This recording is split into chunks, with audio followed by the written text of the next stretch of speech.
Dear family, what an astonishing turn of events. While my friend and I were savoring roasted bear paws atop a mountain, a shadow suddenly darted in, and with a single punch, my companion was sent flying. To understand this incident, we must delve back to the moment when we spied on the old man. I had traversed into the world of One Piece, where the old man taught me martial arts. Now, confronted by a mysterious figure in black, my life hangs in the balance. Will I be able to retaliate in this dire situation? Stay tuned.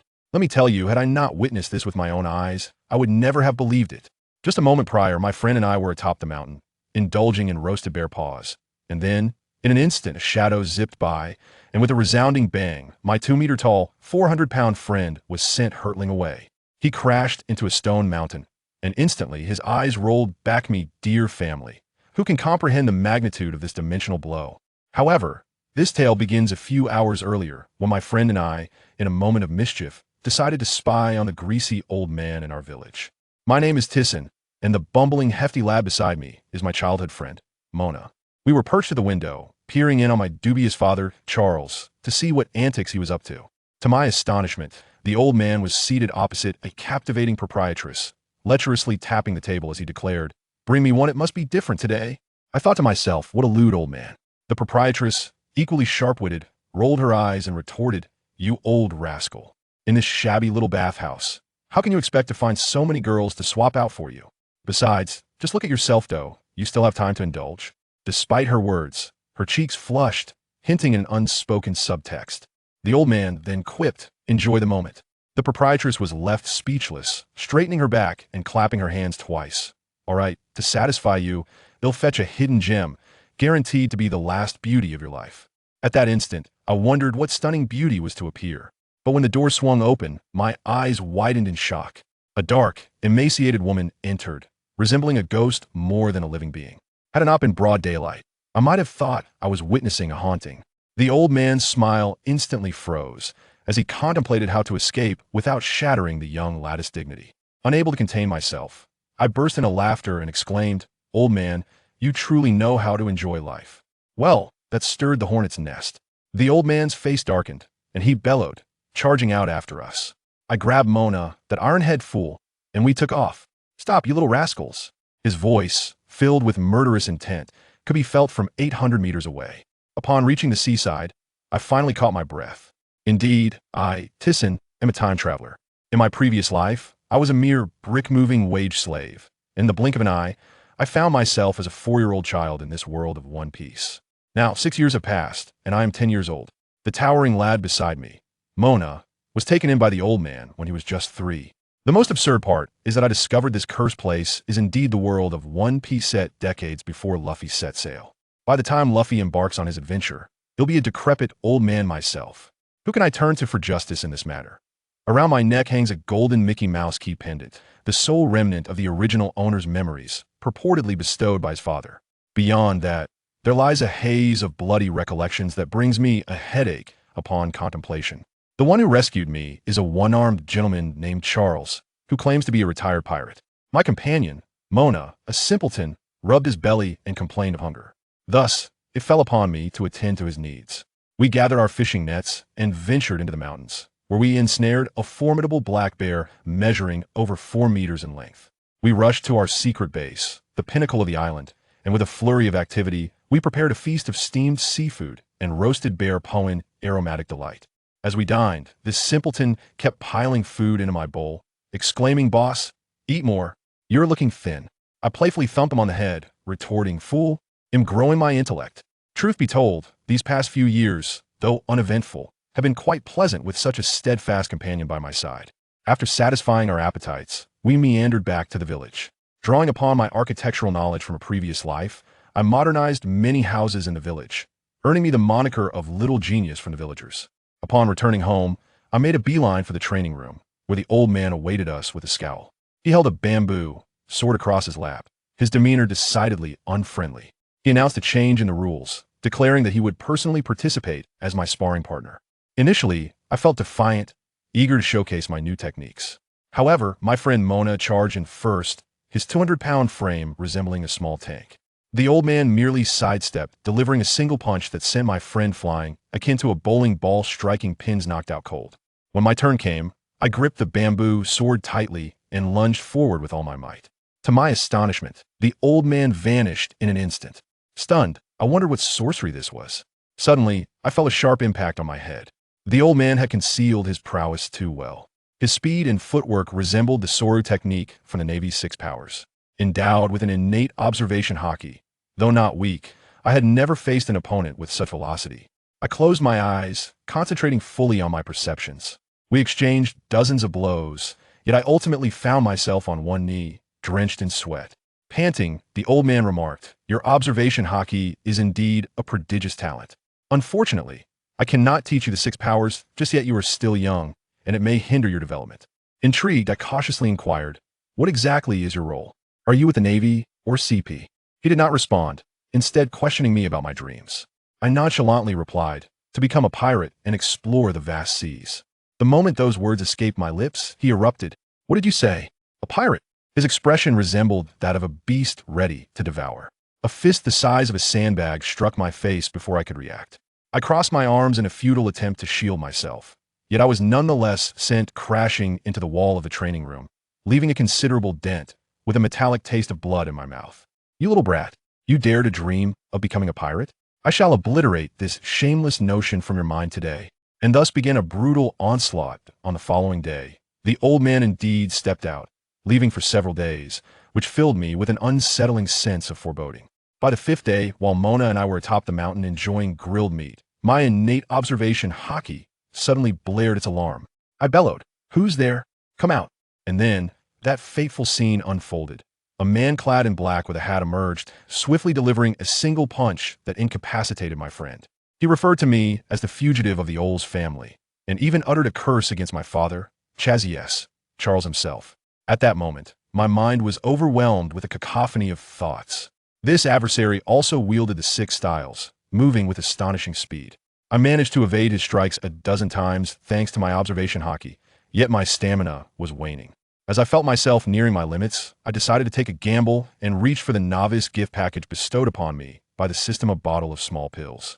This golden finger of mine is dubbed the No Adults Legacy System, a name that sounded impressive, yet upon examining the interface, I was met with a plethora of grayed-out skills, most of which were labeled as unusable. The only skill I could activate, dust manipulation, was limited to producing mere sparks in my palm, utterly incapable of being cast outward. Was this not merely a simulation of working in an electronics factory? The instruction manual for the pills contained a single ominous line: "May pose a risk to life. Who would dare consume such a thing recklessly?"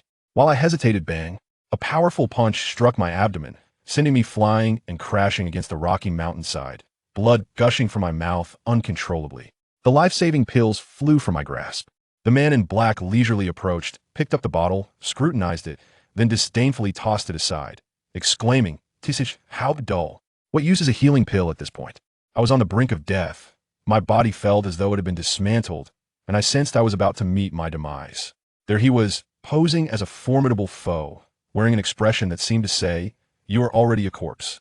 No, I absolutely cannot perish here. A surge of determination welled within me. I had yet to become a contractor, nor had I resided in a grand villa how could I allow myself to perish in this manner. In that instant, I resolved to take a risk. I would attempt that enigmatic ability I had yet to comprehend fully. I felt an energy within me, one I had wished to harness during my encounter with old Charles, yet had failed to manifest. But now, at the precipice of life and death, my mind cleared, and that energy obediently surged into my hand. Lo and behold, a small orb, black and white, roughly the size of a marble, began to spin in the palm of my hand. Despite its small stature, I had previously discovered that when fused with my fist, it could crack stones with ease. Yet, the dilemma remained. This was a professional agent of CipherPol, and his iron shell was as impenetrable as a tortoise's shell. I had genuine doubts about whether my little marble could breach his defenses. Nonetheless, it was worth a try. I couldn't simply lie down and await my end, could I? Lowering my head, I maximized my observation Haki, channeling every last ounce of strength into that small orb in my palm. In an instant, I felt myself drained, my vision darkening as I nearly collapsed. Just as the man in black was less than 2 meters away from me, a sudden roar erupted from behind. "Boss, run!" I jolted, lifting my head abruptly. Who could understand my family? My clumsy brother, Mona, had somehow risen to his feet, his face smeared with blood. Without warning, He lunged forward and enveloped the man in black in a bear hug, effectively immobilizing him. His imposing frame, towering at 2 meters and laden with flesh, now stood as an indomitable fortress. The man in black thrashed violently, exclaiming, "Let go, kid." Mona shouted hoarsely, "I won't let go even if it costs me my life." This was my chance. Right then, my mind was a blank slate. I swiftly drew out the small dagger I kept tucked in my pant leg, and without a moment's hesitation, I thrust this swirling mass of black and white energy onto him with a decisive smack. Then, propelled by sheer determination, I surged forward like an arrow released from its bow. As the man in black saw my advance, his eyes widened in shock, glinting like copper bells, his teeth clenched in defiance. A thunderous roar erupted. Iron block. A muffled sound followed. I must say, the sensation was akin to a hot knife slicing through butter. His proud iron block felt as fragile as paper. My dagger penetrated effortlessly. In disbelief, he lowered his gaze to his chest, stammering, "How is this possible?" I clearly used an iron block before his entire body slackened, collapsing against Mana, lifeless. Mana swiftly shoved the corpse aside and rushed to support me. Upon glancing at the wound, I was astounded. The flesh surrounding the dagger had been entirely corroded, leaving a gaping hole larger than a bowl. I never imagined my ultimate move would possess such formidable power. I felt utterly drained and told Mana, "I think my ribs are broken. I can't move." "Are you all right?" This silly fool was still grinning. "I'm fine, boss. I promised to protect you, huh?" I was simultaneously exasperated and amused. This idiot had saved me, compromising my dignity as the leader. Nevertheless, being alive was a blessing, truly a blessing. Just as I attempted to catch my breath, an overwhelming sensation surged through my mind, as if a light had switched on, transforming my perception of the world. I closed my eyes, and suddenly, a translucent screen appeared before me, inscribed with the words, "No Adults Legacy System." Astonishingly, my cheat had finally activated. I hastily scanned the information. Name, our CT Sin. Identity, member of the Owl or family. Dream, to protect the island and embark on adventures at sea. A plethora of skills followed, such as Dustless Me Sigh, level 91. Unusable. Split Technique, level 0, unusable. I felt like an elderly man on the subway, bewildered by the nonsense. Everything was grayed out. The only usable skill was Perception. Level 100, claiming to sense the flow of enemy's chakra. Wasn't this merely a weaker version of the observation Haki? I already possessed that. This golden finger seemed to emphasize what I already had. Oh well, having something was better than nothing. Just as I exited the system, preparing to have Mana carry me down the mountain, I suddenly realized a dire problem. Since the world government had sent someone, they couldn't have dispatched only one. I immediately closed my eyes, utilizing the newly unlocked perception to scan the village below. Upon doing so, a wave of dread washed over me. The village was in chaos, with villagers frantically fleeing. When I looked towards my home, I saw my adoptive father, Char Si Lee, surrounded and being assaulted by 3 individuals. The situation was dire. I quickly urged Mana, "Hurry, down the mountain. The old man won't hold out much longer." However, upon speaking, I noticed Mana remained motionless, trembling. "Mana, what's wrong?" he stammered, pointing ahead. "B-boss, look at the sea." My heart sank as I quickly raised my gaze to the ocean. What I saw nearly sent my soul fleeing in terror. At that moment, I had no idea that our pitiful island had become the center of attention for the entire world. While we were locked in a fierce battle with the man in black, outside the island, a naval admiral commanded a fleet of warships. Engaged in battle with a colossal pirate crew, the Hao Jia pirate group, the two sides clashed with tremendous force, unleashing powers like the snow fruit and the ton fruit, shaking the very heavens and earth. Even more absurdly, the bureaucrats of the world government, clad in suits, were embroiled in office politics, with a certain Spandam ordering the destruction of his own ships to sabotage the rival Flint-O, intending to stir chaos here. This operation was nothing short of divine, and I truly felt grateful. Thus, what I witnessed was the Navy and pirates engaged in a fierce battle, when suddenly, all combatants halted. The water on the surface ceased to crash against the shore, as if the ocean were being drained into a toilet, violently flooding beneath our giant stone island. The ground beneath us began to tremble violently. Boss, what's happening? The earth is shaking. Mana, carrying me, struggled to maintain his balance. I glanced down to see a deep chasm opening beneath us, the entire island splitting in two. We both screamed as we plummeted downwards. Just when I thought we were doomed, I suddenly felt a tight grip at the back of my collar, lifting me up. Turning around, I saw my adoptive father. Char Seeley. Blood covered his face, one hand clutching me, the other grasping the sobbing Mana, using Moonwalk to desperately propel us towards the shore. As he flew, he gasped, "T-Sin, I'm sorry for being late. You must live on bravely." The three men in black relentlessly pursued us, shouting, "Chaucy, you criminal! Hand over the goods." As the shore drew nearer, I even spotted a massive pirate ship anchored there. But just then, Mana suddenly pointed above us, emitting a desperate cry, "Old man, look out! Danger above!" Char Lee and I both looked up. It was over. A rock the size of a small mountain was plummeting towards us. Char Lee glanced at us and suddenly flashed a bright smile. "Farewell, T-Sin and Mana." With that, I felt an immense force propel me from behind. He hurled Mana towards the pirate ship. Immediately after, he kicked me in the stomach, and I too was sent flying. As I hung in midair, I watched helplessly as he was engulfed by the massive rock. No, my mind buzzed. An indescribable force erupted from within me, and then everything faded into oblivion. Time passed, though I couldn't tell how long, before I suddenly awoke from the nightmare, screaming as I sat up, drenched in cold sweat. My mind replayed the image of the old man being crushed by the rock. I surveyed my surroundings. It was a small red room filled with a feminine ambience. "Boss, you finally woke up." The door swung open, and Mana entered, holding a bowl of porridge in one hand and a roasted meat leg thicker than his arm in the other.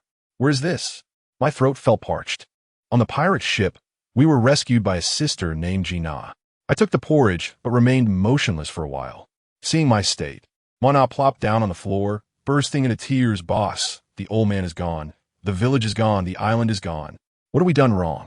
Listening to his cries, tears streamed down my face uncontrollably. After a while, I finally composed myself, got off the bed, sat in front of him, and patted his shoulder, saying, "It's all right, you still have me. The old man wanted us to live well, so we must survive. Do you want revenge?" Mana looked up, his face stained with tears, and nodded vigorously, "Yes. Then we must grow stronger. In this world, only by becoming stronger can we decide how to live." I asked him, "Mana, do you have a dream?" He wiped his tears and snot on the ham, stuffing it into his mouth, mumbling, "I didn't have one before. But now I do. I want to taste all the delicious food in the world." I was truly impressed by this guy. Just then, the door opened again, and a beautiful woman with a voluptuous figure, dressed in a blue skirt, walked in, smiling. "Oh my, you look quite lively, little sister." "Little sister?" I stared at her in confusion. I was a boy. Gina chuckled. "Look at what you're wearing. You clearly resemble a lovely little girl." Only then did I look down and realize, to my astonishment, I was clad in a pink dress. No wonder I felt so exposed and chilly below. Family, who understands? My face flushed red as I shouted at her, who dressed me in a skirt. "I'm a boy. Give me back my clothes." "Oh dear, I'm so sorry." Gina laughed while waving her hands. "It's just that you look so much like a girl. That day, when I changed your bandages and took off your clothes, I noticed you had a little bug down there. But since your clothes were off, I had to put this on you first. Your clothes are on the bed." My face turned pale. "What did you mean by little bug? Can it talk?" "That was merely nervousness." "I understand. I was just nervous." I took a deep breath, gritting my teeth. "Thank you for saving us." "It's nothing." Gina waved her hand. "Just eat your meal and get dressed. Our captain wants to meet you." Once she departed, I turned to ask Mana, "Why did you not laugh when she spoke to me like that?" Mana, seemingly unfazed, retrieved another piece of meat and replied, "Because I've grown accustomed to it." I swiftly changed my clothes, hastily consumed a little food, and followed Mana outside. The deck was bustling with activity, filled with pirates indulging in meat and drink, their loud revelry echoing around us. A burly man spotted me and raised his goblet, exclaiming, "Ah, the young lad is awake. Care for a drink?" "I just ate, thank you." "Mossy T-Sin, over here." Gina waved at me from short distance. "The captain is waiting for you, come." I glanced at her, and then at the raucous yet seemingly harmless pirates, and followed her over. Upon entering, I immediately sensed something amiss. The atmosphere in the room was stifling, making it hard to breathe. 6 individuals sat along a long table, resembling a tribunal, with a muscular man occupying the central position. His brawn resembled a small mountain, and his curly hair signaled he was the leader of this motley crew. He wasted no time and addressed me directly. "You must be Mossy Teeson." I nodded vigorously, my heart racing. This imposing figure, Captain Jerry S. Murray, promptly began to outline our predicament. Not merely the aftermath, but the entire backstory. The sheer volume of information left me momentarily stunned. It turned out that the venerable Mr. Chaz, who had rescued us, was once a close comrade of his. However, their paths diverged. One embraced piracy, while the other became a CP agent for the world government. Consequently, Mr. Chaz found himself in trouble, labeled a criminal by the government, and Murray speculated that this incident was likely connected to Mon-Na and me. 2 months prior, Mr. Chaz had contacted him, expressing a desire to confide something, and they arranged to meet at Giant Stone Island. Unfortunately, Murray and his crew were delayed by the Navy on their journey, and when they finally arrived, Mr. Chaz was already gone, having encountered Admiral Flying Huang. Murray then stood up, bowing at 90 degrees, and said, "I apologize. We clashed with the Admiral, and I'm not sure how, but it triggered the island's collapse. The village was lost. We could only manage to save you." I was incensed. Who could understand the loss of family? Mon-Na, beside me, was ready to explode, howling and attempting to charge forward, but I held him back with all my strength. My mind raced. What should I do now? Seek vengeance? Against whom? These pirates who had saved my life? Or the Navy Admiral? I was merely 10 years old. I couldn't afford to be reckless. Mr. Chaz was gone. He would not return. My priority now was survival and growth. My scant knowledge of timelines from my previous life was of little use. The only path forward was to remain aboard this ship. This captain could contend with an admiral. He was a valuable ally. Staying with Mon-Na would not only ensure our safety, but also allow us to learn Haki and swordsmanship. Such resources were rare indeed. Though he claimed that the island's collapse had little to do with them, I understood there was something deeper at play. However, patience is a virtue. Revenge can wait. I would bide my time, learn my skills, and then act. Mon-Na and I were assigned a room, and that glutton immediately set off in search of food again. Alone in the room, I began to strategize. To my astonishment, I learned that the captain possessed the Tun-Tun fruit, the first mate the Stone-Stone fruit, and Sister Gina the Bubble-Bubble fruit. Was this not reminiscent of the unfortunate souls who would eventually serve under Doflamingo? This meant that these officers would soon meet their demise, and their powers would fall into Doflamingo's hands. Was fortune finally smiling upon me? I needed to formulate a plan. Mastering swordsmanship and Haki was imperative, and I had to enhance my physical capabilities. At only 10 years old, my height was already 7 meters. The future held promise. As for my unique ability, the one that did not require an adult, I opened my hand and summoned a small, black sphere into my palm. Despite its size, I could feel the energy within, potent enough to potentially lift this ship. This was my trump card, and I must keep it hidden. As I pondered, the door creaked open, and Mon-Na poked his head inside. "Boss, the captain is calling us again." "Very well, one step at a time." This time, we entered a different room, where only Captain Murray awaited us. He observed me as I settled down and, with a smile, inquired, "You seem to have something to say earlier?" Taking a deep breath, I cautiously probed. "I wish to know the true cause of the Giant Stone Island's collapse, but it appears you are unaware." The moment the words left my lips, his smile vanished, replaced by a gaze as sharp as a blade. It felt as if a mountain had crashed into my face. The sheer intensity of his presence causing Mon-Na and me to break into a sweat, our breaths becoming labored. "Without evidence, I will not doubt my comrades, understand?" He stated coldly. We nodded vigorously like chicks pecking at grains. Understood. Yet, in the next moment, he erupted into laughter, his expression shifting faster than a Sichuan opera mask. "I apologize. It was not my intention." He then changed the subject, asking what Mr. Chaz had taught us. He dropped a bombshell. "Gina informed me that you have awakened Haushika Haki." I was taken aback, bewildered. "Haushiku? Me?" Noticing my confusion, He assured me that I was still young and would understand in due time. Ultimately, he declared, "From now on, your training shall be entrusted to me, in hopes of compensating you somewhat." What could I say? I quickly urged Mana to stand and bow. "We will depend on you, Captain Murray." Time flew, and 5 months passed in the blink of an eye as we arrived at the Water City. During these months, Mana seemed to have grown exponentially, shooting up from 2 meters to 2.6, robust as a bear. As for me, I had grown a bit too, reaching just over 1.7 meters, acceptable.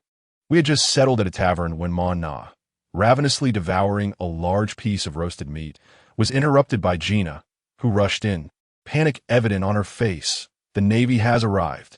Everyone flee." "Not again."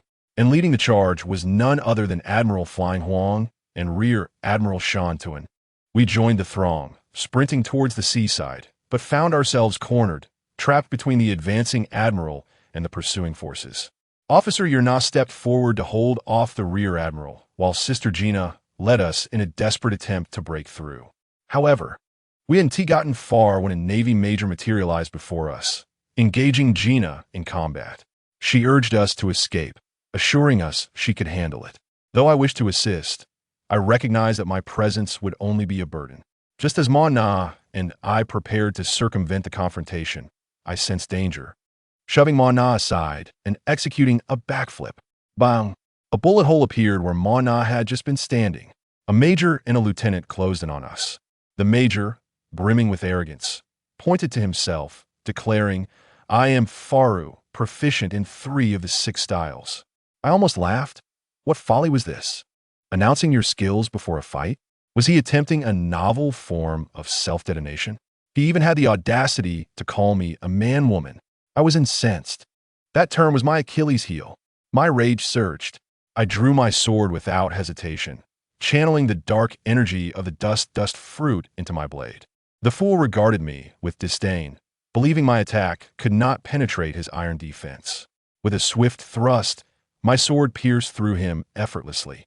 His eyes widened in disbelief, as if unable to comprehend why his iron armor had crumpled like paper.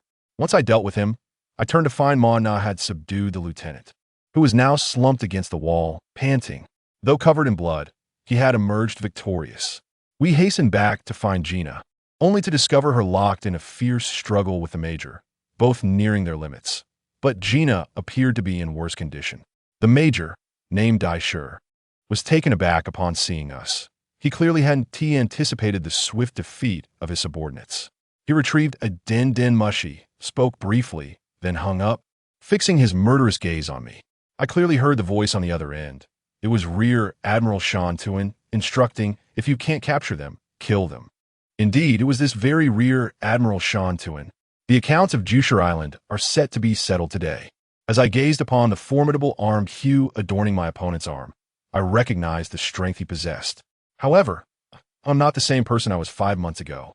I directed Gina towards Mona, instructing, "Mona, please take Sister Gina aside to rest. I shall handle this."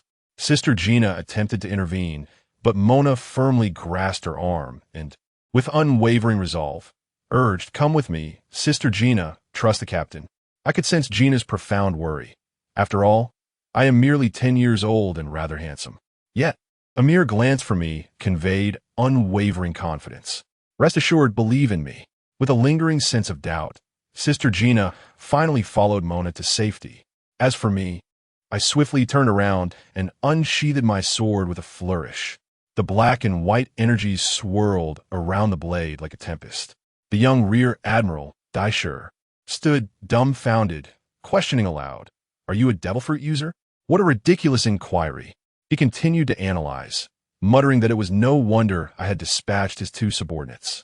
Then came his audacious remark, "But this is where your journey ends, although it may be a hassle to eliminate you directly." At that moment, my mind buzzed with realization. Hassle? What kind of hassle? Suddenly, everything clicked. These individuals had never intended to kill me. They sought to capture me alive.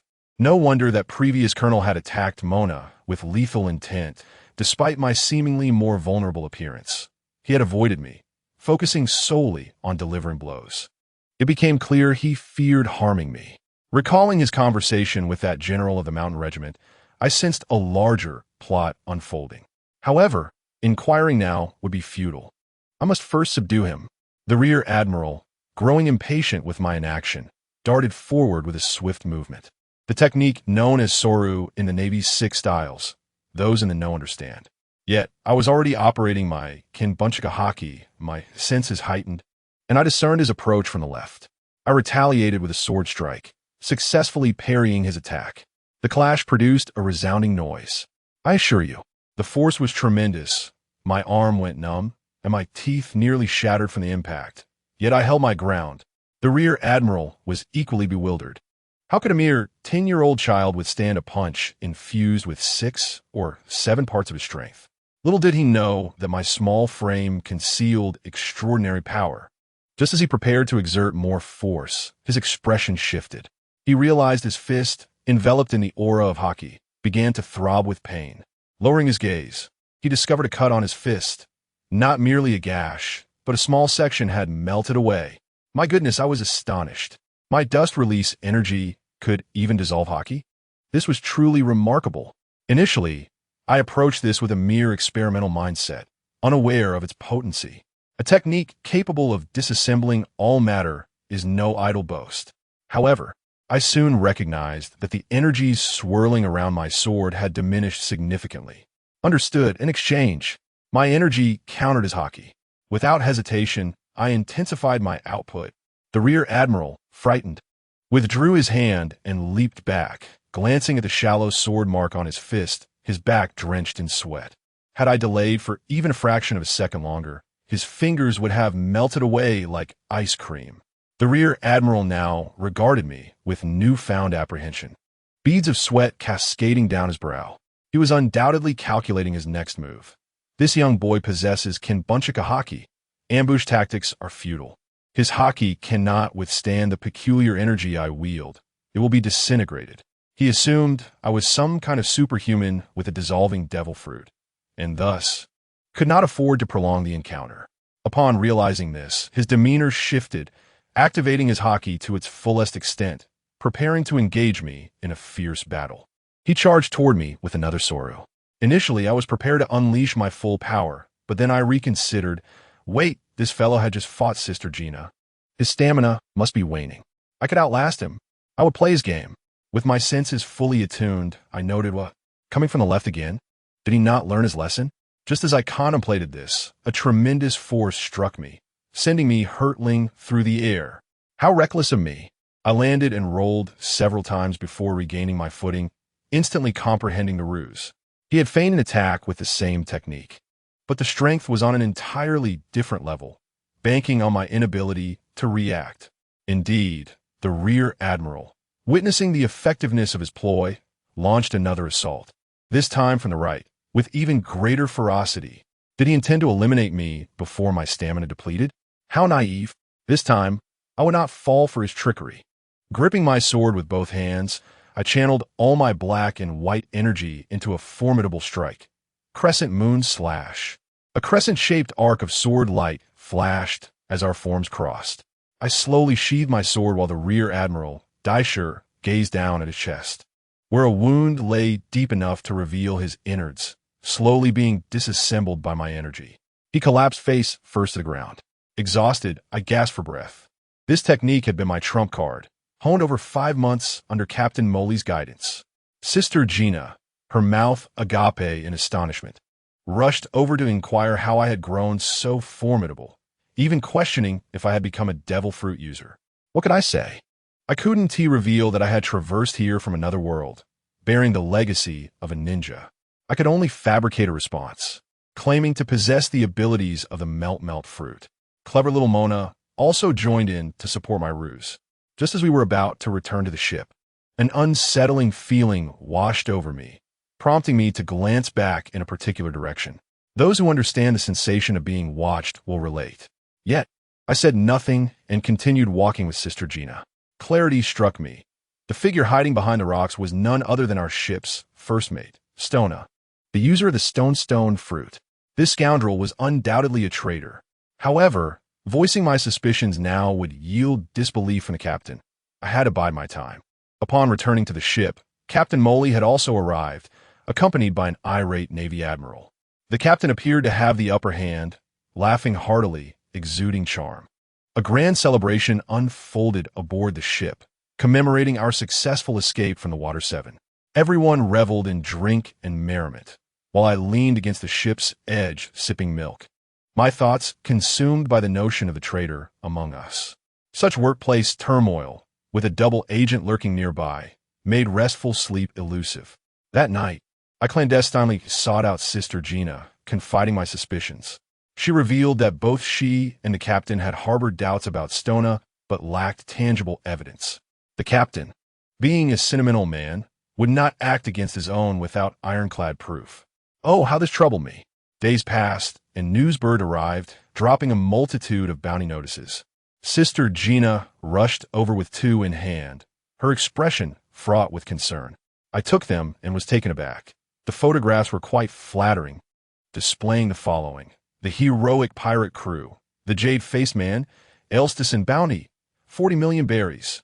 Glancing at Mona's notice, I burst into laughter as it depicted him with blood streaming from his nose, mouth agape in shock.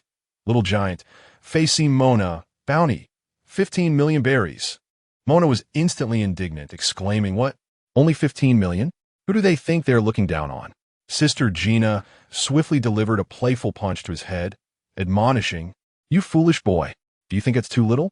I, however, was unperturbed, chuckling at the bounty notices. Officially recognized as pirates now. Sister Gina attempted to say more, but I interrupted her, declaring, "It's all right, Gina. Since the day we boarded this ship, I've been mentally prepared for this. Besides, I am quite strong." My display of confidence left Sister Gina momentarily speechless, prompting a sigh of concern as she remarked that had she known, she would have ensured we led a tranquil life on the island. This made me chuckle. "Gina, this path is one we chose ourselves. How could a man falter in fear? You wouldn't appreciate that version of me, would you?" To my surprise, Sister Gina's face flushed crimson upon hearing my words, stammering, "W said I liked you. I must be going." With that, she turned and fled, leaving Mona and me in a state of utter confusion. In the blink of an eye, 2 years had passed. I am now 12 years old and engaged in a fierce battle alongside the Rocks pirates in a new world. With a single full moon strike, I felled an opponent and was basking in my glory when a red-haired man with curly hair, wielding a sniper rifle, approached me. He introduced himself as the sniper of the Rocks pirates, named Lazaloo. We refrained from fighting, as our attention was captivated by another battlefield nearby. Captain Muley is currently engaged in an intense duel with a young man, none other than the formidable Roxty, Jibek, my comrades. He is destined to be the future king of the world. At just over 30, he is able to hold his own against our captain, who is known to be a fierce adversary capable of matching even the admirals on equal footing. This Rox is simply extraordinary.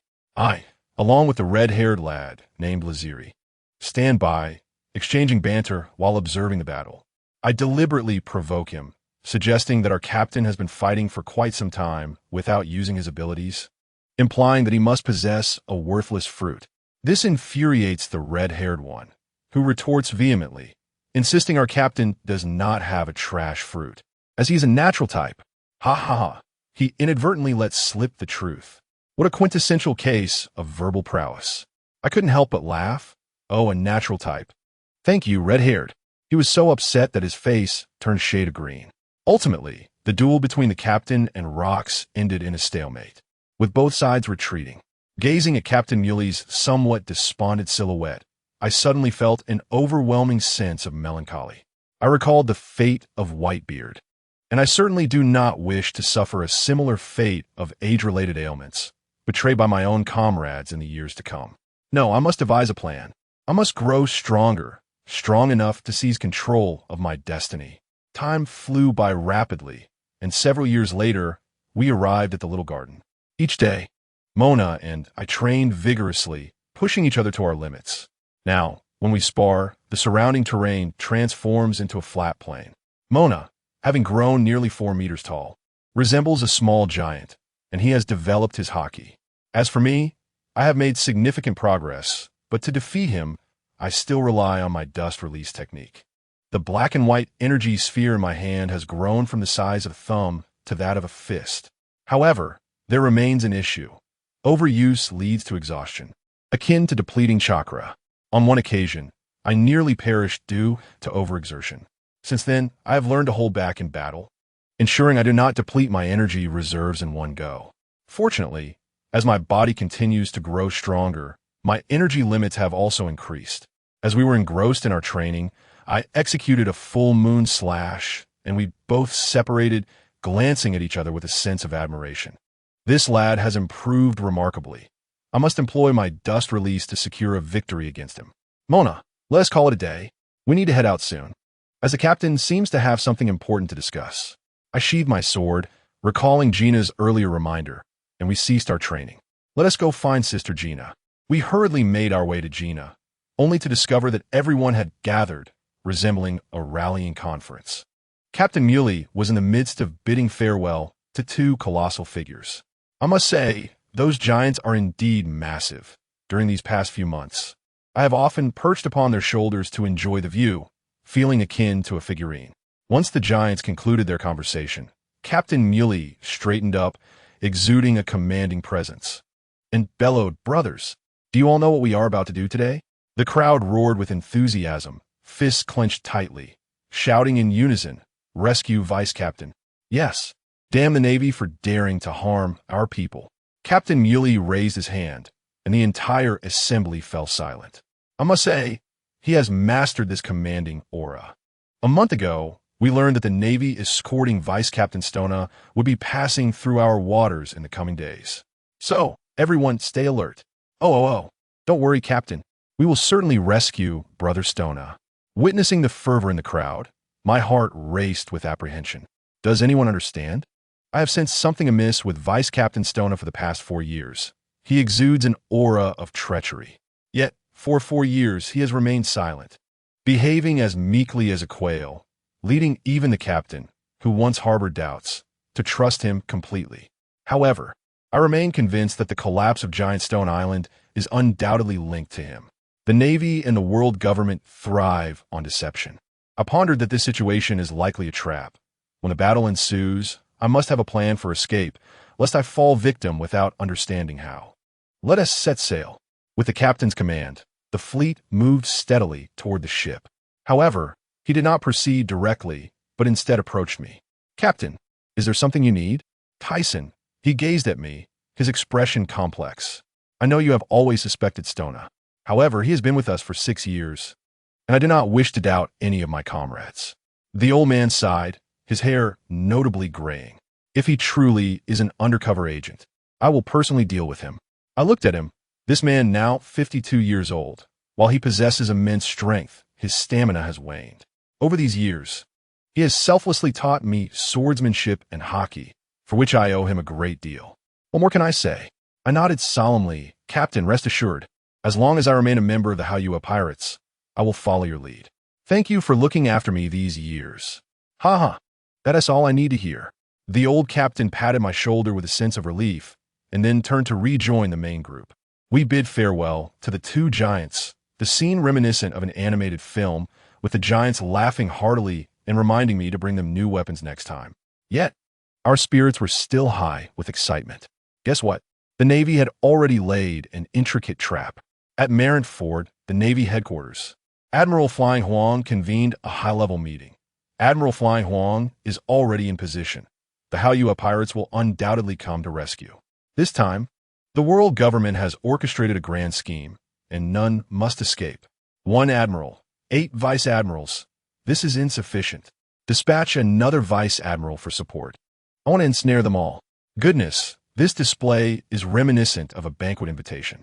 Meanwhile, the head of the CP organization, Spandam, was nearly toasting with champagne, dreaming of promotions and wealth, completely dismissing us. Returning to our ship, we received word that the escorting force was led by our old rival, Admiral Flying Huang, accompanied by 8 vice admirals. Upon hearing this, my heart sank, and I immediately sought out Mona to find Gina.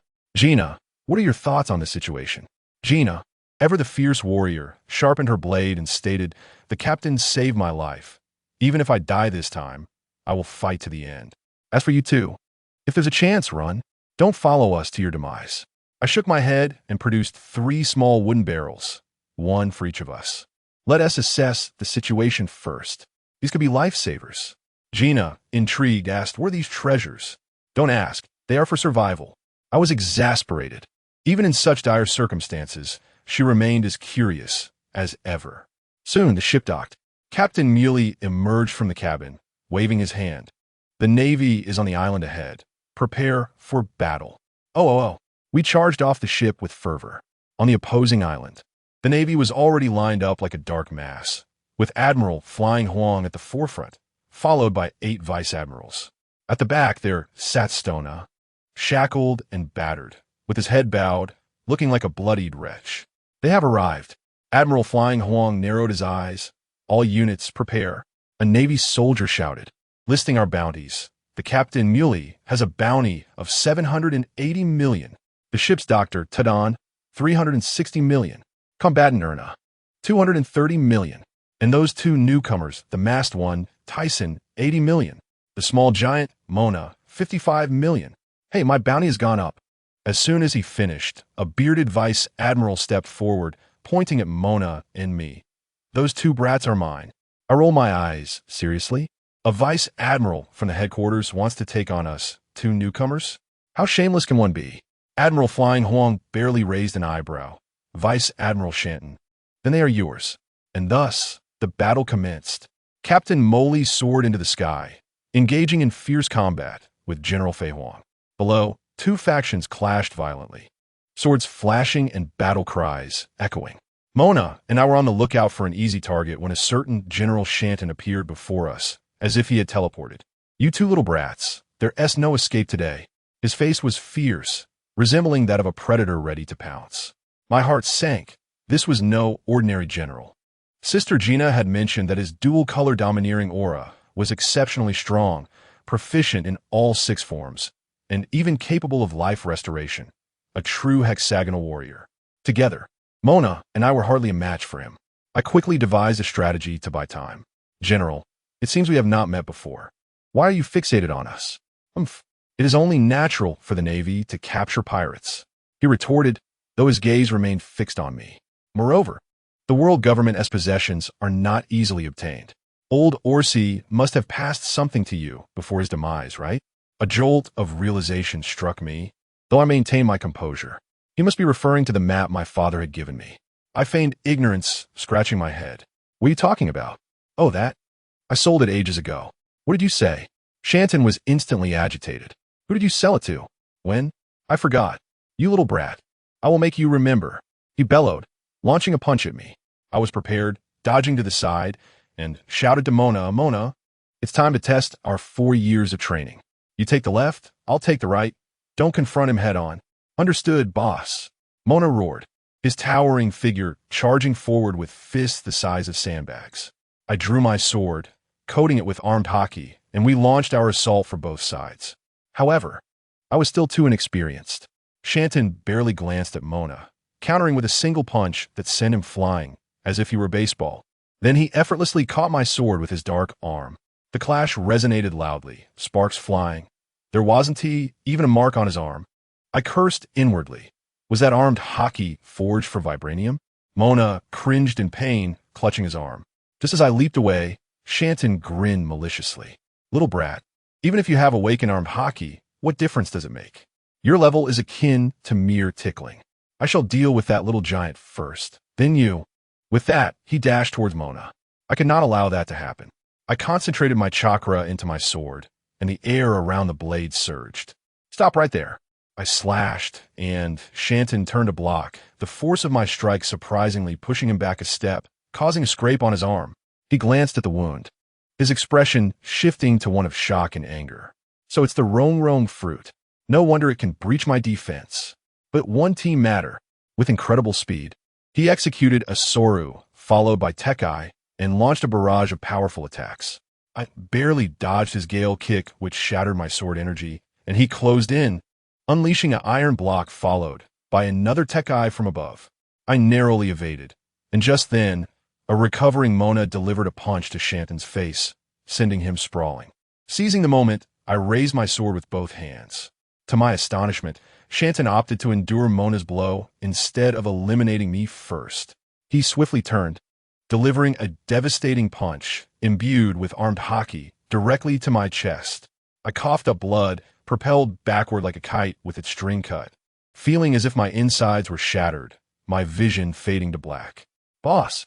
Mona's eyes filled with rage as he unleashed all his strength in a punch that struck Shanton's face, sending him reeling. I felt myself being lifted, barely able to open my eyes to see Sister Gina, battered and bloodied, on the verge of tears. Tyson, are you all right? Be careful, I managed to warn, but she quickly moved me aside. Rest, I'll handle him. As I watched her charge forward, I felt a profound sense of helplessness. Suddenly, I noticed Shanton performing a Soru, appearing dangerously close to Mona. My heart raced, and I shouted with all my might, "Get out of the way, Mona! Trash of the sea, die!" Shanton snarled, distinctly enunciating 3 words. 6 King pistol. A potent shockwave pierced through Mona's body. He spewed blood and flew towards me like a rag doll. I rushed to catch him, the impact exacerbating my injuries, and I coughed up more blood. Placing Mona on the ground, I saw he had lost consciousness, his body covered in blood. Panic surged within me, my mind blank. Suddenly, I felt a small vial in my pocket. Desperate, I took out a pill, unsure of its nature, and shoved it into Mona's mouth. Minutes passed, and I noticed his fingers twitch. Just as relief washed over me, chaos erupted. It hurts. Boss, it hurts. Mona screamed, his muscles swelling as if inflated, veins bulging as he writhed on the ground. My mind raced. What had I given him? Seeing Mona still alive, Shanton charged again. Gina appeared at my side, bewildered. What is happening? In that critical moment, Mona shouted, "Boss!" I feel power surging within me. A spark of inspiration struck me, and I yelled, "Mona, stand up. Go after that general. Release all your power." Turning to Gina, I instructed, "Gina, support him and protect him." To my astonishment, upon hearing my words, Mona leaped from the ground, disappearing in an instant, leaving a massive crater behind. When he reappeared, he had sent Shanton flying with a single punch. His speed and strength had multiplied exponentially. Seeing our chance, I grabbed Gina. "Let us go." In my excitement, I inadvertently wiped the blood from the corner of her mouth. Let me tell you, the atmosphere shifted from a battle scene to something more romantic in an instant. Gina froze, her cheeks flushed a deep crimson, resembling a ripe apple. Stammering, "What are you doing?" Observing her shy demeanor, I was tempted to tease her further, but Mona's urgent voice interrupted from a distance. "Boss, hurry over here." TSK, truly lacking in romantic understanding. Gina finally snapped back to reality, blushing as she quietly said, "Let us go help." As we steadied ourselves, the battlefield had devolved into utter chaos. Many of our crew lay defeated, and the Navy was similarly afflicted. Only in the sky did Captain Moley and General Fei Huang continue their celestial duel, both bloodied and relentless. At that moment, I noticed a sudden change in Captain Moley's gaze, as if he had made a resolute decision. He summoned his final reserves of strength and charged once more at Fei Huang. This old man was truly mad. He unleashed a technique called 1,000-ton supergravity punch. And I tell you, the sheer force threatened to shatter the very air. Realizing the imminent danger, General Fei Huang quickly conjured a massive ice pillar in midair to block the attack. However, the moment it was erected, Fei Huang's expression changed dramatically. He shouted downward, "Watch out. His target is below." It was too late. I watched in disbelief as Captain Moley feigned a maneuver, propelling himself like a cannonball towards the 2 Navy officers guarding Stona. The old man had planned this all along, creating a diversion to rescue the captives while Fei Huang was distracted. The 2 officers were left paralyzed in fear, scrambling backward in panic. Captain Murray laughed heartily, his hand already reaching out. "Stuona, my dear brother, I have come to rescue you." On the ground, Stuona lifted his head, his eyes filled with excitement, a faint smile gracing his lips. "Captain, I appreciate your efforts." "I am coming," Captain Murray shouted, his hand almost grasping Stuona's shoulder. Success seemed imminent. Everyone believed victory was at hand. However, I must tell you, in the next moment, The entire arena fell silent. With a sharp click, a pair of high-loose stone handcuffs, emerging from the unknown, clamped down on Captain Murray's hands. Immediately, a pitch-black fist, enveloped in Haki, ruthlessly struck Captain Murray's abdomen. With a grunt, the old captain spewed blood 3 meters away, his body flying backward like a broken sack, his head hitting the ground and plowing a deep and long furrow. The assailant was none other than Stuona, his trusted first mate. The crowd was stunned. Whether Navy or pirate, all halted, jaws dropping in disbelief. Once the pirates regained their composure, they erupted in chaos. "Stuona, you bastard! What are you doing? You have betrayed the captain." Shouts and cries filled the air. Stuona slowly turned around, gazing at his former companions, a look of derision and mockery on his face. "Betrayal? Don't be ridiculous. I have always been a part of the world government. The title of first mate? Huh, merely a group of detritus from the sea. My goodness, I am utterly bewildered. Who understands this twist? It is more thrilling than a roller coaster." This fellow turned out to be an undercover agent. Moreover, from his tone, it was evident he had never regarded these pirates as human. It turns out Stuona belonged to the Spandane family, a high-ranking CP officer, dispatched 6 years ago as an undercover operative with the objective to procure achievements for Spandane, thereby facilitating his ascent. The previous collapse of Rocky Island was also orchestrated by him, intended to sabotage Spandane's rival's mission. What a grand scheme! Stuona surveyed the distraught pirates before him, devoid of any emotion, and turned to Admiral Fei Huang. "Admiral Fei Huang, these individuals are yours to handle. I must return to report." "Stuona, you shall not escape." Just as the words left his lips, the bloodied Captain Murray, surprisingly, staggered back to his feet. His head was drenched in blood, gasping for breath. And with a slight exertion of his hands, the high-loose stone handcuffs shattered with a crack. At that moment, on another part of the battlefield, the outcome between Tyson and his adversaries became apparent.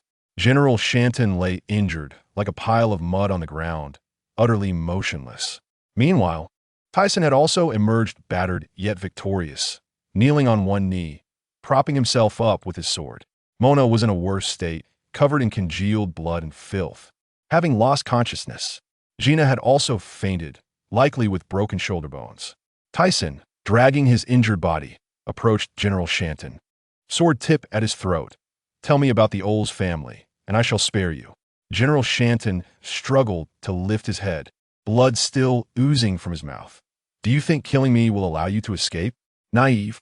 The right faction of the Oles family has long been exterminated for obstructing the world government.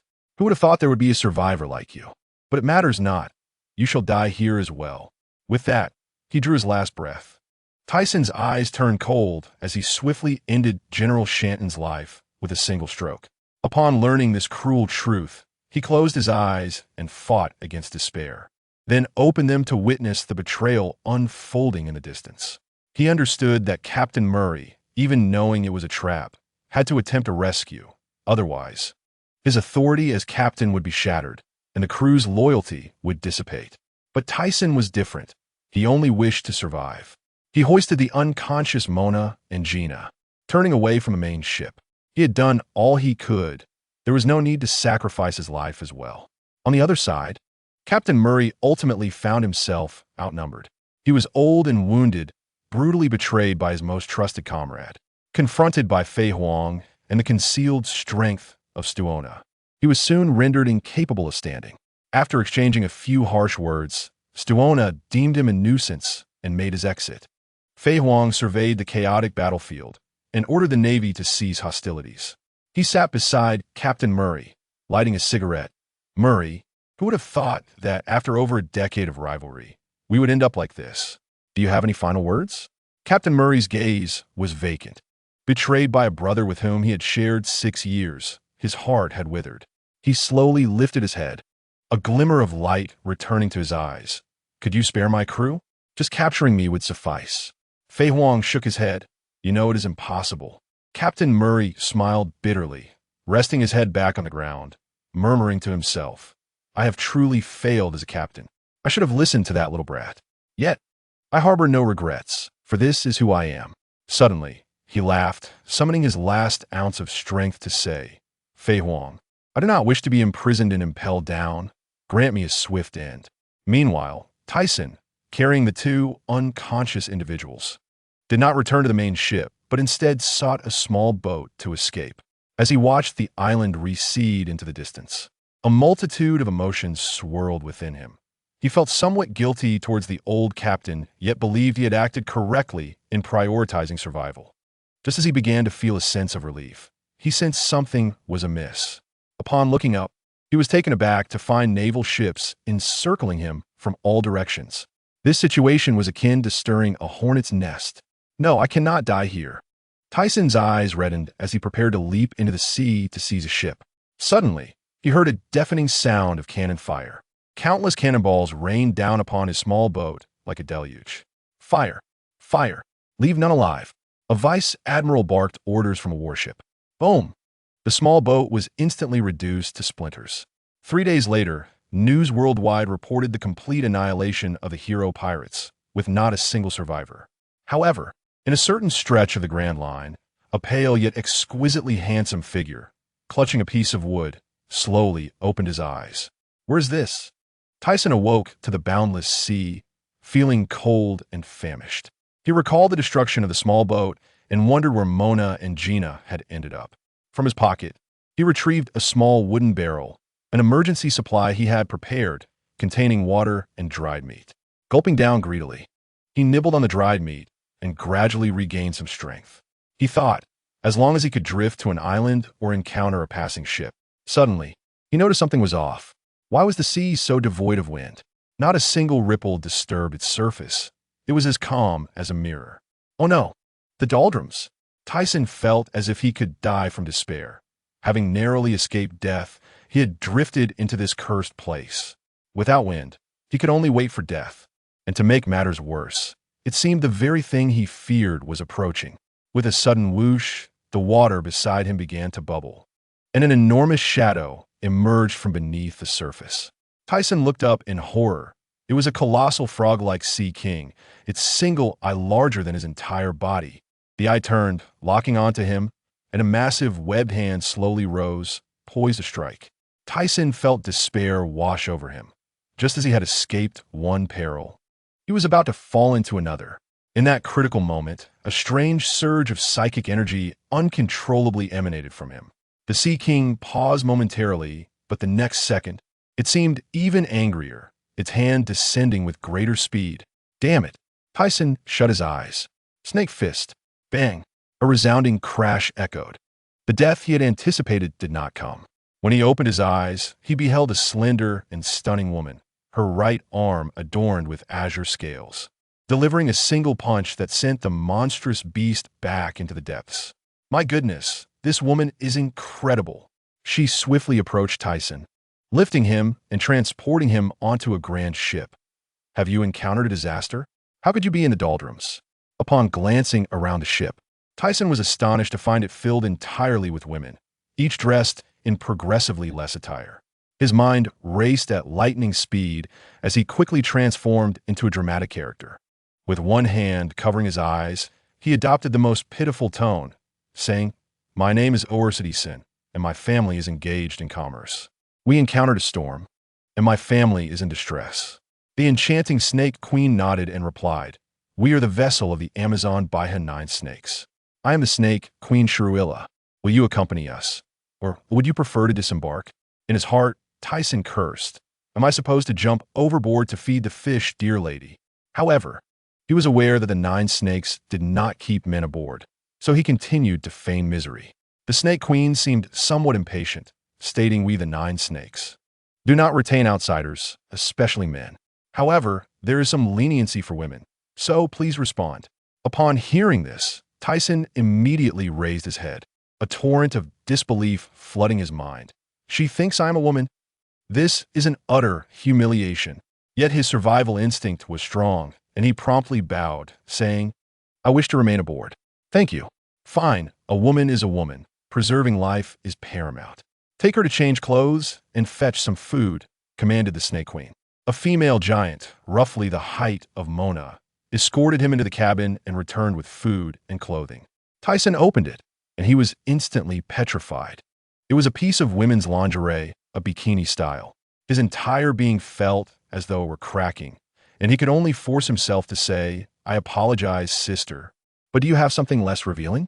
I'm not accustomed to this." Surprisingly, the female giant was quite accommodating and went out to retrieve another outfit. When she returned, it was simply a piece of patterned red cloth. After studying it for a while, Tyson resigned himself to fate, wrapping the cloth around himself until it resembled a samurai outfit. He looked in a mirror and felt a sense of satisfaction. Thus, he spent over 20 days aboard, assuming a female identity, during which they even raided 2 pirate ships. Thanks to his impressive swordsmanship, he surprisingly earned the respect of this warrior tribe. Eventually, they arrived at the Island of Daughters, Amazon Baiha. Upon entering the island, a female giant named Ruilia approached him to make arrangements. "Tyson, you will temporarily join the National Guardian Warriors. I will take you to meet the captain." Tyson was in a state of confusion, relying solely on her guidance. Shortly thereafter, he met the captain of the National Guardian Warriors. I must tell you, this was the most beautiful woman Tyson had seen since his arrival in this world. Golden hair in luscious waves, a voluptuous figure, and an angelic yet sweet face, all clad in revealing pink battle attire, creating a striking contrast. "Tyson, this is our captain of the National Guardian Warriors, Faisnaluo." Tyson was momentarily dazed. Smiling as he greeted her, "Hello." Faisnaluo attempted to project an air of authority, looking at the newcomer seriously. "Hello, from today onwards, you are a National Guardian Warrior. You must strive to protect our nation." Just as she sent Ruilia away, she turned back, her face flushing red, awkwardly scratching her head. "I apologize. I didn't catch your name. Could you please repeat it?" The corners of Tyson's mouth twitched uncontrollably. Goodness, she turned out to be a natural airhead. "My name is Ao Ursidison. You can call me Tyson." "Tyson?" Faisnaluo looked puzzled, finding the name rather strange. But noticing Tyson's growing impatience, she quickly changed the subject. Would you like me to introduce you to Galuiliusa? She is my best friend and will soon be the next empress." At that moment, I nearly knelt before her. "Sister, let's postpone the meeting with the empress. I must tell you, all I want right now is to sleep." After drifting at sea for so long, I felt as if water had seeped in my bones, utterly exhausted. Goodness, Faisnaluo was truly a walking encyclopedia of questions. Ever since she dragged me away, her mouth had not ceased to chatter. Nonetheless, I must admit, this girl was genuinely innocent, as pure as distilled water, devoid of any ulterior motives. I patiently engaged in conversation with her. Finally, she brought me to my living quarters, pointing to the room across from mine. "All right, I will stay right across from you. This way, I can come and play with you every day and ask you about the outside world." Her large, sparkling eyes were undeniably adorable. Yet the thought of being subjected to a constant barrage of questions made my head spin. After bidding her farewell, I flopped onto my bed. Exhaustion was palpable, but my mind could not rest. I needed to strategize my upcoming upgrade path. First, I needed to enhance my Haki. My arm color was still lacking, so I had to find a place to train rigorously. I recalled that the island where Lu Fei later trained was nearby, filled with ultimate beasts. A veritable treasure trove of experience. Fortunately, I still had the elixirs provided by the system. Consuming one would significantly enhance my physique, accelerating the upgrade of my armed color Haki. Next was the swordsmanship. Although I was already a swordsman, it was insufficient. I needed to seek out those formidable creatures on that island to hone my skills further. Then there was the Conqueror's Haki, which was akin to a malfunctioning faucet. Unpredictable and entirely uncontrollable. I must consult the Empress to see if she could impart any unique secrets. Lastly, my trump card, Chakra. I needed to develop an ultimate escape technique. Otherwise, I would have no chance to strategically retreat when faced with formidable adversaries. Once I had completed this skill tree, I would immediately set sail to find Mona and Jingna. As I contemplated all this, my mind abruptly shut down, and I fell into a deep sleep. The next morning, as I stepped outside, I was greeted by Faisnaluo, who was once again wearing the same outfit from yesterday, waiting at my door. Let me tell you, the dim light yesterday did not allow me to see clearly, but in broad daylight today, wow, this girl was truly stunning. She guided me around, giving me a tour of the environment while explaining that the women of the Nine Snakes were born warriors. Along the way, I witnessed firsthand the strength and noble demeanor of these sisters, each a formidable woman. Whether farming or fighting, they handled everything on their own. Just as she was getting into her explanation, I unexpectedly interjected, "Nail-Yuo, does your snake queen possess Conqueror's Haki?" And guess what? She smiled slightly and casually dropped a bombshell. Of course, the snake queen is incredibly powerful. Oh, by the way, I could do it too. My eyes widened in disbelief. What? You could do it too? She proudly proclaimed, of course. If I hadn't voluntarily stepped down, who knows who the next empress would be?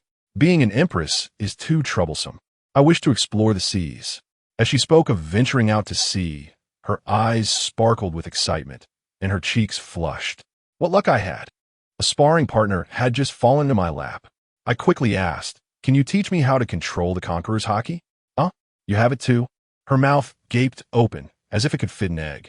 I nodded vigorously. "Sure, but the condition is you have to tell me all about the outside world. That's a small price to pay." Goodness, I now had a teacher for Conqueror's Haki. All I needed was the perfect training location. I tentatively inquired, "Nail-Yuo, are there any particularly dangerous islands nearby, teeming with ferocious beasts?" Without hesitation, she replied, "Yes, to the northwest, there is the Luzikaina Island. It is said that one can experience all 4 seasons in just 1 week. The environment is extremely harsh. There used to be human nations there, but they were completely annihilated by the island's beasts." "Why do you ask?" I interrupted her. "Exactly. I intend to go there for training."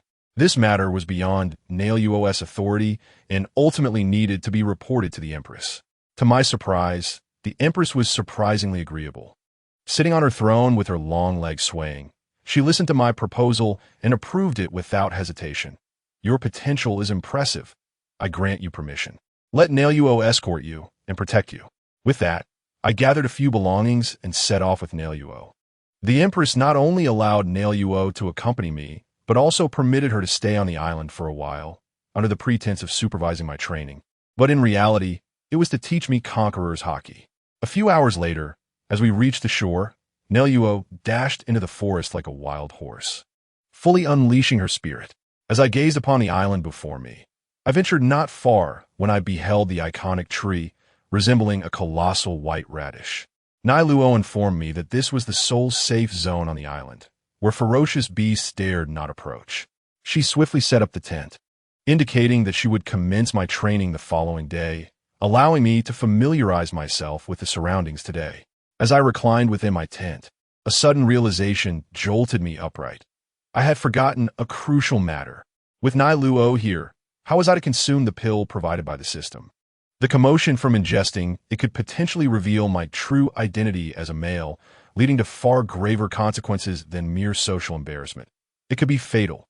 I resigned myself to taking it one step at a time.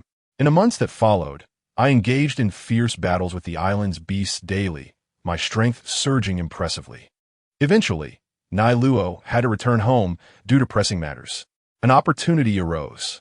I ventured deep into the opposite end of the forest, finding a secluded coastline, and, closing my eyes and steeling my heart, I swallowed a pill.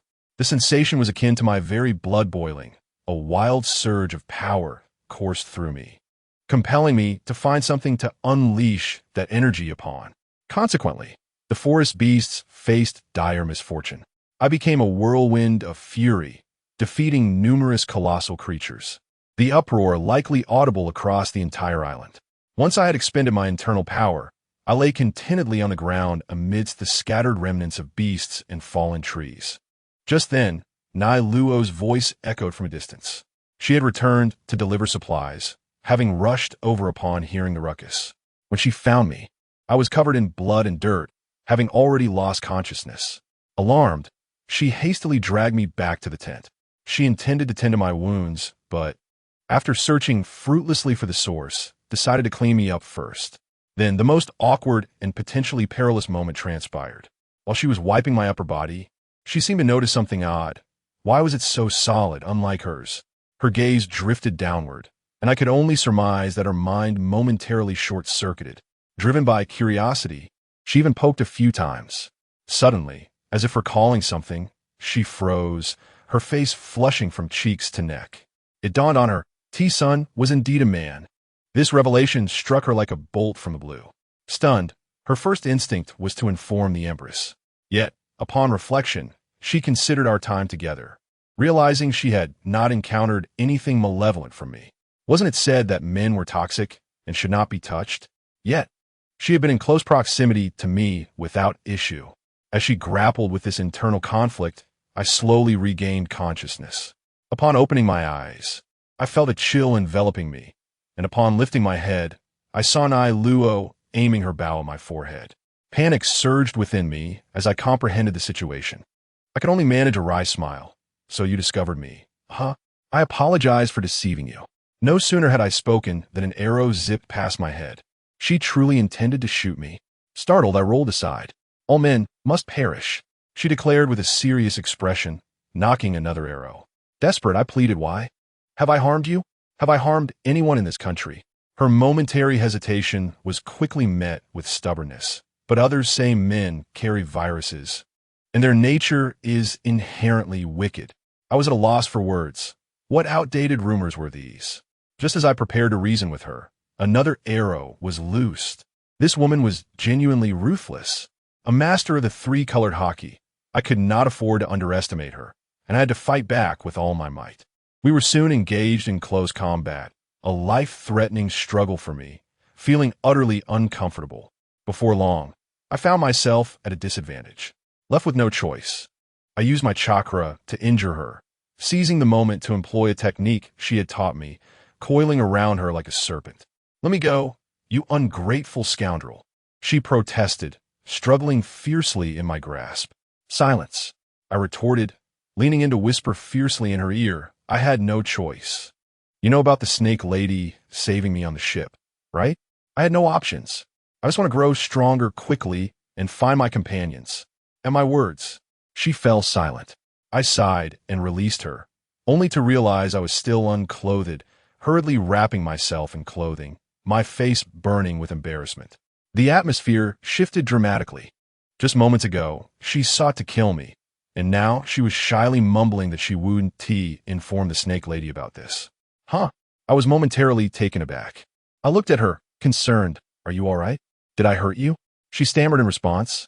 I'm fine. Are you concerned about me? Of course, I replied. Thank you for keeping me company and teaching me during this time. We are already good friends. Is that so? She began, but before she could finish, her eyes rolled back as she fainted. I rushed to catch her, realizing that my earlier strike had indeed injured her. T-san, are you concerned about me? She murmured, her body limp in my arms, her eyes sparkling with delight, her cheeks flushed as if on fire. Are you all right? Where are you hurt? I'm fine, really. You can call me Nai Luo. Then, as if in the blink of an eye, 2 years passed. During this time, T-sun had seemingly vanished, retreating to a desolate island known as Lucy-Ka-na to hone his skills. I tell you, that island was akin to a monster-filled Jurassic Park. And guess what? 2 years later, he reappeared, standing atop the head of a lion that behaved as docile as a kitten. Moreover, his appearance had transformed drastically. The androgynous beauty he once possessed had evolved into a strikingly handsome visage, with sharp eyebrows and piercing eyes. And he had grown to an astonishing height of 2 meters and 4 centimeters. What kind of miraculous nourishment had he consumed? Standing atop the lion's head, he mused about the well-being of Imo-na and Ji-na, contemplating it was time to seek out his companions. With that, he vanished in a flash. Can you believe it? He had trained himself to master the Navy's 6 styles. Such talent was utterly unreasonable. He returned to the towering safety tree where he had lived with Nai Luo, who remained unchanged, still clad in her alluring pink attire, grilling meat. I assure you, Nai Luo had spent these 2 years by his side, providing companionship. Upon seeing T-sun return, she eagerly invited him to join her for a meal. To her astonishment, T-sun embraced Nai Luo from behind, inhaling her delightful fragrance, expressing his need to depart and search for his companions. Nai Luo's cheeks flushed crimson, akin to ripe fruit. But upon hearing his intention to leave, her demeanor abruptly cooled. T-sun released her, earnestly stating, I apologize, but I will return to see you. Nai Luo, with a fierce resolve, indicated she had long anticipated his departure, Yet she now bore the responsibility of governing the nation, as the previous snake lady, called Guluo Liosa, had taken to the sea months prior, leaving her in charge. However, she also vowed that once she trained a successor, she would promptly seek out Senator family, who understand such an atmosphere. Sun held Nai Luo in his embrace, their faces mere inches apart, radiating reluctance to part, as if the words life and death separation were etched upon their expressions. After lingering in this intimate moment for some time, the guards finally arrived to escort him away. Nai Luo's face, from start to finish, remained flushed, glowing with warmth. She personally escorted Tyson to Xiangbidi Chuandao and prepared a plethora of provisions for him. After drifting at sea for 2 weeks, Tyson felt an exhilarating thrill. Having been silent for 3 years, both the Navy and the world government likely assumed he had long since passed. Now, he was returning, and this time, he would captain the ship himself. And then guess what? With a shift in perspective, we found ourselves at Fishman Island. Previously, a fierce battle had erupted at Xiangbidi Chuandao, and now the entire crew was recuperating in Dragon Palace City. A few days later, newspapers around the globe erupted with sensational headlines. Allow me to recite one for you. General Fei Huang falls in battle. The assassin, Roxdi Jibek. Tyson was momentarily taken aback, as he had intended to greet Fei Huang. Following this, the newspapers unveiled the notorious deeds of the Rox pirates, notorious for plundering and slaughtering kingdoms. The bounty list was astonishing. Captain Rox, 1, 58 billion. John, 770 million. Wang Ji, 650 million. Not to mention the likes of Gold Lion, Whitebeard, and Charlotte Linlin. Such a formidable lineup would leave even the Avengers of 2025 in disbelief, utterly outmatched. But the most shocking news was in the second headline. Tyson pirates clash with the Navy. 9 vice admirals defeated. The newspapers even included the latest bounty amounts for all involved. Captain Yumi Tyson, 720 million. Little Giant Mona, 410 million. The Swordmaster Jerry, 350 million. My goodness, this was a meteoric rise to fame, an instant leap to the pinnacle of notoriety. Tyson gazed at the newspaper, a surge of energy igniting within him. Rox, you say? Just wait until we meet in the new world. He did not remain idle at Fishman Island. He requested Neptune to take him to the sea forest, where he made imprints of the red historical texts and the letter of apology. He even chanced upon an 8-year-old child named Fisher Tiger, who expressed his aspiration to set sail like a muse. Once sufficiently healed, they would ascend to the surface and officially enter the new world. The weather that day, I assure you, changed more rapidly than my boss's mood. One moment, it was torrential rain, the next hail. Tyson decisively declared, to Thor Island. The crew was bewildered, asking, Captain, what shall we do there? There's nothing but thunder and lightning. Tyson remained calm and replied, I shall ascend to cultivate for a few days, using the thunder to temper my body. My goodness, practicing by being struck by lightning? What an ultimate masochistic training method. Though frightened, the crew, seeing their captain's determination, ignited with enthusiasm, vowing to find nearby locations to train after dropping Tyson off. As the ship approached Thor Island, the sky resembled the apocalypse, filled with raging thunder. Tyson leaped onto the island alone. At this juncture, I must confess, I seem to have mixed up the sequence. His journey to the new world came later. Prior to reuniting with his comrades, he had just emerged from Daughter Island, all alone. A series of events transpired at Xiangbidi Chuandao. At that time, he was sent to Xiangbidi by Naraku, alone and with just enough money for a drink. Contemplating his lack of a ship and companions, he thought, what to do? Simple. I'll borrow some money at the auction house. Goodness, what a whimsical thought, embodying both excitement and a carefree spirit.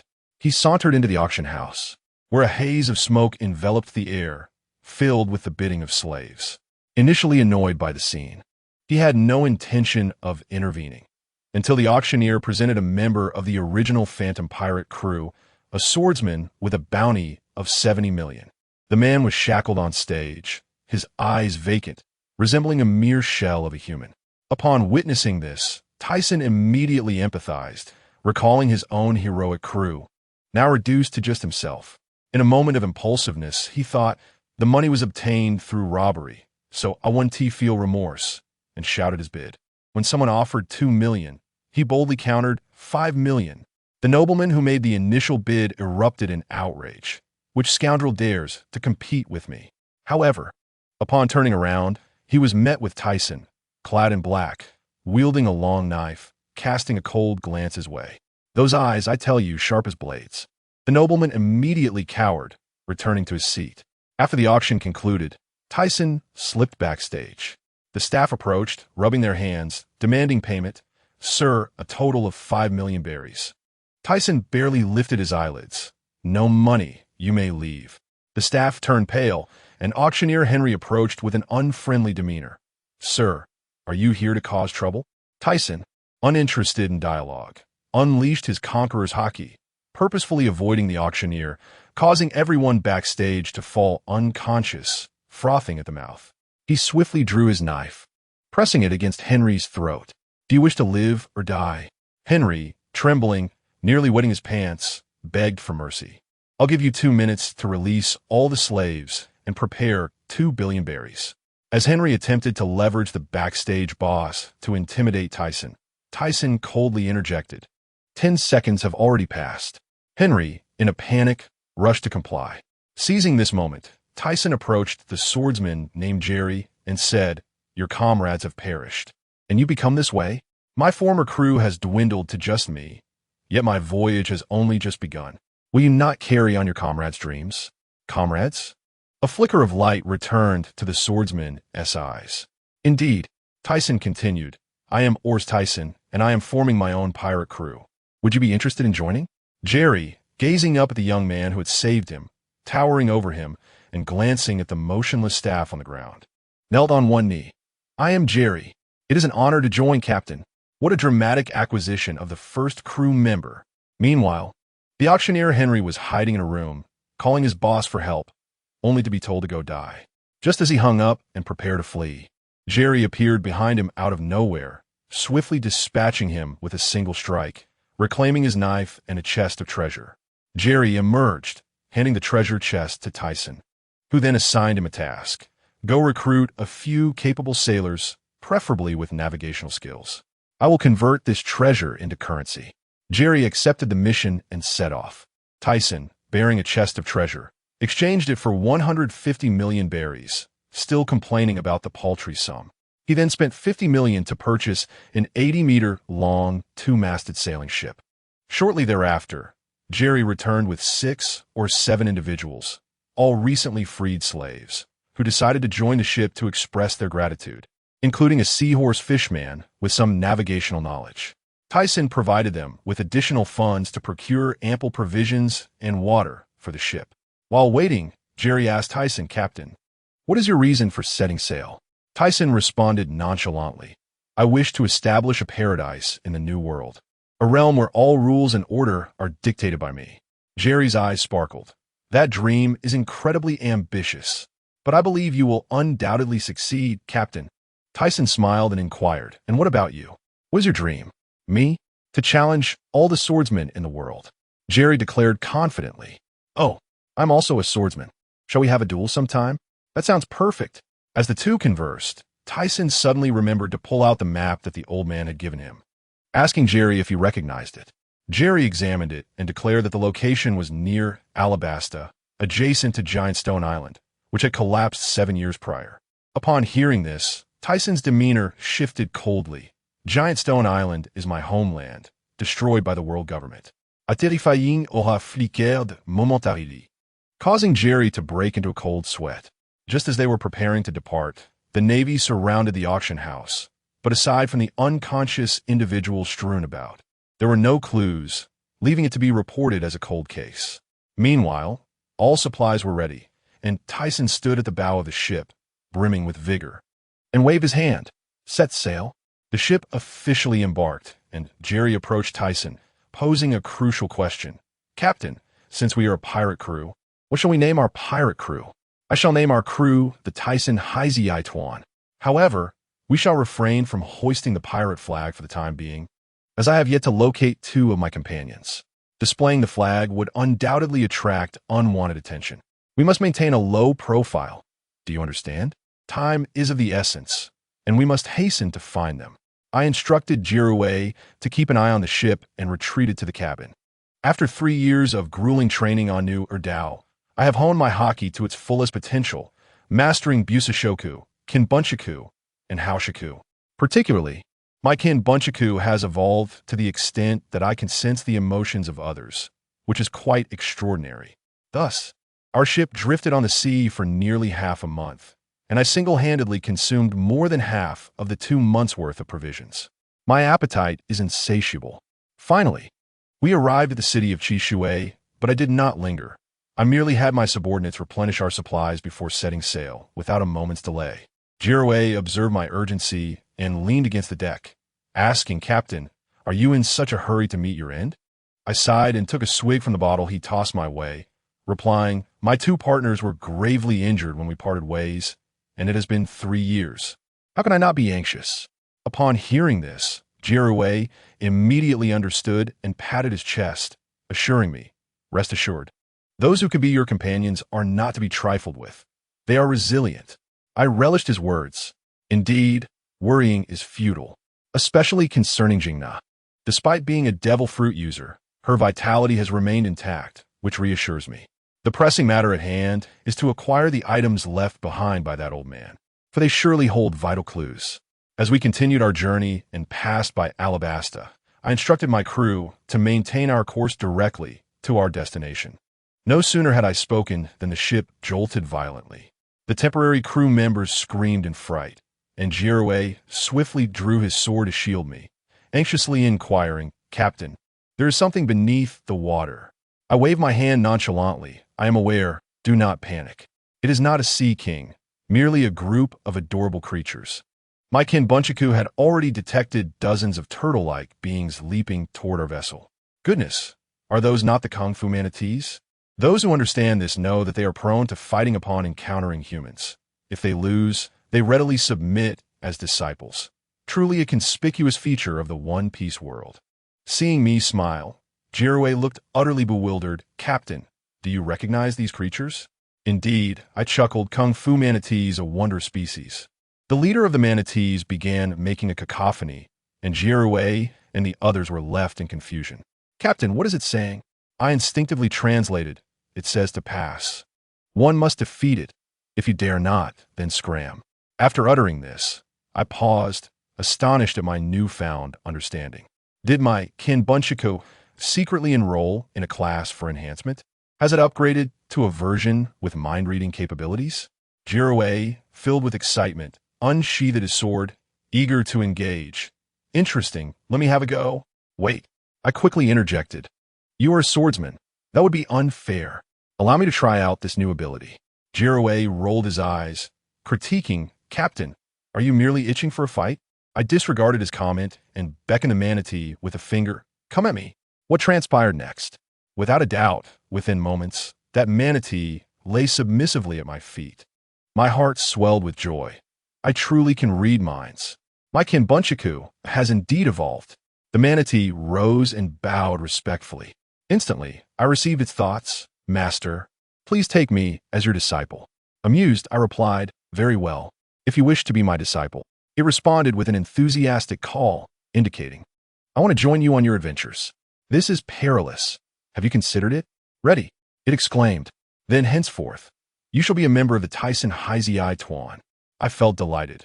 This manatee could potentially develop Busashoku, a promising recruit. Jirue stood beside me, utterly speechless. "Captain, you are so casually recruiting a crew member?" "A manatee, no less." I patted the manatee's back. "Do not underestimate it. You will be surprised by its capabilities." Upon hearing Jirue's dismissal, the manatee bared its teeth at him, assuming a fighting stance. I swiftly translated. "It says, if you doubt it, we shall settle this in the future." Jirue, bemused, replied, "Very well, I shall await that day." I named our new comrade with a grand moniker. "From now on, you shall be called Lunyo." Guess what? The little creature was overjoyed, dancing with excitement. After bidding farewell to its fellow manatees, we set forth with our new member. Meanwhile, On a nearby island known as Xiaohuayuan, my long-lost brother Mona was delivering a crushing blow to a dinosaur. A fishman companion by his side suggested, "Mona, another ship has arrived. Shall we go investigate?" Mona leaped from the dinosaur, standing nearly 6 meters tall, resembling a giant, and sighed. "Let us go. Although this is the 4th vessel, one can never be too sure." On the other side, we finally arrived at the uninhabited island marked on the map. I instructed the others to remain on the ship, and only took Jirue ashore. After being deceived once, I have grown exceedingly cautious. Following the map, we found a cave. I surveyed the area with my kinbunchaku and detected no danger. Upon entering, I unearthed a wooden chest with my bare hands, according to the marked location. Just as I was about to open the chest, Jirue, ever considerate, turned his back to me. I instantly comprehended his intent and felt a warmth in my heart. I patted his shoulder. "Jirue, there's no need for such formality. From the moment you agreed to join my crew, you have been my companion. Among partners, there are no secrets." Jirue bashfully scratched his head. I took a deep breath and opened the chest. To our astonishment, Jirue and I nearly had our eyes pop out. Inside lay a devil fruit, and, judging by its spiral pattern, it was a Logia type. Next to the fruit was a letter. My hands trembled as I opened it, reading each word with trepidation. The cave was enveloped in a haunting silence, punctuated only by my increasingly labored breaths. As I read, veins bulged on my forehead, and the murderous intent in my gaze nearly became palpable. Upon finishing the letter, I remained silent, carefully stowing it away, exiting the cave like an emotionless automaton, forgetting even the precious Logia fruit. Jirue, sensing my demeanor, understood that something was amiss. He quietly picked up the fruit and followed behind me. Upon returning to the ship, I finally managed to utter 3 words through gritted teeth to Xiaohuayuan. The crew was paralyzed with fear. Even Lunyo sensed the tension and ceased its training. Anxiously watching me, Jirue immediately shouted, "Did you hear that? Set sail for Xiaohuayuan." Back in my cabin, I felt numb. The information within that letter was enough to fry one's brain. To summarize, the old man Chasai, who had saved me years ago, was in truth a CP agent. His team was tasked by the world government to assassinate my entire family. I, Tyson, was originally a prince of the Ao-Ursi kingdom. My treacherous uncle conspired with the world government to eradicate my father's faction. Just as they were about to kill me, a mere 4-year-old child, Chasai had a change of heart and rescued me, losing an arm in the process. The gas fruit in the chest was the offering my uncle provided to the world government. Let me tell you, this plot is more dramatic than a soap opera. Chasai is both my family's murderer and my savior. Yet for me, as a time traveler, without him, I would have perished in that world long ago. Hence, gratitude aside, vengeance must be exacted. World government, I have now set my sights on you. Prepare yourselves, for if you relish in shattering others' lives, be ready for me to overturn the table. I composed myself, stepping out of the cabin, my expression returning to its usual icy demeanor. "How long until we reach Xiaohuayuan?" "Master Tyson, we shall arrive shortly," Lunyo chirped, expressing concern for my well-being. I gently stroked it, feeling a warmth spread within me.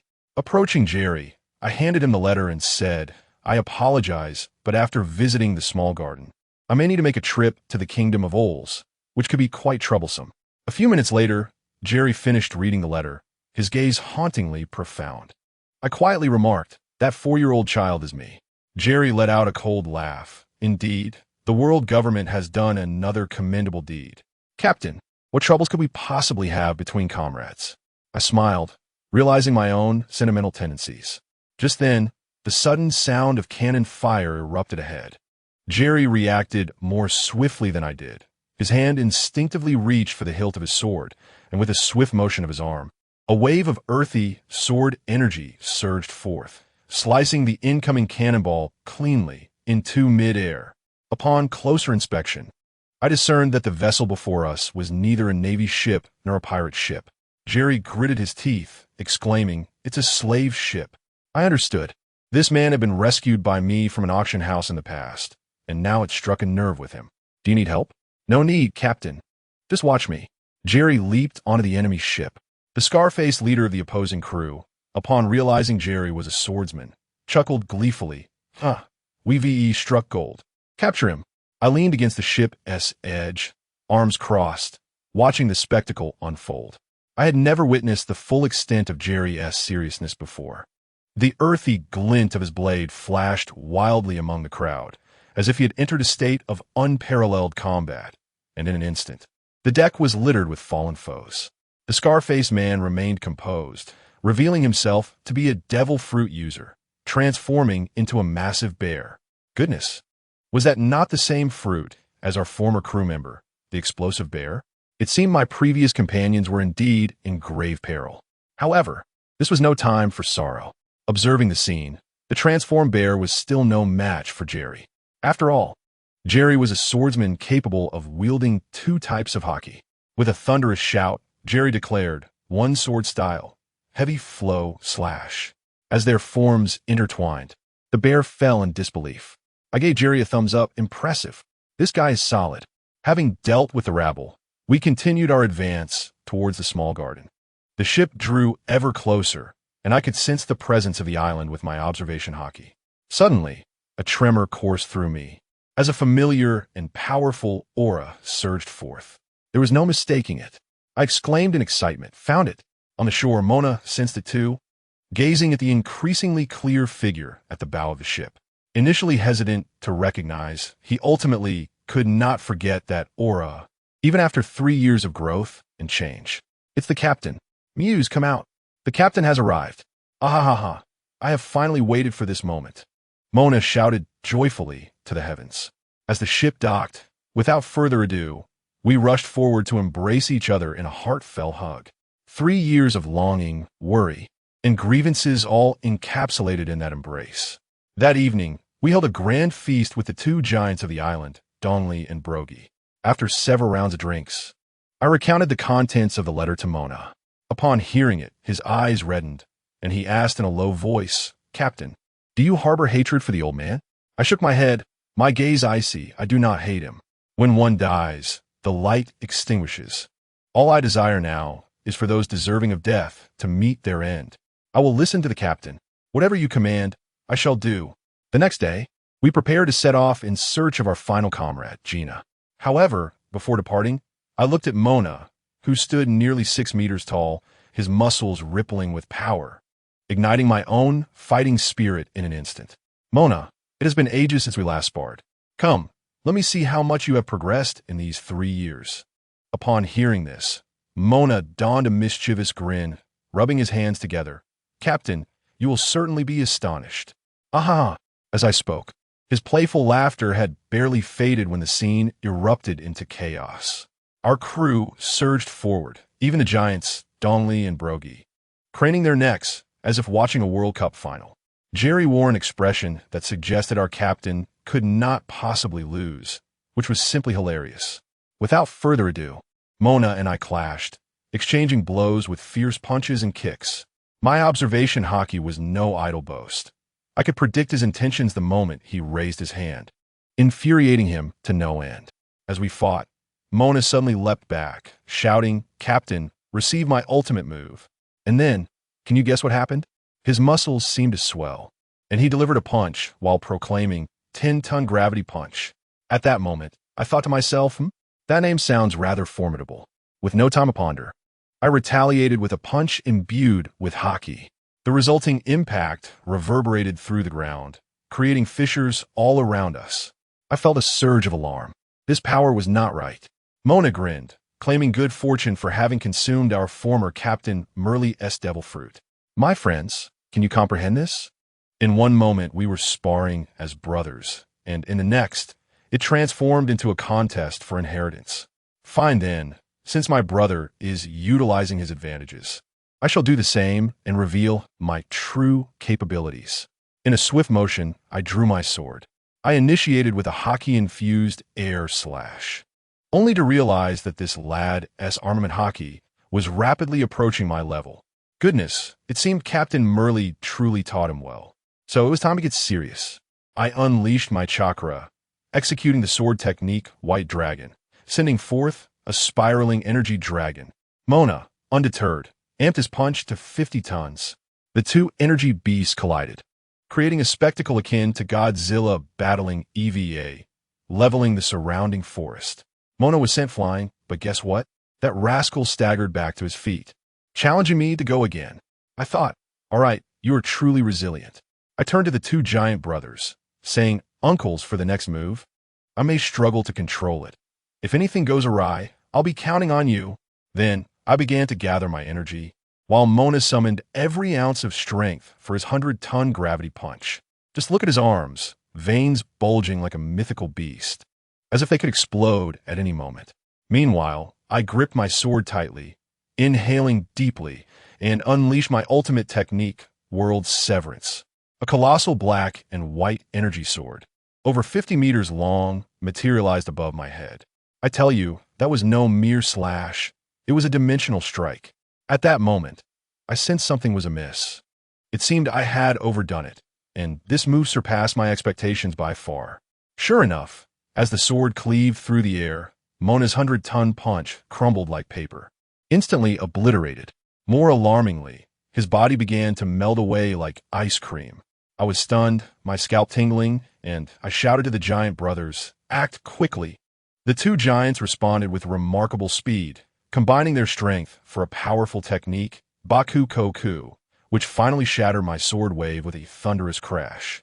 However, even so, the residual energy grazed them, rendering their weapons useless and causing them to cough up blood. I rushed over, my heart racing. Mona appeared as if he had been doused in acid, his body riddled with wounds, his aura flickering like a candle in the wind. I attempted to heal him with chakra, but the situation only worsened. In a moment of desperation, I remembered I had an ancestral strength pill and quickly fed it to him. Remarkably, that pill was incredibly potent. Minutes later, the damaged flesh began to shed, and new tissue sprouted forth rapidly. In no time, he stabilized. The fisherman Muse, witnessing the entire spectacle, turned pale, looking at me as if I were a ghost. Now, having fought so intensely, our ship was unable to set sail. We spent 5 days recovering on the island before bidding farewell to the two giant brothers and promising to forge them new weapons. Our Tyson pirate crew was officially established, comprising 5 members: myself, the rejuvenated Mona, swordsman Jerry, fishman helmsman Muse, and my pet, the ever-bulking Green Bull. Our next destination is Donghai. We must find Gina. However, upon reaching the upside-down mountain, we were taken aback. To reach Donghai, we must swim upstream against the current. Unfortunately, the abilities of the Mound of Fruit were of no assistance. Just as I was pondering our predicament, a sudden inspiration struck me, and I said to Muses, let us head to the sea and catch a big one. The old man, Kurolkas, who was guarding the lighthouse, was left dumbfounded by my plan, exclaiming that I was being fanciful. Before long, Muses returned, dragging a gigantic ribbon fish that had been knocked out. I leapt onto its head, unleashed my conqueror's Haki, and initiated mental control. Little fish, obey, and take us up the mountain, or we shall feast on you tonight. To my astonishment, this tactic proved effective. The enormous ribbon fish propelled our vessel upwards, defying the waterfall to ascend the upside-down mountain. The sight must have left Kurolka's agape, his jaw likely still unhinged. This maneuver was truly ahead of its time. Upon reaching Donghai, we released the exhausted ribbon fish and set sail towards Rogue Town on our rickety ship. Along the way, we fortuitously encountered a band of pirates robbing a merchant vessel. This was intolerable. Jerry swiftly dispatched their captain with a single strike, while I effortlessly cleaved their ship in two. To our surprise, a stunning red-haired beauty emerged from the merchant ship, her figure strikingly alluring, insisting on inviting us aboard. I couldn't help but think that such undue hospitality might hide ulterior motives. Once inside, she revealed her true intentions. Her name was Zuanai Lilia, a wealthy second-generation heir involved in a family business, who recognized us instantly. She claimed to be a navigator, eager to expand her family's trade into the Grand Line and wished to join us, offering intelligence and resources in return. I found this amusing and told her, joining is out of the question. My ship does not require mere decorative figures. However, I can lend you our pirate flag, and in return, you shall provide us with information. Although the Thesan pirates were not yet renowned, soon our name would echo across the seas. Upon hearing me refer to her as a mere decoration, Lilia became incensed, pouting furiously. Who among my companions could comprehend my honesty? Nonetheless, she did not linger on it and handed me a miniature den mushy, resembling a thumb-sized creature, asserting it would serve as our future partnership tool. Very well, partnership it is. We parted ways with her in Rogue Town and found a hotel to settle in. I suggested that we take a day to rest and finalize the pirate flag I had envisioned. The following day, we set sail. Lilia had provisioned our ship with enough supplies to last us 3 months, proving quite reliable. Once we were on the open sea, I unveiled the pirate flag I had spent the night designing. The expressions on my crew's faces resembled that of elderly passengers on a subway, utterly bewildered. Jerry, with a twitch at the corner of his mouth, inquired, "Captain, is our pirate flag really supposed to look like this?" I assured him of my artistic prowess. A skull with a long sword piercing through it. How majestic! I had even added a small animal design atop the skull, reminiscent of the pendant I wore around my neck, which bore a striking resemblance to a certain mouse. This was the sole memento left by the original owner of this body, and I found it profoundly meaningful. Jerry, with an expression suggesting deep contemplation, sighed, "All right, as long as it pleases you." To my surprise, Ors, the burly one, laughed heartily. "Ah, our captain truly has ideas." I suddenly conceived an even more intriguing plan, promising them a delightful surprise. We navigated towards the direction indicated by Gina's life card for several days, and to our astonishment, we arrived at an island, home to a nation known as the Kingdom of Ors. Reflecting on this, I realized it was my homeland. Thus, we decided to explore. However, upon docking, I was left in shock. This was no kingdom. It was a hellish beginning. The port was dilapidated, and the streets were filled with starving citizens, each willing to kill for a morsel of bread. I witnessed a man, bloodied and desperate, steal half a bun to feed his wife, only to discover she had succumbed to starvation. In his arms, a small child wailed uncontrollably as he attempted to give the bun to the child. A frenzied mob descended upon him, snatching it away. The man fell to his knees, weeping bitterly. "Please give it back. My wife has died. If my child doesn't eat." I stood there, my fists clenched in rage. Without hesitation, Mauna dashed forward, swiftly incapacitating the assailants with a few punches and retrieving the dirted bun, which he handed to me. I approached the man and placed the bun in his hands, inquiring about the plight of this nation. He trembled as he explained that we were in the civilian district and urged us tourists to move on to the city. I scoffed. "We are not tourists. We are pirates. Rest assured, it won't be long before this place is liberated." With that, I led my crew into the city. The contrast between the city and the outside world was stark. It was a realm of opulence and revelry. I casually entered a tavern and instructed my crew to gather information while I ventured to the palace. This visit was not merely for leisure. I sought retribution against those who had once brought ruin to my family. I activated my invisibility skill and boldly entered the palace. Stumbling upon a meeting of the corrupt elite, I overheard a corpulent king bellowing, "Is there still gold missing? Where's the money? If there's a shortage, seize it from the commoners. Their lives mean nothing to me. Useless gluttons." My anger surged at the sight of this vile creature, my usurping uncle, Zwafeta. At that moment, an armored general stepped forth, pointing an accusing finger at the king. "Zwafeta, you treasonous usurper. It was you who deceived me into slaughtering the royal family. I later discovered that the last heir, Prince Thesan, still lives, and you conspired with outsiders to eliminate him." The revelation was staggering. The general, named Anlado, was indeed a man of understanding. Zwafeta, his face turning purple with rage, slammed his hands on the table, shouting, "Guards, drag this traitor out and sell him." Yet, despite his incessant calls, not a single soul appeared at the door, as I had silently dispatched the guards outside. Brandishing my sword, I strode into the grand hall, blood still dripping from the blade. "Who are you?" Zwafeta asked, failing to recognize me. Enlado, however, stared in disbelief. Zwafeta continued to shout, "Someone, seize him." Enlado suddenly stepped forward, bellowing, "Stop. He is the son of the prince. Prince Orstheson. I had no time for idle chatter. I unleashed my conqueror's Haki. A powerful wave surged through the palace, leaving all but Anlato, who managed to kneel, unconscious, foaming at the mouth. The soldiers outside the palace fell like wheat, one after another. Moments later, Mauna and the others burst in, astonished by the scene. I looked down at the kneeling Anlato and said coldly, "I know your thoughts." There is no need for words. His expression was one of shock, likely not expecting my mind-reading ability. I issued a decree. If you wish for the soldiers and citizens of this nation to be spared, gather all officials involved in that incident and every noble in this kingdom to the palace. Not a single one shall be spared. An hour later, the palace was filled with the wails and pleas of nobles and officials.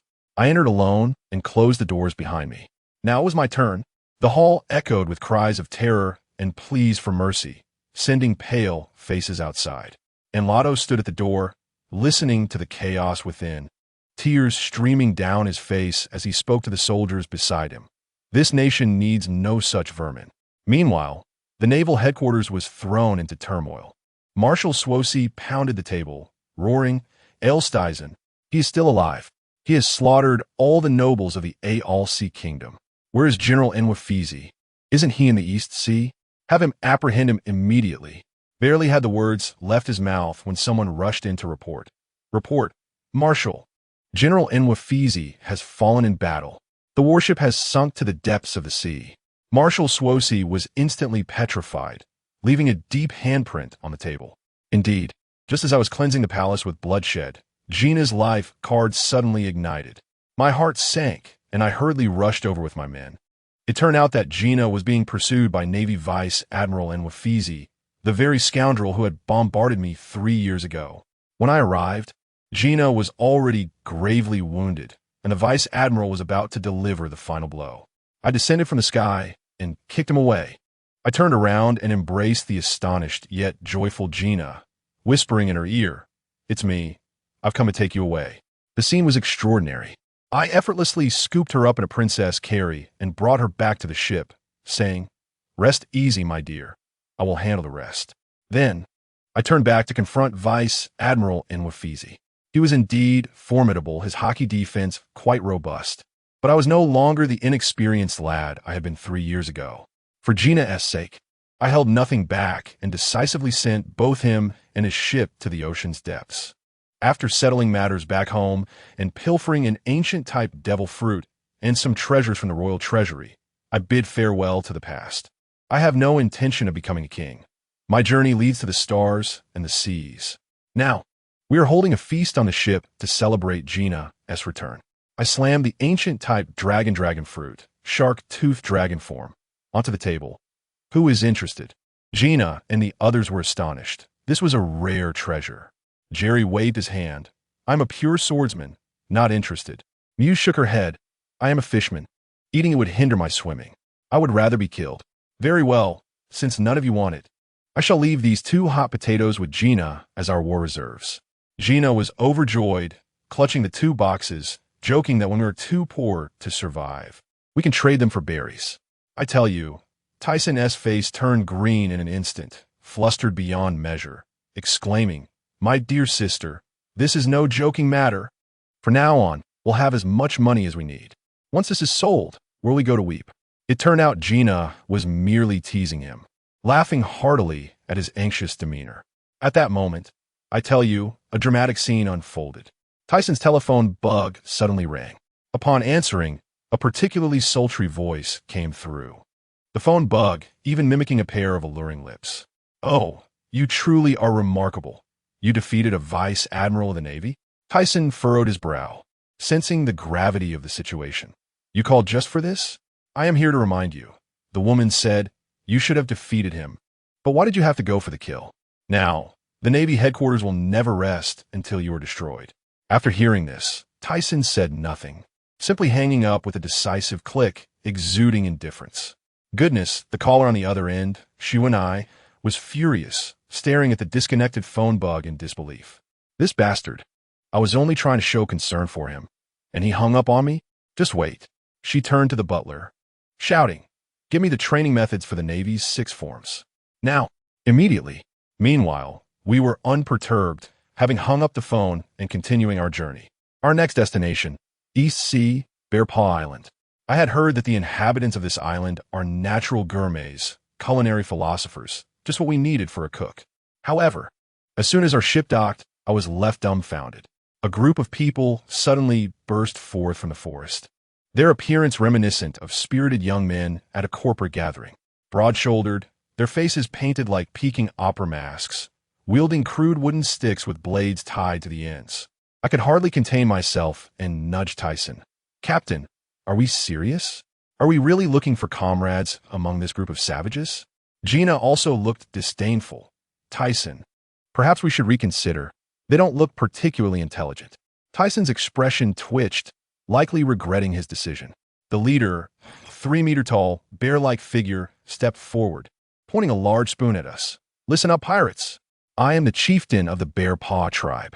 Surrender obediently, as we are ready for a feast." "What? A feast? Human cuisine? Who understands this? We came seeking a cook and nearly became someone else's dinner." The chieftain, seeing our lack of response, grew furious. "Capture them and prepare them as ingredients." Mew stepped forward, rolling her wrists. "I'll handle this." Tyson, looking resigned, waved his hand. "Go ahead. Test the chieftain's strength. If it doesn't work, we'll retreat." I tell you, the scene was utterly hilarious. The opposing group charged forward with wild shouts, and Muse merely stood her ground. With a flick of her wrist, she unleashed a wave of water, instantly condensing countless droplets in the air, which then burst forth like a machine gun. In one fell swoop, aside from the chieftain, everyone else fell flat, as if they had been harvested like wheat. The chieftain was left dumbfounded, cold sweat pouring down as he stealthily took a step back. Who are you?" Muse, hands on her hips, disdainfully replied, "Tyson pirates. We originally came to find a cook, but it seems you are merely a bunch of useless fools." This remark incited the chieftain, who retorted angrily, "Who are you calling useless? I'm not like them." With that, he let out a roar and charged towards Muse. What happened next? One strike, another strike. Muse delivered a precise punch, sending the chieftain flying faster than he had charged in, crashing into the forest, motionless for quite some time. Unbelievable. Is this the legendary gourmet of the East Sea? Tyson shook his head in disappointment. "Let us go. It was a wasted expectation." Just as we turned to board the ship, a weak yet stubborn voice called out, "Stop right there." We turned around, and to our astonishment, the chieftain was propping himself against a tree, swaying unsteadily, blood trickling from the corner of his mouth. "We Bear Paw tribe are culinary philosophers." "Take back what you just said." Tyson chuckled, folding his arms. "Oh? And how do you intend for me to take it back?"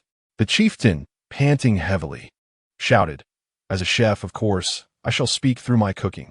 You all, get up and bring me the ingredients." Upon hearing this, the fallen tribe members sprang to life, as if energized, scrambling to gather supplies. Soon, a large pot was set up, and the chieftain personally took the reins, moving with a grace that was quite impressive. Then, I tell you, the aroma wafted up, utterly irresistible. We, especially Mona, were salivating like waterfalls, our eyes nearly glued to the pot. Once that massive pot of food was served, we tasted it, and everyone fell silent. It was divine, so delicious it brought tears to our eyes. After devouring everything, Mona was the first to protest, clinging to Tyson's leg. Captain, I want him. I like the chef." The chieftain, still somewhat proud, wiped his hands and said, "Don't misunderstand. I merely aimed to demonstrate the prowess of the Bear Paw tribe. I never intended to join you." Tyson, this time quite serious, stepped forward and reintroduced himself. "I am Tyson, captain of the Tyson Pirates, Elstizen. I apologize for my earlier rudeness and formally invite you to be our chef." "I refuse." The chieftain rejected emphatically. Tyson smiled. "What future do you envision staying on this desolate island? Day in and day out, toiling with the same few ingredients? Join me at sea, where the variety of ingredients will surpass your imagination, and there is the legendary All Blue." The mere mention of All Blue caused the chieftain's eyes to widen in astonishment, his breath quickening. Are you serious?" "Believe it or not," Tyson shrugged. "That's my answer." The clan leader fixated intently on Tyson's eyes for a full half-minute, and finally, as if resolutely making a decision. He bowed deeply. My name is Tion Shan. I'll look forward to your guidance henceforth. Thus, our ship gained a cook burdened with a large pot. After boarding, Gina, with her characteristic curiosity, inquired, Hey, Tion Shan, do you really eat people? Tion Shan scratched his head, somewhat embarrassed, and replied, Well, we did intend to, but curiously, every time we captured someone, either the pot broke or the person was rescued. We have yet to succeed even once. Upon hearing this, Tyson burst into laughter, unable to contain himself, exclaiming, You must be here for comic relief. After securing a chef, we officially set sail towards the Grand Line. However, our good fortune was short-lived. The Navy, like an unyielding gum, latched onto us again. This time, it was a vice admiral named Erdy who had been haunting us for a month. Tyson consistently instructed Mona and Muse to sink their ship, avoiding direct confrontation for fear that another vice admiral's demise might attract an admiral's attention. Yet today, an island named Osaka appeared ahead, and Tyson, glancing back at the relentless warship pursuing us, grew resolute. We can no longer evade. Bring the ship closer. Prepare for battle. Additionally, I need to retrieve something from the island. Retrieve something? Gina asked curiously. Have you been here before? To fetch a sword. Tyson's response left us all momentarily speechless. Soon, the two ships drew near, and Vice Admiral Erdy stood at the bow, hurling insults. Tyson paid him no heed and turned to us, saying, It's up to you now. Just as Mona was about to engage, Jerry restrained him. Wait, let me handle this. I heard he possesses the steel fruit ability. It's the perfect opportunity to test my new technique. We were all invigorated. We had yet to witness Jerry's full power. As Jerry stepped forward, Vice Admiral Erdy recognized him and scoffed. Aren't you the bounty of 70 million from the Ghost Pirate ship? Why are you out here as a pirate instead of hiding and surviving, you worthless scum? Jerry remained unfazed, his gaze sharpening as he retorted, Enough with the chatter. One sword style, flowing slash. I assure you, the spectacle was remarkable. A 10-meter-long sword aura sliced through the air. Vice Admiral Erdy was taken aback, hastily crossing his steel-formed arms to block, sparks flying across the deck. The two immediately became embroiled in a fierce battle, the clashing sounds of sword energy and steel echoing through the air. Meanwhile, we engaged with the Navy soldiers. Once Tyson deemed the situation stable, he prepared to take Gina onto the island, cautioning us to remain vigilant.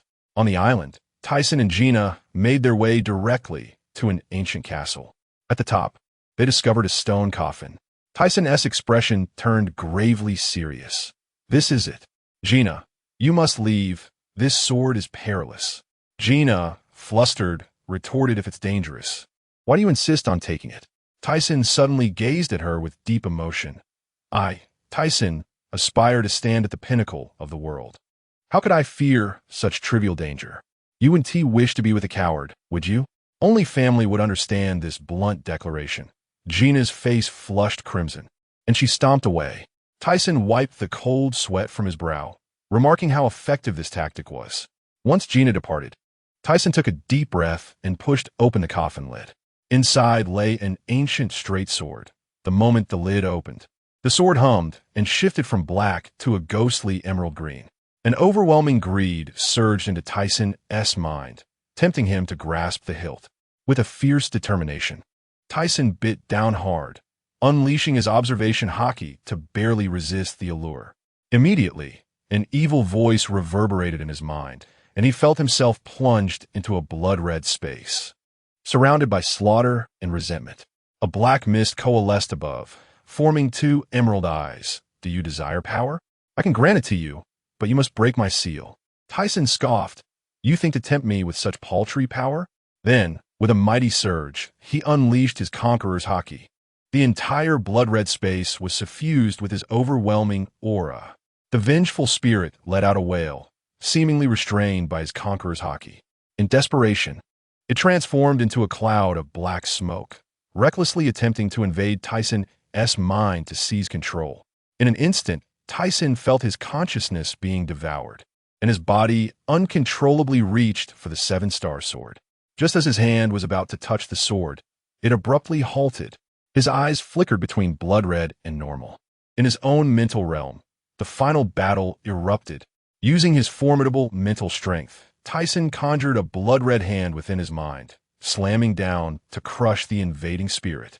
Outside, Tyson's gaze cleared completely. He grasped the sword, its emerald glow instantly fading, restoring its ancient appearance. This sword was the fabled Curse Blade, the seven-star sword. He attempted to channel his power into it, and the sword ignited once more with emerald flames. Although the vengeful spirit was vanquished, the sword's malevolent aura remained, requiring time to acclimate. Meanwhile, the battle aboard the ship had concluded. Jerry and Vice Admiral Erdy were both gravely injured, but ultimately, Jerry, summoning every ounce of strength, unleashed a one-sword style, Earth Slash. I assure you, that sword energy was golden and struck like a mountain. With a shattering blow, the Vice Admiral was obliterated, his insides rendered to pulp, dead beyond recovery. Jerry himself collapsed from exhaustion. When Tyson returned to the ship with the seven-star sword, he merely showcased the weapon, and the chilling aura it exuded caused the surrounding air to drop several degrees, making us shiver. Mona, terrified, stammered, "Captain, this sword is far too terrifying." Tyson chuckled as he stowed the sword away. "It will be fine after a few years of nurturing." He scanned the injured crew and resolved, "It seems we will need to find a ship's doctor." With affairs resolved, Tyson stood at the ship's bow, raising the seven-star sword high, exuding vigor. "Brothers." We set sail for the Grand Line. We cheered in unison as the ship cut through the waves, heading towards the legendary route. At that moment, on an island in the New World, the captain of the Rocks Pirates, the legendary figure Rocks, held a freshly printed bounty notice, revealing a keenly interested smile. The notice bore Tyson's face. A. Rustison, bounty 300 million, life or death irrelevant. Fascinating, that little brat has grown to this extent. Come, let us venture into the New World. In the year 1467 of the Ocean Era, we finally ascended Reverse Mountain once more, returning to the Grand Line. Our first stop was Whiskey Peak. We celebrated our rebirth in a tavern in town, Tyson drinking the local brew, which he found reminiscent of water, all the while plotting our future. This ship was far too dilapidated. We needed a new one. The crew was still incomplete. We had a navigator, a cook, a helmsman, a swordsman, and combatants, but we still needed a ship's doctor, a musician, and a sharpshooter. Ideally, we should also recruit a scientist. Yes, a scientist was essential. Otherwise, who knows how to manifest those fantastical designs for the paradise I envisioned? As I pondered this, I looked up and nearly burst out laughing. I tell you, Mona is truly a character. He dares to engage in the most outrageous antics.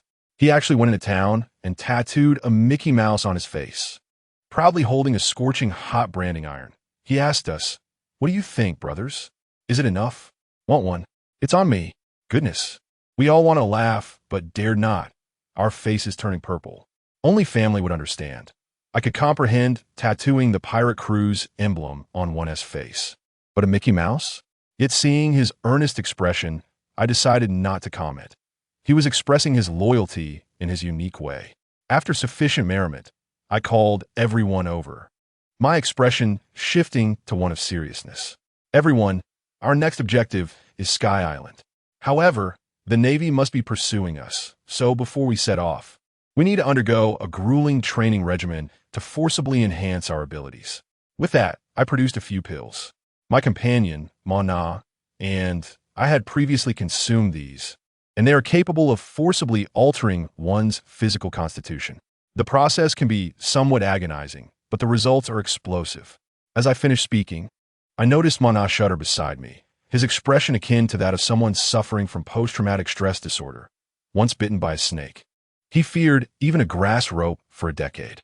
The others, witnessing his reaction, turned pale, their hearts sinking. I turned to Gina and asked Nana, "Will you take it?" The process is indeed quite painful. This girl, though her face displayed fear, had a resolute glint in her eyes as she shook her head, indicating her determination not to be a burden to us. With such resolve, she truly deserved my admiration. Consequently, apart from Mona and myself, everyone else swallowed the pills. The wails that echoed that night were so intense that they could be heard from the neighboring island. However, the suffering was not in vain. The next day, each person seemed to have undergone a remarkable transformation. Gina even became fairer and more beautiful, elatedly proclaiming that the pills also had beautifying effects. Jierue, our sword enthusiast, remarked that his grip on the sword now felt entirely different, remarkably light. Musi was ecstatic, claiming that his fishman karate strike had doubled in power. Even our sea cow, Lunyo, was bellowing as it raised its virtually invisible biceps to showcase its strength. This little creature had been fierce the previous day, swallowing the pills without hesitation, writhing in pain, but the rewards were immense. I found myself eagerly anticipating what its awakened armed Haki would be like. With everyone upgraded, I contemplated that it was time to embark on a significant venture. Our dilapidated ship needed replacing, and the funds from our previous plunders, in addition to what Gina borrowed from her hometown, would suffice to procure a luxury cruise ship. However, there were no reputable shipyards nearby, so we would have to make do for the time being. I was enjoying a drink in the kitchen when the phone bug suddenly rang. Upon answering, I heard Shuanai's sultry voice. T-Sun, I've obtained some crucial intelligence. There is a ship transporting Tianshang near Jia Island. However, it is escorted by Vice Admiral War Dian, and you are on the Grand Line, so you cannot reach it, right? Upon hearing this, my eyes lit up. Oh? Shu and I, your timing is impeccable. On the other end, Shu and I sounded anxious. Are you out of your mind? Stealing Tianshang? Do you realize the gravity of this crime? I do not wish to see headlines tomorrow proclaiming the demise of the T-Sin pirate crew. This matter is none of your concern, I replied, abruptly hanging up. I had long desired to give the world government a taste of their own medicine. Moreover, within the escorting fleet for Tianshang, it was highly probable that there were CP agents, and with a stroke of luck, we might uncover clues about the traitor Stena and that number 08 geisha from years past. I shared this idea with the crew, and Mana was the first to explode, his eyes reddening. Captain, damn it, I've longed to take revenge on the world government. That scoundrel Stena better not fall into my hands, or I will scatter his ashes. Gina, Jierue, and the others all bore expressions of resoluteness, unanimously expressing their agreement. Excellent, I declared, thumping my thigh. Let's make this a grand affair. We will cut straight through the doldrums. Following the usual route would be futile. Gina turned pale at the mention of traversing the doldrums. Crossing the doldrums? That place is infested with sea kings. My navigational skills would be useless.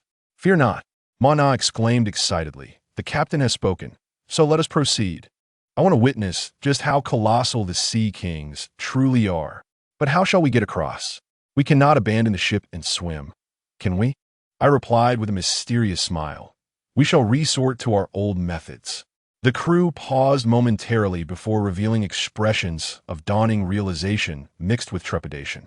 Meanwhile, on the Navy's side, the future Fleet Admiral Sengoku, still a youthful and fervent figure, was accompanying then Admiral Steelbone, preparing to intercept us at Jaya Island. Steelbone took the time to enlighten Sengoku about my illustrious exploits, noble lineage, innate conqueror's Haki, a sword master, and a user of the Monma fruit, with each of my subordinates being fierce warriors. However, midway through their journey, they received a call from a marshal, informing them that we had mysteriously vanished near Jaya Island. Enraged, Steelbone ordered full speed ahead, commanding them to turn that sea area upside down. Little did they realize that we, the crazed bunch, were currently reenacting a scene from Fast and Furious in the doldrums. We had intimidated a gigantic sea beast with our Haki, compelling it to pull our ship at breakneck speed. The spectacle was astounding. All around us were colossal sea kings, each one several times larger than our vessel, their single eyes resembling small mountains. These sea kings were persistent companions, impossible to chase away, appearing one after another. Bai Long, Bitun Songulikuan, to Liu Zhan. We unleashed our skills desperately, yet we could not clear them all. As three of the largest sea kings opened their massive jaws, preparing to swallow us whole, I had no choice but to unleash my ultimate technique. Secret technique, limit break. A devastating slash swept across, instantly freezing the three beasts in place, their bodies splitting open with gaping wounds. Seizing this fleeting opportunity, we surged out of the doldrums. Upon emerging, everyone, including the sea cow, collapsed onto the deck like dead dogs, likely traumatized for life. Upon inspecting the ship, I found that the keel had cracked, and it would not hold for long. Nah, the ship carrying Tianshang will soon arrive in this area. Once we spot it, we will approach. I called to the now-recovered Jina, urging the others to rest up. A fierce battle awaited us, and I would not intervene. This was a practical assessment for them. Half an hour later, while I was gnawing on some ham in the cabin, my observation Haki sensed their arrival. Coming from the southeast, steer us closer. In the distance, 5 warships approached grandly, led by a vice admiral, Wardian. The lookout on the ship spotted our solitary, dilapidated vessel and signaled us to make way. However, upon recognizing our Jolly Roger, the lookout dropped his telescope in fright, scrambling to report. Vice Admiral Wardian. Trouble. It's the Tisan pirate crew, the one with the 300 million bounty. Wardian was also taken aback, wondering how we had suddenly appeared in the South China Sea instead of the Grand Line. However, he quickly regained his composure, barking orders. All hands, prepare for battle. Open fire.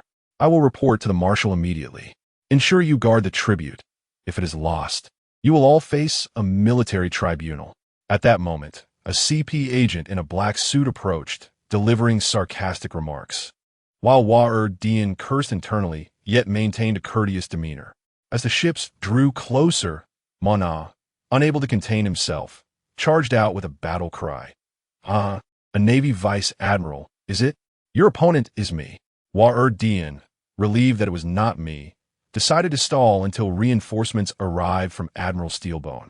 As soon as our ships made contact, I launched an attack. I specifically targeted the CP agents clad in black suits and white hats, reading their thoughts with my observation Haki before eliminating them. Regrettably, after dispatching over 10 agents, I still could not uncover the clues I sought. Just then, I spotted a CP chief named Jita, hiding in a corner and surreptitiously calling the 5 elders. Hello, is this Lord 5 Elders? We are being attacked by the Tisan pirate crew. The Navy is on the verge of collapse. What should we do? I swiftly appeared behind him, grinning, and said, La. Contacting the highest echelons of the world government so quickly? What honor. Jita was so frightened that he lost his composure. The 5 elders on the other end remained calm and instructed me to pass the phone. I took the phone bug, feigning ignorance. Hello? Who is this? What can I do for you? I'm one of 5 elders, Oversea Tisan. Do you know what you are doing? Attacking Tianshang is a capital offense. You will become an enemy of the entire world. I could not help but chuckle at this. Such verbose rhetoric. Have you forgotten the foolish acts your world government committed against my homeland, the Oversea Kingdom? Scoundrels! Do you know whom you are speaking to? Crack. I hung up again. I find such empty threats incredibly irritating. I turned to Jite and, with a single punch, rendered him speechless before commencing my interrogation. Unfortunately, his rank was insufficient. He could only assert that this matter fell under the jurisdiction of the CP commander. Nevertheless, this was a breakthrough, as it meant that a trip to Judicial Island would suffice to bring those 2 scoundrels to justice. I swiftly dispatched him with a sword stroke and glanced back at the battlefield. Aside from Mona, who was still engaged in a fierce exchange with a rear admiral, the rest of the skirmishes had concluded. Gina and the others were busily transferring treasure onto our ship, the Navy relying on sheer numbers to overwhelm us. A veritable human mind, utterly insufficient for combat. Meanwhile, Steelbone and Sengoku arrived on the scene, their eyes widening in fury at the sight of the sea littered with the wreckage of naval vessels and bodies. Sengoku was still analyzing the situation, insisting that we could not traverse the doldrums. Steelbone, maintaining his composure, retorted, whether it is possible or not, pursue them immediately. I want to see where these youngsters think they can escape to. As for me, after securing the loot, I called Shu and I. Hello, Tyson. How are you faring? I was just about to call you. The Navy has dispatched over a dozen warships in pursuit of you, and they are very close. Oh, I just finished plundering and was about to make my escape. I replied casually, as if I had just returned from a leisurely shopping trip. Shu and I on the other end of the line was left speechless. How do you know this so precisely? That's none of your concern. Rest assured within the 4 seas. There is no information that eludes me. What are your plans? That's also none of your concern. Crack. I hung up on her once more, and I could only imagine her frustration. However, she was not idle. She had procured the training methods for the Navy's 6 styles for me. Although it lacked illustrations, it was still quite useful. After ending the call, I turned to Mona, who had finally knocked the rear admiral unconscious, and asked everyone, the Navy is in pursuit, with over a dozen warships. Shall we confront them or attempt another passage through the doldrums? In unison, everyone shouted with all their might, let us battle the Navy. It seemed that our previous encounter in the doldrums had genuinely frightened them. Very well, I chuckled. Nana, find a nearby island. Let's dock and host a banquet. We shall rest well and wait for their arrival. On a deserted island, we lit a fire and feasted on grilled meat, drinking heartily. Just as I raised my cup, I abruptly stood up, gazing towards the sea. Everyone looked at me in confusion. A grin spread across my face. Something interesting is approaching. At the forefront of the opposing forces was Admiral Steelbone, accompanied by a fellow named Sengoku. It seemed they had indeed underestimated us. A dozen warships swiftly surrounded the island, and Steelbone and Sengoku leapt ashore, observing the pirates reveling in their banquet. Steelbone's face was as dark as a pot's bottom. We all stood up to confront the Navy. Steelbone began to read aloud the bounty notices. Tyson Aorcy, 300 million. The giant Mona, 210 million. He continued until he reached our pet manatee, Green Bull, which had a bounty of 300,000. Quack! Green Bull immediately protested its bounty. Steelbone completely ignored it. Fixing his furious gaze upon me, Tyson Aorcy, surrender at once. I took a sip of my drink, looking at him with a smile. Admiral Steelbone, did you come all this way just to utter such nonsense? Before I could finish, a brash young man with an explosive hairstyle jumped forward, pointing at me and scolding. You dare show such disrespect to an admiral. Iglansa sidawais, amusa, la. I thought you were someone important. Is this not the future Buddha of Sengoku? The young man immediately looked bewildered, his expression one of confusion, as if to ask, who are you? No wonder, he had just graduated from Naval Academy, resembling an intern, unaware that I had arrived with an omniscient perspective. I couldn't be bothered to engage him further, locking my gaze on Steelbone. Enough with the trivialities. Let me gauge the true caliber of the Navy's highest combat strength.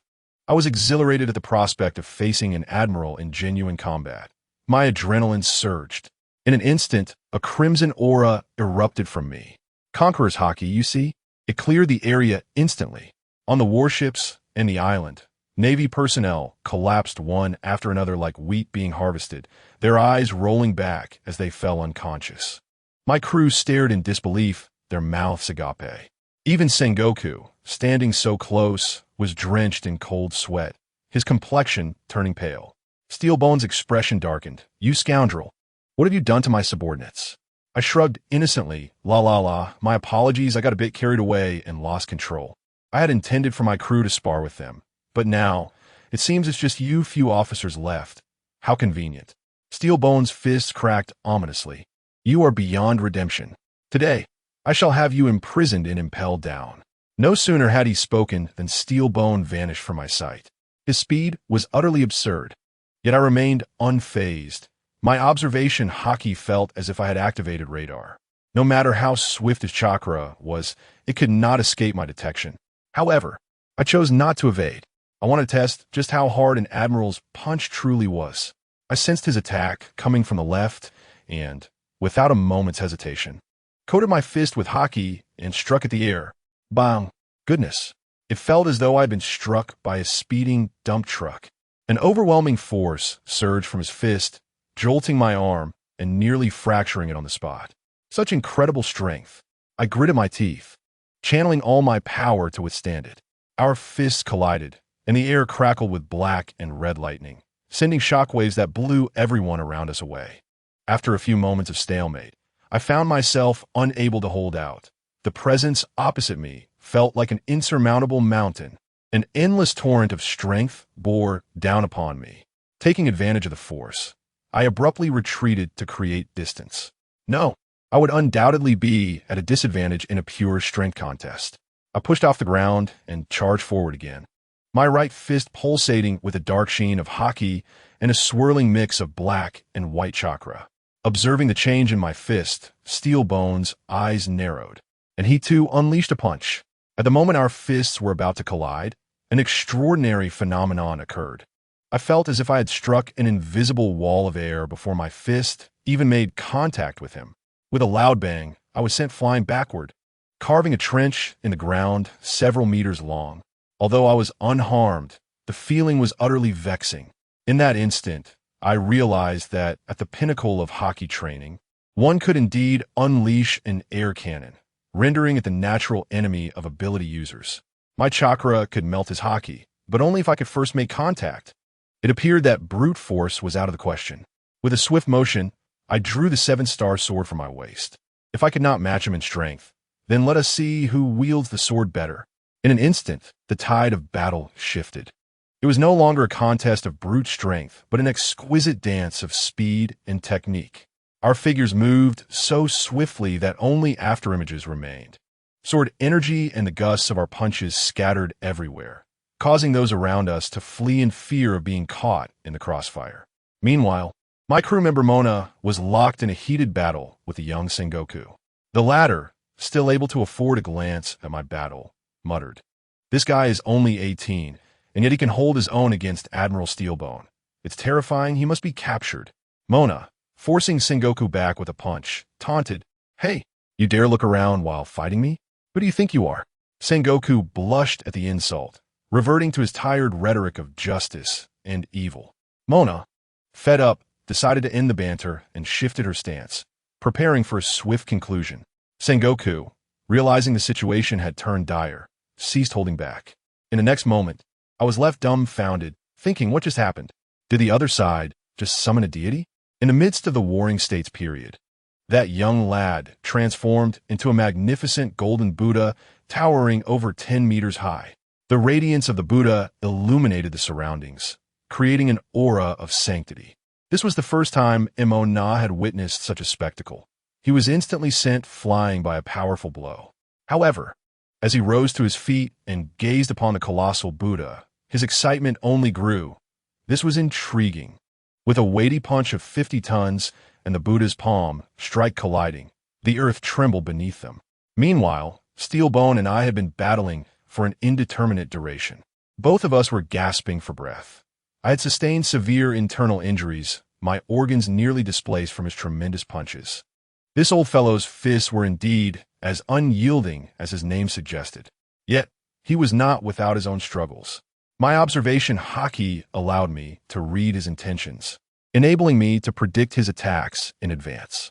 To counter my ability, he had to maintain an intense mental focus, which drained his energy significantly. The moment he faltered, revealing any weakness, my chance would arise. Having analyzed the situation, I brandished my sword and charged once more. With the sword technique, White Dragon, I seized an opportunity and unleashed my ultimate move. The black and white energy of the 7-star sword surged wildly, coalescing above me into an enormous white dragon. The sword flowed with the dragon, merging both man and beast as it aimed directly at Steelbone. Facing this cataclysmic strike, Steelbone did not flinch. He crossed his arms defensively over his chest and unleashed his hardened Haki to its fullest extent. The ground beneath him began to crack under the immense pressure. With a deafening roar, the colossal dragon collided with his steel fists, causing the very clouds in the sky to burst apart. The fabric of space seemed to warp and fracture. Steelbone suddenly unleashed a tremendous shout, augmenting his strength further. I could no longer withstand the force. Blood spewed from my mouth, and I was sent flying like a kite severed from its string. Indeed, a vice admiral, he was formidable. In terms of raw power, I was undeniably outmatched. Continuing to clash head-on would lead only to my defeat.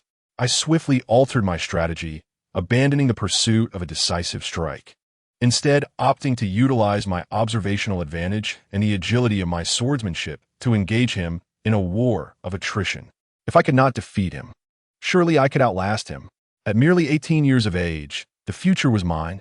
After sending me flying, Steelbone glanced down at his arm. astonished to find a shallow cut marring his skin. He was equally taken aback. My black and white energy was extraordinarily peculiar, capable of depleting his Haki while also affecting his mental state. Let me tell you, the battle raged on tumultuously.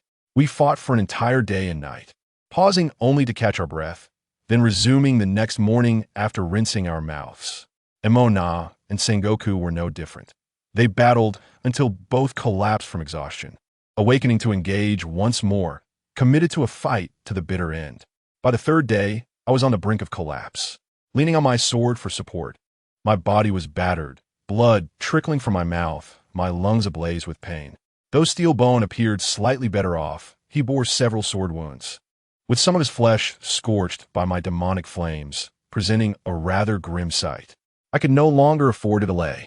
If this continued, we would be trapped once the Navy reinforcements arrived. I grinned at Steel Bone, declaring, "Steel Bone, receive my final strike." As my words fell, my aura shifted dramatically, becoming more fearsome than ever before. I closed my eyes, grasped the 7-star sword tightly, and channeled every last drop of chakra into it. When I opened my eyes again, I leaped into the air.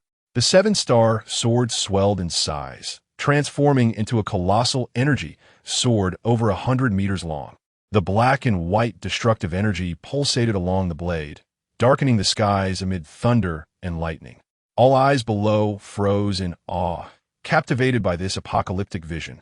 Steel Bone's expression turned grave. He understood that he could not evade this strike and could only brace himself to endure it. With a furious roar, I swung the 100-meter sword towards Steel Bone at the center of the island, unleashing my ultimate technique, Limit Break. The very fabric of space twisted as the massive sword descended. Steel Bone felt as if he were immobilized, unable to move as his skin began to melt under the immense pressure. He could only muster every ounce of strength, his muscles tensing as he delivered his mightiest punch against the descending blade. With a thunderous crash, a sound reminiscent of the world shattering echoed through the air, and then darkness enveloped me. When I regained consciousness, I found myself aboard a ship. Gina informed me that my strike had cleaved the entire island in two. Though Steel Bone had withstood the blow, both of his arms were left mangled, the flesh dissolved, leaving only bone. Even more astonishingly, the old wretch managed to regenerate his flesh through sheer willpower. Truly inhuman. However, he had exhausted all his strength and could no longer pursue us. Seizing the opportunity, Gina and the others rescued me, and we finally escaped. Although we had lost, the experience was invaluable. After clashing with the Vice Admiral for 3 days and nights, my strength had surged. Moreover, I had made arrangements prior. Should we lose, we would retreat to a sky island where the Navy could never find us. As our ship sailed, we eventually arrived at the fabled den of rogues, Magusian. Everyone was eager to celebrate, flocking to a tavern to feast heartily. Yet, scarcely had we settled down when an ill-fated individual approached us, a burly man wielding a large cleaver, swaggering toward our table. My crew halted their actions, but I paid him no mind, continuing to savor my roasted meat and sip my drink, before finally lifting my gaze and casually remarking, "Now that your knife is drawn, be prepared to leave on a stretcher." In the next moment, the blade flashed like lightning, and the man's head rolled to the ground. The tavern erupted into chaos. Screams and the clatter of overturned tables filled the air as patrons fled in terror, fearing they might lose their heads as well. I had barely made it through half my meal when Tyson stood up, glancing at Jerry, who was sheathing his blade, with a look of disdain. "I must say, brother, your display was so bloody that it has utterly ruined my appetite. Truly, what a nuisance." Jerry, looking somewhat sheepish, scratched his head and replied, "Apologies, Captain. It was just that he was too noisy." But guess what? Tyson was even more ruthless. Observing the panicked crowd fleeing, he smirked, rubbing his right hand. And lo and behold, a small ball of black and white energy materialized in his palm, swirling like a cube of power. With a swift motion, he launched it. A beam of white light shot forth, piercing through the unfortunate souls in a straight line, leaving behind gaping holes the size of fists. This new technique left us all in awe, with Jerry shouting, "Boss, that's incredible. Is that the grand move you've been waiting to unleash on the ship?"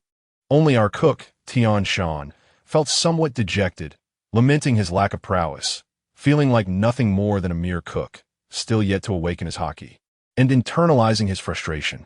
Tyson, seemingly possessing an uncanny ability to read the room, noticed this and quickly declared, "All right, have we all had our fill? As I previously mentioned, let's split up. I sense that the Navy is on edge. We must act swiftly." With a command, we sprang into action. The plan was straightforward. We aimed to reach the Sky Island. Jerry, Tian Shan, and Green Bull were tasked with capturing a live Nananangian bird, our compass for navigation. Gina would serve as our meteorologist, observing the skies for signals of the soaring currents, while Na and Tyson would scout key coastal landmarks.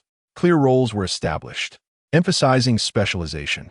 Meanwhile, at Navy headquarters, Marshal Soth was fuming, his beard nearly bristling with fury. The anomalies in the New World were already enough of a headache. And now Tyson had emerged, drawing ire from the world government with constant calls. His blood pressure soared as he slammed the table, barking orders. "Steelbone, you will lead the team. Gather 8 vice admirals. Sengoku, Garp, and a Kane also. Bring them all here. We must capture this little brat named Tyson." Just then, a young man burst in to report, "Marshal, in the East Sea, a formidable force has emerged, known as the Luo Jie pirate crew, causing quite a stir." Zhang Guan nodded in agreement, acknowledging that although there were only 3 individuals on their ship, they were extraordinarily fierce, and the East Sea branch could hardly contain them. Upon hearing this, Karp burst into laughter, his mouth stretching into a wide grin. I'm quite familiar with this lad. I fought him to a standstill last time. Leave it to me." Marshal Su Si, overwhelmed, waved his hand. "All right, Karp, you handle him. The New World is already riddled with pitfalls. We can't afford another Luo Jie." At that moment, Steelbone chimed in. "Marshal, that Major General Wadi and is still aboard Tyson's ship as a captive." Marshal Su Si's blood pressure spiked, and he roared, "What? Our Major General has been captured by pirates. If this gets out, where will the Navy's dignity go? No matter the means, we must rescue him." Meanwhile, in the Grand Line, Roger and his crew had just vanquished a nation's forces, with Rayleigh lamenting Roger's ostentatiousness. Roger, grinning like a fool, replied, "What's the point of adventure if the Navy isn't chasing us?" Just then, a crew member handed him a bounty notice, and upon seeing it, Roger's eyes lit up. "Wow, this fellow's style is quite similar to mine. I would love to meet him." In the New World, a tall, blond youth, the young Whitebeard Newgate, was embroiled in a fierce battle. He single-handedly toppled a multitude of adversaries before sitting on a wooden barrel, lost in thought. When his comrades urged him to seek treasure, he nonchalantly replied, "Not interested." This left his companions baffled. How could a pirate lack interest in treasure? Returning to our side, after waiting 5 days in Mogu town, night finally fell, and a massive whirlpool formed on the sea. Tyson shouted, "Nana, set sail towards the center of the whirlpool. Hold on tight." The scene was indescribable. The entire ship felt as though it were being thrust upwards by an invisible hand, soaring into the sky like a rocket. Water cascaded down upon us, and we, the ability users, were rendered weak, relying on our non-fruit-using comrades to hold us firmly in place. When we opened our eyes again, we were astounded to find that beneath us lay not the sea, but an endless expanse of white clouds. This was the Sky Island, the White Sea at an altitude of 7,000 meters. We were all like Lu Lao Lao entering the Grand View Garden, marveling at everything around us, though feeling a tightness in our chests, unable to exert ourselves. Tyson informed us that this was altitude sickness due to the thin air. We would adjust in due time. Yet this was not our final destination. Our goal was even higher, 10,000 meters. We ascended along a waterfall in the sea of clouds, where a girl collecting tolls attempted to charge us. Tyson ignored her entirely and commanded a large lobster named Te Kwaisia to pull our entire ship up. Upon reaching the pristine heights of the White Sea, an elder riding a Pegasus appeared, claiming to be a deity named Gonfu Air, intent on punishing us for our illegal entry.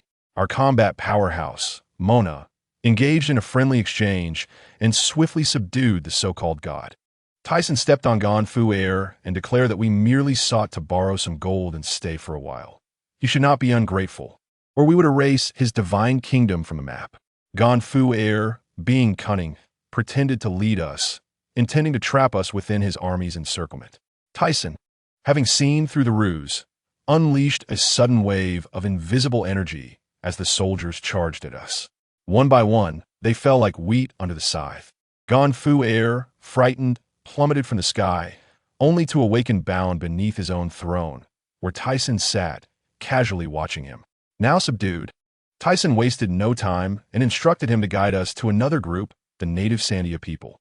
Tyson employed his heavenly insight to clarify the 400 years of grievances and relationships on this island, explaining the Golden Bell and ancestral agreements in great detail. Both parties were left dumbfounded. After 4 centuries of enmity, it was resolved with just a few words, and they even helped locate the long-lost giant Golden Bell. The scene was heart-wrenching, with both groups weeping profusely, clinging to Tyson as their savior. Finally, Tyson, rubbing his hands together, said, "All right, gentlemen, now that the misunderstandings are cleared, I happen to want to build a new ship, and your Sky Island's technology seems quite impressive. Could you lend a hand?" Thus, the agreement was made. Next, Tyson began team building and rewarding contributions. He bestowed the ancient dragon fruit of the shark-toothed dragon form, which had previously been revealed upon the cook, Tian Shan, moving him to tears and vowing to become the mightiest battle chef. Subsequently, Tyson produced a small booklet containing the training secrets of the Navy's 6 forms. He had extracted this knowledge from the unfortunate captive Major General Wadi and using mind reading and genus hypnosis, ensuring that everyone received a copy, allowing for a collective upgrade. After addressing these matters, Tyson ventured to another sky island called Baika, hoping to strike luck and find the legendary Thunder Fruit. Unfortunately, he found no fruit, but returned with a plethora of research materials on Dr. Yu Jian's advanced technology. While we focused on development in the Sky Island, the outside world grew increasingly lively. In the Grand Line, Carp was relentlessly pursuing Roger, causing chaos as he fumed. "Damn it, I'm missing time to go home and see my son." In the New World, a notorious figure named Lox was amassing a formidable crew, even subduing the future infamous Shiki, the Golden Lion, who became one of his subordinates. Lox pointed at the next bounty notice. "Let us go. Our next target is Captain John." Behind him stood a host of future legends. Time passed, and it was the year 1472 in the Sea Garden. On the Sky Island, I witnessed Tyson practicing with Tian Shan. The scene was remarkable. Tian Shan transformed into a colossal shark-toothed dragon, measuring nearly 10 meters in length, with a massive head lined with razor-sharp teeth, capable of devouring a small car in one bite. Yet Tyson was unfazed. He had been waiting for 3 years to unleash his ultimate technique, relying solely on his armed Haki to break through his limits and grasp the elusive advanced armed Haki. Tian Shan, with his tough hide and resilience, was the perfect sparring partner, making Tyson's strikes feel like mere tickles, ideal for leveling up. It was not a one-sided affair, as Tian Shan himself was quite formidable. Over the past 3 years, his 2-color Haki had awakened, and he had been battling with us daily, nearing the pinnacle of experience. Now, aside from Mona and Jerry, no one on the ship could face him one-on-one. Just when I thought it was another routine sparring session, and as Tian Shan fell to the ground, exhausted, the atmosphere suddenly shifted. Tyson delivered a powerful punch to the shark-toothed dragon's jaw, and blood sprayed forth, though the massive creature merely shook its head. In the next instant, its tail, thicker than a steel whip, swept through the air, while a giant claw descended from above, aimed directly at Tyson's head. My heart sank. There was no escaping this. In a split second, Tyson couldn't evade, so he channeled all his armed Haki into his arm. In that moment, I witnessed his arm enveloped in a dark Haki that surged like water, flowing rapidly to his fist. Without a second thought, Tyson aimed a powerful punch at the soft belly of the shark-toothed dragon. A piercing cry echoed as the gigantic beast was sent flying, spewing blood mid-air before crashing back into its human form. Tyson withdrew his fist, gazing at the still-flowing black Haki on his arm, utterly astonished. Murmuring, "Is this the advanced armed Haki?" He hurried over to check on Tian Shan, who clutched his belly, his face contorted in pain. "Captain, what was that just now?" I felt an energy pierce through me, It felt like my insides were about to shatter. I'm in agony. Dis un choc d'artillerie, émitting une signature la lotaire. Congratulations. Tian Shan, you have successfully helped me unleash the advanced Haki of armament. His excitement was palpable. After all, they were originally set to depart from a sky island, and to receive such a grand gift before leaving was simply delightful. Tian Shan looked at him in admiration, exclaiming, "So this is the advanced armament Haki. It's astonishing. I couldn't even withstand it, like attacking a cow across a mountain." "Fear not," said T-Sun, patting him on the shoulder. "You will also be capable in the future, as long as you are willing to put in the effort. A ship cannot be without a chef." Upon hearing this, Tian Shan was deeply moved. With the greatest surprise already in hand, T-Sun promptly gathered everyone, tidied up their belongings, replenished supplies, and prepared to descend to the blue sea. Let me tell you, our new ship is truly magnificent. Having spent 3 years on the Sky Island, it was finally completed, an 80-meter-long, 2-masted sailing ship, which we named Mi Lao Shu Hao. The ship's stern and ribs were equipped with 8 enormous wind shells as the propulsion system, with 2 additional backups, ensuring maximum endurance. The hull was also fitted with over 40 small wind shells to guarantee a smooth landing from 10,000 meters high. Additionally, the ship came with its own submarine and a formidable warship. And do you know the most ludicrous part? The ship's bow features a gigantic mouth of Mi Lao Shu, which is a massive impact shell. This genius T-Sun even attempted to channel his dust escape technique into it, and astonishingly, it worked. When filled, it could unleash 4 consecutive blasts, and with a backup on board, it meant our ship could fire 8 rounds of dust escape in one go. Those who understand this know that even a mobile artillery platform cannot compare. The ship has 4 levels, including a training room, an aquarium, male and female dormitories, a dining hall, a library, and a bathroom, all fully equipped. After bidding farewell to Gon Fu Air and the others, Mi Lao Shu Hao officially set sail. Destination, the 7-Water City. Thanks to the wind shells, our descent to the blue sea was remarkably smooth. After drifting at sea for a few days and approaching our destination, a newsbird flew by and dropped a newspaper. Upon closer inspection, I was stunned to see a significant reshuffle in the naval hierarchy. Steel Bone Kong had been promoted to Marshal, and Sengoku, Carp, and he were all elevated to the rank of Vice Admiral, while Zifa had captured a notorious pirate with a bounty of 400 million. T-Sun, upon seeing this, was filled with nostalgia, remarking that he finally recognized some familiar names.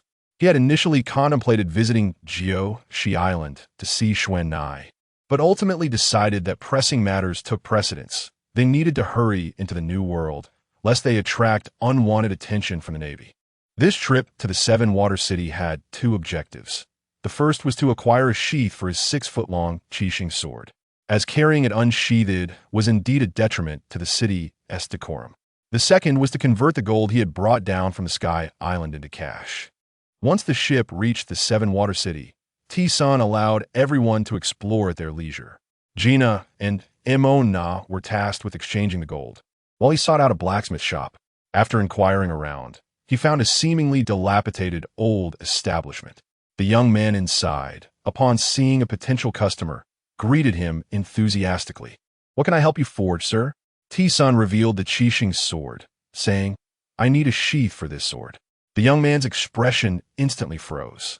He had intended to take the sword, but halfway through, recoiled as if shocked, trembling in fear. "What kind of sword is this?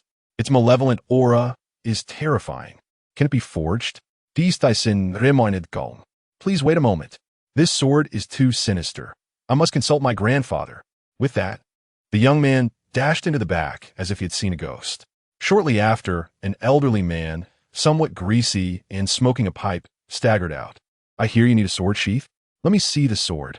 T-Sun handed it over, cautioning best not to touch the sword. Just take measurements for the sheath. The old man, however, did not dare touch it. Just a glance made his eyes widen in disbelief, his hands retracting quickly as he exclaimed, "Such a heavy scent of blood. This is indeed a cursed blade. Can it be forged?" The old man was excited, rubbing his hands together. "Absolutely. I happen to have a piece of excellent cold iron that has been in use for decades. Finally, it will see some action. I will take this job. Very well. T-Sun nodded. Please also change the sword S-guard to a regular shape and engrave this design. The old man glanced at the blueprint and was momentarily stunned before cautiously asking, Are you sure you want this design engraved? Yes, is it difficult? And no, it will just take some time to change the sword guard. It will be ready by tomorrow afternoon along with the sheath. All right, then it's settled. T-Sun left the sword behind and turned to leave, casually glancing at the corner of the room. Just as he entered the tavern, a figure in civilian clothing emerged from the corner, pulling out a din mushy to dial. Hello, Marine Headquarters? We have located T-Sun's pirate crew in the Seven Water City. T-Sun himself is here. The Marine Headquarters erupted in chaos. Upon hearing this, the newly appointed Marshal Steelbone Kong was furious, cursing that these people truly knew how to pick their moments. He immediately summoned He to strategize. With Sengoku and the others occupied in the New World, they could not spare the time. It was ultimately decided to recall Zifa to lead the team and urgently summon Carp, who was currently in Alabasta pursuing Roger. Carp was incensed. He was on the verge of capturing Roger when he was yanked back by a threat from headquarters stating he would not be granted leave if he did not return. 2 days later, T-Sun arrived punctually to collect his sword. The old man's craftsmanship was indeed remarkable. The new sheath was hefty and emanated a chilling aura. The most striking feature was the sword guard, which prominently displayed the visage of Mi Lao Shu. As T-Sun gripped the sword, it immediately emanated a verdant, sinister glow, startling the old man into retreat. He hastily suppressed the ominous energy and dropped a large sack of gold coins, stating he did not wish to owe anyone a favor, before making a beeline for the port. Upon reaching the ship, the crew was already prepared. Standing at the bow of Mi Lao Shu, T-Sun looked at the pirate flag fluttering in the wind and dramatically gestured, Brothers, we set sail for the Sabaody archipelago. As soon as the ship arrived at Sabaody, we headed directly for the coating area and soon found a restaurant to dine. Let me tell you, our group turned heads on the street with a 200% return rate. T-Sun, towering at 2 meters 70, combined with his handsome visage and the long sword at his waist, was a veritable embodiment of charisma. Next to him was the towering figure of Emona, a 7-meter-tall giant, making it nearly impossible to go unnoticed. Upon entering the restaurant, recognition struck. ISNT that the jade-faced man T-Sun, the one with the bounty of 500 million. What are they doing here? They disappeared 3 years ago. Could it be they are hiding from the New World? Various jeers and taunts echoed around. Suddenly, a bounty hunter sprang from the corner, lunging directly at T-Sun, exclaiming, The 500 million bounty is mine.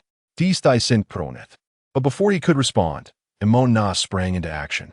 With minimal effort, he delivered a simple punch. Bang! The once mildly renowned bounty hunter was sent flying like a rag doll, crashing through the restaurant's wall. The entire establishment fell into stunned silence. And then, in an instant, chaos erupted as patrons fled in a panic. Satisfied, T-Sun settled down, calling out to the terrified owner hiding beneath the counter, Boss, bring me all the delicious food. I'm starving. After Emona took his seat, he whispered, Boss, the Navy has long set their trap. T-Sun nodded nonchalantly. Innate. They discovered us in the Seven Water City. No matter, let them come. It's the perfect opportunity to announce to the world that we have returned before entering the New World. No sooner had he spoken when a cacophony of footsteps filled the air outside. We stepped out to behold the scene. The entire Area 24 was surrounded, teeming with Navy personnel. Leading the charge was Black Arm Zifa, flanked by youthful Sengoku, Carp, and he. With such a formidable lineup, I dare say, if this were 2025, it would be dubbed the Avengers of the Navy.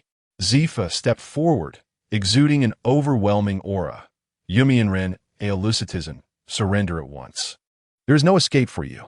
Carp, still engaged in picking his nose, remarked, Is this the one with the 500 million bounty? He looks rather youthful. Sengoku, infuriated, felt the veins in his forehead bulging. Carp, you weren't paying attention during the meeting. Tyson burst into laughter, emitting his signature la sound. Does the Navy always engage in meaningless chatter? You must be Zifa. And over there, the trio of Navy supernovas. Oh, look, there's a Vice Admiral I let go last time. How dare you show your face again? The Vice Admiral, in waifs, turned an instant shade of deep crimson. Zephyr removed his coat, his arms instantly becoming dark and gleaming. Since you have chosen the path of wickedness, allow me to correct your misguided thoughts. Enough with the idle talk. Tyson, disinterested in drawing his sword, challenged, "Come at me. If you lack the resolve to kill me, you shall perish." No sooner had he spoken than both men moved simultaneously.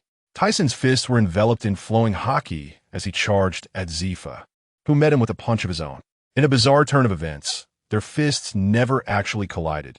An invisible barrier seemed to separate them. Yet, this phantom strike unleashed shockwaves that uprooted the ground, causing nearby buildings to collapse and sending countless Navy officers flying. Hiryu, witnessing the chaos, immediately shouted, "All personnel, retreat. Others, apprehend the remaining members of Tyson's pirate crew." Sengoku, intent on assisting Zephyr, was blocked by Tianshan, transformed into a shark-toothed dragon. Meanwhile, Carp, ever the hothead, charged at Mona with fervor, their fists clashing in a brutal encounter. Gina, fixated on Hiryu, believed her bubble ability would counter him effectively. However, upon engaging, she discovered that Hiryu could effortlessly dispel her bubbles with his bare hands, leaving her utterly flustered. Let me tell you, the battlefield is not confined to just one area. On the other side where our ship is docked, a scuffle has erupted. A group of Navy grunts, in a fit of foolishness, attempted to steal from us. Guess what happened? Our ship's resident sea cow, referred to as Green Bull, dispatched them with a single hoof, knocking each one down. These Navy officers, undeterred by their defeat and emboldened by their numbers, charged recklessly. Green Bull, compelled to respond seriously, unleashed his formidable aura, effortlessly dispatching his foes. The bewildered Navy personnel gawked, chattering, "How can this sea cow possess such an aura? Isn't his bounty only 3 million? This data doesn't add up." One particularly foolish individual dared to mock our pirate flag. Before he could finish, Green Bull delivered a swift kick that sent him flying. I assure you, Green Bull was enraged. While we often jest about our flag's appearance among ourselves, who are these outsiders to ridicule it? How dare they touch my home and mock my banner? They are asking for trouble. While we engaged in this heated battle, a sudden call from the Marine headquarters interrupted the fray. "Fleet Admiral Zorast in den Mushirang." Upon answering, the sardonic tone on the other end was unmistakably from the five elders. "Sora, have you captured Tyson yet?" Sora maintained his composure, asserting that they were making every effort to ensure the pirate's imprisonment and impelled down. However, the reply was shocking. "No need. Once captured, send them directly to Mariewa. I intend to place a collar on him like a dog and broadcast it to the world. This is the fate of those who dare challenge our world government." I was infuriated at that moment. Sora's frustration manifested as he slammed his palm on the table. The response from the other side was chilling. "What? Do you have objections? Do not forget who appointed you as Fleet Admiral. The Navy is merely our facade." For those who understand, this statement rendered Sora deflated, his fist clenching and relaxing as he finally managed to utter, "I will inform Zephyr. The honor earned by our brothers on the front lines have been reduced to mere tissue for these old men to wipe their behinds." Unbelievable. The scene shifted back to the battlefield, where Tyson and Zephyr had been locked in combat for an entire day and night. Tyson sensed that Zephyr was not exerting his full power and taunted, "Zephyr, are you merely scratching the surface here? With such strength, you cannot capture me." Zephyr, upon hearing this, felt a shift in his demeanor. "All right, you've asked for it. For the sake of justice, I must go all out." The atmosphere exploded with intensity, causing the entirety of Island 24 to tremble. Tyson, realizing the gravity of the situation, swiftly drew his Qixing sword. As they clashed once more, the spectacle was nothing short of cataclysmic. Tyson unleashed a sword technique, Yahua Bailong, projecting a white dragon-shaped sword energy wreathed in emerald flames, hurtling towards Zephyr's face. Zephyr, undeterred, stood firm, meeting the attack with his ebony arm. A thunderous crash ensued, sending sparks flying in shockwaves that obliterated nearby structures. Sengoku, grappling with Tian Shan at that moment, was nearly destabilized by the residual force, his heart racing. What the hell? Has Tyson evolved into a Gundam after 3 years? Meanwhile, Carp, ever the energetic warrior, was relentlessly hammering away at Mona, grinning ear to ear. You little giant, you can actually withstand my iron fist. Mona, fuming, felt belittled by Carp's dismissive demeanor. Carp, today, I will teach you a lesson. She leapt into the air, delivering a 100-ton gravity punch, her fist resembling a celestial body descending upon Carp. Carp, unfazed, met her attack head-on. However, to his surprise, he found himself pushed back half a step. Still, the battle-hungry old man reveled in the thrill, roaring as he charged forward once more. On the other side, Tyson and Zifa continued their fierce struggle, exchanging blows with weapons relentlessly. Tyson felt himself nearing his limit. If he didn't employ his dust escape technique soon, he might truly falter. Zifa, noticing his fatigue, gasped, "Do you think of me as a sparring partner? You are truly a madman. How wonderful it would have been if you had joined the Navy." This remark infuriated Tyson, who erupted in a hysterical shout. Join the Navy? To become a lapdog for the world government? Spare me your version of justice. For the sake of golden skies, countless innocents starve. Would you like to enjoy this fortune bestowed upon you by the Navy? Let me tell you, Zifa, weakness is original sin. Only by becoming strong can one have choices. I will create a true paradise in the new world, a paradise where I dictate the laws and order. Zifa stood in shock, finally comprehending the dangerously radical ideology Tyson espoused. He sought to upend the world. Such a dangerous individual cannot be allowed to escape. Tyson sneered, slowly retracting his Qixing sword. Capture me? You underestimate me gravely. With that, he extended a finger, and suddenly a small rotating white cube appeared at his fingertip, brimming with a terrifying energy that sent chills down one's spine. Zifa witnessed the fruits of my 3 years of hellish training. Zifa's pupils dilated. He had never encountered such a technique, nor was there any intel regarding it. Just as he steeled himself, Tyson pointed, unleashing original realm escape line. A slender white beam shot forth at an incomprehensible speed. It was too swift to evade. Zifa, instinctively, raised his Haki-hardened arm for defense. With a faint sound, Zifa recoiled as if struck by lightning, leaping aside. The beam continued unabated, piercing through a massive Yalchaman vine tree, leaving a gaping, expanding hollow in its wake. Zifa glanced at his arm, where the Haki had been scorched, revealing a charred circle, the flesh curling back. Good heavens, this technique can even decompose Haki. Tyson, seizing the moment, raised his palm toward Zifa, unleashing original realm escape light. A beam significantly broader than the previous one surged forward. Zifa attempted to evade, but Tyson's Kinbunchaku Haki allowed him to predict Zifa's movements, leaving him cornered. In a fleeting moment where Zifa was caught off guard, Tizat suddenly retracted his attack, propelling himself forward like a cannonball. Did you think I was going to attack from distance? Incorrect. He transformed this move into a palm cannon, delivering a close-range strike. Bang! Zifa hastily blocked with his fist, and the two forces clashed, creating a sound akin to flesh sizzling under immense heat. It was in this moment of distraction that Tizat seized the opportunity, landing a powerful kick squarely in Zifa's abdomen. Boom! Zifa was sent flying like a projectile, crashing through 2 massive trees before finally coming to a halt. This scene rendered the entire battlefield silent. Everyone ceased their actions, staring in disbelief at the wreckage. Zifa, the vice admiral, was sent flying? How could that be possible? Carp was the first to react, shouting furiously to the naval forces. What are you all staring at? How could Zifa possibly lose? Focus on your own tasks. Just as he finished speaking, from the ruins, Zifa stood up, bloodied and battered. He spat out a mouthful of blood, fixing a grave gaze upon Tizat. Immediately, he activated his life restoration ability, and his wounds began to visibly heal as if his very flesh was coming back to life. I must say, the scene bore a resemblance to the eerie essence of Cthulhu. However, the cost was high. Upon healing, Zifa appeared visibly thinner, as though his vitality had been drained. and his stamina had significantly diminished. Yet, he charged forward nonetheless. Tizat observed the rekindled spirit of the Navy and chuckled.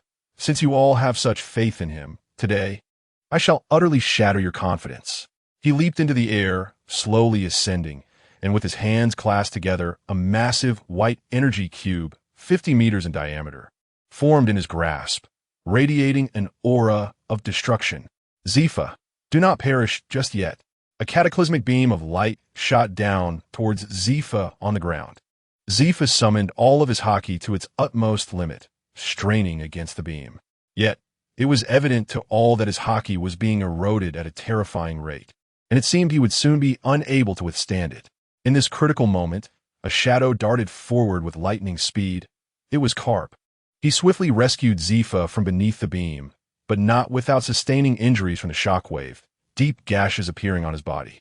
Tsurugi and Sengoku rushed to their aid, and upon seeing the rescued Zifa, Tsurugi covered her mouth in horror, her eyes wide with disbelief. It was a gruesome sight. Zifa's body was nearly devoid of unscathed skin, his flesh mangled, resembling someone who had been flayed alive. Tizat is ours to handle, Tsurugi decisively declared, disregarding any notions of martial ethics. We will fight side by side. Karp, Sengoku, and Zifa, the three mightiest forces of the Navy, finally resolved to join forces. Tizat, observing the trio rushing towards him, refrained from employing his previous devastating techniques. Mindful of their proximity to naval headquarters, should a general truly arrive, it would spell trouble.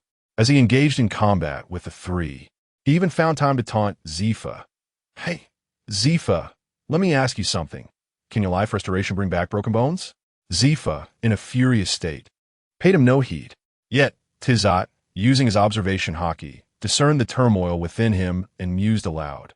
Oh, so it can only restore flesh, but not bones. What a revelation. This struck a nerve with Zifa. You bastard.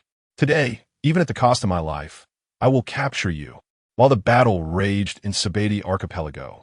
At naval headquarters, Steelbone Kong was in a state of unease when a communication officer rushed in, crying out, Marshal, bad news. A dire message from the New World. Admiral Huang was slain by the Rock's pirates.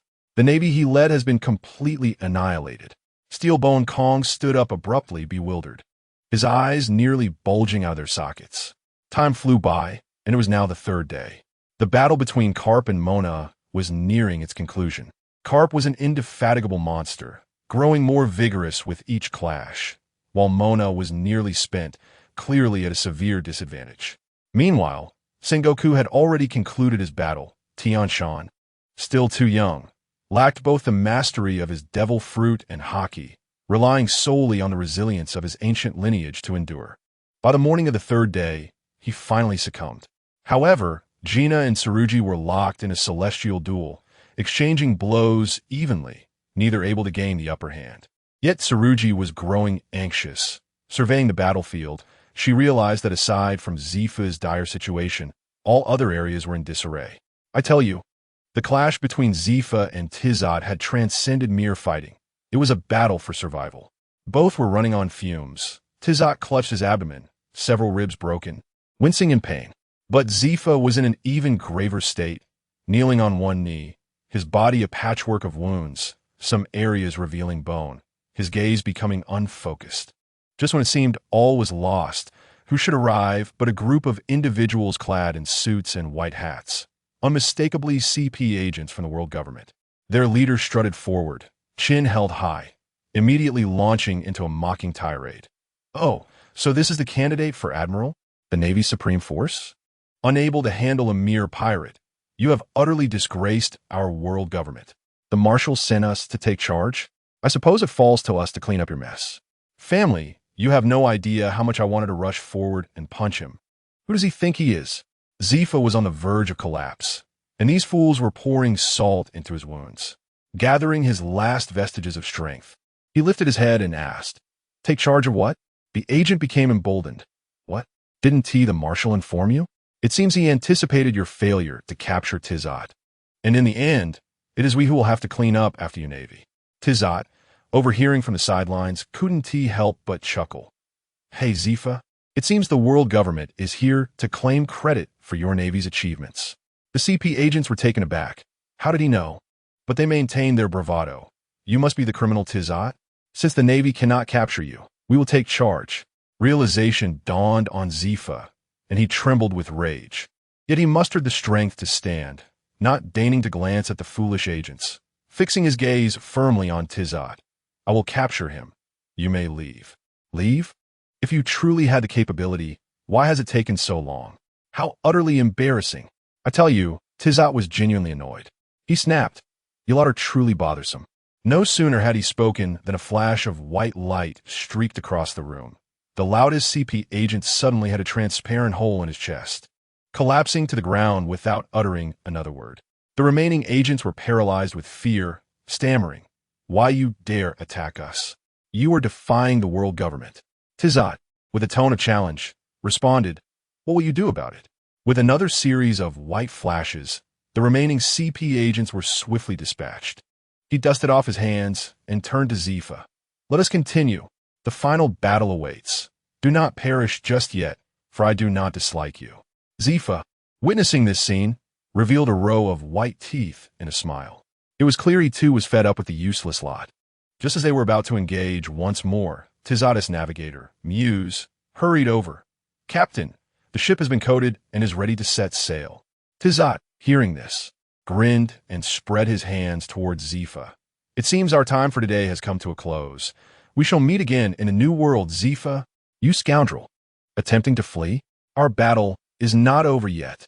Zifa was incensed. It is not over, but in pursuit of my dreams, I shall not waste time with you. Tizat declared, summoning a tremendous attack. This time it was not a beam of light, but a small white energy cube. Zifa, seeing this, initially thought it was akin to the last attack and prepared to withstand it.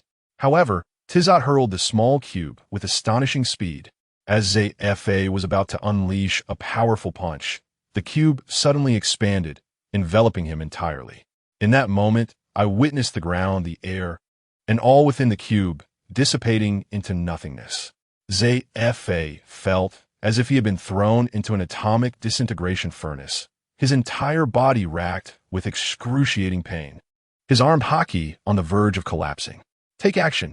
Both Zhangguo and he, realizing the dire situation, rushed towards T-Sun from opposite directions. Meanwhile, Karp was fiercely holding back T-Sen's crew, creating a chaotic scene.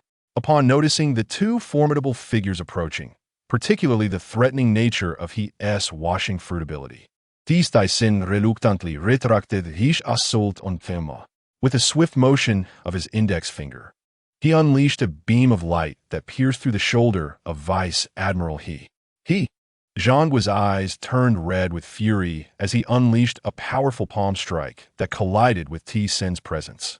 T-Sen, gathering a sphere of light in his left hand, met Zhangguo's attack head-on. A thunderous explosion erupted, obliterating the surrounding area and several nearby islands, uprooting massive tree roots in the process. Zhangguo was sent flying like a cannonball. On Karp's side, already besieged by T-Sen's monstrous subordinates and covered in blood, the sight of Zhangguo being launched away left him no choice but to abandon his attempts to intercept. He let out a roar and dashed towards the direction where Zhangguo had been sent flying. T-Sun, panting heavily, descended gracefully from the air, landing beside the fallen He. He looked down at the trembling Navy admiral, drenched in sweat and clutching his shoulder, and coldly remarked, "Is this the justice of your Navy? Resorting to such underhanded tactics?" Fear and resentment filled his gaze. T-Sun, however, shifted his tone, "Yet I do not despise it. For the sake of victory, any means are acceptable, but clearly you have lost. What do you want?" His voice trembled. At that moment, Karp staggered over, his injuries rendering his movements clumsy, shouting, "T-Sun, you bastard, let he go." T-Sun glanced at Karp, then at He, suddenly grinning mischievously. "Oh, your beloved has arrived. I shall not intrude on your reunion." His face flushed crimson, and he spat at T-Sen's retreating figure, shameless. With a hearty laugh, T-Sun soared into the sky, heading towards a ship. His voice echoing throughout the Sabaody archipelago, T-Sun pirate crew set sail for the New World. His crew followed enthusiastically. and all onlookers in the Sabeti archipelago were left agape. Journalists scrambled to capture the moment, exclaiming, "This is monumental news. The Navy has been defeated." The news spread like wildfire, reaching the Navy headquarters, where Fleet Admiral Kong was startled into a panic upon receiving his call. Meanwhile, in the New World, the notorious Rox pirates caught wind of the events. While Rox himself admired T-San, his subordinate, the Golden Lion, expressed discontent, leading to a near confrontation quelled by Whitebeard's interjection. Even more astonishing was Roger. At that time, he was aboard the Sky Island with Rayleigh and others, having ascended the sky using the rising sea current. To their astonishment, they discovered a historical stone tablet near the Golden Bell, inscribed with the words left by T-San. "I have arrived in this world, unsure of my path. Therefore, let me witness the moment of change in this world." Signed, ALSIT Senator Roger S. eyes lit up at the sight, and he declared, "Rayleigh, we must find this man. This is the legendary rendezvous at the pinnacle. The greatest spectacle of 2025 is upon us." As for our protagonist, T-San, he remained unfazed by the external tumult. Upon entering the New World, he headed straight for Thunder God Island, enduring 3 days and nights of relentless lightning strikes to harden his body. Once he recovered with the aid of a miraculous pill, he felt brimming with explosive power, ready to obliterate an island with a single punch. After completing his training, they finally arrived at Fishman Island. Muse, being a renowned figure on the island, facilitated their entrance. However, upon hearing of the arrival of a 500 million bounty pirate, King Neptune was thrown into a frenzy within the palace, nearly triggering the highest alert. "Oh no, what should we do?" Neptune fretted, fidgeting like an ant on a hot pan. His right minister reminded him, "Your Highness, have you forgotten? Muse is part of that pirate crew." Neptune slapped his thigh, right? How could I have forgotten? He pondered whether he should proactively greet them, believing that a polite approach would suffice. Just then, a panicked guard rushed in. "Your Highness, Muse and the Thyssen pirate crew are outside, requesting to see you." Neptune was momentarily stunned before bursting with joy. "What? Quickly, let them in." It was as if fortune had delivered a timely gift. Meanwhile, our protagonist T-San was finally wrapping things up, having just concluded his affairs on Thunder God Island. He was basking in the joy of new powers he had acquired. A grand display of data flashed before him, showcasing abilities like dust release and invisibility, all fully unlocked. However, one ability, the technique of division, remained stagnant at 0, showing no progress. But that was of little concern, as he felt overwhelmingly powerful. After 3 days of training, he wondered how his crew was faring and swiftly soared towards their island. Upon his arrival, he found them gathered around a bonfire, feasting. Gina was anxiously voicing her concerns about his absence, threatening to storm Thunder God Island for his rescue. Only Mona was nonchalant, munching on a large ham, proclaiming, "Boss, I'm too strong to die." As I landed, I overheard their banter and chuckled, "La la la, do you not trust me?" Upon seeing me, Gina burst into tears, rushing into my embrace, sobbing uncontrollably. Mona teased, "Boss, if you hadn't returned, Gina would have truly charged in." Tian-shan, more direct, hollered, "Captain, the feast we prepared for you is nearly ready." The feeling was akin to returning home. While awaiting the meal, I recounted my experiences on Thunder God Island. They shared how they had been tirelessly training during my absence, filling my heart with immense joy. This is what a family feels like. Once we were well fed, Mona inquired, "Boss, what next?" I had already formulated a plan, stating, "Our target is Waterstar Island. We must establish a paradise of our own in the New World. I've been drafting blueprints for years, and once we secure our footing, we shall begin construction." Upon hearing this, everyone was elated. Gina remarked, "You've been preparing the blueprints for so long. I can't wait." However, she cautioned that building such a place would undoubtedly attract formidable adversaries. I affirmed, "Anyone who dares to obstruct us shall be our foes. We shall eliminate them." As soon as I voiced this, the aroma of Tian-shan's cooking wafted over, and my stomach growled, having not eaten for 3 days. I dashed towards the source of the delightful scent. Mona, faster than me, was already devouring food and joking that Tian-shan had been hoarding the good stuff until I returned. 3 days later, we set sail once more.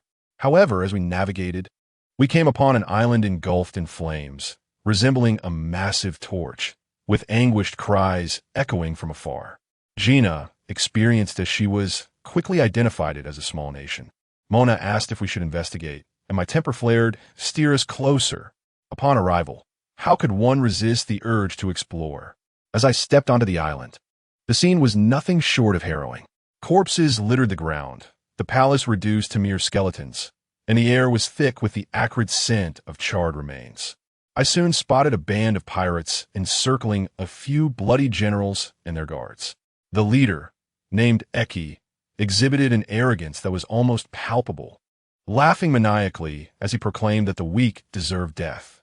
The general, known as Tokugawa, had reddened eyes and, in a fit of rage, charged at Haki, declaring a fight. Yet before the attack could unfold, Haki effortlessly sent him crashing against a wall, blood spilling from his mouth, a sight that was painful to behold. Just as Haki was poised to deliver a fatal blow, unexpectedly, a member of his own crew intervened. A young man with red hair brandished a sniper rifle and accused Haki, stating, "Haki, we are here for treasure, yet you spare not even the civilians. Are you even human?" Haki's temper flared, dismissing the young man as an insignificant character and asserting that even should he kill him, Captain Rox would not object. It became evident to me that this crew, while under the command of Rox, was not entirely united. This red-haired youth, named Lakalu, was a tough one, engaging Haki in combat.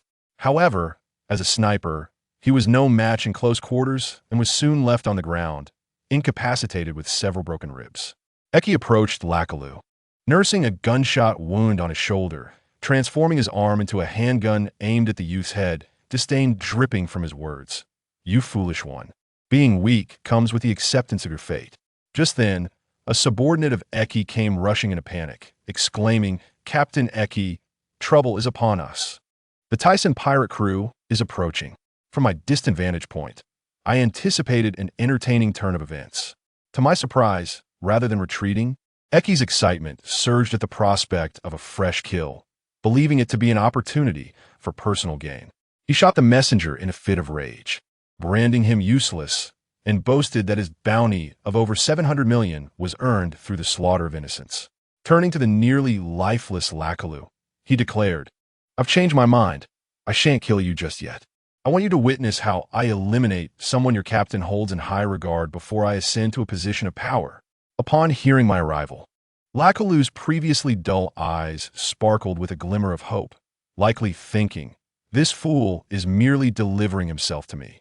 We approached nonchalantly, facing a crowd of over 100 pirates, all regarding us as if we were treasures themselves. Haki, filled with fervor, pointed at me and inquired, "Are you Aelstizen?" Gina, beside me, quietly informed, "Haki, the ruthless killer, boasts a bounty of 386 million, a wielder of weapon fruits, and is notorious for his heinous deeds." I chuckled, meeting Haki's gaze with a question, "What gives you the audacity to stand here in our presence?" Haki, undeterred, retorted, claiming that the pirates of the New World were not intimidated by bounties. I, uninterested in further conversation, scanned the area and spotted Lakalu lying in distress. Recognizing an old acquaintance, I inquired, "Did you injure Lakalu?" Haki, momentarily taken aback, grew more arrogant, responding, "And if I did? This fool dares to pity the civilians. How naive. Once I deal with you, I'll finish him off." With a sweeping gesture, he commanded his crew, "Charge. Kill them, and Captain Rox will reward you handsomely." The pirates surged forward, fueled by frenzy. My expression remained unchanged, stoic and resolute. I stood my ground, focusing intently, unleashing a wave of conqueror's Haki that enveloped the entire island in a mere second. The 100 pirates who had rushed in moments before collapsed like puppets with cut strings, foaming at the mouth and rolling their eyes, clearing the area instantly.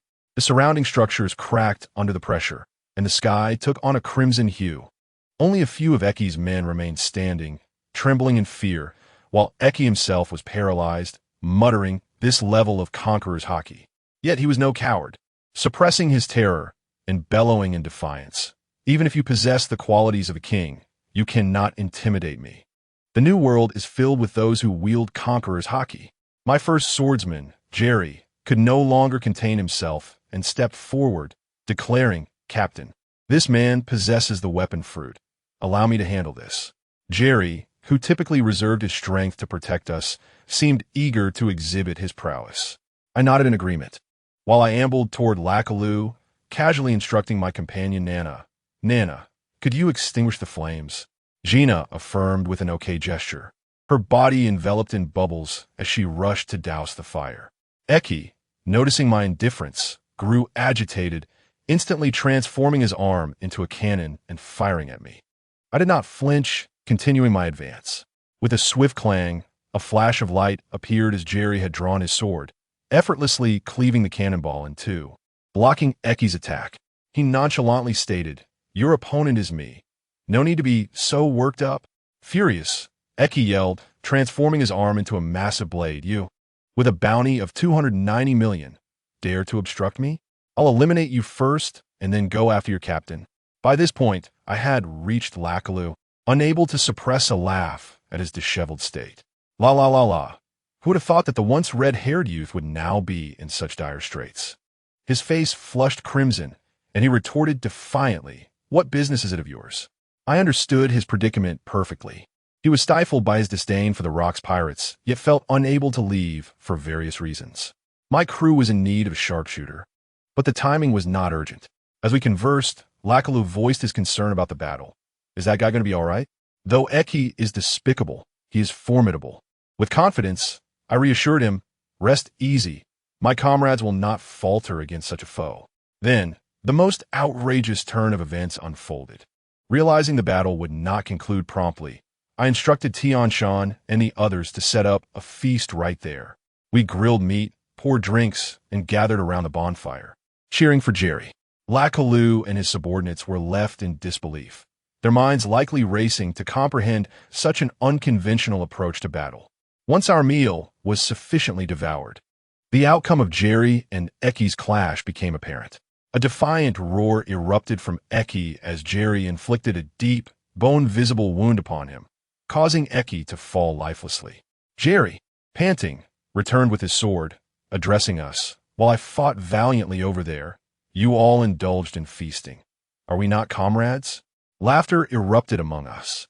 At that moment, the previously injured General Tokugawa arrived, bandaged and filled with gratitude. An idea struck me suddenly. I proclaimed, "If it pleases you, I wish to claim this island as my territory. I shall lend you my flag and protect you from pirate invasions." Tokugawa's eyes widened, tears welling as he knelt before me, exclaiming, "Thank you. We shall serve you henceforth." I helped him to his feet and revealed my true intentions. My dream is to create a paradise unbound by any external forces, and I will need your assistance when the time comes for its establishment. Once the paradise is completed, you shall all be welcome to reside within." Tokugawa stammered, "A paradise unbound? Is such a thing attainable?" I met his gaze with utmost seriousness, asserting, "It is not a matter of possibility. It is a certainty." Lakaloo, who had remained silent until now, was rendered speechless, as he likely never encountered such an audacious vision before. As he gazed at me with a serious expression, a slight smile crept upon his lips. Tokugawa looked at me and ultimately decided to place his trust in me, for he had no other options at this juncture. Once everything was settled, Rikairu suddenly stood up and announced, "Tyson, I must take my leave." I was somewhat taken aback. "Aren't you injured? Shouldn't you rest for a few days before departing?" Rikairu shook his head and replied, "Eki is dead. Although Captain Rox surely does not care, I must return to report. Otherwise, I would bear the brunt of the blame." The following day, the Tyson pirate crew had nearly finished their preparations on the island, ready to set sail once more. Meanwhile, Rikairu had left with the remaining pirates the previous night.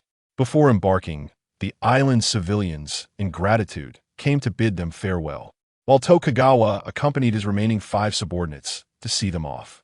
Just as everyone boarded the ship and was about to depart, Tyson unexpectedly descended and handed a small box to Tokugawa, saying, "This is for you. Train well." After delivering his words, he leapt back onto the ship, and they set sail.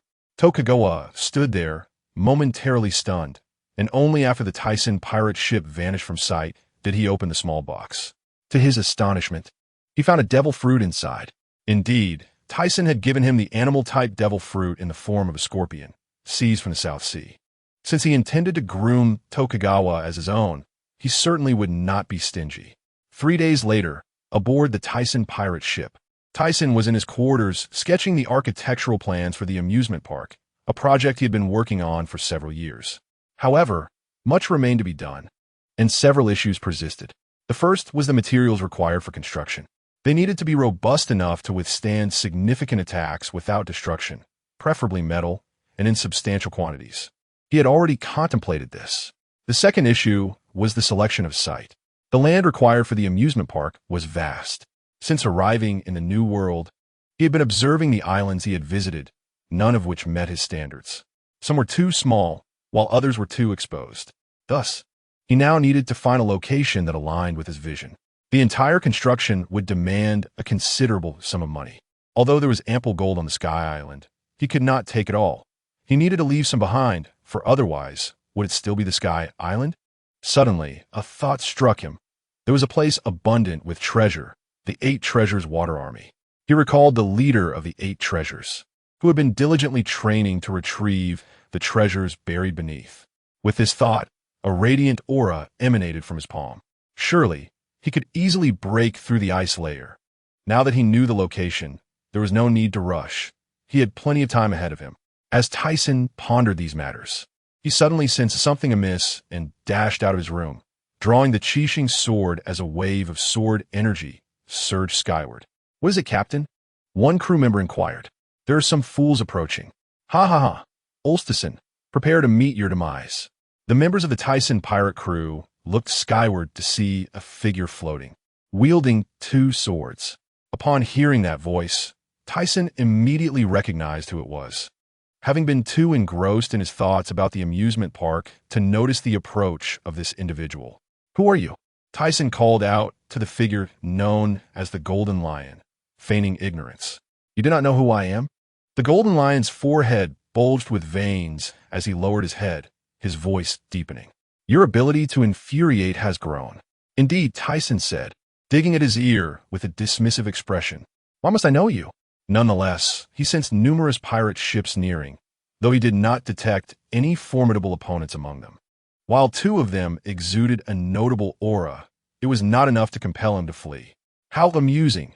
The Golden Lion chuckled, his laughter echoing. "It seems your reputation is not as grand as you believed." Tyson glanced back at a pirate ship where a man wielding a naginata laughed oddly. Additionally, he observed a dual-wielding swordsman with light purple hair holding a bottle of alcohol. The Golden Lion, having heard the mocking tone of the dual-wielder, chose to ignore him, focused instead on confronting Tyson to gauge his capabilities. "You wish to fight? I shall oblige," the Golden Lion declared. "Nana, steer the ship to the nearby island. Since they seek trouble, I shall not shy away, especially since Rox did not come himself. I intend to teach these fools a lesson." "Very well," the dual-wielder remarked. "If you wish to fight, let us do it on the island ahead. UNT escaped this time." With that, the Golden Lion flew back, and soon both parties came to a halt on the island, facing off against one another. Tyson's side, including Green Bull, numbered merely 7, while the opposing 3 pirate ships boasted hundreds. However, Tyson's focus rested solely on 3 individuals: the Golden Lion, Newgate, and the dual-wielding swordsman with light purple hair. "I know why you have come, but I shall not yield easily. Besides, I doubt you possess the strength to compel my surrender," Tyson stated bluntly. "Huh, how audacious!" The Golden Lion scoffed, puffing on a cigar with a dismissive demeanor. "You think you can stand against us with only a handful of men? I'm only interested in treasure. Hand over your riches," the light purple-haired man said disdainfully, taking a swig from his bottle. Tyson's gaze fixed on him, his mind racing with speculation. "You must be Captain John. I'm quite intrigued by your treasure." "Well then, it seems you are not prepared to surrender," Tyson responded, his voice low as his aura surged. His eyes narrowed, crimson waves emanating from him, enveloping the entire island, altering the very atmosphere. "This damned fool possesses the spirit of a king. How splendid!" The Golden Lion erupted into laughter, his own crimson aura spreading, albeit less intense and expansive than Tyson's. Newgate watched in awe at the intensity of Tyson's conqueror's will, though he was determined not to be outdone. "Impressive," John remarked, shattering his bottle on the ground. His expression sharpened as he unleashed his own energy, a deep blue wave radiating forth. In an instant, the horde of pirates that had once numbered in the hundreds dwindled to a mere 20 or 30, barely able to stand. Tyson had unleashed his full conqueror spirit, causing his crew to be affected as well. While they were not rendered unconscious, they were forced to distance themselves from the confrontation. The entire island was now saturated with 4 powerful energy waves, as wildlife collapsed in droves, and the waters along the coast churned with panicked fish fleeing the area. Not far from the island, 10 Navy ships observed the unfolding situation with keen interest. What a collection of monsters! Jean Gua gazed at the scene above the distant island, murmuring to himself, "Ha ha ha! Indeed, those scoundrels." Kapu wears an expression devoid of care, yet the gravity in his eyes betrays a significant concern, though he remains optimistic. These individuals are indeed formidable, and dealing with them is no trivial task. Sighing, He expressed her lament. What a waste of such remarkable talent. If these people were to join the Navy, the pirates of the seas would eventually be vanquished. Enough of this trivial talk.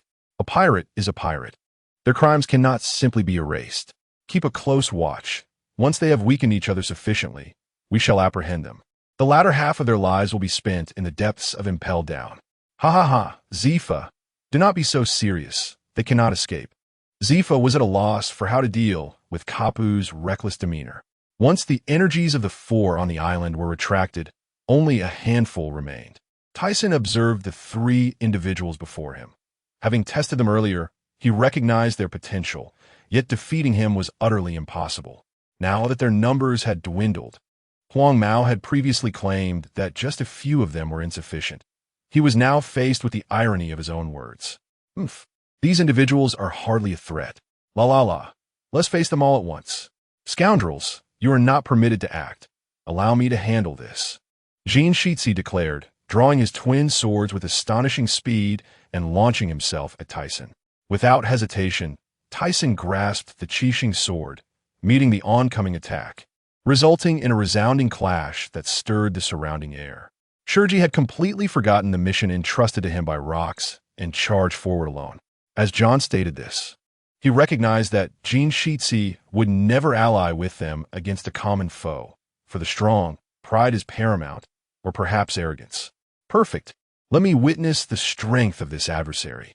The Qixing sword of Tyson clashed with Jean Shitsi's cherished Sakurjimoku, stalemating for a moment before Jean Shitsi was forcefully thrown back, carving a trench into the ground. His power had been thoroughly suppressed, and Jean Shitsi's eyes darkened as he realized he had fallen behind in their earlier encounter. Jambo, with a swift motion, 2 sword energies shot forth, forming a cross-shaped strike aimed at Tyson.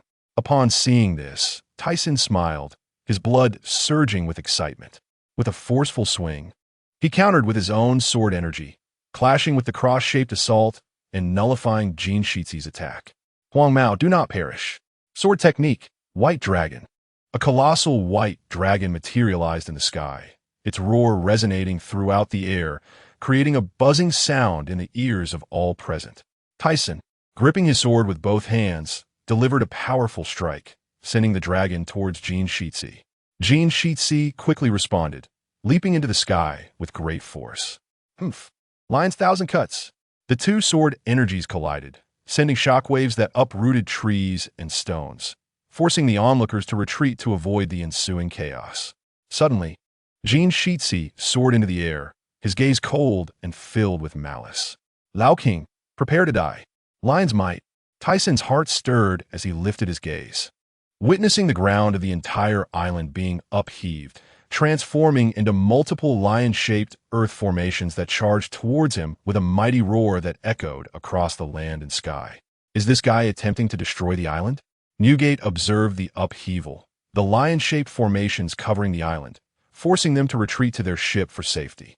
Tyson snorted, his expression darkening, as he stepped forward, summoning a massive sword energy that shot into the sky, shaking the heavens as if cleaved by a titanic blade. Secret technique, Original realm separation. A colossal and fierce sword energy emanated from his blade, radiating a terrifying black and white energy, effortlessly tearing through the roaring earth lions. This fellow, the lion-shaped formations in the sky, crumbled under the assault of the sword energy. Witnessing this, Jin Shitsi swung his two famed blades forward, attempting to intercept Tyson's strike. With a thunderous sound, the two legendary swords clashed with the sword energy, lightning flashing in a split second, leaving Jin Shitsi filled with dread. A scream escaped his lips as his chest was torn open, blood spewing forth as he collapsed. He had not anticipated such a formidable sword energy. He had assumed that if he could withstand Tyson's previous attack, the subsequent force would be manageable. Alas, he had underestimated his opponent. "Is it over?" John inquired, his brow furrowed. "This fellow is no match." Newgate's expression was grave. He had not expected Tyson to be so powerful. "Newgate, shall we engage? If this mission fails, we will have much to answer for. I have no interest in forming alliances, and that fellow has yet to be defeated." Jin Shitsi struggled to rise from the ground, his expression grim as he glanced at his chest, where a deep gash marred his flesh, the surrounding tissue severely damaged. "I cannot possibly lose. No, I refuse to accept defeat." As Jin Shitsi realized he was utterly outmatched, he found it difficult to come to terms with his predicament. Ignoring his injuries, he soared into the sky once more, casting a defiant glare at Tyson. "Old Tyson, I will never yield." "Humph, a fool unaware of his own demise. If I allow you to win, then nearly a decade of my training would have been in vain. For the sake of survival in this world." He had endured years of struggle and escape. Without overwhelming strength, there would be no justification for his efforts. During their time in the Sabeti archipelago, he had focused on honing his physical skills and experimenting with his techniques, never exerting his full power, compounded by Zifa's impressive strength, which had led to a prolonged delay. "Old Tyson, lion's might." Jin Shitsi unleashed a cataclysmic force, dismantling the island, sending sand and stone flying, while seawater surged in. And a tempest of earth and dust spiraled towards Tyson. Tyson's expression shifted slightly. This individual had transformed the island into a dust storm, a terrifying natural disaster-level ability. Yet it bore little significance against him.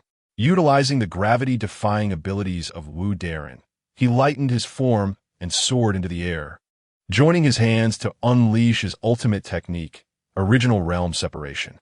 With a swift motion, Tyson formed a colossal white cube in the air. Subsequently, the dust escape unleashed a massive, terrifying white beam directly targeting Jin Shitsi. Jin Shitsi sensed the impending danger, looking up to see a gigantic sphere of light approaching. With no time to react, he could only summon the swirling dust storm to shield himself. Yet, such defenses were ineffectual. The assault from the dust escape could disintegrate any obstruction into atomic particles. The earth formations were swiftly penetrated, and Jin Shitsi emitted a muffled groan, blood spilling from his mouth. Realizing that he could not withstand the onslaught, he hastily swung his two famed blades in a desperate attempt at defense, only to be engulfed by the immense beam of light. His already grievously injured body was now left in a horrific state, bloodied and battered. The golden lion emitted a muffled sound before plummeting directly to the ground. The entire island had been devastated, allowing a vast amount of seawater to seep in, covering the land with a layer of water that obscured the island's appearance entirely. Just as the golden lion was about to plunge into the ocean, a figure swiftly caught him and returned to the ship. John, cradling the golden lion, gasped in horror at the severity of his injuries. How could he be so gravely wounded? Seeing the golden lion's dire state, Newgate felt a shiver run down his spine. His expression turned grave as he furrowed his brow and remarked, "This fellow's sword energy and that beam of light are both remarkably sharp, capable of taking lives with every move. Truly a dangerous adversary." When he saw John rescue the golden lion, he made no attempt to intervene. Had he wished to kill, he would not have ceased his assault moments ago.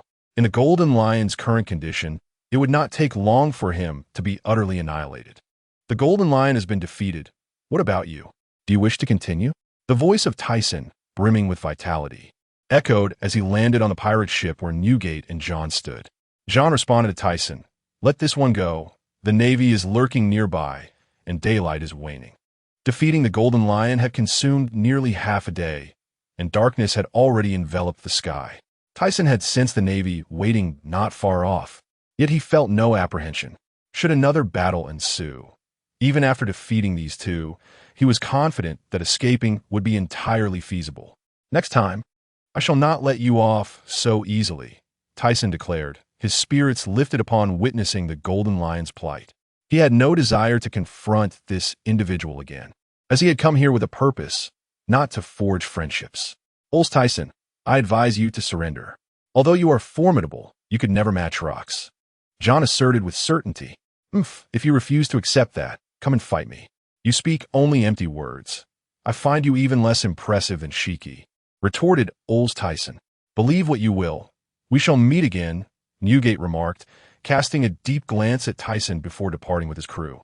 With the island in ruins, they had lost nearly half their forces. The Navy, witnessing the pirates' intent to depart, quickly reacted. They were astonished that the battle had concluded so swiftly, with the Golden Lion utterly defeated by Old Tyson. Zifa struggled to comprehend the situation. Just days prior, during their encounter at Sabeti Archipelago, he had fought for 3 consecutive days before a victor emerged, yet now the Golden Lion, of comparable strength, had been vanquished with such rapidity. Despite having thoroughly analyzed Tyson's techniques, he realized that engaging again could lead to his capture, but the destruction of the island rendered a hasty assault too perilous. If the two pirate factions united, the consequences would be dire, leading to their decision to retreat. Days later, astonished cries erupted across the seas as various factions stirred.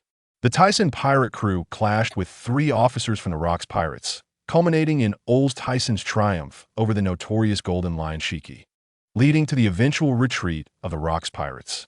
Many were incredulous, struggling to accept that the Rocks pirates had been defeated, particularly 3 of their cadre. However, others contested this narrative, insisting that without Rock's involvement, the Tyson pirate crew would have surely succumbed. Aboard a pirate ship in the first half of the Grand Line, a towering man nearly 5 meters tall, with a conical head, scrutinized a bounty poster. This fellow boasts a bounty of 930 million. The Navy truly is inept. Allow me to claim his head and my name, as the conical green pepper of the 8 treasures pirates shall echo across the seas." "Boss, isn't that a bit reckless? We've only just entered the Grand Line," a subordinate exclaimed, alarmed by their leader's dangerous ambitions. "What is there to fear? This bounty is merely bait for the weaklings. I, the conical green pepper, am fearless. I shall slay him with my indomitable peak." In the waters near Long Ring Island, Rayleigh handed a bounty notice to Roger. 930 million. Truly impressive. I long to venture into the New World and meet this individual, Roger remarked, his excitement palpable as he sought to confirm something of great importance. "Alas, the Navy will not permit our passage to the New World so easily. Furthermore, even once there, I advise against seeking him out. We know nothing of his character, so do not expect a cordial exchange of information," Rayleigh cautioned. "No matter. I believe he is not a villain." Roger chuckled heartily. Rayleigh observed Roger's naive demeanor with a blend of amusement and exasperation. At Navy headquarters, the Rocks pirates had seized nearly half of the nations in the New World. Those who refused to surrender had been mercilessly exterminated, leaving Steelbone Admiral perplexed and distressed. "Has the world government provided any answers?" he inquired. "None. Only assurances that investigations are ongoing and no actions have been decided," came the reply. What a bunch of incompetence," Carp exclaimed, munching on a donut, his laughter filling the room after Steelbone's report. "Carp, you fool. Mind your words. If the world government hears you, I cannot protect you," Steelbone snapped, rising to grab Carp by the collar, his voice booming. "If I don't speak, so what?" Carp murmured defiantly, even as he was restrained. "What shall we do now? We cannot simply allow them to operate unchecked. And the Tyson pirate crew is not to be underestimated. Carelessness could lead to disaster," Sengoku remarked, his hair a wild mane as he spread his hands. After a moment of contemplation, Vice Admiral Tsuru raised her head and suggested, "Now we can only await an opportunity." The The world government shared this sentiment, planning to seize the moment once the Tyson pirate crew and the Rocks pirates were fully embroiled in conflict. Additionally, the world government proposed the promotion of an individual to the rank of admiral, as the loss of Admiral Flying Punk had left the Navy's strength diminished. To capture those wretched foes, they felt compelled to accept the world government's recommendation. Very well, let the intelligence department closely monitor developments in the New World. Upon receiving any news, we shall act immediately. We must secure the entrance to the New World, sinking any pirate vessels attempting to enter, came the directive. Understood. A profound silence enveloped the room, broken only by the sound of Carp snoring loudly, bubbles forming as he slept soundly. Carp! Steelbone's frustration flared as he seethed. Bang! His massive fist struck Carp's cheek, sending him crashing through the meeting room door and out into the open air. On an island in the New World, Rocks expressed disbelief at their failure to defeat the Tyson pirate crew, yet he did not display any anger over their inability to succeed. Instead, a sense of joy, even excitement, began to blossom within. Indeed, due to the presence of the Navy, we did not fully engage in the battle. After rescuing this fellow, we retreated. John, sipping on his drink, recounted the details of the operation. I will surely defeat him next time, that damned scoundrel. If it weren't for our intervention, you would have perished in the ocean, you boastful fool, he remarked, glancing at the bandage-wrapped figure of Gene Sheetsy with a smirk. After his taunt, Newgate took another swig of his drink. You scoundrel, I am not so easily vanquished. If I hadn't been careless, how could I have been defeated? Enough of the bickering. Since we failed this time, we shall try again next time, and I will take matters into my own hands. However, before that, we have serious business to attend to. Once that is accomplished, we can seek him out. If he joins me, our chances of success will increase significantly. This world will eventually belong to me. Ha ha ha. Rocks let out a maniacal laugh. Soon, people began to find it rather strange that the Rocks pirates did not seek out the Tyson pirates for battle. Many speculated whether it was due to an inability to confront them or other reasons. Meanwhile, the Tyson pirates were nearing Dressrosa, an island brimming with passion. They had stayed on the island for a few days, and Tyson contemplated transforming this place into a paradise. However, he quickly dismissed the idea. As the island did not meet his expectations, there was little potential for development. As the Tyson pirates continued their journey toward the final island, Tyson sensed a conflict unfolding ahead. Samurai, he noticed warriors engaged in combat and instructed Gina to steer the ship closer. Not far from the Tyson pirate ship, on another vessel, a group of samurai-clad swordsmen accused Shuangyu Jingsenlang of treachery, brandishing their katanas to attack him. The targeted individual raised his sword to shield the woman and child behind him. As the assault loomed, he remained unperturbed, swiftly swinging his katana. A blinding flash of sword light cut through the air, and the foremost attacker, caught off guard, was struck in the chest, collapsing onto the deck. Damn it! The others exclaimed, witnessing the scene. One of them produced a smoke bomb from his pocket, a sinister smile creeping onto his face as he hurled the device into the air. What is this? Although Shuangyu Jingsenlang was unaware of its nature, a foreboding premonition surged within him. Suddenly, a cloud of smoke enveloped the deck. This is bad. It's poison gas. Those despicable fiends are bringing shame to the samurai. Shuangyu Jingsenlang's expression darkened. Then he felt his strength waning. Turning to the woman behind him, he asked, "Are you all right?" Sanlang, the kimono-clad woman, appeared dazed, unable to articulate her words before her body slumped into his embrace. He gently laid her down on the deck, then cradled the child in his arms. That treacherous scoundrel. Once the smoke dissipates, we can kill them and take them back. Our mission will be complete.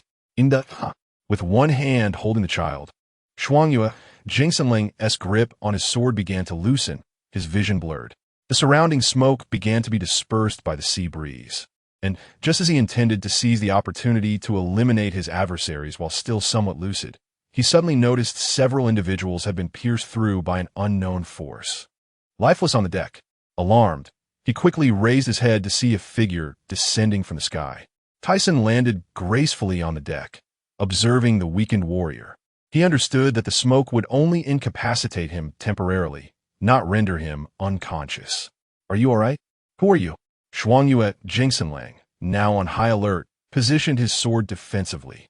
Tyson, noting the warrior's wariness, frowned slightly. I saved you. Shouldn't you be a bit more courteous? You point your weapon at me. Is this the way of the samurai? Humph. You came from Wano to capture me, right? Do not think to ensnare me with such deceit. Realizing his misunderstanding, he glanced down at his own attire. Clad in black, samurai garb.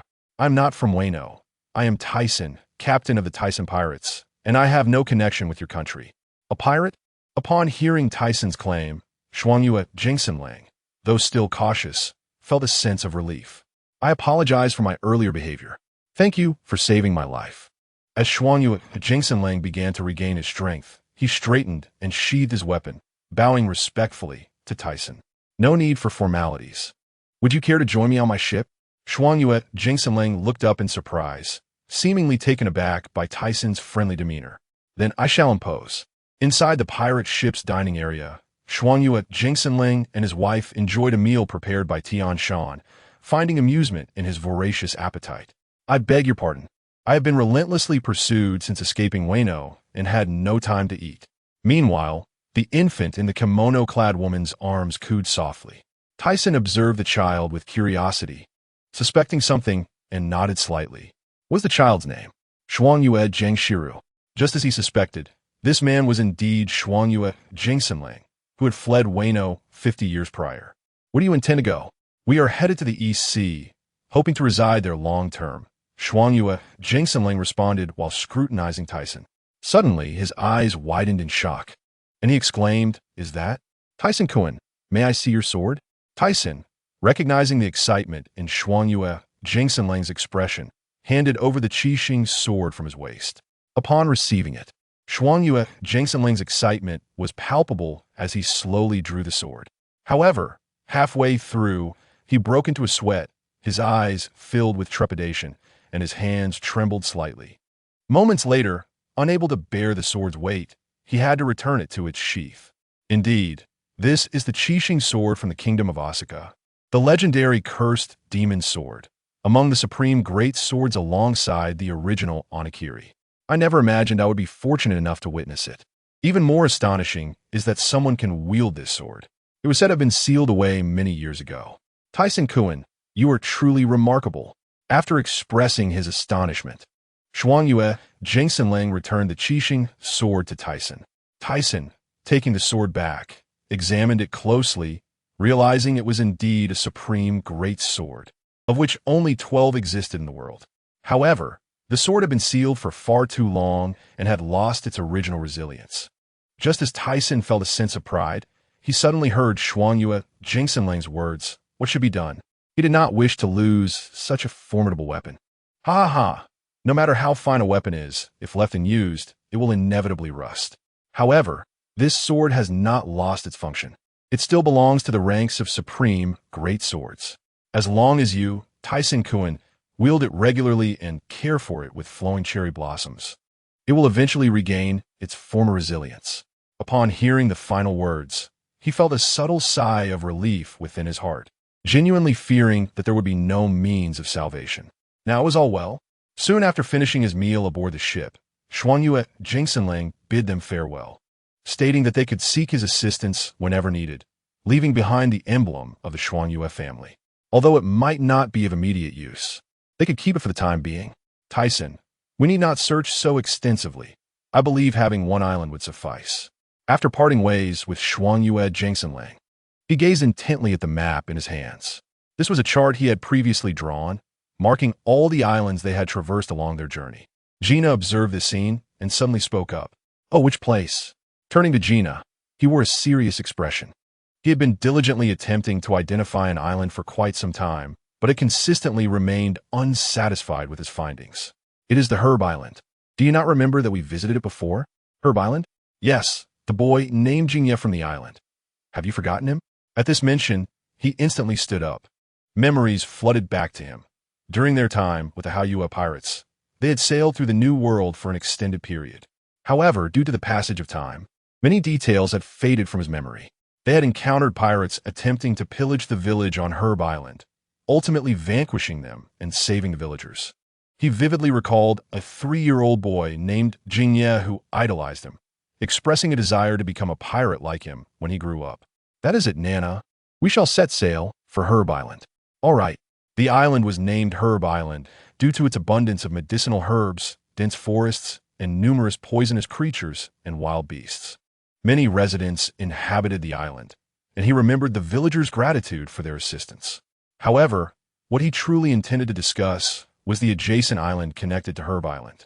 This island was vast and barren, devoid of vegetation, essentially a desolate wasteland, which was precisely what he sought. This location could serve as the central hub for their paradise, designed as a main urban area, linking various islands together to form a colossal expanse, with structures connecting one island to another. While other islands are relatively easy to locate, finding the main urban area proved to be quite challenging, as most large islands are kingdoms inhabited by numerous people. He could not simply eliminate or drive away the inhabitants. Fortunately, the island adjacent to Herb Island was quite suitable. Herb Island lay in the east-west direction, close to the doldrums, making it relatively secluded. Time flew by, and after 7 days, they finally arrived at Herb Island. The moment they set foot on the island, a distinct aroma of herbs wafted toward them. "The pirates are coming. Everyone come out." A villager shouted breathlessly as he ran. "Ours, the pirates are here." "Umph, those scoundrels are truly infuriating." Just when things had quieted down, they returned. "Gather the people. We must confront them." Ars's face was filled with fury. Recently, the Rock's pirates had invaded their territory, and they had been no match for them, suffering heavy casualties before ultimately surrendering. Now, this place was under their control, so he harbored no fondness for the pirates. "Uncle Ars, I want to fight too." A small child, clutching a wooden stick, ran up to Ars. "Jingye, what are you doing here? Hurry back. Those are ruthless killers. You are too young." Ars's expression darkened as he shouted at the child. "No, I want to fight. I want to eliminate those pirates. I want to fight like Brother Tyson." The child, named Jingye, seemed quite obstinate, refusing to heed the warning. Ars scrutinized Jingye's eyes, which were filled with determination and defiance. In the end, he had no choice but to allow Jingye to accompany him. "But you must listen to me and refrain from speaking recklessly." "Yes, I understand, Uncle Ars." Jingye nodded earnestly, a smile of joy illuminating his face. At the entrance of the small village on Herb Island, Ars led over 300 people in defense, having formed a guard to anticipate the pirates' assault, with him serving as the captain. After a considerable journey, Tyson and his companions finally caught sight of the small village. Observing the layout of the place, he couldn't help but reflect. This place had not changed much, but it seemed that many houses had diminished, no longer resembling the village from 8 years prior. Soon, Tyson noticed a crowd gathered at the village entrance. Seeing the person at the forefront along with the child beside him, a smile crept across his lips. "It seems he has grown up." Ars, noticing the apparent shortage of people in the group, became anxious, particularly upon spotting a nearly 7-meter-tall giant among them. His throat went dry, and beads of cold sweat formed on his forehead as his mind raced, contemplating a strategy. Meanwhile, the child beside him wore a puzzled expression, feeling that some of the faces looked familiar, yet he couldn't quite place them. "Halt!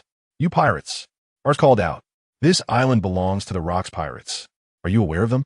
If you wish to live, you should leave at once." Ars spoke bravely, though fear tinged his voice, hoping to intimidate the intruders. The group across from him remained motionless, while Tyson observed the fearful and unsteady villagers with a mocking grin. "Oh, I fear not the Rock's pirates. Do summon them. I shall await their arrival." Ars was taken aback, as they had no means of contacting the Rock's pirates. He had merely intended to frighten them, not expecting that they would remain unfazed. "It seems we have no choice but to confront them." "Aha, the boss is truly wicked." "Enough, Tyson. Do not frighten them any further," Gina rebuked from the side. Just as Ars was about to take action, he paused upon hearing Gina and Mona's words. His expression filled with confusion. "Brother Tyson, is that you?" Suddenly, Jingye's eyes widened in excitement. "La la la, you still remember me. I can't believe you have grown so much, Jingye," Tyson exclaimed, throwing his arms wide. Jingye dropped the wooden stick he had been holding and dashed over, tears brimming in his eyes, yet his expression radiated joy. Jingya, do not go over there. Ars attempted to intervene, but he was a moment too late. Ars, do you not remember us? It is I, Gina. Gina hurried toward them. Upon hearing the familiar name, Ars scrutinized Gina, then turned his gaze to Tyson. You are Gina, and he is? Yes, he is Ars Tyson. The tall one is Mona. Gina introduced them to Ars. As he listened to Gina's introduction, Ars's grip loosened instinctively, his eyes widening in astonishment as he wiped his eyes. Everyone, these are the members of the Haoyue pirates, our saviors. Really?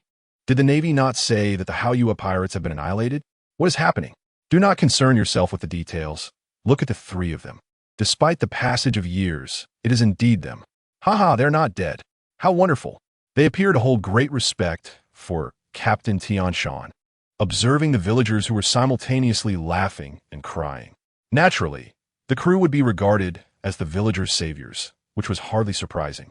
Jerry retrieved a bottle of wine from his pocket and took a sip. Jingya stood before Tyson, his expression brimming with excitement. Still the same old crybaby. La la la la. T-Sun lowered his head and extended his palm to gently touch the other's head.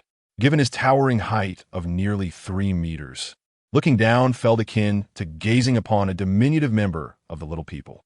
What? I am not a crybaby. I have grown up, and my current strength is formidable. Jingyi argued fervently, tears welling in his eyes. Oh, really? Yes. As night fell in the small village of Chao Yao Dao, the villagers realized that these individuals were the ones who had saved them many years ago, and their joy was palpable. They insisted on hosting a banquet for them. Instantly, the entire village erupted into a lively celebration, the flames illuminating the remote hamlet. When the villagers who had ventured out learned of the hero pirate crew's annihilation at the hands of the Navy, they mourned deeply, with Jing Yi weeping profusely. Most villagers on Chao Yao Dao were skilled in medicine, and T-San harbored a long-held desire that he wished to validate today. He sought out Alci, the island's most renowned apothecary. Could you take me to meet him? I require assistance. Without hesitation, Alci replied. The most talented apothecary on our island is Jing Shang Hichuan. He is the finest among us. I will take you to see him immediately. After a brief moment, Alci led T-San to a somewhat better house, constructed from smoothly polished stones, far superior to the rough stone dwellings of the other villagers. Upon knocking on the wooden door, it quickly swung open, revealing a child who gaped in surprise. T-San Gij, what brings you here? And Uncle Alci, you live here? T-San asked, slightly astonished. Jingyi, T-San Darun is looking for your grandfather, Alci said. Oh, I see. Please come in. T-San Gij, my grandfather is inside. I'll go fetch him, Jingyi said with a smile before darting into the room. Before long, an elderly man with graying hair emerged, sizing up T-San with a slight bow. Greetings, I am Jing Shang Hichuan. Since you are the benefactor who saved our lives, please let me know how I can assist you. His tone carried a hint of respect. Having heard the tale from his grandson, seeing the elder's courteous demeanor, T-San wasted no time and produced a vial from his pocket. Esteemed sir, I possess a pill. Could you ascertain whether it can be replicated? Jing Shang Hichuan expressed surprise as he took the vial from T-Senator. He poured out the contents, revealing a slightly luminescent green pill rolling into his palm. The moment he beheld the extraordinary pill, Jing Shang Hichuan's eyes sparkled with wonder. He brought the pill close to his nose and inhaled gently, his eyes widening with excitement. Follow me, he exclaimed. The others, witnessing Jing Shang Hichuan's reaction, understood the pill's significance. Jing Yi was astonished, as it was the first time he had seen his grandfather so animated. T-Sun, sensing the potential, followed closely behind Jing Shang Hichuan as they traversed the house, leading them to a large courtyard before descending a staircase to the basement. Observing the secretive nature of this place, T-Sun's curiosity piqued regarding what lay within. Such comprehensive equipment. T-Sun gasped as they entered the basement, which housed an array of instruments. I was once the head of a scientific team for a kingdom dedicated to researching medicines. After that kingdom's demise many years ago, I relocated here to continue my studies, the elder explained. Please wait a moment while I analyze this pill. It won't take long. Jing Shang Hechuan deftly scraped a bit of powder from the pill with a blade and placed it into an unknown apparatus. The subsequent steps were intricate, and T-Sun soon grew impatient, prompting him to engage Jing Yi in conversation. Is that so? You can also concoct medicines? T-Sun smiled at Jing Ye's proud expression. Of course. I've been making medicines with my grandfather since I was 5, and now it's been 6 years. Jing Yi beamed with pride. Oh, how impressive. My ship is currently in need of a doctor. If you grow strong enough, I would not mind having you aboard. Jing Ye's mouth fell open in disbelief, his face alight with excitement. Are you serious? You're not joking, are you? Ever since witnessing T-San defeat those pirates at the age of 3, he had idolized him. Dreaming of becoming a pirate like T-Senator, the prospect of joining his idol's crew filled him with exhilarating joy. Indeed, as long as he can grow strong. However, considering Jing Ye's tender age of 11, T-San thought it might be premature, aiming to motivate the boy. All right, the analysis is complete. Jing Shang Hechuan's voice emerged. T-San eagerly approached, keen to learn the outcome. Was it feasible to replicate it?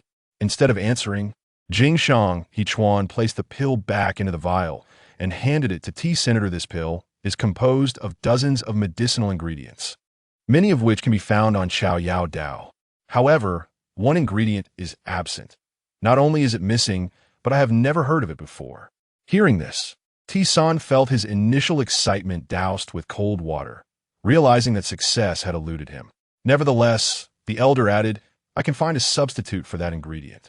However, the resulting pill will only possess about 80% of its original potency. Jing Shang Hechuan's earlier disappointment transformed back into excitement. Really? Could you assist me in producing this pill?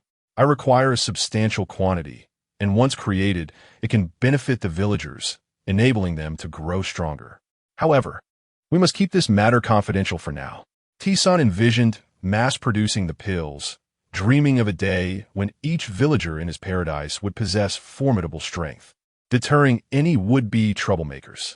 Certainly, you are our savior, and I will take care of this matter. I will enlist the help of the villagers skilled in medicine, and we will produce it swiftly. I will also convey the seriousness of this matter to ensure discretion. T-Sundarun, can this pill truly enhance strength? Alcie's expression radiated astonishment, seemingly taken aback by the extraordinary nature of the pill T-San had presented. Indeed, consuming this pill can alter one's physical constitution, and with a bit of training, it would be more than sufficient to contend with pirates boasting bounties in the millions. This, Jing Ye's face flushed. So I could take it as well and become stronger? No, Jing Yi, you are still too young. Your body cannot withstand the potency of such a pill. You must wait until you grow older. Jing Shang Hechuan's countenance darkened upon hearing his grandson's desire to consume the pill. Is that so? Vingise ictutement sivifli dissipatit. Fear not, Jing Yi. If you wish to grow stronger, you should seek out Imo Na and the others. We will remain on the island for an extended period. Seize this opportunity. T-Sun encouraged the disheartened Jing Yi, recognizing that now was not the time for them to venture forth, as he was not yet prepared to confront the Rock's pirate crew. He intends to cultivate his skills of increasing and decreasing weight on the large island nearby. By doing so, he will significantly enhance his odds against the Rock's pirates. Moreover, for the sake of the paradise he envisions, he has numerous preparations to undertake. Alcai, I must trouble you to keep this matter confidential. Alcai replied with a serious expression, I understand, I shall not speak of it. In the year 1478 of the Sea Garden calendar, on the large island adjacent to Herb Island, increase weight. With a resounding bang, the ground shattered like a spider's web under the force of a single punch, creating a depression spanning several hundred meters. The figure across from him evaded with remarkable speed, daring not to withstand the blow. Boss, that was too fierce. How did you manage to amplify your strength so much? Mona gazed at the cracked earth with trepidation. La la la la. You must be cautious. That was merely a demonstration of strength enhancement. Now, allow me to showcase my speed. If you cannot evade, you might sustain injuries. All right, come at me. Mona replied with a serious demeanor, adjusting his stance. Decrease weight. With a whoosh, Tyson's figure completely vanished from Mona's sight. He understood that the opponent had not disappeared, but had moved with astonishing speed, nearly akin to teleportation. Oh no, Just as he began to react, a fist the size of a sandbag struck his abdomen. With a resounding thud, he was sent flying, crashing against a massive boulder before finally coming to a halt. Coughing, Mona rubbed his belly as he stood, his eyes filled with fear. "Boss, that speed is simply monstrous. Thankfully, you did not employ that weight-enhancing ability. Otherwise, I would have surely broken a bone." Tyson smiled faintly. This time was not spent in vain. Since awakening this ability on Sky Island, I have diligently practiced it, which encompasses two effects, as previously mentioned. The enhancement allows my body to become exceedingly heavy, which can also be applied to others or objects.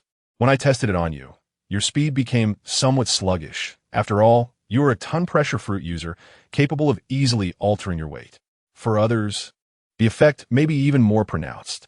The other effect is the ability to decrease weight, allowing me to lighten myself to the point of floating in the air. However, when it comes to external objects or individuals, if their weight is too great, I cannot lift them into the air, but can only strive to lighten their weight. This illustrates the application of the two effects. "All right, Mona, let's set sail." Tyson's expression grew somber. After their encounter with the Golden Lion upon arriving in the New World, they had remained dormant for quite some time to evade the Rocks pirates. Now, the time had come to embark on their journey. In truth, after battling the Golden Lion, he had contemplated returning to the first half of the Grand Line for further training. However, upon discovering Herb Island, he changed his mind and chose to remain there for cultivation. Now he felt adequately prepared to confront Rocks, as the Rocks pirates were merely a band of scattered soldiers. If he could defeat Rocks, the rest would surely disperse, alleviating concerns about being outnumbered. His long-standing aspiration had always been to construct a paradise in the New World. However, the Rocks pirates sought to dominate this world, which conflicted with his plans, leaving him in a state of uncertainty. Furthermore, the realization of his paradise would require the assistance of the Golden Lion or the acquisition of his abilities, necessitating a resolution with that individual.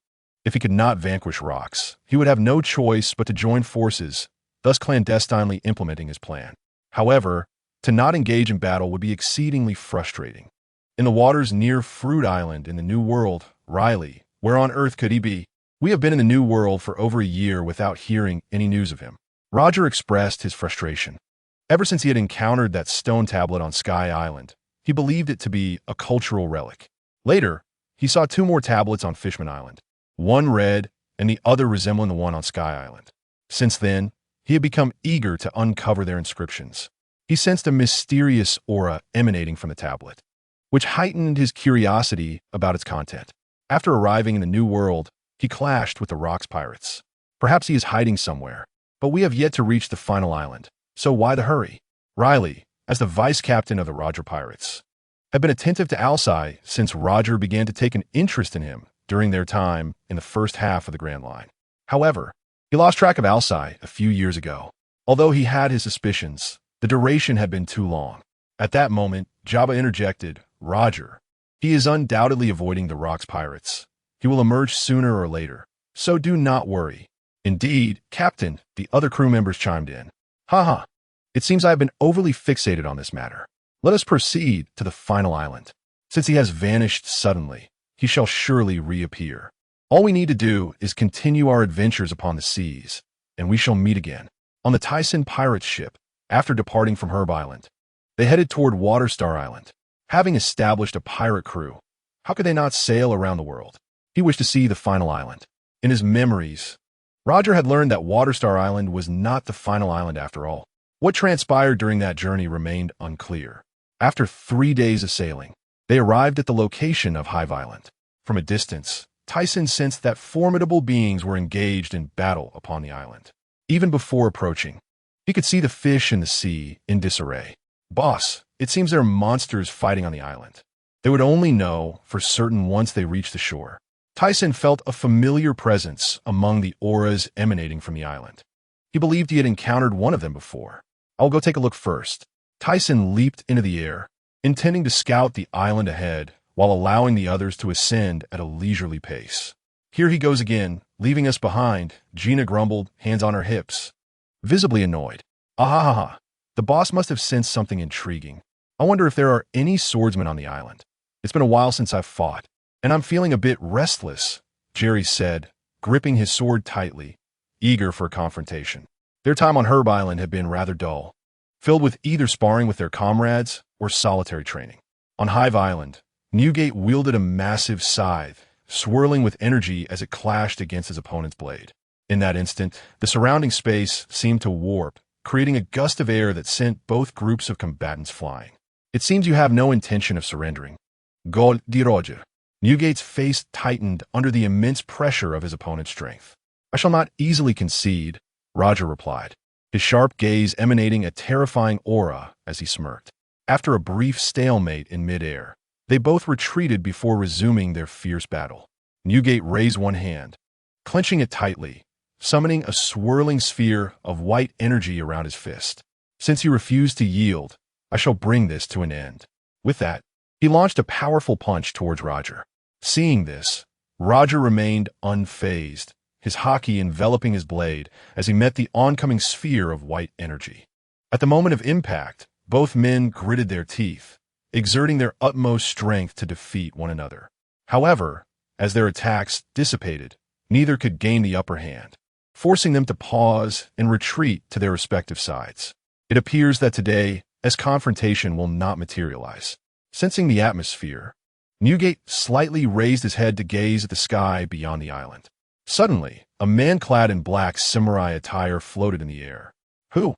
Roger furrowed his brow, casting a puzzled glance at the figure hovering in the distance.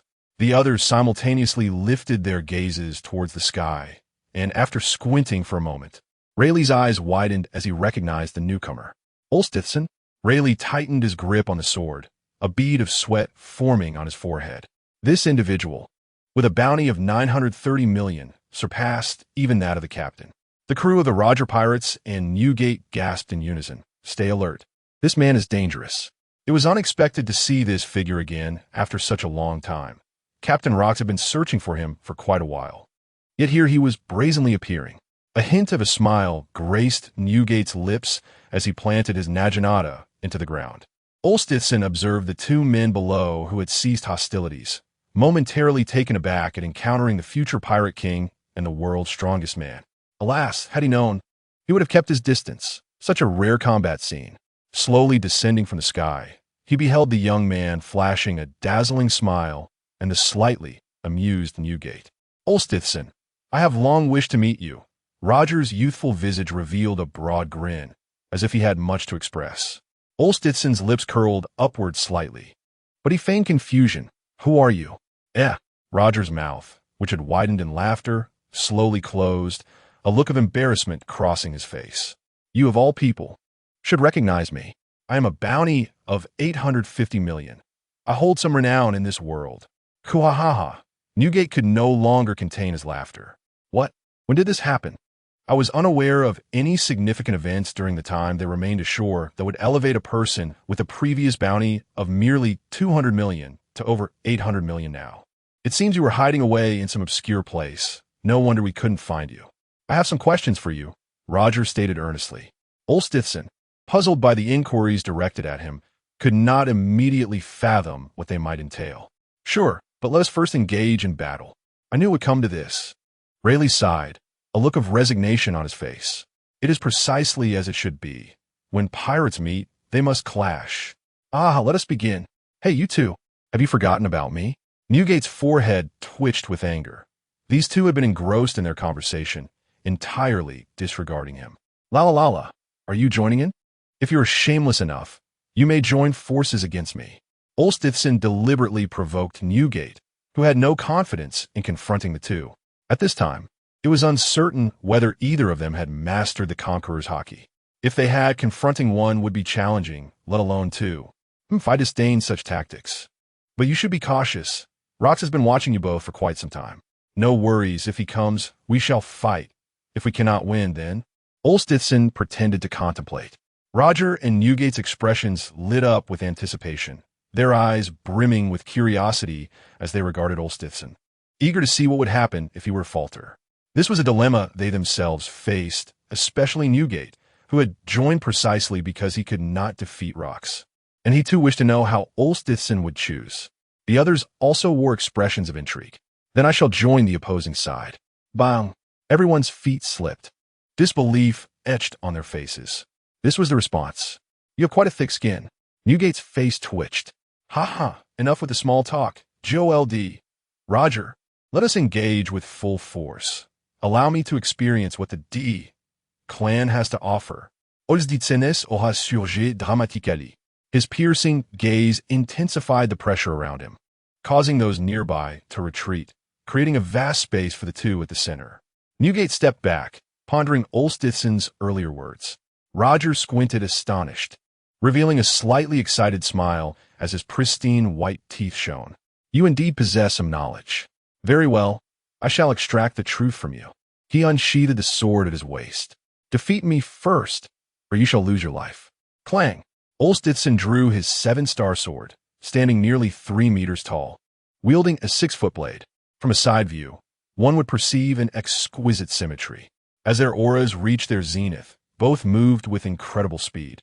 With a resounding clash, their weapons met, producing a dazzling display of sparks and a crimson lightning aura enveloping them, a tremendous wave radiating outward. Hey, what is happening? Newgate glanced back, noticing many crew members on a ship rolling their eyes and fainting. Those of weaker strength, stand back. He shouted at them, then turned back, gritting his teeth. Those two are infuriating. Not far away, Mona and her crew, who had just approached, found themselves affected by the sudden surge of overwhelming Haki, halting in their tracks. Glancing around, Rayleigh and Jabba observed the newly arrived members of Olstitzen's crew before returning their focus to the battle. After the clash of swords, Olstitzen sensed that his opponent's strength was formidable, a worthy adversary. However, increase weight. Upon uttering those words, Olstitzen applied pressure. Roger, who had been evenly matched with Olstitzen, suddenly felt an immense gravity emanating from the sword, catching him off guard. His face twisted in agony, his eyes flickering as he gritted his teeth to hold his ground. Olstitzen noted that his opponent still persisted, affirming that this man was indeed formidable. Despite having intensified the pressure, Roger managed to withstand it. Without this ability, the outcome would have been uncertain. However now, superweight. A colossal force struck Roger, pushing him back and carving deep grooves into the ground beneath him. Lowering his defensive stance, he regarded Olstitzen with a stern expression, astonished at his strength. Furthermore, questions swirled in his mind regarding Olstitzen's abilities. The newspapers reported his ability to emit peculiar white beams and to fly. Now, a new power emerged. It was indeed a curious fellow, Roger mused internally. Nevertheless, he had resolved to extract answers from Olstitzen, refusing to concede defeat easily. Roger was being overwhelmed. Rayleigh broke into a cold sweat, his eyes filled with dread. His expression one of disbelief. Incredible strength. Jabba's face darkened slightly. Newgate tightened his grip on the Naginata, eyes narrowed, his expression grave as he scrutinized the two who had just separated after their clash. His mind raced, attempting to comprehend Olstitzen's sudden surge of power, but after much contemplation, he could not arrive at a conclusion. He could only continue to observe, hoping to glean some insight. D-Sun wielded the 7-star sword, and with a powerful stomp of his right foot, the ground cracked like a spider's web. In an instant, his elegant figure had appeared before Leggett. So fast, Leggett exclaimed, hastily raising his sword to parry, causing dust to swirl around them as their clashing energies dispersed the air. Under the immense force of D-Sun, Leggett was propelled backward several steps, yet he quickly regained his stance and charged at D-Sun, unwilling to remain on the defensive. However, D-Sun was not inclined to grant him that wish, moving with astonishing speed akin to teleportation, coupled with his exceptional observation Haki. Leggett had no choice but to remain vigilant as he defended against the onslaught of the 7-star sword, leaving him little opportunity to counterattack and rendering him quite passive. Blade technique, White Dragon. A colossal white dragon surged forth, swirling around D-Sun's body and head. With a ferocious roar, the dragon followed D-Sun's forward motion, crashing down onto the ground and launching itself toward him with a terrifying bite, accompanied by the sound of tearing air. With a heavy stomp of his right foot into the ground, eyes suddenly glowed with a red aura. He swung his right arm, striking the air heavily against Decent's 7-star sword.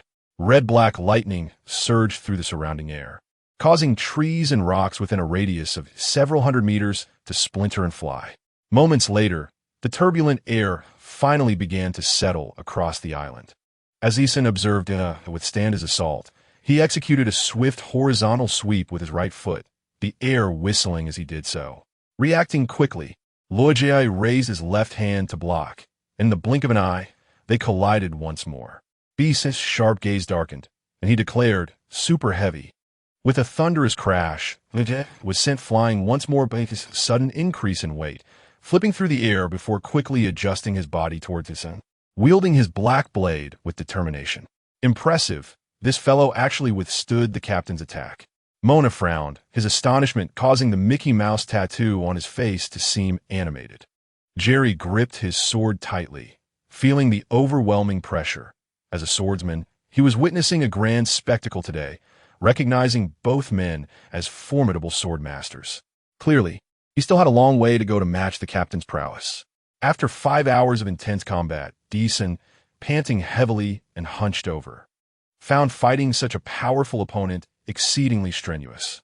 Nevertheless, he believed he could endure for several more days, though he remained wary of the Voodoo pirate crew. Thus, he concluded that today's battle would not last much longer. Across from him, Luojie, with one hand propped against the ground with his sword, suddenly lifted his head, his piercing gaze causing Decent's expression to darken. It seemed that Luojie had undergone a transformation. Secret technique, limit break. A massive long sword cleaved through the sky, erupting into a formidable blade that generated terrifying waves of energy. With a whoosh, the colossal sword descended upon Luojie. With a grave expression, Luojie smiled faintly, leaping into the air to meet the attack head-on with his black-red longsword. The impact sent shockwaves that scattered the clouds above, causing weaker spectators to be thrown aside. Ships anchored around the island rocked violently, teetering on the brink of capsizing. On deck, Green Bull was startled, his body crashing onto the floor, but he quickly raised his head, blinking his bright eyes. After taking the brunt of Decent's attack, blood trickled down Luojie's forehead, staining his sword's blade as it dripped onto the ground. He shakily lifted his left hand to inspect the wounds on his arm. After a lengthy gasp, Decent exhaled deeply, his gaze sharpening. If you wish for answers, you seem unworthy at this moment. If you cannot defeat me, I shall not provide you with any answers. Gasping for breath, Luojie revealed a gleaming smile, his eyes shining with determination. I will not give up. Luojie, enough, Lilith urged, a hint of concern in his voice, attempting to persuade Luojie to relent. That arrogant fellow, Ugate thought, furrowing his brow at his boastful words, feeling an involuntary urge to confront him. If that is the case, I shall not hold back. Prepare yourself, Decent declared, his tone serious, as he began to rise higher into the air, bringing his hands together. Upon witnessing this gesture, Ugate sensed impending danger and shouted to those behind him, "Everyone, step back. This fellow is about to unleash his ultimate move." What? The others behind him looked on, puzzled. Lely's brow furrowed, an unsettling premonition washing over him as he instinctively reached for the hilt of his sword, only to retract his hand as a realization struck him. Lely, shall we not intervene? Jabba tightened his grip on his axe, concern etched across his face as he questioned V. No, I trust that Luojie will not fall so easily. Moreover, I cannot interfere. This is a battle between captains, Lee replied, his gaze fixed on the man adjusting his stance on the battlefield, ultimately choosing to place his faith in Luojie. The captain is about to unleash his ultimate technique, Mona observed, watching the figure in the sky.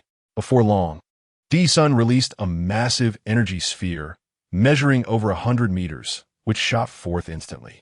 The violent energy radiated outward, incinerating everything it touched into ashes. Seeing this scene, Luojie's eyelids twitched, yet his unwavering determination maintained his formidable presence as he enveloped himself in Haki, preparing for the colossal energy sphere hurtling towards him at breakneck speed. His gaze sharpened, mouth agape in a thunderous roar as red-black lightning enveloped his surroundings in a terrifying display. Divine avoidance. From a distance, Yugate observed the immense white energy sphere engulfing the area ahead, obscuring his view. All he could see was the white pillar extending outward, enveloped within, entirely hidden from sight. Only the unstable energy he sensed within hinted at the chaos contained therein. Suddenly, Yugate felt something akin to a familiar attack from Captain Hersu. Luojie, Lei Leek, and Jabba shouted in unison, tightening their grips on their weapons, their expressions darkening as their eyes darted anxiously. Captain, Mona exclaimed, marveling at the captain's enduring strength. D-Sun, Gina murmured, her hands clenched tightly. After a brief moment, the colossal white energy pillar dissipated, revealing a figure within. The crew of Waj's ship rushed forward, finding him standing resolutely, motionless, still gripping his sword. Aside from a few superficial wounds, he bore no other injuries. It soon became evident that, having endured the massive attack, Loja, lacking sufficient stamina, sank to one knee, gasping for air as his body trembled, as if on the verge of collapse. Sensing Luojie's condition, Lei Li breathed a quiet sigh of relief. Phew! In the sky, D-Sun was taken aback that his ultimate move had been withstood by Oja. It seemed that at the critical moment, Luoja had momentarily harnessed the Conqueror's Haki, albeit not with full mastery, as if it were an unintentional release. D-Sun sighed. He himself could not wield the Conqueror's Haki. He understood that to master such an attack, one needed to concentrate the full force of their Conqueror's Haki at a single point and release it instantaneously to achieve that effect. While the Conqueror's Haki could absorb his dust escape energy, it would also drain the user's Haki reserves. The ferocity of the attack was overwhelming. Before he could even deplete his own dust escape, the adversary had already launched their offensive. Fortunately, Roger's mastery of the Conqueror's Haki was still rudimentary, or he would have surely fallen here today. Tyson descended slowly from the sky, towering over Roger as he peered down at him. Rayleigh swiftly drew his weapon, positioning it protectively before Roger. Tyson, I will face you next, he declared. Roger abruptly lifted his gaze. Rayleigh, step aside. Roger. Rayleigh's expression darkened. He was reluctant to acknowledge Roger's command, yet his duty as first mate compelled him to yield. Not far off, Newgate and the members of the Tyson pirate crew approached. Mona swiftly maneuvered to stand beside Tyson, asserting, if you're seeking a fight, then you shall contend with me. As Newgate drew nearer, he spun the Naginata in his hands before planting it firmly into the ground, his piercing gaze fixed on Tyson. If you haven't had your fill of chaos, then I shall be your opponent. Tyson turned to regard Newgate's formidable frame, then shifted his focus back to Rayleigh, whose chilling eyes bore into him. A once serious countenance now bore a slight smirk. Hey, you lot, why portray me as a nefarious villain? If you don't wish to fight, then let us not. It's rather frightening, you know. Tyson suddenly adopted a feigned, pitiful expression, crossing his arms in resignation. Upon hearing this, Rayleigh's eyes widened in astonishment, and after a moment's realization, he retracted his blade, offering a slight bow. My apologies, he murmured, stepping aside to reveal Roger. Newgate, who had previously worn a stern expression, now allowed a smile to break through, revealing his white teeth. Ha ha ha, you're indeed a scoundrel, pretending to be a good man. Listening to Newgate's mockery, Tyson turned to him, retorting, I am a good person, quite different from you rogues of the high seas. As the tension in the atmosphere eased with this banter, the surrounding individuals exhaled in relief. Roger rose to his feet. After the earlier adjustments, he felt somewhat composed. Alas, it seems this time I have failed. But I shall not concede. Tyson, he declared, raising his gaze, his resolve rekindled. Witnessing this, the people around them tensed once more. Tyson, lowering his head, was momentarily moved by the intensity in Roger's eyes. Well, enough of this. Let us address our issues after we've satisfied our hunger. I am famished after all this fighting. Tian Shan, I want food. I am starving, Tyson lamented, clutching his stomach. The towering figure of Tian Shan, over 3 meters tall and muscular, stood nearby. Upon hearing Tyson's familiar words, he responded, Leave it to me, Captain. Hey, you lot, what fine ingredients do you have aboard? I hail from the Bear Paw tribe, so let me handle the cooking. Splendid. In that case, I'll take care of the barbecue, and the desserts are mine. came the enthusiastic replies from the previously confrontational group, now acting like familiar comrades, their chatter lively and boisterous. Roger, Tyson, and Newgate exchanged glances before erupting into peculiar laughter. On Hive Island, the atmosphere was jubilant as the three pirate crews feasted and drank heartily. Green Bull brought over a crate of wine. "Hey, you too. This is my prized vintage. Today you shall experience its wonders." Tyson accepted the crate from Green Bull, the label reading liqueurs. "Is this liqueurs? Where did you acquire it?" Newgate inquired, surprised. "What?" Roger questioned, noticing Tyson carefully extracting a bottle from the crate. "Indeed, this wine is from the spoils of the celestial gold we seized years ago," Tyson explained, handing the bottles to the two. After securing 10 crates, they had indulged frequently, leaving only 4 remaining, as they were reluctant to consume it, typically opting for purchased beverages. "Ah, I had some from Captain Rock's as well, but it has long been finished," Newgate admitted. "Ah, such fine wine," Roger exclaimed after savoring a sip, feeling invigorated, though his expression soon turned grave. "Tyson, I have a question for you." "What question?" "Ask away." Tyson was puzzled, having never met Roger before. "I am curious about what you meant by the inscription you left on Sky Island," Roger said, his demeanor serious as he fixed his gaze upon Tyson's striking face. Tyson, taken aback, inadvertently spat out his drink upon hearing Roger's unexpected inquiry. He had not anticipated this question. It was no wonder he had forgotten. During their visit to Sky Island, he had whimsically carved those words, thinking it amusing. Over a decade had passed since then, and the memory had faded. Without Roger's prompt, he would have struggled to recall it. "So that is what you wanted to ask?" Ah. Tyson burst into laughter, unable to contain himself. The surrounding individuals, unaware of the context, felt a bead of sweat form on their brows. The members of the Tyson pirate crew suddenly recalled the moment, their curiosity piqued. They had not questioned Tyson about the inscription, assuming it held some significance. Roger and Newgate exchanged puzzled glances, and the atmosphere fell silent as they awaited Tyson's response. After a moment, Roger asked, "What? You merely found it amusing and decided to carve it?" Roger knelt, leaning forward with wide eyes and an agape mouth. Newgate's expression shifted to one of disbelief, veins bulging on his forehead as he closed his eyes and clenched his teeth before bursting into laughter. Ha. We've been completely fooled." Rayleigh and Jabba, holding their food, stood frozen, their faces blank and bodies trembling, revealing their inner turmoil. What a dreadful fellow. Indeed, those around them nodded in agreement. "How could it be so? You truly are a despicable character." Roger straightened, eyeing Tyson's irritating demeanor, his eyes squeezed shut, his face twitching in disbelief. "However, I am aware of everything in this world, and I know the questions you wish to ask," Tyson suddenly interjected. "Really?" "Yes. Then can you tell me what is inscribed on the stone tablet on Sky Island and the one on Fishman Island?" "I can," Tyson replied, his expression turning serious as he set down the wine bottle. "But are you certain you wish to know now? What is your purpose in setting sail? Wouldn't you prefer to seek these answers for yourself? Besides, you have yet to reach the final island." At this, Roger's previously eager expression faltered, as internal conflict brewed within him. Rayleigh took a sip of his drink, attentively listening to Roger's decision. After Roger raised the bottle to his lips and drank it down with a satisfying glug, he declared, "No, that's enough. I have decided to see it for myself."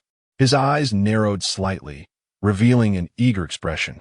Upon hearing Roger's resolution, Rayleigh smiled faintly. He had expected a more pressing issue, only to learn that it was merely these trivial matters. It seemed that Newgate was not particularly interested in such things. He was merely curious about the questions Roger would pose. If there were still uncertainties at the end, they could come to him. He recalled that once Roger reached the final island, he would discover that it was not truly the ultimate destination. Years later, he had learned about the red inscriptions that marked the way. However, by the time he became aware of this situation, many years had passed. "I truly appreciate it. By the way, you two have already caught the attention of Rox. What are your plans moving forward?" "That fellow's ambition is to dominate the world. Having spent years attacking nations in the New World, bringing them under his control, it appears they are preparing for a decisive battle against the world government and the Navy." Roger furrowed his brow. That man was indeed perilous. "Ah, When the boat reaches the bridge, it will naturally get there. When soldiers come, we will meet them with arms. And when water arrives, we will block it with earth. Regardless of when he comes, I will not retreat from this moment onward. Tyson had made up his mind. Even if the opponent intended to engage them in combat, he would not evade. Originally, I was commanded by Rox to recruit you, Roger. But it seems you will not join him. Of course, pirates are free. The following morning, the three parties set sail in different directions. Roger's pirate ship continued its daring journey toward Water Xinqing Island, sharing the same destination, yet following a completely different route. Meanwhile, Newgate returned to report to Rox. They had prepared ample supplies before departing from Herb Island, so there was no need to stop along the way. Tyson wished to reach the final island in one go, and many places in the New World had already been visited by the heroic pirates. At the Navy headquarters, Admiral Steelbone listened to a report from a naval officer through the Den Mushy. Admiral, the Tyson pirates engaged in battle with the Roger pirates on Hive Island, and Edward Newgate of the Rox pirates was also present. What is the situation? The details were unclear. It was only known that all three parties left unscathed. Understood. Continue to monitor them. Received, Admiral. After hanging up, Steelbone rested a hand on his forehead. Recently, the Rox pirates had intensified their activities, while the world government had remained notably inactive. Moreover, a pirate bearing the name D, similar to that of Rox, had emerged, and the world government was particularly concerned about this matter. However, there was little he could do. The opposing force had entered the New World and was formidable, making them difficult to confront. Even deploying an admiral would not guarantee capturing them, leaving the Navy in a particularly passive position.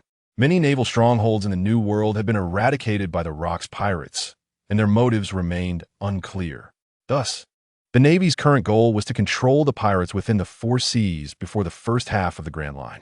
3 days later, the Tyson pirates arrived at the final island, Water Xinqing Island, departing from Hive Island. Nana, where is the log post pointing? Tyson lifted his gaze toward the seemingly endless red soil continent. Strangely, all 3 pointers spun wildly, seemingly unable to determine a direction. You all wait here. I will go take a look. After speaking with his companions, Tyson ascended into the skies above the red soil continent. After an indeterminate flight duration, he finally reached the skies above the continent, gazing down at the 5 canals. He had 2 hypotheses. The first was that the final island lay beneath these canals, formed by the 5 segments of the red soil continent, evidently a product of human design. The original creators likely intended to prevent those traversing the Grand Line from returning to the 4 seas, allowing many to enter, yet no one could ever return. A legend suggesting passage through the Holy Land Mary Geos, which was clearly their doing. During the blank century of history, the D-Clan was exterminated, and 20 kingdoms established the world government. The residence of the D-Clan was likely beneath the final island, beneath the red soil continent. To access this place, one would need a specific entrance, and the pointer's erratic movements indicated that the magnetic field around the 3 islands was highly unstable, signifying great danger. His second hypothesis concerned the location of Mary Geos. After the 20 colossal kingdoms annihilated the D-Clan, the island must have held many secrets regarding this enigma. They wished to keep this secret hidden, thus concealing it. Yet where in the world would be the safest? The area under their control would be the most secure, and this controlled region was likely directly beneath Mary Geos. It was also possible that the D-Clan had not been annihilated, but had merely been imprisoned. They seized control of the entire island and established the Holy Land above it. These were Tyson's 2 conjectures. The existence of the D-Clan in the seas could very well be due to the war occurring at a timely moment, preventing them from returning to the island, compounded by the final island's disappearance, leaving them to survive externally. Forget it. I won't think about it too much. It doesn't interest me. Tyson's dream was simply to construct a paradise in a new world, inviting those dear to him to join and live a stable, happy life.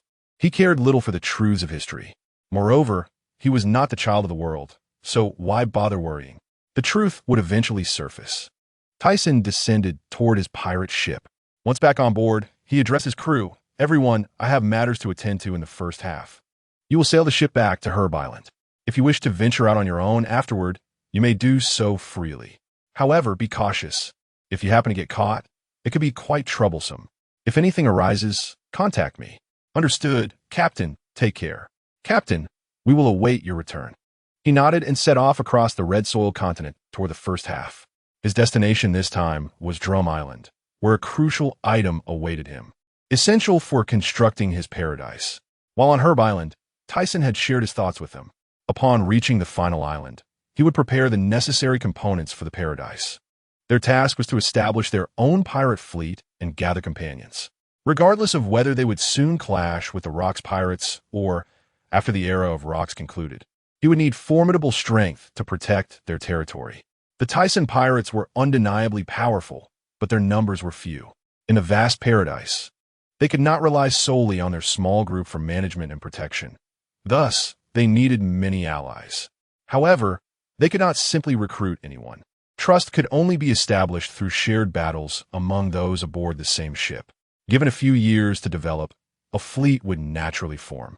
With his superior observation Haki, he would easily discern any ill-intentioned individuals.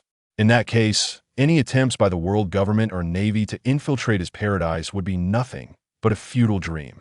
A day later, the telephone bug rang. Hello, Shu and I, have you arrived? I've been here for a while. Where are you? Didn't you say you were already here? A woman's voice, tinged with melancholy, came from the other end. I'm almost there, just a moment. He had previously communicated with Shu and I Lilia, instructing her to investigate the situation on Magnetic Drum Island and to thoroughly understand the circumstances surrounding the Tunton fruit. Indeed, his goal this time was that very Tunton fruit, capable of consuming anything. The consumed items or individuals could be fused together, and what he needed was the synthesized metal. He required an indestructible metal to construct his paradise, and the quantity needed was immense. Acquiring it through purchase was not feasible. Even if it were achievable, it would take decades to complete. Therefore, the power of the devil fruit was essential for this endeavor. The Tunton fruit could amalgamate various substances, including humans and metals. The strength of the metal depended on what the user consumed. He believed with ample experimentation, he could synthesize the metal he desired. He had yet to decide who would consume the fruit or if he would consume it himself. Although the fruit could allow the user to absorb its abilities, he did not currently require such power to augment his strength. Moreover, consuming the fruit would render him vulnerable, making him an easy target. Soon, he spotted 3 merchant ships not far from Magnetic Drum Island. The central ship appeared quite large, flanked by 2 others, each laden with substantial weaponry that occupied the deck. In an instant, he vanished, moving with remarkable speed. On the pirate ship, Shu and I Lilia lounged on a deck chair, sipping a drink, clad in a deep red gown that accentuated her curves, creating a stunning visual. Her bare, fair feet swayed gently, sheltered beneath a sunshade, exuding an aura of utter relaxation. Suddenly, the sound of footsteps echoed on the deck. Who goes there? The nearby guards, dressed in black, instinctively brandished their weapons toward the newcomer. Shu and I abruptly lifted her head, placing her drink on the table before leaping forward. You finally made it, she exclaimed, tears of joy welling in her eyes. This is indeed Olstithson, the notorious pirate with a bounty of 930 million. Though she had mentioned it before, he still found it hard to believe that she was associated with such a formidable figure. The guards nearby widened their eyes in astonishment, their expressions reflecting sheer terror, their bodies trembling in fear. Let us go inside and talk, Shu and I said, releasing him from her embrace and taking his hand to lead him into the room. Stay vigilant, she commanded. Yes, Mississippi. It was unexpected that she had formed ties with such a powerful individual. It was truly remarkable. Indeed, with her connections, who would dare to pillage their merchant fleet? Her business in the underground world would surely flourish. Inside the room, Shu and I poured a glass of liqueur for Tyson. Oh, where did you acquire this? Tyson asked, taken aback by her ability to procure such a drink. You underestimate me. Who in the underground world doesn't know my name? She responded, a hint of pride in her tone. He was slightly surprised, but maintained his composure. Is that so? Quite impressive. Shu and I's expression shifted to annoyance. What else with that look? Nevertheless, she admired her prowess as a woman thriving in the Grand Line. Earlier, upon descending the deck, he had noticed a few individuals with remarkable strength, possibly affiliated with the world government's secret agencies. These must have been trained by Xuanai herself. While he deemed them insignificant, they were relatively formidable in this region, and he sensed that a few of the guards were far stronger than those aboard their ship. Ignoring her reproachful gaze, Tyson inquired, "Now, what's the situation? Any news?" He had asked Xuanai to gather intelligence discreetly, preferring not to make a fuss over it. If information could be obtained through channels, why resort to violence? That was his principle. The amount the king demands is substantial. 30 billion berries, Xuanai indicated with her delicate finger. What? He truly dares to ask that. Tyson scoffed. 30 billion for a paramecia-type fruit? The king of Magnetic Drum Island is audacious indeed. If necessary, we may have to resort to force. That's the case. So what do you plan to do? I can send help. Xuanai gazed at him with eager eyes. No need. I can handle it myself. Just tell me the location. Once I know where it is, it will be an easy task. I simply prefer not to engage in such undertakings. If they raise their prices, that is not my fault. Be careful. I'll be waiting for your return.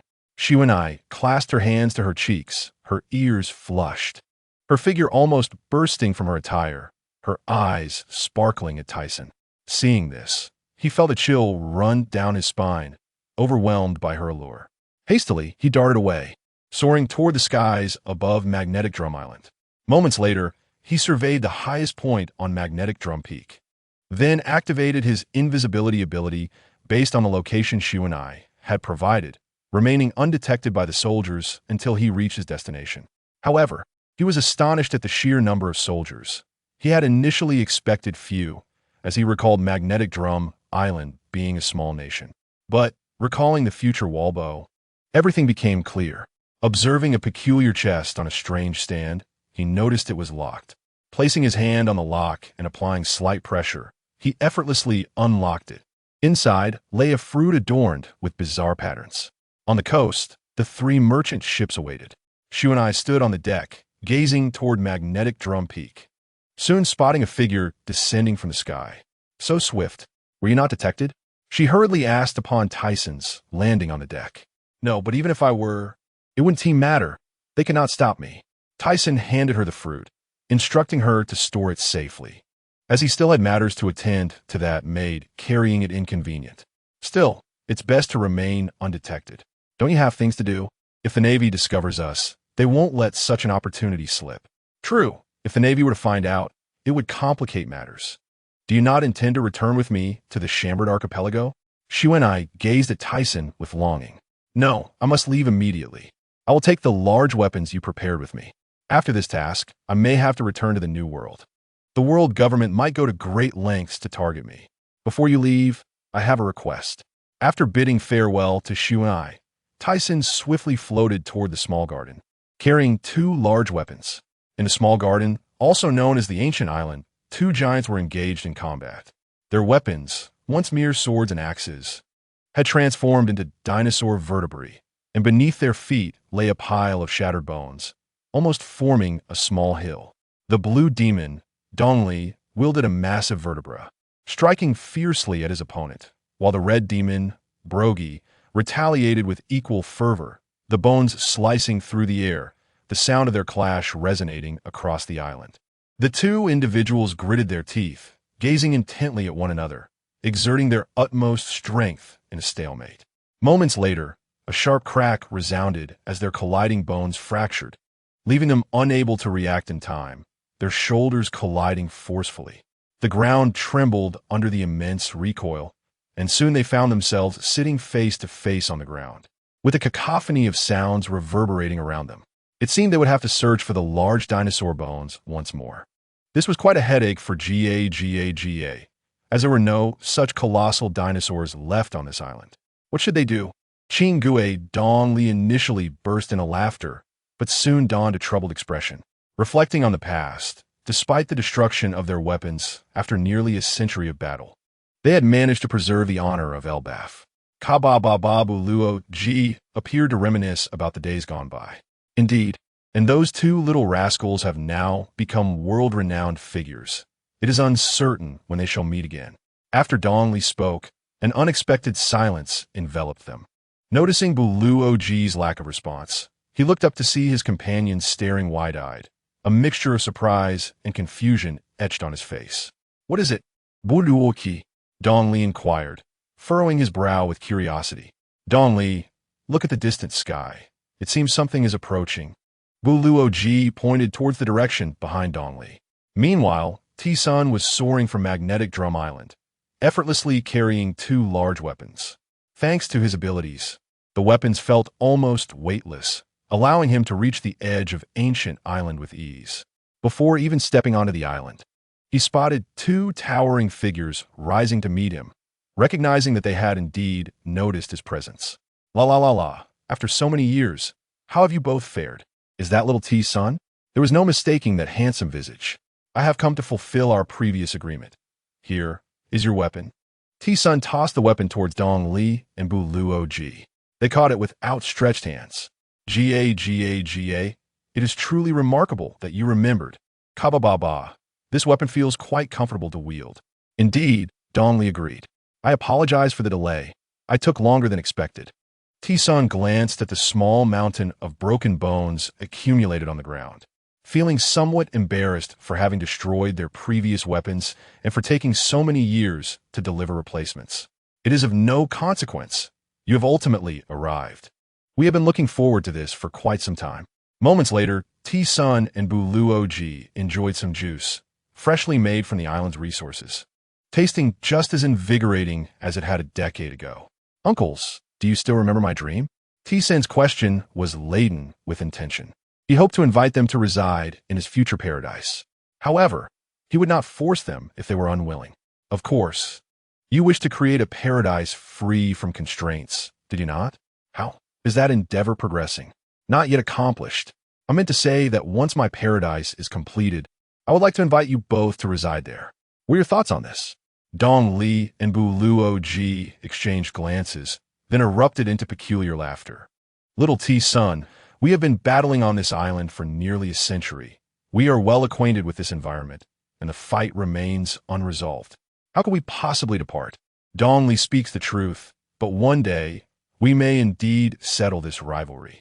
When that time comes, we shall certainly come. It is a promise between men, sworn upon the honor of Elbaf." "Very well, let it be settled thus." T-Sun smiled slightly, knowing this would be their response. However, he respected their wishes, and who could predict the future? Perhaps they would arrive unexpectedly one day.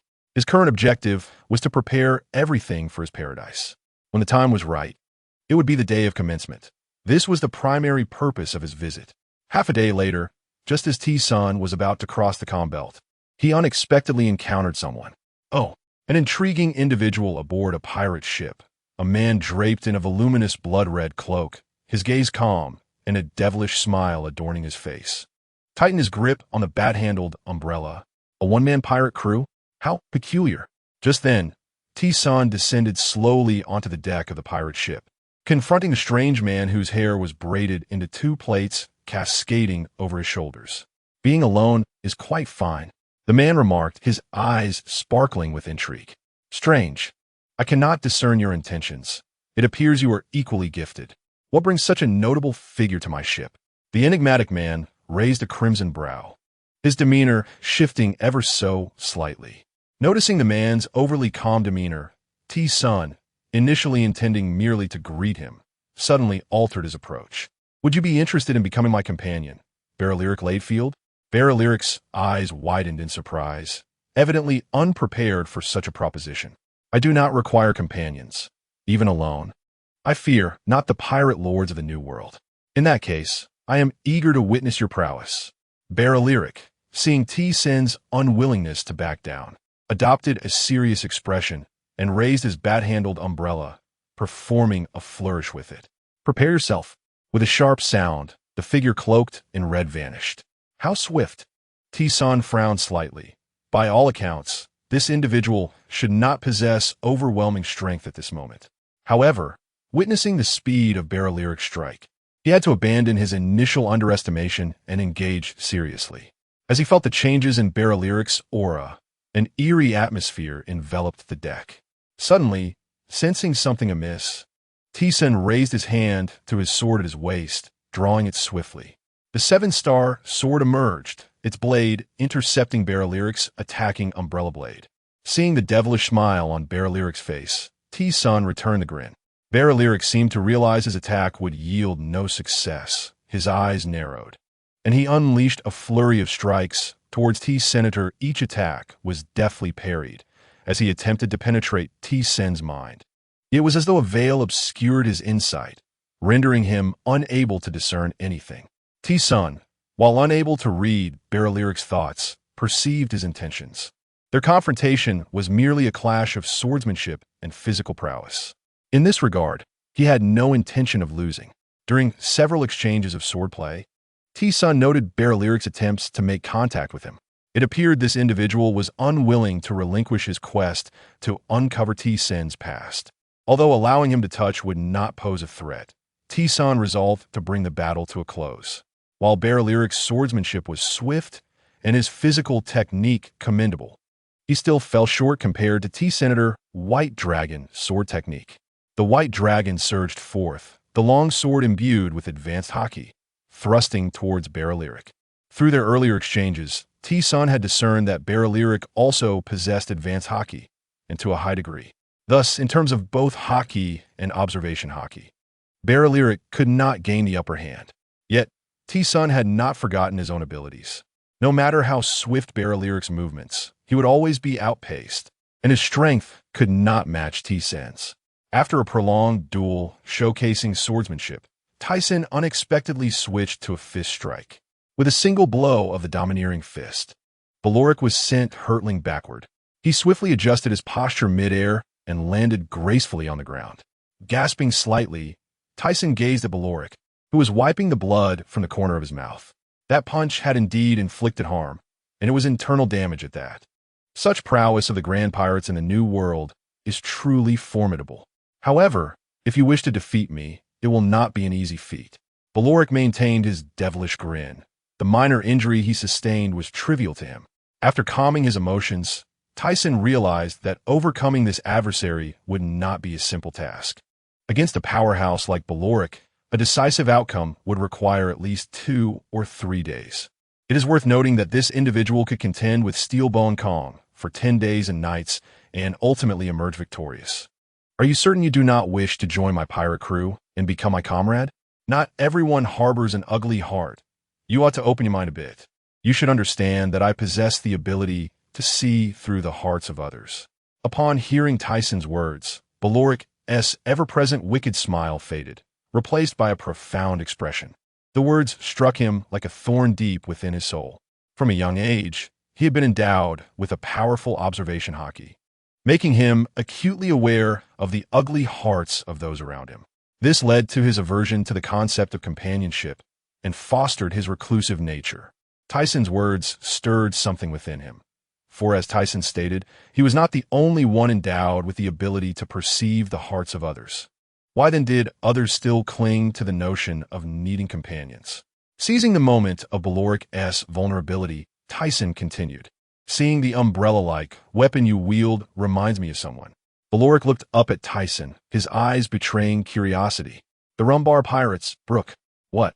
Baloric's demeanor shifted to one of excitement, his eyes sparkling as he instinctively took a step forward and asked, "You know him?" Seeing Baloric's unexpected enthusiasm, Tyson had anticipated that Baloric would maintain his aloof facade. Since their initial meeting, aside from the recent change in expression, he had consistently donned that charmingly sinister smile, as if it were his only face. All dead, only Brook remains. What? Baloric's eyes widened, his mouth agape. It was perhaps the most animated expression he had displayed in years. Subsequently, Tyson recounted Brook's experiences. Moreover, that fellow was currently engulfed in solitude and despair. Just imagine, if it were you, what would happen? This has turned into such a situation. The iridescent orbs beneath Baloric's crimson brows flickered as he gripped the handle of his umbrella tightly. Would you be interested in accompanying me to find him? I wish for that fellow to become my comrade as well.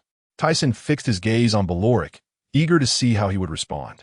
After a long pause, Baloric seemed to have made up his mind. Although he was unsure if Brook was still the musician he admired, he chose to believe in him. I have decided to go. He added, while I appreciate your offer to take me to see him, I will not join you. Oh, whatever. However, before that, I must attend to a matter. Please wait for me in Water 7. Once he had baited him, he felt a surge of excitement at the prospect of Baloric becoming his ally. Moments later, Tyson and Baloric parted ways, continuing across the comm belt toward their respective destinations. 3 days later, Tyson arrived at the Labor Country, also known as Taichi Laowu, located at the Tequila Wolf, a country of bridges. The construction of this bridge began over 6 centuries ago, executed by the citizens of nations that refused to join the world government, who were forced to labor tirelessly each day. Upon arriving, Tyson floated in the sky, gazing at the seemingly endless bridge below. His purpose here was to find an exceptionally skilled and renowned architect, as he could not fathom where such a prominent individual might be found. Suddenly recalling the Grand Bridge, he surmised that anyone capable of designing such a monumental creation must be extraordinary. The intricacies of architecture, particularly in bridge construction, are difficult to grasp. Although he possessed some knowledge of such structures, it was merely theoretical. In his previous life, he had only sat in an office, using a computer to draft various design blueprints, finding it challenging to relate theoretical knowledge to practical application, as discrepancies often arose during actual construction. Moreover, his understanding of construction was limited. He could only hope to find someone qualified upon his arrival. Attempting to remain as inconspicuous as possible, he floated above a tall building and gradually descended, becoming less visible. Birar, it's so cold in this wretched place. I should have dressed more warmly. Below him were many individuals clad in similar burlap garments, toiling tirelessly, frequently met with the harsh reprimands of nearby soldiers wielding whips, striking those who collapsed from exhaustion. Although witnessing this scene ignited a spark of anger within him, Tyson's purpose was not to liberate these individuals. The bridge had been under construction for such a long time. Even if he rescued everyone, how would they survive? Furthermore, even if they escaped, another group would soon be captured and sent in their place. This cycle of endless back and forth would continue indefinitely. If he were to consider a rescue, it could not be now. His paradise had yet to be established. Closing his eyes to absorb the atmosphere of the construction site, he soon detected a man within the top-level office who appeared to be a soldier of rank, seated at a desk reviewing a list. It seemed this was not a residence for architects, and he would have to inquire directly, even at the risk of being discovered. Nonetheless, he did not believe he would be detected. Inside the upper-level office, a burly man with black curly hair was meticulously examining a list of prisoners. One hand held the document while the other gripped a pen. Upon confirming the names were correct, he would strike through them, as if determining the fates of the laborers in this nation with a single stroke of the pen. Suddenly, the man lifted his head sharply, squinting with a look of confusion towards the window, sensing something but unable to ascertain it. After a moment of silence, dismissing it as mere illusion, he resumed his focus on the document. What is this officer so busy with? A sudden voice startled the burly man, causing him to react like a startled wolf. Though frightened, he maintained his composure and demanded, "Who goes there?" As he turned abruptly, he felt a chilling presence at his neck, accompanied by an oppressive aura of murderous intent. Realizing he had been taken hostage, he froze in place, unable to move, and cautiously tilted his head back to discern the identity of his audacious captor. "Please do not kill me. Who are you? What is your purpose here? We can negotiate. Please spare my life." The man trembled, his eyes wide with terror, suffused with dread as he feared Tyson might end him with a single stroke of his sword. "What is your position?" Tyson, wielding the 7-star sword, pointed its blade at the man before commanding him to sit and answer his questions. "Esteemed figure, I am the director overseeing the soldiers on this bridge. You may inquire about anything, and I shall respond, though I earnestly hope for my life to be spared." After uttering this statement, he slowly withdrew his long sword and discreetly activated his observation Haki, instantly sensing the emotions and thoughts of the individual before him. The director felt the chilling aura around his neck dissipate and gradually turn around. Upon recognizing the visitor, his expression transformed from sheer terror to utter shock, causing him to stumble backward, inadvertently toppling his desk with great force. "Are you all right, director?" A loud noise alerted the soldiers outside, prompting them to cautiously inquire about any incidents within the room. If you wish to live, it would be prudent to avoid any unnecessary movements and refrain from shouting. Otherwise, before the soldiers arrive, you shall find yourself dead. Should you doubt my words, feel free to test me." Tyson gradually sheathed his sword, his sharp gaze fixed on the director, who was on the verge of making a reckless move, whispering words only he could hear. "Everything is fine. You may leave." The director, feeling a surge of anxiety, initially intended to call out to the soldiers below. However, upon hearing the unexpected words from the intruder, he seemed to recollect something. Growing increasingly uneasy, realizing the gravity of the situation, he chose to remain docile, sitting down on the floor as he awaited the other's judgment. Tyson adjusted the chair before him and took a seat, his icy gaze surveying the director. "Now, tell me the whereabouts of the architect responsible for constructing this grand bridge. I assure you, I shall not kill you, but should you dare to conceal information, the consequences may be dire. You, a person of such stature, have come here merely to inquire about this?" The director hesitantly raised his head, beads of cold sweat forming on his brow. "That is not your concern. Simply provide me with the information," Tyson retorted, sensing a shift in the director's emotional state, realizing he had discerned the hidden location of the scientists. The director still bowed, gradually rose, stating, "They are located within the kingdom's scientific base, which is guarded by national troops. I can lead you there." His furrowed brow indicated surprise at how quickly he divulged this information, and he sensed the other's emotions transition from uncertainty to steadfastness. "Why did you reveal this so swiftly?" The director abruptly lifted his gaze, noting the bridge had been constructed for nearly 700 years, a site where criminals from across the nation were sent. However, as he spoke, his emotions once again wavered. Tyson patiently awaited his elaboration. After a moment, the director's demeanor softened, and he continued, "Moreover, there are civilians from various nations who resist the oppressive taxes imposed by the crown. My name is Jean Tian. I was once the captain of a royal guard." "So that is the case. I understand now," Tyson remarked, learning from the director that he had once held the position of a royal guard. The state, in its incessant demands for tribute, relentlessly exploited the populace, and those who could not pay were unjustly branded as criminals and sent to this place. Despite his compassionate nature, he could not bear to let certain individuals escape. Ultimately, the king, seemingly for amusement, had appointed him to this position, forcing him to witness the suffering of the innocent daily.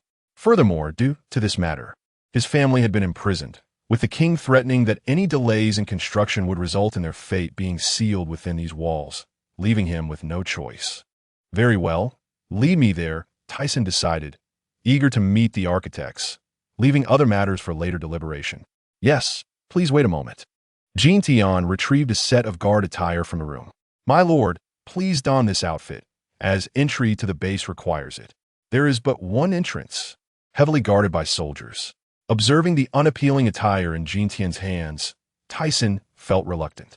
Yet, for the sake of the grand endeavor, he reluctantly donned the coat, concealing his dark warrior garments beneath it.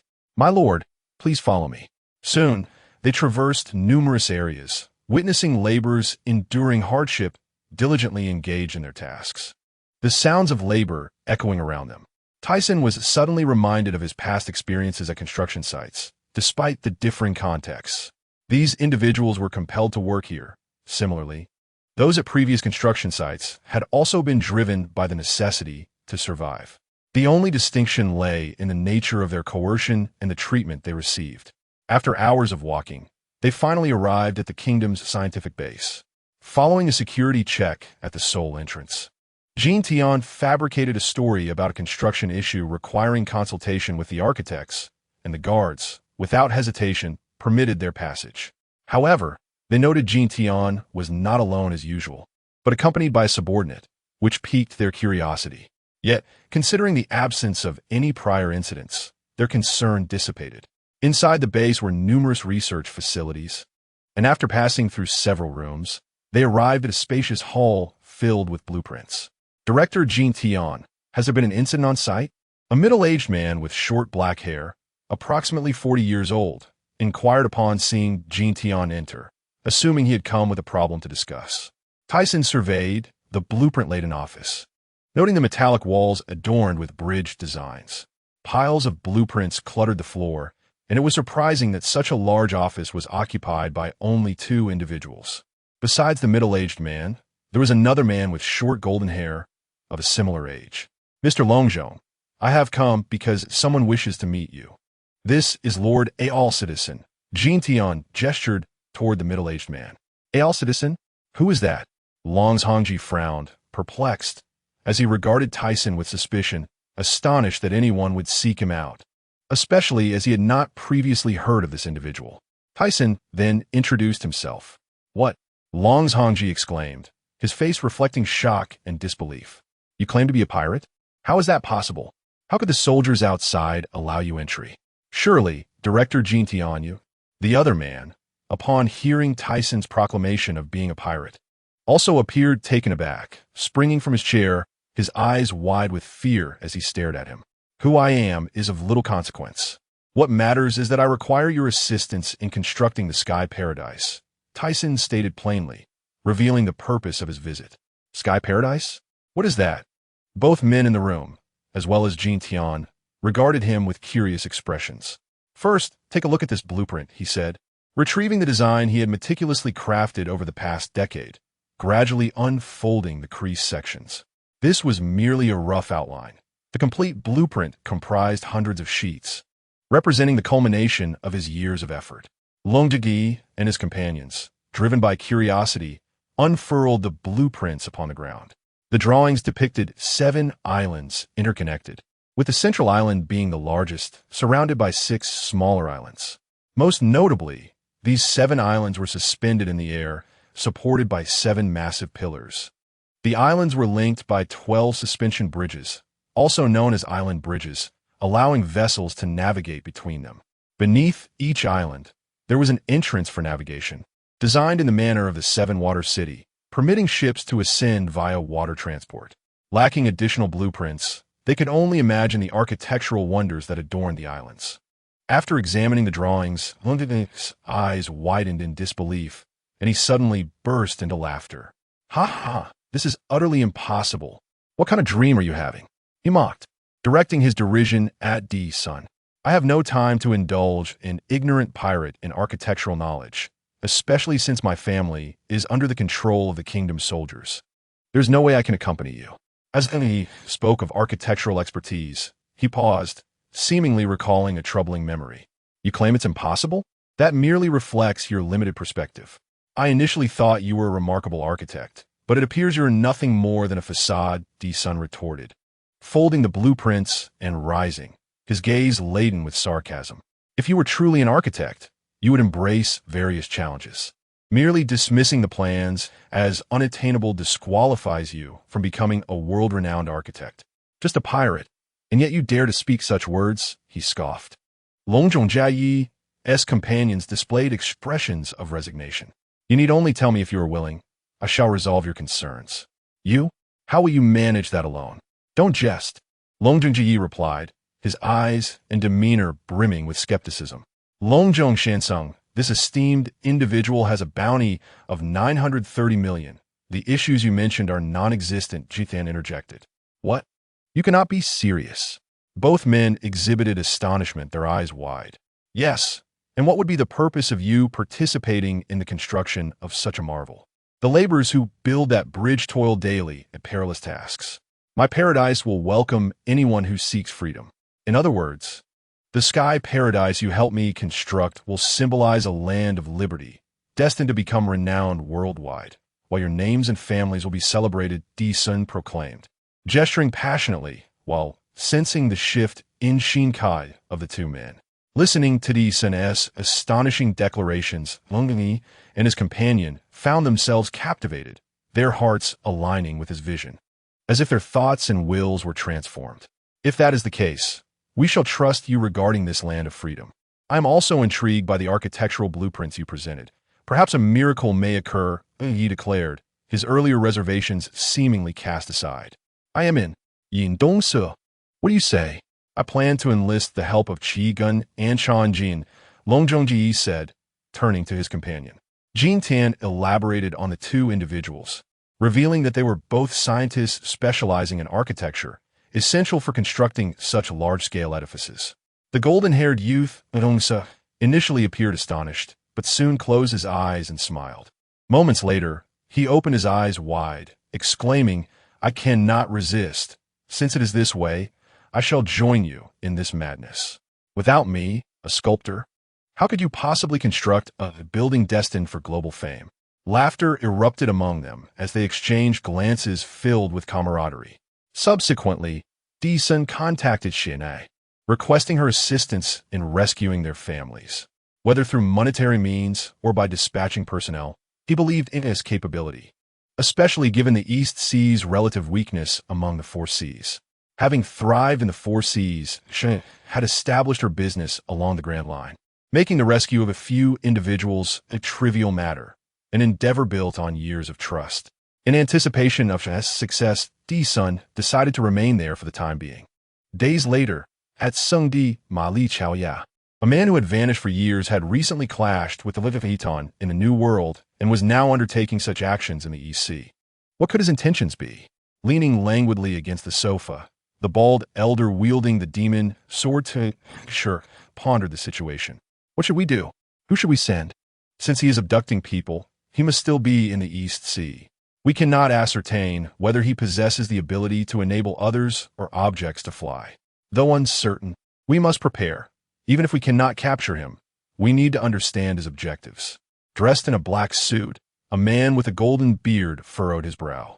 The look of Sivan is already keeping us busy. I truly wish to avoid encountering any men with peculiar intentions. Moreover, that esteemed individual seems poised to devise a plan against the Leviathan. A white-bearded elder with a scar on his left cheek remarked, squinting his eyes. I concur with Hijivar Sung's suggestion. Additionally, promptly notify the Navy to dispatch personnel for assistance. We must achieve results this time around. We cannot afford to waste time with this individual, nor allow the situation to remain unchecked. Agreed, echoed Tuachila Warthu, due to the perennial snowfall on the bridge. The waters beneath had frozen, making it challenging for vessels to reach the area. Thus, Di-sun had to rely on manual labor, using his abilities to drag the ships beneath the bridge to rescue individuals. Jintan, are you truly not coming with us? Di-sun was taken aback that Jintan wished to remain on the bridge. I shall stay. I am immensely grateful that you can rescue my family. With that, I shall have no concerns. Besides, did you not say that liberation would eventually come? I wish to remain here, awaiting your guidance. But there are many officers on the bridge who have seen me. What of your safety? Although they had only known each other briefly, Di-sun admired his resolve, believing it would be a tragedy if such a person were to perish here. Rest assured, I have already hypnotized those who have seen us. Do not be deceived by my timid demeanor in your presence. It is merely due to your fame. Compared to the East Sea, my strength is not lacking. Jintan smiled, confidence radiating from his expression. Remarkable. You possess such a rare ability. Nissen was astonished to discover Jin's hypnotic capabilities, which were uncommon upon the seas. Aside from Gina, he could only recall the future Lava and a minor character he could not name. Lord Tyson, I shall await your command upon this bridge. Once the paradise is constructed, may I also reside within its embrace. Jean Tion's countenance was alight with anticipation. Certainly, not only you, but your family shall also be accommodated. Just wait. That day shall arrive soon, and you must not perish, for this is a solemn promise between men. He extended a hand, furrowing his brow, his expression grave. With a resounding clap, Jean Tion clasped Tyson's hand, a gesture he would cherish and find great joy in for many years to come. After bidding farewell to Jean Tion, he departed with Xuan Nai's caravan, setting sail toward the Grand Line. His abilities had reached remarkable heights, and he could now levitate a large sailing vessel in the air. Although this exertion could be tiring over time, he believed that, akin to the art of dust manipulation, with relentless practice, it would eventually become effortless. Having journeyed from the East Blue and traversed the doldrums, they paused just before reaching Water 7. Before parting ways, he entrusted Xuan Nai with the task of escorting the four of them to Sabeti Archipelago. Once he had completed his affairs, they would reconvene in the New World. He could not bear the thought of their safety being compromised, especially given the unpredictable weather and potential adversaries they might encounter. Upon stepping into Water 7, he immediately sensed the presence of Berlik. Meanwhile, in a nearby inn, Berlik wore a charming yet sinister smile. This period had indeed been grueling. Merely sustaining a vessel in the sky for so long had exhausted him. After reaching the hotel, he indulged in a refreshing bath and slept for 2 full days before awakening, while Berlik exhibited remarkable patience, only calling for him on the 3rd day. "It is time." With a glass of red wine in hand, Tyson reclined in his chair, observing Berlik finally taking action. He had assumed this individual was indifferent to the passage of time. The Mystic Triangle was but half a day's sail from Water 7, and his purpose for coming here was to locate Brooke. Seeking Brooke to join his crew had always been one of his ambitions, for the Sky Paradise required a sole musician. Now, with Berlik's involvement, the urgency to find Brooke had intensified. He was aware that Brooke had been wandering the Mystic Triangle, though his precise location remained elusive. Ultimately, he separated from Berlik to search alone, tearing a small piece from his life card to share with Berlik, ensuring he would not be lost. His observation skills were not limited by range, yet they surpassed those of ordinary individuals. Despite the vast expanse of the Mystic Triangle, his speed allowed him to sense the flow of chakra after half a day's search. Though the number of chakra signatures indicated they were not his target, he felt a pang of hunger after searching for so long and decided to descend for a meal. Below, a pirate ship was sailing through the waters. "Captain, are we truly going to challenge them in the New World?" Upon hearing this, a man with a black beard adorned with a tattoo of 12 near his left temple stuffed food into his mouth and turned to his subordinate. "Of course. How could I fall behind others? But Captain, we are still uncertain if we can reach Sabadi Archipelago. That marine named Carp has left our ship in disarray." The subordinate expressed, concern etched on his face. Hearing his subordinate's words, the captain felt the food in his hand lose its savor. His gaze turned furious as he glared at the dilapidated pirate ship. "Damn Carp, when we meet again, I shall pierce that bastard with my prize spear," he declared through clenched teeth. "Apologies for the interruption." "Who?" As they were engrossed in their conversation, a sudden voice broke through. Simultaneously, Qing Jiao sprang to his feet, eyes fixed on a figure descending from the sky. A striking figure alighted onto the deck, their long sword and black samurai attire, eliciting an involuntary chill. Qing Jiao furrowed his brow, puzzled. "Who is this person? Is he here to challenge me?" "Captain, take a closer look. Doesn't he resemble the person you're seeking?" Listening to his subordinate's stammering words, he squinted and scrutinized the figure, then retrieved a bounty poster from behind, comparing it for a considerable time. His eyes widened as he gazed at Tyson. You're old Tyson? The one with a bounty of 930 million? "Indeed, that is I," Tyson replied, raising a hand to his forehead. As he approached in the air using dustless mirage, he had been observing who was below. He never anticipated encountering this individual. The leader of the 8 Treasures Water Army, Qing Jiao. I haven't sought you out, yet you come knocking at my door," he exclaimed, preparing to strike. However, he was taken aback to find Tyson had already seated himself before him, indulging in a meal. "Wait a moment, let me finish," Tyson mumbled with a mouthful of food. Qing Jiao, poised to attack, froze in astonishment, blinking in disbelief. Once he regained his composure, he relaxed his stance, a kind smile replacing his previous demeanor. "If you're hungry, then there's no helping it. Finish your meal. It wouldn't be fair to fight on an empty stomach." With that, he instructed his subordinates to bring forth food and drinks. Seeing Qing Jiao treat him like a friend made Tyson feel somewhat embarrassed. He could not have imagined this individual would be so accommodating. After a brief interlude, having satisfied his hunger and thirst, Tyson remarked while picking at his teeth, "I never expected you to be so generous as to treat me to a meal." "Nonsense, not at all."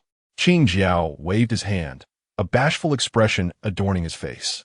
His subordinates looked on in disbelief. "Then, I have made my decision." Upon noticing Qing Jiao's sudden shift to a serious expression, both he and his subordinates wore puzzled looks. "Qing Jiao, join my pirate crew. Become my companion." As these words echoed, silence enveloped the pirate ship. The sound of the sea breeze was the only thing that could be heard. Qing Jiao's arms fell to his sides, squinting his eyes, clearly taken aback. Is that truly a possibility? Despite his outwardly amiable demeanor, he recognized the underlying tension akin to the calm before a storm. "You scoundrel, what did you just say?" As anticipated, Qing Jiao's previous kindness evaporated, his hands clenched tightly, his black beard bristling, a furious expression on his face as he glared at Tyson. Without waiting for a response, he lunged forward, propelling himself off the ground with such force that the deck splintered beneath him. The stark contrast of his demeanor left Tyson momentarily speechless. As Qing Jiao's spear approached, he could not afford to underestimate the situation. He instantly enveloped his arms in Haki and intensified his strength. With a resounding crash, their collision produced a deep thud, followed by a cacophony as sparks flew, crimson and black lightning crackling through the air, causing the remaining crew to collapse, rolling their eyes in defeat. Qing Jiao's expression contorted with rage, his teeth gritted, as veins bulged on his forehead. As he followed the pointed apex above his head, Tyson furrowed his brow, internally astonished by the unexpected hardness of his fellow's head. Initially, the two had clashed from a distance, but now they were gradually making contact, and he could even feel a slight stinging sensation in his fist. However, Tyson remained unfazed, a smirk curling at the corners of his mouth as he found this vast ocean increasingly intriguing. Although Qing Jiao was formidable, such attacks from the opponent could never surpass his own strength, and to avoid wasting time, he declared super heavy. With those words, a ferocious wave of energy surged forth, tearing apart the ship's hull. Below, Qing Jiao's face contorted as blood seeped from the corners of his mouth, and with a pained cry, his body was thrust through the deck, sinking deeply within. The entire pirate ship was cleaved in two, and witnessing the others plummet into the sea, Tyson swiftly intervened, rescuing Qing Jiao and his subordinates, placing them upon a floating plank. Despite their reluctance to join, he bore no deep-seated grudge against them. Moreover, he found Qing Jiao quite amusing and anticipated future interactions. During their recent skirmish, he had moderated his strength. Otherwise, the adversary would have been left with psychological scars from the loss of his apex, perhaps abandoning piracy altogether, which would be quite dull. In the yard behind a shop on the archipelago of Xiangbedi, two women and a fishman sat on chairs, seemingly awaiting something. "Why hasn't Tyson arrived yet?" One of the women, with pursed lips, lamented. "Shu and I, don't fret. I believe we should prepare ourselves. That fellow certainly will not return so swiftly.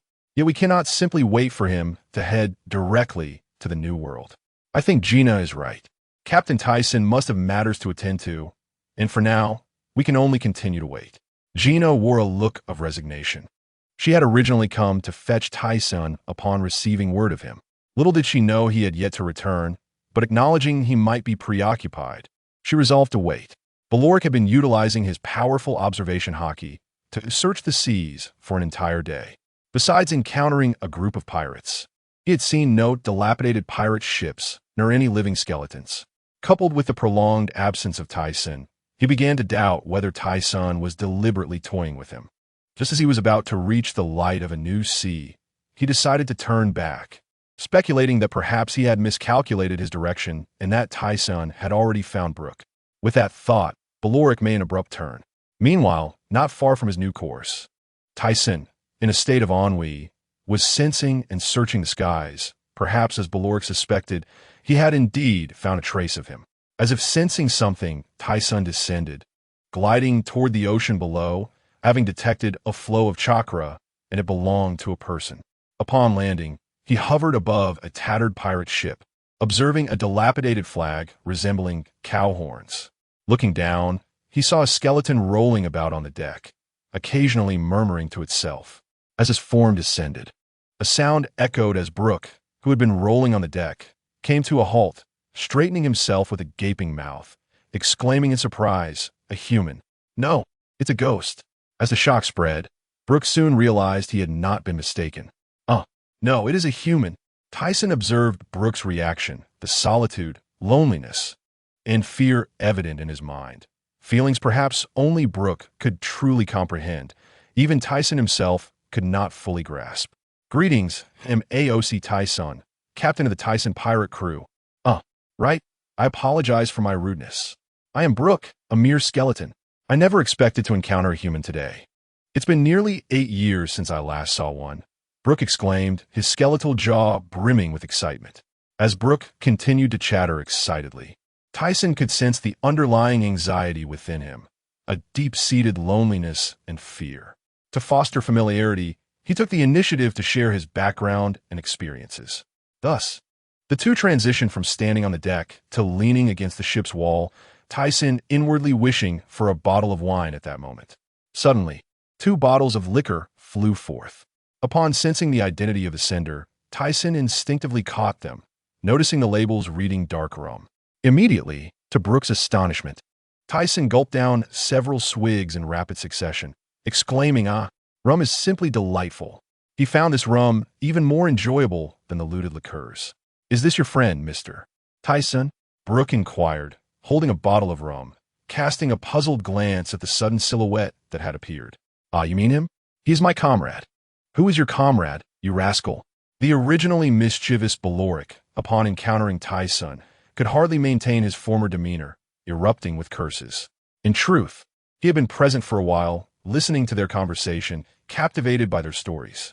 Moments later, aboard Baloric's pirate ship, Tyson and Brooke enjoyed the food prepared by each other. Marveling at the lavish dishes, Tyson felt somewhat guilty for indulging in such delicacies alongside Brooke. Simultaneously, he could not help but think that this fellow truly deserved the title of Lone Red, not only for his character, but also for his culinary skills. I never expected you to have grown so much and to create such delectable food, Brooke exclaimed, food remnants adorning his skeletal visage as he maneuvered a toothpick between his teeth. Baloric displayed a genuine and joyful smile. I too never anticipated encountering Mr. Brooke under such circumstances. Observing Brooke's unwavering aspirations, unchanged by their circumstances, filled him with happiness. He began to believe that perhaps, as Tyson had said, not all individuals in this world were as wretched and filthy. As Tyson finished his meal and wiped his mouth, he suddenly noticed Baloric's gaze, which promptly diverted upon being caught.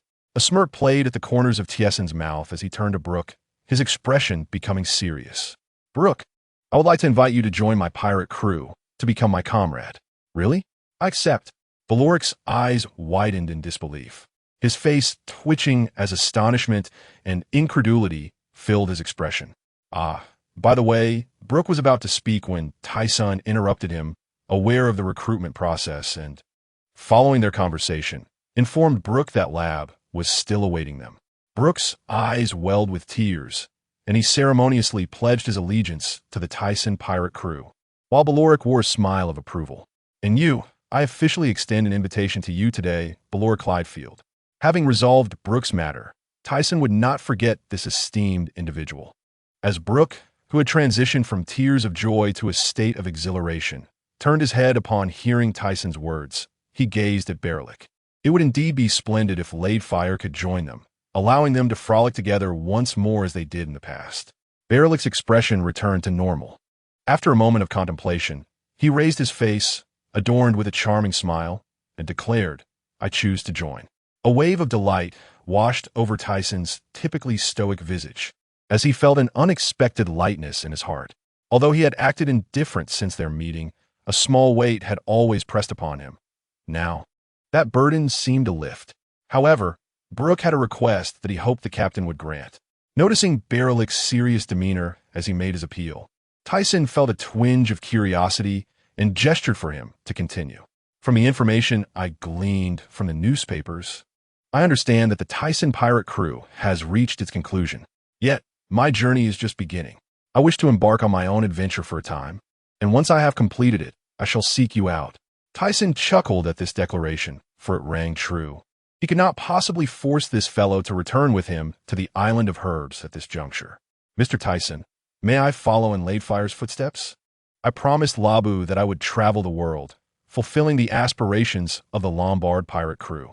We have yet to achieve our goal, and I wish to carry the will of my comrades as I circumnavigate the globe, Brooke said, lowering his head towards Tyson, his expression tinged with nervousness. I consent. However, I wish for you to remember one thing. You shall always remain my comrades, forever a part of the Tyson pirate crew. The purpose of their journey to Judicial Island was to uncover the truth behind the 08 and Stona incidents, allowing the latter to survive for so long, an oversight on his part. Previously, his lack of strength had hindered him from forcefully breaching Judicial Island.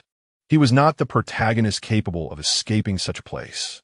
Fearful of a naval response, he had hastened to the New World, unable to return, which had delayed matters for an extensive period. This issue had lingered in the recesses of his mind, never forgotten, and now he finally had the opportunity to clarify everything. 2 days later, after parting ways with Berlik, Tyson arrived at Judicial Island. He was wary that further conversation might lead to discovery and had no intention of employing his dustless miss technique. He was here to unleash his frustrations and, more importantly, to trace the whereabouts of Stona and the 08. Thus, he had no intention of quietly accomplishing this task. As he prepared, Tyson began to descend slowly, nearing the towering structure when he noticed something falling from the sky. What is that? A soldier, peering through his telescope, squinted to see a figure descending. Gradually, his expression morphed from confusion to dread and then to sheer terror, his mouth gaping wide in disbelief. What is happening? Linfo, clad in a white suit and seated in his office, was startled by the sudden alarm. Just as he was about to make a call to ascertain the situation, the din-din mushy began to ring unexpectedly. Hello, what on earth is happening? Why is there an alarm outside? Linfo exclaimed, his voice filled with anxiety. Sir, it's the pirate Orstison who has suddenly invaded Judicial Island. The voice from the din-din mushy stammered. What? Why is he here? Linfo murmured, instinctively stepping back, panic flooding his eyes. Then, as if recalling something, he ordered, immediately contact the world government and request reinforcements. Hurry. At that moment, the office door swung open, revealing 4 individuals dressed in black suits, 3 men and 1 woman, who appeared to be highly trained operatives. You have arrived just in time. Orstison is here. You must stop him. I have already requested aid from the world government, Linfo commanded. Before their reinforcements arrive, you must hold your ground. Yes, sir, leave it to us. He is merely a pirate. We will eliminate him without the need for assistance. You can rest easy here. After issuing his orders, Linfo seemed to lose all strength, slumping into his chair, contemplating that the pirate was undoubtedly here for revenge. No matter how powerful you are, you cannot escape from here. If I can capture you, I may join the ranks of the world government's nobility. What if the position of Judicial Island's commander is handed to Spandane? Haha. High above the tallest building, Tyson glanced at the world government flag fluttering in the sky. Just as he was about to confront the highest-ranking official, 4 figures suddenly emerged around him, blocking his path. In the holy land of Mariehua, a man with golden hair and a beard slammed his palm onto the glass table before him, fury etched on his face. What is this scoundrel planning? He just caused a stir in the East Blue, and our dispatch personnel have yet to even catch a glimpse of him. And now he reappears at Judicial Island. I suggest we deploy the Demon Slayer order to utterly crush him. Another voice interjected. Calm down. That man's ability allows him to fly. Even if we deploy the Demon Slayer order, we may not be able to capture him. The one who will suffer the most loss is us, Nizar replied, arms crossed, maintaining a composed demeanor. What do you propose then? At that moment, a bald elder with 2 distinctive mustaches spoke sharply. We cannot deploy the Demon Slayer order. We must send Steelbone and a vice admiral to collaborate with Stona. Additionally, we should mobilize a naval force capable of deploying the Demon Slayer order to either kill or capture him. I concur. Moreover, we must ascertain his intentions. I do not believe Zifa's claims about constructing a paradise. Is this madness truly revenge for past events, or is there another motive? Agreed, another voice chimed in. Meanwhile, at the Navy headquarters, Sengoku, where are you now? Steelbone queried, his brow furrowed, his anxiety palpable. On the other end, Sengoku's voice responded, Marshal, we have not yet reached our destination, and the enemy is proving to be quite troublesome. We are unsure if they are still in that bridge nation. Plans have changed. That fellow has arrived at Judicial Island and has launched an attack. The world government just contacted me, instructing me to dispatch a vice admiral immediately. Turn back and proceed directly to Judicial Island.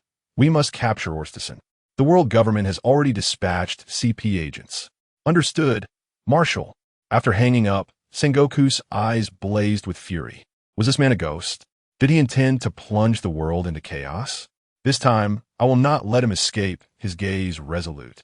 Steelbone, reflecting on his orders, crossed his arms and pondered that the Rock's pirate crew seemed intent on targeting the members of the Tyson pirate crew, frantically seeking their whereabouts. Perhaps he could seize this opportunity to incite conflict between the two parties and then execute capture. With that thought, he picked up the phone and dialed Zifa. Keep a close watch on the Rock's pirate crew and report any movements immediately. Back at Judicial Island, Tyson found himself surrounded by 4 individuals dressed in black. Clad in a black samurai outfit with a long sword at his waist, he scrutinized their faces and inquired, "Are you members of CP?" One of the women, with alluring pink hair, twirled her fingers and said, "Since you know who we are, why not surrender? I could consider marking you as my personal slave, to be my male concubine. Cease the trivial discourse and take action." A muscular man nearby, seemingly growing impatient, forcefully stomped his right foot, producing a shattering sound against the parapet. With his left foot slicing through the air, a swift strike emanated from his foot, hurtling towards Tyson. The atmosphere resonated with a piercing howl as Tyson, observing the impending attack, ceased further conversation. He effortlessly lifted his right hand and, with a gentle wave, dispersed the incoming strike, leaving behind a mist in the air. "What?" The 4 exclaimed in unison, their hearts trembling, astonished that their signature technique had been so effortlessly dismantled, seemingly without any exertion on Tyson's part, and executed merely with his bare hand. At this moment, a voluptuous woman with flowing pink hair cried out to the man opposite her, "Beware of what's behind you." Sensing an impending danger, the man felt a gentle breeze waft past him, rendering his body momentarily rigid. Turning his head, he beheld Tyson's cold, striking visage looming over him. Standing nearly 3 meters tall, he emanated a terrifying aura akin to that of a demon, instilling a paralyzing dread within the man. Tyson then extended a single finger towards the man's heart, producing a sound akin to a gunshot. A beam of white light pierced through the man's chest, and until his last breath, the terror and astonishment in his eyes remained unshaken. Witnessing this, the remaining 3 individuals found themselves frozen in place, their faces drained of color, rendered speechless, beads of sweat soaking the fabric of their clothing. The figure of the pink-haired woman, now fully accentuated, appeared irresistibly alluring. Yet, amidst the palpable terror, neither the onlookers nor Tyson paid heed to such distractions. In the face of absolute power, they were beginning to grasp the essence of despair. Tyson vividly recalled his own experience on Jusher Island, a moment forever etched in his memory. The overwhelming sense of hopelessness was something no one else could fathom. Only through personal experience could one truly understand it, much like these individuals who were blissfully unaware of the fate that awaited them before engaging. Few, no matter how formidable, cannot escape the terror of the world government, uttered a man with black hair, his voice trembling as he spoke. Indeed, even if you slay us today, you shall not escape this place. With a swift motion, 2 beams of white light cut through the air, splattering blood as 2 CP agents fell, lifeless, to the ground. The remaining pink-haired woman gasped, witnessing her comrades fall one after another, the earlier sense of superiority crumbling. Panic-stricken, her voluptuous figure instinctively recoiled a few steps. As she lifted her gaze in fear, she found Tyson, like a ghost, vanishing and reappearing before her. At this sight, her pupils dilated, her body trembled, and she became rigid. Tyson's coldly handsome face hovered above her, devoid of emotion. He leaned closer to her terrified expression, lifting her delicate chin to expose her alabaster neck. "Do you wish to live?" Upon hearing his devilish voice, her body quivered, and her sultry lips parted slightly as she stammered, "Why, yes, will you spare me?" A flicker of hope remained within her heart, longing for mercy. "Of course," he replied, wrapping an arm around her exposed waist, swiftly vanishing into a nearby building through a shattered window, followed by the sound of tearing fabric and her anguished screams. Outside, soldiers had their weapons trained on the towering structure, initially reassured as they observed Tyson being besieged by 4 adversaries, believing the distance rendered them safe. However, upon witnessing the swift demise of 3 CP agents, chaos erupted as they surged towards the building. Moments later, descend na marja. Adjusting his attire and hair while concealing the Mickey Mouse tattooing tools in a shell he had acquired from Mona, he muttered to himself, "I delight in marking others with the brand of slavery." Sensing the swarm of soldiers rushing towards the high-rise, he vanished in an instant. Inside the office, Lin Fei Ao lounged comfortably in his chair, feet propped on the desk, confident that his 4 subordinates could hold Tyson at bay until reinforcements from the world government arrived. Sipping a glass of red wine, he appeared quite at ease. Suddenly, he froze, red liquid spilling onto the floor as he raised his gaze, his pupils constricting, revealing Tyson's ghostly figure standing behind him. Lin Fei Ao yelped in shock, scrambling to his feet and drawing a pistol from his drawer. Bang, bang, bang. The bullets whizzed past Tyson's head, seemingly ineffective, causing Lin Fei Ao's hand to tremble in disbelief. "You wretched fiend, do you know who you face? Reinforcements from the world government are on their way. If you wish to live, leave this place immediately." With a swift motion, a flash of white light illuminated the room as a blade's silhouette cast a shadow on the wall. Lin Fei Ao's gun clattered to the desk. "On my hand. It hurts," he wailed, clutching his right arm in agony, a surge of pain coursing through his neural pathways. "If you wish to live, be silent and answer my questions." Tyson's voice, akin to that of a demon, pierced Lin Fei Ao's ears. The latter, seizing the moment, struggled to regain composure. "What do you wish to ask?" Observing the pallor on Lin Fei Ao's face, Tyson posed his inquiry. An hour later, he exited the office calmly, while Lin Fei Ao lay lifeless, a gaping wound in his head, his eyes wide open in eternal shock. Tyson leapt from the building, witnessing the Navy soldiers crowding every window and entrance. A naval officer rushed towards the office upon seeing Tyson emerge. "Commander Lin Fei Ao is dead, slain by Alisai Tyson." "What?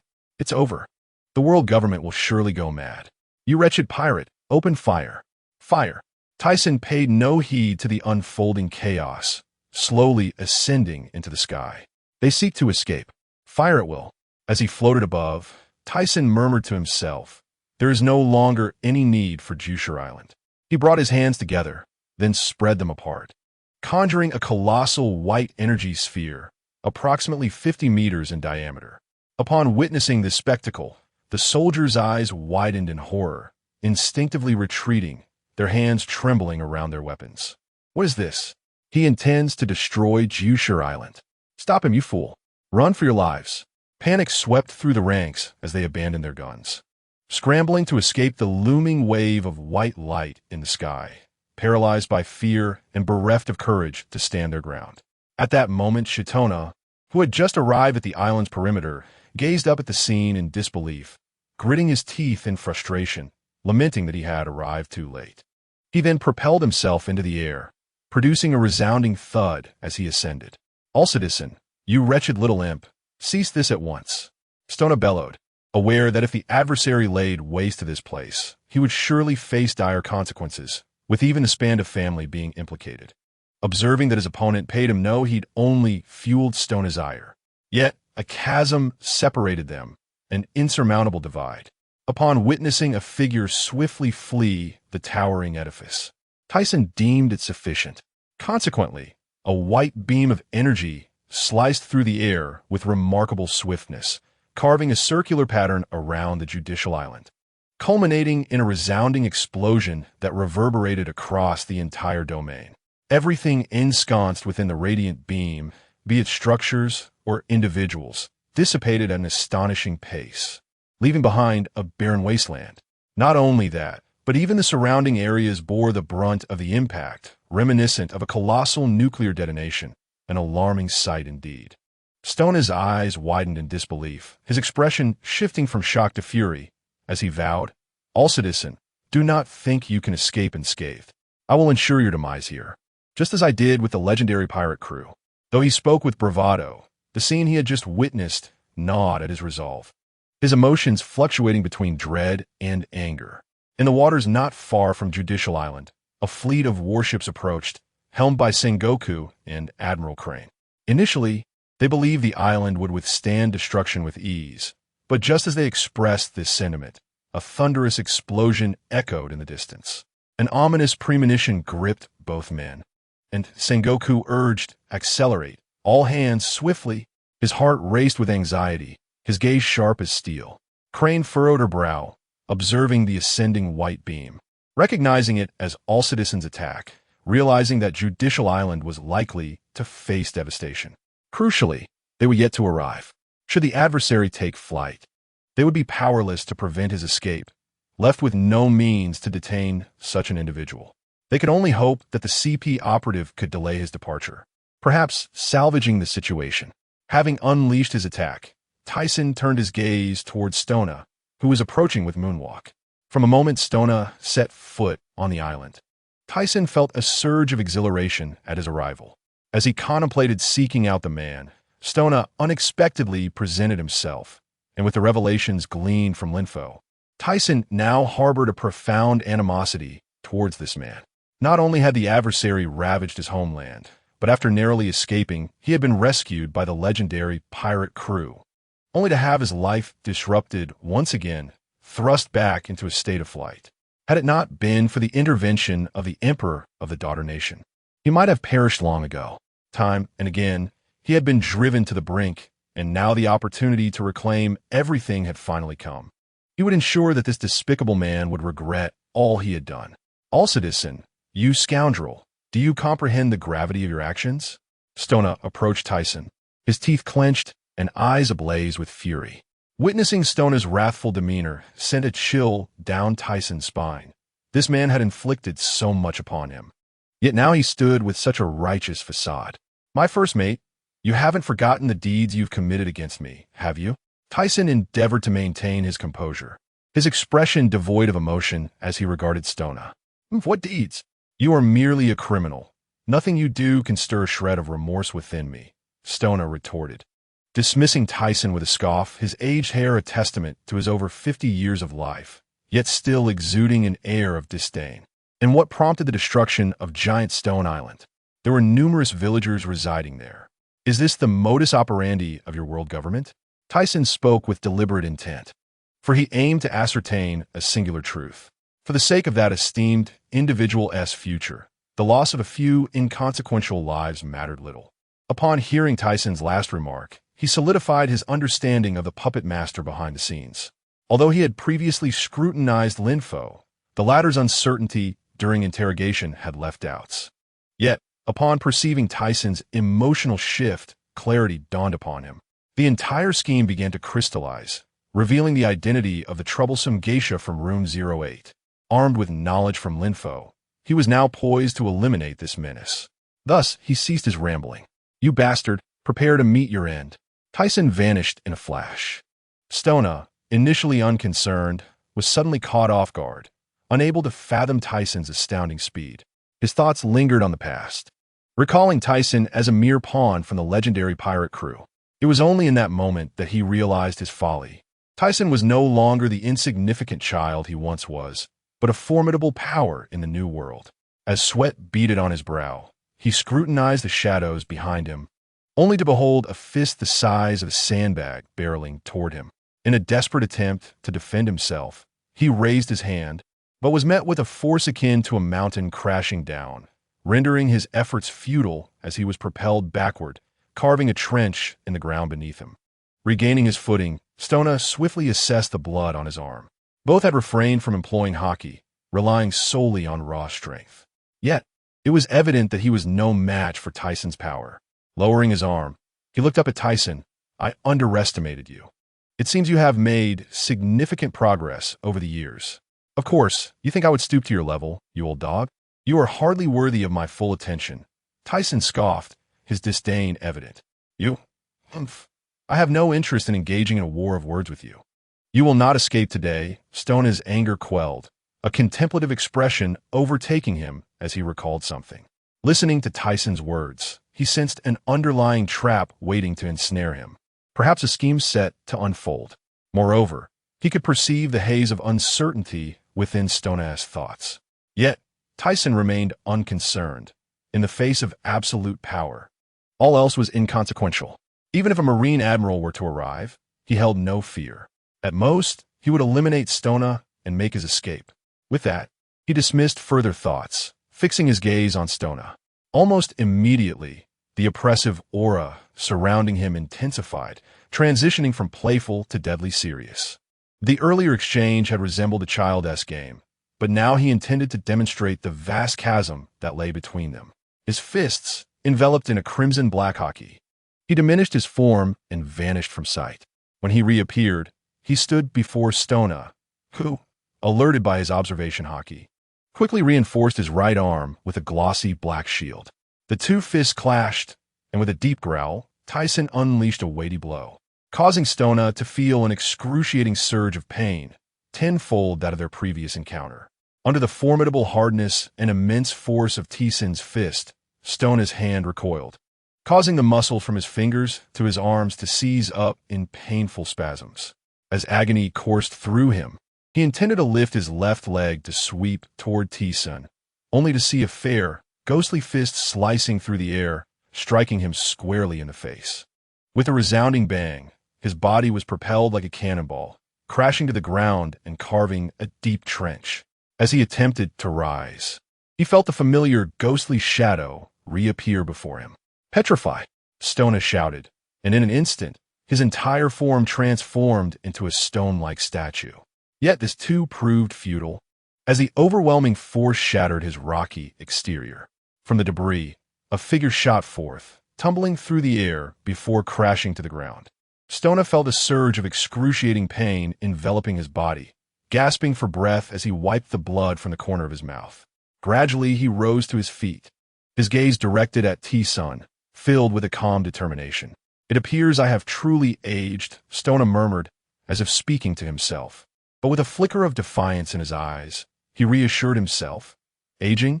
Nonsense. How could I possibly lose to such a young fool?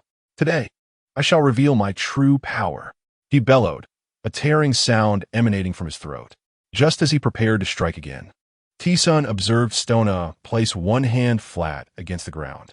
Instantly, the surrounding stone hills erupted, massive boulders seemingly animated, enveloping Stona and forming a colossal stone figure around him, towering at approximately 200 meters.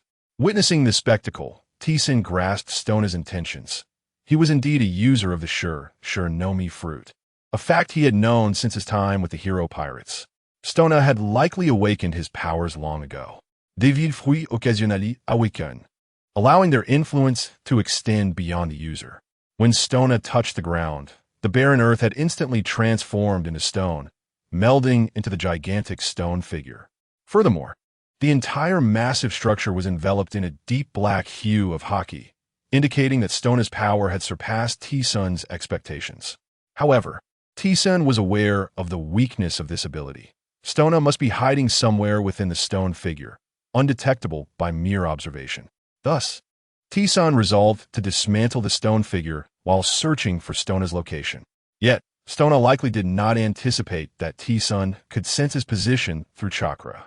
Upon focusing, Tyson konnev. What is this? Why can I not detect the flow of chakra from this guy?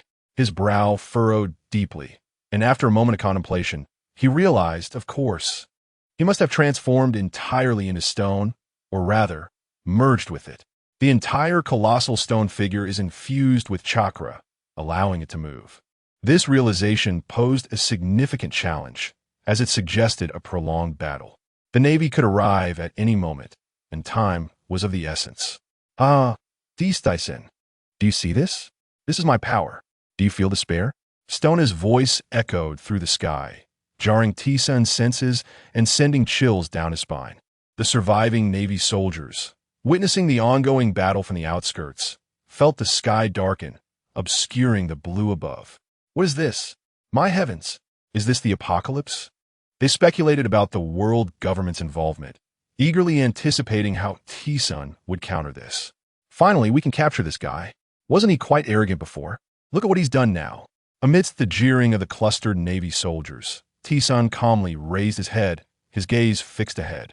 He then ascended into the air until he was level with the stone giant's head. To engage in a swift confrontation, he resolved to unleash a particular technique. He exhaled a deep breath, his eyes gleaming with intensity, and his expression darkened. Limit break. T-Sun's palms faced each other, forming a blinding, watermelon-sized white cube of energy. From within the stone, Stona observed this spectacle, emitting a cacophony of derisive laughter. Ha ha ha ha! I knew you possessed such an ability, though I am unaware of the devil fruit that produced it. How could such a trivial attack possibly challenge me?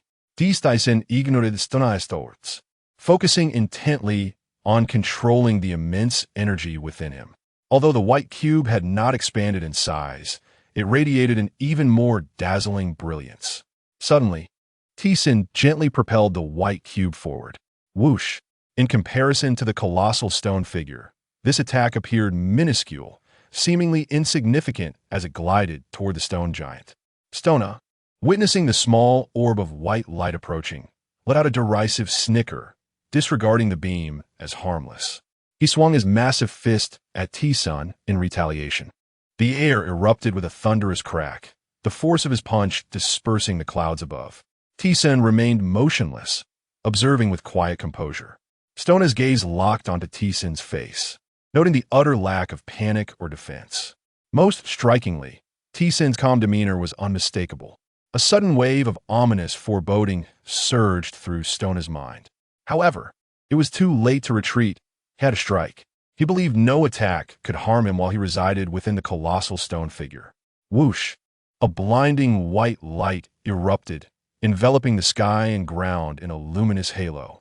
Stona, caught within the stone giant, was momentarily blinded, his swinging fist halting midair.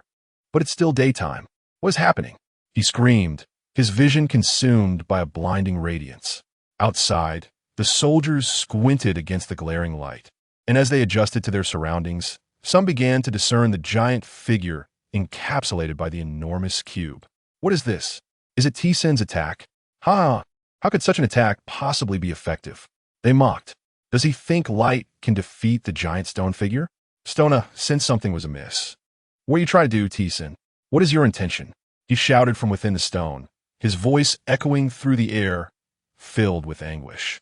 T-Tyson's mirket slight, pointing towards Stona's limbs. Enjoy yourself. Don't die too easily. After all, I won't let you escape as easily as you did me in the past. Stona, following T-Sun's gesture, glanced down at his own feet, and his pupils constricted in horror as the white beam swiftly dissolved his stone form along with everything around him. Stona cried out in despair, while the surrounding soldiers watched in shock as the once mighty stone figure was enveloped by what was originally a minuscule beam of light, rapidly transforming into a massive cube that obliterated everything in its path. Moments later, the blinding light dissipated, revealing the devastation left in its wake, a scene of utter desolation and ruin. The ground sank beneath, revealing a once level expanse of desolation now collapsed within a radius of 200 to 300 meters. Had it not been for the limitations of attack range aimed at the center of this island, one could only speculate what monumental events might unfold. How could this be? What exactly is this? Can such destruction truly be the result of human aggression? Is this the work of a deity? Only a divine being could orchestrate such chaos.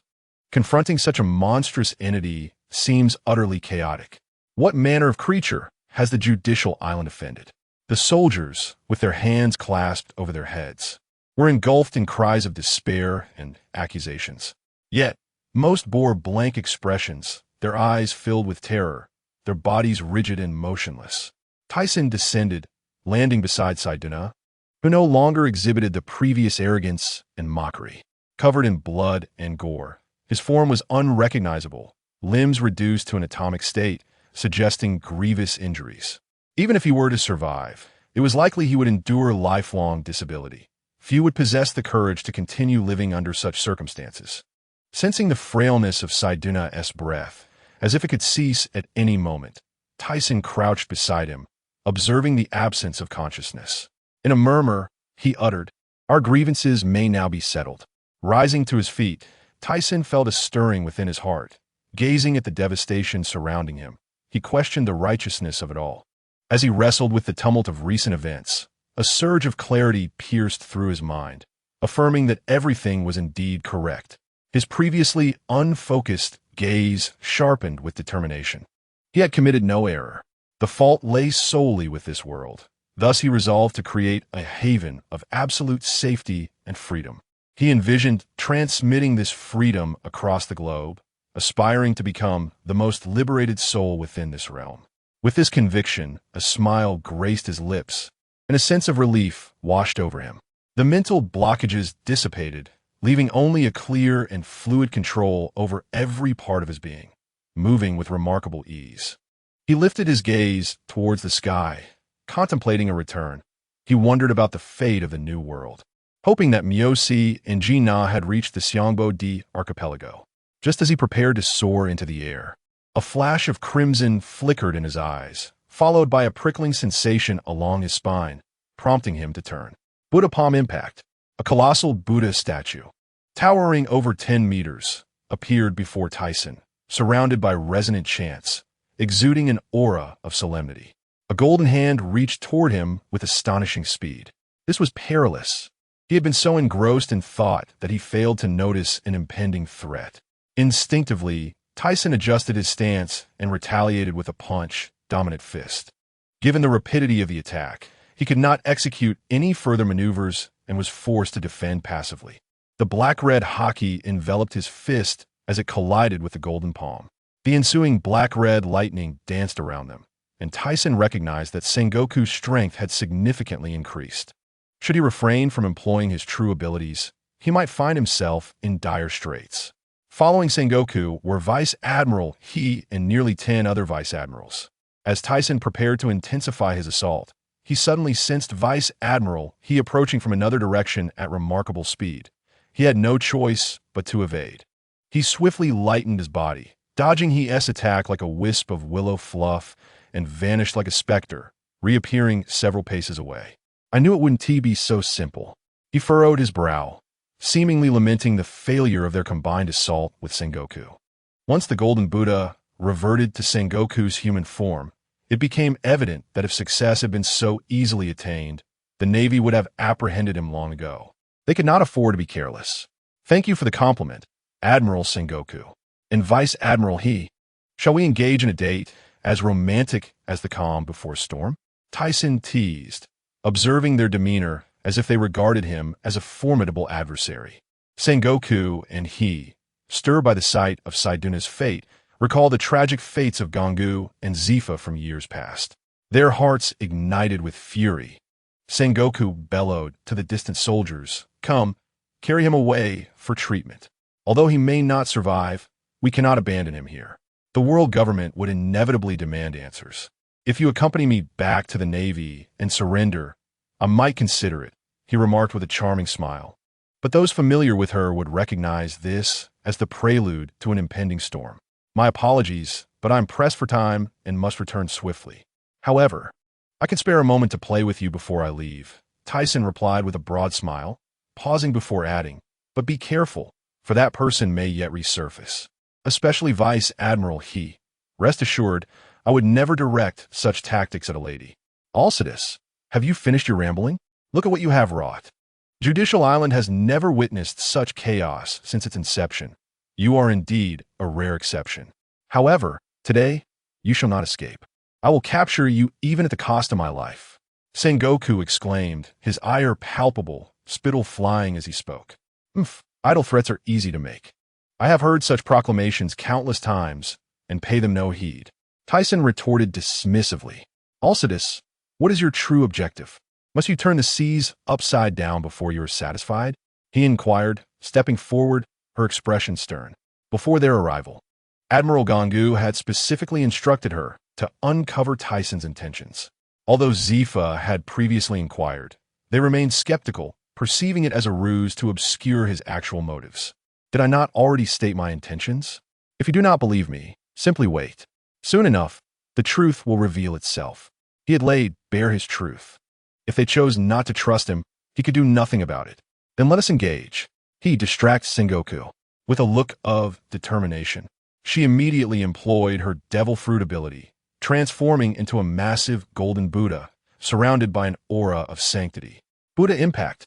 On the other side, Tyson witnessed the enormous Buddha leap into the air, adopting an attacking stance, a colossal golden hand descending upon him, creating a thunderous sound as shockwaves tore through the air. He was eager to gauge the extent of his opponent's enhancement. Could he contend with Sengoku without employing his dust escapability? Gathering his Haki into his arm, a protective layer enveloped his fist. Heavy dominant fist. He unleashed his augmented strength as the winds howled and tore through the atmosphere. With a resounding impact, the golden hand collided with Tyson's fist. However, due to the shockwaves and the external Haki, they did not make direct contact. Nonetheless, the force of their confrontation was maximized. The ground beneath him erupted under the force of his foot, propelling Sengoku's golden palm slightly backward. Sengoku's expression turned icy. How could he possibly be bested by such an attack? Subsequently, with a face full of fury, Zhangguo intensified his assault. The air filled with a haunting whistle, and dark crimson starlight entwined around the two combatants, as the very fabric of space seemed to warp. In response, he quickly advanced, sensing Zhangguo's intentions in that fleeting moment. On the other side, Tyson, engaged in a fierce clash with Zhangguo, had been keeping a keen eye on he. Faced with both of them, he dared not let his guard down. As he was about to strike, Tyson furrowed his brow, his expression darkening. He unleashed his Chao Ba Quan, maximizing the force of his punch. With a resounding bang, Zhangguo, momentarily blinded by the glint of cold light, was forced back by the impact, his massive Buddha-like body staggering, leaning backward. In that instant, it seemed as though his back had eyes, as he repeated his previous movements to evade his grasp, which resembled the delicate hand of a pink lady. Following this, he swiftly struck at a position, producing a crisp sound before vanishing again to a nearby spot, this scene mirroring their prior encounter. He observed Tyson's previous position, where his outstretched hand had become motionless, his body stiffening. Gradually, he regained his composure, feeling a surge of prickling sensation coursing through him, his anger boiling over as he trembled slightly, his mouth quivering in indignation. Are you all right? That damned owl citizen! I will not let you go!" Zhangguo shouted, his anger palpable, his teeth clenched. "Hey, there is no need to overreact. It was just a tap on the backside," Tyson replied, feigning innocence with his hands raised. Just as he finished speaking, his figure vanished in an instant. Wait, don't let him provoke you," Zhangguo called after he, but it was too late. He feared for his safety. As he used T to launch an attack, Tyson remained unperturbed. He could effortlessly adjust his body's weight, lightening himself significantly, allowing him to outpace he with the speed of T. Just as he was about to strike from behind Tyson, Tyson had already sensed it and, with remarkable speed, enveloped himself in Haki, launching a powerful counterpunch, Zhong Ba Quan. The sound of a hard impact echoed as a burst of black sparks erupted, spreading like lightning. He, under the immense force of Tyson, felt a flush creep across his face, involuntarily letting out a muffled grunt. In terms of raw power, he was no match for Tyson, yet his audacity seemed to provoke Tyson, and he couldn't help but commend his own cleverness for inciting such a reaction. As he grappled with the overwhelming force, he quickly adapted, momentarily retreating from Tyson's assault before halting his backward slide. Taking a moment to regain his composure, he exhaled a breath of tension, his gaze returning to its previous sharpness. Meanwhile, after repelling Tyson sensed Zhangguo descending from the sky. This time, he intended no restraint. He soared upward, a white spherical beam of light manifesting in his palm, Chao Dunguan. Tyson cloaked the beam in his Haki, striking the descending golden palm with ferocity. With a thunderous clap, the two powerful forces collided in the sky, sending shockwaves rippling outward, the air swirling with intensity. He felt the astonishing turbulence even from the ground, forcing him to squint against the gust. The air sliced through the sky, disrupting the clouds above. Zhangguo grimaced, his golden arm descending like a thunderbolt, a colossal force bearing down upon him. Tyson's expression twisted in fury as he intensified his dust Haki. "Even if you are the Buddha, I am no Sun Wukong to yield to you." As a new surge of power coalesced in his hand, Tyson unleashed a powerful strike. Zhang, face flushed, gritted his teeth, yet he ultimately could not withstand Tyson's might. Under the sudden influx of Tyson's extraordinary strength, Zhang's shockwave dissipated swiftly, sending him hurtling like a cannonball towards the ground, where dust erupted and obscured the air with countless clouds of debris. Zhang, he called out, momentarily concerned that Tyson might strike again. He hastened to Zhang's side, inspecting him closely.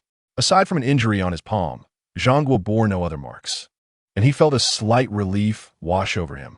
Suddenly recalling something, he looked up at Tyson in the sky, his heart brimming with vigilance. This guy is incredibly strong. Such talent wasted, he murmured. If only he had paid closer attention, he would realize he had uttered this sentiment numerous times. The General Zhang was actually sent flying. Hey, this can't be real. This is unbelievable.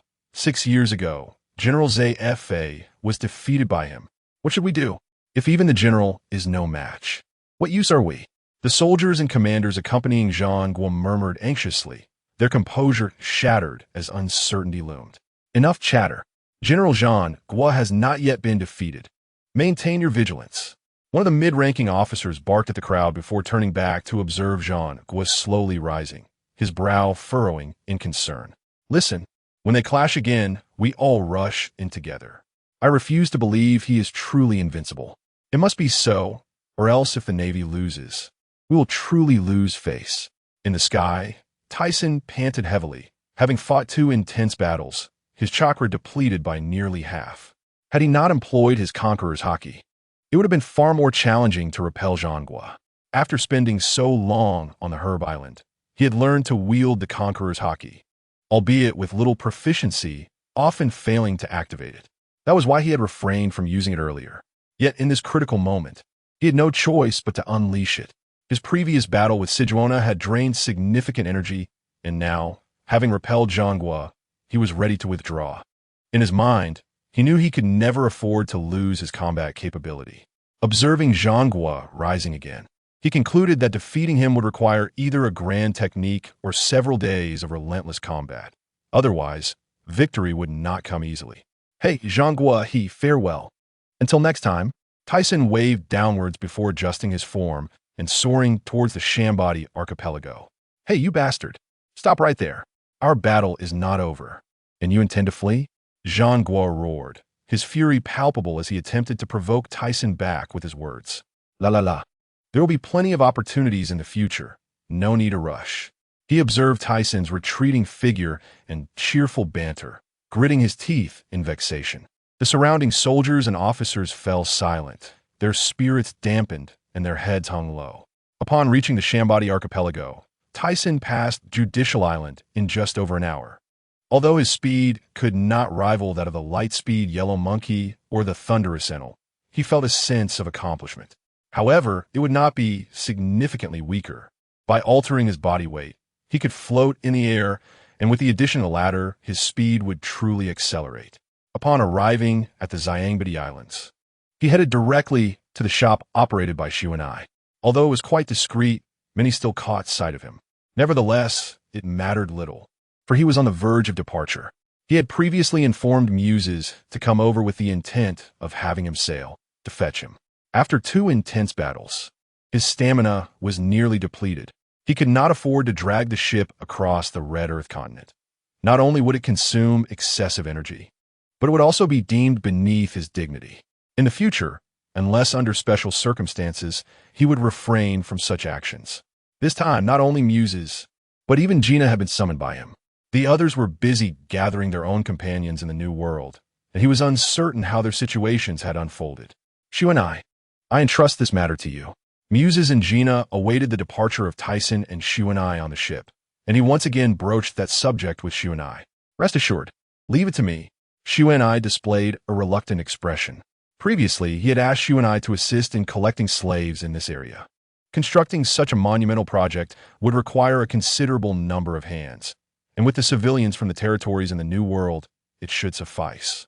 Before venturing into the New World, Tyson encountered the 16-year-old Fisher Tiger on Fishman Island. Due to Muses, many residents of Fishman Street had joined his ranks. In this manner, Muses could also serve as the captain of fleet. Moreover, Fisher Tiger wished to embark on his own adventures. Thus he did not join Muse's crew. A fully loaded fisherman fleet set sail towards the New World. 2 days later, in a certain maritime region of the New World, Tyson pondered various matters aboard the ship. This time, he had brought along 2 architects and 2 scientists from the East Blue. With their presence, he was confident that construction would pose no issues. If time permitted, he aspired to visit the future nation, the homeland of Vegapunk, who should still be there during this period, having yet to join the world government. If possible, an invitation for him to join would be ideal. With these thoughts, he glanced at a pile of bounty notices before him, all pertaining to the latest bounties of the Rocks pirates. Upon viewing the amounts, he was taken aback. Growth had indeed been rapid. The bounty for Rocks D. Jibek stood at 36,900,000,000. Wang Ji's bounty was 15,630,000,000. Silver Axe's bounty amounted to 15,460,000,000. John's bounty was 14,500,000,000. The bounty for Golden Lion Shiki was 13,890,000,000. Edward Newgate's bounty reached 12,600,000,000. Charlotte Leanlean's bounty was 10,800,000,000. Additionally, he discovered that 3 intriguing individuals had also joined the Rocks Pirates, though he was unaware of when they had done so. They were Kaido, with a bounty of 180 million, Shachi, with a bounty of 110 million, and the chief scientist of the Rocks Pirates, Miss Backing Gomez Tusi, with a bounty of 200 million. Upon realizing these 3 had joined the rival crew, he suddenly found it amusing, especially the last individual, who is no ordinary character. He would certainly seek an opportunity to engage with him if the chance arose. Tyson, there's a pirate ship approaching us. Should we give way? Gina knocked on the door, interrupting Tyson's train of thought. With a clatter, the door opened, and she stepped inside. Tyson responded with a slight smile. What pirate crew requires my concession? Just steer towards them. At this juncture, aside from the Rocks Pirates, he held no fear for any other crew. How could he possibly yield? Did you see who it was? Tyson raised his gaze towards the lookout on the 2-masted ship. Over 30 fishmen had accompanied Muses, and they were mostly on deck, not yet fully convinced of his authority as their captain. Lord Tyson, it seems to be the Green Pepper of the 8 Treasure Navy, a notorious pirate with a bounty of 200 million. What should we do? The fisherman lookout's voice trembled slightly upon recognizing the visitor. Fool, why are you panicking? Captain Tyson is a man with a bounty of 19,300,000,000. Muses turned to his ineffectual subordinate. Indeed, Captain Tyson is a great pirate. How could he fear such scum? Yes, they echoed. Following the events at Judicial Island, news of Tyson spread across the seas. Some even referred to him as the Bright Emperor of the Ocean, though many dismissed such titles with disdain. Alas, how did I not realize this sooner? Apologies, Captain Muses. The lookout straightened his posture, cold sweat pouring down his forehead, too intimidated to meet Tyson's gaze. The opponent has risen during our absence. They are a formidable newcomer, but they pose no threat to us. Gina crossed her arms, exuding confidence in Tyson's capabilities. Oh, this fellow has already arrived in the New World. It seems he is eager to meet me. He first gestured to the fishmen in the crow's nest, and then, after a moment of contemplation, he resolved to allow this individual to join his pirate crew. Muses steers closer, he smiled slightly, eager to discover how long this Green Pepper of the 8 Treasure Navy, the 12th successor, could endure. He had ample methods to deal with such headstrong individuals. Understood. Muses grasped the helm firmly, turning the ship's direction. In his recollection, Carp had once leveled several mountains to counter this very Green Pepper. If all else failed, he would simply flatten this fellow's head first. On the other side, boss, a pirate ship is approaching us from the front. It appears they come with ill intentions. A member of the 8 Treasure Navy peered through their telescope. What pirate ship is it? The flag bears the fishman emblem. I haven't heard of them before. Wait, this is... The individual who had just responded stared at the flag on the 2-masted ship. Initially, he recognized the smaller flag as the fishman emblem, but his gaze soon shifted to the largest flag, his lips quivering and body trembling as he stammered. Newcomers who know nothing dare to enter the New World. Let me give you a lesson. Prepare to fire. The Green Pepper, cloaked in a green robe with 8 Treasure Navy emblazoned on the back, sneered at the oncoming pirate crew. Bang, bang, bang. Wait, boss. The opposition seems more than just a simple newcomer. The lookout wiped the cold sweat from his brow, staring vacantly as their crew initiated an attack. We're doomed. What should we do? The telescope slipped from his hands, oblivious to his surroundings. His eyes wide with terror, rendering him speechless. The green pepper, puzzled, looked up at him. Huh? What did you just say? Tyson stood at the bow, observing as the opposing crew opened fire. He then pointed at the incoming cannonballs, Dunsien, and emitted several beams of white light from his finger, effortlessly piercing through the projectiles, which subsequently fell into the sea. The green pepper watched this spectacle with furrowed brows, straining to see the visage of the opposing ship. Upon recognizing the figure, he felt an uncanny familiarity, as if he had encountered him before, but he could not place it at that moment. Just as he pondered, absent-mindedly rubbing the head of his spear, "Boss, that person. Could it be? It's Ailstison." A member of the 8th Treasure Navy clad in green military attire widened his eyes, his facial muscles twitching. "What? Is it true? How'll we run into this guy again? Boss, we must flee. Otherwise, it will be too late." "Yes, boss. Hurry and escape. To contend with such a ruffian is truly chaotic." The expressions of the other members were filled with terror, their bodies rigid and frozen in place, their eyes wide as they gazed at Qingjiao. "What are you saying? You dare suggest that I flee?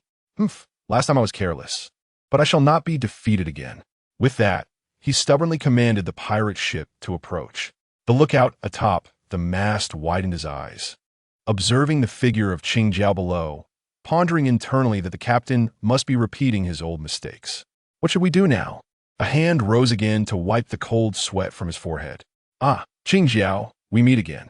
The sudden appearance of a figure in the air abruptly interrupted their conversation, resembling a ghost as it loomed over those below. The crew aboard the ship, including Qingjiao, instinctively looked up, their faces reflecting horror upon realizing the adversary was airborne. "He has come directly. Cursed be this scoundrel. This time I shall not be careless. Bring it on. Those who rely on bounty to intimidate others do not frighten me." With that, Qingjiao clasped his palms together. "To my astonishment, you committed such reckless acts recently. The world government will not let you go, and I feel pity for your crew." Then, seeing Qingjiao's black beard billow, his face contorted into a fierce grimace as he gritted his teeth, a terrifying aura enveloped him, shattering the deck beneath him. The ultimate technique of the 8-punch fist, the cone dragon spike, slowly enveloped in a pitch-black armament color, appeared sharp and menacing. With a powerful push against the deck, his enormous form soared skyward, the immense recoil causing the deck to collapse beneath him. It seemed he had intended to unleash his ultimate move from the very beginning, rather than feigning ease as he had outwardly suggested. As he observed the opponent charging directly at him, he found himself at a loss as to whether to deem the other foolish or commendably brave. Initially, he had intended to seek a nearby isle to play with the adversary, but seeing the urgency, he decided to forego any niceties. "Heavy dominance fist," he declared, as the same black-red armament color enveloped his right arm, channeling all his Haki into it before unleashing a strike. With a resounding bang, the sharp cone clashed with his fist, black-red sparks flaring into existence. However, upon closer inspection, it became evident that his fist had not actually made contact with Qingjiao's spike. This was the result of Tyson's mastery of armament Haki. By altering the form of his Haki, he allowed it to flow, generating a stream of colorless armament around his fist, achieving an external flowing effect. Whether in attack or defense, it was incredibly powerful. At that moment, Qingjiao possessed both Conqueror's Haki and formidable armament color. However, after their previous battle, he had already gauged the other's capabilities. Coupled with his aerial advantage, he felt some pressure, especially as the spike threatened to pierce through Tyson's flowing Haki. Yet he suddenly closed his eyes, tapping into the power of Conqueror's Haki. After his clash with Sengoku, he had sensed he could identify the trigger point should he concentrate his mind. After enduring a prolonged tussle with Qingjiao, he suddenly reached that elusive point and snapped his eyes open, channeling that power into his hands. Qingjiao screamed in agony. As expected, he was sent flying by Tyson's Conqueror's Haki, crashing onto the deck with such force that the entire ship split in two, sending the members of the Baji Water Army tumbling into the sea. "Captain, save the captain. You scoundrel, don't approach." As Tyson descended after Muse maneuvered the ship closer, he examined his fist, realizing the conqueror's Haki had faltered momentarily, blood trickling down his palm. Injured? He noted that the spike atop Qingjiao's head had not faltered from such an attack, and conjectured that perhaps it was due to the absence of a direct collision. It seemed the previous encounter had indeed involved an element of carelessness on the opponent's part. "Tyson, you're hurt," Gina exclaimed, having noticed the drops of blood from his palm, rushing over to him. A pleasant scent wafted into his nostrils as she stood before him, her chest heaving slightly. After retrieving a piece of white cloth from somewhere, she began to bandage his hand. Once finished, she looked up at Tyson and smiled. "It's all right now." "Indeed, it's merely a surface wound," Tyson replied, affectionately ruffling her hair with his other hand. Gina turned her plump figure, lowering her head, her ears flushing crimson and her cheeks tinged pink, adorably demure. "How impressive! Is this the captain of Muse?" The fishmen stared in astonishment. Although they had known from the outset that anyone capable of being Muse's captain must be formidable, they would not yield without witnessing it firsthand. After this display, their hearts began to change quietly. Tyson then glanced down at the members of the Bajiwater army, observing them frantically attempting to rescue Qingjiao. "These fellows are commendable, displaying a sense of camaraderie." He smiled faintly. Meanwhile, Muse and the gradually recovering Gina exchanged glances with Tyson, pondering what scheme he was concocting. Looking at the group below, they felt a twinge of pity. Cough, cough. Below, Qingjiao was being assisted by several individuals, struggling to rise onto the shattered wooden planks, coughing incessantly from having swallowed too much water. "Captain, what should we do? It seems this guy will not let us go." Qingjiao's companions gritted their teeth, gazing at Tyson at the bow of the ship with expressions of reluctance. After coughing for a while, Qingjiao finally regained his breath, abruptly raising his head to fix a fierce gaze upon Tyson, clenching his teeth, challenging, "If you seek my life, then come." What else with this hesitation? I am the leader of the Bajiwater army after all. Little did I expect to perish in such a place so soon after entering the New World. Qingjiao displayed a look of dissatisfaction. They had only recently entered the New World after spending considerable time in the first half of Paradise, eager to showcase their prowess, only to fall here. "Qingjiao, join me. How about becoming my companion?" Tyson floated down from the ship, landing before him, extending the invitation once more. The others, submerged in the sea, clinging to the wooden planks, felt a glimmer of hope at Tyson's words, while Qingjiao, eyes closed, bowed his head, trembling slightly. This fellow is trembling with joy at Tyson's invitation.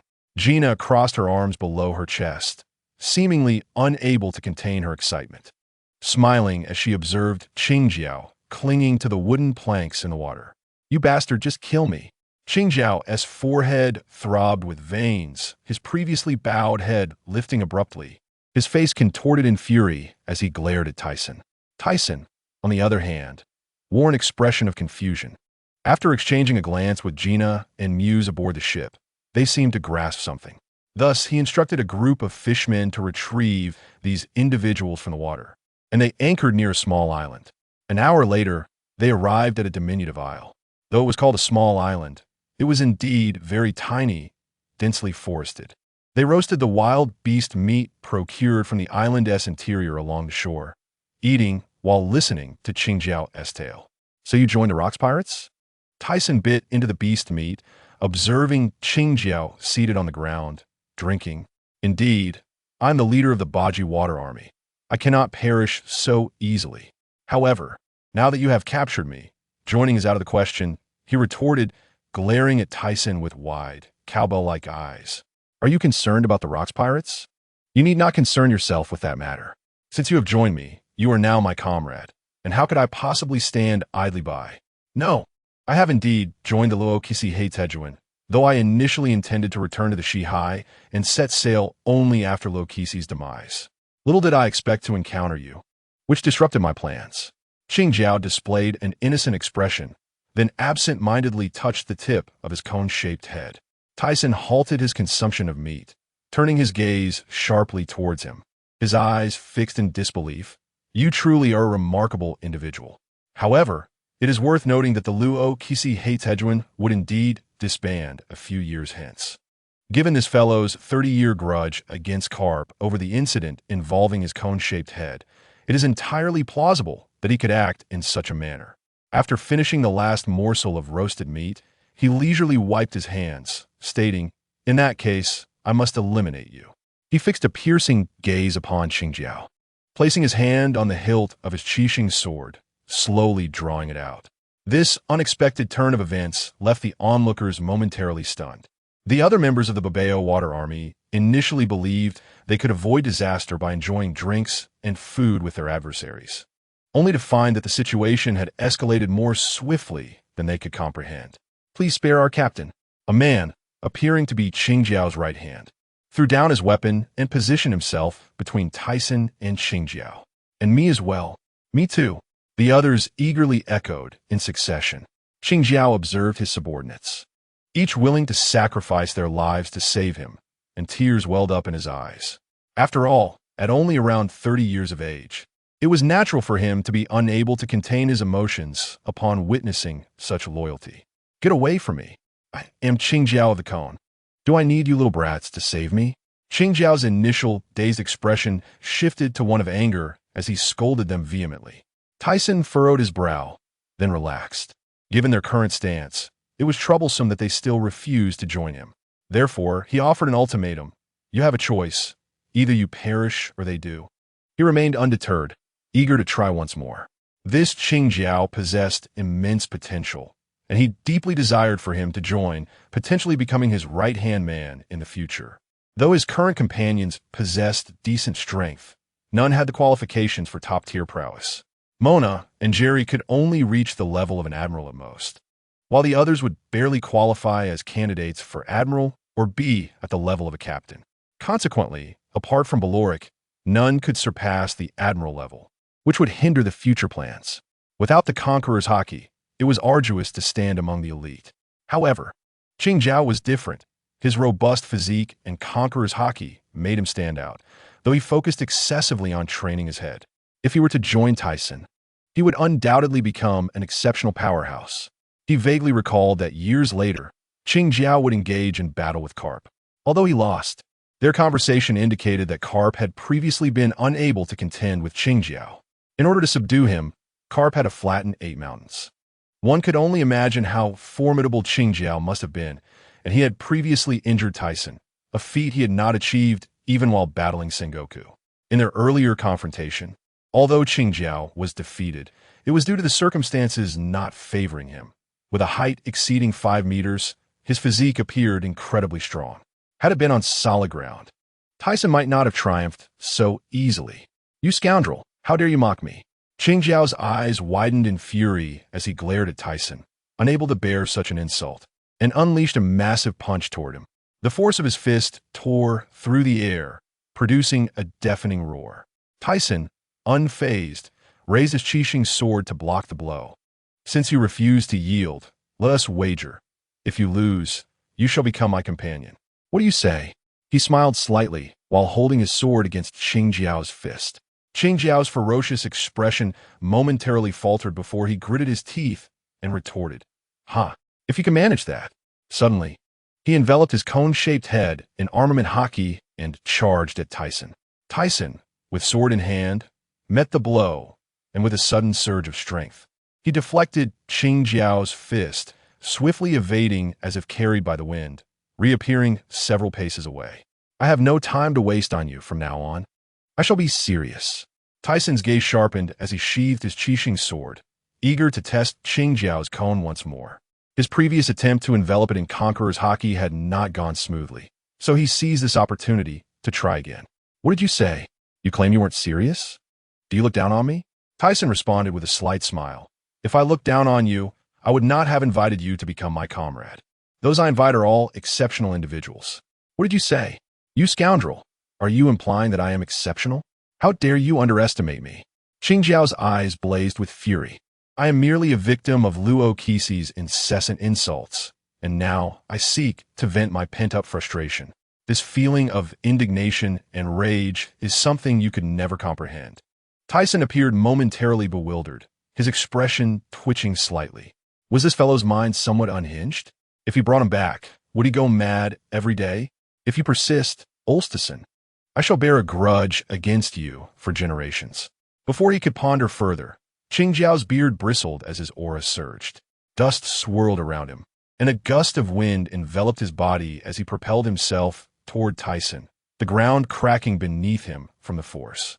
Tyson adjusted his stance, furrowing his brow.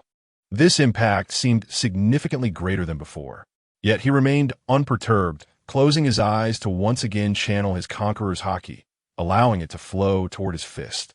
Excellent. This is the sensation I seek. Feeling the fluidity of this power, Tyson relaxed momentarily. Then his expression darkened as he fixed his gaze on the approaching cone. Super heavy conqueror's fist, he murmured. In an instant, black and red lightning enveloped both combatants. Qingjiao felt as though he had crashed into a mountain, an overwhelming force coursing through his nerves, leaving him disoriented. He gritted his teeth, baring his fangs. Tyson's expression tightened as he strived to maintain this force, and gradually, under the immense pressure, Qingjiao's cone began to yield. With a muffled thud, Qingjiao's eyes bulged, and he collapsed to the ground like a cannonball. Captain, he steadied himself, a smile creeping onto his face as he examined his fist. The injuries he had sustained were nearly healed. However, the recent impact had drawn fresh blood. Yet, these were mere superficial wounds, nothing to worry about. The conqueror's Haki finally flowed freely, a refreshing power coursing through him. He then turned to the astonished muses and others. Hey, you lot, take them aboard. We are returning. Yes, Captain Tyson. The expressions of the fishmen transformed from their initial apprehension to one of respect and deference. This was precisely what he desired. Strength commands respect in this world. Subsequently, a group of individuals reboard the ship, setting sail towards Chaoyao Dao. Qingjiao, having been rendered unconscious by Tyson, found himself at the mercy of his unwilling subordinates. Despite their reluctance, complied and boarded the pirate vessel under Tyson's command. The losses sustained at the Holy Land Mary Joa, particularly at Judicial Island, far exceeded our expectations. This is a direct affront to our world government. An elderly man clad in a black suit, with white curly hair, a beard, a flat cap, and a scar on his left cheek, bellowed in a deep voice. Beside him, an old man with a bald head, a distinctive birthmark on his forehead, and a pair of handlebar mustaches glared with barely concealed anger. The recent interception of the heavenly gold destined for the Valley of Gods has now inflicted such substantial losses upon us. This accursed individual. The Rock's pirates have thrown the new world into chaos, and they may soon set their sights on us.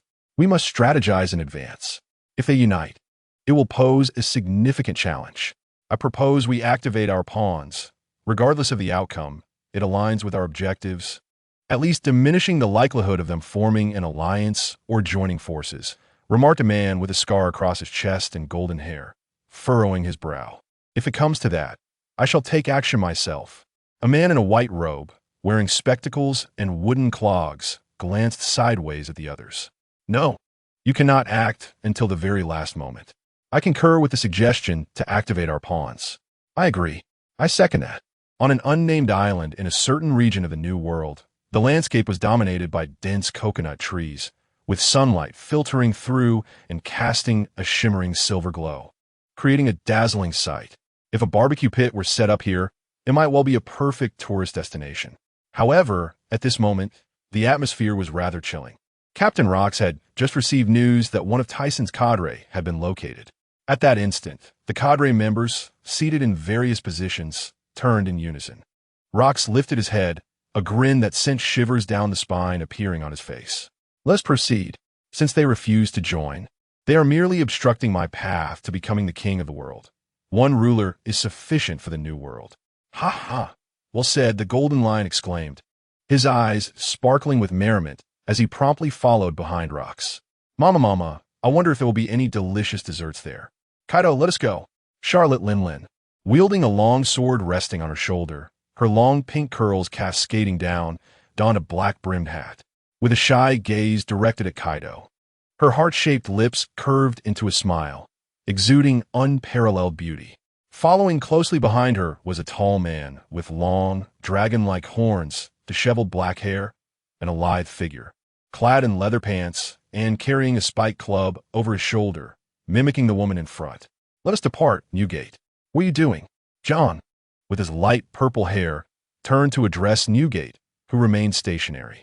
Newgate acknowledged him briefly, his gaze falling, seemingly lost in thought. However, as John turned back, Newgate grasped his naginata and followed suit. "It appears this fellow genuinely wishes to engage rocks in battle. He better not perish. Otherwise, the seas would lose an intriguing character." 3 days later, on Chow Dao. "What shall I do? My powers are gone, and thus my treasures are beyond my reach. What am I to do?" Upon awakening, Qing Jiao was devastated to learn that his once proud, pointed head had transformed into a concave one, tears streaming down his face, plummeting to the ground with a disheartening sound. As he knelt, hands pressed against the earth, lost in a daze. "Boss!" His subordinates averted their eyes, filled with concern, at a loss for how to console him. Tyson, observing this scene, felt both amused and somewhat sympathetic. "Hey you, there is no need for such despair. With your pointed head gone, simply practice your fists. Besides, your pointed head was never truly practical. If you encounter someone like me in the future, would you not be finished? Now is the time to adjust your training methods." "Shut up, you bastard. I will never forgive you. What do you know?" Qing Jiao, angered by Tyson's mockery, suddenly lifted his head, his face contorted with rage. Tyson, unfazed, merely sat beside him. "Who said I do not understand? Is it not merely your clan's treasure accumulated over centuries that you fear you cannot unlock?" Qing Jiao, once bowed in defeat, now raised his gaze in disbelief. "How do you know?" As if struck by a revelation, he sprang from the ground, his aura surging, glaring at Tyson with bulging eyes. "You bastard, do you intend to covet my family's treasure? I assure you, you shall not succeed. I will never allow it. What are you thinking? I am not interested in that treasure. I merely wish for you to become my ally. Besides, you have already lost to me. Do you not intend to fulfill your promise? The treasure can wait. First, we need to lure you in, and there will be ample opportunities later. Furthermore, if no one can unlock it in the future, it will have to be done by oneself. When you think of it that way, it is indeed quite advantageous. I truly am a genius. What promise? I have lost my power and my spirit is crushed. You can either kill me or let me go." As Qing Jiao uttered these words, tears welled up in his eyes again, his 5-meter-tall figure, with plump hands hanging down, evoking both hilarity and pity. "It was merely a minor mishap, and you have lost the heart of a strong man?" Tyson raised an eyebrow. The fragility of Qing Jiao's spirit was concerning. "This will not do." Noticing that Qing Jiao sat in silence, refusing to engage, his head bowed in a manner that suggested disinterest, Tyson decided against further persuasion. He had expressed all that needed to be said. If Qing Jiao refused to agree, so be it. Tyson then departed, heading outside. During this time, the Tyson pirates had recruited numerous allies, and he intended to meet them. However, only Gina and Mio's subordinates were present. The others had yet to return. Upon arriving at Chow Dao, he arranged for the 4 individuals he had brought from the East Sea to stay in a room, which would temporarily serve as their research base, having provided them with the blueprints for Sky Paradise. It was believed that plans would soon materialize. In a segment of a new world near Fishman Island, aboard a small single-masted pirate ship. "Ho ho ho, I never expected your strength, Raidfield, to be this formidable. It truly astonished me to the point that I nearly lost my eyes. Although I lack eyeballs, ho ho ho."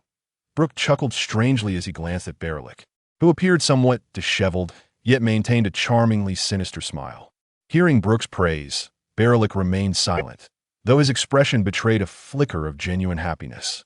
Simultaneously, he extended his Kinbunchiko Haki backward, sensing a sunken warship not far behind them, its remnants floating on the surface, with numerous Navy personnel atop. They had encountered a naval pursuit shortly after entering the New World, led by a heavyweight from the Navy. After a fierce battle lasting 5 days and nights, they finally achieved victory. Under Brooke's influence, Berlik's mindset began to shift. He chose not to eliminate the defeated Navy completely. Meanwhile, among the debris floating on the sea behind them, A solitary figure sat atop a relatively intact plank, sporting purple hair and a cigar lodged in his mouth. He appeared quite disheveled, his forehead marred by congealed blood, his eyes conveying both depth and a hint of confusion. He gazed intently at the pirate flag fluttering from the ship that sailed further into the distance. Could it be that this fellow has truly joined the Tyson pirate crew? If so, it would indeed be a terrifying prospect. Two kings may soon emerge upon these waters. With this thought in mind, he felt an urgent need to report this matter to Admiral Gongu. In the first half of the Grand Line, on the coast of the city of Love, Alabasta, a group of Kung Fu sea cows practiced their martial arts. At the forefront, a particularly imposing sea cow demonstrated various moves, while the others mimicked its actions.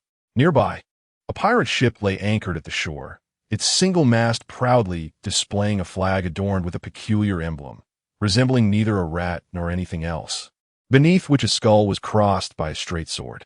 Above, a dozen massive sea creatures, including sea lions, seals, and sea leopards, lounged lazily against the ship's hull.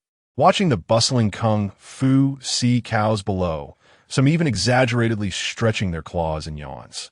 A fortnight passed quietly, and on the island of Fruit, a group of individuals fled frantically toward the shore. "Boss, you go ahead. I'll hold them off," exclaimed a tall, robust man with a weathered face, sporting a short black beard and a diagonal scar on his right cheek. He shouted at a muscular figure in front of him, whose face bore 3 small dots painted beneath his eyes, resembling bear paws.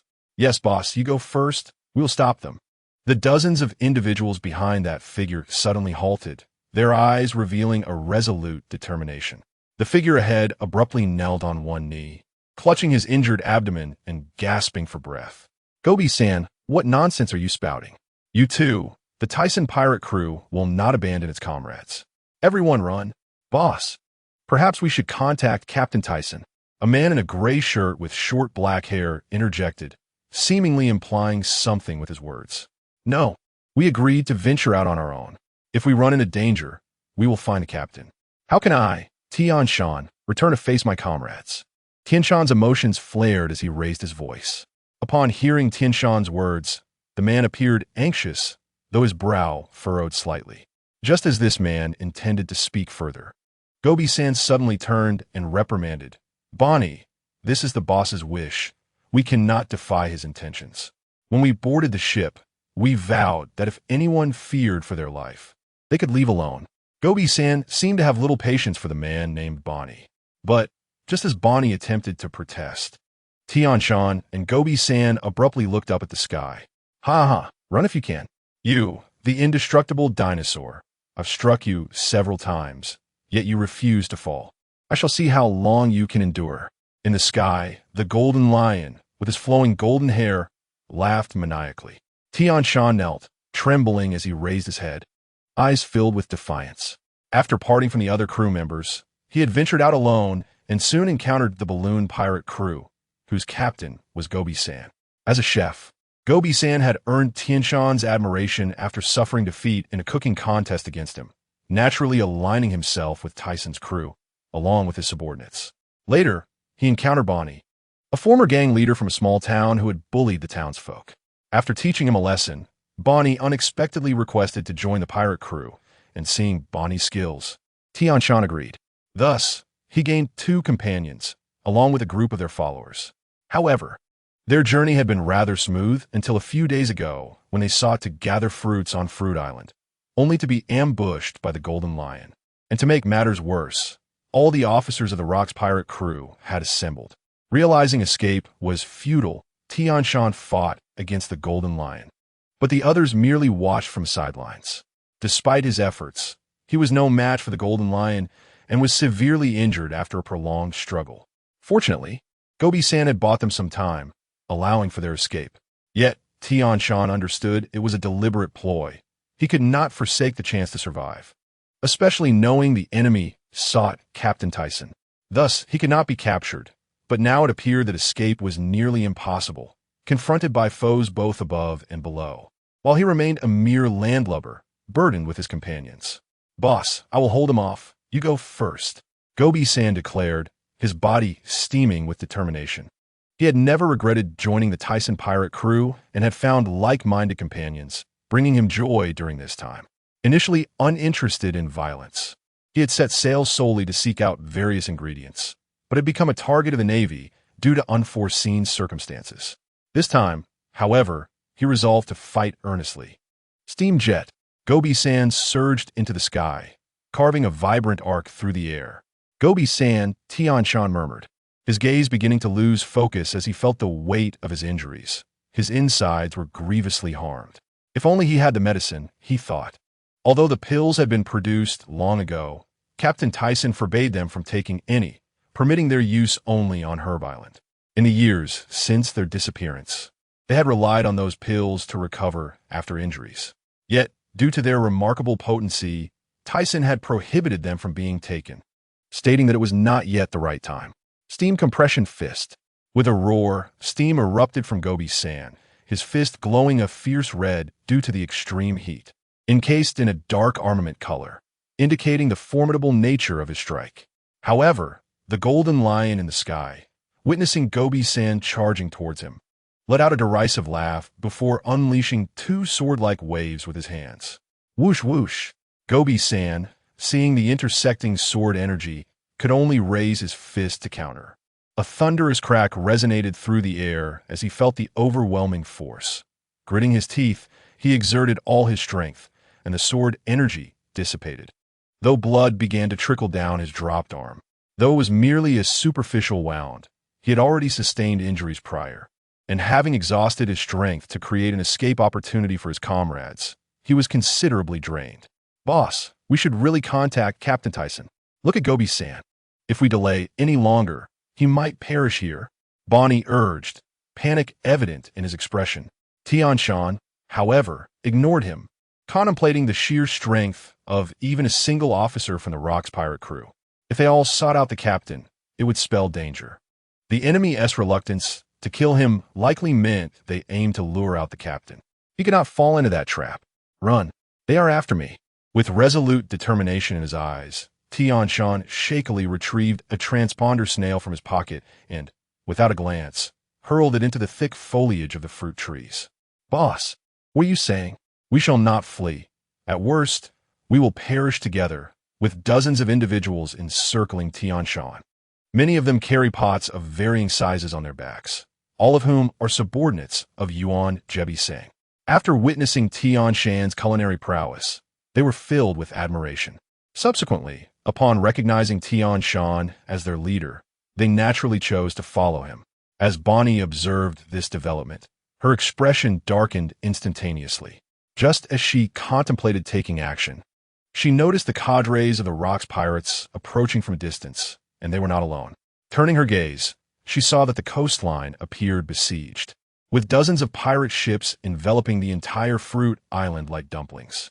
Bonnie abruptly halted, her previous anxiety dissipating, a slight smile gracing her lips.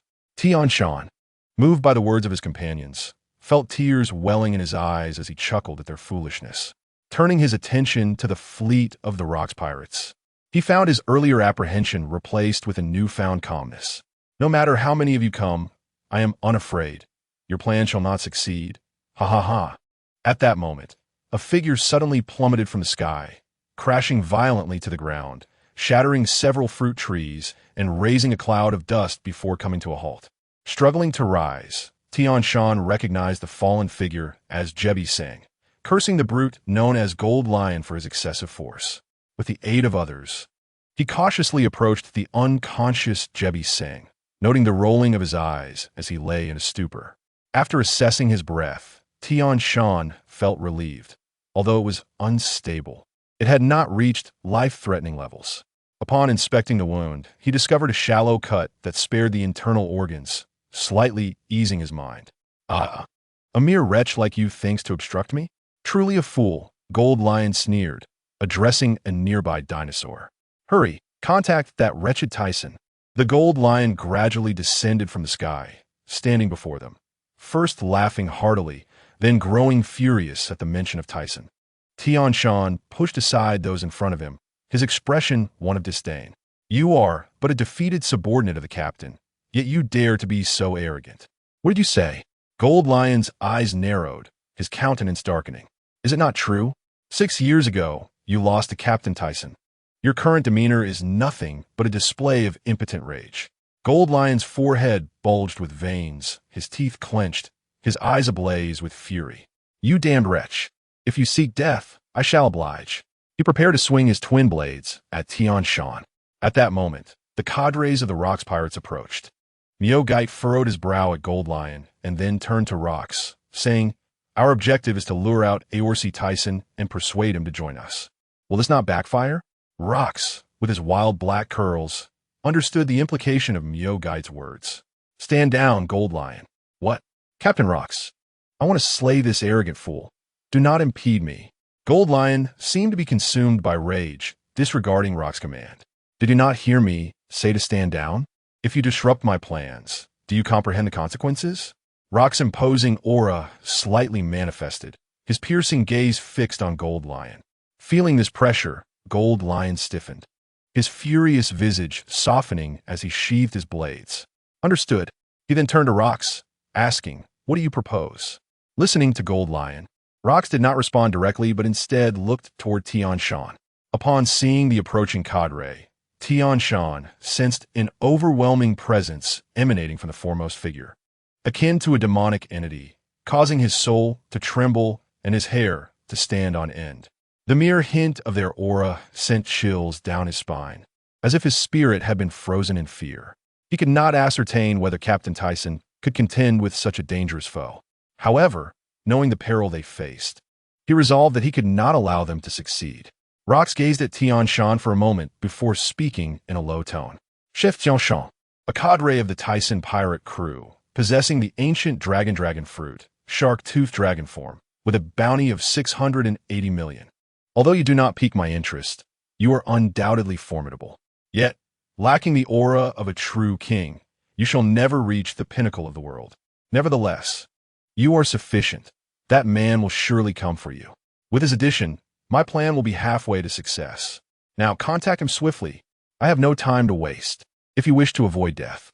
Tian Shan, calming his tumultuous emotions, exhaled a deep sigh and replied with a stoic expression. "You claimed I lack the aura of a king and cannot attain the level of world-class strength. You are correct. However, at this point his eyes sharpened. What need do I have for such things? One king within the Tyson pirate crew is sufficient. I was merely a small figure in the East China Sea. Yet I feel fortunate to be a companion of Captain Tyson. What more could I desire?" A smile spread across Tian Shan's face as he felt his spirits lift, the earlier unrest within him dissipating. "Therefore, I must apologize. Knowing that you are targeting Captain Tyson, I will not betray him, even at the cost of my life. Abandon your hopes." New Gite, listening to Tian Shan's words, felt a flicker of emotion within him, as if the truth of Tian Shan's sentiments resonated deeply. He cast a discreet glance at Rocks. Upon hearing Tian Shan's declaration, Rocks remained impassive, merely raising an eyebrow. Those who knew him would understand that this was a precursor to imminent eruption. "Wait, I know Captain Tyson's contact information. Just spare us." Bonnie, with a pleading expression, knelt before Rocks, holding out a din mushy, bowing her head and speaking loudly. Tian Shan, witnessing his companion's actions, felt a pang of shock, his previously indifferent countenance morphing into one of deep dismay. "Bonnie, you scoundrel! I misjudged you. Bonnie is a traitor." Bonnie's former subordinates and others glared at her with rage, unable to contain their fury. Rocks regarded the kneeling figure, then focused on the din mushy in her grasp, taking it from her and turning to leave. Halfway through, he ordered, "Lock them up. Now, let us prepare for war. Especially on the Navy's side, be vigilant of their movements. This task is entrusted to you, Bakin. Leave it to me." He. A short woman donned in sunglasses, a fur coat, and adorned with numerous jewels, grinned. A nearby woman with short black hair cast her a sidelong glance. At Holy Marie Joy's, there was hope to capture them all at once. If it became overwhelming, we would have no choice but to confront the Rocks pirates directly, for it was a directive from that esteemed individual. The elderly man with white curls and a flat-brimmed hat spoke gravely. At that moment, a golden-haired elder interjected, "Nizar Saint is correct. Previously, I believe that if the Tyson pirates clashed with the Rocks pirates, the latter would undoubtedly prevail.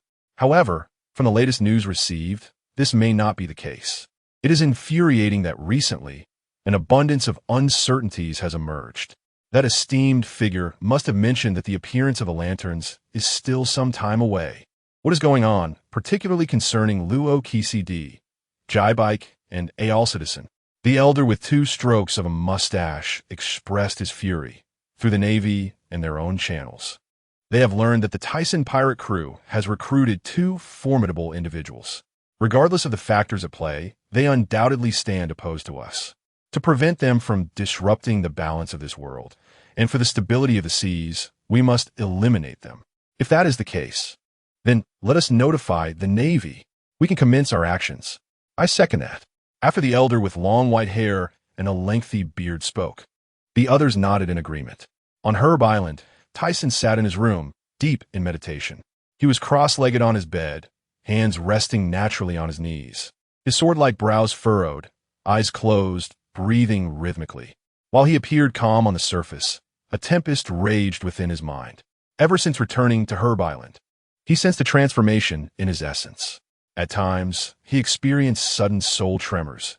At other moments, his perception became extraordinarily acute, not in sensing the presence of foes, but akin to being able to invade the minds of others. However, this state was fleeting, akin to a mere blink of an eye, after which the sensation dissipated. Previously, in an attempt to experiment with this state, he specifically sought out muses for a test. Ultimately, during their sparring, the instant that state manifested in his mind, he struck at Muses, sending her flying effortlessly. Afterwards, he personally inquired about her experience. Muses' response astonished him. She remarked that just as she was about to brace for the attack, her mind went blank, rendering her incapable of evading or exerting strength. This state lasted only a moment and occurred sporadically, but it seemed to manifest more frequently during attacks. He pondered whether it was a variant of Kinbunchaku or perhaps a consequence of Haoshiku. After much contemplation without resolution, Tyson decided to meditate for clarity. Thus, he positioned himself on the bed, focusing on the aura around him, the essence of the village, and even that of the small island. Gradually, this state began to settle.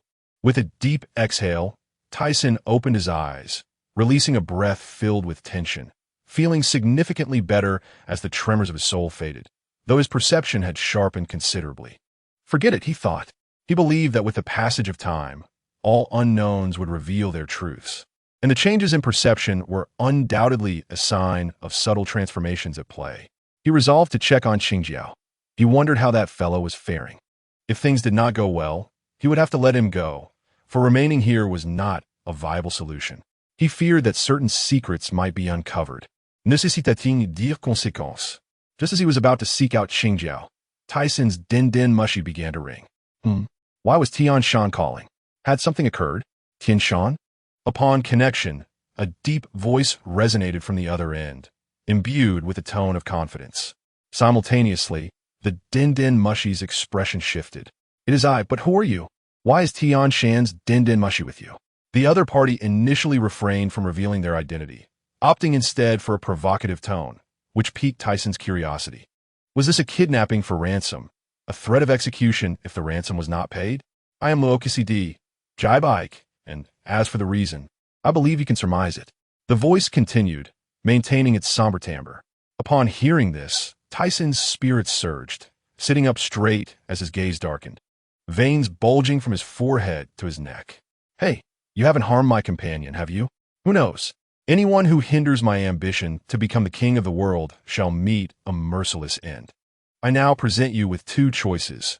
Either I deliver your companion's corpse to the newspapers, or you come and find me with your crew in 3 days. Initially, I could have coerced you into joining, but for the sake of testing your capabilities, engaging in combat is necessary. Ha ha ha. Location? Hive Island, my lair. Ha. I will come. You had better ensure my companion's safety, or you shall find yourself on the receiving end of my wrath.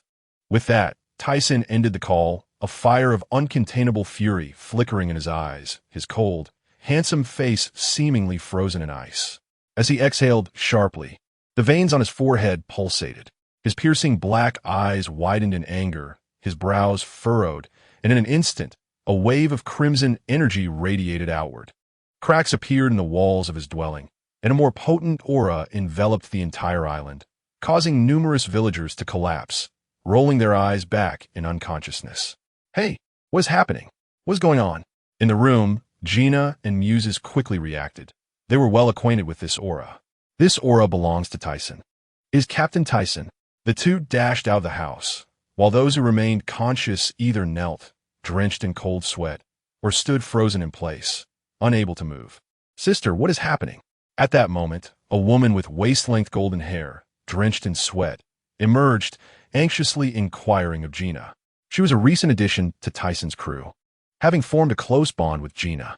Muse's subordinate, a double-bun fishman, also emerged, though his pale complexion betrayed his unease as he staggered. It is the Captain S. Haoshiku. We must go check on him. Muses dashed towards Tyson's residence. Let us go, Jamie I. We need to find Tyson and ask him.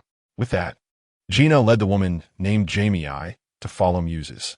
In the underground laboratory of herb research, a terrified Jingyan knelt, watching his grandfather, who lay unconscious, momentarily at a loss for what to do. Outside the village, the guards, led by Alsai, stared in shock at their fallen comrades, cold sweat trickling down as they glanced toward the village. Meanwhile, in a corner of the village, Qingjiao, who had been leaning against the ground, sensed the overwhelming aura and staggered to his feet, blinking his large, bell-like eyes in confusion, before resuming his previous actions as if nothing had transpired. Tyson, what is happening? Captain? Upon Gina and Muse's arrival, Tyson recounted the events in detail. What? That scoundrel, despite being a great pirate, resorts to such despicable acts? That damned fellow. Captain, what shall we do? Command us. Enough. In this world, strength reigns supreme. There is no room for discussions of morality. Do not utter such words again. Tyson turned to Gina, who, despite having become resolute through her experiences at sea, still occasionally voiced such naivety. This displeased him, for while strength is essential for survival in these waters, a resilient spirit is equally vital. Such a pace of growth is concerning. Oh, I was wrong. Gina pouted, lowering her head, her fingers entwined, her tone subdued. The woman named Jamie I appeared momentarily dazed, then expressed disbelief. In her impression, Gina was a formidable and cold-hearted businesswoman. How could she suddenly transform into a docile little sheep? It was quite endearing. She inwardly mused that it was no wonder she was the captain's sister, exuding both authority and charm. Beneath those alluring eyelashes, her gaze revealed a hint of infatuation. Muse, bring them back. A great battle is upon us. Understood, Captain. I will notify them immediately. Muse responded hastily before departing. Tyson's expression darkened. He believed this battle would not be an easy one, with the possibility of total annihilation looming large. Had it not been for Lux's lack of time to seek them out, they might have already succumbed to failure and joined the opposing side. The time they had gained was invaluable, even if they could not emerge victorious. He was confident they could escape, yet he still wished to try. If they were to falter, he would have to wait like Qingjiao, only appearing on the seas after the enemy's demise. This was also a feasible strategy, especially as it seemed the adversary would soon make a move on Shinjigu. This place housed the majority of the Tenryubito, and following the incident at Shinjigu, many had perished, with a few relocated to Marigios, likely due to prior intelligence from the world government. If given the chance, he too would like to partake in the spoils.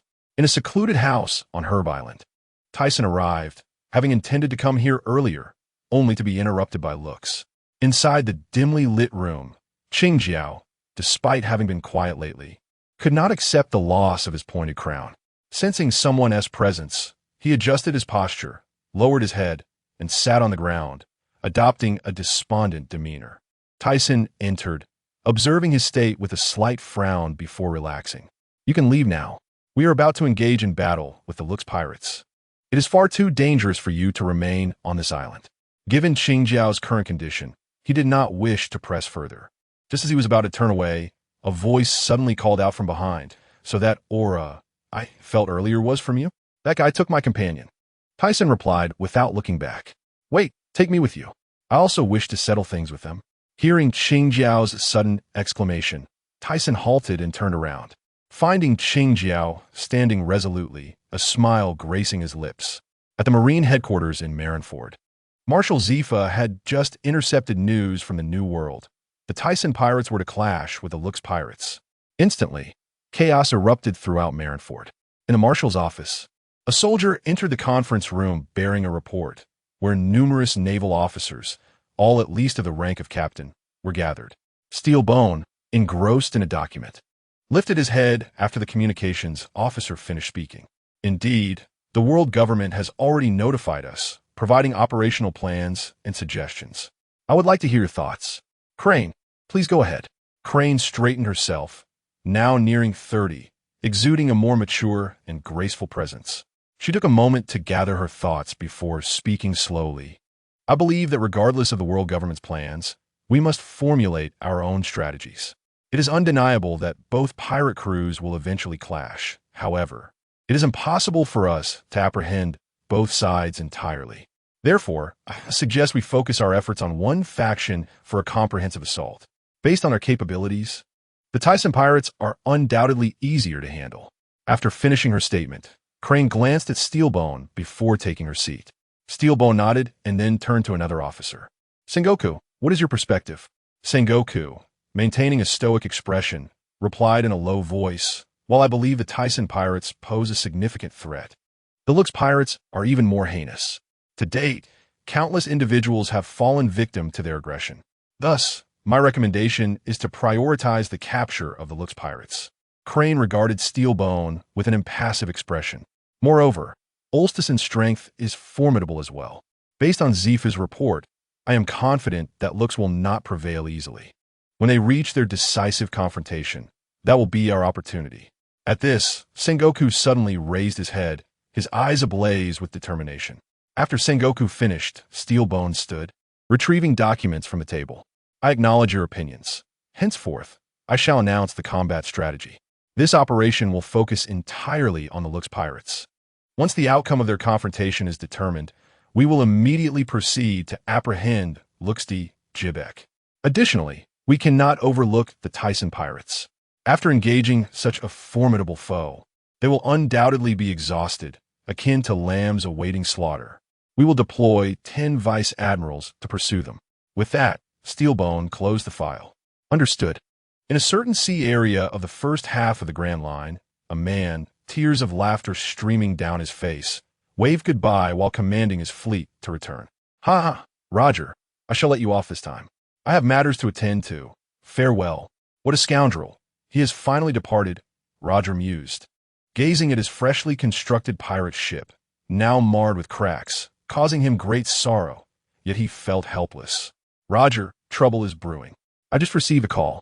They are about to engage in battle, Rayleigh informed him, his pupils narrowing with urgency. Is the news confirmed? Indeed, it is from Haki.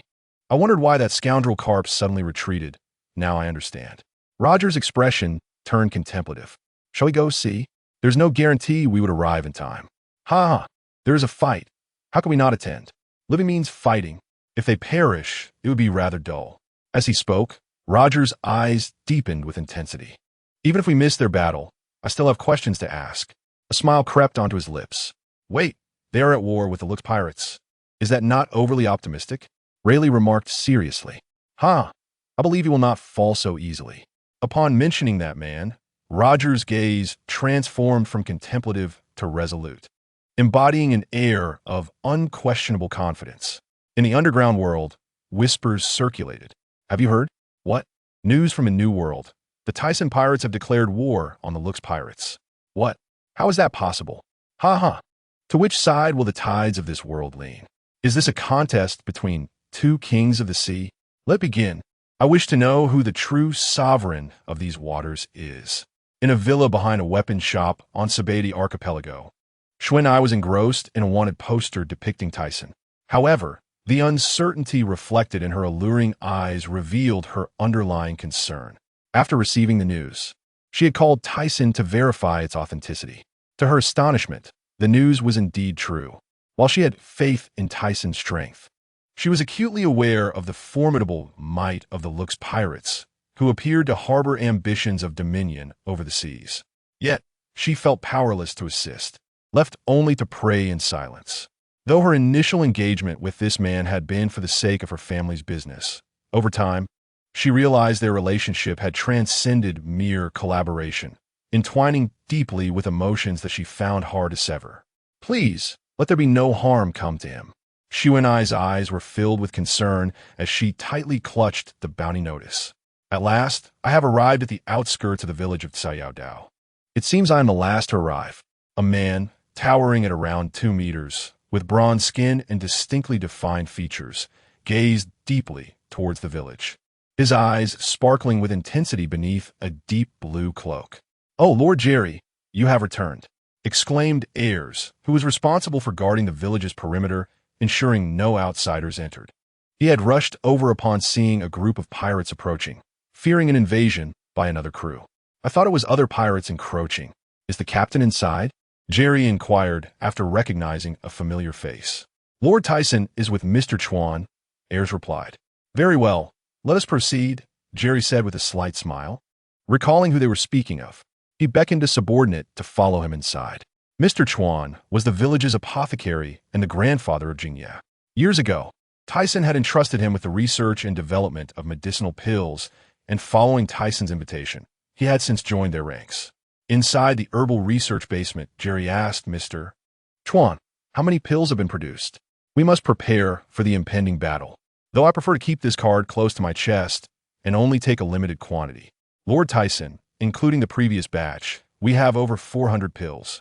However, the herb needed as a substitute is exceedingly rare on this island. Given the limited equipment here, the quantity we can cultivate at one time is restricted," Mr. Chuan replied, a look of helplessness on his face. Though dissatisfied, Jerry understood the constraints and opted to wait for future opportunities. This world is filled with wonders, and solutions would surely arise eventually.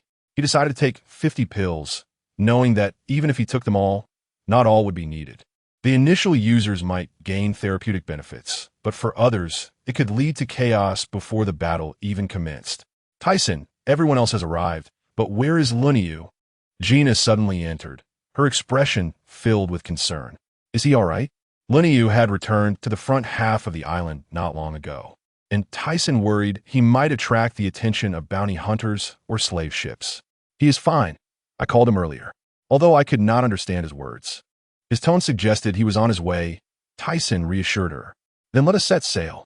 He will surely catch up," Tyson decided, for time was of the essence, and he feared what might unfold if they delayed further, especially considering Loke's unpredictable nature. At the coast, the Tyson pirates had gathered, with 6 pirate ships anchored along the shore. The number was rather meager, and their main officers were lacking compared to the Loke's pirates. The Malaysia ship was filled with their key personnel, while over 500 others were distributed across the other 5 vessels. During this time, Mona had managed to recruit a number of individuals, including Moncheong Lubite, a user of the Moncheong fruit with a bounty of 14 million, Hufing Kansi, a user of the insect fruit with a bounty of 104 million, and Zhong Tsue Chilike, a shipwright with a bounty of 78 million, notable for his towering height and massive hammer. Mona seemed particularly fixated on the abilities of the former Hauja pirates, having tracked down these 2 users. Apart from Sijuan's stone fruit, which was now unavailable due to his demise, the rest were accounted for. Next were Jerry's subordinates, the explosive expert Zipidu Giluo, a master of martial arts with a bounty of 215 million, and Bushijai Mai, a user of the sluggish fruit with a bounty of 13,600,000, who carried a small handgun, the potency of which remained uncertain. Finally, Tyson had personally sought out Qingjiao, who had not yet voiced his intentions but was likely to join. Among the crew aboard the Malaya Shu, there was also Ingye, who had been adventuring with Gina on the seas for some time, boasting a bounty of 20 million, though his abilities were far greater than his bounty suggested. Over the past 6 years, Ingye had grown significantly. He was now nearly 2 meters tall at just 17 years of age and had mastered Kinbunchika Haki and 3 techniques from Rokushiki. Initially, Tyson had contemplated sending him to infiltrate the world government's intelligence agency, but after a recent visit to the front half of the island, He found a more suitable candidate. With India now on the Navy's wanted list, those plans were scrapped. Standing at the bow of the Malaysia, Tyson rested a hand on the Qixing sword, his dark hair glistening as he faced the assembly. With striking features, sharp brows, and piercing black eyes, he addressed the gathered crew. First, I welcome you all to the Tyson Pirates. I am ALC Tyson. Many of you may have heard of our current endeavor. So for those who are meeting me for the first time, allow me to introduce myself. Yes, we are preparing to engage the tyrannical Lok's pirates on these seas. Before we set sail, if anyone wishes to withdraw, now is your chance to disembark. Who would want to leave? This is a remarkable opportunity for fame, exclaimed an eager voice. Is this the Captain, Jerry? I can feel the aura radiating from him. He truly is a monster. And only someone like him deserves to lead us, declared Zipudugilo, his eyes fixed on Tyson as he let out a low, peculiar chuckle, contemplating the notoriety that would come from following such a figure. Who would abandon their resolve? I have been prepared since the moment I joined, Hufingkansi asserted, raising his head with confidence, while Mancheong Lubite, towering at 4 meters, added his voice, I stand resolute alongside you, Captain Tyson. Command us. Indeed, Captain Tyson, we are with you, echoed the crew, their spirits high and unwavering despite the formidable opponent they faced.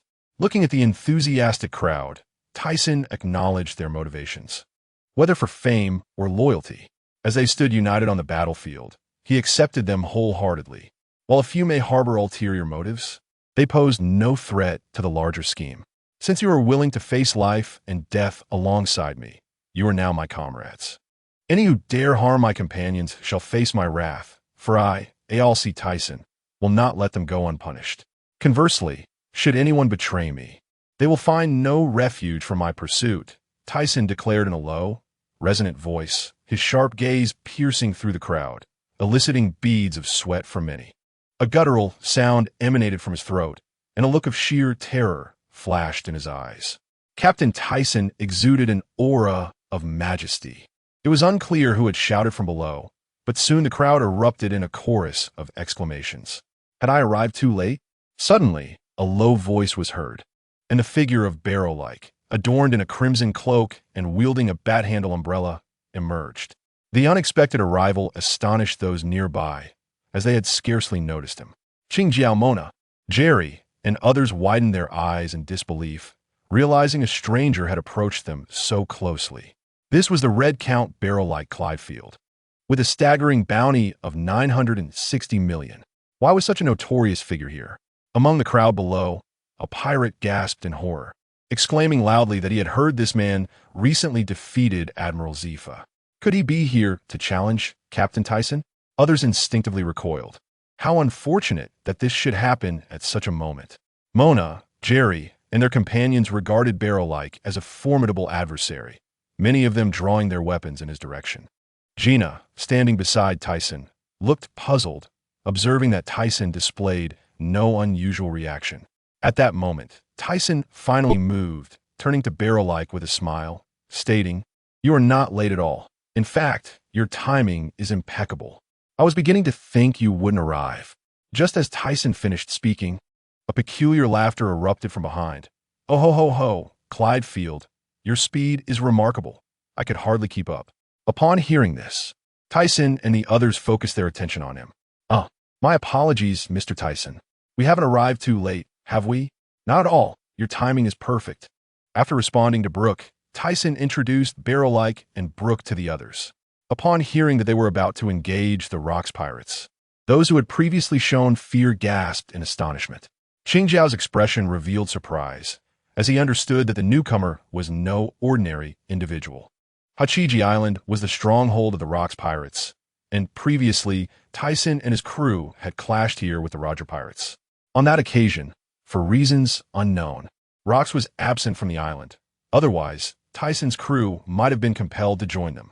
"Captain Rocks, the Tyson pirates have already made their move." Miss Bakeen urgently informed Rocks after receiving the news. Rocks opened his eyes, revealing a pair of profound orbs. "Ah, so they have finally come. Do we need to deploy the clones?" Although not yet fully operational, Bakeen seemed to recall something and suggested it. Without a moment's hesitation, Rocks replied, Now is not the time for exposure. This fool is dreadfully slow, wasting our precious time, the Golden Lion remarked, his face contorted in displeasure. Oomph. A man lacking patience cannot achieve greatness, Newgate stated, gripping his naginata, sitting upright on a rock, squinting at the Golden Lion. Hey, Newgate, do you want to fight? You bastard? The Golden Lion glared back, his eyes ablaze with fury. If it comes to blows, I shall gladly oblige. Both of you, Rock said, lowering his head before abruptly lifting it to glare at them. This is not the time for jesting. Do you understand? A sharp gaze pierced through his rugged features. At once, the two fell silent. In a corner, a man with long horns resembling dragon horns, disheveled black hair, and clad in leather pants, wielded a wolf-toothed club against the ground, addressing a woman nearby. The stunning woman with long pink curls, oblivious to his words, continued to indulge in her dessert, casually responding, "When the fighting starts, we just need to restrain one or two of their officers. The main concern is whether Rox can secure victory. However, I doubt that Oles Tyson will triumph. Is Rox truly that formidable?" Upon hearing this, Charlotte Lingling, who had been savoring her sweet treat, abruptly halted, turning her gaze with a chilling intensity. "Kaido, you have yet to witness his true power. Do not provoke him. Furthermore," she added, "above all, do not trust that man. Our priority is to preserve our lives. Everything else can wait." After which, she resumed her indulgence in dessert. Kaido bowed his head in contemplation, his thoughts concealed, his eyes flickering before settling into a determined gaze. Not far away, a woman with short black hair and scant clothing, cigarette dangling from her mouth, held a bounty notice that bore a striking resemblance to a woman from over a decade ago. Since their last encounter, she had not seen her again. Could this be the same person? During her time on Daughter Island, she had inquired about the woman's sudden disappearance from Feisnail, but the latter's evasive demeanor had quelled her curiosity. After setting sail, she had been momentarily stunned upon seeing the bounty notice, pondering the implications for quite some time. Unable to reach a conclusion, she resolved to discuss it upon meeting the individual. If it turned out to be true, it would indeed complicate matters. As countless thoughts raced through her mind. In the waters near the Kingdom of Protons, the western side was home to Herb Island, while the eastern side was Hive Island. Numerous warships crowded the surface of the sea, with an estimated 50 or more vessels present. However, thick fog enveloped the area, obscuring visibility until one drew nearer. On the largest warship, naval officers filled the deck. At the forefront, Admiral Steelbone peered through a telescope towards the distant waters.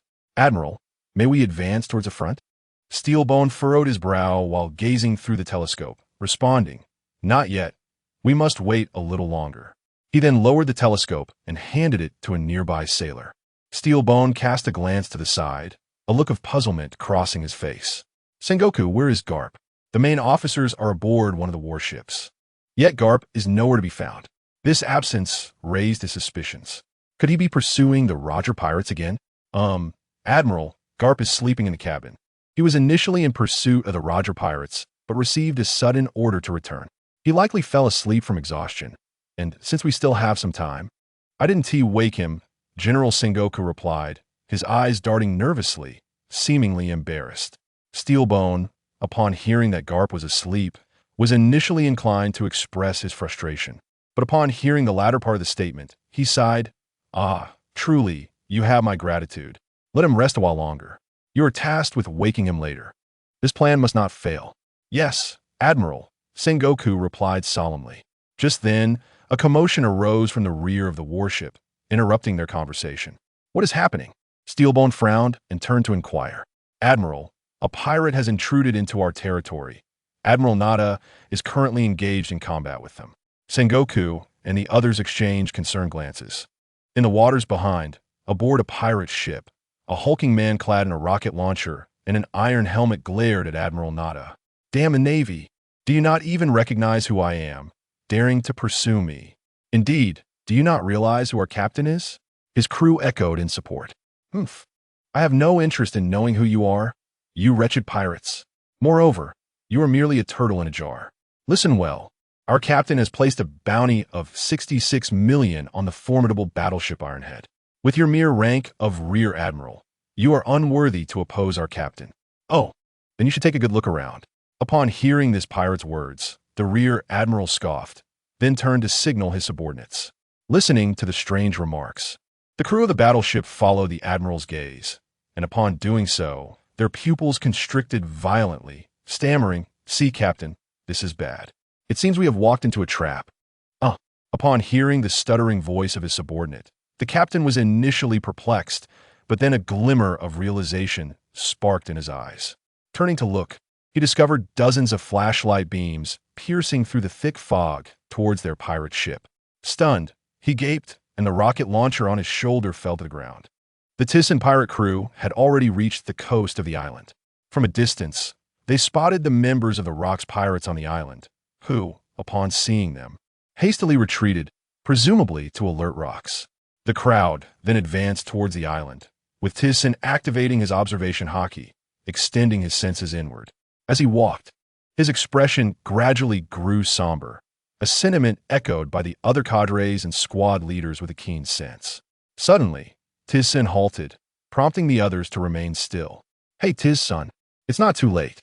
If we proceed now, it would undoubtedly be a death sentence." Qingjiao stepped forward, his gaze serious as he addressed Tissen. The rest, save for those already close to Tissen, showed signs of trepidation, their steps becoming increasingly unsteady as they ventured deeper. "Captain, whatever decision you make, we will follow you," Mona, towering at over 7 meters, stepped forward, blocking the view of the crowd. "Indeed, Tissen, make your choice." Gina smiled encouragingly. Tissen furrowed his brow, seemingly struggling to make a decision. After a prolonged moment of contemplation, he turned to look behind him. Entering means facing near certain death. Those unafraid of dying can follow. With that, he strode forward. The cadre members who had accompanied Tissen, along with Beloric, followed without hesitation, joined by several others who had joined midway. Seeing Tissen brave enough to press on, Qingjiao chuckled. "Oh ho ho, you have quite the audacity. If that's the case, I shall accompany you. If we return alive, what does it matter if I become your subordinate?" He took his short legs and ventured deeper. "What about us? Of course we follow. Have you forgotten our earlier words?" Came the reply. "Not all, but there are no buts. When I chose this ship, I wager my life. I cannot let such a splendid opportunity for fame slip away," declared the determined exploder, Shipudwa. Ultimately, only a few small-time pirates fled in a panic, while the majority continued to follow. Upon noticing this, Tissen felt a swell of emotion. As for the few who fled, they were either from Rocks or affiliated with the world government and navy. In this situation, he let them be. "Oh, so this is the Tissen pirate crew?" They ventured down a path flanked by pirates, each one casting scornful and curious glances at them. Tissen, undeterred, appeared oblivious to their stares. He had sensed the presence of these individuals earlier, prompting his earlier pause. With the sheer number of Rock's pirates lining the path, he did not wish for the newly joined members to perish so easily. Angered by the pirates surrounding them, he suppressed his fury, knowing Tianshan was still in their hands. This was no time for impulsiveness. "Hey, Tissen pirate crew, have you come to meet your demise? How dare you reject Captain Rock's kindness, you wretched fools?" shouted a voice. "Ols Tissen, how could someone like you possibly stand against Captain Rock's? Indeed, the arrogance is palpable. Kill them." The crowd erupted into chaos, yet not a single soul dared to step forward. Those wielding firearms merely aimed their weapons at them, hesitant to pull the trigger. They continued deeper, surveying the throng. The outer circle alone was teeming with thousands of pirates, with even more within. Tissen maintained his composure, strolling as if in a leisurely promenade. Among those following him, some were equally unperturbed, such as Beloric, who wore a devilish grin, and Qingjiao, who stood with his eyes narrowed and hands relaxed. Meanwhile, many of the 600 members began to tremble, some even recoiling, covering their ears in fear. "They're coming," announced Rocks, opening his eyes with a smile. Yet he remained seated, unmoved, while his other cadres rose to stand beside him. "Rocks, your crew's quality is appallingly low, and you lot, residing in this godforsaken place. A bunch of simple-minded brutes with no ambition." Upon entering, Tissen unleashed a torrent of insults, unable to contain his frustration from the journey. Observing these people living in such desolation, he found it bewildering. A group devoid of dreams, fixated solely on violence, utterly uncivilized. As Tyson pirate crew entered, Rox scrutinized them. Apart from 3 individuals, 2 unfamiliar and 1 a skeleton, he recognized the rest. His gaze lingered on the alluring figure draped in a red cloak and the fellow with a flat head and long black beard. When did the Tyson pirate crew recruit such powerful individuals?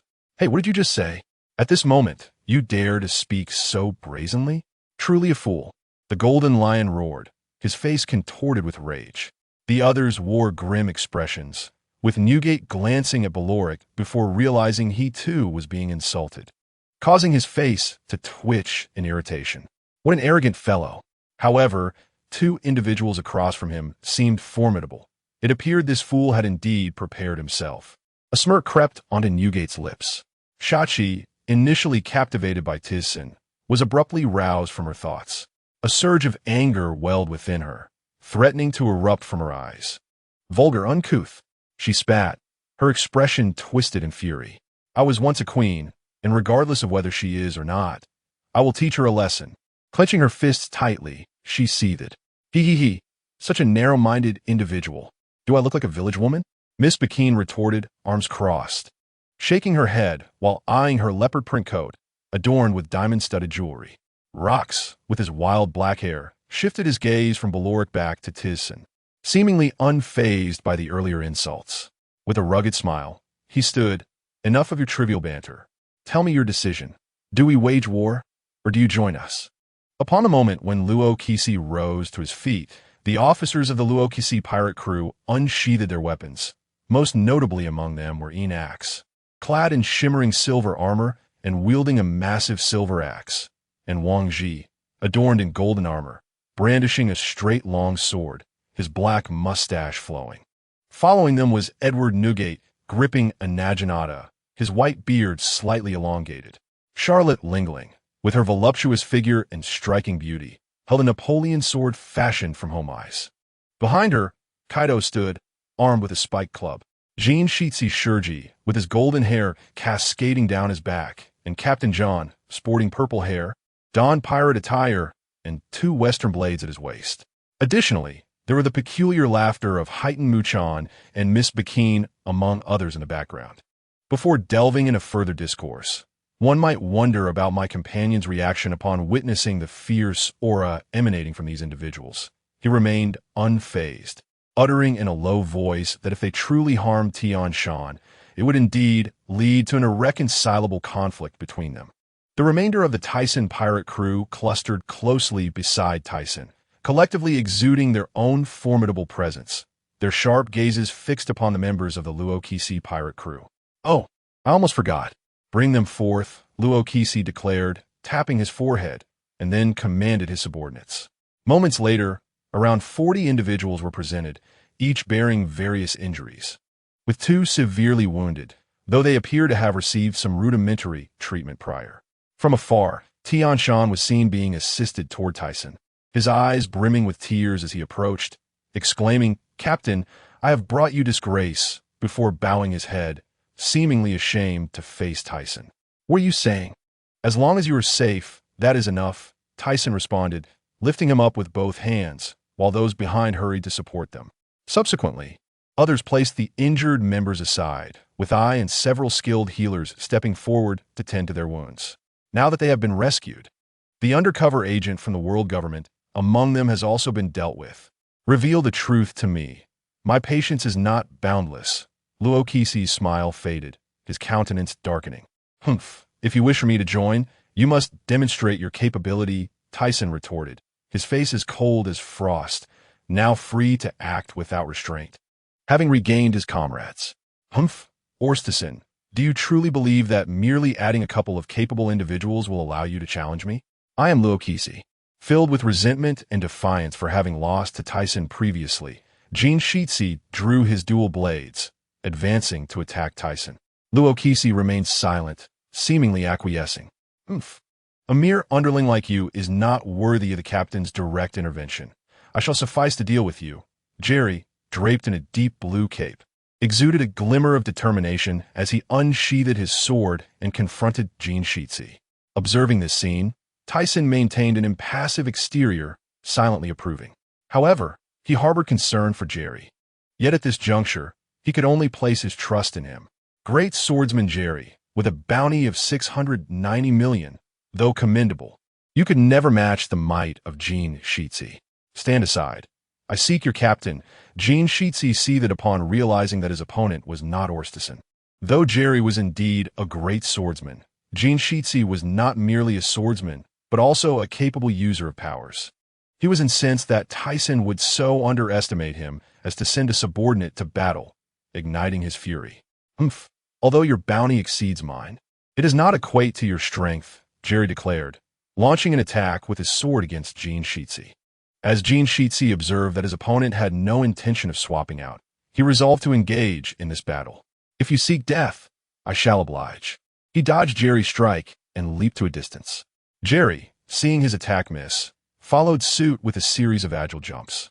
As Jerry engaged in combat with Jean Sheetsy, Tyson glanced toward the back, noticing that they were surrounded. He then turned back to Luokisi, his aura surging as he proclaimed, "Let me test the peculiar abilities of a New World sovereign." With that, he drew the 7-star sword, enveloping it in a layer of purple-black Haki, and in a mere instant, he appeared before Luokisi. Luokisi, witnessing this speed, internally exclaimed, so swift, yet his lips curled into a mocking smile. He raised both arms to block the sword's edge, producing a shower of sparks as they clashed. Noticing Luokisi effortlessly parrying his attack, Tyson's gaze sharpened, and he unleashed his full aura, declaring, super heavy. Luokisi felt a tremendous force upon his arms, nearly staggering him, but he quickly regained his footing, forcefully stamping his right foot on the ground, causing it to crack violently. An overwhelming aura enveloped the area, black and red lightning crackling around them as they stood in opposition. Tyson amplified his assault, intertwining both Armament Haki and Conqueror's Haki over the 7-star sword. In that instant, as the immense power surged along the blade, he sensed the sword's exhilaration. Luokisi furrowed his brow, realizing he had underestimated his opponent. Thus, he ceased holding back, his muscles bulging as he unleashed his full might, even overshadowing Tyson's onslaught. The clouds above tore apart, resembling an apocalyptic scene, as black and red lightning surged towards the heavens, seemingly connecting with the rift in the sky. However, at that moment, an unforeseen force akin to a colossal mountain struck Luokisi, causing Tyson to emit a muffled grunt and propel himself skyward. Yet, before the impact of their earlier clash could dissipate, Tyson swiftly adjusted his posture, his black hair whipping chaotically, eyes gleaming with crimson lightning. As he gripped his sword, the exhilaration from the 7-star sword surged into his mind. With a thunderous might, Tyson raised his long sword, striking fiercely downward towards Luokisi. Luokisi's expression darkened as he forcefully stomped his right foot once more upon the ground, raising his right fist, enveloped in purple-black Haki, to cleave through the air towards Tyson's 7-star sword. The ensuing clash reverberated with a resounding boom as red and black lightning enveloped both combatants. The resulting shockwave radiated like a violent storm, splitting the ominous clouds above as debris and dust swirled in chaotic disarray, sending the crowd tumbling backward in the wake of the tempest. The ground beneath Luokisi fractured into a spiderweb of deep fissures, the collapsing earth thrusting upward before being cast aside. Nearby, the Navy was drawing closer to the Hive Island, only to be met with a breathtaking spectacle, reminiscent of divine retribution as thunderclouds gathered ominously. Soldiers gasped in disbelief, their expressions reflecting sheer terror. Are we truly to engage with such a formidable foe? This is utterly chaotic. Remain calm. Such a display of force can only be attributed to their captain. Besides, we still have the marshal and the general on our side. Indeed, we still have marshals and generals. Upon hearing the words of a commanding officer, the soldiers felt a slight sense of relief, though the confidence in his voice was somewhat lacking. Steelbone furrowed his brow, fixating his gaze on the distant sky, a chilling sense of dread flooding his heart. The sheer power of this adversary was astonishing, capable of contending with Luokisi to such an extent. Having faced Luokisi multiple times, he had always been defeated. Had it not been for the other generals, he might have perished countless times. Thus, he could fathom the might of Eilstein. The other three generals and the vice admirals displayed varying expressions, most of which were ones of disbelief, struggling to comprehend the terrifying spectacle produced by these two pirate crews. Truly, they were monstrous. Indeed, alas, some vice admirals were compelled to lower their heads. Lift your heads, all of you. Is this how you, the Navy, present yourselves? Even if they are fearsome, justice will ultimately prevail. Steelbone turned to the dejected Navy personnel, his voice thunderous. Pull yourselves together. Yes. Upon returning to Hive Island. The earlier momentum of the two had dissipated, leaving a terrifying silence enveloping the entire island. Tyson, wielding the seven-star sword, stood facing Luo Kisi, his posture unwavering, his eyes brimming with combat spirit, and his heart pulsing with a fiery determination. His aura intensified rather than diminished. Conversely, Luo Kisi's countenance was grave, the strength of his opponent exceeding his expectations. Although their previous exchanges had not inflicted significant harm, he felt an overwhelming pressure, thinking he could handle it easily. Now, it was evident that defeating Tyson would require considerable time. As he surveyed the surroundings, he noticed that the previously agitated crowd lay sprawled on the ground. Eyes rolled back. Only a few formidable individuals remained standing. Tyson, too, scanned the vicinity. Though the enemy's numbers had diminished by 90%, only a score of his own men remained upright, several of whom knelt, frozen in place. It seemed imperative to conclude the battle swiftly. Despite this, he was curious as to the capabilities his opponent was withholding. While he had his suspicions, he yearned for personal confirmation. Then, amidst the astonished gasps of onlookers, Tyson charged once more at Luo Kisi, his momentum unwavering, requiring no further accumulation of strength. Captain has grown immensely powerful. Mona's eyes sparkled with excitement. He had known from a young age that his captain was no ordinary figure, possessing profound understanding. As long as he followed closely behind, every challenge would be easily surmountable. He believed the same would hold true now. No matter how formidable the opposition, victory was assured. Hey, let us continue. The silver-armored scoundrel Mona had been engaged in battle with a cadre of the Luo Kisi pirate crew when Tyson's clash had drawn his attention. But now he realized there was no cause for concern. Curse it, this guy didn't even use his full strength against me. The skirmish had left Qingjiao somewhat incensed. He was contending with Wang Ji, finding it somewhat challenging, yet manageable. If only his pointed spear were still intact, the fight would be notably easier. In the prime of his youth, Qingjiao had not yet reached his strongest capabilities, yet he was not to be underestimated. His previous defeat to Tyson had stemmed from Tyson's mastery of the Conqueror's Haki. It was well known that decades later, when Luffy's bounty reached 15 billion, it was due to his inability to wield the Conqueror's Haki, rendering him susceptible to Kaido's devastating blow. The difference between possessing and lacking the Conqueror's Haki was astronomical. Their power levels were not on the same plane. Despite the high bounties of Luo Kisi's subordinates, they would falter in mere moments against Tyson. Of course, this did not include Newgate, who seldom exerted his full strength during ordinary battles. He was disinterested in such affairs and only engaged with interesting opponents. At this juncture, he sensed that Newgate and the Golden Lion Shiki were the true strongest among Luo Kisi's cadre, closely matched. Though neither revealed their true capabilities, Newgate due to indifference and Shiki driven by ambition, unwilling to showcase his prowess until Luo Kisi's demise. Captain Tyson is truly formidable. We are fortunate to serve under him. Indeed, reflecting on this, the other cadres observed Tyson re-engaging Luo Kisi, fearing interference from others. They focused their attention on the remaining officers of the Luo Kisi pirate crew. Sister, leave that woman to us, Genus said, eyeing the statuesque Charlotte lingering ahead. Fear not, sister. Though she may be challenging, together we should be able to dispatch her swiftly, she reassured, glancing at the towering female giant before them. However, the pair of sisters had previously vanquished numerous high bounty foes. Meanwhile, I always knew this fellow was extraordinary, and he has yet to reveal his full capabilities. Much like Captain Luo Kisi, Newgate mused, his expression grave, eyes narrowed. During the last confrontation between this individual and Roger, he had sensed Tyson's exceptional nature. Now, it remained uncertain who would emerge victorious. Moreover, the Navy lingered nearby, their intentions clearly watchful. Preparations were in order. Newgate first glanced at the distant Navy, then back at his former comrades, internally contemplating that these individuals were not worth his time to rescue. "Hey, you seem quite idle. Care for a duel?" A sudden voice jolted him from his thoughts, and he looked up to see Beloric, clad in a crimson cloak, a devilish smile adorning his face. Newgate smirked. "I never imagined you would yield to anyone." Kulalala. Having merely glanced at him before, he recognized this individual was no ordinary opponent.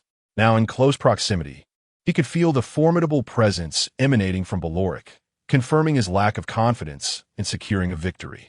"I once held a dismissive view towards companionship, but I was eventually influenced by this man," Beloric declared, a genuine smile breaking across his face as memories of Tyson and Brooke sharing stories on the deck of their pirate ship flashed through his mind. "Is that so? It seems you've discovered your purpose for living. What do you say? Shall we engage in battle?" "Of course. Such a clash holds true significance," Beloric replied, laughter echoing. "Oomph. One day I shall surpass you." Kaido's gaze was fixed on the clash between Tyson and Luo Kisi, his expression animated, his body trembling slightly, as if he could hardly contain his desire to grow stronger. At just 15 years old, his power was limited, yet due to his unique constitution, many pirates with bounties of 200 or 300 million posed no threat to him. Furthermore, with Charlotte Lingling, eager to strike at Tyson's crew, perpetually by his side, his path to strength was significantly accelerated. Thus, he did not believe himself inferior to the two combatants before him. Elsteisen's expression was blank, yet his thoughts lingered on how this individual had transformed from a mere 12-year-old into such a formidable presence. Truly enviable. "This fellow is exceedingly powerful." Xiaoqi was left astounded, her small mouth agape. Subsequently, her eyes flickered with mischief as it dawned on her that this individual was undoubtedly that woman in disguise, infiltrating our daughter nation under the guise of a man. What a scoundrel! Yet, I am powerless against him. What should I do? 3 days later, on the opposing side of Fengshao Island, beneath the palm of the Golden Lion, the ground erupted, morphing into multiple earthen forms resembling lions, which then lunged towards the center where Jerry stood. Jerry's countenance was grave, blood trickling down his cheek from a wound on his forehead. His abdomen bore a deep gash from his opponent's blade, leaving him grievously injured, yet he persevered in the fight. He had boasted earlier that even if he could not secure victory, he would at least wait for the captain to determine the outcome. As he observed the roaring earthen lions charging at him, Jerry closed his eyes, calming his mind before exhaling a heavy breath. He attuned himself to the surrounding aura, summoning an inner strength that coalesced around his blade, enveloping him in a verdant glow. Just as the lions pounced, Jerry, ensnared in the earthen mass, unleashed a thunderous roar. Executing the secret technique, water flow slash. The Golden Lion, believing his attack had succeeded, prepared to withdraw his weapon, only to witness vibrant blades of azure light piercing through the earthen mound, radiating outward in all directions. The ground erupted with a resounding crack, followed by a thunderous explosion. As the earth engulfing Jerry shattered, revealing his fierce visage, he maintained his stance, panting heavily, seemingly drained from the exertion of this formidable technique. As the heir of the Luyun sect, Jerry possessed 3 secret techniques, each emphasizing different aspects. The water flow slash concentrated all his energy into the blade, transforming it into a fluid slashing force, particularly potent in offense, marking it as his most powerful move to date. Cursed be this troublesome Golden Lion, despite his heavy breathing, had battled fiercely for 3 days. Although he still had some stamina left, he had initially hoped to dispatch his opponent swiftly and seek out Tyson. To his surprise, this seemingly frail adversary was incredibly formidable, forcing him to reassess the situation. Few could endure such a prolonged confrontation on these seas, and even fewer could surpass him. Meanwhile, the remainder of the cadre engaged in battle, with Mona and Wang Ji locked in a stalemate. both evenly matched after 3 days of conflict. Though their energy was waning, they still had considerable reserves. Qing Jiao and Yin Fu, as the fights progressed, found Qing Jiao gradually falling behind. Yet he faced no immediate peril. His strength allowed him to persist against his opponent. Tian Shan was preoccupied with a high-bounty member of the Rocks Pirates. After returning, he consumed a pill that healed his injuries, transforming him into a shark-toothed dragon, continuing his fight against John. It was solely due to the ancient demon fruit's durability and defense that he had lasted this long, though he bore numerous cuts across his body from his adversaries. While not cadre members, were formidable in their own right and outnumbered him. Fortunately, the cadre members of the Tyson Pirates were equipped with similar pills, rendering their external wounds negligible. As long as their internal organs remained unscathed, these injuries would heal swiftly, albeit at the cost of some stamina. On the other side, the newly joined members of the Tyson Pirates appeared less fortunate, though they were not in immediate danger of losing their lives. Had John been earnest in his endeavors, their situation would likely have been far more dire. For some reason, he seemed to be toying with them, leading to an apparent equilibrium between both sides. The formidable Bear Rubit, the Exploding Man, and Ship Dugalo continued their struggle, with John appearing to treat the encounter as mere amusement, standing idly by as his opponents refrained from attacking. After a prolonged engagement, John smiled at the 5 adversaries sprawled on the ground, gasping for breath. Meanwhile, Gina and Bushijia May confronted Charlotte Linlin and Kaido. "Sister, what on earth is this woman made of? Why is she unharmed? Despite my slow light technique and landing numerous punches, there is no sign of effect," Jia May exclaimed, her expression darkening, on the verge of despair. Not only was she disheartened, but the nearby young boy also seemed to possess a unique constitution. Even when injured, he quickly recovered, leaving Gina equally frustrated. While the woman could be excused, given her bounty exceeding 1 billion, what justified this boy as resilience? Every time he was wounded, it was as if he ingested a pill, mending his injuries in an instant. Mama, quite impressive, you too. However, no matter how hard you try, you will never harm us, right? Kaido mocked as he slammed his spiked club into the ground, sending dust swirling into the air. Hearing their taunts ignited Jia May's fury, and she was about to charge when Gina intervened. "Jia May, our objective is merely to hold them back. We need not waste energy on unnecessary attacks. We must wait for Tyson to determine the victor, and then we shall claim our triumph." Gina's rationale was to conserve energy, anticipating future confrontations with the Navy and the Rocks crew, knowing that a fierce battle awaited them, one unlikely to conclude easily. Tyson took a stride forward, positioning himself before Rocks, and unleashed a powerful punch that sliced through the air with a tearing sound. Rocks retaliated with a punch of his own. Before Rocks could react, Tyson vanished like a specter, launching himself into the air and twisting his body mid-flight. With a thunderous roar that reverberated for some distance, he instilled fear in those nearby. Suddenly, Tyson extended his hand, summoning a colossal white pillar from the sky, akin to a divine lightning bolt descending upon the earth. The ground was instantly pierced, obscured by blinding light and swirling dust, rendering the situation within unclear. This man was indeed clashing with Captain Rocks on such a level. After a moment, the light subsided, revealing a silhouette amidst the debris. Apart from his tattered clothing, Rocks appeared unscathed.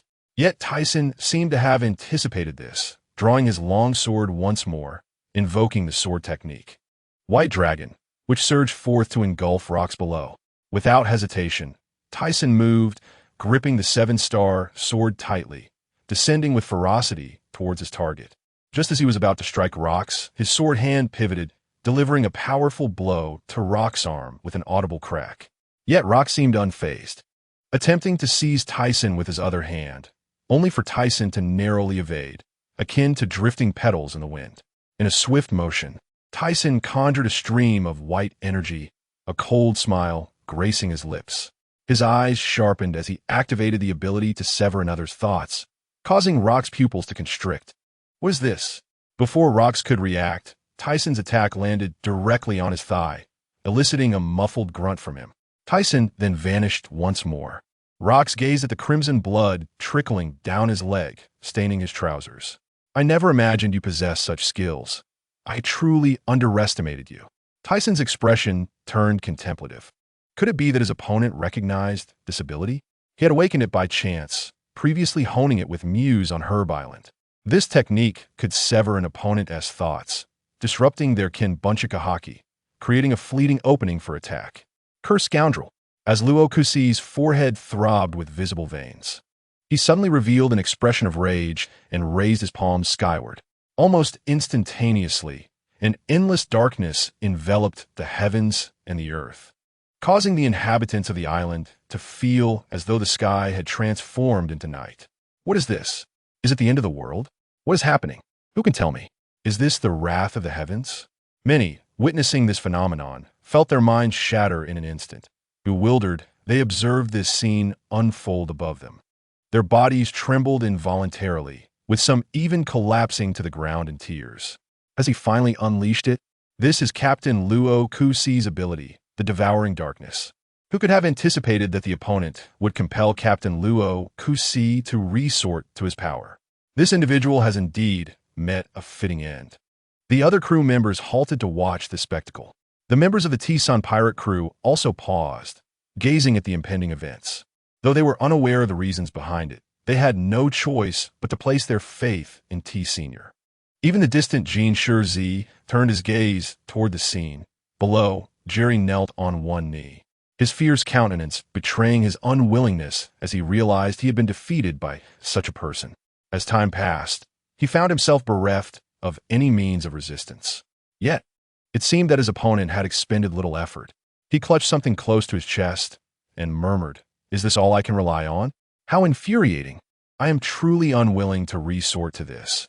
It is merely a means of survival provided by T-Senator, however. To consume it now would signify his defeat." Nevertheless, he had reached his limits. Failing to take it could lead to his demise. Is this the most vicious fruit, the natural type and a fruit? At the moment of darkness's emergence, T-Sen's pupils contracted, and he abruptly lifted his head to gaze at the sky, where the darkness enveloped the island, rendering visibility non-existent. "Ha ha! I never expected you to be devoid of abilities. Although my greatest reliance may be ineffective against you. It is said that the most vicious fruit possesses powers beyond mere consumption. In their previous battle, he had attempted to absorb the white beams emitted by his opponent, but was astounded to find it utterly futile. This left him in shock, for he could devour attacks from the members of the Luo Kusi pirate crew and the Navy, yet now it proved ineffectual.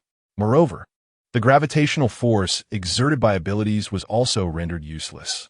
Faced with such circumstances, there could only be one conclusion. His opponent was not an ability user, which startled him greatly. Not only was he capable of wielding the bizarre white beam attack, but he could also fly. Yet, he remained resolute. Watch. It will consume everything. Though his opponent lacked abilities, his own powers were far from limited. Dark mist surged forth from Luo Kusi's palms, ascending towards the heavens. The darkness not only shrouded the island, but gradually extended beyond its borders. Moments later, T-Sun felt an overwhelming force of attraction. As he reacted, he grounded his body, perhaps due to the excessive weight, causing his feet to sink into the earth. Nearby, the sounds of despair and wailing filled the air. "Ah, Captain Luo Kusi, what are you doing? We are doomed." This guy, sensing something, T-Sun looked up once more to see that the sky, previously engulfed in darkness, now formed a colossal vortex resembling a black hole at its center. Within the vortex, a powerful suction emerged, and it seemed to draw nearer, attracting anything or anyone that approached it, like a mysterious giant mouth ready to consume all and shatter them into oblivion. T-Tyson exhaled heavily, extending his hands with calm determination before bringing them together. "Limit break," he declared in a deep voice, gradually pulling his palms apart. The strange energy within him surged forth rapidly, manifesting into a tangible small white cube, known for its ability to decompose all things. Today, he would test whether it could disintegrate this dark matter. "Go," he shouted, and the small white cube shot toward the center of the black hole at remarkable speed. The immense chakra consumption caused his body to weaken, forcing him to kneel on one knee. At the moment of the release of the dust release, the onlookers seemed to find hope. Though fleeting, the light appeared to stretch into eternity, prolonging their lives and hopes. Boom! The sky transitioned from darkness to light, as the small white cube rapidly expanded into an enormous white block without visible limits, encompassing the darkness within and revealing the sky, the earth, and the people. They gazed upwards, their expressions frozen in shock, and as reality set in, their eyes sparkled with excitement, cries of joy erupting around them. Luo Kasi gritted his teeth, his eyes filled with hatred, yet he endeavored to temper his emotions. What is happening? How could this individual withstand the black hole devouring his abilities? Surely, any attack from an ability user should be consumable. The cadres of the Luo Kasi pirate crew stared in disbelief at the vanishing black hole and dark mist in the sky. Meanwhile, on the nearby ocean, the Navy personnel observed the unfolding spectacle above the Hive Island, rendered speechless, some even dropping their weapons in shock. Is this a confrontation between light and darkness? Is it the god of light? I initially believed that the T-Sun pirate crew would undoubtedly lose, as T-Sun is an ability user. Yet, it appears that the opponent possesses some form of reliance. Nevertheless, I refuse to believe this is a miracle. It must be some form of special devil fruit. Steelbone asserted with a tone of certainty that brooked no contradiction. Marshal, shall we commence? Given the circumstances, they appear to be nearing exhaustion, CipherPol observed, astonished by the scene before him, then turned to Steelbone with a question. Simultaneously, he was awed by T-Sun's progress. 6 years had elapsed since their last battle, and it seemed he had continued to amass strength even in the new world.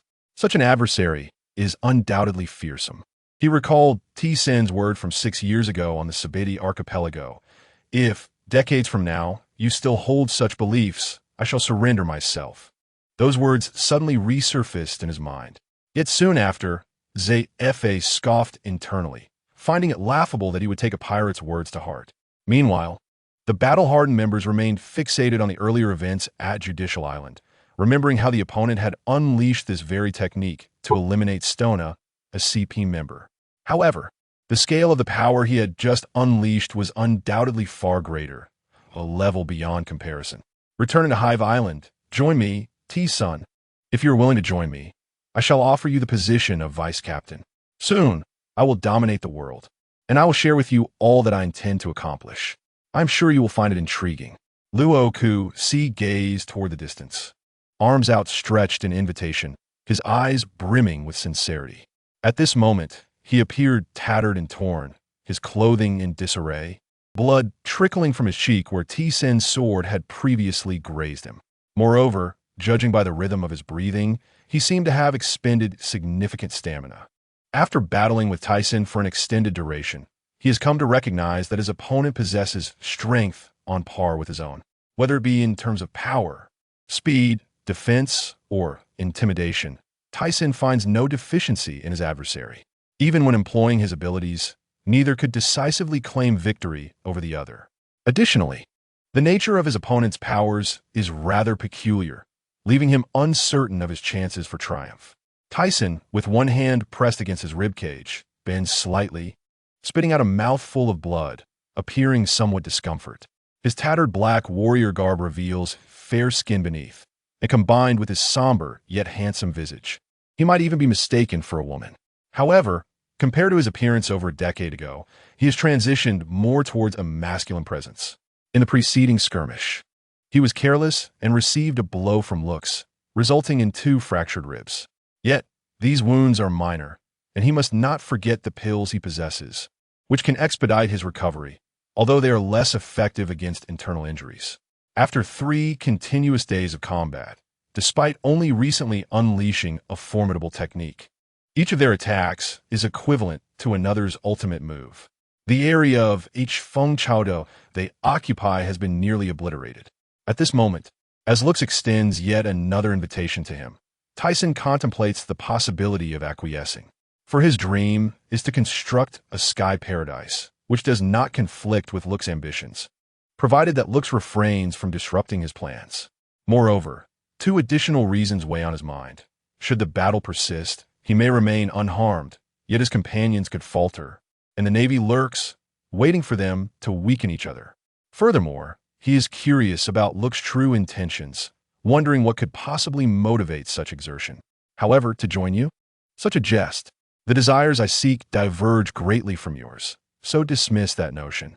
Tyson states this plainly, finding the suggestion absurd. Though he does not aspire to dominate the world, his dream is to build a sky paradise and to be the freest man alive. He harbors a disdain for being subjugated, and to achieve ultimate freedom, he cannot be shackled by any force. If he were to join Looks, how would others perceive him? You are so formidable, yet still a subordinate? That is a sentiment he wishes to avoid hearing. Are you then refusing? Looks, who had initially raised his hands and looked upon Tyson with a smile, now darkens at the response, his expression turning grim with anger. You are correct. If we are to continue this battle, I shall oblige. Yet I believe you will not. The Navy is nearly fully mobilized, primarily targeting whom? I trust you are well aware. He does not believe Looks will persist in the fight, given their considerable exhaustion. Continuing the confrontation may lead to their capture by the Navy, and Tyson cannot relinquish his dream, just as Looks desires to evade capture as well. Thus, he has discerned Look's true sentiments during their skirmishes. Fire upon them, capture them all. At this moment, Navy warships encircle the entire island, their crews launching assaults against the pirates on the land. Tyson, I will seek you out again. Await my return. Looks, his countenance dark, casts a meaningful glance at Tyson before turning away. Gina, gather them. We must depart. We cannot engage the Navy. After Looks turns to leave, a diminutive woman adorned with jingling accessories stealthily approaches Tyson's position, appearing to collect the bloodstains from the ground in some vessel, her laughter echoing with malicious intent. Damn it. Cursed Navy. Jean Scher's face darkens, glancing at the departing Jerry. What has this fellow consumed to have healed so swiftly? Yet, it appears his stamina remains depleted. During their previous encounter, he had clearly sustained significant injuries. Upon looking back, he notices Jerry's external wounds have indeed mended, and judging by appearances, his internal injuries have seen considerable recovery. Though his endurance has not returned, he remains a formidable opponent. Zifa, you handle Looks. Carp, Newgate will be your charge. Sengoku, you and your team deal with the other officers. General Sussy will lead some men to pursue the Tyson pirates. Understood. Due to Sengoku's status as a power user, Steelbone directly assigns Zifa to collaborate with him. On another front, they sweep through, with Baralik and Qingjiao leading the charge. The Navy officers in their path are no match for them. Although they have all expended considerable energy, dealing with these lowly soldiers is remarkably effortless. They inevitably encounter some officers, but under the assault from several commanders, those foes are swiftly dispatched. The exhausted Tyson is carried by Mona, having nearly depleted his chakra with that last move against Looks. Fortunately, he has not been completely drained. Otherwise, he might have faced dire consequences today.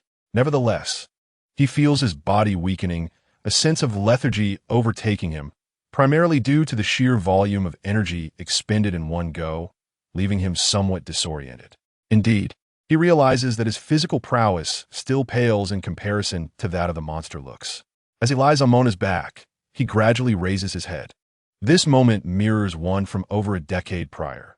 However, as he gazes towards his companions forging ahead, he recognizes he is no longer accompanied solely by Mona. Over the course of these years, he has forged many bonds. Lost in thought, a smile inadvertently graces his lips, just as he intends to turn back and rest. His gaze is drawn to a warship not far off, his tranquil eyes suddenly widening. What is that? What is it, Captain? Hearing Tyson's sudden exclamation, Mona turns to inquire. While Gina and the others also redirect their attention, the foremost members tilting their heads in curiosity. Noticing Tyson's lack of response, his eyes glazing over, Mona can only follow his gaze in wonder. Upon doing so, he halts in his tracks, and the others, observing his peculiar behavior, come to a standstill as well. Mona's pupils constrict sharply as he stammers, Geisha, that Geisha. Geisha? The others exclaim in astonishment, clearly perplexed by the sudden mention. What are you babbling about at a time like this, you fool? Gina scolds, her face flushed with irritation. We are in a dire escape. Not that, Sister Gina. Mona's complexion resembles that of a liver, tinged with a hint of grievance. Enough. Tyson, who has gradually regained his composure on Mona's back, regains his normal expression and turns his gaze towards Berlik and Reed. I require your assistance with something. What is it? Berlik, though puzzled, understands that if Tyson himself is making a request, it must hold significant importance. He then directs his attention to a nearby warship where a woman stands at the bow. That woman, bring her here. Tyson nearly bites out the words. Witnessing Tyson's unusual expression for the first time, Berlik quickly extends his observation Haki and then opens his eyes, assuring, rest easy, leave it to me. In an instant, he vanishes from sight. Let's continue onward. We need to regroup at the coastline. The others hastily follow suit, continuing their escape. Tyson entrusts this matter to Berlik due to his confidence in the latter's abilities. Moreover, he sensed the presence of another strong individual nearby. Therefore, it was only fitting for Beloric to undertake this task. While on Judicial Island, despite uncovering the whereabouts of number 08, he ultimately refrained from pursuing her. The reason being that this woman had infiltrated the Rocks Pirates and seemingly ascended the ranks, now occupying a formidable position within CP. Days prior, upon arriving on the island, he had devoted considerable attention to tracking her movements, yet to no avail. Ironically, just as he was about to depart from this place, he unintentionally stumbled upon her. This was largely due to Lord Wu's perceptive abilities, which allowed him to distinctly remember the woman's chakra, aura. Otherwise, he would have been unable to recognize the now aged appearance of the geisha. Her prolonged survival left him feeling somewhat embarrassed. After a brief moment, the group finally reached the coast, only to be taken aback by the absence of the pirate ships that had previously docked there. Do not panic. Tyson maintained his composure, seemingly aware of the situation. As others began to speculate, 6 pirate ships suddenly approached, adorned with the flag of the Tyson pirates. Upon recognizing the familiar vessels and the individuals aboard, exclamations of surprise erupted. Standing atop the pirate ship was none other than Muse. For this mission, to err on the side of caution, Tyson had instructed Muse to relocate the ships prior to landing on the island, in order to prevent the Navy from blocking their retreat, which would have posed a significant problem. Moreover, in a critical moment, Muse could provide assistance, although it was no longer necessary now. Just as they boarded the ship, the group sensed something amiss. Tyson was the first to react, observing Beloric approaching them at an astonishing speed, with one person in his grasp and another trailing behind. Who is this individual? Tyson wondered, perplexed, as he had not previously noted such a figure among the Navy, one that even Beloric could not swiftly subdue. Captain, that is General Sussy, a natural-type user of the Sasa fruit, specially assigned by the world government to counter the Rocks Pirates, a crew member explained to Tyson. Upon witnessing Beloric toss the woman he was gripping onto the deck, the others turned their gazes toward her. Thank you for your efforts, Beloric. Tyson expressed heartfelt gratitude, realizing that without Beloric's intervention, he might have helplessly watched the woman escape. Given that both Xing Jiao and Mona were gravely injured, completing this task had become perilous. I merely did what was necessary, Beloric replied with a smile. Gina, secure her. I am weary. The remainder is entrusted to you, Muse. The enemy fears the water, Tyson declared before retreating to the ship's cabin, having just engaged in a fierce battle with rocks, his energy depleted and in need of rest. His principle was to never place himself in a state of utter defenselessness, lest he meet an untimely demise. Captain, allow me to tend to your wounds. Inoue, since joining them, had ceased to refer to Tyson as Brother Tyson. The others exchanged glances, questioning, is that so? After all, he is a general. They were astonished that Tyson could immediately discern his opponent's weakness. Yet being the captain, they naturally placed their trust in his words. Hold, Orschen. You cannot escape, cried a man with disheveled black curls, thick lips, and clad in the attire of a naval admiral, as he approached them, the lower half of his body encased in sand. Initially, he had intended to rally his soldiers to encircle the Tyson pirates, but to his dismay, someone had knocked out and abducted the CP woman from a ship. This woman had contributed significantly to the world government and was set to retire after her mission within the Rocks Pirates. To his astonishment, she had been taken by this intruding man, and upon pursuing him, he had encountered Oars Tyson. Fishman karate, gun wave. Suddenly, a water column resembling a water gun formed in the sea and shot toward General Sussy. Upon impact, it transformed into a massive water spout. General Sussy snorted dismissively, gathering a small sandstorm in his palm before sweeping his hand. Instantly, a colossal sandstorm erupted, dispersing the water column. Seeing that the enemy appeared to intend to flee, he prepared to attack their pirate ship directly when he was suddenly confronted by an even larger water column surging toward him. Ocean flow, overhead throw. Muse was well aware that the previous attack would not suffice to deter the relentless pursuit. Thus, after launching the initial strike, he delved deeper into the water, utilizing its force to unleash this formidable technique. General Sussy struggled to repel Muse's attack, and realizing he could not remain airborne for long, reluctantly returned to his ship to continue the chase. This incessant pursuit is becoming bothersome. The naval fleet behind them pressed on, firing cannons. Although the cannonballs were intercepted, the relentless assault was becoming quite vexing. Moreover, due to the considerable distance, their abilities were rendered ineffective, with only a few daredevils willing to engage directly. After all, the enemy vessel was not only manned by a general, but also likely harbored numerous vice admirals. Just as they found themselves in a quandary, they suddenly noticed that the pursuing navy seemed to have ceased their chase, as if preoccupied with something in the water. "What is that?" Mona squinted through the distance toward the naval ship, seemingly recognizing a familiar sight. The pursuing navy was indeed engaged in a battle with something in the water. "What on earth is this?" "They have breached our ship. We are taking on water. Quick, stop the leak." This is a sea beast. Numerous sea creatures lurked beneath the surface, and one commanding them ordered, "Fire." Damn it. Shortly thereafter, witnessing the destruction of their vessels, a turtle-like creature emitted a croaking sound. With precision, the sea beasts formed ranks and swam toward the Tyson pirate ship, leaving a disheartened group of Navy personnel standing on splintered planks, alongside a notably displeased General Sussy. 3 days later, the journey from Hive Island to Herbal Island would take merely 5 to 6 hours, a remarkably short distance. Since their return, they had been recuperating. Aside from a few with severe internal injuries, the rest had nearly regained their strength. The atmosphere on Herbal Island was filled with joy as they celebrated with a feast. Although their losses were significant, over 600 had set out, yet only around 200 returned. Many were exhilarated from having battled against the formidable Rocks pirates. Moreover, they had not been defeated, which kept spirits high upon their return. Numerous individuals gained fame from this encounter.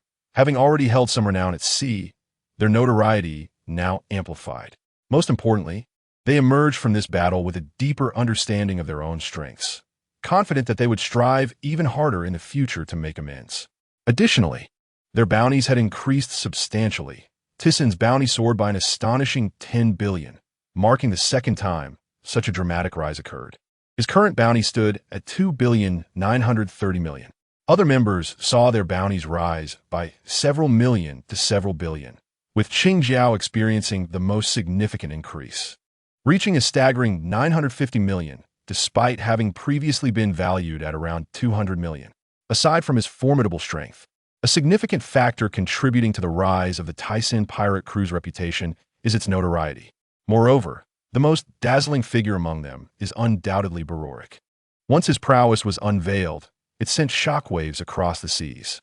After participating in the grand battle, he remarkably managed to seize a person from the hands of a marine admiral and emerged unscathed. Coupled with his previous triumph over Zepha, his bounty now stands as the second highest in the Tyson pirate crew, only surpassed by Tyson himself. The Red Count Barorik Clydefield boasts a bounty of 1.76 billion. Additionally, the others involved in this recent skirmish have also seen considerable increases in their bounties. He has come to realize that those who joined him are predominantly promising talents. Among them, the individual who catches his eye the most is Duagiluo, a master of pure martial arts, reportedly hailing from the Ship family. Although he is unfamiliar with the Ship family, this individual frequently practices their family's martial arts amidst the ocean currents, honing his skills to the point where he can unleash air currents from his fists. When these strikes connect with a person or object, they result in explosive effects. His original bounty stood at 215 million, which has now surged to 415 million, a staggering increase of 200 million. He first eliminated a member of the Rock's pirate crew with a bounty of 400 million, and subsequently joined forces with others to confront John. Next in line are Bushijamiai and Gabison. The former possesses the powers of the slow fruit, while the latter wields the heat fruit, both of which harbor immense potential and are expected to excel in the future. The remaining members are all robust individuals with commendable physiques. As long as they cultivate their Haki effectively, they are unlikely to remain weak. After escaping from Hive Island, the Rock's pirate crew engaged in a fierce battle with the Marines. Rox single-handedly repelled Zephyr and Steelbone, showcasing an unfathomable strength, while the other officers also demonstrated formidable combat prowess, ultimately leading to the Marines' retreat and the successful defense of their stronghold. This has led him to speculate whether Rox possesses hidden powers yet to be revealed. Furthermore, upon learning of additional officers, he was slightly taken aback. It can only be said that the physical prowess of these officers is terrifyingly formidable, and they are not yet at their peak. In a few years, their strength may well allow them to contend with him in battle. On the coast of Herb Island, a pirate holding a telescope gazed intently at the distant sea. Just then, another approached him, asking to have a look. Upon taking the telescope, he peered through it, only to have his pupils constrict and his eyes widen in terror. The Roger pirate crew, they VE arrived. What? Curse it! We VE just emerged from a fierce battle, and now such a powerful enemy has come to seek us out. The pirate's face contorted with fear and anger. They had only fought 3 days prior, their injuries barely healed, and now they faced such a formidable foe again. Soon, as the Roger pirate crew docked, a throng disembarked. Roger smiled, clearly pleased that they knew to come and welcome him. Stop joking. It's obvious they're not here for that, his crew teased. GOLD, Roger, what brings you here? Are you seeking to engage us in battle? One pirate raised his weapon, aiming it at them. Despite this, his body trembled, and his face turned pale with fear. The pirates on the shore, though afraid, raised their weapons in unison. I am here to see your captain. Please inform him. Roger maintained a smile. Since hearing about the conflict between the Tyson pirate crew and the Rock's pirate crew, they had made their way directly to the New World, only to discover it had already concluded.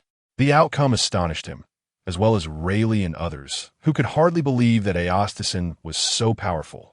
Although Roger had previously clashed with Tyson, he now felt confident that he wouldn't be defeated in a rematch. However, upon learning that Tyson had fought to a standstill with Rox, his confidence waned. Soon, a pirate from the shore escorted Roger's crew inside, primarily because they could not stop them, nor did they possess the courage to do so. Within a grand villa situated outside a small village, the Tyson pirate crew was feasting heartily. To accommodate their needs, they had constructed this place for both living and hosting banquets. Tyson, the Roger pirate crew, has arrived, shouted the pirate who had just entered the villa. The moment they stepped inside, the occupants turned their gazes toward them. What? The Roger pirate crew? Apologies for the interruption. Upon realizing, the others saw Roger's group enter, and they maintained their smiles. The remaining members of the Tyson pirate crew instantly became alert, fingers hovering over their weapons. The formidable individuals among them were not present. Barorik and Brooke had ventured off on an adventure, while Qingjiao had returned to the West Sea. Calm down, Mona stood up, signaling for them to relax, and then addressed Roger's group. You're here to see the boss, right? He isn't here at the moment, but I can take you to him. With that, she began to lead them further inside. Roger instructed the others to wait, following Mona alone. Rayleigh, come have a drink. Jerry raised a glass toward him. Forgive the intrusion. In the back mountains of Herb Island, Tyson sat before a grave, sipping wine, the tombstone stained with blood. He murmured softly, Old man, if you could see me now, you would surely be astonished. A smile crept across his face as he reminisced about cherished memories. This grave contained a letter left by Charles. After the great collapse of Rock Island, nothing was salvaged, leaving behind no relics of the old man. Yet over the years, he found himself reminiscing about the past, as if age had begun to weigh on him. Time flies. He was now 29, rapidly approaching 30. Following this battle, He had secured his place upon the seas, confident that rocks would not dare provoke him, and the Marines were even less likely to do so. They were preoccupied with the Rock's pirate crew, leaving them no time to concern themselves with him. After his clash with Rocks, he felt his strength had notably increased. The most apparent improvement seemed to be the awakening of new abilities in observation Haki, or perhaps Conqueror's Haki, enabling him to disrupt an opponent's focus in an instant during battle, rendering their minds blank and exposing fleeting vulnerabilities. This ability was also possessed by Rocks, who appeared to have mastered it long before him. Had he not been careless, he might not have sustained injuries. He recalled Roger's battle with Kazuki Odin decades later. When Odin drew his sword to strike Roger, his mind, too, went blank until he was struck in the chest, still unaware of what had transpired. This ability seemed to be immune only to those with formidable Haki, and one could not afford to be complacent lest they fall victim to it. This was a conclusion he had drawn from the battle, uncertain of its accuracy, but as long as the ability proved useful, it mattered not whether it was right or wrong. And, at that moment, Tizin sensed someone approaching. Lost in his thoughts, he quickly regained his composure. "Boss, I'll be heading back now. You all continue your conversation."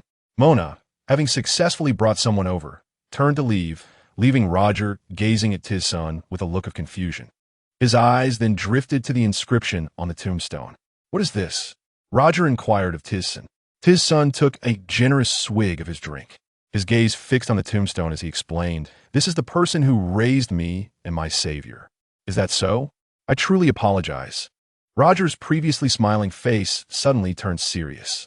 He approached and sat beside Tizin, clasping his hands together in a gesture towards the tombstone. "Don't dwell on it. This is all from over a decade ago. So what brings you here?" Tizin offered him a bottle of liquor. Roger accepted it and took several gulps, his expression darkening. "Do you know, Tizin, after we arrived at Shui Xianxing Dao, we realized it wasn't the final island." "I have known that for some time," Tizin replied. "What? So, do you know how we can reach the final island?" Roger's face displayed astonishment. Tizin turned to him, a hint of confusion in his eyes. "Didn't you already know?" Not receiving a direct answer, Roger lowered his head and continued. "I stumbled upon the method to get there, but I've searched for so long without success. We need to gather 4 red markers, but I only know one is on Yurindao. As for the others, we've scoured the 4 seas and the Grand Line without any leads, which is why I came here." Roger's eyes shone with urgency. "To be honest, I don't know where those 4 red markers are either." Tizin spoke the truth. If he included the one on Yurindao, he currently only knew of 3. One was in Hijigua, another in Zhou, and as for the last, he was truly unaware. He only knew it would eventually fall into the hands of Big Mom, but it certainly hadn't yet. He speculated that the inscription in Roger's possession might have come from Rocks. "Is that so?" Roger's face fell, his mood dampening instantly. "Do not fret, Roger. When the time comes, the truth will inevitably surface, and I believe that time is approaching," Tizin said, his gaze enigmatic. Although he was aware of the whereabouts of 3 markers, he had no intention of divulging this information. When the time is right, not only will the 4 red markers be revealed, but even the century of blank history will be uncovered. "What are you saying?" Roger was left speechless, his eyes wide with fear, his expression one of bewilderment. He suddenly felt that Tizin was even more inscrutable than before, completely incomprehensible to him. "Take your time to understand. You have yet to traverse all the islands in this world, have you?" He refrained from directly revealing the truth for 2 reasons. First, if he were to disclose these truths, the path ahead would become significantly more arduous. His advantage lay in understanding the direction of this world. Changing history casually could lead to unforeseen consequences, which would be detrimental to him. Even if changes were to be made, it should not be now. He lacked the power to dominate this world, and there was still an unknown force in the Holy Land. Secondly, revealing the information prematurely would yield no positive results. At best, it would only hasten the era of great pirates by a decade or 2. Consequently, the common folk might find themselves ensnared in turmoil earlier, with men setting sail one after another, which would not resolve the issues, but rather inflict greater harm upon the world. Listening to Tizin's seemingly cryptic remarks, Roger ruminated but could not grasp their meaning. Once Tizson departed, he returned to his dwelling and summoned Jingyi to his quarters. Jingyi, I wish to entrust you with the construction of Sky Paradise. I wonder if you would accept this responsibility. What? Captain, you are entrusting me with such an important task, but I know nothing about it. I am afraid. Before Jingyi could finish, Tizson interrupted him. It's all right. I will have Long Zhong and AI assist you. I believe you can accomplish it, Tizson asserted with a confident gaze. Captain, I never expected you to have such faith in me. Given that, I will certainly strive to succeed, Jingyi responded, seemingly overwhelmed with emotion, tears welling in his eyes, yet determination gleamed in his gaze. Observing yese de menor. Tizson nodded slightly. This fellow was no longer the young boy he once knew, but had grown into a capable man. He then handed a box to Jingyi. This is for you. Jingyi looked puzzled as he accepted the box, opened it, and his pupils constricted in shock. It is the Gura no Mi. Since I am entrusting you with this matter, how could I stifle your potential? This fruit will not only enhance your strength, but is also essential for the construction of our Sky Paradise. I have written down its abilities on a note placed inside the box. I believe once you read it, you will know what to do. Jingyi was deeply moved, realizing how much the captain valued him. Captain, rest assured, I will complete the task, no matter what happened. He vowed to successfully construct Sky Paradise and enhance his strength to aid the captain in the future. With these arrangements made, the next step was to wait. For the construction materials had been handed over to Jingyi. When the time came, he would have Xuan assist him in transporting resources from the New World. Additionally, there was one more matter to attend to, a trip to Wei-Ligua to recruit several scientists.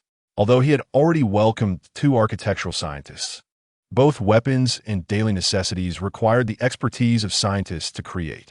Without a doubt, Wei-Ligua was the optimal choice. He would check if Vegapunk was present. Even if he were not, this island was renowned for its abundance of scientists, a birthplace of genius.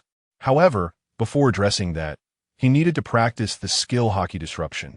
He had named the ability he previously developed as Haki disruption, which involved concentrating Conqueror's Haki at a single point in an instant to disrupt an opponent's targeting, flooding their mind with a surge of power, thereby exposing a fleeting vulnerability. This concept had taken him considerable time to articulate. Otherwise, he could not fathom the reason behind it.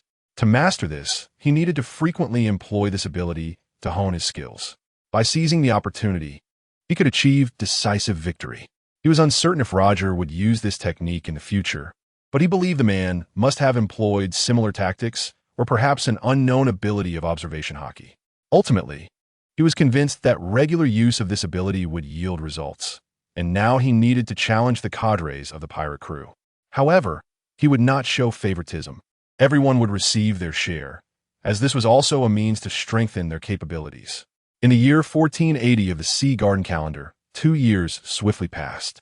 On the island of Mechanism, in Wei-Ligua, Bakamoya, a place where geniuses are born, located in a certain sea area of the New World, is a winter island, perpetually shrouded in ice and snow, with the surrounding waters frozen solid. Thus, vessels from outside seldom venture here. Similarly, for the inhabitants here to leave, they must rely on ice-breaking ships. At this moment, a figure descended from the sky, surveying the pristine white island below, which was none other than the homeland of Vegapunk. He gradually lowered himself, meticulously observing his landing spot. Moments later, he descended upon a location that revealed a research facility, emblazoned with the name Vegapunk. He instinctively recognized this as the very place where Vegapunk had conducted his youthful experiments, establishing a research team to enhance the lives of the island's inhabitants by constructing large heating furnaces. However, due to subsequent financial and technological constraints, the project was regrettably halted. For reasons unknown, he later collaborated with several scientists on perilous research, such as the blueprint of life, which attracted the attention of the world government. They deemed these studies exceedingly dangerous and proceeded to apprehend him, leading to the dissolution of the research team. This likely transpired after the disbandment of the Rocks Pirates. He lifted his gaze towards the research facility, intending to push open the door, when suddenly creatures emerged from both sides and behind him: dogs, lions, wild boars, and the like. A mere glance revealed that these were all mechanized animals. Gradually, they advanced towards him, preparing to launch projectiles from their mouths. In response, Tyson raised his hands, and white beams of light erupted from his fingertips, striking the modified creatures. In an instant, dozens of these beings were obliterated, their impacted areas reduced to atomic state, collapsing to the ground. At that moment, the door of the research facility slowly opened, and a young man with an unusually large head emerged. His oversized head caused his tongue to dangle from his mouth, resembling a dog resting in the shade on a summer day. The man scrutinized Tyson with caution and inquired, "Who are you?" Upon noticing the pile of machine fragments on the ground, his eyes widened in astonishment. "Did you destroy all of these?" Tyson introduced himself and explained his purpose. However, he sensed that the man seemed indifferent, fixated instead on the shattered remnants, marveling at their transformation into dust. How powerful must one be to achieve such a feat? He mused aloud, suddenly turning to Tyson with a glint of excitement in his eyes. "Did you just use the power of a devil fruit to accomplish this? How incredible! If I could replicate such a formidable attack, it would be truly remarkable. Please, allow me to study you." Tyson, having spoken at length, was taken aback by the man's peculiar and disconcerting request, his expression darkening and veins bulging on his forehead. "Leave." The 5 or 6 scientists within the facility were intrigued by Tyson's arrival, particularly since Vegapunk himself had invited him in. They were astonished to find that a person of such significance had come to visit. Upon learning of Tyson's identity, they were left in shock, pondering the purpose of his visit. "Compared to you individuals with such large heads, I am hardly worthy," he remarked, observing the rows of instruments and stacks of blueprints. He held the utmost admiration for those capable of creating extraordinary artifacts. After extending an invitation to Vegapunk, he was met with a refusal. "Even if you can provide the necessary funding, I cannot accompany you." "Why not?" he asked, puzzled.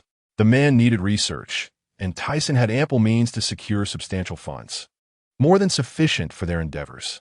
With the future income from Sky Paradise, it would undoubtedly become a luxurious place in the world, lacking for nothing. "I intend to research some dangerous matters that will draw the attention of the world government.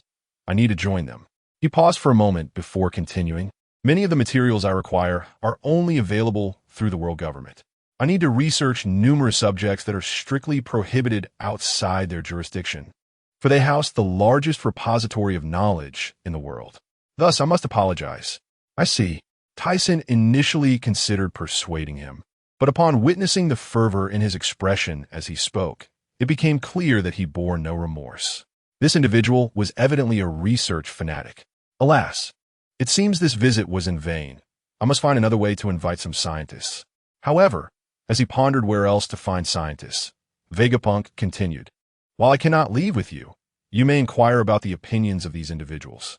They are all scientists from my homeland, and, should I desire, I can enable their technical abilities to match mine. Therefore, if they agree, it would be no different in terms of assistance to you."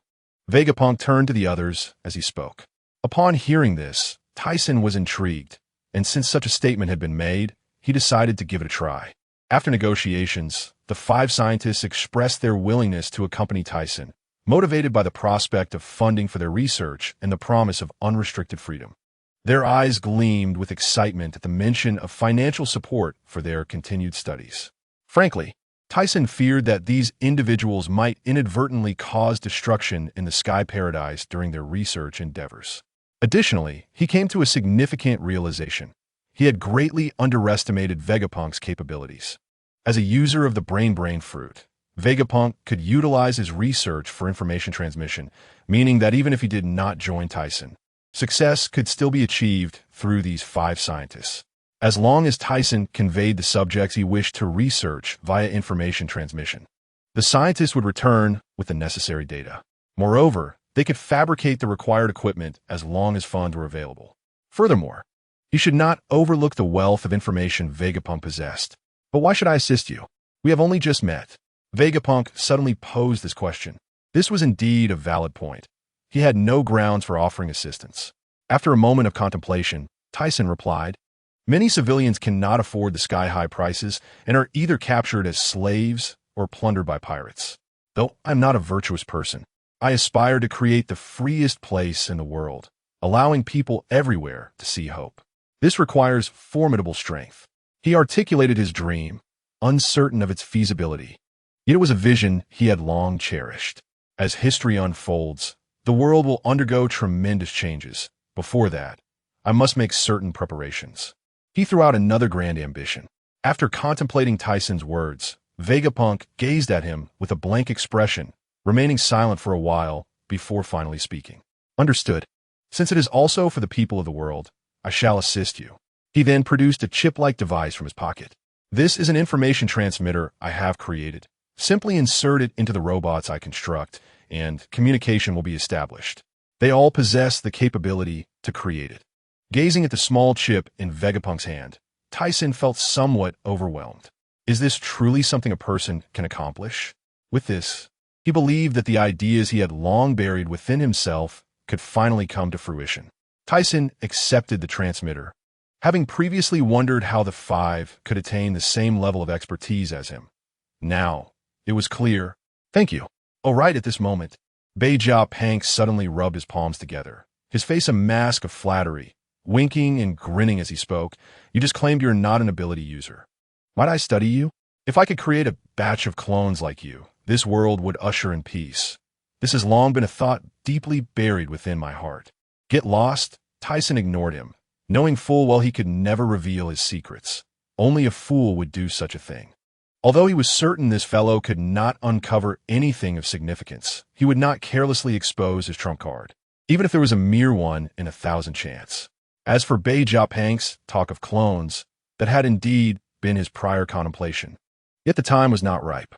Soon, he ascended into the sky with 5 scientists and a collection of instruments, heading toward Chao Yao Dao. Meanwhile, Vegapunk remained in his laboratory, surrounded by an array of instruments. Slowly, he spread his hand open, revealing a single hair. Beneath his swollen head, a faint smile graced his lips. If it's not a devil fruit, then no blood is required. I eagerly anticipate what this hair will lead to in my research. On the other hand, Tyson, soaring through the skies, suddenly sneezed, a look of confusion crossing his face. I actually sneezed? A day later, Tyson and his companions returned to Chao Yao Dao, where he delineated an area on the island. He instructed Long Zhongjia and the others to construct a scientific research facility, and with the aid of Jingyi, a robust metal-walled laboratory was swiftly erected. He retrieved the pill he had been carrying, eager to see if these scientists could yield any results. Although previously examined by Inoue and Chuan in the village, they had only managed to produce a pill with about 70 to 80% efficacy. After a brief period of investigation, the scientists indeed discovered something noteworthy. They asserted their ability to create a pill with perfect efficacy, truly the mark of brilliant scientists. Moreover, through their observations, they believed this pill could not only enhance one's physical constitution, but also extend one's lifespan by 10 to 20 years, which startled him. Although the increase was modest, he had never anticipated such an effect. It seemed his belief that these were elements of cultivation fantasy was not unfounded. While they could not identify the primary medicinal ingredient, they could synthesize it to achieve the desired effect. Tyson, thrilled, gave them a thumbs up. Not only could this resolve his dilemma, but it also granted him a considerable extension of time. However, he reminded himself that this pill must not be used recklessly. The previous type could be given to them, but the newly developed pills should be reserved for the officers and those closest to him.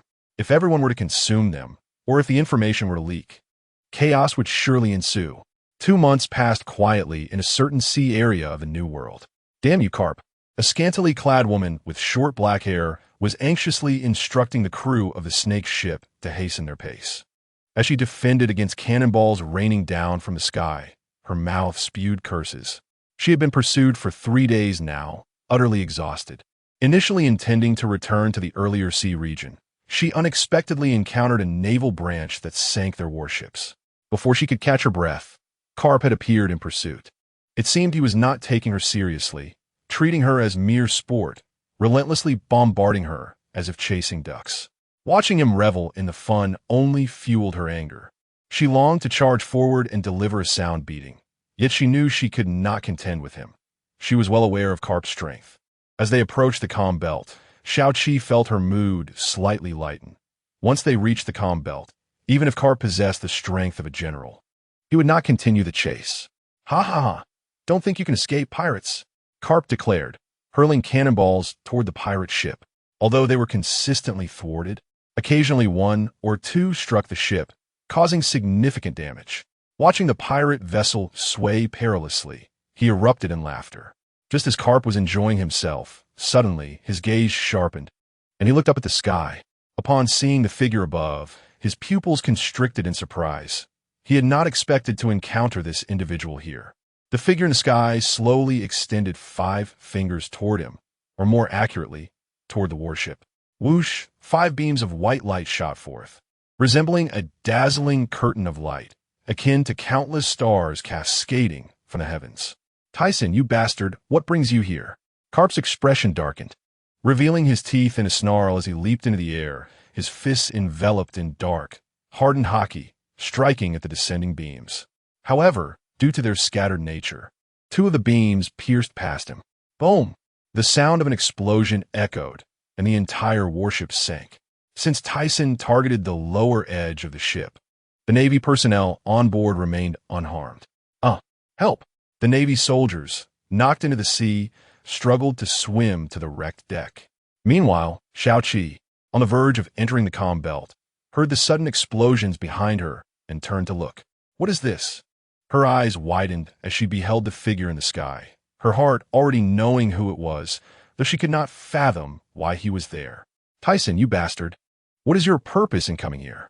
Karp glared at the destroyed warship below, his voice harsh. I have no obligation to answer you. Farewell. Tyson, after waiting for the scientists on Chao Yao Dao to produce the pills, prepared to return to Nua Air Island. It had been a long time since he had seen Nai Luo, and he wondered if she would complain about his absence. Remembering their last parting, when he promised to visit often, he realized that it had been over a decade. If he did not return soon, they would grow old. Damn it. Don't think you can just leave. Explain yourself. Karp, seeing Tyson's silence, leaped upward, attacking him with tremendous force. As his fist cut through the air, it produced a whistling sound. Tyson, realizing Karp was unwilling to let him escape, and seeing the fist that seemed to tear through the air, he was not inclined to evade, a smile playing at the corners of his mouth. Though Karp's power had grown rapidly, he too had not been idle over the past 2 years. Conquering fist, his Haki enveloped his fist, and the conqueror's Haki intertwined, launching upward. From a distance, his fist appeared as a colossal shadow, crackling with purple lightning as it collided with Karp's dark fist. Bang! A thunderous sound reverberated through the sky. The white clouds above were disturbed, and the sea below erupted into massive waves, sending the soldiers who had climbed onto the deck plunging back into the water. What a formidable pair! Truly 2 monsters! Xiaoqi's eyes conveyed fear, her expression blank. La la la. Karp, I never expected your strength to grow so swiftly. Although she had long known that his strength would increase over time, the force she had just felt from his punch took her by surprise. Moreover, it was evident that he had also mastered the Conqueror's Haki. Hey, to capture you pirates, I have been training tirelessly. Karp sneered. La la la. You must understand that sometimes hard work does not guarantee success. Only strength can determine everything. Overweight. Enough of the nonsense. Bang. Karp felt a much greater force than before in his fist. Despite exerting all his strength, he was still outmatched.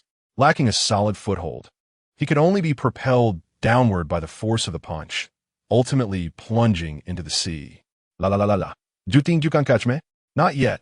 Karp Tyson watched as Karp resurfaced from the water, laughing heartily, then disregarded him and flew off directly towards the windless zone where Xiaoqi awaited. Damn it. I will catch you eventually, Karp thought darkly, watching as the other flew further away.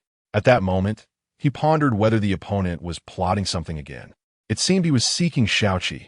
What business did he have with that pirate? It appeared he needed to inform Gonggu about this. Inside the cabin of Xiaoqi's pirate ship. It is I. I was saved by your emperor, Shalarila, due to certain circumstances and had nowhere to go, which is why I remained on the island. Tyson sat in a chair, enjoying the food prepared by the others. I see. However, it is the first time a man has emerged alive from our daughter nation. She expressed incredulously, astonished by the revelation. Initially indulging in her meal, Tyson turned slightly. Is that so? I must be quite fortunate then. Where do you intend to go next? He still needed to head to the daughter nation. If she did not return, he would have to journey alone. I plan to return to resign from my title as Emperor of Nine Snakes and have no intention of becoming a pirate. Perhaps I shall establish a business in intelligence trading. Is that so? By the way, how are Emperor Shalarila and Fisnai doing? Tyson casually shifted the topic. Xiaoqi's expression darkened slightly. Empress Shalarila passed away several years ago. As for Nai Luo, Tyson's face fell upon hearing this. He had not anticipated such misfortune.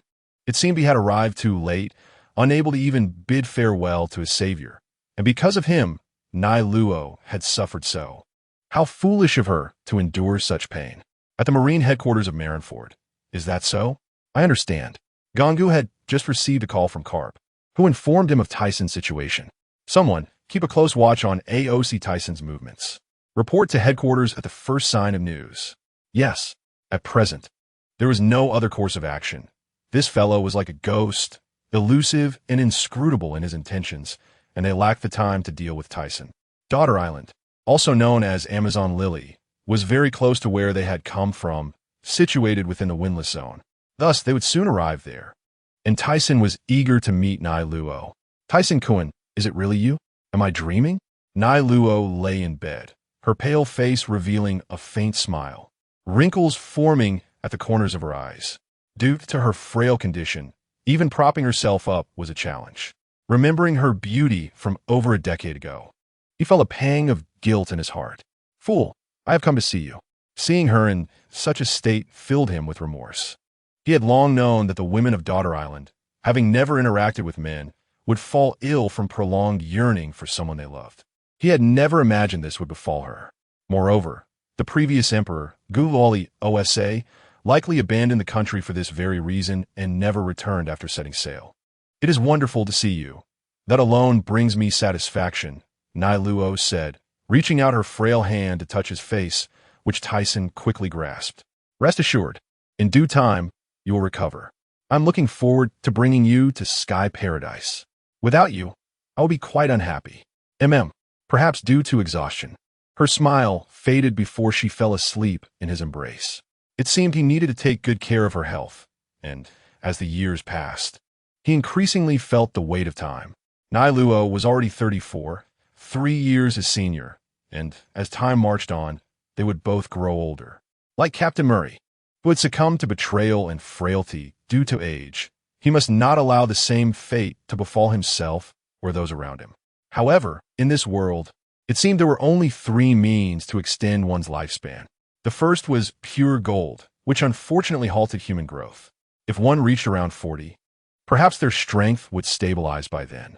The second was the surgical fruit, but he knew this fruit's location would not appear for several decades, far beyond his reach. Though this method was reliable, it was fraught with difficulty. Even if found, it required the fruit to awaken, and the devil fruits possessed their own will, awakening only occasionally. The third was the Millennium Dragon. This method was the simplest yet also the most unreliable, as the dragon's bones were said to grant immortality, but such tales remained unproven. Nevertheless, he decided to attempt the third method first. If that failed, he would resort to the first, while also asking Xuanai to closely monitor the lanternfish's movements and requesting Xiaoqi's assistance, as she was a wellspring of intelligence. On Herb Island, Tyson had entrusted the affairs of the island to Barorik before leaving. Since he and Brooke returned, he had developed an interest in the matters concerning Sky Paradise. Thus, the construction was now under the purview of him and in no way. With his formidable strength, many regarded him as the vice-captain, and even Mona and Qingjiao had no objections. As for Brooke, Yohoyo, ignite my darlings. Ever since this fellow returned, he had transformed the quiet village of Herb Island into a concert venue. The atmosphere lively as even the villagers joined in. Watching the bustling scene below, Barorik leaned against a house, savoring a glass of red wine, then closed his eyes as if relishing the moment. However, at that instant, he suddenly opened his eyes wide and turned to gaze at the coastal entrance. A wicked smile, creeping onto his face. To his surprise, guests had arrived. At the coast of Herb Island, an unfamiliar pirate ship had docked. The sentinels who usually stood guard lay injured on the ground, one seemingly barely conscious. He shakily lifted his head, glaring at those who had harmed them with fiery eyes. "Damn you! How dare you attack members of Tyson's pirate crew? You will pay dearly. Captain Tyson will not let you off easily." Having spoken, he collapsed due to his injuries. "Bah, how could I possibly fear that guy?" Vald asked, looking at the man beside him, who was bound in chains. A look of confusion in his eyes. Simultaneously, 3 others stood nearby. Though they too were puzzled by Vald's actions, they would not question their captain's orders. At that moment, Vald turned. "Brother, I merely wish to spar with that fellow. Fear not, I shall not take his life." With that, he prepared to proceed further inside, while his companion, Binge, intended to voice further objections. However, upon observing the knowing expression on the other's face, I instinctively sealed my lips, left with no choice but to watch the unfolding events with wide eyes. Yet, just as Wald took a few steps forward, he seemed to sense something amiss. Halting his tracks, he gazed ahead, and the members behind him widened their eyes in astonishment. Before them stood a figure clad in crimson attire, emanating an aura of malevolence, twirling a parasol soared with grace. "Are you the Red Count?" Wald immediately recognized him upon seeing his distinctive features, having previously perused the wanted poster that bore his likeness, which explained his calm demeanor.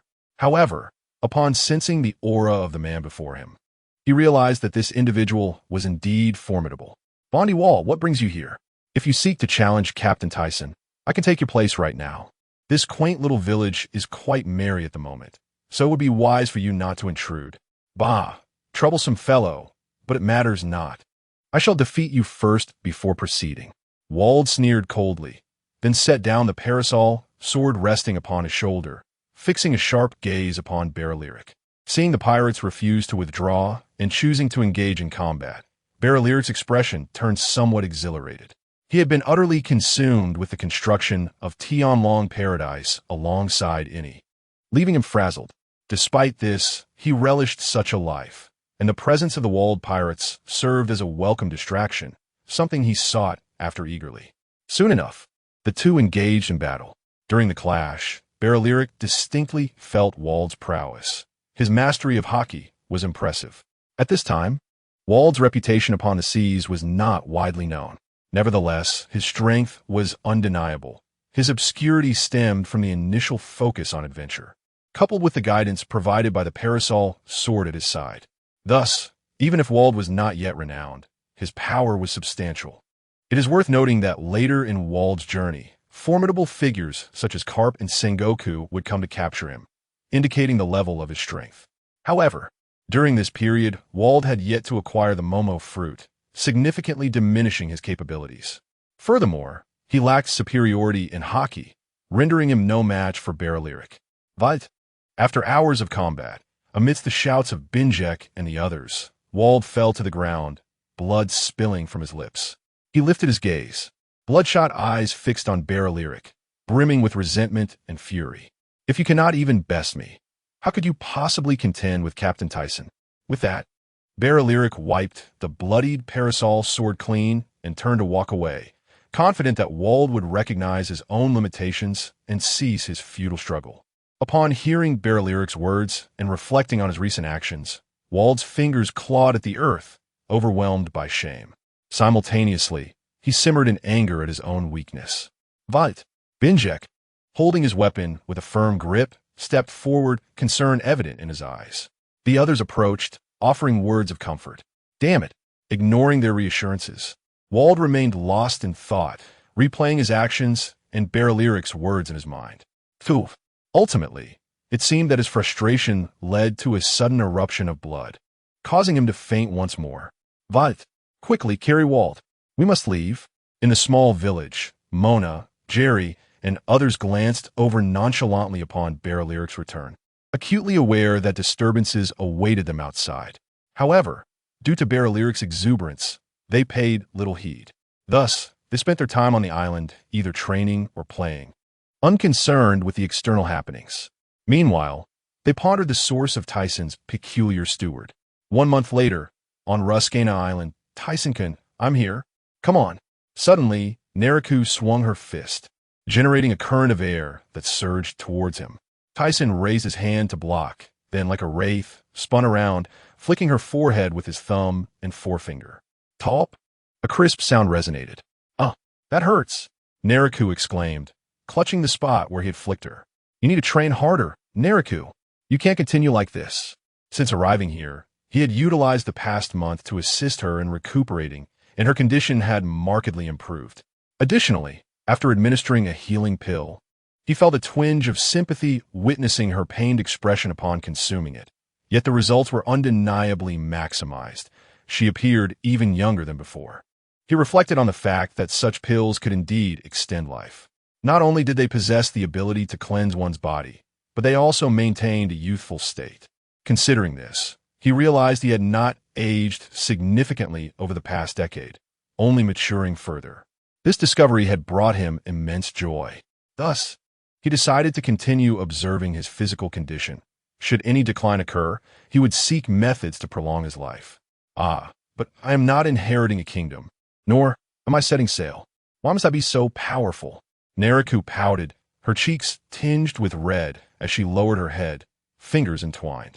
Besides, I have you to protect me. Watching her flushed cheeks felt like an electric shock coursing through him, causing his expression to shift repeatedly. However, he could not agree with her assertion. Lacking strength was simply unacceptable. Giggles escaped Nariku's lips at Tyson's flustered demeanor, her laughter like silver bells, only ceasing when she witnessed the myriad of emotions crossing his face. All right, don't you have matters to attend to? Go on. I'll be waiting for your sky paradise. Very well. Just you wait. Tyson ruffled her hair affectionately, observing her rosy complexion before taking to the skies. His primary purpose for this visit, aside from seeing Nariku, was to seek out Spandam. His previous delay in finding him had been due to pressing matters, allowing Spandam to linger longer than he ought to have. He pondered whether Spandam had been born yet. If not, he could hardly be blamed. Lost in thought, his phone bug suddenly rang. Yakina, what is it? He wondered why she had called. Had she encountered difficulties? The moment he answered, her delicate voice reached his ears, and despite his initial inclination to hang up, he became serious upon hearing her next words. Moments later, Tyson was en route to the Sabati archipelago, as Yakina had mentioned some urgent supply matters that required his attention. Although he was uncertain of the severity of the situation, given its implications for Sky Paradise, he felt compelled to investigate. Half a day later, he arrived at the Sabati archipelago. Due to the multitude of onlookers and the fear of complications, Tizing opted to obscure his face with a dust mask, rendering it somewhat indistinct, akin to a figure shrouded in mist, thus preventing recognition. Should news of his presence here reach the Navy and the world government, unforeseen consequences could ensue. However, he could not remain perpetually concealed. Prolonged use of this disguise had begun to make him feel as though he had become a nobody, unlike the selfless individuals who work quietly behind the scenes. As Tizing walked further in, he suddenly appeared to have noticed something, furrowing his brow momentarily before continuing on his way. At that moment, the people on the street began to move aside, kneeling as they caught sight of an approaching figure. The road was soon vacant, and those kneeling whispered among themselves, speculating about the identity of the person before them. Who could that be? What audacity to stand unbowed. Hey, young man, come quickly. Ignoring the calls from either side of the road, Tizing gazed ahead at a rotund, celestial dragon, cloaked in a hood. His countenance grotesquely contorted, as if witnessing a most egregious sight. The black-clad guards beside him immediately stepped forward, exclaiming, Hey, you insolent fool, do you know what you're doing? As he prepared to raise his firearm, Tizing thought, This is it. Alas, it seems my hopes are dashed. Just as he was about to act, a voice called out, Wait, it's merely a matter of not kneeling. There's no need for violence. Stand down. Upon hearing this command, Tizung turned to look behind the celestial dragon, and his pupils constricted in shock. What is happening? Why is this person here? What has altered the timeline so drastically? He could not recall having made any significant moves. While maintaining a composed exterior, his mind was in turmoil. Could it be a temporal anomaly? The speaker emerged from behind the celestial dragon, possessing a balanced physique and a dignified appearance, with bright red hair slicked back, glistening in the light. He admonished the guard wielding the pistol, his gaze calm yet firm. No, the timeline should remain unchanged. This individual, though resembling another, differed markedly in demeanor and attire. He was not the same. Fagaland, you have abdicated your divine status and possess no noble standing. As a mere commoner, you lack the authority to command my subordinates. The celestial dragon glared menacingly at the obstructive Fagaland. I have yet to officially depart from the royal domain. Technically, I still hold power.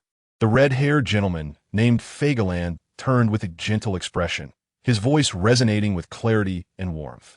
Fagaland, Tizing murmured, a smile creeping onto his lips as he advanced toward the celestial dragon, proceeding past him amidst the latter's astonished and furious expression. As he walked by, Fagaland regarded Tizung with a look of intrigue. The celestial dragon, momentarily at a loss for words, seemed unable to vocalize his outrage, his face betraying his seething fury. Guards, apprehend that insufferable man. Just as he was about to issue the command to subdue Tizung, his dark pupils suddenly glazed over, and he stumbled, collapsing to the ground. What? The remaining guards, witnessing this, were about to inquire, but an overwhelming force enveloped them, rendering their minds blank as they too collapsed. What is happening? Why is this occurring? The celestial dragon has been struck down. Run. The civilians erupted into chaos, fleeing in all directions. Meanwhile, Fagaland stood frozen, his expression one of horror as he watched Tizing's retreating figure vanish. In a clandestine courtyard behind a shop on an unnamed island, a figure clad in a red cheapao, Shuanai, leaned against Tizung, her ample form nearly brushing against his face as she murmured, "Oh, why must you always engage in such worrying antics?" He turned his head away, lifting a cup of tea from the nearby table and downing it in one swift motion. "Now, let us discuss matters at hand. What is it you wish to convey?" With Tizing's inquiry, she ceased her playful banter and stood upright, ready to address the pressing issue. Moments later, I see, he thought, expecting something of great significance, only to find it was a trivial matter. In essence, personnel from the world government had infiltrated the underground world to investigate Shuanai's enterprises. Although she could handle the situation herself, she sought Tizing's counsel, wary of provoking the world government or alerting them prematurely. Tizing rose, asserting, "If you can resolve this on your own, do not hold back. Should any trouble arise, I will be there for you. The world government does not intimidate me. So act freely." With that, he vanished, reappearing in the skies above. Shuanai gazed up, her face flushed with admiration. This man is becoming ever more captivating. What shall I do? The following day, as the Navy and the world government speculated about the identity of the troublemaker on the Sabeti archipelago, within a secret base on an unnamed island, a soldier knocked on the door of the office, asking, "Sir, are you still dining?" Receiving no response, he pushed the door open, only to be struck with horror. The commander is dead. In Holy Mary Geos, Spandane was to succeed the position of Chief of Judicial Island. And with the commander's untimely demise, questions loomed. Who could have orchestrated this? The elderly man with a white beard furrowed his brow. Could this be connected to the true culprit on the Sabeti archipelago? Unlikely. Even by naval vessel, it would take 6 days to traverse the distance. So the perpetrator cannot be the same. Observing the others in deep thought, a golden-haired man stated, "Leave this matter to me. Regardless, we must provide an explanation to the Spandane family." Indeed, that family had proven their loyalty. Agreed. Time passed swiftly, and in the year 1484 of the Hyuan calendar, as preparations for Sky Paradise progressed, he faced a task: how to relocate the island adjacent to the large island by Herb Island. The architectural plans for Sky Paradise had been under study by Long Zhuang, Guy, and the others for years, and now they were nearing completion. They had comprehended the entire structure, and Aino had utilized the Tantansu fruit to create a unique metal. This metal was remarkably durable. He had personally tested it, discovering that even with his full strength, he could only dent it, and it could only be breached by dust release. This had fulfilled his objective, and he believed no stronger metal could be found. Subsequently, Tyson bestowed upon this metal the name Gujin, signifying its extraordinary strength. The entire paradise comprises 6 small to medium-sized islands and 1 large island, the latter of which is situated adjacent to the Herb Island, a small to medium-sized island that is already established. Thus, there remain 5 islands that need to be relocated from other areas. Although he had options, for years prior he attempted to reduce the weight of an island using his abilities, managing only to lift a small island, and had yet to test his prowess on a medium-sized one. He was uncertain whether he could succeed now, yet he resolved to give it a try. Soon, he arrived at the Sake Island, where Tokugawa resided. This island had once been plundered by the ruthless member of the Rock's pirates, Eki, who was later slain by Mona, leading the surviving Tokugawa to pledge loyalty to him. Before departing, Tyson had gifted Tokugawa the scorpion fruit acquired from the heavens. He wondered about Tokugawa's current condition and the state of the island, as it was time to consolidate their efforts. Lord Tyson, the island's guard, now numbers 500. Tokugawa no longer dons armor. He resembles a commoner, said Tokugawa, who was aware that the island had once been a small kingdom with a population of tens of thousands. However, following the massacre by Eki, only a few thousand remained.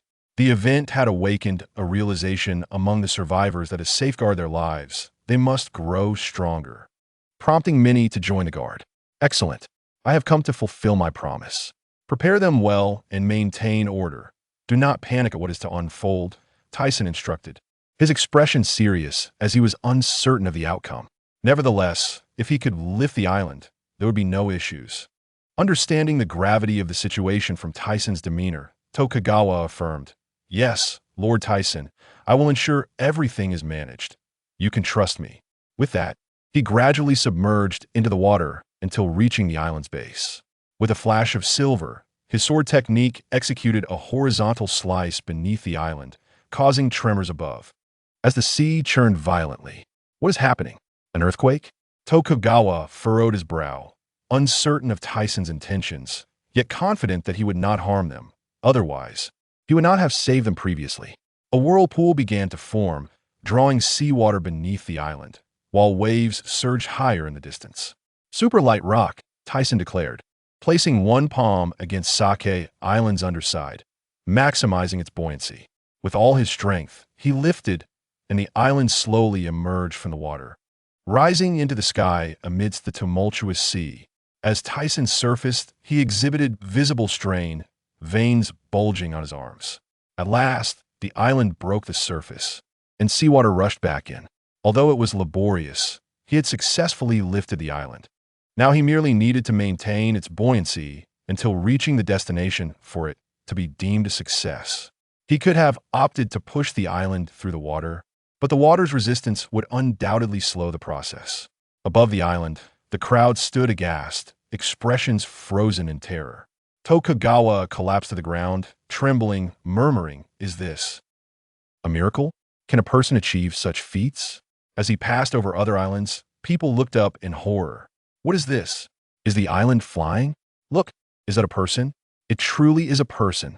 From that day forth, the events that transpired would be referred to as the floating island incident. As tales spread, it would be said that a devil resided in these waters, delighting in play, often treating islands as his toys, soaring through the skies with them, and devouring entire islands once fatigued. This tale would serve as a cautionary story for misbehaving children, becoming a source of fascination for the populace. At the Navy headquarters, the news of an island soaring through the sky caused Steel Bones' pupils to constrict. Could it be that scoundrel again? That damned rascal, the Golden Lion, is up to something. Just recently, he had sunk a naval base in the New World, and now he appeared to be stirring trouble again.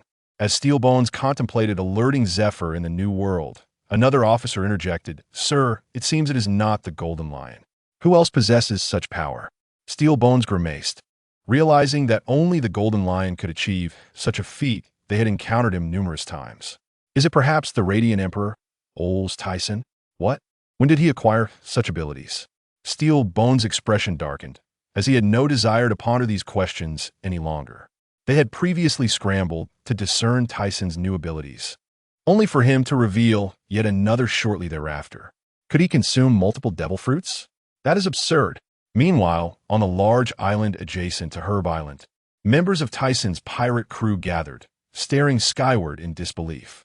"The captain has succeeded," exclaimed Barorik with a devilish grin, as he gradually lowered the island. He had completed approximately 70% of the Paradise's construction, with 4 islands remaining. Tyson replicated his method, subsequently relocating Fruit Island and 3 nearby small to medium-sized islands. To facilitate memory, he named the unnamed islands, signifying their future development.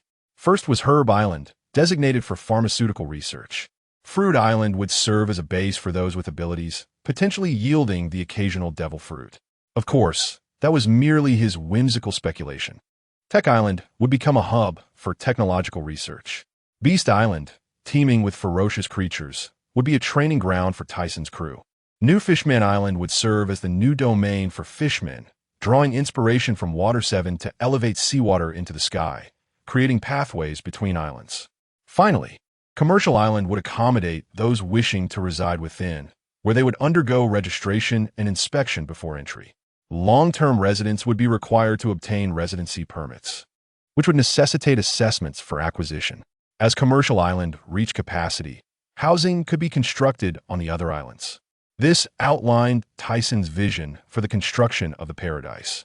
With the large central island designated as the main district, it would resemble a future Golden City, but would differ slightly, as he desired to avoid chaos within. "The construction of the Paradise will be entrusted to the 2 of you," Tyson remarked, glancing at the admiration on Jingye's face and smiling at Barorik. "Rest assured, Captain, I shall undoubtedly fulfill the mission." Jingye's face flushed red with excitement.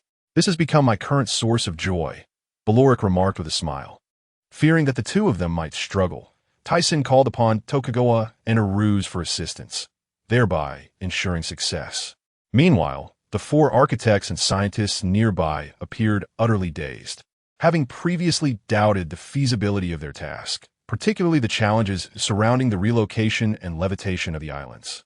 However, it now seemed that their concerns were unfounded. Indeed, Tyson had successfully moved these medium to small islands and could levitate them once the construction was completed. He had plans to erect colossal metallic pillars beneath them for support. Yet, the issue lay with the large island, which was beyond his current capabilities due to its immense size. He simply could not lift it. Even if he managed to make it as light as possible, it would still retain considerable weight.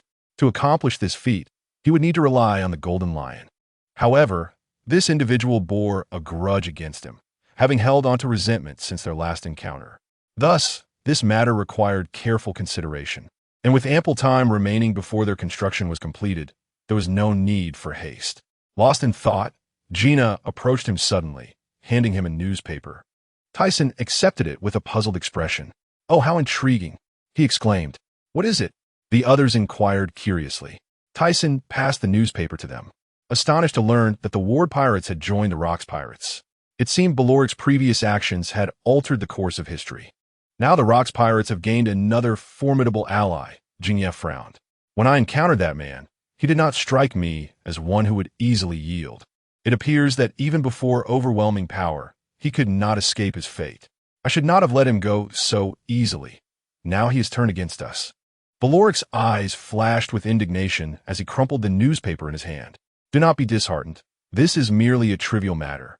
You acted according to your own convictions, and as long as you believe you were right, there is no need for regret." Understanding Baloric's frustration, Tyson knew that facing the Rocks Pirates would be challenging enough without having released an adversary from their ranks. Moreover, even if they had gained a begrudgingly strong ally, the ultimate outcome between the 2 pirate crews would still depend on whether he could defeat Rocks himself. Hearing this, Baloric's expression brightened once more. "If we join forces, we can certainly defeat him." However, he turned to Tyson with a newfound determination in his gaze. "I believe you need not rely on me." Thank you. Though, I wonder if there will be another opportunity." Tyson laughed heartily, yet his expression grew contemplative, leaving the others puzzled. Recently, he had been receiving numerous reports regarding the Rocks Pirates, and it seemed the Navy was also quite concerned. Thus, Tyson felt that it would not be long before the war that would determine the balance of the world would commence. At that time, the great pirates would carve up their territories at sea, and only the most exceptional among them would survive. You all must prepare diligently. A grand battle may be upon us at any moment, and we cannot afford to miss it. As Tyson turned away, the others exchanged glances, their expressions reflecting their shared apprehension. On Hive Island, the Rocks pirates had gathered en masse along the shore, with dozens of pirate ships brimming with crew, seemingly preparing for a significant action. Yet the intentions of the cadre members varied greatly, each one preoccupied with their own interests. Many had joined Rocks out of fear of his formidable strength, and since he was known for his merciless brutality, few genuinely pledged their loyalty to him. Their relationships were purely transactional. Camaraderie held no value for Rocks, who aspired to be the king of the world. "Captain, are we ready to act?"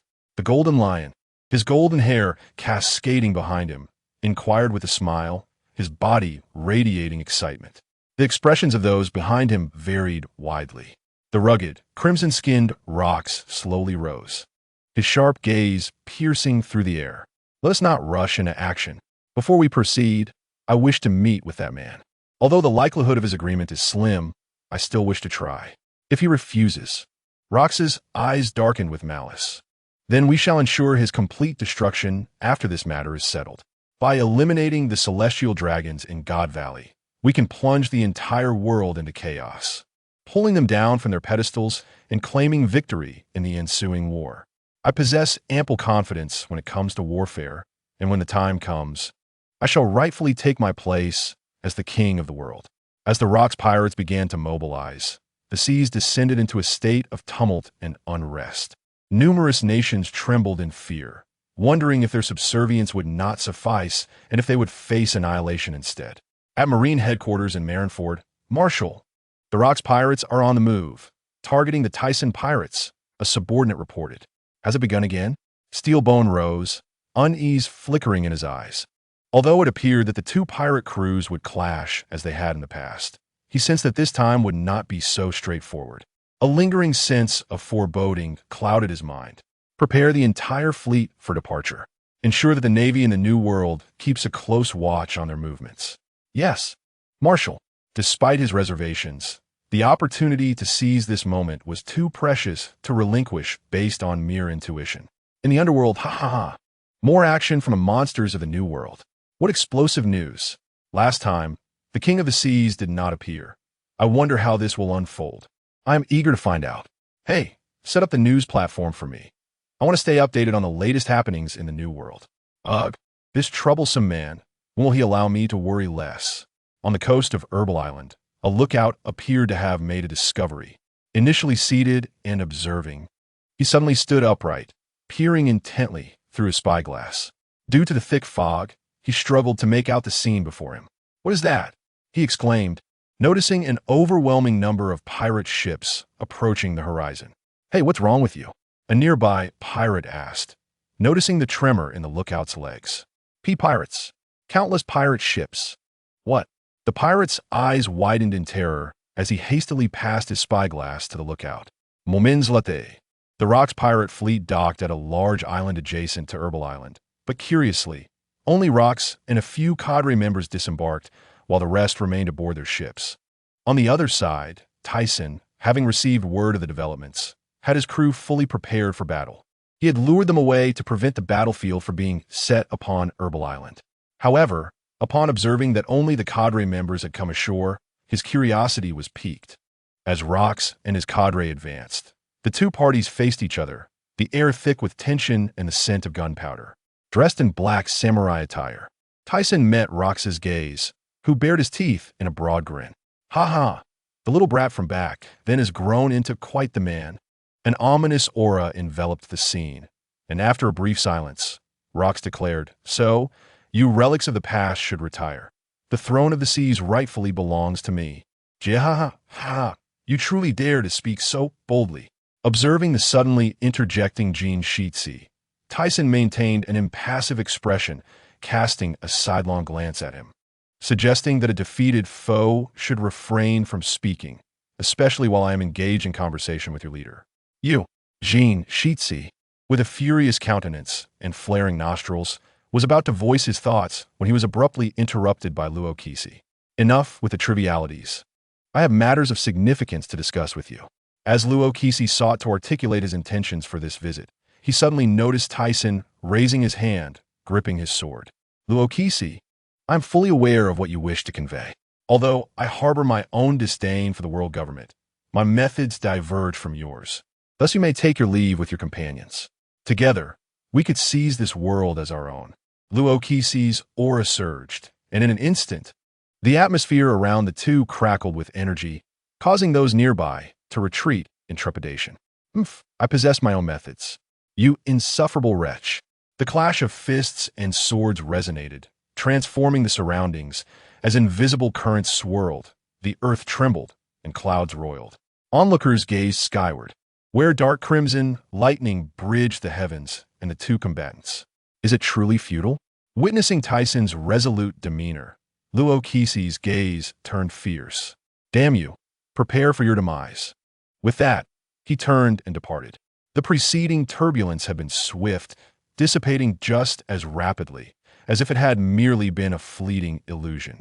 Watching Luokisi's retreating figure, Tyson furrowed his brow, contemplating that this fellow likely remained oblivious to the fatal consequences awaiting him. Suddenly, he felt a stirring within. In that brief moment, he had nearly acquiesced. Why not agree? Sensing Tyson's emotional turmoil, Barrow-like inquired with curiosity. As Luokisi's pirate crew began to sail away, Tyson directed his gaze at Barrow-like. The world government is certainly not as simple as you presume. Should we provoke them excessively, annihilation may ensue. It seems you possess some knowledge, Barrow-like observed, noting Tyson's silence and enigmatic smile, prompting no further inquiries. While we shall not ally with Luokisi's pirate crew, I can still partake in this affair. Our objectives simply differ. He seeks to eliminate those swine, while I am solely interested in the treasures within. Indeed, the construction of Tiankong Lu Yuan demands substantial funds. Our budget is nearly depleted. In a nearby maritime expanse, what is happening? Why is the Steelbone fleet suddenly withdrawn? The expression of Steelbone revealed confusion. Marshal, could it be that they have reached an agreement? Upon this thought, Sengoku's eyes widened in alarm. Could they have united? Damn it! Steelbone's fist struck the bulkhead, causing it to splinter, his gaze fixated on the retreating Luokisi pirate crew. Have Zifa and the others maintain close surveillance on Tyson's pirate crew. Furthermore, I demand that the entirety of the New World focus their attention on the Luokisi pirate crew. I must remain vigilant regarding their movements. Steelbone's furious glare fell upon the row of high-ranking officers behind him, his teeth clenched in frustration. Yes, Marshal. As Luokisi's fleet of pirate ships sailed across the ocean, both the world government and the Navy activated their respective pawns to gather intelligence. Given Luokisi's apparent secrecy regarding this operation, apart from a few high-ranking members, the majority of his crew remained oblivious, leading to a collective sense of anxious anticipation. 3 days later, at Mary Joa, Elders of the Five Stars, we have news. Judging by the actions of the Luokisi pirate crew, their target appears to be God Valley. What did you say? The four elders, each absorbed in their own affairs and seemingly indifferent to the world, sprang to their feet, their pupils dilating in shock upon hearing this startling revelation. How could this be? Is the information credible? The blond man stepped forward, addressing the visibly shaken CP personnel. The information is accurate. It comes from our pawn number 01. If that is indeed the case, the blond man began, but was suddenly cut off by another elder. This is disastrous. Niejar Shung and that fellow Fijiland are headed there. What if they cross paths? This is grave. Although previously vexed by Fijiland's actions, they recognize their faction as one of the few rational groups and could not afford to perish so easily. Moreover, there is a risk that Niejar Shung could become embroiled in this situation. Though they had made some preparations, the world government had long anticipated such events. They had already relocated some individuals from God Valley to Mary Joa. However, the problem lay in the fact that some celestial dragons remained unwilling to leave. Hence, their panic was justified. What should we do? Should we consult the higher-ups? Absolutely not. The immediate priority is to prevent them from reaching their destination. I propose we urgently inform the Navy and deploy all CP agents to intercept them. We must not allow them to approach that location. Yet at this moment, no one could halt him. His power rendered the remaining four elders silent. At that moment, the blond man suggested, I propose we unite Roger and Tyson, sending them to confront Luo Kisi. We may need to pay a price for this. I concur. Moreover, Tyson's strength rivals that of Luo Kisi. Let's act swiftly, to be safe. I shall journey there myself. The bespectacled bald elder rose abruptly, wielding a seemingly ordinary long sword. However, his careful grip suggested it was anything but simple. Agreed. Seconded. Previously, when the elder with glasses sought to take action, they had opposed him, but now they spoke in unison. Should their subordinates witness this scene of urgency, they would likely be astounded. In a distant maritime area of the New World, rest assured, we have already set sail. How long until we arrive? 3 days will suffice. Traveling from Chaoyao Island to God Valley requires at least 4 to 5 days of sailing time, whereas they could reach their destination from the Red Soil continent in merely 3 days, making the timing entirely feasible. Simultaneously, as the world government received this information, they also learned of the considerable movements from the Luo Kisi pirate crew, making it nearly impossible to remain unnoticed, particularly with the Navy's constant surveillance. Due to the gravity of the situation, the Navy mobilized nearly its entire fleet, including Marshal Steelbone, Admiral Zifa, Admiral Sengoku, Admiral Shaisai, and the incoming Carp. In another maritime area of the New World, the Roger pirate crew, anxiously sailing, suddenly realized that Carp had not pursued them, allowing the crew to exhale a collective sigh of relief. This guy is incredibly difficult. At that moment, sensing something amiss, they prepared to act. Wait, Gol di Roger. I am here on behalf of the elders of the 5 stars to discuss matters with you. Spoke a man donning a white mask and draped in a funeral-like white robe, his tone haughty as he lifted his chin. The members of the Roger pirate crew exchanged glances, Roger's expression darkening. The 5 stars? Who are they? Moreover, the world government dares to speak with me. A pirate? How absurd. Seeing that the individual was clearly up to no good, Roger felt no need for courtesy. The masked man, observing their recognition of him as a member of the world government, showed no sign of respect, but rather a sneer, declaring fiercely, please mind your tone.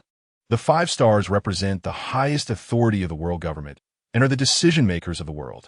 Roger seemed disinterested in engaging in idle chatter. What brings you here? He inquired. The Rocks pirates are planning an assault on God Valley to incite global turmoil. Thus, the Gorosei have dispatched me to urge your cooperation with the Marines to thwart them. Upon hearing this, Roger's pupils contracted, and his expression transformed into one of sheer horror. What did you say? An attack on God Valley? Is that madman insane?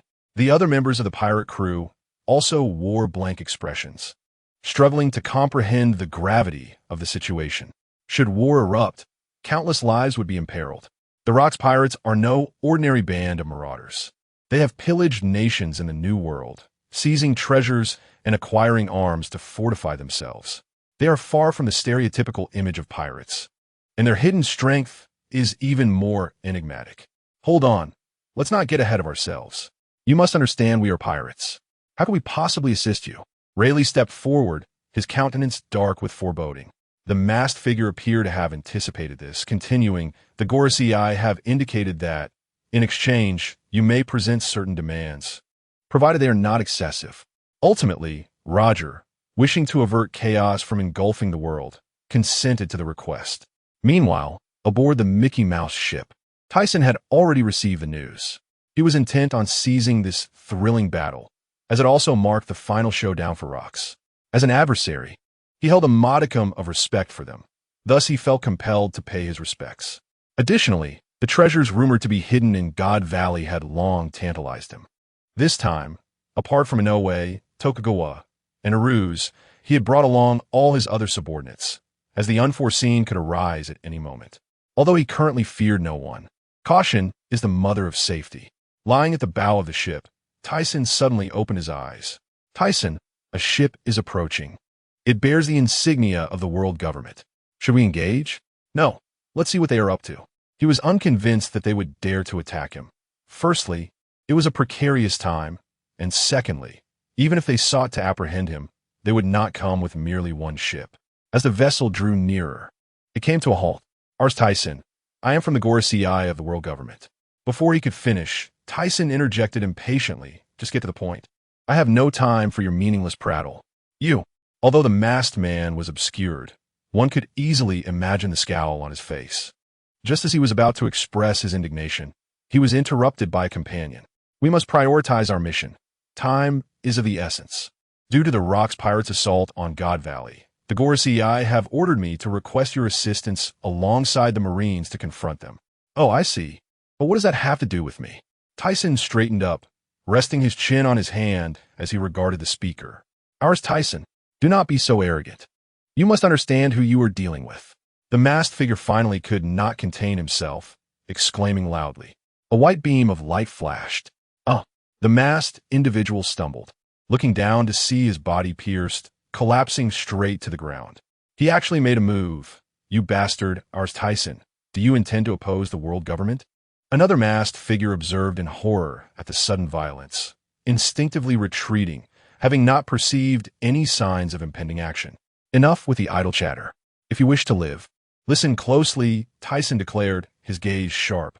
The CI had mentioned that if he were to act, he could make certain demands, and witnessing the masked figure's waning patience, he quickly added, "If you want me to act, it is quite simple. Acknowledge the autonomous status of Sky Paradise, free from your jurisdiction. Your personnel, including the Marines, are prohibited from entering."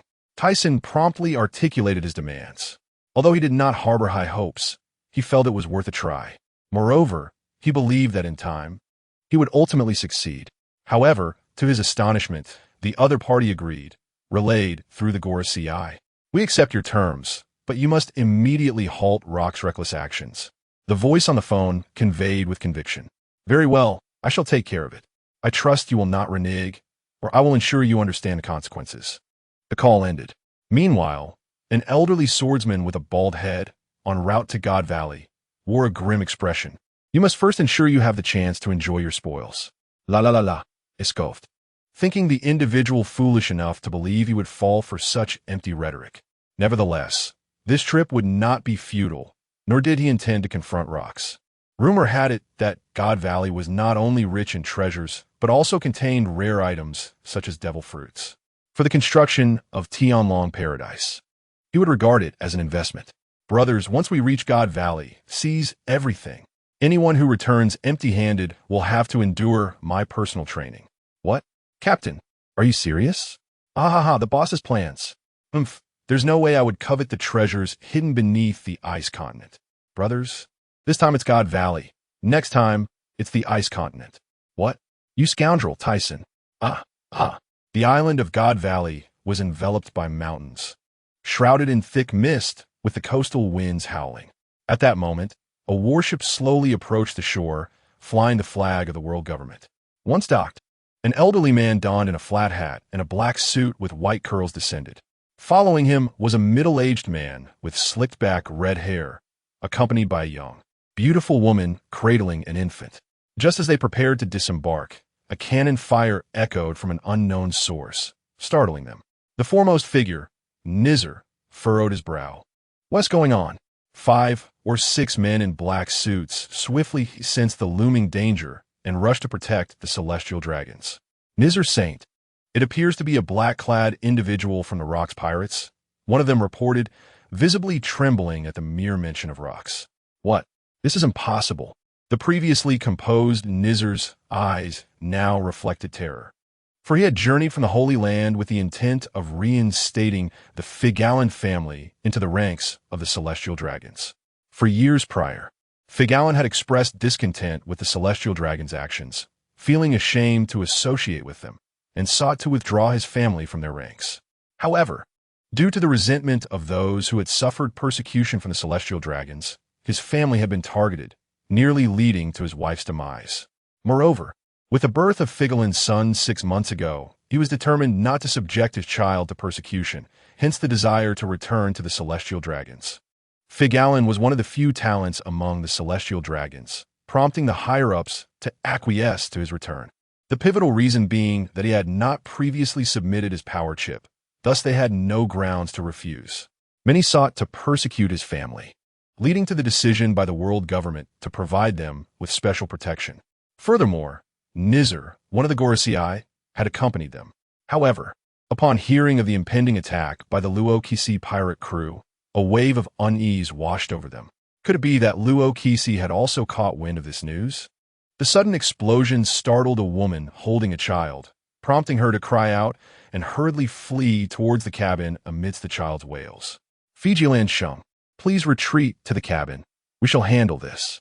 Suddenly, a group of over a dozen government officials clad in black suits encircled the celestial dragons. Their resolute gazes reminiscent of loyal family guards, fixated on the approaching pirate ship. Yet, just a few minutes later, as they surveyed the multitude of pirate vessels surrounding them, their resolve began to waver. There were simply too many. Even if they wished to resist, they would likely be obliterated in mere seconds. Fijiland, take your family and hide. I will handle this, urged Nizahul, his white-bearded face contorted in a frown, eyes sharp as he gazed at a pirate ship ahead. The red-haired Fijiland nodded, cautioning him before retreating into the cabin. At that moment, from the forefront of the encroaching pirate ships, a figure leaped into the air towards Nizahul and his companions. The sound of his footsteps echoing through the air. Ha ha ha! The laughter resonated like thunder in the darkness, reverberating through their eardrums. The figure moved with astonishing speed. In the eyes of Nizahul and his black-clad compatriots, he laughed boisterously as he reached the bow of the warship, his rugged face adorned with a manic grin. His fierce gaze locked onto the individuals on the deck below. An aura reminiscent of a demon sent shivers through the legs of the black-clad men, causing them to involuntarily step back in trepidation. One of the elder government officials, trembling yet defiant, addressed Luo-Kisi. Do you know what you are doing? Attacking the celestial dragons is a grave sin. Ha ha ha. Agadavisin? This is not the first nor the second time for me. Right, lads? Luo-Kisi bellowed with a booming laugh. Indeed. Ha ha. Captain Luo-Kisi would never concern himself with such trivialities. As time passed, the pirate ships steadily approached. Luo-Kisi's eyes fixated on the protected celestial dragons within, and then widened in realization. What is this? His laughter echoed again, seemingly discovering something extraordinary. To his surprise, fortune smiled upon him. He had stumbled upon members of the Fijiland family. If I eliminate you, my objective will be achieved effortlessly. Luo-Kisi had not anticipated that his plan would unfold so smoothly. He had initially intended to assault the Divine Valley directly, but upon sensing the presence of world government vessels nearing the island, he had decided to encircle it instead. However, he did not expect to encounter the widely discussed incident of the celestial dragon's withdrawal. Luo-Kisi, you are incredibly bold. The world government will not spare you for this. Oomph. A group of trash. Today, I will eradicate all of you and show the world government who truly reigns over these seas. With that declaration, Luo-Kisi charged towards them. And how could they possibly withstand his onslaught? One punch, and each adversary was swiftly dispatched without hesitation. After dealing with them, Luo-Kisi cast a menacing glance towards the cabin, about to utter something when a man and woman emerged, their eyes filled with terror as they gazed upon Luo-Kisi. The overwhelming aura emanating from him caused their bodies to collapse helplessly onto the deck. Luo-Kisi regarded them cruelly, believing that all celestial dragons ought to be grotesquely corpulent. Yet, these two did not fit that mold. They were strikingly beautiful. Humph, in the face of my overwhelming strength, what does it matter if you are celestial dragons? Luo-Kisi laughed maniacally. Kill him! Kill him! Individuals aboard the dozens of pirate ships echoed the call, some seething with rage and gritting their teeth. Meanwhile, the other officers watched in stunned silence, Newgate furrowing his brow, seemingly pondering why the Navy had yet to arrive. Just as Luo-Kisi was poised to strike down the couple, he suddenly sensed something, letting out a dismissive grunt. His outstretched fist retracted swiftly, and he retaliated with a punch. Instantly, an indistinct creature was sent flying by his blow. The peculiar being tumbled through the air several times before quickly regaining its composure, striving to stabilize itself aloft. Due to its earlier obscurity, Luo-Kisi had not discerned its true form. However, the moment he boarded the ship, he felt as if he were being watched. As the creature's form became clearer, he finally recognized it, a being with a humanoid head and a serpentine body adorned with wings. "What is this?" Luokisi gasped, and his fellow officers echoed his astonishment. A Zoan-type mythical beast, serpent form. Such a rare ability. No, perhaps this ability had only been glimpsed in incomplete illustrations that were scarcely seen. While they debated the identity of the colossal creature in the sky, an elderly voice emerged from its serpentine mouth. "Luokisi, what do you intend to do? This is not a place for pirates like you. Ha ha ha. After today, there will be no place in these seas that I, Luokisi, cannot traverse. Just wait and see." Luokisi's laughter boomed, but his demeanor suddenly turned sinister. "I care not what fruit you have consumed. Any ability user in my presence possesses no capacity to resist." With that, he abruptly turned his attention back to the paralyzed Fijiland couple, who appeared utterly terrified and speechless. "Before I deal with you, I must first eliminate them." "Stop, you monster!" Nizuho roared, witnessing Luokisi disregard his presence and advance upon the couple. His anger surged as the unique roar of the serpent rang through the skies, and his massive form lunged towards Luokisi. However, no matter how swift he was, he could not intervene in time, helplessly watching as Luokisi's hands wrapped around the couple's necks with a decisive crack. Nizuho's colossal body halted mid-dive, trembling slightly, his serpent eyes wide with horror as they fixated on the couple, now lying lifeless on the deck. "Luokisi!" Nizuho reacted, his bloodshot eyes bulging in disbelief, realizing that Fijiland was to be the future heir. Among the celestial dragons, those with a clear mind were already scarce, and now, right before him, one had been murdered, failing to fulfill his duty as a guardian. His massive form loomed over Luokisi, the latter remaining unfazed, merely smirking coldly. "Do you still not grasp your predicament?" With that, Luokisi raised his hand towards Nizuho. Upon witnessing Luokisi's movement, Nizuho felt an ominous foreboding. The massive serpent's body suddenly became uncontrollable, shooting straight towards Luokisi. Awaiting him was a fist slicing through the air, accompanied by a roar of wind. The moment it struck the serpent's body, a splatter of blood erupted, and a wretched scream echoed across the sky as it was sent flying, creating a splash upon hitting the ocean surface. Just as the others believed the elder would sink into the depths, the sea surface began to churn violently. The airborne Nizuho paused mid-flight, his wings flapping against the ocean's surface. Luokisi aboard the warship furrowed his brow, observing the scene, when suddenly the tumultuous sea surged forth in towering waves, crashing towards him in cascading layers. A manic smile once again graced Luokisi's lips. How fascinating, he laughed heartily.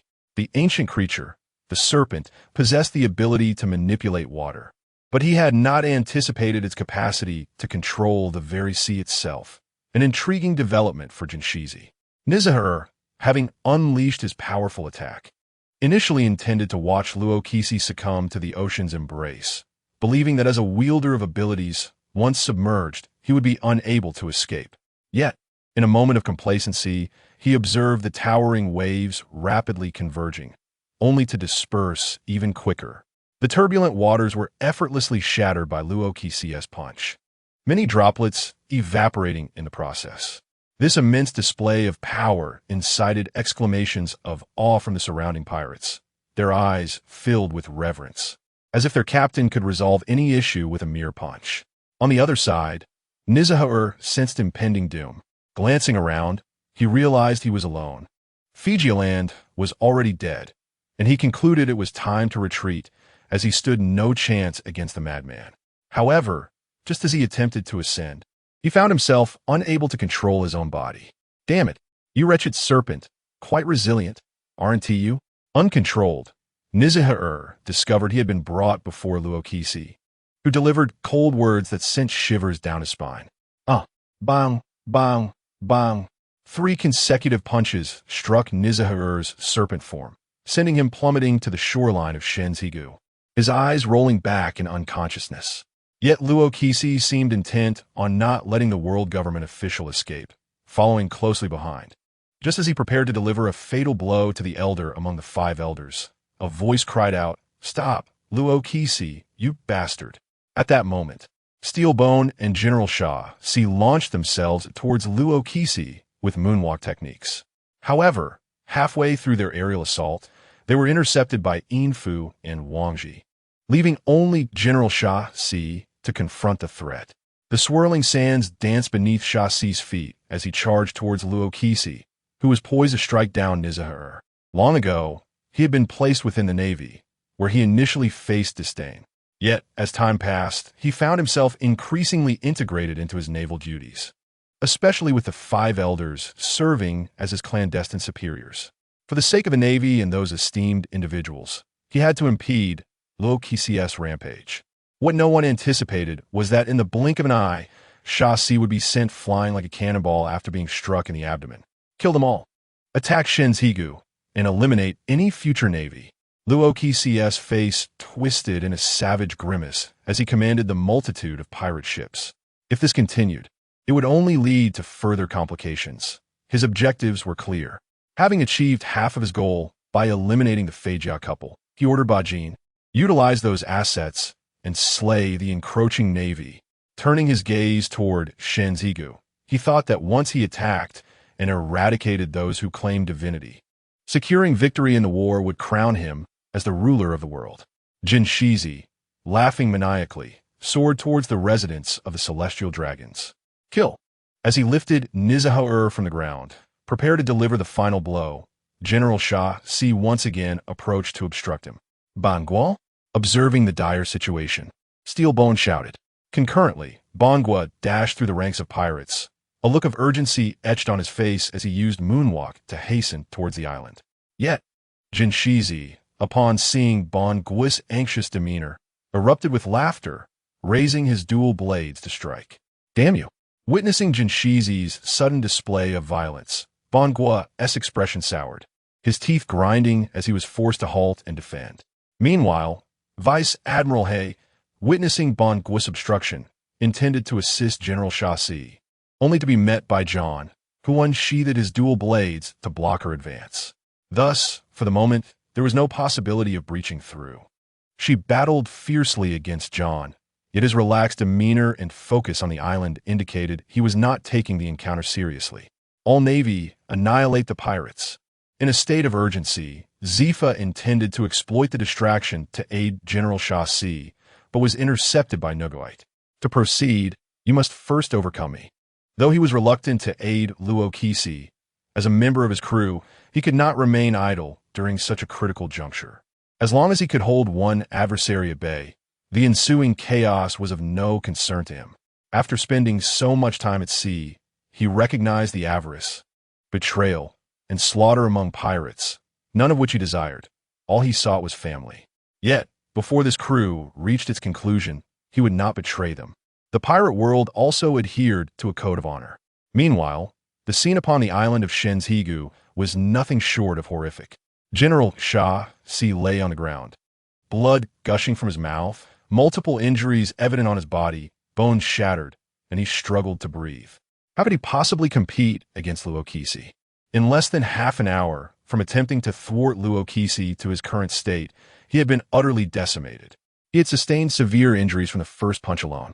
Although he held the rank of admiral, he lacked the physical prowess of Bangua or Zifa and had only achieved his position through the powers of the Sansan fruit and the machinations of the world government. After a brief moment of rest, as he attempted to rise, his body suddenly stiffened. Trembling, he lifted his head to see Luo Kisi descending from the sky, raising a foot that loomed like a dark pillar crashing down upon him. Crack! The sound of shattering bones echoed as General Shah expelled another mouthful of blood. His vision blurring. Focus began to wane, his face contorting with defiance and rage. But his feeble struggles ceased, and darkness enveloped him, extinguishing his life. The lapdogs of the world government deserved death. Luo Kisi exuded an aura akin to a demon, chilling and terrifying.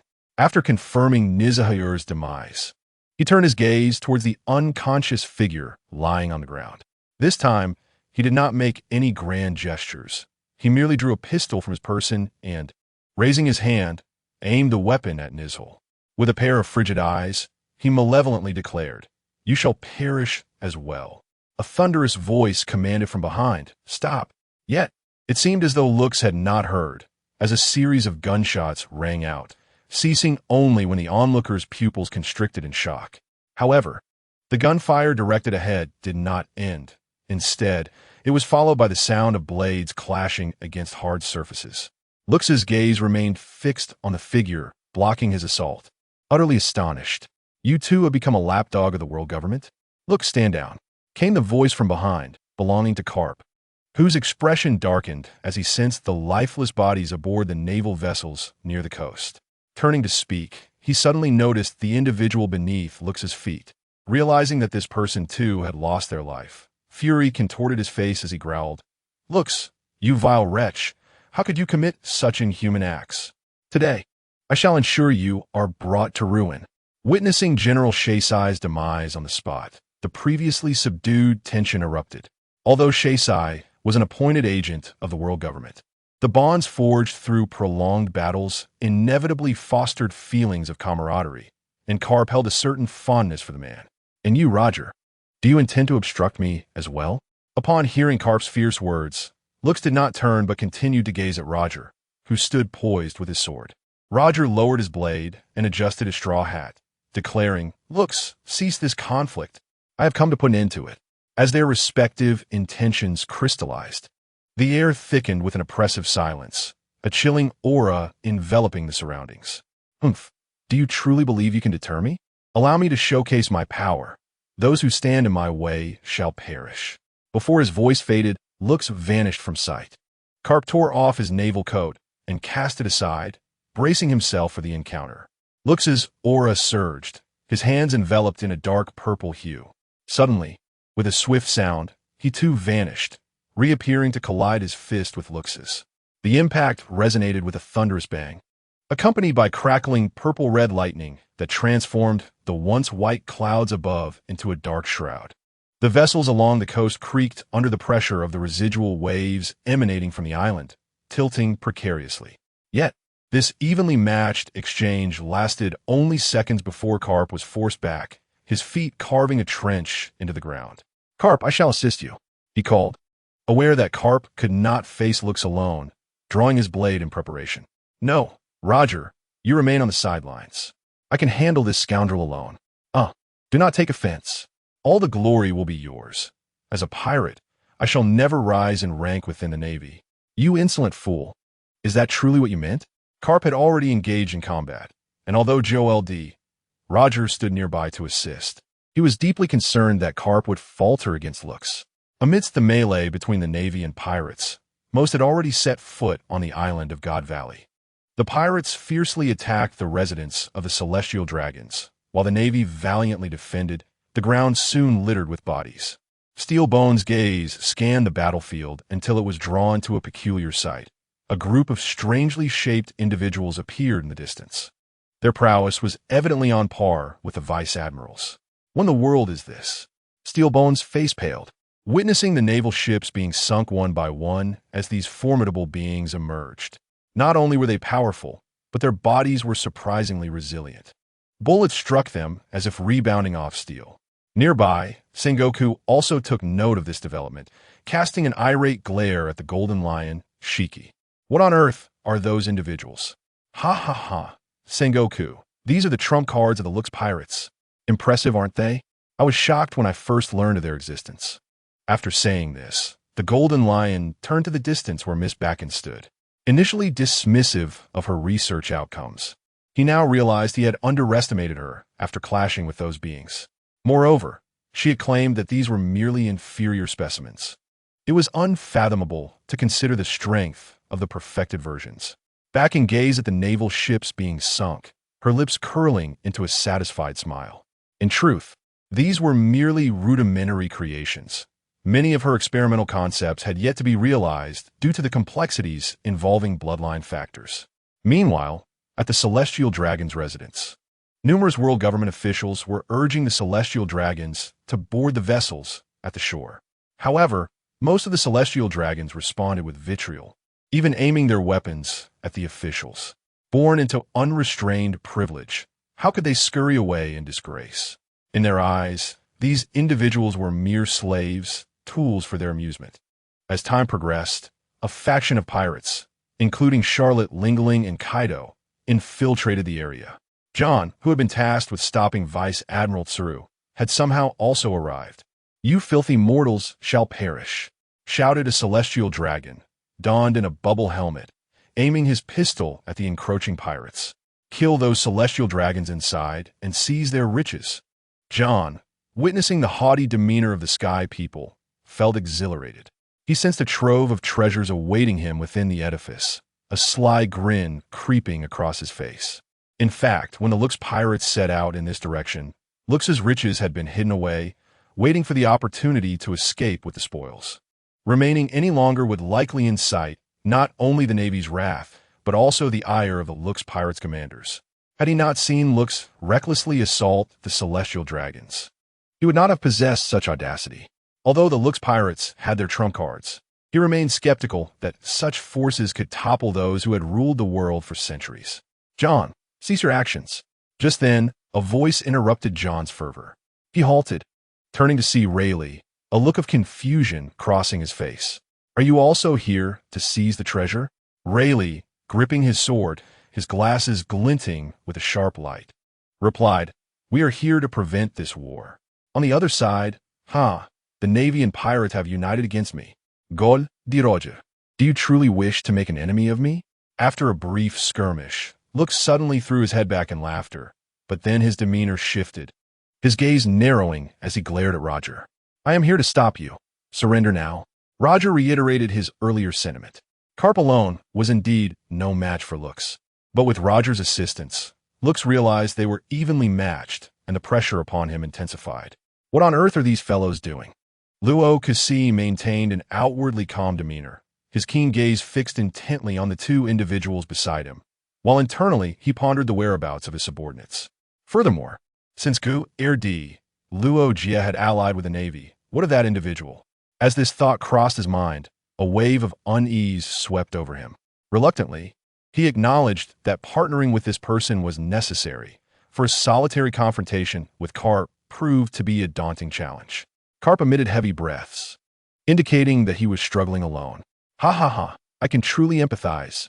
I now grasp the formidable prowess of ORCT Sun, who could contend equally with such a monster. Though their skirmish had only just begun, it felt more arduous than battling others for several days and nights. The residence of the Tianlong Run was swiftly invaded by an increasing number of pirates, transforming the opulent abode into a chaotic inferno. Amidst the jubilant cries of excitement, a figure emerged. You wretched pirates. A bespectacled, bald elder brandished a wave of dark sword energy towards the encroaching pirates. Instantly, a large portion of the structure collapsed, burying the pirates within its ruins, who were unable to react in time. The elder's gaze burned with rage as he surveyed the devastation wrought by the pirates. His pent-up fury needed an outlet, and just as he prepared to pursue the fleeing marauders, a figure emerged from the debris he had just attacked. Clutching a spike club, the pirate groaned. "Which bastard did this? It hurts." He pressed a hand against his abdomen, blood seeping from a not-so-deep wound, which, combined with his rapid recovery, soon staunched the flow. "Oh, a spawn of the Ghost Clan. An intriguing constitution indeed. I could take you back for research." The elder's eyes sparkled with interest.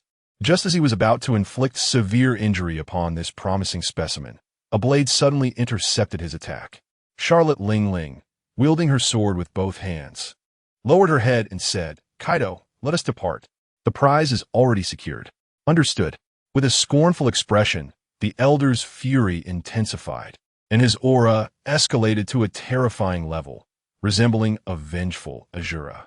He then slashed, creating a massive arc of black sword light that tore through the air. Aimed at the two, the earth seemed to darken as the sky transformed into an ominous expanse. The assault did not cease there. The elder, now resembling a specter, swiftly brought his blade before Kaido. Faced with this astonishing speed, Kaido could only raise his spike club in defense. However, the ferocity of the assault was beyond his capacity to withstand. As soon as the club made contact, he was propelled backward, a new wound joining the others upon his body. Kaido, Ling Ling, having just dispelled the elder's previous strike, witnessed Kaido in peril. Kaido, her eyes widened in alarm, and she swiftly raised her sword, darting forward to intercept the elder. The elder, having been thwarted twice, glared with fury. The resilience of these two pirates surpassed his expectations. Nevertheless, he was determined to capture these wretched pirates today. 3 days later, the battle above Shun Ji Gu remained fierce. However, it appeared that the pirates were either fleeing or spectating, while only the cadre members continued to engage the navy. The formidable clones initially present were now ensnared by some devil fruit user. Just as the navy sought to dismantle them, they were intercepted by CP agents, who received orders to bring these specimens back for study. Luo Kasi faced both Carp and Luo Jia, gradually falling into a disadvantage as fatigue set in. The perceptive cadre members began to formulate their escape plans, unwilling to be captured. Meanwhile, John continued to clash with Rayleigh, though neither appeared to be in optimal condition.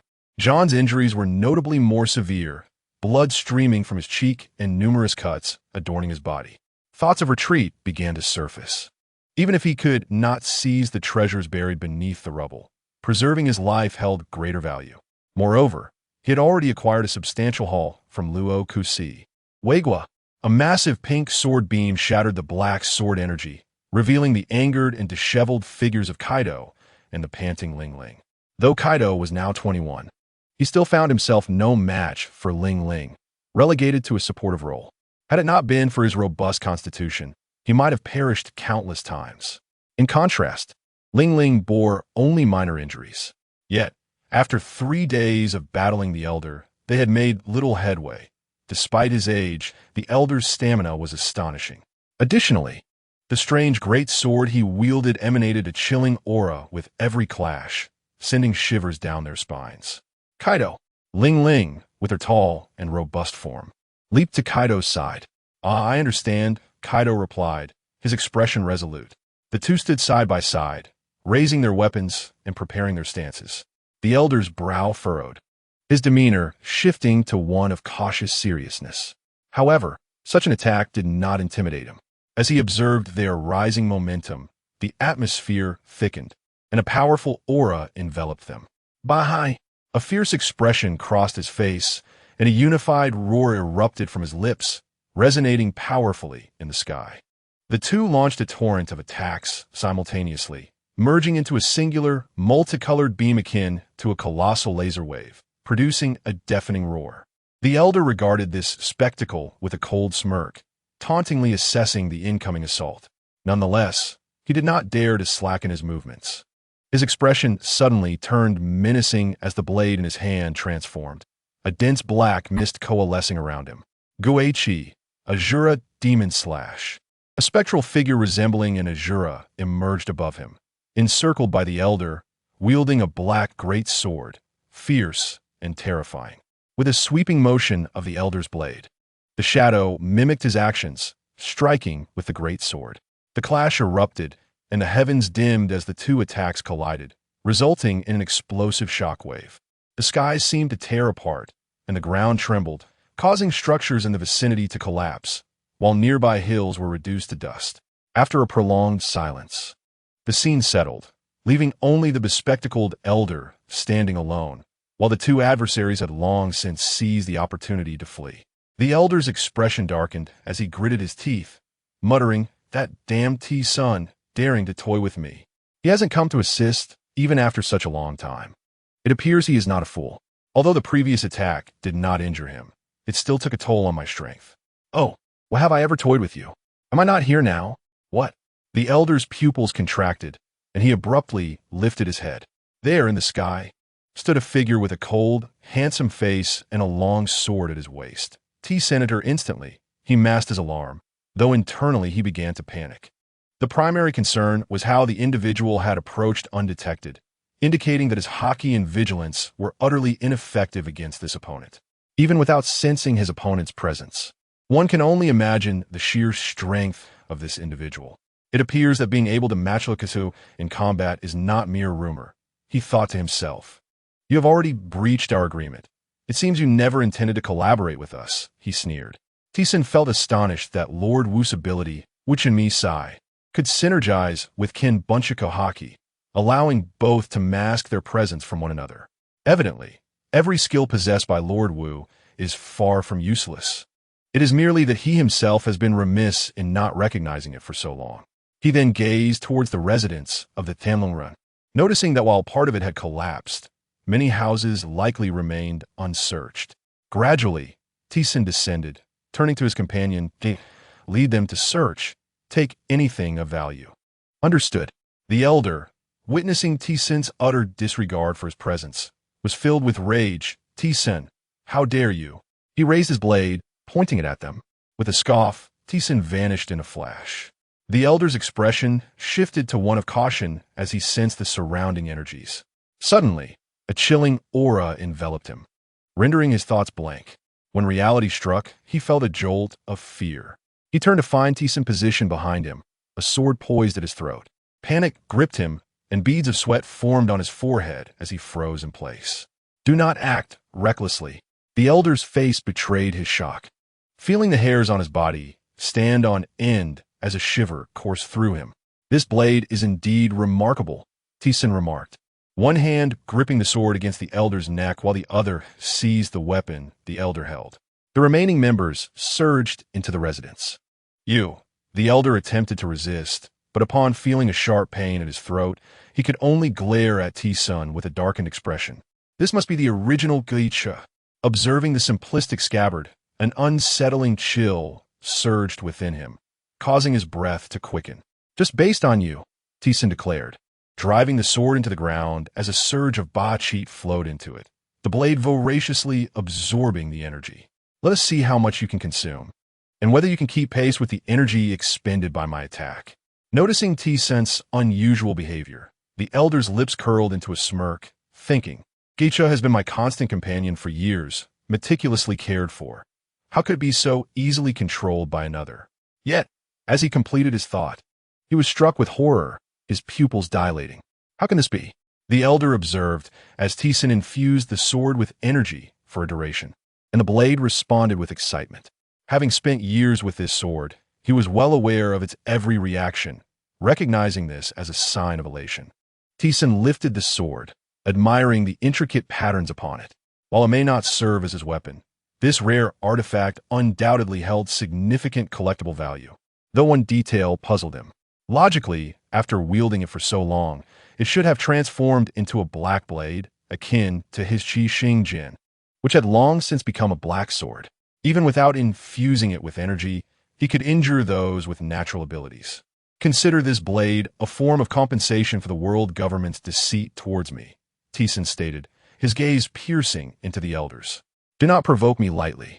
I am aware of the world government's sordid affairs, should you wish to avoid public exposure. He hoped this would instill a sense of caution in these individuals, for sometimes unexpected threats arise. He did not expect this to wield considerable influence, but even a modicum of hesitation from them would signify success. The elder's complexion paled dramatically as he attempted to speak, only to be suddenly struck in the abdomen. Blood gushed forth as the sound of fractured ribs echoed. His form hurled against the wall before coming to a halt. Tison retracted the hilt, having struck him with the hilt of Bicha. He could not kill him just yet. Doing so would hinder his future plans. His sky paradise must gain the recognition of the world government. Otherwise, his business and life would be perpetually disrupted by the Navy and government officials, severely undermining his aspirations. Tison then soared into the air, observing the devastation wrought upon the island below. The closer he approached the battlefield, the more horrific the scene became. He soon discovered that this island bore resemblance to the Shangbodicha, featuring a towering Ichikimanhung tree, which loomed over the residence of the Tenlongrun. He realized that many roots had emerged, likely due to the battles fought by InnateObservation. Meanwhile, Yahan appeared to sense something amiss as he gazed into the distance. What is that scoundrel doing here? Furthermore, Lokusu seems to be faltering. Spotting Tison approaching the battlefield where Lokusu fought, he felt an ominous premonition. At the same time, Li, engaged in battle with him, seemed to sense it as well. abruptly lifting his head and widening his eyes, swiftly moving towards that direction, abandoning Kehan in the process. In truth, Hung had intended to flee upon witnessing Hu at a disadvantage, for he did not wish to remain and be besieged by the Navy. Among the other officers, only Ngoi and Yin Fug had remained, while the rest had already departed. Returning to Laokoho, he exerted every ounce of strength to repel the attacks of his adversaries, retreating a distance before adjusting his stance and glaring fiercely at them. Yet, he appeared rather disheveled, bloodied all over, with several contusions visible, suggesting he had sustained numerous broken bones. "Loa Kuasu, will you not concede? You have already lost," Kapu exclaimed, blood streaming down his face, his muscles bulging as if ready to burst, his chest heaving violently. On the other side, Luojia was also in dire straits, gripping his sword firmly in one hand as he leaned upon it, showing signs of various injuries. "Haha, I am the king of the world. How could I possibly be defeated by you?" Luokasu declared, gasping for breath, before launching himself at them once more, though his stamina was nearly depleted, and the pressure from their combined attacks was immense. Exchanging glances, Luojia and Kao moved in unison, each darting in opposite directions, the air slicing with a whistling sound as the ground erupted beneath them. Nearby, only the Navy remained. Although they had triumphed in this battle, their losses were significant. From an initial fleet of over 100 ships, only about 20 battered vessels remained, each bearing injuries. Most of these were inflicted by the clones, while their master, Bajin, had long since vanished. The members of his pirate crew, seeing their captain falter, began to flee. Only the Yin Fu and the airborne Jin Shuja remained, and judging by their appearances, they too bore considerable wounds. The three stood together, and no one dared to approach them. Initially, Zifa engaged in combat alongside his adversaries. However, as time passed, his stamina began to wane, prompting him to halt. He was not alone in this predicament. Even Gangu and Sengoku found themselves pausing to observe the ongoing battle, poised to provide support at a moment's notice. Suddenly, a burst of laughter pierced through the intensity of their watch. "Who is it?" The crowd turned their heads toward the source of the sound, their expressions shifting to one of terror and disbelief. The first to react was the Golden Lion, his demeanor darkening as he muttered, "That scoundrel." Gangu and Zifu's pupils contracted, their gazes fixed upon the figure in the sky. "Tyson, you have violated our agreement." Gangu's eyes blazed with fury. "Oh, Newgate, you're still here." Tyson, descending from above, glanced downwards before adjusting his trajectory to land gracefully near Newgate. Their eyes locked, and Newgate flashed a bright smile, revealing his white teeth. "I knew you couldn't resist such a spectacle." "Ah, I am currently only interested in treasure. My sky paradise will soon be completed. Would you care to join me?" Though he was aware that Newgate would likely decline, Tyson felt compelled to extend the invitation, secretly hoping that Newgate might consider joining his crew, which would render them invincible. "I have my own aspirations. I am preparing to establish my own pirate crew." It was evident that Tyson was beginning to gather his own followers. At this moment, Newgate's facial hair had grown noticeably, and many began to address him as Whitebeard, although Tyson still preferred to call him by his name. "Tyson, you scoundrel, respond to me." Seeing Tyson engaged in conversation with Whitebeard, Gangu's expression darkened. His teeth clenched as he called out, "Gangu, it is the world government that refuses to uphold the agreement. Do not blame me." Tyson turned away, a look of feigned exasperation on his face.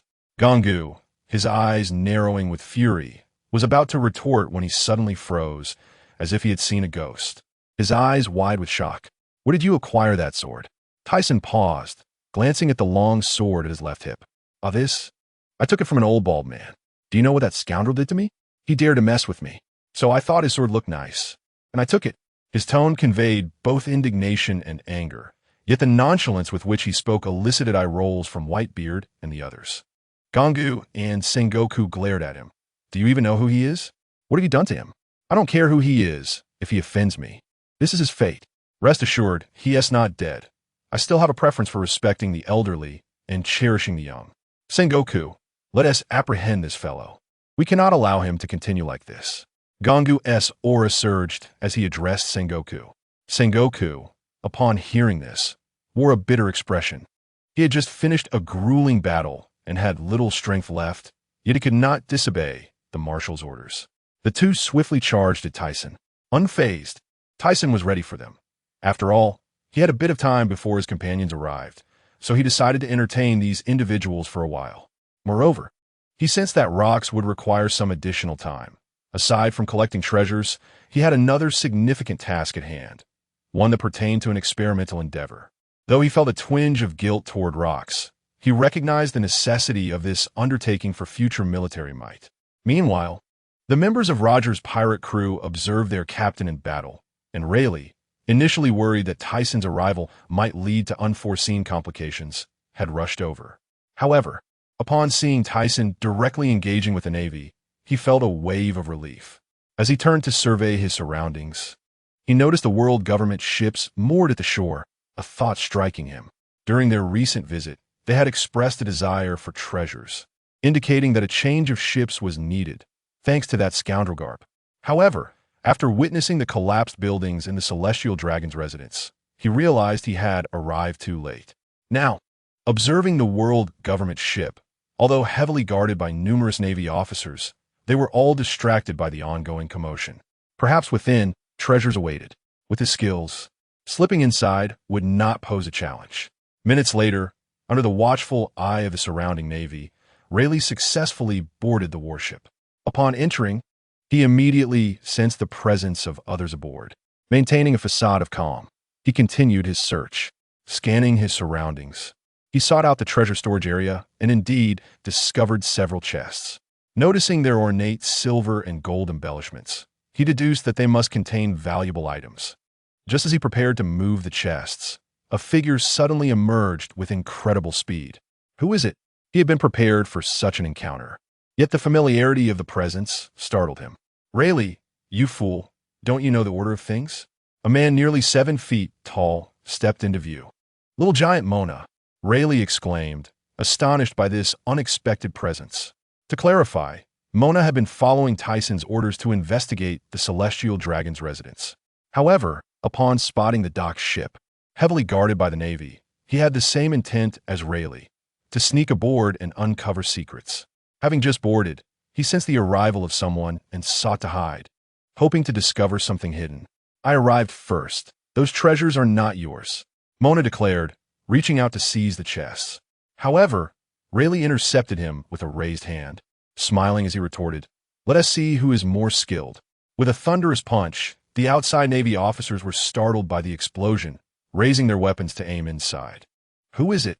The commotion drew Zifa and the others, and upon their arrival, they witnessed Rayleigh and Mona engaged in a fierce skirmish, causing nearby Navy officers to tumble to the ground. Damn it, those two are causing a ruckus at the worst possible time. Zifa, bloodied and furious, swiftly approached the ship. Meanwhile, after a punch from Mona, Rayleigh drew his sword to parry, and they each grabbed treasure chests in their escape. Mona, with his larger hands, managed to clutch 4 chests, while Rayleigh secured the remaining 3. As they burst out, one chest, which had been unsecured, suddenly sprang open. Just as Mona attempted to close it, he caught a glimpse of its contents, causing his pupils to dilate in shock. At that moment, Zifa launched an attack, leaving Mona no time to react. He could only close the chest and toss it aside, which was fortuitously caught by Rayleigh, who assumed Mona was relinquishing it to fend off Zifa. Rayleigh's face broke into a smile, narrowing his eyes as he clutched 2 chests at his waist and sprinted toward his crew. Mona, after fending off Zifa's assault, leaped into the air, his body becoming lighter as he drifted away into the distance. Damn pirates! Zifa gritted his teeth, feeling a wave of helplessness wash over him as he watched them flee. The Navy has already suffered grievously, and he lacks the strength to engage these individuals in battle once more. Gangu and Zhangui simultaneously charged towards Tyson. Both are the pinnacle of the Navy's combat prowess, particularly Gangu. He vividly recalls their first encounter when he succumbed to unconsciousness due to exhaustion. Although Gangu is wounded, his injuries are merely superficial. The situation is markedly different now. On their own, neither poses a challenge to him, even if one is the fleet admiral. With a flash of light, a white beam collided with Gangu's fist, the forceful impact compelling him to retreat. The white beam comprised not only of dust release, but also Tyson's Haki of armament and Conqueror's Haki entwined together. The amalgamation was formidable, rendering even Gangu hesitant to receive it head-on. After forcing Gangu back, Tyson unleashed a punch, infused with Haki, towards the adjacent Golden Buddha. Their clash resonated like thunder, creating a powerful shockwave that rippled through the surrounding area. The already devastated island began to succumb to the encroaching seawater. The roots of the Yinshi Manhong trees decimated beyond recognition, leaving no solid ground to stand upon. As the attack subsided, Tyson's form vanished like a specter. The other two instantly heightened their vigilance, acutely aware of the peril posed by Tyson's strikes, and they struggled to match his velocity. Just as Zhang Guo turned his head, an ominous presence surged from the right. A chilling sensation gripped his heart, rendering his mind momentarily blank. What? Reacting swiftly, he saw Tyson's fist already descending upon him, forcing him to concentrate his Haki on his right cheek. The impact sent the massive Golden Buddha flying. Yet it did not end there. Before Zhanghua could regain his composure, a colossal foot descended upon him. The force of the blow struck the Buddha's abdomen, causing Zhanghua to spit out a mouthful of blood. Subsequently, the Golden Buddha dissipated, and his figure plummeted into the encroaching sea. Zhanghua, Gangu exclaimed. Concern etched upon his face as he dove downwards to catch him, placing him safely aboard the ship. This adversary has grown even stronger. He is nothing short of a monster. Newgate couldn't help but smile bitterly, initially believing that facing both an admiral and a general would compel Tyson to retreat. However, it seems he underestimated the situation. Tyson, I shall not spare you. Gangu's aura surged, more potent than before. He propelled himself through the air, generating a current that stirred the surrounding waters. As Tyson approached with remarkable speed, his assault appeared even more forceful than prior attempts. Yet, fear held no sway over him. A torrent of energy emanated from Tyson, converging into his arms, his raven hair and dark cloak billowing wildly, his sharp black eyes fixated on his opponent. In an instant, he vanished from sight. When he reappeared, their fists collided with a resounding impact, akin to thunder erupting, followed by a screeching sound as violet lightning crackled around them. The very fabric of space seemed to warp under their combined might. Simultaneously, each poured their utmost strength into their punches, though Gangu's expression revealed his greater struggle. In the midst of their clash, Tyson sensed an impending danger from behind, though it did not approach swiftly enough to evade. Turning slightly, he noticed Zhanghua had regained his footing and was leaping into the fray once more. The Golden Buddha materialized, echoing the sound of a lamenting chant in his ears. Tyson's gaze sharpened, super heavy. Barrier of Haki. In an instant, Gangu, like Zhanghua, found his consciousness abruptly interrupted by an overpowering aura. By the time he regained awareness, a fist had already struck his face, the immense force causing his features to cave in. The dizziness that followed momentarily halted his awareness, and his body succumbed to gravity. Admiral, what? Gangu, the Admiral, has been sent flying? Is this the Luminary Emperor? This being is truly monstrous. Buddha impact. Zhanghua's eyes flared with fury as a massive golden handprint descended, radiating brilliant light. Tyson could not afford to confront it head-on, and with a swift motion, he vanished. Witnessing Tyson's spectral disappearance ignited Zhanghua's rage, compelling him to scan his surroundings in search of the elusive figure. Simultaneously, he felt a lingering trepidation from the earlier interruption to his consciousness. Yet, Tyson's speed rivaled that of instantaneous movement, even if he were to spot him. How could he possibly react in time?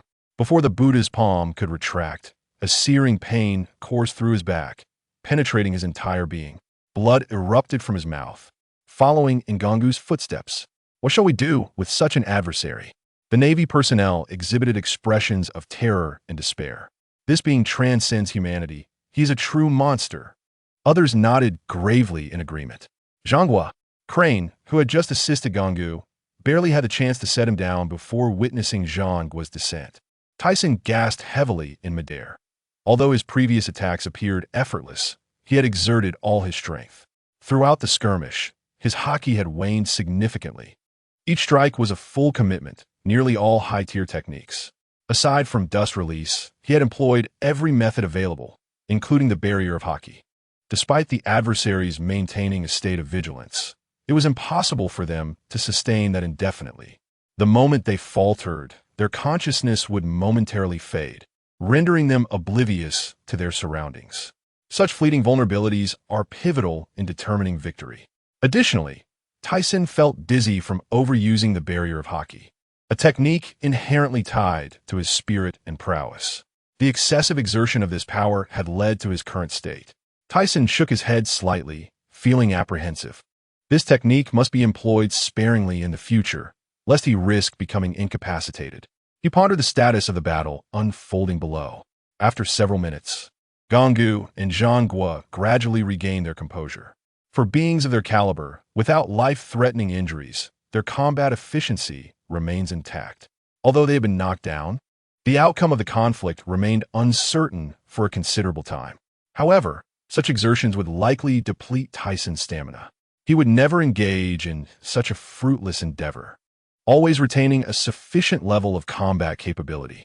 Hearing the commotion subside, he hurried over, only to discover that the battle among the three had concluded. Rocks had sunk into the sea, and the majority of the Valley of Gods lay in ruin, with only a corner still standing.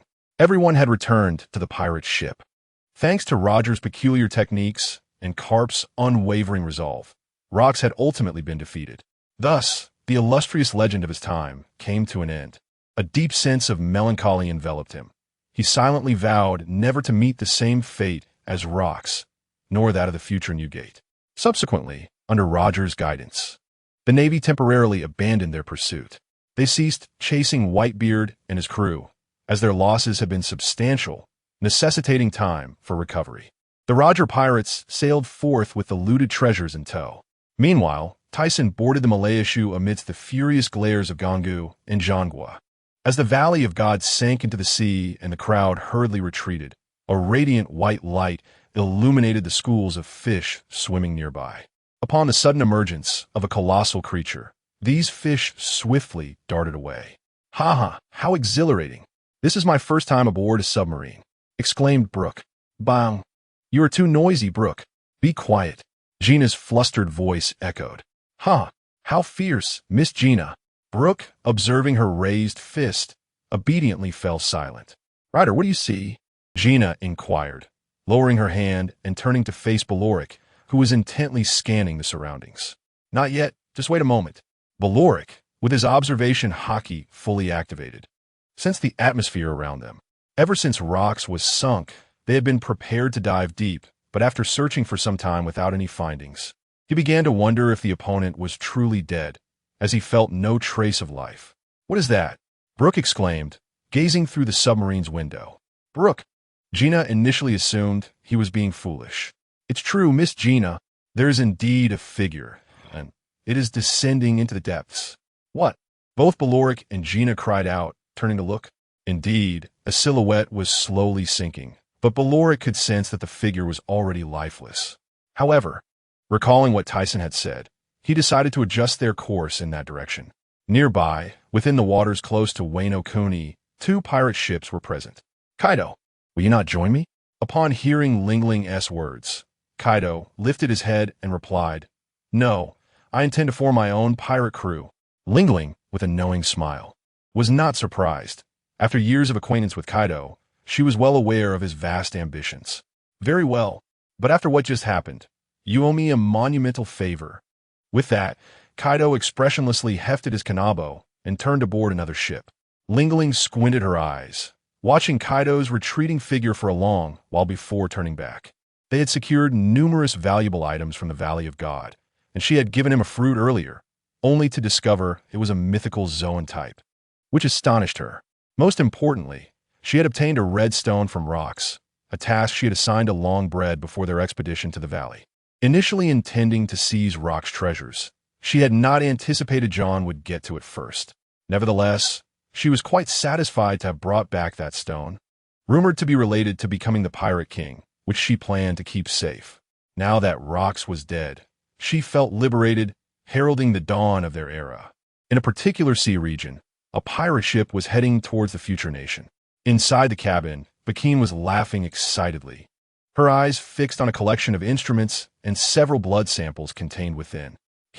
As long as I can perfect the bloodline factor, the physiques and abilities of these monsters will become my subordinates. I am eagerly anticipating this. Meanwhile, upon exiting the Valley of God, the Roger pirates could hardly contain their excitement as they opened the treasure chest seized by Rayleigh. Oh, it's opened. It's filled with gold and silver. What could be inside this chest? Ha! Rayleigh, you are truly remarkable for acquiring such treasures. The crew gazed curiously at the final chest, but when it was opened, they were met with a startling sight. A baby? The crew stared wide-eyed into the chest, exclaiming in surprise. Where did this baby come from? Roger, initially puzzled, soon broke into a joyful smile as he lifted the infant, who was surprisingly cooing and giggling. Rayleigh, bewildered, looked at the child making soft sounds, while his mind raced to recall the events that had transpired. Under Roger's inquiry, he reluctantly explained the circumstances of the child's arrival. Ultimately, they decided to find Garp and return the child to the world government. 3 days later, news reverberated throughout the world. The Dark Emperor, Roxy Zebek, had been defeated by the Navy hero, Garp, and the Rox pirates had been utterly vanquished. Simultaneously, a sensational announcement spread across the seas, declaring the fall of the Dark Emperor and the rise of the Light Emperor. This title, originating from an unknown newspaper, captivated the public's attention even more than the Navy's victory over the Rox pirates. Although Tyson had once been referred to as the Light Emperor by a select few, this name now resonated widely across the seas, known to all. Many questioned how, if Rox was defeated by Garp, the Light Emperor, whose strength was thought to be comparable to Rox, could still not overcome Garp. Yet, others argued that the Light Emperor's ability to simultaneously defeat the Navy's Admiral and Fleet Admiral indicated that his strength had already surpassed that of Rox. In any case, various rumors circulated throughout the seas, causing considerable distress for both the Navy and the world government. At Navy headquarters, what is this Light Emperor nonsense? Someone find out who is spreading these lies. Steelbone's face twisted with rage, his teeth grinding together in fury. Ha ha ha! The Light Emperor. Garp, who had been enjoying a donut, suddenly burst into laughter, much to the chagrin of Sengoku and the others nearby. The Navy, currently weakened, was seeking recruits from the world. Meanwhile, chaos reigned in the New World, as the former officers of the Rox pirates fought fiercely for territory. They decided to take a moment to recuperate. Concurrently, the Navy's branch in the New World was attacked by pirates, suffering heavy losses, prompting Steelbone to dispatch Zifa to maintain order while Garp and Sengoku pursued the Roger pirates. The underlying reason for this urgency was the world government's sensitivity regarding the letter D. On a large island adjacent to Herb Island, Tyson had named this new land Light Island. He had already seen the external references and posters. He found the title Light Emperor quite to his liking and recognized it as the handiwork of that woman, Xuanai. However, he paid little heed to such matters, as his primary focus was on the construction of Sky Paradise. Due to slow progress and a severe shortage of labor, he sought ways to enhance efficiency and thus visited the scientific research facility. The 5 individuals he had brought from the future nation had proven to be invaluable in areas such as the development of the perfect pill and weaponry for the Paradise, yielding substantial results. However, his visit this time was not for those purposes. Master Tyson, you have arrived. The 5 greeted him warmly, recognizing him as their benefactor and eager to avoid offending him. Tyson nodded in acknowledgement and outlined his current needs. You want us to create humanoid soldiers? They exchanged glances. Is that not possible? Given the slow progress of the Paradise's construction, he wished for them to produce some soldiers for assistance, emphasizing that combat prowess was unnecessary. Only labor was required. After Tyson explained his requirements, they confirmed their capability to fulfill the request. However, they noted that even for laborers, sturdy metal would be necessary. Tyson quickly assured them that this could easily be arranged, as any would be able to provide the necessary materials. However, they had not previously conducted such research, which may have slowed their progress. This material I present to you, I believe, will prove beneficial. A few individuals, puzzled, took it and exclaimed, This is the research on the artificial machines by Dr. Yuejian. They had thought it merely a legend, yet now they witnessed it firsthand. Their eyes filled with excitement and disbelief. With this, we can produce it swiftly. Trust us. Observing their excitement and rapt attention to the materials he held, Tyson merely uttered this line before turning away, somewhat speechless. Just as he intended to leave, Brew answered the call, and he heard the voice of Baloric. Tyson, we have returned, and we found that fellow, but he is utterly dead. Hearing this about the discovery of the corpse, Tyson felt a surge of exhilaration. Quick, bring him to the research room. After ending the call, a manic grin spread across his face. Ever since his confrontation with Lox, Tyson had been fixated on the remains of that individual. No, it was the physical body he coveted, as he had previously speculated that Lox was not dead. Thus, he sent a few of them to investigate, and for safety, he had Baloric accompany them. Now, upon hearing of Lox's demise, he felt invigorated. This way, he could exploit the formidable physique of this individual, transforming him into a cyborg or clone, thereby creating a powerful army. Furthermore, he needed to consult with Nyogai-te. With such a robust constitution, it would be unreasonable not to leverage it for his ambitions. The thought thrilled him, as when the project came to fruition, the world's dynamics might undergo a significant transformation. After pondering for a while, he resolved to cultivate the ability of Wuderin to split, for the events that had transpired would surely provoke a response from the world government, and he must remain vigilant. However, should they push him too far, he would not hesitate to retaliate. He contemplated directly unleashing his skill in the Holy Land, but to avoid falling in battle, he needed to master the splitting ability, granting him a semblance of security. Holy Land, Mary Geos, that scoundrel, I shall not spare him. The bespectacled, bald elder's face was flushed. Before departing, he had feigned confidence. Yet now he had not only failed, but had also lost his blade. The other elders exchanged glances, and after a moment, the elder with the scar on his left cheek spoke. Since even you are no match, this matter is beyond our purview. However, dealing with Lox is indeed a silver lining. As he mentioned Lox, the elder touched the scar on his body, which still throbbed, and gritted his teeth in frustration. We can only consult that esteemed individual. Thus it was settled. The elder with a birthmark on his forehead offered his opinion, and the others did not dissent. They soon arrived at the flower room within Pangu City, where a woman clad in black respectfully announced, Master, the esteemed ones have arrived. Subsequently, the 5 elders knelt at the foot of the crimson staircase, not daring to raise their heads. Lordum, Ors Tyson has now eluded our control, and we seek your guidance on how to proceed. The shadow atop the platform suddenly opened its eagle-like eyes. It was not a mere flame, so there was no cause for concern. Indeed, after the 5 elders departed, the shadow slightly furrowed its brow, holding a bounty notice. Who is this individual, and why does he introduce such uncertainty? After much contemplation, he gradually closed his eyes. Upon returning, the 5 elders decided, since he is not a flame, let's leave it to the Navy. I second that. However, the bald elder's eyes were filled with fury. He did not wish to mention the great humiliation. Yet that blade had been his companion for many years. Let us examine the man's terms. If they are not excessive, we may negotiate with him. It seems this is our only option. A month later, a sudden, uninvited guest boarded Whitebeard's ship near the Sphinx Sea. Shiki, I have no interest in your proposition. Begone. Whitebeard stated to the Golden Lion before resuming his drink. The Golden Lion retorted with barely concealed anger. Newgate, the Rock's pirates have finally disbanded. This should be our era.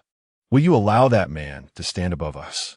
After Lox's defeat, the Golden Lion could not bear the emergence of a new ruler in the seas and began recruiting renowned pirates to bolster his ranks. Previously, he had been coerced into joining the Rock's pirates due to Lox's overwhelming power. Now that he had finally awaited the opportunity to dominate the world, Tyson's emergence had disrupted his plans. Thus, he sought out Silver Axe and Wang Ji to form an alliance against Tyson's pirate crew. Initially, he had intended to enlist Bondi Wald's assistance, but the latter had also declined. His purpose for visiting was to seek Whitebeard's cooperation. though he believed 3 individuals would suffice. He sought additional security, yet Whitebeard showed no interest in his proposal. That fellow's ambitions do not conflict with mine, so I shall not join you, Shiki. Newgate reiterated, his gaze sharpening, indicating that should Shiki persist, confrontation would ensue. The Golden Lion's expression darkened. Newgate, just watch. Once I defeat that man, I will reign over the world. You shall not regret it. As he spoke, his body ascended into the sky and drifted away.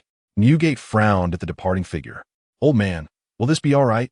At that moment, a girl peeked out from behind Whitebeard, her long hair flowing and a worried expression gracing her beautiful face, adorned with a floral scarf around her neck. Kuaha, do not fret, wait a be I am Whitebeard, and that man cannot possibly defeat the likes of him. Hearing Wade-a-Be-I's words, he erupted in laughter. Even if the opponent was the Golden Lion, what did it matter? He had long understood the other's disposition while sailing together, and he harbored no fear of him. Moreover, the Golden Lion's audacity to entertain such ambitions was absurd. He believed the Golden Lion could not succeed, for he had first-hand experience of that man's strength. Additionally, he found it puzzling that the Golden Lion seemed confident despite knowing he was no match. It was sheer folly. The Marine headquarters announced, Marshal, the flying pirate crew is stirring. Damn, Shiki, keep a close watch on their movements. Steel Bone clenched his fists. The current Navy was ill-suited for another large-scale conflict. The last battle had left them reeling, and it would take years to recover. Thus, they could only stand by and watch as these formidable pirates wreaked havoc. Above Bright Island, Jing Yi was inspecting the premises. Among the 6 medium-sized islands, only 1 had been completed. This progress would expedite the construction of the remaining 5, given the experience gained. However, due to their distinct designs, Tyson's blueprints featured unique structures for each island, with only the outer walls being similar. At that moment, a resounding explosion echoed from an island on the periphery. This is not good. Jing Ye's pupils constricted sharply as she cast her gaze toward the source of the commotion. What on earth is happening? She leapt into the air, her feet generating a continuous stream of air pressure as she ascended. Above the scientific island, one of the 6 islands, the terrain was primarily composed of rocks and barren land, prompting Tyson to establish a research island here, prioritizing it over the others. To prevent easy detection, the laboratories were constructed underground, concealed by various buildings above. The island, which had already been constructed, was named KG Dao by Tyson. It was adorned with a luxurious residential area, with 3 directions connecting to smaller islands on either side and a central suspension bridge leading to Guangming Dao. The connecting materials were hastily assembled from metals crafted by Jing Yi, facilitating the movement of personnel and transportation of materials. However, the villas were suddenly bombarded by shells, though their walls were made of special metal. While the doors and windows were destroyed, these were mere trifles. The resilience of these peculiar structures was astonishing. What a splendid place. A voice boomed. That fool actually thought to connect the islands together. An interesting idea, but now this place belongs to me. He envisioned how, with his abilities, the floating islands could be easily seized. Yet, what he truly wished to witness was Tyson's reaction upon discovering this event. A throng of pirates had boarded the island, with at least 20 to 30 pirate ships anchored along the coast. At the forefront stood the 3 key individuals of this incursion. The Golden Lion, arms crossed, and a cigar clenched between his teeth, felt a surge of exhilaration at the prospect of avenging past humiliations.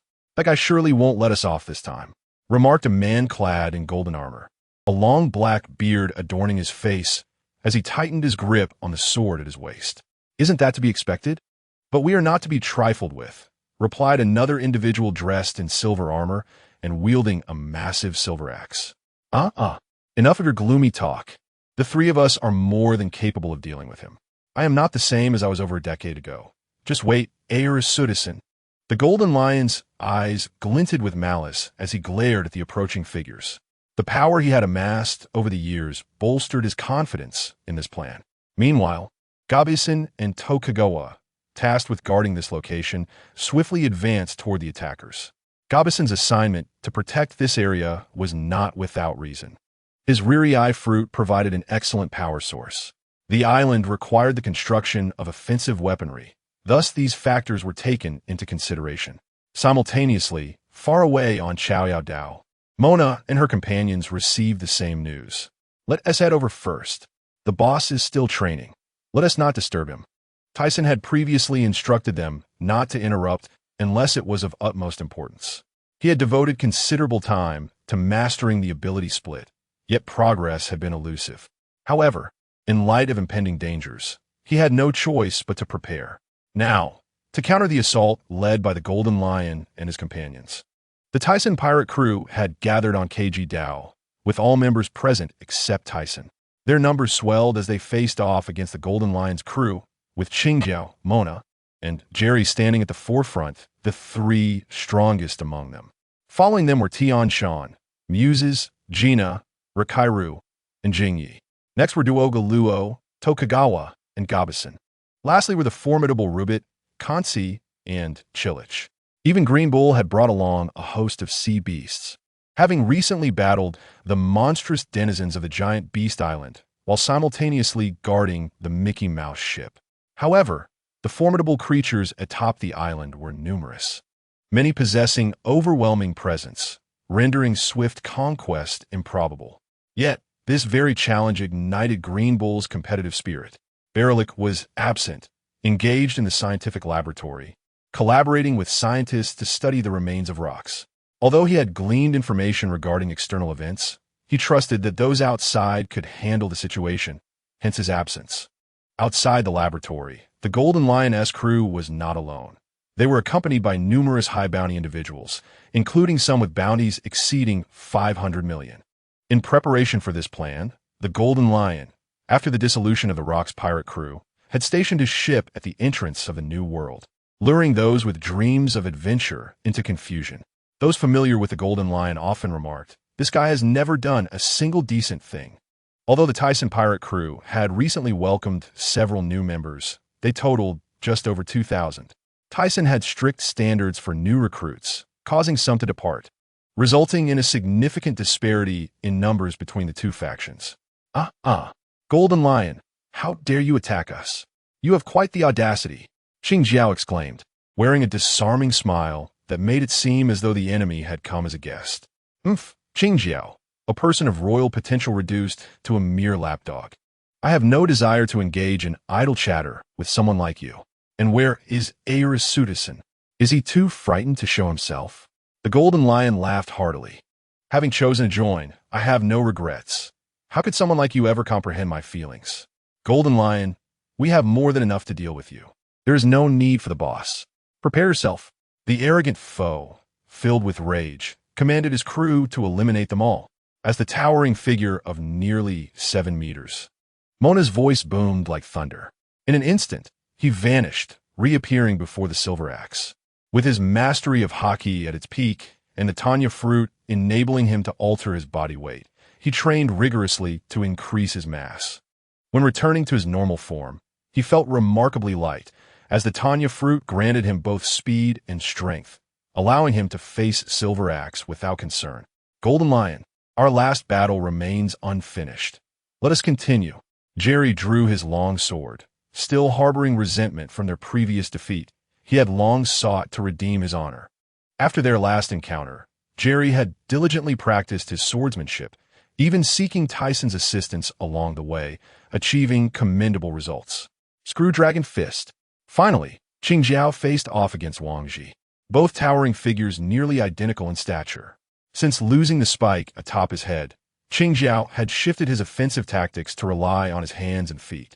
Bolstered by consuming a perfect pill that enhanced his physique, his strength and speed had significantly increased, and under Tyson's training, his Haki had reached a high level, with his mastery of armament Haki being the most advanced, allowing him to manipulate its form freely, both externally and internally. The observation of the colors of perception has not yet reached the ability to foresee the future, yet it suffices when confronting formidable adversaries.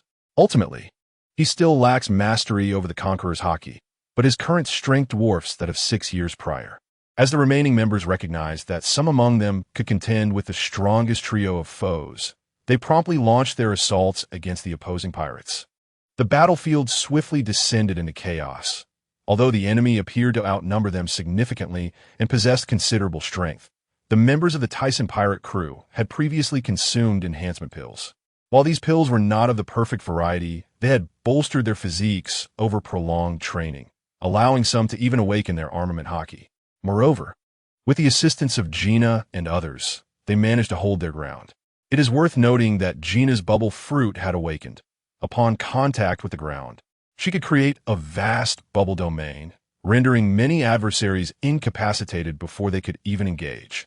Additionally, Bushigame's slow fruit ability proved exceptionally advantageous. In truth, the decisive factor in this battle lay with the trio of Jin Shitsi and his companions. Should they falter, the outcome would be largely determined. However, as former officers of the Rock's pirate crew, their defeat would not come easily. With a swift motion, Jerry harnessed the power within his body and unleashed a strike akin to flowing clouds toward Jin Shitsi in the sky. The moment the attack was released, its speed was astonishing, catching even Jin Shitsi off guard, who could only reactively raise his sword to defend. The force of the blow sent him tumbling through the air, though he appeared uninjured, slightly startled as he adjusted his stance. Wave slash. Two arcs of sword energy collided, descending toward Jerry with equal swiftness. Anticipating the strike, he firmly gripped his sword and swung it downwards against the cross-shaped energy, dispersing Jin Shitsi's attack. However, before Jerry could glance skyward, he sensed an immediate assault descending upon him. Remained unfazed, he countered, and the two engaged in close combat, neither yielding an inch. Meanwhile, Enax swung his massive silver axe down upon Mona's head. Reacting quickly, Mona enveloped his fist with armament Haki and struck the axe, unleashing a burst of black lightning that spread outwards, leaving no one within 100 meters unscathed. This was Mona's signature move, the 1,000-ton gravity fist. It should be noted that the maximum power of his ton press fruit was merely 10,000 tons. However, he seldom utilized such a technique. Overexerting himself to unleash 10,000 tons would exceed his physical limits. Presently, he could only muster a few thousand tons of force. Nevertheless, his strength remained unparalleled, as few could rival him in raw power. Even Tyson would require the application of his super-heavy abilities to match him. It is essential to recognize that the weight augmented by the fruit's power does not diminish once unleashed. Combined with his own strength, it amplifies significantly. Thus, the punch he just delivered, while claimed to be 1,000 tons, was in reality far more potent. As this immense force surged forth, it generated a tearing howl through the air, distorting the surrounding space as the airflow coiled around his fist like a colossal rocket. Seeing this, Enax dared not underestimate the situation, gripping the silver axe with both hands and letting out a frantic roar. The clash of their attacks produced a thunderous explosion, followed by a shower of crimson sparks. Upon meeting this overwhelming force, Enax felt as though he were battling a mountain. The weight of his axe causing him to lean backward, ultimately sending him flying a considerable distance before he could regain his footing. The nearby villas experienced some collateral damage. However, even the residual force of their attacks failed to harm these structures, crafted from the special metal by Jinj. Even at full strength, Tyson could only dent it. Qingjiao's facial hair flailed wildly as he bore an expression akin to that of a malevolent spirit. After clashing fists with Wang Zhi's long sword, both retreated a step. He then unleashed a powerful kick, enveloped in a purplish-black armament Haki, aiming directly at his opponent, only to have it blocked once more by Wang Zhi's raised sword. Qingjiao, having barely retreated, leaped into the air, raising his leg, now transformed into a purplish-black hue, and delivered a heavy kick aimed at Wang Zhi's head. Dragon's Claw. Wang Zhi, equally unyielding, gripped his sword and slashed upwards. The ensuing clash produced a sound reminiscent of a piano's explosion, as fierce winds swirled and the ground was uprooted. The two combatants gritted their teeth, steadfast in their resolve. 2 days later, the battlefield was left with only the 3 warriors engaged in combat. As the rest had largely withdrawn, many pirates on Jin Shitsi's side lay exhausted on the ground, while others fled. The members of the Tyson pirate crew shared a similar fate.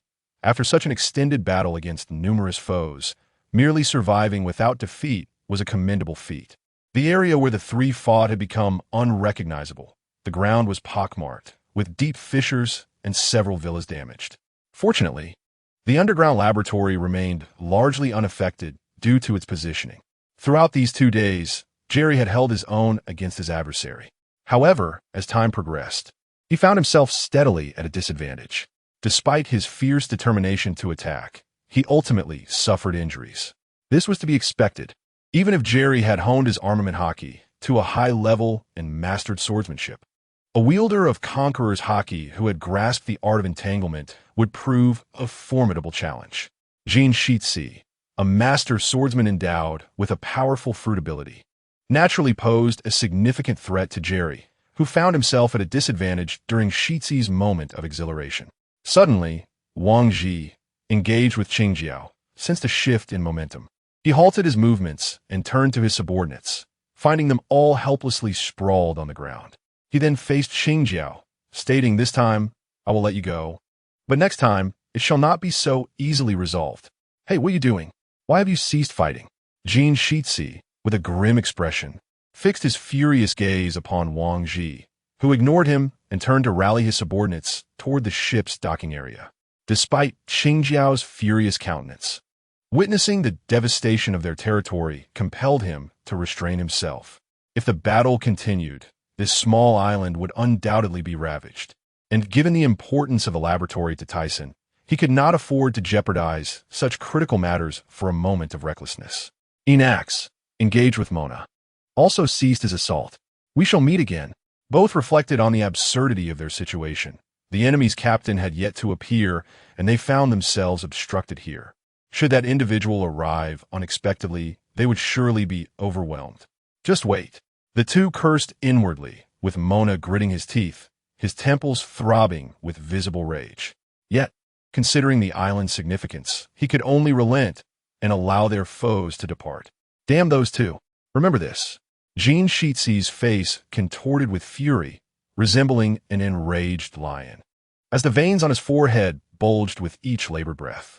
Suddenly, he cast his gaze down at Jerry, who was struggling on the ground, and with a fierce determination, resolved to eliminate him before departing. Otherwise, it would become a stumbling block in my quest for world domination.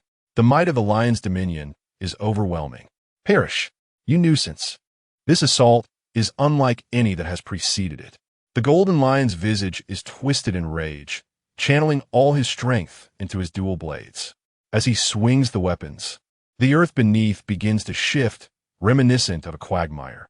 Moments later, the mire swirls into a tempest, intertwining in the air to form a colossal lion's head, intent on annihilating its adversary. "Be careful, Jerry, the golden lion, you treacherous fiend." As the others rush to assist Jerry, they are abruptly halted by a commanding voice. "Do not approach." Jerry, with his mouth agape in defiance, stands resolutely, his right hand holding the long blade at his side. Slowly, he closes his eyes, sensing the massive earthen lion closing in around him, and he strives to steady his breath. Upon reaching a peak, he suddenly opens his sharp eyes, flowing cloud's essence, Triflow slash. In an instant, the purple-black blade is adorned with 3 luminous auras, earthy yellow, azure, and white, each symbolizing defense, offense, and speed, respectively. These energies represent his insights gained through relentless practice, as he has daily allowed Tyson to demonstrate his abilities upon him, even wielding his sword amidst the tumultuous seas. The 3 auras converge upon the blade, and instantly, the world around him transforms. Above him, a celestial dome materializes, accompanied by the visual might of a tsunami, evoking sensations of being amidst 3 distinct realms: the turbulent sea, the thunderous clouds, and the weight of the earth. As the ferocious lion's head lunges towards him, it appears to freeze midair. Jerry smirks, and with a decisive flourish of his hands, it seems as if everything around him has vanished. Both the earthen lion and the clouds above dissipate. In awe, the onlookers express disbelief, questioning the possibility of such a feat by a mere human. In truth, Jerry had previously employed this technique during training with Tyson, albeit with less finesse. Breathing heavily, He lifts his gaze towards the snarling golden lion, a smile gracing his lips as he declares, "Golden lion, today you shall not take my life." Suspended in the air, the golden lion grips his dual blades tightly, his head bowed, his body trembling, and his chest heaving as if on the verge of explosion. "You think that merely blocking my attack will be enough to defeat me? If you believe I cannot kill you, then let us see." He readies himself for another strike, only to find Mana and the others blocking his path, their expressions cold and eyes sharp, as if to say, "Come down if you dare." Faced with this formidable opposition, the golden lion hesitates. His veins pulse visibly, and his face flushes with anger. Ultimately, he refrains from confronting so many foes directly, raising a hand in dismissal. Soon, a pirate ship approaches, and others begin to rise from the depths, neglecting even those yet to board. However, as he turns away, a smirk escapes his lips. Consider this a warning. Next time, it shall not be so simple. The others initially dismiss his parting threats, but as his fleet departs, the sky darkens ominously. They look up in shock at the massive object plummeting from above, mouths agape in horror. It is the golden lion's power, that accursed man. What shall we do? None of US can contend with such a behemoth. Just as despair envelopes them, a figure bursts forth from the basement, clad in a crimson cloak, soaring into the air. Upon reaching halfway, he turns and shouts, "All together now, unleash your ultimate moves. Go!" Despite their fatigue from the recent battle, they resolve to risk their lives to halt the impending disaster. Each individual unleashes their signature techniques. Meanwhile, in Naval Base, the Marshal receives news. It has been confirmed. The Tyson pirate crew has triumphed over the Golden Lion's faction. A soldier reports urgently, holding a transponder snail. "I understand," replies Steelbone on the other end. Hanging up the call. These foes are growing increasingly formidable. If left unchecked, they may well become a second Rocks pirate crew. Perhaps even more challenging, for unlike the latter, they exhibit camaraderie, devoid of internal strife. Moreover, it seems the world government shows little concern for them. What could this mean? Steelbone ponders as he sits in contemplation. 3 days have scarcely passed since the last news spread, yet a shocking report emerges. 3 former commanders of the Rocks pirate crew, now allied with the Golden Lion, engage in battle against the Tyson pirate crew, but are ultimately defeated and forced to flee, with even the Light Emperor remaining absent. Many speculate that he is too disdainful to intervene personally, while others suggest he is simply afraid to confront 3 former commanders simultaneously. The devastation witnessed at Tech Island indicates a fierce conflict. In a dwelling on Herb Island, Jerry laments, "Alas, I have failed once more." During this trial, he has yet to master the skill of division. Consistently encountering imbalances in the chakra, he attempts to split, leading to repeated failures at critical moments. It seems that, for the time being, success eludes him. Suddenly, he senses heightened chakra activity among the inhabitants of Herb Island. What could be the cause? He soon arrives at the residential area, encountering Mana and the others. Observing their injuries, he inquires, what transpired? Bandaged and weary, Jerry and the others recount the events. Upon learning of their plight, an uncontrollable fury ignites within Tyson. How dare they target his crew? Such audacity warrants retribution. He resolves to reclaim what is rightfully his. No one shall escape his wrath. In an instant, he vanishes from sight, reappearing in the air, heading towards Hive Island. Though he is uncertain of the Golden Lion and Silver Axe's whereabouts, he is well aware of Wang Ji's location. Apologies, Wang Ji, but it seems you may not survive long enough to witness Blackbeard seize your territory. Hive Island, once the stronghold of the Rocks pirate crew, has now fallen under Wang Ji's dominion. Just 3 days prior, following his clash with the Tyson pirate crew, Wang Ji returned here disheartened. He had believed that collaborating with the Golden Lion would lead to victory and the acquisition of wealth. However, after facing those formidable foes, he realized why Whitebeard chose to abstain from his conflict. Given the strength of their commanders, it is evident that Tyson has grown exponentially stronger. Thus, as the battle neared its climax, he entertained thoughts of retreat. Upon returning, he worried that retaliation was imminent. Yet he reassured himself that his recent conquest was still under the radar. With this thought, he found solace. Just as he contemplated this, his pupils suddenly constricted, and he abruptly lifted his head to see Tishuan's figure hovering directly above him. Do you think you can escape? Wang Ji, daring to provoke me. Are you prepared for the consequences? Through his keen perception, Tishuan instantly discerned Wang Ji's location, his chakra signature etched vividly in his memory. Tishuan, how do you know my position? Wang Ji's expression flickered with terror, caught off guard by the revelation of his whereabouts. Could it be that Jin Shizi or Yin Fu had betrayed him? The mere thought incited a fierce bitterness within him. Besides them, it was inconceivable that anyone else could be involved. Moreover, Tishuan's rapid arrival suggested he had not relied on any reconnaissance. Who is this? How dare they intrude upon Wang Ji's territory, seeking death? Let us witness how the boss deals with him. No, this was one of the men from the Light Emperor. His dark curls framing a face etched with fear, his body trembling slightly. Pretty doomed. What should I do? Tishuan unsheathed the Qixing sword from his waist, casting an impassive gaze down upon him. Stop thinking. You are about to become a corpse, so why bother with such thoughts? He scoffed. Do you really think you can guarantee my demise? Arrogant fool, let me demonstrate my power. Wang Ji, gripping his long sword tightly, felt cold sweat bead on his forehead, his eyes wide with fury as he glared at the sky. The atmosphere grew tense, silence enveloping the scene. Moments later, the figure in the sky vanished. Where did he go? Wang Ji's vigilance heightened, his kin Bunchiko sensing an imminent attack from that direction. From a front. Just as he uttered those words, an immense force surged through his sword, sending him hurtling backward. Before he could regain his balance, he sensed a perilous warning from behind, his hair standing on end as his pupils contracted. He then witnessed a headless body flying past him. What is happening? He soon noticed his vision spinning uncontrollably, darkness enveloping him. So this is it. I have perished? I never imagined the disparity could be so vast. A lifeless head plummeted from the sky, stirring up a cloud of dust. Boss, he's dead. How could this be possible? Tishuan retracted his long sword, surveying the group of approximately 40 individuals before him. After the dissolution of the Luo Qixi pirate crew, Wang Ji had failed to recruit many followers, originally numbering in the hundreds. However, the recent battle 3 days prior had decimated his ranks, leaving only these remaining elites. You, bring me Wang Ji's treasures.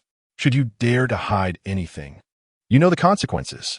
Tishuan pointed at a man with black curls and a scarred, dark complexion. The man, still reeling from shock, stammered as Tishuan's gaze fell upon him, his fear intensifying. Lord Guangming, I will fetch them at once. Observing the man's compliance, Tishuan turned his attention to the others, noting the fear reflected in their eyes. Is anyone interested in joining me? Of course, there are conditions. I am currently constructing the Sky Paradise. Those who assist in its creation will become my companions.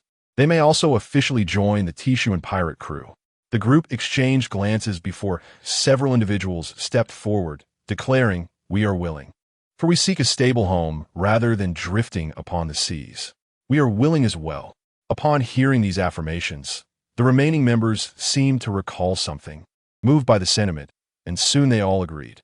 Ultimately, as Tishuan examined the treasures they had retrieved, he exclaimed, "What is this?" Initially expecting merely gold and silver, he was astonished to discover a remarkable item, a paramecia-type devil fruit, the explosion fruit, resembling a bomb with a fuse protruding. If one were not careful, they might indeed mistake it for an explosive. He recalled this was the fruit consumed by the future Mr. Five, who had yet to learn how to harness its power.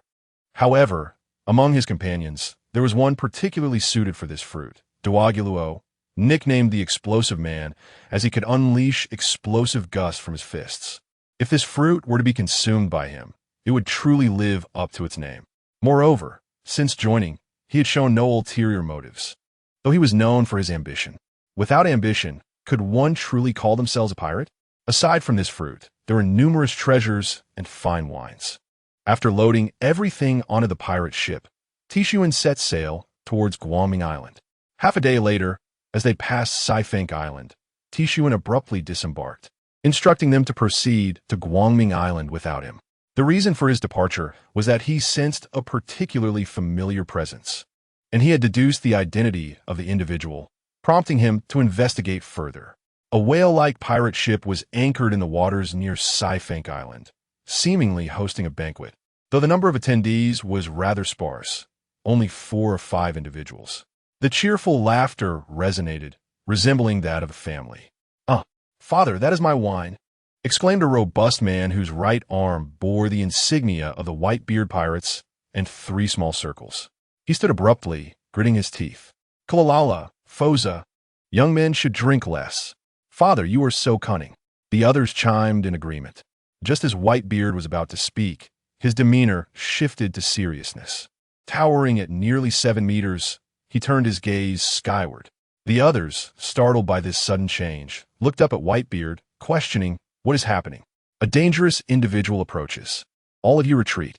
Whitebeard raised his naginata, shielding those behind him as he fixed his gaze upon the approaching figure. "La la la Nuguite.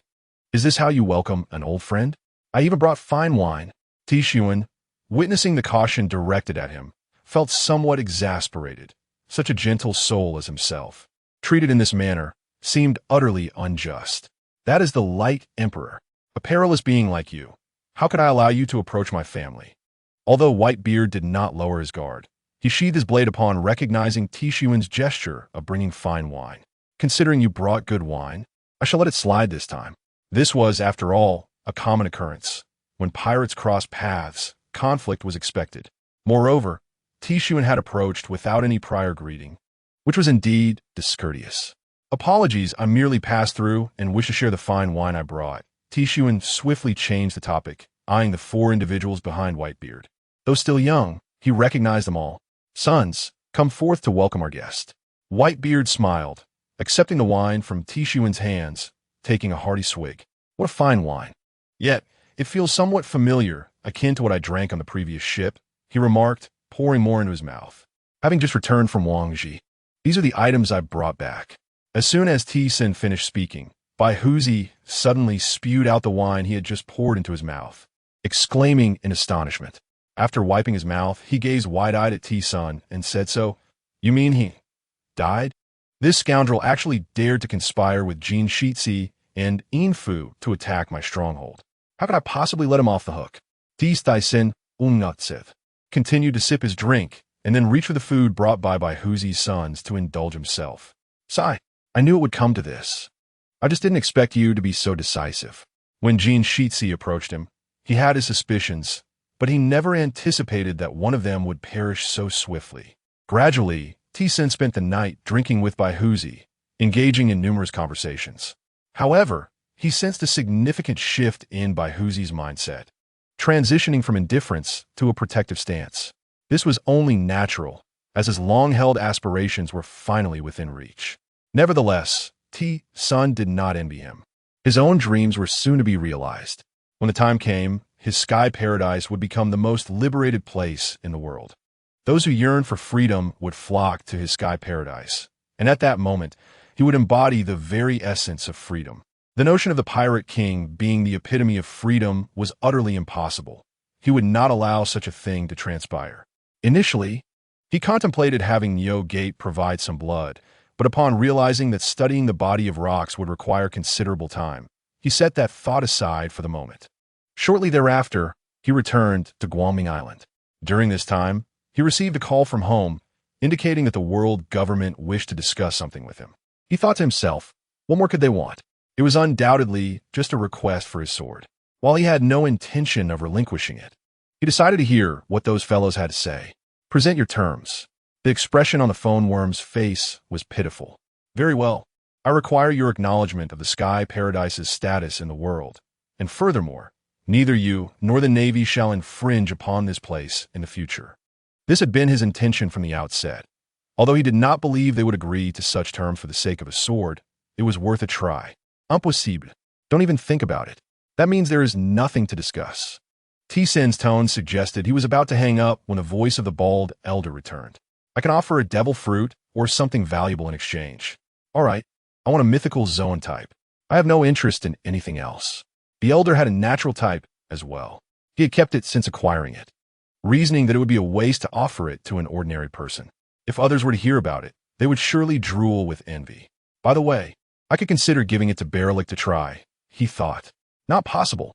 The best I can offer is an ancient type. Nothing beyond that. On the other end of the line, the bespectacled elder gritted his teeth, cursing the audacity of that wretched fellow. After a moment of silence, he pondered, listen, that fellow you call Nizhul is also a mythical Zoan, right? How about this? You kill him, and I will seek out the rest of the fruit myself. What do you think? T-Sun maintained a serious demeanor, as if to convey that he was not jesting.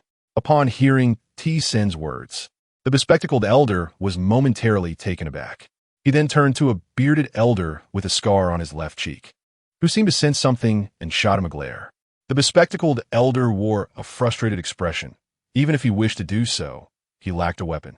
Ultimately, after determining that the other party would not acquiesce to his demands, T-Sun had to lower his conditions, proposing an exchange of one ancient type for one paramecia type, specifying that he wanted the door fruit. The other ancient type he offered was in the form of a Tyrannosaurus rex. Though he obtained them, he found himself in a predicament, as no one was willing to consume them. With these 3 fruits in his possession, he contemplated the possibility of consuming the door fruit himself, deciding to wait for now, as it would not spoil. A day later, the bald elder received the long-coveted original Onijan, while T-Sun acquired the 2 fruits. Subsequently, he brought the natural-type gas fruit along and sought out Berlik. These 3 fruits possess remarkable abilities. Consider them well. Berlik furrowed his brow as he gazed at the treasures before him, the mysterious patterns dazzling his eyes. T-Sun, I won't partake. I have no desire to become a clumsy duck, and besides, I do not require external items to enhance my strength. At this, he lifted his gaze to meet T-Sun's. Observing Berlik's confident expression, T-Sun withdrew his offer. Indeed, as time progressed, Berlik's strength had nearly reached its zenith. With his current prowess, he was already at the pinnacle of this world, rendering further enhancement unnecessary. It would not be long before even T-Sun found it challenging to contend with him. Upon considering this, he wondered, could it be that such exceptional devil fruits would go uneaten? Time flew by. In the year 1490 of the Sea Garden era on Daughter Island, T-Sun lay on a bed imbued with feminine charm, cradling a blissful woman in his arms. Having arrived at Daughter Island 2 years ago, he came after ensuring everything was settled on Guangming Island. He assisted Xuan'ai in cleansing the underground world of the Grand Line. Xuan'ai had since established herself in the underground world, now known as the Queen of Maritime Trade, primarily aiding his sky paradise in transporting goods. Additionally, she provided weapons and ammunition to nations in the New World. Once she solidified her position, he ventured to the daughter nation to accompany Nailuo. With a new king now in place, T-Sun had initially considered taking her with him. However, realizing that the sky paradise was still under construction, he abandoned the idea. Moreover, returning occasionally was also pleasant, allowing him to reconnect with old acquaintances, such as the 2 uncles in the small garden. He could always revisit the matter once the paradise was completed. Although Nailuo was now 44 years old, due to the pills T-Sun provided, she appeared remarkably youthful and even more alluring than before. At that moment, T-Sun's phone rang unexpectedly, and he knew who was calling. After hearing the other party's words, he replied, "Understood, I will be over shortly. Are you leaving?" Nailuo raised her head, revealing her enchanting, bashful eyes as she looked at him. "Yes, the shipment this time is quite substantial, and, coincidentally, I am in the front half. Xuan'ai is already waiting for me." "Sunai?" An alarm went off in T-Sun's mind as he remained outwardly composed while internally flustered, realizing he had forgotten about her. She's my business partner. The construction of a sky paradise requires a significant amount of materials, and she is handling that," he attempted to explain, but upon seeing the doubt in her eyes, he knew he could not clarify the situation. Nailuo propped herself up on him, her sparkling gaze fixed on his. "Really?" After witnessing this, T-Sun found himself at a loss for how to respond. He hurriedly affirmed her question and bolted away. Just before leaving, he heard her mutter, "So you've learned to brush me off now." Not daring to linger any longer, he took flight from Daughter Island, heading towards the Xiangbuodi archipelago. Compared to before, he now moved with greater speed, reaching his destination in less than 4 hours. Prior to disembarking, he cloaked his visage with mist.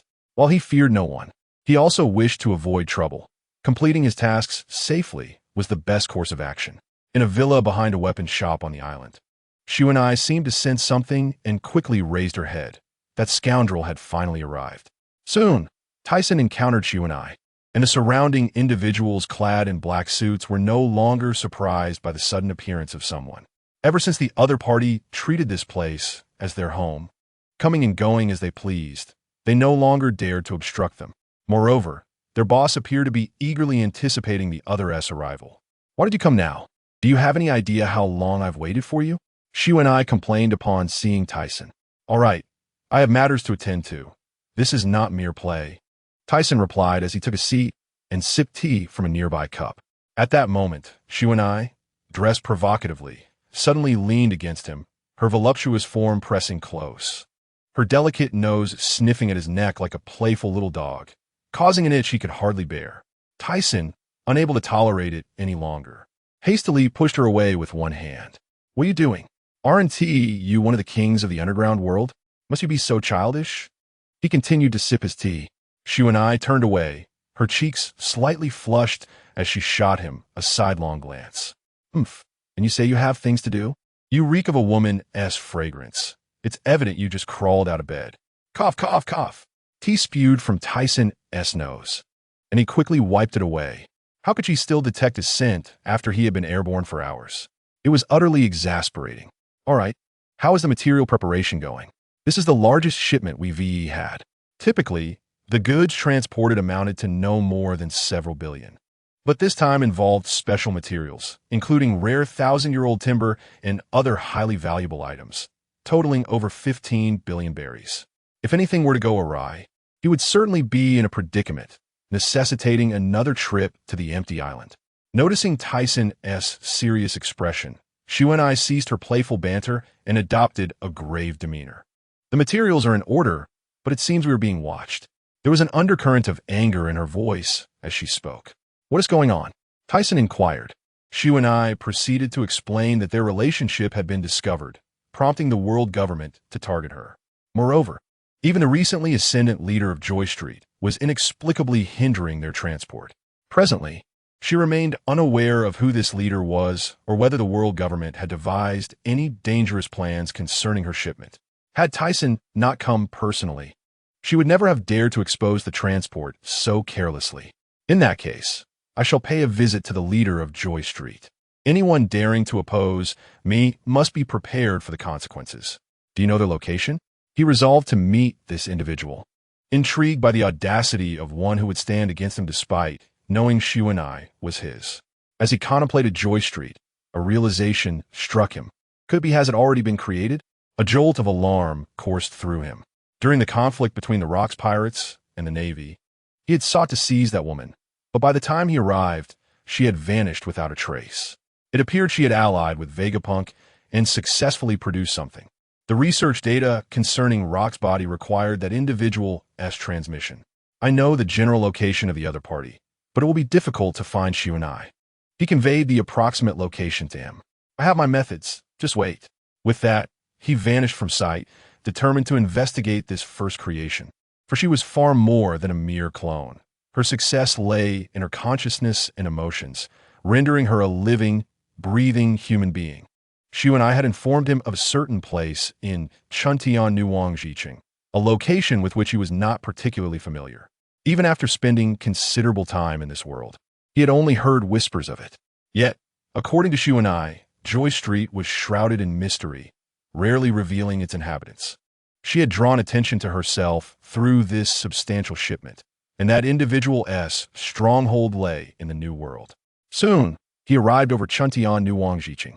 Though unfamiliar with the chakra signatures, it was his habit to sense the distribution of individuals upon entering a new area.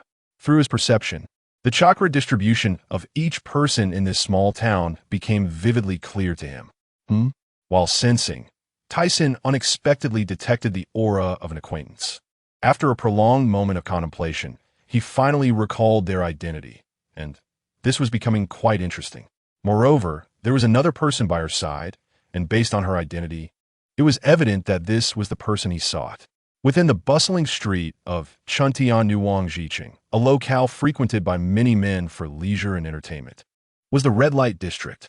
In truth, many islands boasted such establishments, whether in the Four Seas or the Grand Line. The leader uniting these places was the very individual Tyson sought. Although she and I held the title of Sea King in the earlier segments of the Grand Line, she was relatively unknown in the New World. She occasionally provided arms to certain nations there, but had never ventured into the New World herself. Thus, she held little understanding of the leaders of such places. In fact, their businesses did not conflict, and there was no reason to target her. This unusual behavior was undoubtedly directed at Tyson's actions. Both the world government and the Navy were wary of him, and everything pertaining to him would be thoroughly investigated. Within a certain room, an elegant woman savored the red wine in her hand, her exquisite features framed by short golden hair adorned with a lace white hat. Clad in a red dress and a white coat, she faced another individual who matched her both in figure and appearance. At that moment, the woman placed her wine on the table and spoke. "How is the investigation proceeding, Ziji?" The pink-haired woman standing opposite her appeared respectful, bowing her head as she replied, "Lady Stussy, the investigation is complete. The large shipment from the Sea King contains nothing prohibited by the world government. However, it does consist of quite valuable items, estimated at around 15 billion. Oh, nothing prohibited by the world government? Nevertheless, the sheer value is rather tempting," Stussy remarked, her alluring red lips parting slightly, though her expression revealed surprise. "Should we take action?" No need. As long as there is nothing threatening to the world government, we need not concern ourselves. Our role is merely to investigate." While speaking, the pink-haired woman suddenly shifted in her blue high-heeled shoes, rising to retrieve the unfinished red wine, continuing, "Moreover, if we were to intervene, that man would be quite troublesome. After all, the higher-ups currently wish to avoid conflict with him." At the mention of that man, the pink-haired woman trembled slightly, biting her lip, her hands unconsciously resting against her chest and inner thigh. Noticing this reaction, Stussy set down her wine and slowly approached her, placing a hand on her shoulder. "Ziji, do not worry. That guy will eventually fall. No one can escape the world government's grasp, no matter how powerful they may be." As she spoke, her azure eyes shimmered with a glimmer of mischief. In the aftermath of the Judicial Island incident, the only surviving CP agent was that individual. Originally, the world government intended to annihilate each other, but she managed to preserve her existence. Now, she believes that the reason for Ziji's actions is the fear instilled by that man's formidable power. "Oh, is that so?" At that moment, a melodious voice resonated within the room, lingering in the ears of both individuals, refusing to dissipate. They were startled by this unexpected occurrence. The pink-haired Ziji trembled upon hearing the voice, her ample figure stiffening as her pupils constricted violently, rendering her motionless. "Who is it?" Upon discerning the source of the voice, Stussy executed a nimble backflip, followed by a leap, stabilizing her swaying body before casting her gaze toward the chair she had just occupied. There stood a man with sleek black hair and a strikingly handsome visage, clad in a white shirt and black trousers. Bowing his head while swirling the red wine she had previously consumed, Tyson had been listening outside for quite some time, grasping the entire situation without needing to inquire or delve into their thoughts. "Who exactly are you?" Stussy questioned, observing that the man had yet to raise his head. Given his uncanny ability to appear without notice, she could not afford to be careless and pressed for an answer. The figure in the chair disregarded her, bringing the wine to his nose for a sniff, remarking, "A fine wine," before taking a delicate sip. Only after drinking did he notice the red lipstick mark on the rim of the glass, causing him to feel somewhat uncomfortable. Stussy was momentarily taken aback when he lifted his head to drink, her pupils dilating in disbelief. How did you end up here?" "Why, wasn't he in the New World?" "Oh, have you recognized me?" Tyson's cold countenance broke into a smile as he observed her transition from shock to disbelief. Stussy hesitated for a moment. Then her striking features shifted into a smile. Taking a few steps forward, she stood before Tyson and remarked, "So the ruler of the New World has come to see me. You wouldn't be seeking me out for the Maritime King, would you?" She paused before continuing, "I have no intentions of harming her, and how would I dare? She spread her arms wide, exuding a sense of sincerity. Tyson, however, had no time for her theatrics and directly stated, "You need not put on a show for me. I am aware that you are affiliated with the world government." Stussie's expression changed dramatically, her composure faltering as her smile froze on her beautiful face. Tyson continued, "I also know that you are one of their clones. Although you resemble a human, I intended to take you from that man." With that, a wicked smile crept onto his lips as his gaze roamed her figure. Stussie's enchanting blue eyes darted in disbelief. How can this be? Realizing the gravity of the situation, she abruptly turned to flee. The day had already been fraught with surprises. First being invaded by a lifeless figure, and then discovering that he was a figure of great power in the new world. Followed by an unexpected bombshell thrown her way without any warning. Observing her retreat, Tyson remained unfazed, simply uttering, "ZG, stop her." "What?" Stussie's anxious expression morphed into one of terror as she witnessed ZG's face contorted with struggle. Yet, after a moment, ZG's resolve solidified. Sorry, stusidaren. Raging leg. Damn it. A white slash erupted from ZG's elevated foot. Stussie, gritting her teeth, was compelled to halt and defend herself. "ZG, how ungrateful of you after I saved you." Stussie effortlessly deflected ZG's attack, sidestepping to the left while seething.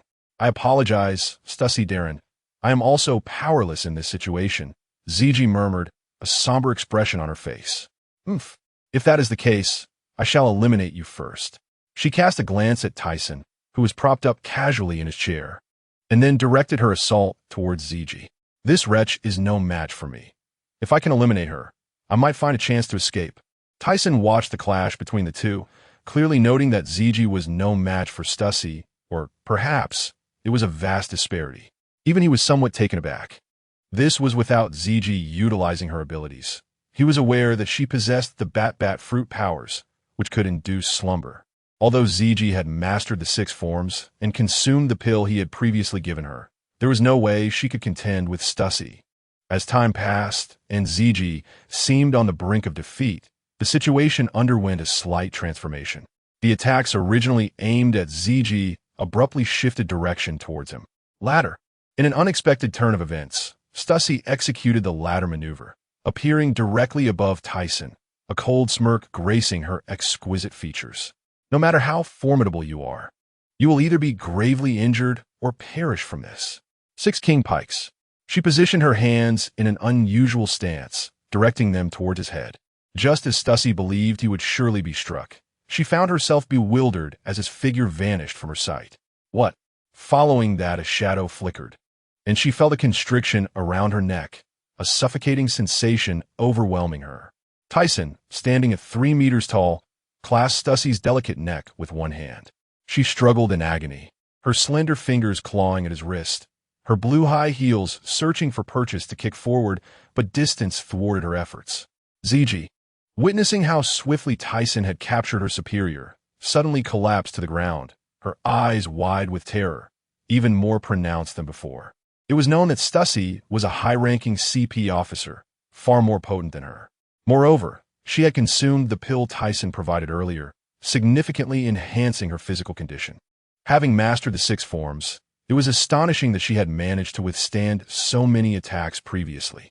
However, recalling how he had obliterated the entire judicial island, it was not surprising at all. As Tyson observed her nearing the brink of unconsciousness, a hint of a smile finally graced his cold visage. He relaxed his grip, allowing her to descend to the ground. Coughing and gasping upon hitting the ground, she began to cough uncontrollably, her body limp, hands pressed to the floor. Having held her breath for so long, her face flushed, she inhaled deeply. Tyson lowered himself, grasping her chin with one hand, scrutinizing her exquisite features, now reddened from asphyxiation. "Do you wish to live?" He leaned closer to her azure eyes. Stussie's eyes filled with terror, her face pale. In that fleeting moment, she felt she had danced with death. Now that she sensed a chance for survival, she fervently nodded, even if it meant acquiescing to his terms. Whether for cooperation or manipulation, she could still gather intelligence, which could prove advantageous for her. Although the fact that he knew her identity was unsettling, She had no options at present and would have to contact that man later. Oh, then you must be prepared for what lies ahead. ZG, you may leave now. ZG, still crumpled on the ground, was suddenly called to leave, causing her heart to tremble once more.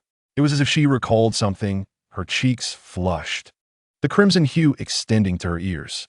However, her expression bore more of embarrassment and fear. Stussy observed ZG's demeanor and actions as she stood up from the floor. Despite a sudden sense of foreboding enveloping her heart, her face betrayed no hint of panic. Instead, her beautiful pupils fixated intently on T-Senator after watching ZG exit. T-Sun shifted his gaze to the woman before him, a malicious smile curling at the corners of his lips. What are you planning? Upon seeing his expression, she momentarily lost her composure, her face revealing an unmistakable tension, akin to an act put on deliberately. Observing her reaction, T-Sun smirked, slowly advancing towards her while extending a hand. Just as his fingers were about to graze Stussy's form, with a sudden swoosh, a pair of black, bat-like wings erupted from her back. In an astonishing display of speed, her body surged towards T-Sun, her lovely visage parting to reveal sharp teeth as she viciously lunged for his neck. Although he was already aware of her abilities, the rapidity of her movement still sent a cold sweat cascading down his brow. In response, he swiftly seized her throat, turning to confront the glistening fangs and the venom dripping from them. Stussy, caught in his grasp, struggled fiercely, exclaiming, "I am an agent of the world government. You cannot harm me, or you will be opposing them. Release me." Noticing that her expression was not one of fear, but rather excitement, she internally labeled him a pervert. Her azure eyes filled with unease, her complexion ashen. After all, she was a clone. She would reluctantly accept this. Later, she would need to discuss this with Vegapunk. This woman possessed formidable strength, capable of obliterating awakened fruit users like Kaku. Moreover, her earlier conversation with Vegapunk indicated that he had tasked her with stopping Rob Lucci and Kaku, to which Stussy had readily acquiesced, showcasing her prowess. "You scoundrel, let me go." Meanwhile, outside, ZG, who had been leaning against the wall, was suddenly startled by a scream and the sound of tearing fabric. She clasped her hands over her crimson ears and gradually crouched down along the wall. This scene evoked memories of her time on Judicial Island. Moments later, T-Sun emerged with a smile, adjusting his slightly wrinkled shirt, turning to see ZG springing to her feet from her crouched position. "You will be one of us now. I assure you, once the time is ripe, you will be free and no longer bound by the world government." "Yes, Lord T-Sun." After watching the man vanish, ZG pushed open the door, stepping inside to find Stussy, who had transformed from her earlier vicious demeanor into a small, curled figure in the corner, her dress tattered, exposing her fair skin. She clutched her legs tightly, her head bowed in a state of despondency. ZG apraked, sitting on the ground before her and lifting her gaze. "I, too, endured similar treatment years ago, marked by them in ways that cannot be erased." As she spoke, she tugged at her clothing, revealing her delicate, fair chest. She then raised her leg, exposing the inner thigh where a Mickey Mouse tattoo was emblazoned, arms outstretched as if welcoming them. Realizing she could not escape the other's control, she felt she had no alternative. Becoming a subordinate to someone as powerful as him did not seem unfavorable, even if he claimed to regard her as a partner. As she pondered this, a faint smile appeared on her lips before she lowered her head. At that moment, Stussy's voice, hoarse and defiant, broke the silence. "I will not yield. These tattoos can easily be removed at any hospital, albeit with scarring. I will not let him off easily, nor you, the traitor to the world government. You are truly naive." ZG raised her head to meet her gaze. "What did you say? You scoundrel, do not think I will comply with your demands." Stussy's face contorted with anger, her eyes blazing with fury. Before he engaged in such antics, he recorded everything with a den mushy. There is no escaping his clutches, so you might as well comply. Perhaps, in time, she could genuinely become his ally. She had grown weary of the world government's constraints, and if true freedom awaited her, she would gladly assist him. Furthermore, from your earlier conversation, are you not also a spy? With that realization, ZG exuded a look of determination and disdain, rising to her feet and striding out. Stussy, who had been filled with rage, now appeared dazed, her azure eyes darting about. Particularly upon hearing ZG mention the recording of their earlier encounter, her heart crumbled, her complexion turning ashen. What should I do? If he exposes everything? At that thought, her pupils dilated, her exposed form trembling. She had painstakingly infiltrated the world government, exerting immense effort to reach this position. Without that man's directive, she could not reveal herself. For if she did, danger would befall him. Suddenly, she recalled T-Sen's words echoing in her mind, hinting at his familiarity with that man. Determined, she resolved to inquire. If she could gain his consent, perhaps aiding the scoundrel would not be so bad. After coming to this conclusion, she stood up, her expression returning to normal as she turned to face ZG's astonished demeanor. Meanwhile, T-Sun had reunited with Xuan-Ai, and together they set sail aboard 8 merchant ships towards Fishman Island. Although they faced numerous dangers before reaching their destination, T-Sen's presence ensured they navigated through each peril with relative ease. Upon arriving at Fishman Island, he encountered Fisher Tiger, who inquired about the status of Director Muse. Muse had previously spoken to him about the outside world, igniting a sense of curiosity despite the inherent dangers, and he was prepared for an adventure beyond. In addition to Fisher Tiger, he also met Prince Neptune and the young Jinbei, whose small fangs added a touch of adorability. Given that this voyage primarily involved transporting goods, he did not linger long, taking a brief respite before setting off for the New World. However, upon entering the New World, misfortune struck as they encountered a fierce storm, brewing ominously. Everyone, take your positions, remain calm. Navigator, make haste to steer us clear. Yes, my lord. Xuan-Ai, though frightened by the impending storm, showed no signs of panic as she issued commands with precision.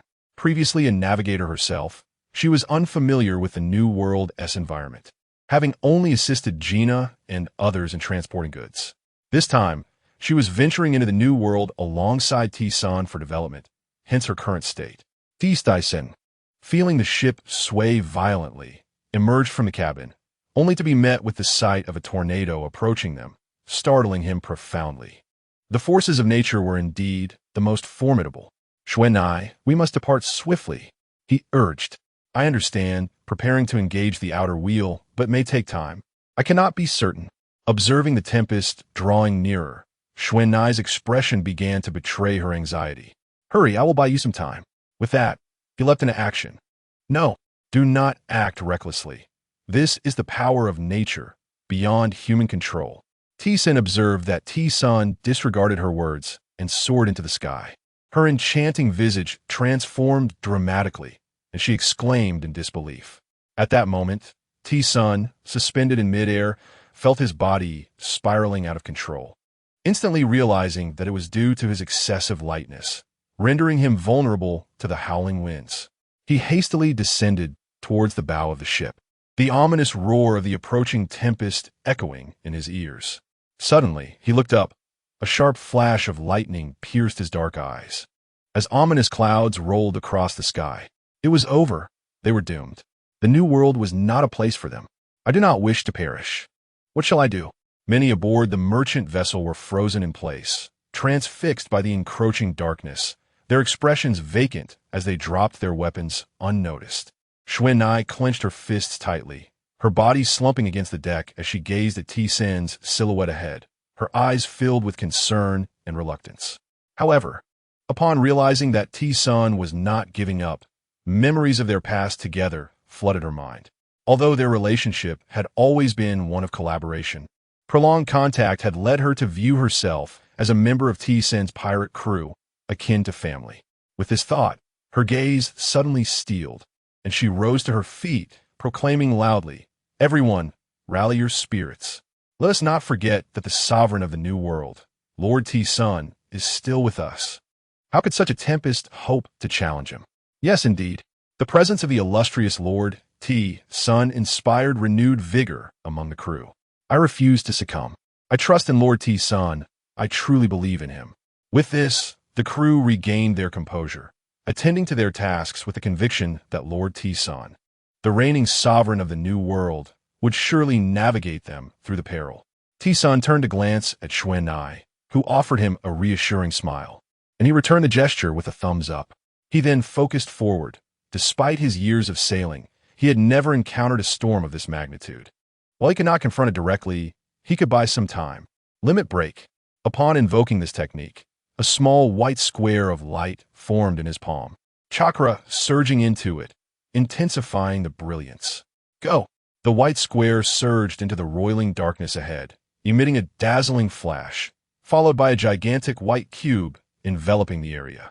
Although it still paled in comparison to nature's might, the swirling black mist surrounding their vessel for hundreds of meters dissipated completely, though the clouds beyond continued to pursue. They had gained sufficient time to activate the external wheel for escape. Increase speed, T-Sun shouted, seizing the opportunity to flee, for lingering any longer would lead to endless peril.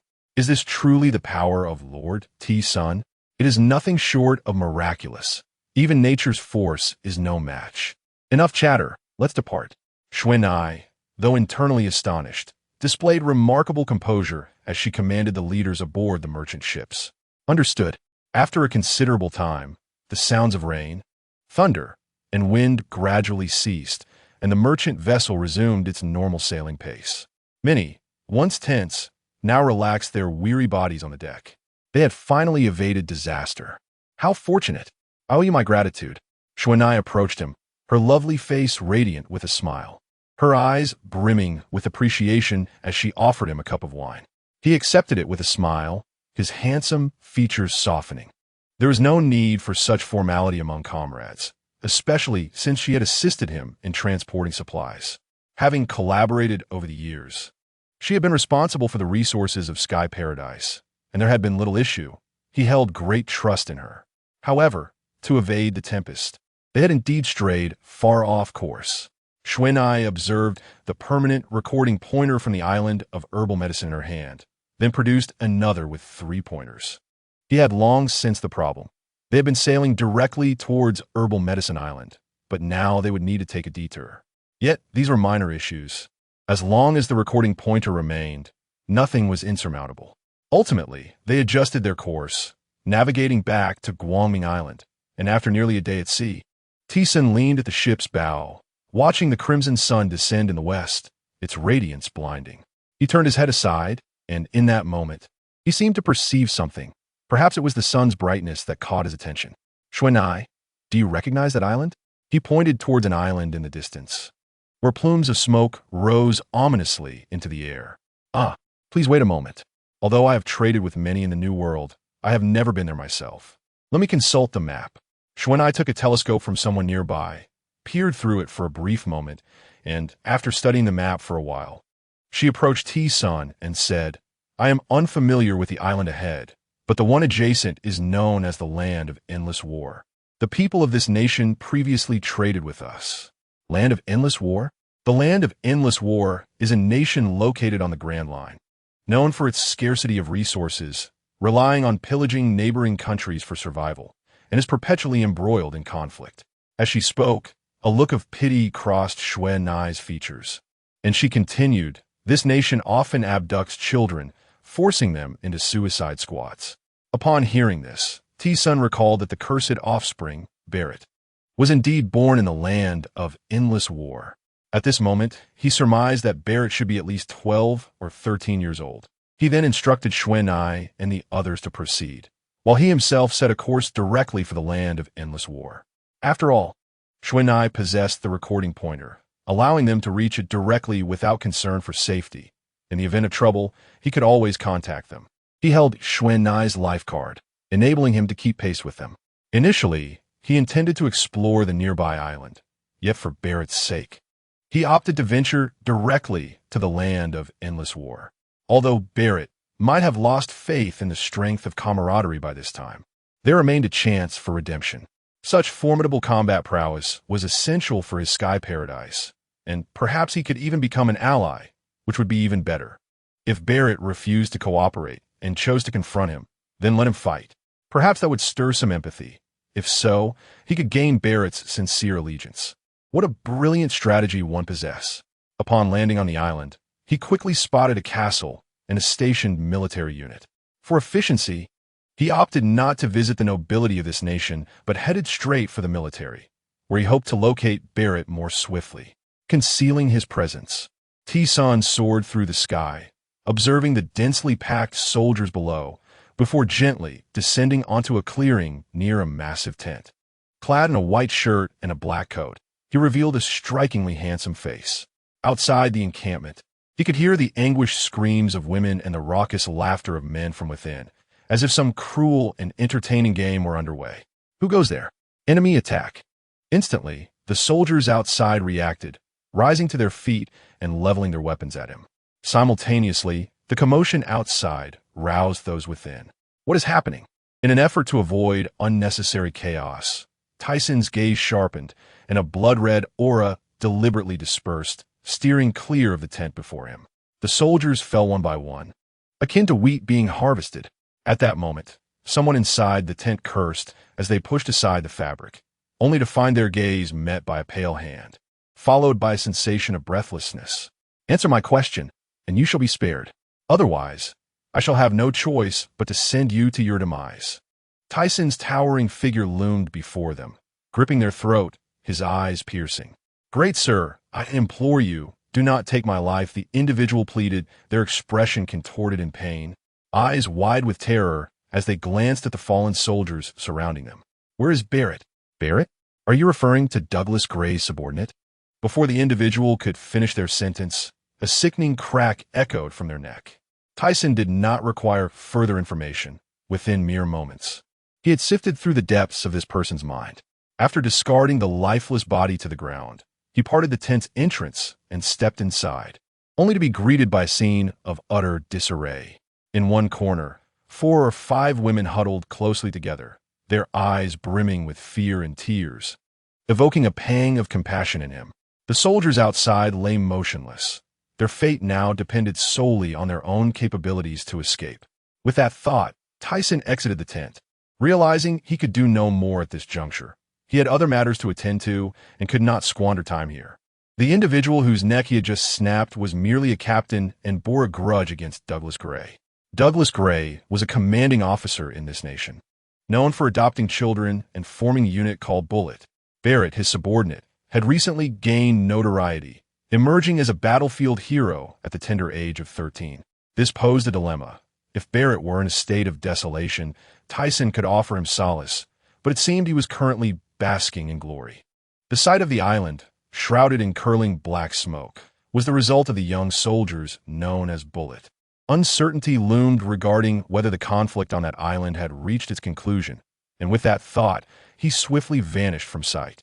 Before long, he found himself hovering over the war-torn island, the blood-red twilight gradually fading. Below, the battlefield was ablaze, flames raging ever higher, while the ground was littered with charred, mutilated corpses. A nauseating odor invaded Tyson's nostrils, causing him to wrinkle his nose slightly. For an ordinary person, the stench would be enough to induce vomiting. Yet for those who crave war, it is merely a given. Who could be blamed for such madness? One could only assert that this world is inherently cruel, often necessitating the resolution of conflicts through iron and blood. Strength is indeed a formidable solution to all problems. Utilizing his perceptive abilities, he expanded his awareness across the entire island. Aside from the royal palace in this nation, he could find no living souls. The war-torn area was bereft of life. Just then, Tyson detected a subtle fluctuation of chakra emanating from a concealed location. He swiftly approached, discovering a cave that led to a small forest within. As he descended, he followed the chakra's source and was taken aback to find a man sprawled on the ground, the chakra pulse originating from him. Was this Douglas Barrett? Beholding the robust and towering figure clad in tattered black military garb, with golden curls and crimson skin, there was no doubt this was the individual in question. However, he appeared somewhat juvenile, and upon sensing his aura, Tyson concluded that he was far from possessing the strength of a Yonko. Nevertheless, the abnormal physique he exhibited was reminiscent of Mona's. At just 13 years of age, he stood nearly 4 meters tall. Yet, Tyson sensed a profound weakness. likely due to prolonged battle and starvation, along with numerous non-lethal injuries, though these were merely trifles. Confirming that this was indeed Barrett, he lifted his gaze towards the small forest, hoping to find something edible. Just as he turned, he was met with a remarkable sight. A colossal fruit hung beneath a tree before Barrett, suspended by a green vine. The fruit's peculiar exterior, adorned with numerous symmetrical protrusions and mysterious patterns, was unmistakably a devil fruit. Tyson was genuinely astonished, having encountered various devil fruits. He recognized it at first glance. The preceding events seemed mundane to him, given his extensive pirate career, but this absurdity unfolding before him was truly striking. The individual lying on the ground was indeed fortunate. No, with that realization, Tyson's previously turbulent emotions settled into calm. The essence of a devil fruit is a manifestation of will. Each fruit embodies a distinct will. Thus, only one attuned to the devil fruit's essence could harness its true power. This particular fruit could only reveal its might if consumed by Barrett. Tyson approached, plucked the fruit from its perch, and made his way towards the coast, intending to catch a sea creature to roast. This thought evoked fond memories of his barbecuing days with Mona on Giant Stone Island, a cherished recollection from many years past. Half an hour later, Barrett, lying beneath a great tree, suddenly stirred as if roused by some stimulus. He struggled to open his weary eyes, revealing their fatigued depths, then twitched his nose. What a delightful aroma, he murmured, only to remember something, his pupils dilating sharply. The flickering flames reflected in his large, bell-like eyes as he sprang to his feet, leaving a deep trench in the ground. He fixated intently on the figure before him, roasting meat, accompanied by a massive creature behind him. An enemy. Barrett's thoughts raced. Awake. Are we? Tyson remarked, having deemed the roasted meat sufficiently cooked. He took a bite, exclaiming, hot. So hot. He blew on the greasy meat, exaggerating his actions. A rumble echoed from Barrett's stomach, causing him to instinctively clutch his belly, his face flushing crimson. Indeed, it seemed this young warrior was famished. Despite this, Barrett maintained a vigilant stance, his ears reddening at the protest of his stomach. In truth, he was merely a 13-year-old child. Had he not been thrust into such a harsh environment, how could he possess power that ordinary individuals would toil a lifetime to attain? It sounded like envy, yet upon deeper reflection, it was a brutally harsh reality. The unit known as Bullet was in essence a band of child soldiers. These children, in their struggle for survival, routinely betrayed and killed one another. Over time, trust in others eroded, leaving them reliant solely on their own strength to endure. It was only natural that such character traits would emerge. Whether due to his advancing age or the weight of 2 lifetimes, a wave of melancholy washed over him. If you're hungry, come and eat. Upon hearing the words of the man, Baylight revealed a fleeting glimmer of desire in his eyes. Although he yearned for sustenance, this was a battlefield, and one must never trust the enemy, no matter what they say. This was a lesson he had learned over the years, a rule he had adhered to, or else he would have perished countless times. Yet, as he contemplated this, the prospect of starvation loomed large. His strength had waned to nothing. At that moment, a fierce light flickered in his gaze, and with a swift motion, he drew a pistol from his waist. Bang! He fired. On the battlefield, trust was a luxury he could not afford, a principle he had sworn to uphold since he was 8. Though the opponent appeared formidable, this weapon had been responsible for many of his victories in combat, imbued with an aura that would render it nearly impossible for the adversary to withstand its might. However, just as the bullet was a mere half a meter from Tyson's temple, it inexplicably halted, as if obstructed by an invisible shield, leaving him in astonishment. Haki? To his surprise, the man had awakened his Busashoku Haki even before him. He recalled awakening his own at the age of 14.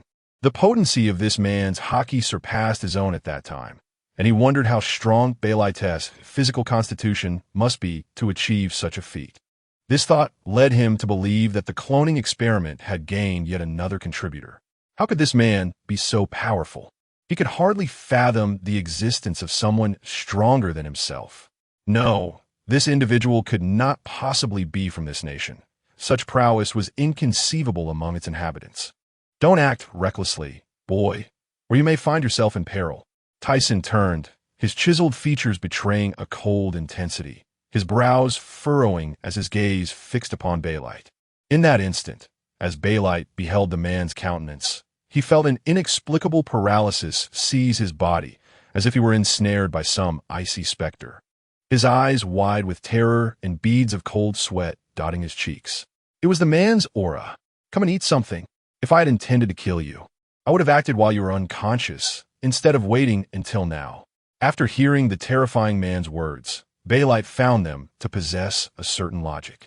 If the man truly harbored hostile intentions, he would have met his end long before. With a moment's hesitation, he ultimately succumbed to the growls of his empty stomach and stepped forward. Tyson, observing Baylight's approach, offered him another piece of roasted meat. However, contrary to his expectations, Baylight bypassed him and tore a chunk of flesh from the Sea King behind him, immediately sinking his teeth into it. Tyson shook his head, bemused by the man's excessive wariness, denying him even the slightest opportunity to inflict harm. "Let me introduce myself. I am Aor Citizen, a pirate." As he spoke, Tyson turned to face him, only to find Baylight wholly indifferent, focused on devouring the raw meat in his hands. Undeterred, Tyson continued to articulate his aspirations of creating the freest place in the world and extended an invitation for Baylight to join his crew. Regardless of whether he listened or not, he would leave the outcome to fate. Noticing that Baylight paused only momentarily at the mention of freedom, disregarding the rest of his words, Tyson pressed on, "Before I depart, allow me to share something with you. I know you serve under Deojalesi Galay, but that man merely views you as a tool for his advancement, not as someone who truly cares for you. Shut your mouth." Suddenly, Baylight's face twisted with fury, his dark fist swinging toward Tyson's head.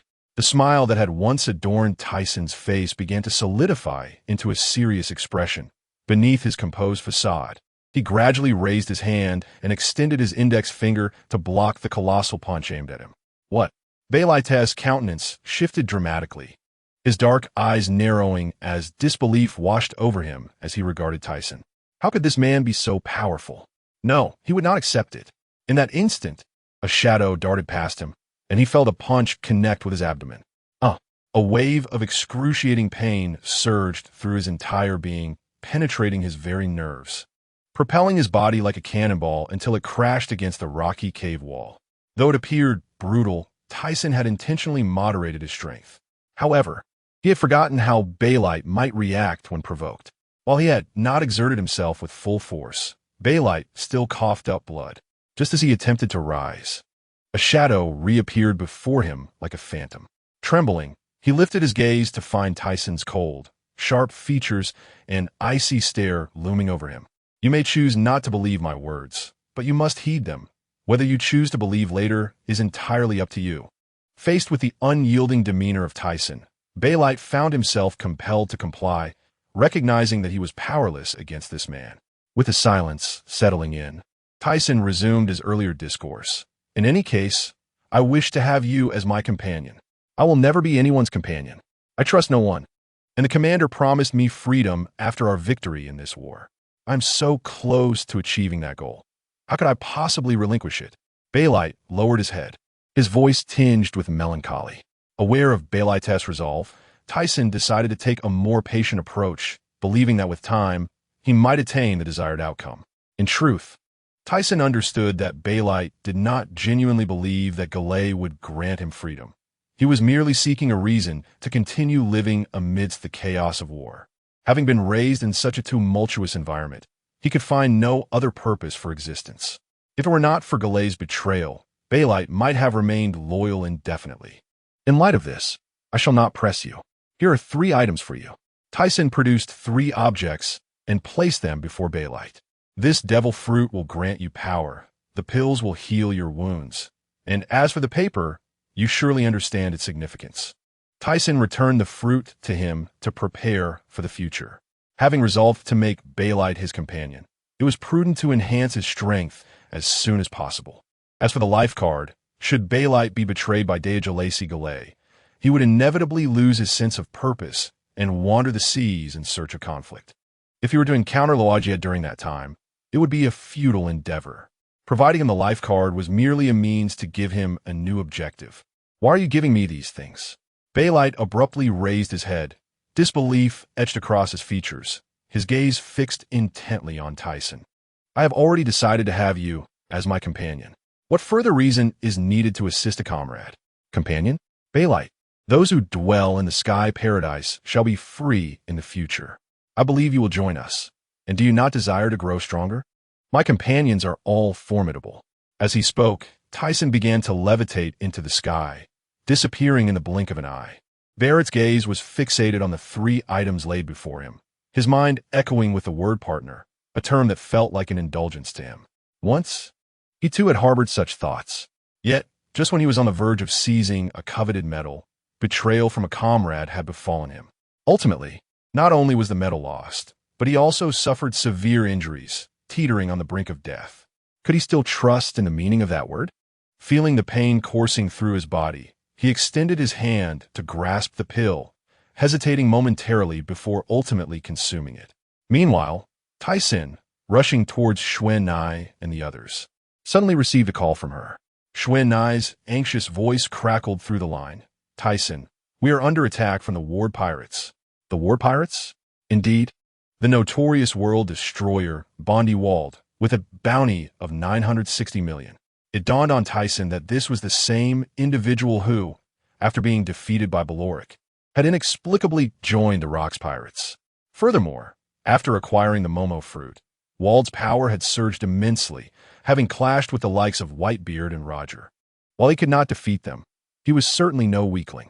Tyson recalled that Wald would soon face betrayal from his comrades and be captured by the Navy, as the world government had planted spies to incite mutiny among his crew.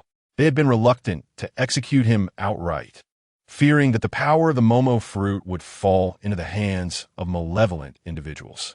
Thus, he was imprisoned and impelled down a rather pitiable fate. In Tyson's recollection, Bondi Wald had aspired to explore the vastness of the sea and embark on adventures around the world with his brother. Despite his misdeeds, he possessed a good heart. His prowess had once garnered a bounty of 200 million. However, during a fateful encounter at sea, he inadvertently attacked a world government vessel, leading to a bounty escalation to 500 million, thus earning the title of World Destroyer. Subsequently, after fortuitously obtaining the Momo fruit, his strength became an immense challenge for both the Navy and the world government. This deviation from the historical timeline was notable, yet Tyson refrained from passing judgment on the world's inhabitants. Nevertheless, should Wald dare to provoke him, he would not hold back. Baloric had once circumvented him, and it remained uncertain how Wald would respond upon learning of this. Damn that guy, he muttered, urging Xuan and the others to hold on as he raced towards them, hoping he would arrive in time. On an island not far from Tyson, he had initially intended for Xuan and the others to sail to Light Island. However, upon passing this island, she decided to stop and wait. Yet, as soon as they made landfall, they were ambushed by the Ward Pirates.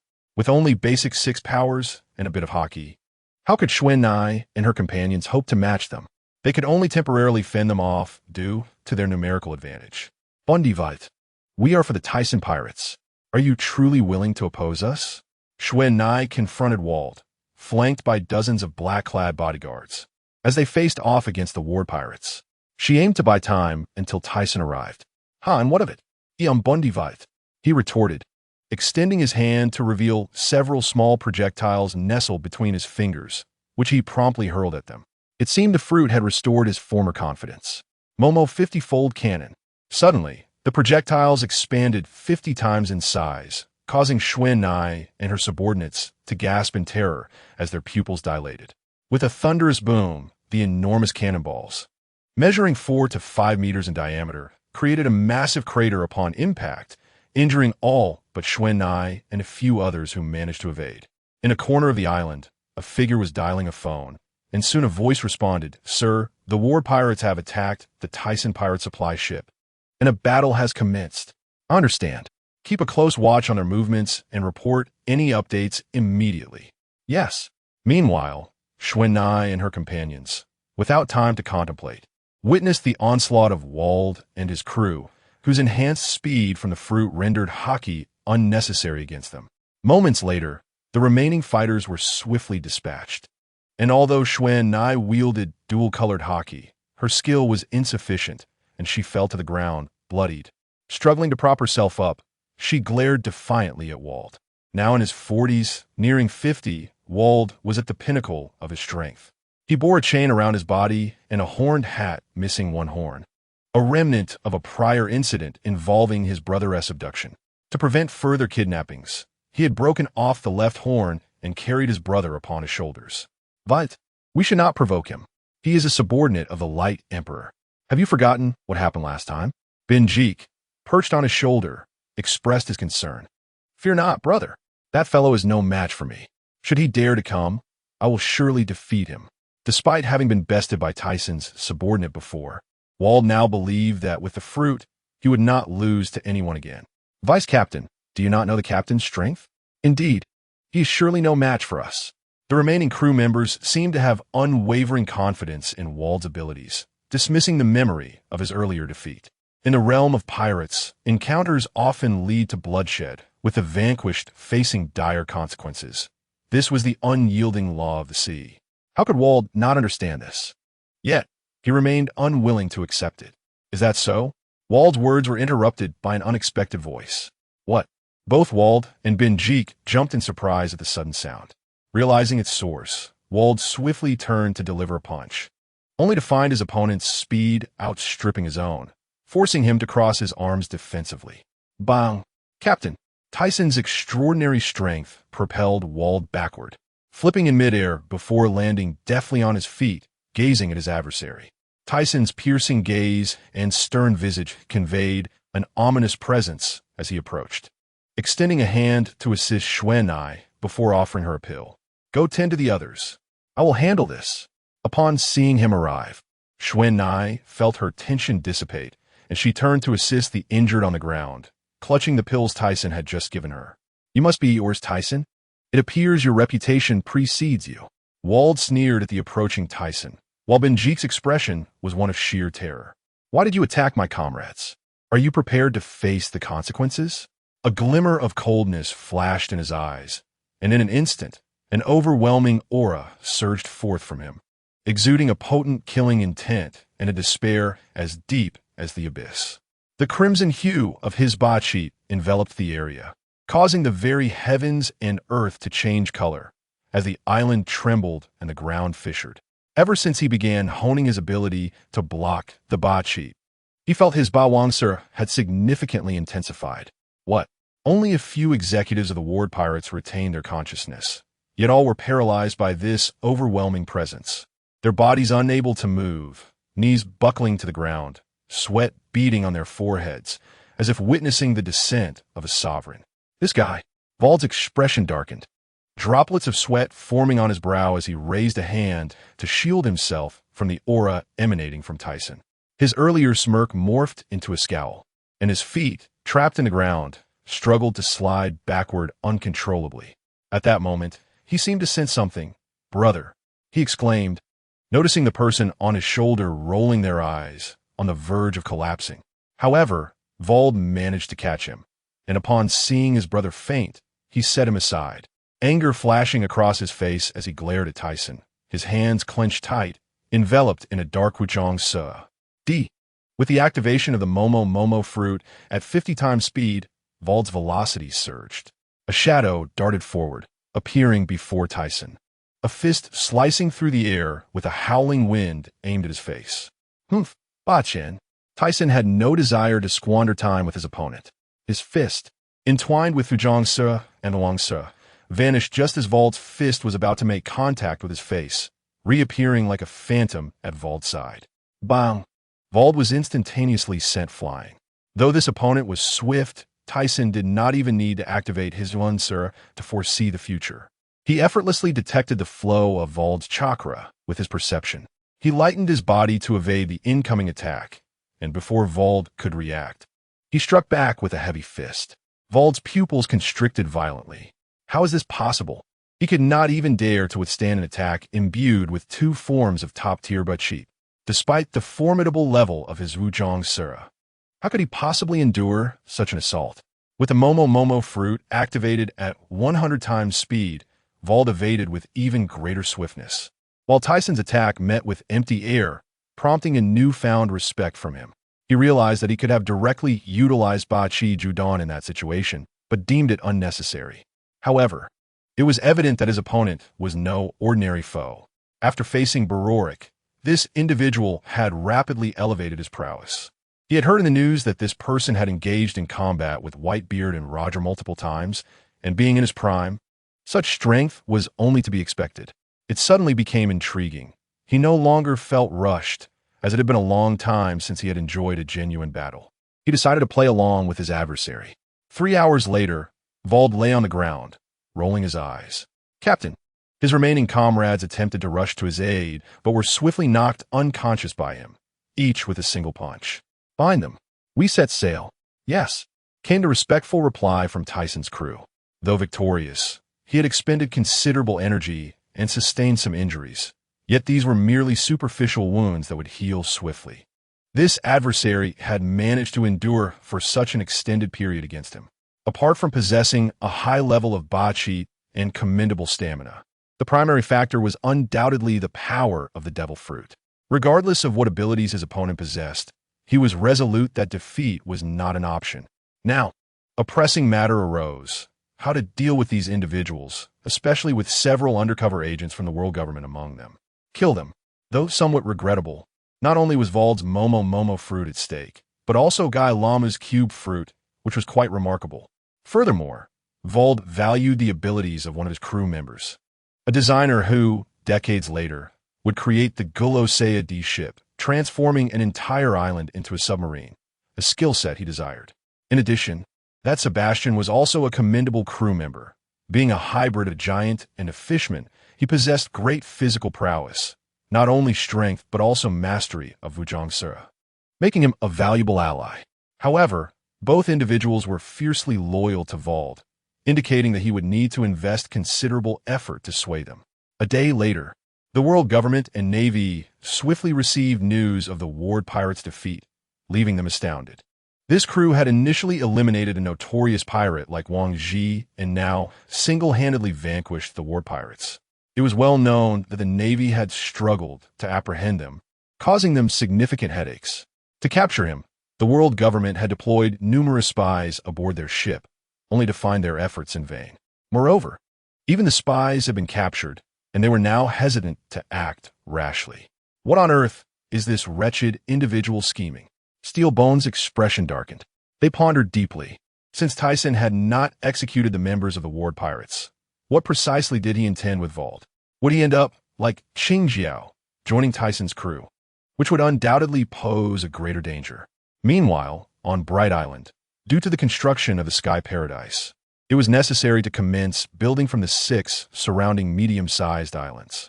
Consequently, a plethora of supplies had accumulated above Bright Island. Since returning, the members of the Ward pirates gradually regained consciousness, with Vald revealing a begrudging expression upon realizing their repeated failure. "Please spare them. In exchange, take my life." Vald stepped forward, his countenance somber, embodying a forlorn bachelor. "Vald, Captain, what are you saying? We could die together." Before Vald stood Tyson and his comrades. Tyson seated in a chair, flanked by members of the Tyson pirates, encircling the Ward pirates. Listening to their tragic declarations, Tyson almost felt himself to be the villain. These individuals appeared notably loyal now, but when faced with dire straits, would they not flee individually? Although some executives from the Ward pirates, including Binjek, had rallied back to Vald, they had indeed abandoned him to the Navy's capture when surrounded by the world government. Yet, how many could remain steadfast like the protagonists, refusing to forsake their companions? Moreover, they lacked the luck that the protagonists possessed, consistently evading peril. He rose from his seat and approached Vald, standing slightly taller but not larger than him, fixing his gaze intently upon him. "You are aware that the defeated in piracy must forfeit their lives, are you not? Or did you think your provocation was merely a jest? Barorik spared you once, yet you dared to embarrass my comrades, and you even injured Shu and I. How could I possibly let you go?" As he spoke, a terrifying aura emanated from Tyson, causing Binjek, perched upon Vald's shoulder, to cough incessantly. Wald's gaze hardened. Gritting his teeth, what do you intend to do? Kill us all? I wish to invite you to join us. Eh. The others gasped in disbelief, their eyes wide with astonishment. The members of the Ward Pirates were left bewildered, their earlier fierce demeanor abruptly transformed. Binjek displayed an expression of astonishment, contemplating that perhaps joining the other side might not be such a bad idea after all. He then turned to gaze expectantly at Wald. The remaining officers of the Ward Pirates also looked towards him, their hearts silently hoping that the captain would acquiesce, though they would respect whatever choice he made. Wald first widened his eyes in disbelief, his face turning ashen before he erupted in fury, bellowing, "You might as well kill me. You scoundrel! How could I ever become someone else's subordinate? What did you two brothers seek when you set sail? I have learned about you. It was nothing less than adventure and freedom. The Tyson Pirates are a crew that aims for freedom, and you have already seen everything around you. This place will eventually be transformed into the freest location in the world. Therefore, I need you to join me, to become my companions, and together we shall safeguard this place." Upon hearing Tyson's declaration, many members of the Ward Pirates, including officers and Binjek, appeared astonished, their mouths agape, their eyes glistening with desire. Many had ventured out to sea in pursuit of freedom, and now they found themselves presented with such an opportunity. Nonetheless, they still awaited Wald's opinion to make a decision. Wald glanced around at the group encircling them, observing the smiles on their faces. He could sense their intentions. Yet, the long-standing pride of a strong warrior would never permit him to concede. He would never allow himself to be subordinate to anyone. Sensing the emotions and sentiments of the other party, Tyson understood that it was impossible to recruit them at that moment. Thus, he said, "You may leave. If we meet again, I will show no mercy." Tyson turned away, having failed to persuade them to join, but he had perceived their reservations. It was merely a matter of them not having acclimatized yet. Eventually, they would succeed. People only remember being saved in their most desperate times, and that opportunity would soon arise. "Wald, are you truly going to let us go?" Wald's face bore an expression of disbelief, while the others were equally taken aback, having expected either to join or to perish, never anticipating such an outcome. However, a few among them exchanged furtive glances, lost in their own thoughts. Ultimately, Tyson paid them no mind, rising into the air and flying towards Herb Island. With the plan established, it was time to wait patiently. "Wald, let us depart," the crew urged. "Captain, we must leave quickly. If they change their minds, we may not be able to escape." Upon hearing his brother and comrades, Wald's gaze remained fixed on the retreating figure of Tyson before he turned away, expressionless. Moments later, having exited the territory of the Tyson Pirates, the crew lay on the ship, gasping for breath. "We finally escaped. That was terrifying. I thought we were going to die today. Yet we managed to survive in the hands of the Light Emperor." The captain remarked, "Please refrain from such reckless acts in the future. To escape the clutches of this demon twice seems like a feat only we could achieve." Indeed, since their escape, Binjek had noticed Wald's distracted demeanor, as if burdened by unspoken concerns. "Wald, where shall we go next?" Upon hearing his brother's inquiry, Wald turned to the group. "Let us continue our adventure. Ward Pirates, set sail." Meanwhile, the Navy and the world government were left in shock upon learning that the Light Emperor had released the Ward Pirates, exclaiming in disbelief at such an unexpected turn of events. They were eager to decipher Tyson's motives for this decision. The pawns would continue to monitor, waiting for the opportune moment to strike. Understood, the personnel of the world government, who had presumed the Ward Pirates were finished, were taken aback to discover that they had emerged unscathed, spared by the Light Emperor. Thus, they resolved to proceed with their original plan, sending a pawn to incite dissent among the crew. When the time was right, they would act, as was their customary practice. In a certain sea region of the New World, Whitebeard examined a newspaper, muttering to himself, "What is this fellow plotting? Boring. Whitebeard pirates, continue your voyage." "Yes, father." Whitebeard continued to face challenges from various pirates across different islands, defeating them and showcasing heartfelt moments of adopting new crew members. In East Blue at Lowtown, the New World buzzed with excitement once more. Roger smiled broadly, displaying his teeth as he read the newspaper. They had searched for the historical stone tablet along the Grand Line for quite some time, but unable to decipher the inscriptions. They resolved to return for a period of rest. They were now preparing to set sail again in a year, seeking someone who could understand the historical texts. At this time, scholars from O'Hara had yet to encounter these historical writings, or perhaps had never even heard of them. Their formal exposure came after Roger had already faced execution. Thus, despite Roger's eagerness to comprehend the contents of the tablet, he was unable to find anyone knowledgeable in the script. After wasting considerable time at sea, they had taken 13 years to finally reach the last island and were still searching for someone capable of reading the historical texts. In the aerial islands of a certain sea region in the New World, the Golden Lion, with a cigar clenched between his teeth, calmly remarked while perusing the day's news, "Let you bask in your glory for a while." However, the flicker in his eyes betrayed his otherwise tranquil demeanor. Since his last attack on the Tyson pirates' territory, he had ceased his usual voyages across the sea, as many were now probing for information about the Sky Pirates. The contents of a newspaper not only evoked disdain in the Golden Lion, but many pirates in the New World had also caught wind of the events surrounding the Tyson and Ward pirates, some expressing scorn, others jealousy, and still others admiration. Although Kaido and Big Mom had heard of these occurrences, they displayed little interest. One was preoccupied with birthing his 42nd child, while the other busied herself with recruiting personnel and seeking new territories. 3 months later, Tyson found himself in his chamber, observing a figure identical to himself materialize before him, though it dissipated within seconds. Almost there, with a bit more experimentation, this ability will be ready for use, he mused, reflecting on the lengthy duration it had taken to achieve this point. Now, the split form is merely unstable. With further trials, success should be imminent. Thinking of the Ward pirates, Tyson felt the time was ripe. He wondered if Shue and I had received any news. Shue Nai, have you heard anything about that individual? Tyson's figure appeared in Shue Nai's dwelling, his tall form manifesting. Shue Nai, who had been analyzing some data, was no longer startled by his sudden appearance. Having grown accustomed to it after numerous encounters, a message has arrived from Xing. The world government is preparing to take action. Shue Nai rose gracefully, her alluring lips parting as she spoke. Oh, then we must act as well.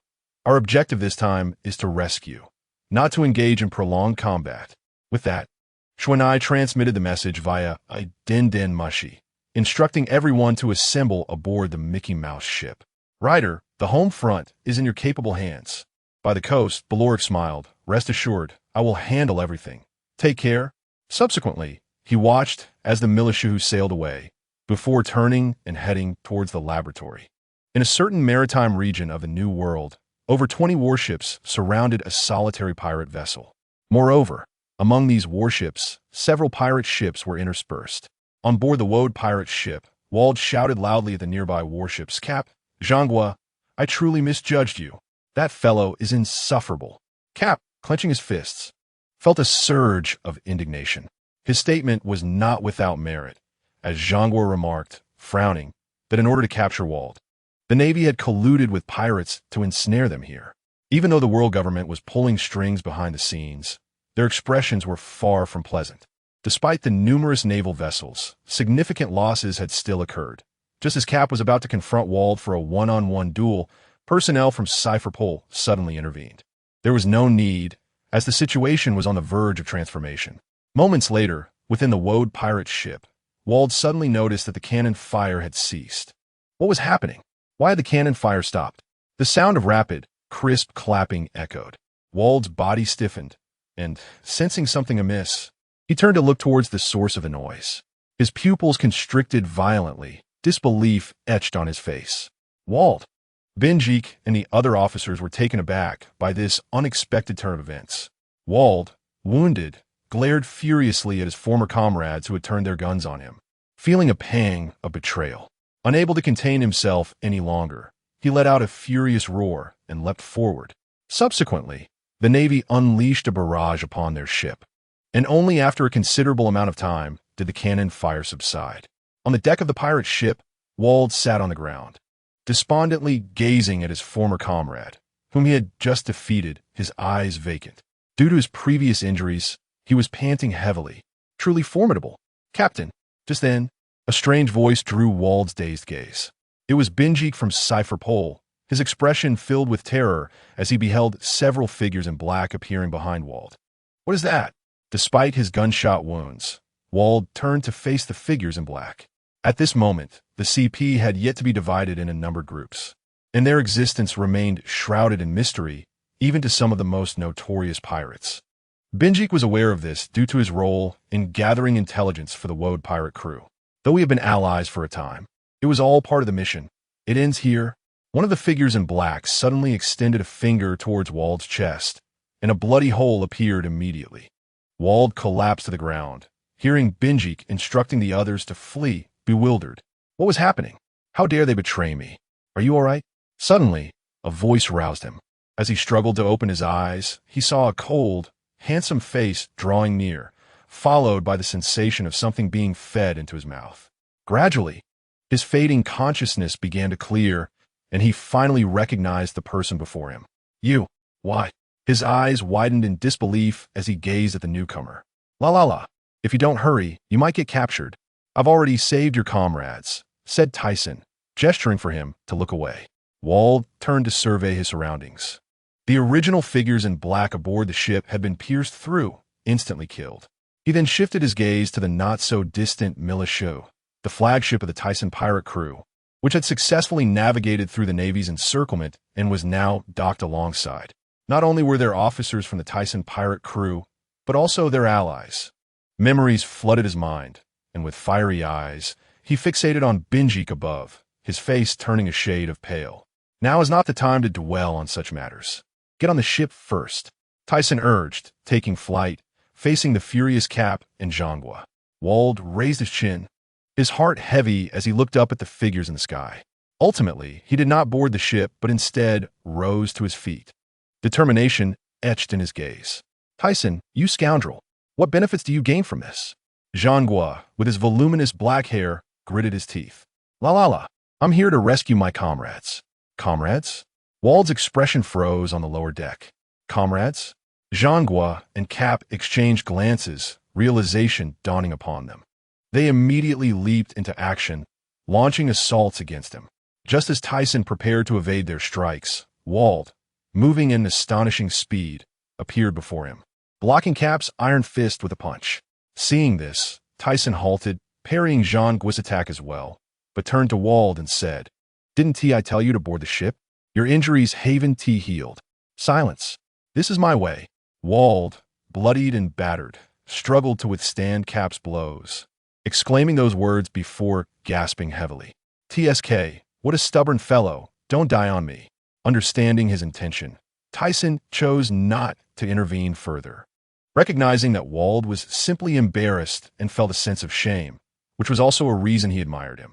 Turning his attention to the rest of the Tyson pirate crew, who were engaged in combat with the Navy, he decided to leave them be. The numerous warships outside would soon be dealt with. With that, he resolved to expedite the conclusion of this battle. As long as Wald could hold Cap off for a while, defeating Zhangwa would compel Cap to retreat. At the Navy headquarters, this bastard is treating us like fools. General Gangu slammed his fist on the table, veins throbbing at his temples. To his left, Crane displayed a look of helplessness. Their adversary had previously battled Wald and captured them. Logically, they should have been enemies, though the opponent had let them go. No, he wants Wald to join him. With this realization, Crane suddenly connected the dots. This individual was not merely rescuing, recalling how he had previously released captives only to return for their rescue. Had Tyson foreseen Wald's defeat, or had the news leaked? Even if we comprehend his intentions, we cannot hinder him now. Gangu lamented. Alas, Crane sighed, noting that they had no reinforcements available to support the two of them. Engaging such a formidable opponent necessitated deploying an admiral. However, Zifa was currently training the new Navy, and General Gangu had to remain at headquarters due to a recent uprising among the newcomers. A day later, a dozen Navy warships lay destroyed, while Zhangwa and Cap, enduring the pain, had no choice but to call for reinforcements. They sought to capture Tyson with all their might, yet Cap, despite his strength, had been delayed by Wald until now. Tyson glanced at him, his body battered, with previous gunshot wounds still unhealed, now further battered by Cap's relentless punches. He felt a sense of foreboding.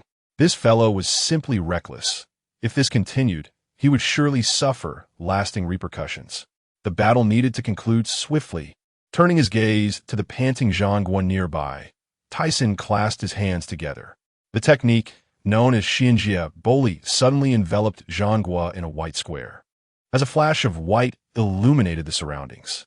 Witnessing his Buddha form dissolve, he hastily infused it with his domineering aura and struck the white square wall with his golden Buddha palm, causing cracks to appear. With another such blow, he could escape. Yet the ever-prepared Tyson would not grant him such a wish. As Zhang Guo launched his final strike, Tyson materialized before him, raising his right hand to deliver a fierce punch towards the golden Buddha.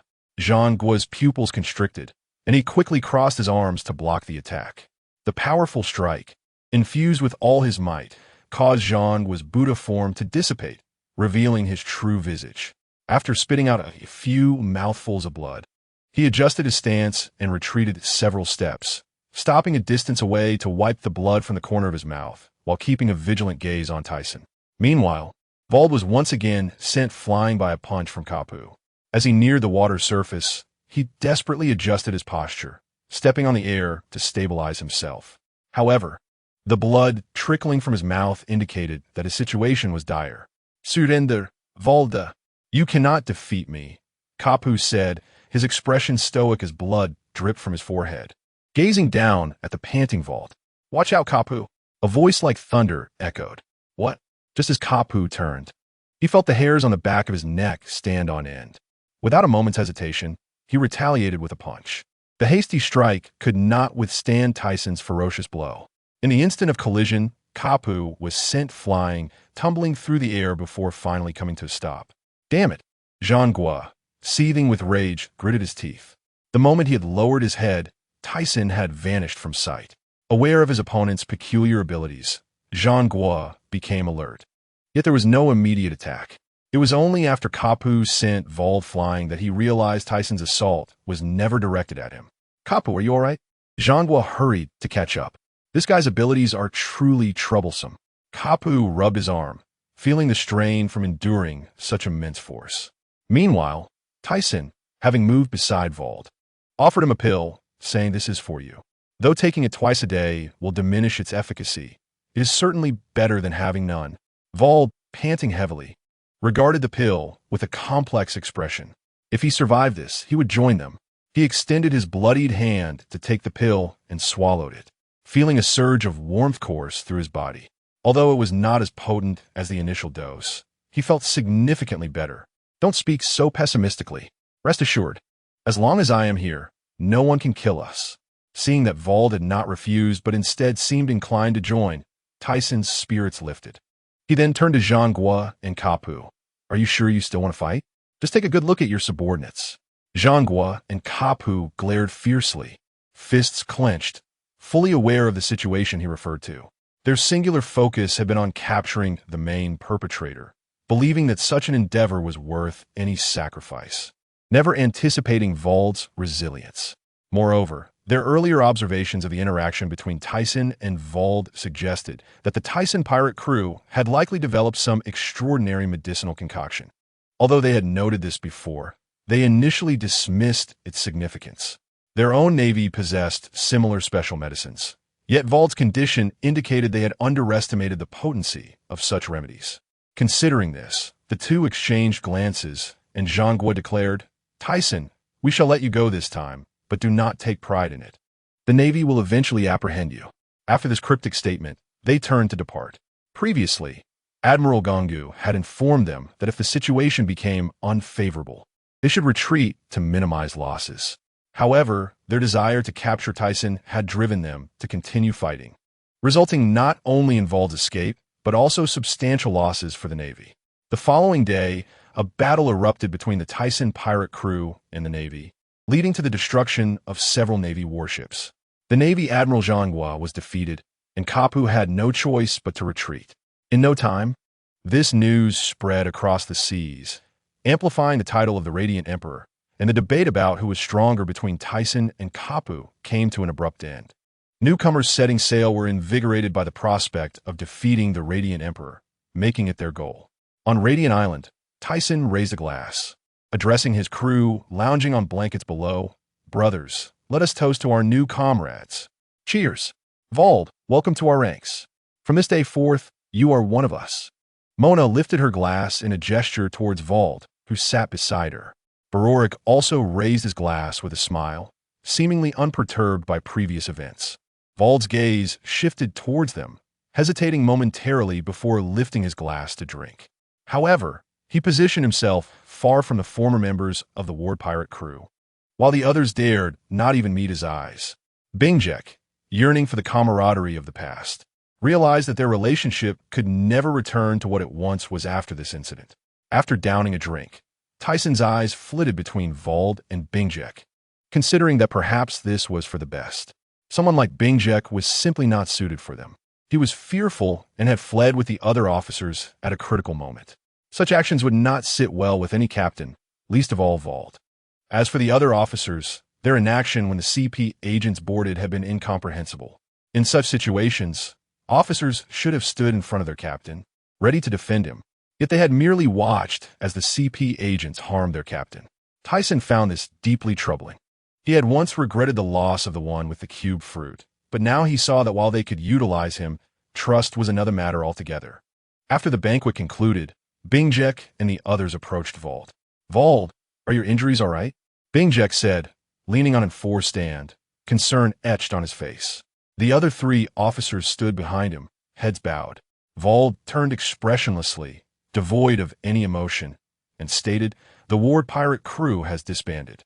From now on, we are all members of the Tyson Pirate crew, so you need not follow me any longer." His voice trembled slightly, as if he had more to say, but after a moment's thought, he ultimately refrained from expressing it. "Vald," Bingjek exclaimed, "how can you say that? Don't you remember our agreement?" He reached out a hand, attempting to grasp Vald's arm. However, Vald ignored him completely, turning away. His eyes flickered momentarily, but recalling all of Bingjek's past actions, he quickly steeled himself. What agreement?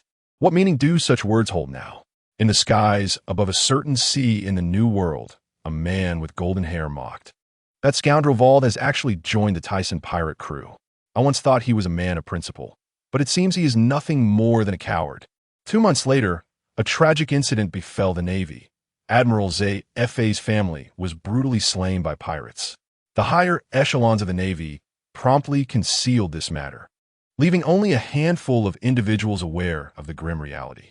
In the marshal's office, Steelbone urged, "Zay F.A., you should reconsider. Perhaps you could continue serving as an instructor and retain your rank of admiral." Steelbone, recognizing Zay F.A.'s youth and immense potential, sought to persuade him to remain.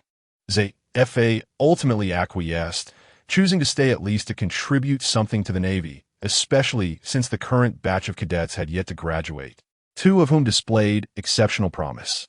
However, the memory of his family's murder at the hands of pirates weighed heavily on his heart, fostering a deep-seated loathing for these marauders. As he pondered this, he picked up a newspaper from his desk, which bore the headline detailing the Navy's fierce battle against the Tyson pirate crew, where the Radiant Emperor had vanquished an admiral, forcing the Navy into retreat. It was astonishing that such a troublesome individual would willingly submit to another. Furthermore, with the addition of Barrow Lick, having previously interacted with him on numerous occasions, the Tyson pirate crew now appeared truly unstoppable. Indeed, the Navy faced increasingly daunting challenges. This sentiment seemed directed at Zay F.A. "Rest assured, Marshal, I will infuse the Navy with a new vigor," Zay F.A. declared, his resolve solidifying. Even if he no longer engaged in combat, he was determined to train a new generation for the Navy. This brought him some comfort. Moments later, Steelbone received a call from the world government. After receiving intelligence regarding the operation, the 5 elders expressed great interest in the pills utilized by the Tyson pirate crew, although Steelbone was eager to obtain samples. The thought of the opponent's ability to discern the innermost thoughts of others caused him considerable distress, especially since rumors suggested they could now directly read memories. He suddenly felt that the Tyson pirate crew was gradually moving towards surpassing the Rocks pirate crew. This led him to speculate whether a new Rock's pirate crew was about to emerge. Although the individual in question outwardly appeared disinterested in world domination, he sensed a deeper complexity. Time flew by, and a year later, in the year 1491 of the High Yuan calendar, the construction of the Tianlong Paradise encountered financial difficulties, prompting T-Sun to prepare for a journey to Sky Island. Prior to this, an amusing event transpired. The fellow known as Qing Jiao unexpectedly requested T-Sun to retrieve treasures from beneath the ice continent. Previously, no matter how he pleaded, Qing Jiao had refused, but now he seemed to have lost his mind. It's of no consequence to take a little. What is the harm? Within the grand hall of a building on Radiant Island, Qing Jiao proclaimed. This structure was merely a temporary abode for the T-Sun pirate crew, as the final construction of Radiant Island was not yet urgent. Is this for real? This fellow has such awareness? Mo Na gazed at Qing Jiao in astonishment. Indeed, this is absolutely impossible. The others nodded in agreement. Do you think my awareness is so low? Qing Jiao glared at them, his eyes wide. Valda, aren't you going to speak up for me? He turned to Vald, who was merely sipping his drink. Vald glanced at him and then returned to his beverage. Do you have any awareness? Remarkably, after joining the T-Sun pirate crew, Vald's relationship with Qing Jiao had gradually improved. Although he rarely conversed with others, he bore no ill will. Crucially, Qing Jiao had faced Vald several times years ago, and although no victor emerged, they had not encountered one another since entering the New World. La. Qing Jiao, how could I possibly use your family's money? Let's forget it. Dies sin fignet im darasment. No need. It's merely a matter of money, and there are boundless treasures within. If you can retrieve some, it wouldn't be an issue. Since you insist, Mo Na, prepare 10 ships to head to the ice continent and wait for me. Upon seeing Qing Jiao's determination, T-Sun decided against further objections. It was a rare kindness. How could he squander a companion's heartfelt efforts? Besides, they were in dire need of substantial funds. 10 ships? Mo Na's eyes widened in disbelief as she looked at Senator Qing Jiao's expression momentarily went blank, seemingly unable to comprehend. After a brief pause, he exclaimed, "You fool. I didn't mean for you to retrieve everything. 10 ships? Not a single one. In that case, let us go with 5. 2 ships. For ships, no less. 3 ships, no more. Fine, then 3 it is. Mo Na, go prepare the ships." After finalizing the agreement, T-Sun soared off, intending to visit Sky Island first. While the treasures beneath the ice continent were plentiful, he felt reluctant to take too much, as they represented centuries of savings for others. Meanwhile, Qing Jiao stood dumbfounded, blinking as he stared in the direction T-Sun had flown away. He scratched his head, seemingly bewildered by the recent events. As laughter erupted from the others, Qing Jiao finally snapped out his daze. "You bunch of scoundrels!" he roared, his beard bristling with indignation as he glared at them.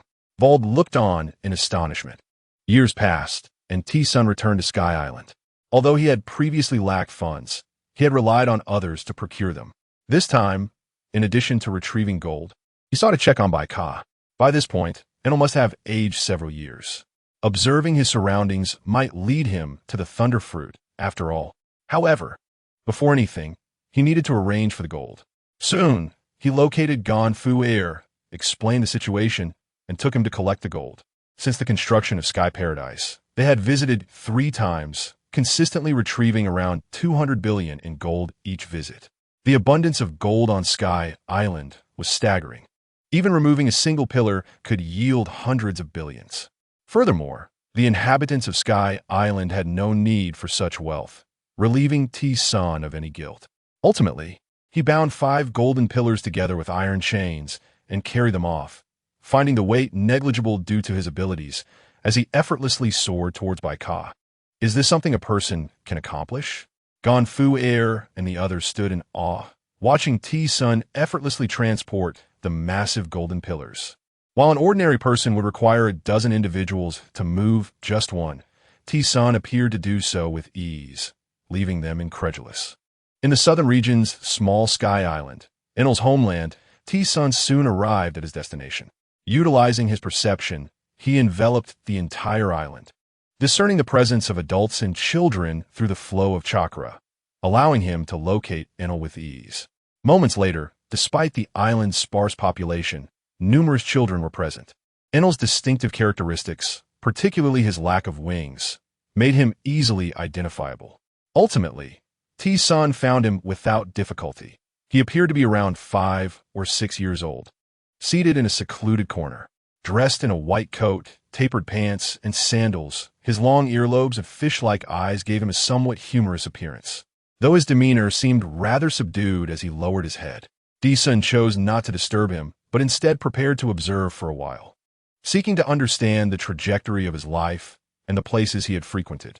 With the hope of discovering something valuable, he planned to search those locations diligently. However, after 2 days of watching, he noted that the young man merely lingered at home and in a secluded spot, routinely mocked and bullied by the village children. Yet, this fellow displayed a fierce spirit. Whenever the children tormented him, he would retaliate with a wooden stick, leaving them battered and bruised. Despite receiving reprimands from the parents of the children afterward, he appeared unrepentant about his actions. On the 3rd day, he resolved to observe once more, intending to abandon the endeavor if he found nothing significant. Clutching a wooden stick, Ainalu emerged from his home as usual. This time, however, he did not head to the isolated corner, but rather towards the village market, where many cast curious glances in his direction. He finally paused at a fruit stall, fixated on a large red apple. His eyes gleamed with longing, prompting the stall owner to angrily hurl an apple at him. The fruit struck Ainalu's forehead, leaving a mark. Yet he expressionlessly caught it and swiftly ran away. Behind him, the owner shouted furiously, "Get lost, you monster! You're ruining my business. No one will come here with you around." With a large red apple in hand, Ainalu made his way home, only to encounter an unexpected group of sneering children who encircled him, taunting him with cries of monster. "Get away, you scoundrels! Beware or I'll hit you!" Ainalu warned as he tucked the apple into his clothing and brandished his stick, though hesitantly. It was unclear whether he feared their numbers or the potential retaliation from their parents. "Huh, do you think we fear you? Everyone, come on, snatch that apple from him." A swarm of 5 or 6 children lunged to seize his apple. Seeing this, Ainalu gritted his teeth and swung his stick with all his might. Thanks to his agile movements, he struck several children on the head, causing blood to flow as they collapsed to the ground, unconscious. Panic ensued among the remaining children, who fled in terror. Ainalu, having never acted so violently before, was taken aback by the sight of the bleeding children. His eyes widened in horror, and he momentarily froze. Oblivious to the stick slipping from his grasp, he eventually regained his composure and picked it up. Just as he prepared to flee, he suddenly realized something was missing. He patted himself down, his body stiffening in shock. Searching the ground, he spotted the mangled apple beneath his feet.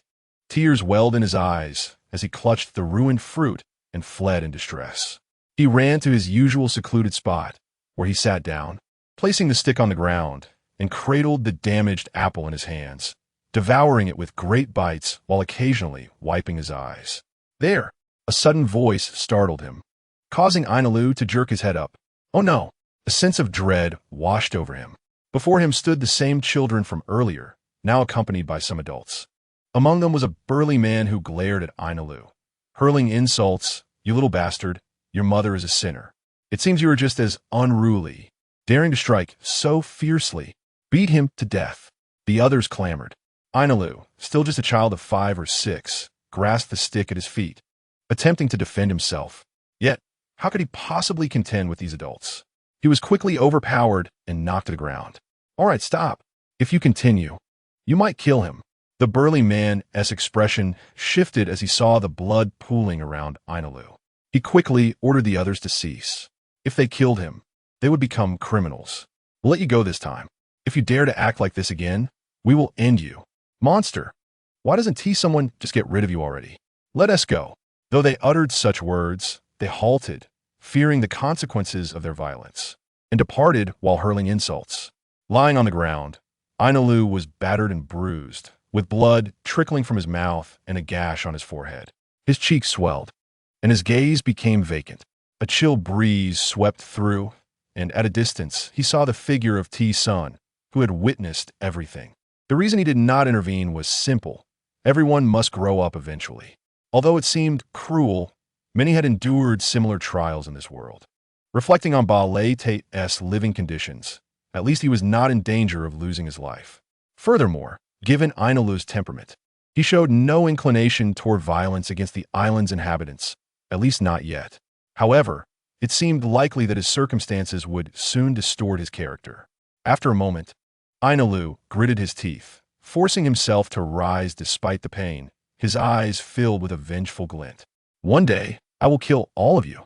Clenching his bleeding teeth, he reached for the nearby stick, but hesitated as if discovering something. His body stiffened, and as he raised his head tremblingly, he found himself gazing up at a tall man with black hair and eyes. Dressed in a white shirt, black trousers, and polished white shoes, he wore a dark cloak that added to his imposing presence. A long sword at his waist emanated an intimidating aura, sending a shiver down InnateObservation's spine. He forgot about the stick and instinctively recoiled, his frail feet pressing against the ground as he attempted to retreat. "Who are you?" InnateObservation stammered, trembling. Tisen's cold visage broke into a smile. "Don't worry, I won't harm you. Let me help you to a safe place to rest. Your injuries look quite serious." As he spoke, he reached down to lift InnateObservation, who made no attempt to resist, paralyzed by both the gentle smile and the towering figure before him. Tisen soon found a secluded spot that also offered a chance for rest. Once he set InnateObservation down, he produced a pill. "Take this. It will heal your wounds." Though a look of skepticism crossed InnateObservation's face, he accepted the pill and swallowed it. Moments later, the medicine took effect, and his injuries began to mend. The wounds were primarily superficial, and he soon felt rejuvenated. The pills given to him were not designed to enhance his physical strength, merely to restore his condition. Since bringing those scientists here, they had merely served as experimental subjects. While the adults were despicable, they had not resorted to lethal violence. "My wounds, they are all healed," he exclaimed in astonishment, feeling the pain dissipate entirely. A warm sensation flowed through his body, leaving him feeling remarkably comfortable, as if all his previous injuries had vanished. Indeed, this single pill is equivalent to 100 billion ISCOB, as Tyson smiled and remarked. This represents merely 60% of the pill's original efficacy and is solely effective for healing. He planned to commence selling these pills for 1 million berries each once the Sky Paradise was completed, believing that many would be eager to purchase them. 100 billion ISCOB? He gaped in disbelief. Soon, a sense of confusion arose within him. How much is 100 billion ISCOB? Yet, from Tyson's tone, it seemed to be of considerable value. But why would this gentleman bestow such a precious item upon him? Wait, why does this gentleman lack wings like himself? Could it be that he knows who I am? InnateObservation had not previously noticed the condition of the man's back, but now, upon closer inspection, his expression reflected even greater astonishment than before. "Sir, why do you lack wings? Where do you hail from? Are there many people like you in your land?" InnateObservation fired off a series of questions, overwhelmed by the multitude of surprises today. However, more than anything, he yearned to understand the reason behind his own lack of wings. Tyson observed InnateObservation's wide-eyed gaze, a sense of urgency evident in his eyes. He then decided to divulge everything about the Qinghai, including the pirates and the Navy. "I never imagined such a place existed. Can you take me there, sir?" InnateObservation pleaded, gripping Tyson's arm with a desperate yet hopeful expression. Although Tyson entertained the thought, he knew that now was not the appropriate time. If he left, what would become of the rake of fruit? While the fruit was not of great significance to him, it could potentially provide his companions with a formidable ally of at least the vice admiral level. Suddenly, Tyson conceived a notion and chose to observe how InnateObservation would respond. "I am sorry, InnateObservation, but I cannot take you there." InnateObservation's expression shifted from excitement to anxiety in an instant, and he exclaimed, "Why? I could do anything. I possess many skills. I only ask that you take me to that place." Tears welled up in his eyes as he expressed his disdain for his current surroundings. "I cannot take you there right now, but if you agree to fulfill one request of mine, perhaps I shall take you there in the future and allow you to become part of my family." InnateObservation, filled with excitement, shouted, gripping Tyson's hands tightly. "What is your request? I will certainly comply." At this moment, two desires ignited his fervor. discovering the truth about his lack of wings and his longing for friends and family. Since birth, he had been unaware of his father's identity, and his mother had recently been forced to her death. Although he harbored a desire to exact vengeance upon those responsible, his current lack of strength compelled him to endure. This gentleman not only could take him to a place filled with others who resembled him, but also offer him the prospect of family. He resolved within himself that regardless of the request, he would fulfill it. 2 days later, Tyson appeared in the West Sea at the ice continent. He had previously arranged a time with Mona to retrieve some treasures from this location. However, he could not guarantee that he could break through the thick layers of ice. Yet, with the ability of dust release to decompose all matter, he was confident that such ice would prove no challenge. On the Sky Island, Tyson made a request to Anilu. He needed to grow stronger. He spent a day teaching him the methods of cultivation and provided him with a perfect pill to enhance his physical constitution, hoping it would improve his physical abilities. Additionally, he presented him with the blueprints to construct the Arkwright vessel, instructing him to build it in the future. Although he was still young, his experiences had granted him a keen understanding of Tyson's intentions. He had previously taken relevant materials regarding Dr. Moonview, and without access to these, Anilu's dreams of venturing to the moon would remain unfulfilled. Despite searching thoroughly in Anilu's surroundings, he was unable to find the Reku fruit. He had resolved to allow Anilu to consume it in the future, believing that with Tyson's prior guidance, it would greatly assist him and make him a valuable companion. Now, Mona led his crew of pirates to the ice continent, where they encountered Tyson, who had been waiting for them, alongside 5 enormous golden pillars that gleamed brilliantly, nearly blinding many of the pirates. Tyson gazed at the countless treasures below the ice continent, clenching his fist and striking the surface with all his might. To his surprise, the only result was a tremor in the ice. Everyone stand back. After pushing the others away, he drew the 7-star sword. Although he had focused on developing other abilities in recent years, he had not neglected his swordsmanship. To enhance his sword techniques, he regularly sparred with Jerry. Gripping the sword firmly, he closed his eyes, attuning himself to the surrounding energies, the air, the ice, and the rising momentum within him. Upon reaching a certain peak, Tyson leaped into the air, his black sword enveloped in an aura of dominance. With both hands wielding the sword, he delivered a powerful downward strike. Instantly, a majestic white sword energy erupted from the blade, causing those standing on the ice to shut their eyes due to its blinding brilliance. Upon contact with the ice, the white sword energy sliced through the thick layer as effortlessly as cutting through paper, creating a vast chasm. The captain's swordsmanship has grown even more formidable. Mona sensed the force of the sword energy. While it appeared less ostentatious, he felt its sharpness had intensified compared to before. Lord Tyson is truly remarkable. Once the white sword light dissipated, golden rays emanated from beneath the ice, revealing countless valuable treasures that left everyone in awe. After retracting his sword, Tyson descended into the chasm. Gazing at the innumerable treasures, he felt that his initial suggestion to Qingjiao about bringing 3 ships had been rather modest. He wondered where their clan had acquired such vast wealth. With the 5 golden pillars from the Sky Island, combined with the treasures from the 3 ships, they would have at least 1 trillion berries, sufficient for the construction of Sky Paradise. Calling Mona over, he instructed, "Mona, take these treasures and exchange them for berries. Then meet with Xuan Nai to gather the supplies and transport them back. I have other matters to attend to. Rest assured, leave it to me," Mona replied confidently, well aware of the substantial sum at stake. Moreover, he doubted anyone would dare to attempt a robbery. Even the Navy and the world government were not yet prepared to confront Tyson. As Tyson set sail toward the East Sea, he felt secure in trusting this task to Mona. Unless they encountered those formidable beings in the New World, no one would dare target Tyson's pirate crew. Even if the Navy discovered them, it would not be an issue. Those individuals seemed to be plotting something. He had a premonition that it would not be long before they took action. They merely required a catalyst to mobilize their entire fleet, akin to their assault on the Rock's pirates, deploying over 100 warships. Such a scale was beyond Tyson's current capabilities. While the Navy's lackeys were insignificant, they could not withstand the indiscriminate bombardment of cannon fire. The current Tyson pirate crew still fell short compared to the Rock's pirates. Or rather, they had evolved from a mere pirate crew into an organized entity. Had it not been for Kapu's alliance with Roger to defeat Rocks and the lackadaisical efforts of the other commanders, the Navy would have stood no chance against them. All formidable pirates were essentially gathered within that crew, with few exceptions.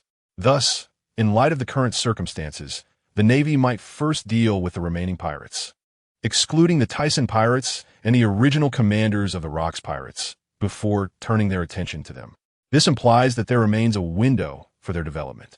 After concluding matters in the East Sea, he plans to return to the Lu Yuan for training, while also accelerating the research on clones. Although many individuals have set sail alone, without engaging in battles against formidable foes, they cannot transcend their limitations or make advancements. Prolonged leisure could lead to a decline in strength. Should the Navy initiate another large-scale operation, the likelihood of failure would significantly increase. His purpose for venturing into the East Sea is to seek the Qian Nianlong, despite knowing that the Qian Nianlong returns only once every 1,000 years, and that their homeland corresponds to the submerged regions of the Junjian Island, which resurface only every millennium, thus giving rise to the legend of the Lost Island. He still wishes to explore, hoping to uncover something of value. Even if he fails to find useful information, he has a hypothesis he wishes to test. The reason he seeks the Qian Nianlong is that several commanders, such as Wald and Qing Jiao, are nearing 47 years of age. If they do not enhance their lifespan, capabilities, and cellular vitality, their physical condition will inevitably decline. If their strength not only fails to improve, but also regresses, it would spell trouble. Despite being away for an extended period, he harbors no concerns. Previously, he had to remain vigilant about the movements in the New World. However, the territory of the Tyson pirates is currently overseen by the first mate Beloric, along with Wald, Qing Jiao, and Mona. Even if the Navy were to attack now, he remains unfazed. The Junjian Island is located in the East Sea, near the Grand Line, and Tyson flies directly from the West Sea, traversing the doldrums. Despite the multitude of islands, the unique shape of this island allows him to locate it swiftly. Approaching Junjian Island, Tyson hovers above the surface, sensing the situation beneath. After a brief moment, he indeed detects the submerged island that corresponds to the missing part of Junjian Island. Although he cannot sense any living presence above, numerous fish swim past him. Without further hesitation, he plunges into the water, swimming towards the depths, struggling against the profound water pressure. Soon, he encounters an array of peculiar stones. No, they should be referred to as Qian Nianlong, all transformed into fossils after their demise. Covered in coral, even if brought back, they have lost their medicinal properties and cannot be studied. In such a case, he would have to resort to that method. Tyson swims towards the bottom of the island, extending both hands to touch the very base. Utilizing the ultralight rock technique, the entire underwater island begins to tremble, currents surge, and water pressure intensifies. Enduring the pressure, he exerts all his strength to elevate the island, relying on two premises for the Qian Nianlong's return. First, they return once every millennium. Second, they can sense the essence of their homeland. Thus, he wishes to see if he can draw the Qian Nianlong by raising the island. However, despite his utmost effort, he can only shift the island slightly. He cannot overcome the water pressure to raise it. Alas, his efforts seem futile. Tyson sighs, realizing his earlier assumptions were overly naive. Moreover, even without water pressure, it would be challenging to lift such a massive island. Suddenly, his expression darkens, and he mutters, "Gold Lion, if you don't perish, who will?" Abandoning this endeavor, Tyson swims upwards. Just as he intends to pass over the island, he suddenly halts. This is a life force. He senses a faint yet distinct presence of life. Although weak, he is certain that life exists on the island. He hastily swims towards it, soon locating the source. What is this, an egg? To his astonishment, there are indeed eggs on the island. Not just one, but many are embedded in the soil, though most have long since lost their vitality. This trip should not be in vain. Tyson decides to take one egg back to the crew, particularly to Shi Li Bu, one of the scientists he brought from the future nation of Vegapunk to utilize some technology to incubate the Qian Yanlong in advance. Through some life research techniques, cloning the Qian Yanlong is undoubtedly feasible. As for the success of the endeavor, it is inconsequential if it fails. He will simply eliminate the gold lion and utilize his abilities to raise the island. Resolving his thoughts, he retrieves the egg containing the life force and swims towards the surface. In the military nation of Zabeo, along the Grand Line, the entire country and its army lay in ruins. Due to this nation being a member state of the world government, personnel have now been dispatched to hunt down the criminals. When the world government and the Navy learn that the perpetrator behind the destruction of this nation is merely a 14-year-old child, they are taken aback. At this moment, the individual responsible for the nation's demise has reached the coastline. If one were to glimpse this figure, it would be hard to fathom that he is only 14. Bare-chested. He possesses a tall stature, and his gaze is as piercing as that of a demon, leaving onlookers in shock. Despite his imposing appearance, he bears numerous injuries, appearing somewhat disheveled, even stumbling as he walks. Turning his head, he notices 3 individuals approaching, their eyes glinting like those of malevolent spirits. Surely, all capable fighters in this nation have been eradicated by him. Approaching are individuals clad in black suits, draped in dark cloaks, with dark skin. You must be Douglas Barrett. We are from the world government's CipherPol. You have committed grave offenses. Come with us. One of them proclaims with an air of arrogance, freshly emerged from this nation. Barrett is unaware of their identities. However, he recognizes them as adversaries, and caution prevails, especially since he has just endured a prolonged battle, leaving him with little stamina. The opponents appear formidable, and had he possessed ample energy, he would not fear them. Thus, he resolves to flee. Utilizing his abilities, he places a hand on the ground, and suddenly, a submarine emerges from the coastal waters, causing alarm among the CipherPol agents. That SA submarine. Quickly stop him. Barrett leaps into action, and the submarine's hatch opens and closes rapidly. The agents can only attack the submarine, but being made of steel, it is impervious to their efforts, and they can do nothing but watch as it sinks slowly into the depths. Damn it, he has escaped. One of them exclaims in frustration, not expecting such cunning from the boy. In theory, one capable of annihilating a nation should engage in a fierce battle to satiate their warrior's heart. However, this individual chose to flee without uttering a single word. Submerged beneath the sea, Barrett first adjusted the submarine's course and tended to his wounds before embarking on a journey into the depths. Yet, he abruptly halted, uncertain of his destination, having lived his life entrenched in conflict, utterly oblivious to the world beyond. At that moment, he retrieved a piece of white paper from his belt, his gaze fixed upon it with a ghostly intensity, murmuring, "I hope you have not grown weaker." His resolve then solidified. He decided to seek out this individual. His strength had significantly increased, and he no longer believed that person could match him, despite their previous good intentions. "I no longer trust anyone," Barrett declared, his eyes flickering and his demeanor somewhat unnatural. Though Tyson had warned him a year prior that the commander did not genuinely care for him, it now appeared to be true. Yet, did this individual not harbor ulterior motives as well? Thus, Barrett concluded that the kindness shown to him was indeed purposeful. As his inner conviction grew, he resolved to confront this person, defeat him, and inquire about his intentions. On an island in the New World, devoid of a naval base or national military presence, lay a small town populated by pirates and criminals, including shopkeepers who were retired buccaneers. Hence, this place was dubbed the Lawless Zone, where violence was commonplace. After navigating the depths for several days and nights, Barrett decided to procure some supplies and food, having subsisted on raw meat within the submarine. As the world government continued to pursue him, he planned to depart immediately after his purchases. Have you heard? The Roger pirates clashed with the Light Emperor. Barrett halted in his tracks, astonished. What? Is that true? He exclaimed. I witnessed their collision right here on this island. Alarm surged through him. This island was surely fraught with danger. Meanwhile, on the opposite end of the island, members of the Roger pirates stood at a distance, encircling 2 figures engaged in combat, the tension radiating from them palpable. Rayleigh, somewhat disheartened, gazed at the stone egg in his hand, an item Tyson had entrusted to him for safekeeping, claiming it was of great significance, though its peculiarities remained a mystery.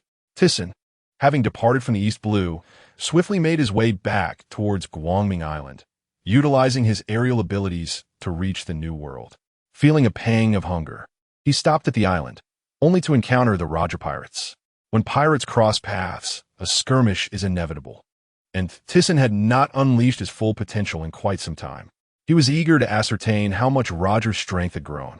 The power of the Pirate King was something he greatly anticipated. La, Rofir. It has been years. I wonder how much stronger you have become. Tyson exclaimed with a grin, a rare expression for him. Well, you'll have to come and find out.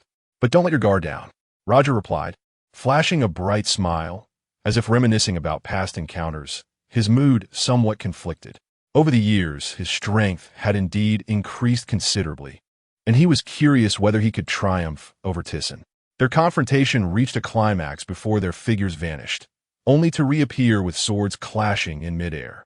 The heavens shifted hues, a blend of blue and red illuminating the sky and earth, as dark crimson lightning connected the ominous clouds overhead, swirling around them, the ground trembling beneath their might.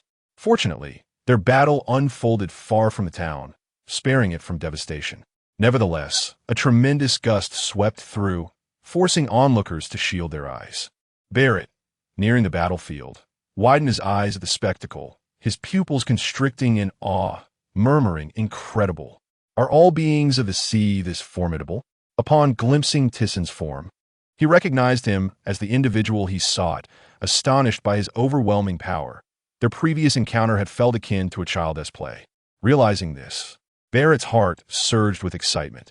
He was determined to surpass such strength and become the world's mightiest. The sky split open. Rayleigh gazed upward at the bifurcated clouds, their tumultuous movement reminiscent of an impending apocalypse. Truly formidable, Jabba remarked, slightly taken aback. Of course, who else could it be? Moreover, he once subdued Roger, yet now, Roger is bound to prevail. Rayleigh had barely finished speaking when he noticed a tall, muscular man clad in black military attire, his skin a striking red hue. Not far off, a frown creased his brow. The intuition among the strong was palpable. This man was undoubtedly a master. He pondered the ambiguity of the stranger's allegiance, whether naval or governmental, and thus decided to observe cautiously while redirecting his focus back to the renewed clash between Roger and Tyson. During their fierce exchange, Tyson discerned the significant enhancement in Roger's abilities, particularly in the mastery of Haoshiku, which matched his own. When Tyson attempted to exploit this ability, Roger mirrored his actions with equal vigilance, nullifying Tyson's strategy. However, should Roger falter, an opening would present itself. The distinction in swordsmanship was merely a matter of initial training. At their level, the contest transcended mere technique, delving into raw power, speed, and will. Tyson wielded the Qixing sword with precision, cleaving diagonally, while Roger, undeterred, raised his blade in defense. Before the assault could fully descend, both warriors shifted tactics, their speed escalating. Observers could hardly discern their forms. Only those with a modicum of strength could catch fleeting glimpses through their heightened senses. Despite Roger's swiftness, Tyson's perceptive abilities rendered it ineffective. Even if Roger utilized Kinbunchaku to anticipate Tyson's moves, Tyson could sense the flow of Roger's chakra with clarity. His exceptional Kinbunchaku granted him insight into Roger's maneuvers and intentions. The fierce battle continued for 3 days before reaching a stalemate. In the final exchange, Tyson unleashed the power of dust release. After a prolonged struggle, Roger found himself at a disadvantage. However, Tyson chose to withdraw, recognizing that prolonging the conflict would shift from sparring to a life-or-death struggle, severing their relationship and yielding no benefits. Nevertheless, Rayleigh discerned the underlying tension. He had not anticipated Roger's eventual decline. The battlefield lay in ruins, the ground scarred and barren for hundreds of meters, the once vibrant flora and fauna obliterated, deep fissures exposing the earth beneath. Had this island not been of considerable size, it might have been irrevocably shattered. Feeling ravenous, Tyson, reclining on the ground, heard his stomach grumble after the intense battle. Roger, have your crew prepare some food. Roger, equally sprawled on the ground after the exhilarating fight, felt invigorated. Upon hearing Tyson's words, a smile crept across his face as he lifted his head to address his crew, declaring, "The Roger Pirates will host a banquet. Moments latte." Tyson joined the Roger Pirates in their celebration, while the onlookers gradually dispersed. As Tyson indulged in the feast, he suddenly lifted his gaze to a tall figure clad in black military attire, who was observing him from a distance. In truth, he had noticed this individual upon their arrival on the island, but after engaging in battle with Roger, he had lost track of him. It appeared that this person had been watching their fight all along. "Hey, Barrett, over here." Tyson's unexpected call drew the attention of Roger's crew, who followed his gaze to see a towering stranger they did not recognize.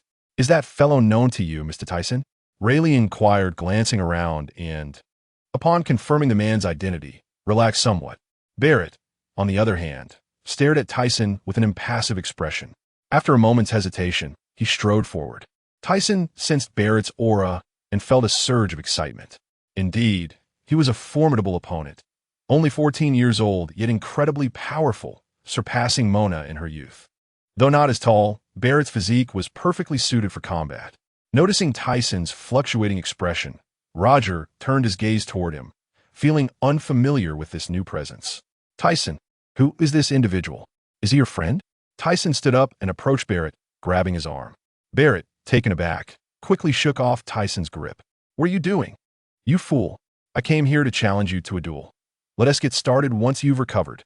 Just as Barrett anticipated a retort from Tyson, the latter turned to Roger. "This guy's my comrade. Quite interesting. I assent it," he exclaimed, laughing heartily. Roger, realizing the situation, chuckled. "This fellow hardly seems like your partner. He is here for a duel." Barrett initially gaped at Roger. Then, as if recalling something, his expression soured. "Fool, who is your partner? You're mistaken. Hurry up and recover. I will defeat you." All right. No need to get angry. Let us eat first." After some time, Tyson parted ways with Roger's crew. As he watched the Oro Jackson sail away, he turned to Barrett. "So, have you made up your mind? Will you join me?" Barrett had initially intended to set sail to duel Tyson, but after witnessing his battle with Roger, he realized he was not a match for him. "Why do you want me to join your pirate crew? What is your true intention, having spent so long in the midst of war?" Barrett had grown wary of trusting anyone. Even if Tyson had aided him in the past, he remained cautious. "Enough with the nonsense. Is there any need for reason to assist a comrade? Besides, you have nowhere else to go. Why not join and see how it goes?" Tyson paused. Then with a twinkle in his eye added, "Also, you're not my opponent. You cannot resist me." Barrett, still mulling over Tyson's previous remark, felt a surge of anger upon hearing that last comment, though he found himself unable to refute it. Ultimately, he joined Tyson's crew, eager to defeat him and become stronger in the process. 5 days later, on Bright Island, the crew of the Tyson Pirates had largely assembled. Over this period of growth, their numbers had swelled to over 10,000, with many formidable individuals among them, boasting bounties ranging from tens of millions to several hundred million. As the construction of Sky Paradise progressed rapidly, 4 islands had been completed, with only 2 islands and Bright Island remaining. To ensure future management and protection of these territories, Tyson needed to select some individuals for leadership. Thus, he gathered everyone to engage in friendly competition to determine the captains. This decision was not only to establish leadership, but also to address the challenge of managing such a large group. Previously, Tyson had not noticed the growing chaos among the pirates gathered on Bright Island, resembling a band of mountain bandits. This could not continue. While Sky Paradise was meant to be free, it must not be perceived as a den of thieves.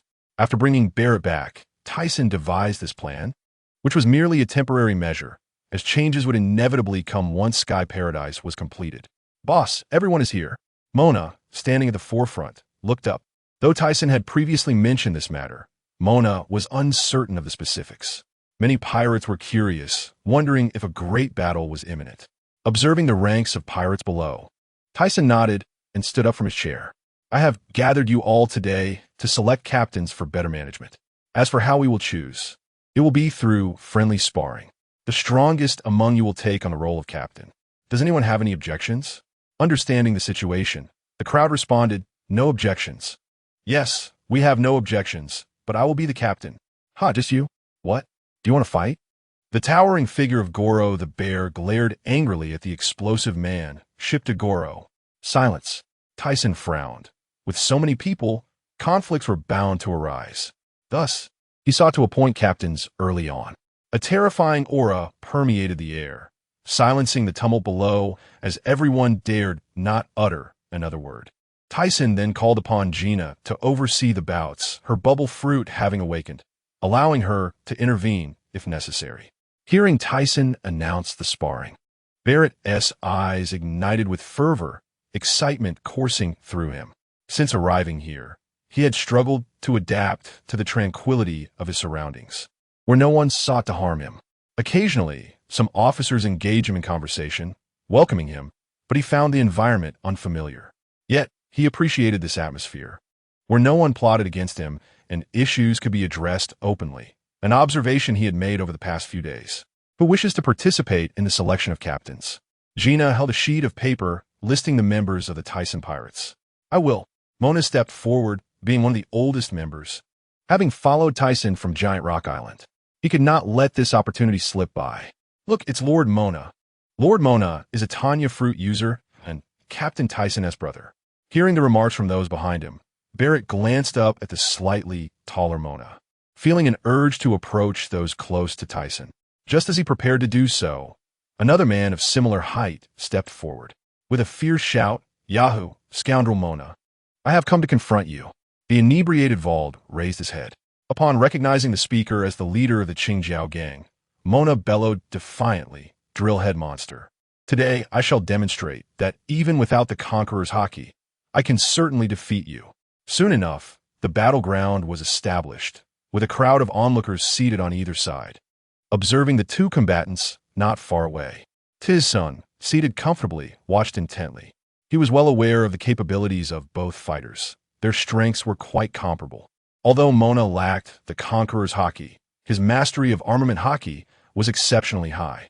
Conversely, while Qingjiao had learned to utilize Conqueror's Haki, he could not exert overwhelming pressure on Mona, merely finding himself slightly at a disadvantage. It seemed that determining a victor between the two would take at least 4 or 5 days. As he had anticipated, 5 days later, Mona collapsed to the ground, and shortly thereafter, Qingjiao succumbed to exhaustion as well, both being carried away for medical treatment. These two are formidable. I suppose there will be no further challengers now, muttered Duagiluo. Initially considering a foray into the fray himself, he ultimately decided against it after witnessing the devastation left in the wake of their battle, concluding that only a monster could achieve such destruction. Just when he thought no one would step forward, a tall figure leapt into the arena, landing heavily and kicking up a cloud of dust. Who is this? Douglas Barrett, brought back by Captain Tiz-sun just a few days prior, was said to be only 14, yet quite impressive, having obliterated an entire nation. Gabison, noticing Duagiluo's puzzled expression, recounted the young man's background. Tiz-sun had not held a welcome banquet upon Barrett's arrival, opting instead to let him acclimate to his new surroundings. He had not engaged with Barrett since bringing him back, as he wanted the boy to judge for himself whether this place was worth his stay. Let me see what this little brat is capable of, Barrett observed as a slightly shorter opponent stepped forward, fiercely stamping his right foot on the ground, closing the distance between them in an instant. Tiz-sun, is this little brat truly formidable? Barrett inquired. Since arriving, he had sensed that this individual was rather difficult to engage with. Do not underestimate him. When he matures, even I might find it challenging to contend with him, Tiz-sun remarked with a smile, his gaze fixed on Barrett in the arena. This was getting interesting. He was eager to witness how far the young boy had come. Upon hearing that even Tiz-sun found him formidable, Gina's mouth fell open in disbelief. She had never heard Tiz-sun express such sentiments before, and if he regarded the boy as strong, it truly indicated that Barrett was exceptional. Be careful. The towering Rubite did not initially unleash his powers, but instead enveloped his ebony fists with armament Haki before lunging at Barrett with remarkable speed. Although his mastery of armament Haki was modest, his physique, augmented by the effects of a zoan-type devil fruit and certain pills, was extraordinary. As Rubite's strike approached, Barrett responded with equal speed, executing a punch that mirrored Rubite's. Bang! Upon the collision of their fists, Rubite was overwhelmed by a piercing pain that shot through his skull. His facial muscles twitched momentarily before the residual force of the impact sent Barrett's fist crashing into his abdomen. Cough! Blood erupted from Rubite's mouth, and he was sent tumbling backward, hitting the ground thrice before coming to a halt. Impressive. Witnessing Rubite fail to withstand Barrett's attack left the onlookers in stunned silence, their expressions a mix of incredulity. Is this all you can muster? Barrett inquired expressionlessly. Damn it, don't be so arrogant, brat, Rubite exclaimed, rising from the ground and wiping the blood from the corner of his mouth, his expression darkening. There was no way he could accept defeat at the hands of a newcomer, especially one who was merely 14 years old. Losing to him would be a disgrace. Noticing that Rubite was still capable of fighting, Barrett prepared to deliver another blow when suddenly he observed a transformation in his opponent. Dark fur sprouted and bear-like paws emerged. Now he realized that Rubite was also a devil fruit user. Intrigued, Barrett considered that the opponent he had initially underestimated might still provide a challenge. Don't die on me, little brat. Transformed into a black bear, Rubite charged forward, causing the ground to tremble and dust to rise. As he closed in on Barrett, he lifted a massive paw and slammed it down, his sharp claws slicing through the air with a whistling sound. Barrett smirked, witnessing the colossal bear. He felt a rush of excitement. Nevertheless, he maintained his simple approach, swinging his armament-wrapped fist directly at Rubite. After an exchange of blows, Barrett slightly retracted his arm, gauging his opponent's strength, and increased his force. Ultimately, the bear could not withstand the pressure and began to topple backward. As Rubite fell, he sensed an ominous shadow looming overhead, followed by a tremendous force crashing into his abdomen. Pain surged within him, and he coughed up blood once more, his face contorting in agony as sweat poured down his brow. As Rubite's bare form began to dissipate, revealing his original dark skin, Barrett paused, noticing that Rubite seemed to have ceased his resistance. He then directed his gaze toward Tizson, his eyes gleaming with determination. Just wait. I will defeat you one day. Not far away, Tizson seemed to sense Barrett's intent, glancing in his direction with a smile. The young fighter appeared to emit a low grunt from deep within his chest before turning his attention back to the onlookers. Tizson then turned his gaze to the crowd, realizing that with so many spectators present, he could not afford to prolong the battle. Gina, divide them into 12 teams and let them all commence. With that, he departed from Guangming Island, heading straight for KG Island. It had been several days since he returned with the dragon egg, and he was eager to learn how the research team had progressed with it. KG Island was one of the 6 islands surrounding Guangming Island dedicated to research, and it housed their earliest established laboratory, equipped with tools and materials that Tizson had procured at great expense, amounting to hundreds of billions just for the construction materials. At this moment, at the entrance of the basement on KG Island, 2 armored soldiers stood guard. Suddenly, they noticed a shadow on the ground and quickly lifted their heads. Who goes there? Their expressions tensed, and their rifles were raised. Upon recognizing the figure that had landed, they were taken aback and offered a respectful greeting.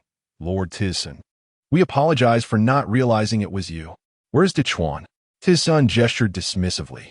Captain Dechuan is patrolling the vicinity of the villa. Would you like us to summon him? No need, Tizson replied, having sensed Dechuan's location, and proceeded directly into the basement. Since consuming the scorpion fruit, Dechuan's strength has significantly increased. With his innate ability to wield dual-colored Haki, coupled with the pill's cleansing effects, his physique has become remarkably enhanced. To express his gratitude for Tyson's life-saving intervention, he voluntarily took on the role of captain to protect this place, placing considerable trust in his companion. The entire basement was constructed from special metal, rendering it extraordinarily robust. Even if the entire island were cleaved in 2, the interior would remain unharmed. As he traversed the silvery corridor, upon reaching a research chamber, Tyson extended his palm and pressed it against the center of the grand door, which promptly swung open. Inside, Beloric was engaged in collaborative efforts with others within a spacious, transparent room. Noticing Tyson's arrival, he lifted his head with a smile gracing his lips. The reason Baloric did not participate in the captaincy competition was that it was already tacitly accepted that he was the vice captain of Tyson's pirate crew, and there were no objections from the others. His current task was to assist the scientists in their cloning research to avert any unforeseen incidents. Tyson entrusted this responsibility to him.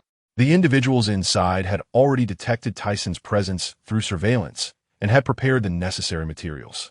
Shirabu, clad in scientific protective gear, removed a headpiece of uncertain purpose from his head. "Lord Tyson, the dragon egg has hatched, and there are no adverse effects," he exclaimed. "Is it possible to clone it?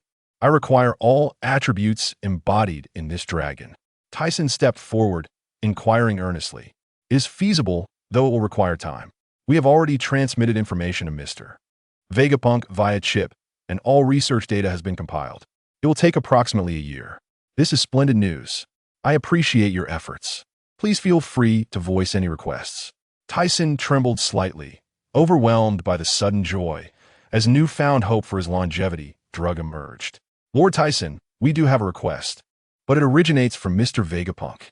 Tyson's excitement waned slightly, replaced by curiosity. "Oh, what does he require?" "This," Shirabu said, noticing Tyson's hesitance to speak. His curiosity piqued. "As long as it is not too excessive, I will oblige." It turned out that Mr. Vegapunk wished to obtain a blood sample from him, claiming that previous research yielded no results and only Tyson's blood would suffice. What? That scoundrel still harbors such intentions? Tyson's eyes widened in anger, ready to dismiss the notion when he paused. "Wait, you mentioned previous research. What is that about? Did I authorize him to conduct such studies? Did he mistakenly assume consent?" "Yes, Mr. Vegapunk mentioned your hair," Shirabu clarified. Tyson's eyes widened again, this time in astonishment. "That was a long-ago incident." He stated that if you could provide a small blood sample, he would fulfill any of your future requests and guarantee confidentiality. His interest in your blood stems from his desire to catalog all knowledge in this world. After finishing his explanation, Shirabu handed over a document. "Ah, I see. Thus, it seems he may not be lying. It appears to be genuine. This individual merely wishes to compile knowledge for future global sharing.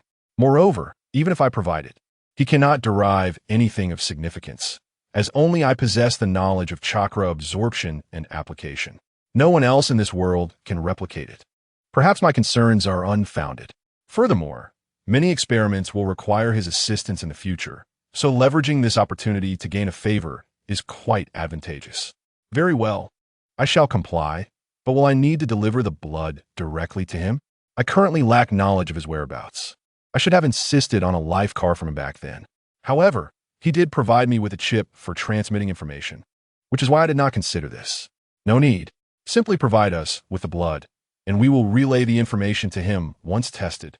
Shirabu smiled, relieved that they could finally rid themselves of that troublesome individual. "Is this technology truly so advanced?"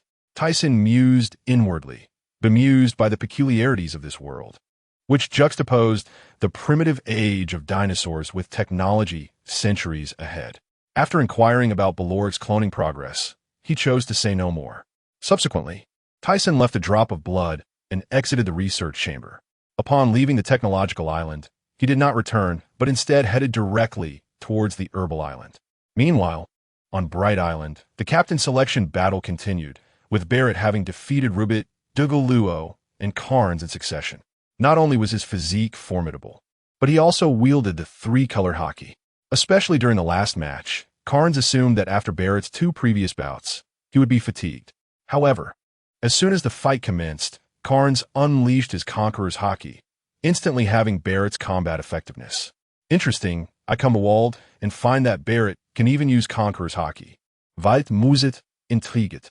Although he recognized Barrett's potential, he did not believe he would fall to such a young challenger.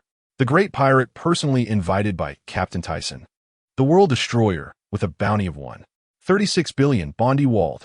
Barrett acknowledged that Wald was undoubtedly a formidable opponent. However, his competitive spirit spurred him to act with impatience. "Let us begin." Wald revealed his peculiar teeth. Upon hearing Wald's words, Barrett encased his fists in Haki and, with a powerful thrust of his right leg, launched himself toward Wald like a cannonball. 3 days later, Tyson returned to Bright Island, having received news that the competition had concluded and the captains had been selected. Observing the rankings on the list, he felt no surprise. In fact, it aligned closely with his prior expectations. Although there were minor discrepancies, the top 5 positions were largely as he had anticipated. With the captains chosen, they could finally lead those aimless individuals out to sea. Since the construction of the Sky Paradise, they had not embarked on a proper voyage, leaving many idling on the island without purpose. Allowing them to set sail would not only generate some income, but also enable them to establish their reputations. In this world, mere strength is insufficient. One must also be known. Once the reputation of Tyson's pirate crew spreads across the globe, the completion of Sky Paradise will naturally render this place a no-go zone for troublemakers. First team, Jouet of Green Pepper's second team, Little Giant Feisman third team, World Destroyer Bondi Wald fourth team, Devil's Heir Douglas Barrett fifth team, Swordsman Jerry sixth team, Shark Tooth Man Tian Shan seventh team, Bubble Man Gina eighth team, Snapper Man Muse ninth team, Exploder Ship Dugu Luo 10th team, Hot Man Gabison 11th team, Savage Bear Rubit 12th team, Rainbow Man Bushigame in the year 1492 of the Marine calendar. Within the underground pharmaceutical research facility on Technological Island, Shirabu presented Tyson with a longevity pill, expressing gratitude for Mr. Hekawa's collaboration, which facilitated a smooth production process. Can it truly extend life? Tyson inquired, receiving the small red pill, approximately the size of a jelly bean. However, these matters were not of his primary concern. The most significant issue was whether or not life could be extended. Through meticulous data analysis, it was revealed that this particular pill could decelerate bodily functions and even halt the aging of organs. The ultimate conclusion was that this pill could indeed significantly prolong one's lifespan. Upon hearing this, Tyson grasped the situation clearly. Although they had detected the data, they could not ascertain precisely how much lifespan could be added. Nevertheless, the mere ability to halt organ aging was already a remarkable benefit. Since handing over the dragon egg to Shelley and his team a year prior, Tyson had instructed Mr. Hichuan to bring a team to the research facility on Kashua Island, where they would focus exclusively on pharmaceutical development. The final outcome, astonishingly, was that they had successfully created the pill. The revelation that it could genuinely extend life filled him with exhilaration. In addition to this joyous news, another delightful event had occurred. All 6 islands of Sky Paradise had been completed, awaiting their ascent. The central island, Radiant Island, was to be constructed with golden fruits, thereby connecting the 7 islands. Back at the villa on Radiant Island, within the expansive hot spring, a woman reclined against the bath's edge, exposing her delicate, fair back. At that moment, a voice echoed, "Shuanai, do you have any news about that rascal, Gold Lion?" Upon hearing the voice, she slowly lifted her head, revealing her ample bosom.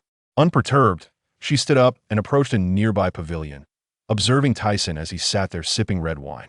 She then sat directly on his lap, her body leaning in against him. Her crimson lips neared his taut face as she replied, "Not yet, but we plan to trace those little henchmen. I believe we shall uncover his whereabouts soon." Her soft, enticing voice was almost unbearable for Tyson, and as he noticed his clothing becoming dampened by her presence, he gazed at the enchanting figure before him, thinking her to be a little sprite. "Ah!" She let out a shy exclamation. Feeling her movements, Tyson's body began to warm, and after setting down his wine glass, he enveloped her with his arms and headed into the room. In the skies above a certain sea area in the New World, "Captain Shiki, someone has been probing our movements below. I suspect it is the Tyson pirate crew. That damned scoundrel again. However, I'm no longer the person I once was. Even if he does not come, I intend to seek him out. This time, I shall defeat him once and for all." For him, who aspired to dominate the world, Tyson had always been a formidable obstacle. After so many years, he had transformed significantly. His strength had grown immensely, and he no longer needed to hide. Before Tyson's arrival in this world, Gold Lion was the most powerful pirate crew on the seas, yet now he was reduced to hiding in the skies. After being defeated by rocks, he had grudgingly allied himself with the latter, and upon their eventual dissolution, he found himself obstructed once more by equally formidable foes. Consequently, Gold Lion harbored intense resentment towards Tyson. This time, he resolved that should Tyson dare to approach, he would ensure that the latter experienced his true might. As time passed, word spread that the ruler of the seas, the Radiant Emperor, was preparing to engage in battle with Shiki. This news not only stirred other pirates, but also prompted the Navy and the world government to devise capture plans. Meanwhile, in a sea area not far from Radiant Island, aboard the Moby Dick, Old Man, ahead lies the territory of the Tyson pirate crew. Are we truly going to meet the Radiant Emperor? Fasa, bearing the emblem of the Whitebeard pirate crew and 3 small circles on his right arm, spoke with evident concern. There are a few things I need to inquire, he declared, taking a hearty swig from his drink. Fasa, have we not encountered each other before? What are you worried about? Moreover, Mr. Tyson is not a villain. Stepped forward Whitebeard, adorned with a purple-blue skull cap. This time is different. We are in their lair. Ho-ho-ho. Fasa, I am Whitebeard. I do not fear that fellow. Rest easy. Hearing Fasa's apprehensions only fueled Whitebeard's eagerness to meet Tyson, for it had been many years since their last encounter. Shall we meet a formidable foe? By Zyagi, a man clad in traditional attire with 2 sheathed swords at his waist and a circular hat atop his head, gazed at Whitebeard with excitement, his curious and combative spirit gleaming in his eyes. That fellow is indeed formidable. Ichien this time? Splendid. Adventure, adventure. Before Whitebeard could finish his sentence, he noticed Etienne dancing with exuberance beside him. Alas, this fellow is entirely oblivious. He sighed in exasperation, but considering Etienne's nature, he decided to let it be. Old man, what kind of person is the Radiant Emperor? Observing Etienne's enthusiasm, a youth with a golden punk hairstyle grinned widely. He is Momins Latte. They officially entered the domain of the Tyson pirate crew, gazing in astonishment at the appearance of the islands ahead. The outermost layer was surrounded by metal, obscuring their view of the interior. The sides appeared endless, and only at the highest point could one see a row of lookouts stationed along the walkway. What is this? The others gazed in awe at the towering metal structures. This must be what that fellow referred to as Sky Paradise. Whitebeard mused, noting that it seemed the construction was not yet complete. It was said there were 7 islands, yet he was unsure of the name of the island before them. Signal them. Yes, old man, came the reply, as crew members on the ship signaled ahead using light signals. On Fruit Island, Jerry lounged on the sofa, drinking his sorrows away. Originally, Gina had been responsible for guarding the island, but she had inexplicably passed the duty to him and gone off to Tyson. While he understood their close relationship, he still felt quite vexed, especially in front of this infatuated woman. Hey, Jamie, why aren't you guarding Herb Island? What are you doing here? With a playful smile, Bush Jamie set down her drink, propped her chin on one hand, and blinked her glossy, dark eyes at Jerry. Alas, Arce is keeping an eye on it. No wetties. Jerry chuckled to himself, realizing he had been ensnared by this woman for some time now, unable to shake her off. Just as he was about to respond, Gina's snail phone rang. Hello, this is Jerry. He found it strange. Could it be that trouble had already arisen since he took over? Lord Jerry, outside, the Whitebeard pirate crew has arrived. The voice from the snail phone initially sounded uncertain, but then it quickly registered, stammering in shock. The Whitebeard pirate crew? What do they want?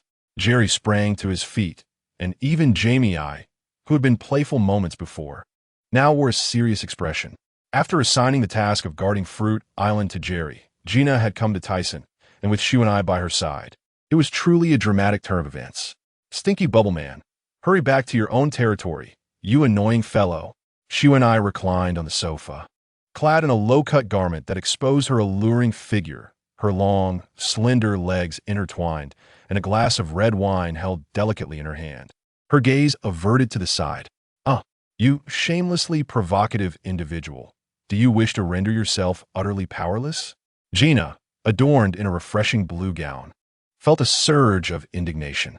Ever since this character arrived in the new world, residing in the same abode as Tyson, she had found him insufferable. Observing the tense exchange between the two, Tyson could only manage a wry smile. Since Shu and I's arrival at the villa, the two had not seen eye to eye, and he felt quite helpless in the matter. Just then, the phone buzzed. The surrounding clamor fell silent. "Captain Tyson, the Whitebeard pirates have arrived. They wish to meet you. Should I let them in?" Jerry's voice came through after he answered. "Whitebeard, what business does he have here? Could it be related to the incident with Shiki?" "Let them in." After hanging up, Tyson turned to Gina. "Prepare to go out, Nana.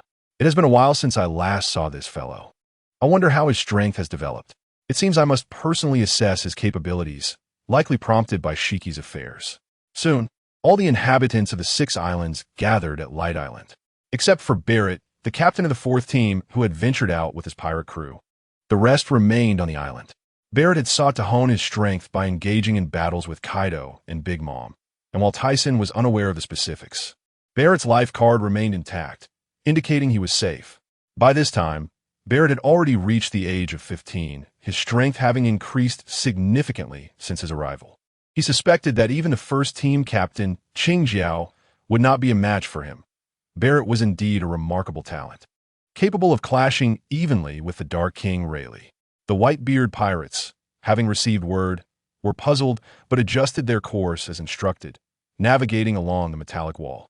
After sailing for over 20 minutes, a sudden commotion erupted from the adjacent metal wall. The crew of the Whitebeard pirates stared in awe as the colossal metal gate at the edge of Fruit Island slowly opened. They had initially assumed they would need to disembark to enter, but it appeared they had misunderstood entirely.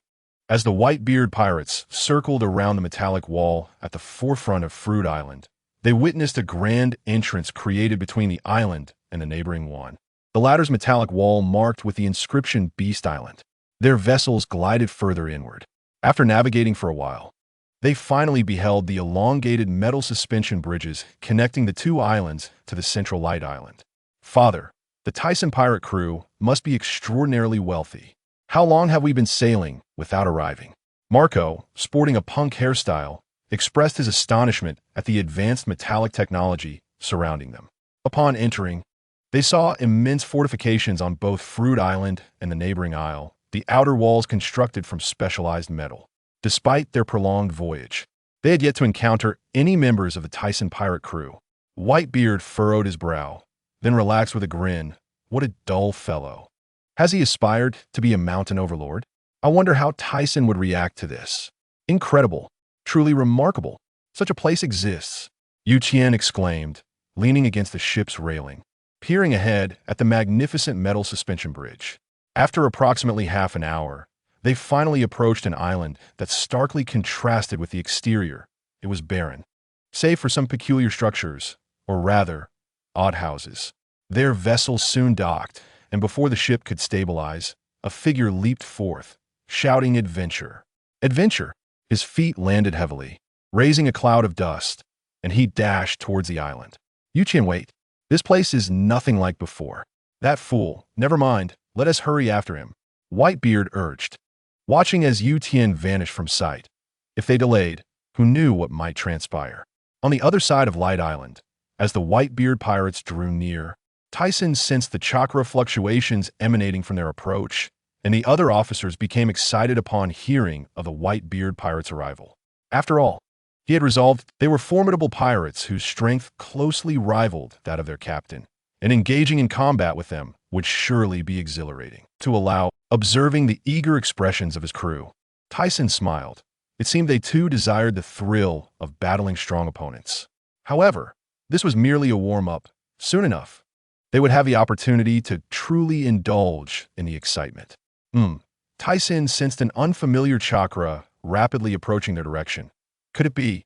He surmised the identity of the newcomer, coinciding perfectly with the timing of their arrival. A samurai? A swordsman? Jerry instinctively felt a menacing aura. Opening his eyes to see a man clad in samurai attire brandishing blades, exuding an imposing presence. This was no friendly visitor. Roar! Who is this samurai? Bah, seeking death. Let me handle it. Since he is a swordsman, I shall confront him, Jerry declared, drawing his sword, his eyes ignited with the fervor of battle. Fully aware that he could not defeat the Golden Lion, although he had experienced a period of despondency, he had come to terms with it. If he could not win, he would strive to grow stronger, As for whether he could ultimately prevail, he would leave that to fate. All right, cease your bickering. I shall take on this one. With that, Tyson's figure vanished, the sound of his sword being unsheathed resonating in the air, and he materialized before Yuqian. The latter, in mid-dash, found his eyes widening in shock as he registered Tyson's sudden appearance. What? How did you get here? Yet, despite his surprise, his hands moved instinctively.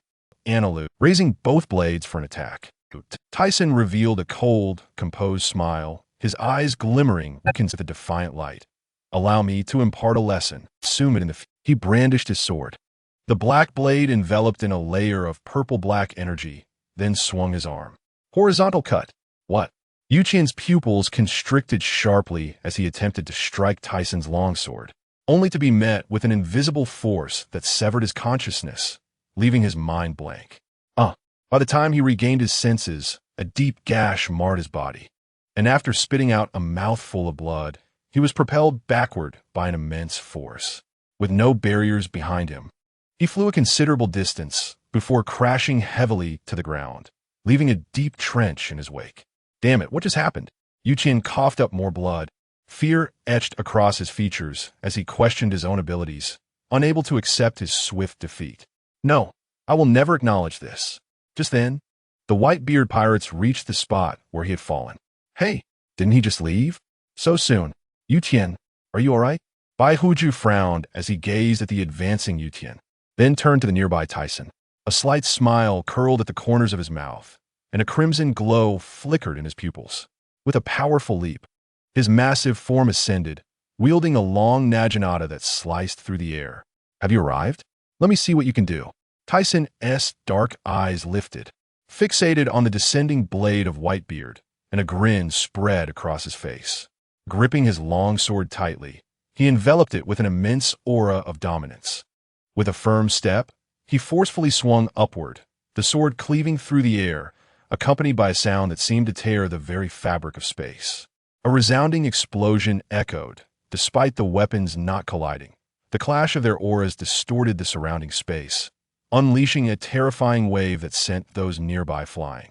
The villa in the distance creaked ominously, with every glass door and window shattering. Had it not been constructed from a special metal, it would have likely collapsed. Remarkable. Yuqian watched in awe at the devastation wrought by the two, realizing this was the pinnacle of power upon the sea. He felt like a frog in a well, understanding that the path he wished to traverse was still long. The shockwave persisted for quite some time before it finally subsided. Wow, it's been years since we last met, and here you're acting like a mountain overlord. Tyson's eyes widened in anger, indignant at being labeled as such. What? You scoundrel, this is technology. Do you understand? Technology? Nonsense. I came to speak with you. Tyson's expression suddenly turned serious. Let us discuss that later. First, let's engage in battle. With that, Tyson turned to his comrades, declaring, if they do not satisfy us, we shall sink them entirely. An earth-shattering roar echoed through the sky as his followers grinned coldly at the crew behind Whitebeard. Is this for real? Marco observed with beads of sweat forming on his brow as more pirates emerged. Are you serious? Whitebeard's eyes bulged in surprise, momentarily taken aback by Tyson's imposing force. Who allowed you to tread on my territory? In any case, if we cannot enjoy ourselves, then none of you shall return. Tyson readied his longsword, poised for action. Despite feeling a flicker of fear, Whitebeard rallied his sons. Let them not underestimate the Whitebeard pirates. Seize their treasure. If we forsake battle simply because they are numerous, then what does that make me, Whitebeard? Whitebeard pirates, charge! In an instant, the captains of the Whitebeard pirates surged forward to confront their formidable foes. Crush them. Above the island of Prudence, an overwhelming assembly of pirate crews gathered in the sky. Furthermore, several medium-sized islands floated nearby, including one large island. Boss Shiki, the Whitebeard pirates have made their entrance. Surely, they aren't allying with them? Nonsense. It's impossible. Newgate would never ally with anyone. The Golden Lion, hovering in the air, fixed his gaze on the cluster of islands below. Upon hearing his subordinate's words, he asserted with unyielding authority. Having dealt with Whitebeard for so many years, I know his character well. Listen up, Once the Whitebeard pirates emerge, we will attack and utterly sink Tyson's crew. Yes, Boss Shiki. The Golden Lion's eyes glinted with malice, his expression darkening. This time, he was determined to eliminate the obstacle to his dominion over the world. Reflecting on this, his dissatisfaction with Newgate grew. Had it not been for Newgate's previous rejection of his proposal, Tyson's crew would have long since vanished. Moreover, Tyson's current visit to discuss matters with him sparked an inkling of suspicion within Shiki. For someone who drifts at sea with a group of children, devoid of ambition, he viewed Newgate as an innocent and naive individual. 3 days later, on Guangming Island, the battle between both sides ceased as they commenced a feast. Neither party mentioned the outcome of their conflict, and the fight between Tyson and Whitebeard paused at the brink of their ultimate techniques. I hope you will consider the final showdown with the Golden Lion, Whitebeard remarked casually while sipping his drink, eyeing Tyson. Understanding Whitebeard's intent, Tyson realized that the reason for the few naval bases in the New World was their occupation of territory. With the Golden Lion present, the Navy's control over these waters would significantly diminish. Yet, such reasoning could not deter him from elevating Sky Paradise. You overestimate the situation, Newgate. Without that individual, this sea will remain unchanged, merely allowing new powers to grow stronger. For instance, the fellow from your former crew, Kaido, and Charlotte Limlin have been causing quite a stir lately. I hear that Kaido has even challenged you. As time progressed, Kaido and Big Mom became increasingly active in the seas, particularly Big Mom, who had dominated the northeastern direction of their territory, naming it Whole Cake Island. The islands were enveloped in sweets, and many new forces pledged allegiance to them. Upon witnessing the metallic structures on the islands, I suspected you would not halt your ambitions. However, your aspirations are indeed peculiar. Such actions will not go unpunished by the world government or the Navy. While speaking calmly, Whitebeard conveyed a sense of serenity. If I were afraid, I would never have ventured out to become a pirate in the first place. Moreover, the world government has its own fears. Should I lack understanding of this world, I wouldn't dare confront them so boldly. Of course, conflict with the Navy was inevitable. However, once they recognized his dominance and strength in the New World, they would have to tread carefully, allowing for more leverage in future negotiations with the world government. This had always been his perspective. Ultimately, this world is governed by strength. Hence, he was eager to produce those clones. That is true. Although I know you cannot be defeated, caution is still required. That individual would never engage in actions without certainty, and his power has undoubtedly grown stronger. Many, including the Navy, likely find him quite troublesome. 2 hours later, Tyson watched the Whitebeard pirates depart before returning to the villa. He felt a flicker of gratitude towards Whitebeard's words. Yet if anyone understood the Golden Lion best, aside from himself, it would undoubtedly be Tyson. His floating fruit was indeed formidable, especially in levitating islands, a feat he himself could not accomplish. Though he could achieve something similar, it would require artificial assistance. It was precisely because of this individual's abilities that Tyson felt compelled to confront him. If Sky Paradise could not ascend, what was the point of even having the word sky in its name?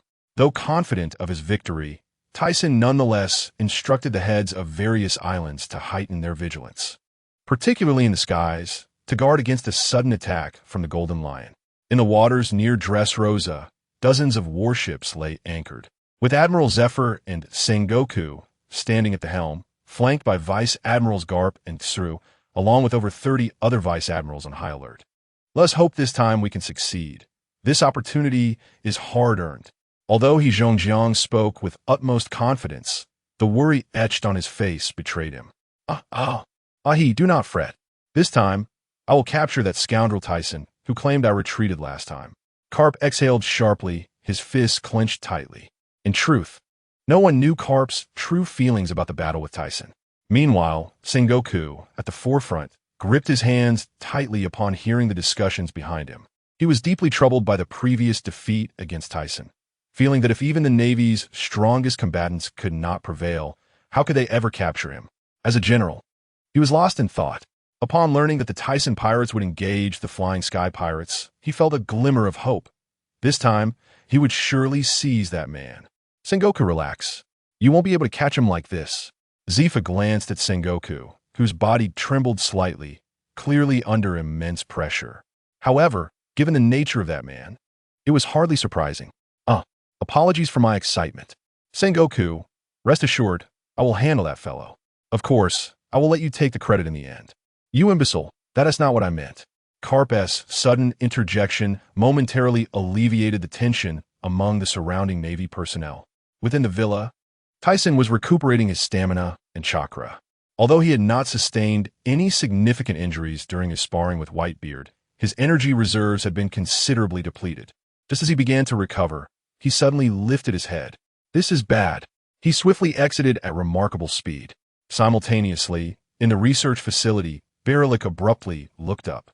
In the castle of the commercial island, the explosive human Hyptoglow suddenly opened his eyes. How could this be? Realizing the gravity of the situation, he rushed at lightning speed to the castle control room, anxiously instructing the control staff, activate the defenses quickly. Lord Duglow? Yes, we will activate the castle's defenses immediately. A staff member, initially puzzled, quickly recognized the urgency in the head of the commercial island and complied. Above the commercial island, a massive shadow loomed ominously, shrouding the entire island. Below, the crowd looked up in astonishment, their expressions filled with disbelief. What is that? They murmured in fear. As panic set in, dozens of heavy pillars rose from the island, and thick metallic walls extended toward the sky above the island, attempting to shield it entirely. However, due to the late detection and the swift descent of the unidentified object, the defenses were insufficient. Even if they managed to erect the defenses, it was uncertain whether they could withstand the colossal entity descending from the sky. Was it too late? Duglow appeared at the castle summit, his expression remarkably calm. However, observing the chaos within the castle, he clenched his fists, realizing there was little he could do, and then relaxed his grip. Just as the people inside the castle resigned themselves to their fate, they noticed the massive object in the sky decelerating. What is happening? Yes, it is Lord Tyson. Upon recognizing their lives were spared, the crowd erupted in tears of joy. Duglow's gaze remained fixed on the enormous object above, tears welling in his eyes. That is... Captain, have the defenses fully activated? Hurry, he urged, his eyes wide with excitement. Truly, the captain had thwarted the attack. However, they still needed to prepare for another assault. Following the disaster unfolding over the commercial island, the remaining 5 islands simultaneously raised their protective barriers. Underneath the colossal object plummeting from the sky, Tyson exerted all his strength to hold it up. Normally, he could easily lift such mid-sized islands, but now he could only slow its descent. The primary reason was that his stamina had not fully recovered, compounded by the immense impact force from the island's fall. It was a feat in itself that it had not crashed down. Nevertheless, even if he could not entirely lift the island, he could at least lessen its weight. Observing the protective barrier below nearing completion, he knew that even if it fell, the damage would be minimal. Fortunately, prior to this, Tyson had instructed Longzhuang, Kai, and others to incorporate this protective system into the castle's design. It was the result of collaborative research among several scientists, a feat that cost more than others could fathom. As the protective barrier completed its activation, Tyson relinquished his hold on the island and swiftly moved away. Duglow, watching the unfolding events through a viewing device, had expected the massive object to plummet rapidly upon losing its support. However, he was astonished to see it descend slowly, which reshaped his perception of Tyson's capabilities. What is happening? In the sky, after the Golden Lion had thrown an island down, he anticipated witnessing the devastation below. Yet, the outcome did not align with his expectations, leaving him perplexed. He had always believed that only his fruit abilities could achieve such feats. No way. His pupils constricted sharply as he recalled that the opponent had lifted an island several years prior. Damn it, this scoundrel is infuriating. However, he realized that the prior attack was merely a warning. How much stamina could he have left after battling Newgate? Keek. He could not help but laugh at the thought. Moments later, all 6 islands had activated their defenses, sealing off all but designated areas. Except for specific personnel, the combatants gathered on Bright Island, transforming it into a battlefield. All 12 captains, except for Barrett, had convened. Baralik, having rushed from the research facility, arrived before Mona, his serious expression directed skyward. Tyson floated in the air, gazing at the pirate fleet descending from above. He had anticipated an imminent assault from Shiki, but had not expected it to arrive so swiftly, indicating that their intelligence was quite effective. Kiki, Tyson, did you expect this? I have arrived at just the right moment. Shiki, with golden hair cascading behind him, floated down from his ship, a cigar clenched in his mouth. However, I was rather dissatisfied with your earlier warning. His expression turned regretful as he spoke.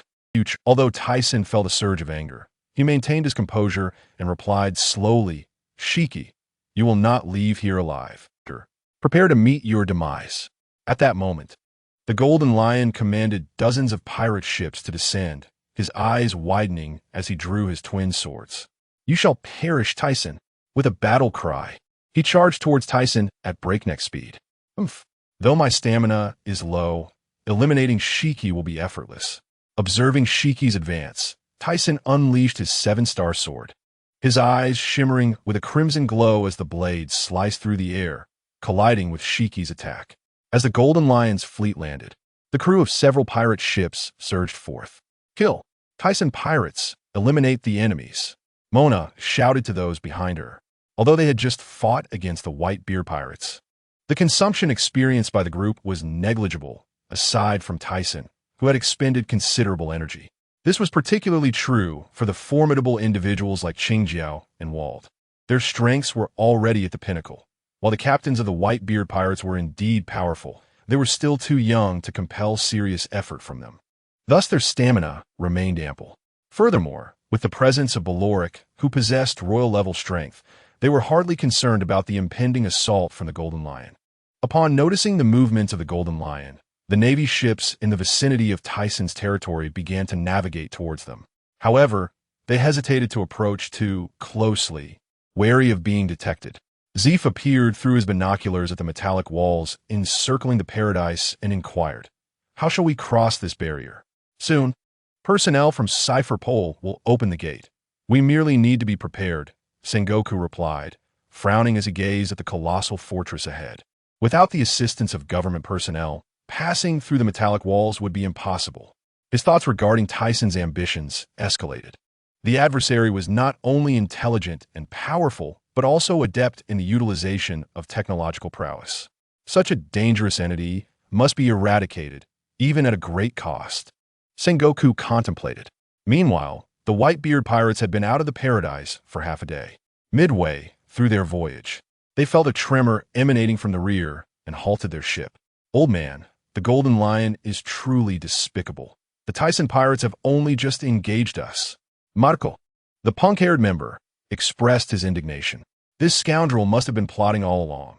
Even I fell victim to his schemes." Newgate, with his long white crescent mustache, faced the direction of the paradise, resting his naginata on the deck. He was not surprised by the Golden Lion's actions, having spent considerable time aboard the same vessel. He knew well that the adversary not only scorned the weak, but often employed underhanded tactics against them. This was precisely why those who shared a ship could not coexist harmoniously. "Old man, should we assist them?" asked Huadibe, her petite face showing concern. Whitebeard turned to her and replied, "Fool, that scoundrel hardly needs my assistance." After a brief pause, he continued, "However, we can thwart some uncertainties. The Navy will undoubtedly not remain idle." He commanded the Whitebeard pirates, "Stay vigilant regarding the Navy's movements." "Yes, old man." Returning to Guangming Island, Tyson wielded his sword to dispel the encroaching Earth Lions. Subsequently, a sword aura extending over 100 meters sliced through the air towards a shadow in the sky. He exhaled softly, appearing somewhat fatigued. Having fought for such a brief period, his stamina was already waning.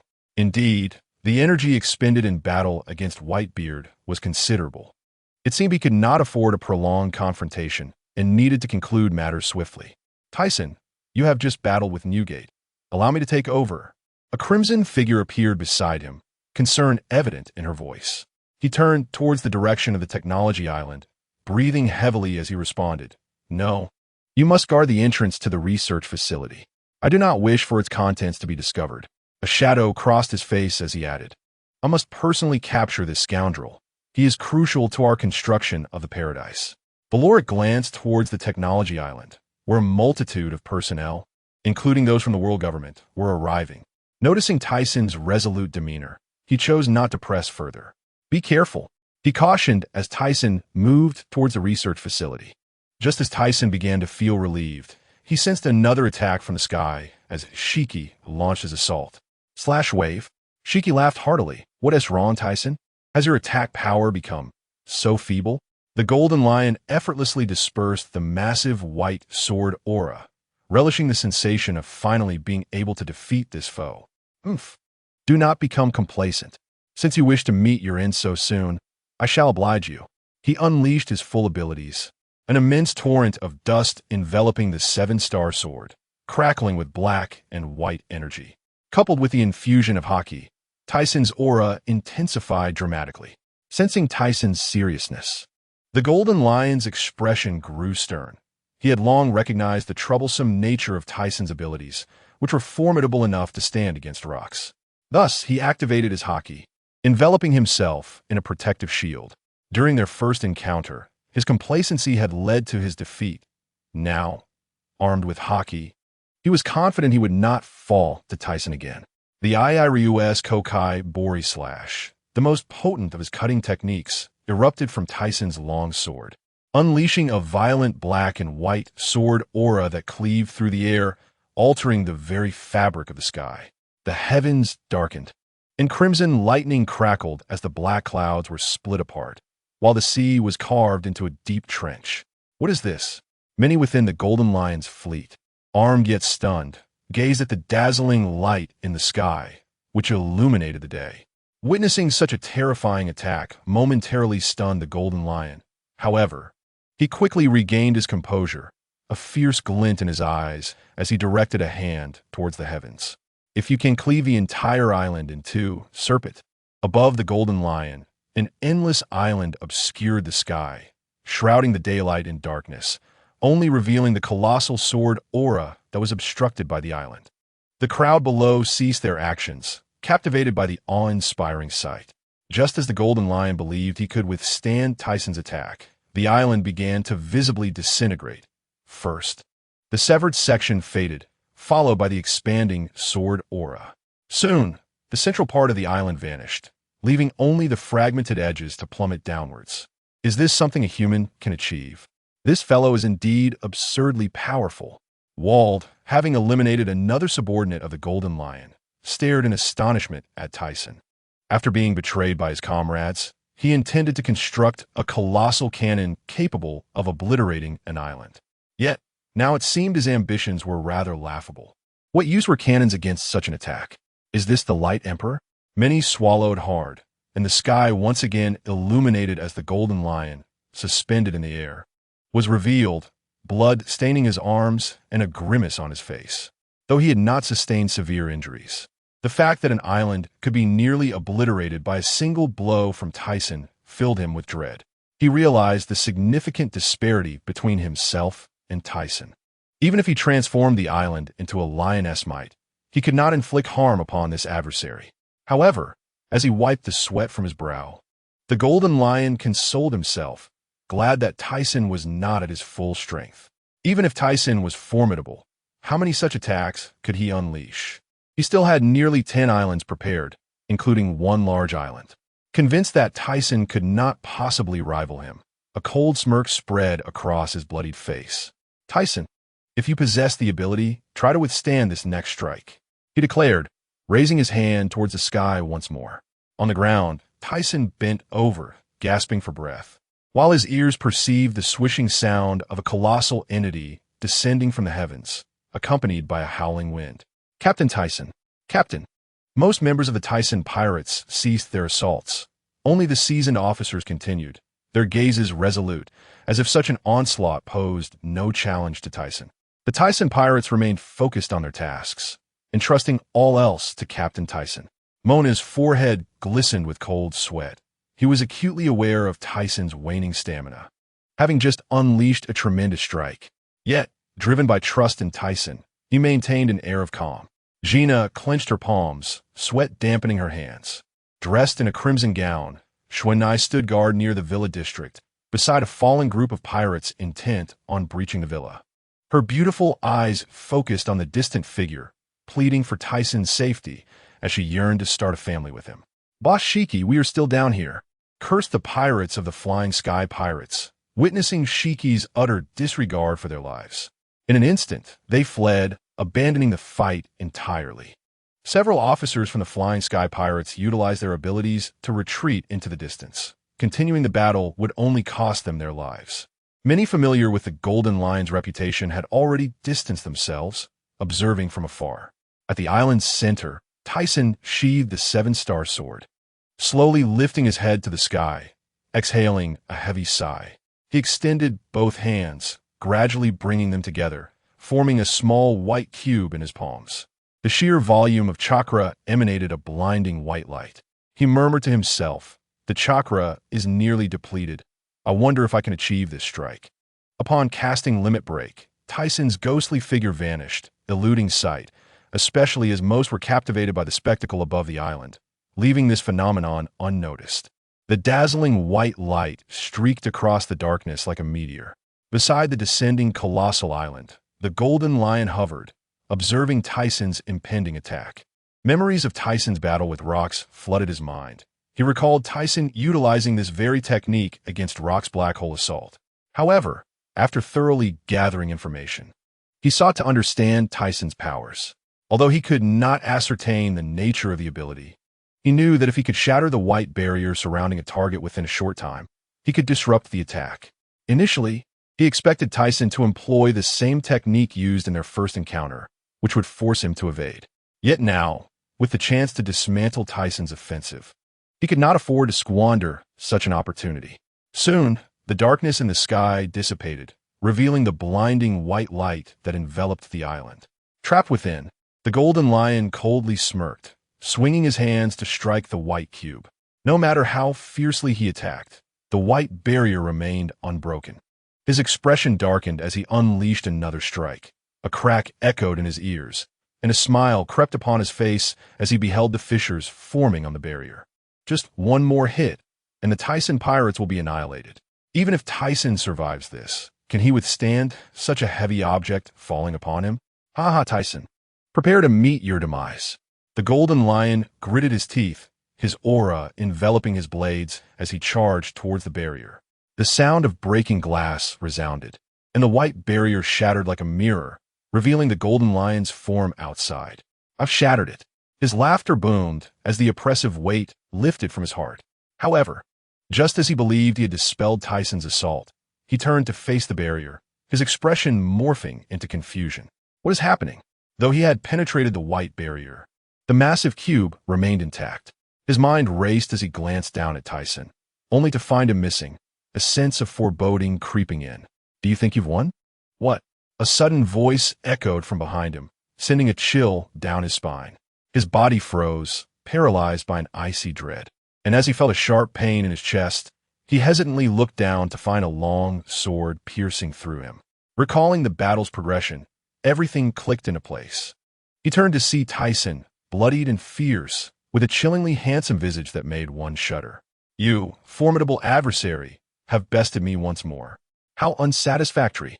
With a hint of regret, he pondered, had we joined forces, perhaps this world would have belonged to us. With a final, maniacal laugh, the Golden Lion succumbed to unconsciousness. Though Tyson's sword had pierced him, the injury would not prove fatal. He had deliberately avoided the heart, for the Golden Lion still held value. No, rather, if he died, the Piao Piao fruit would dissipate. Subsequently, Tyson grasped the Golden Lion and soared downward, while the previously shattered white barrier instantly restored itself to its original form. The colossal island, now less than 50 meters above the ground, disintegrated. Although several fragments remained, they posed no threat.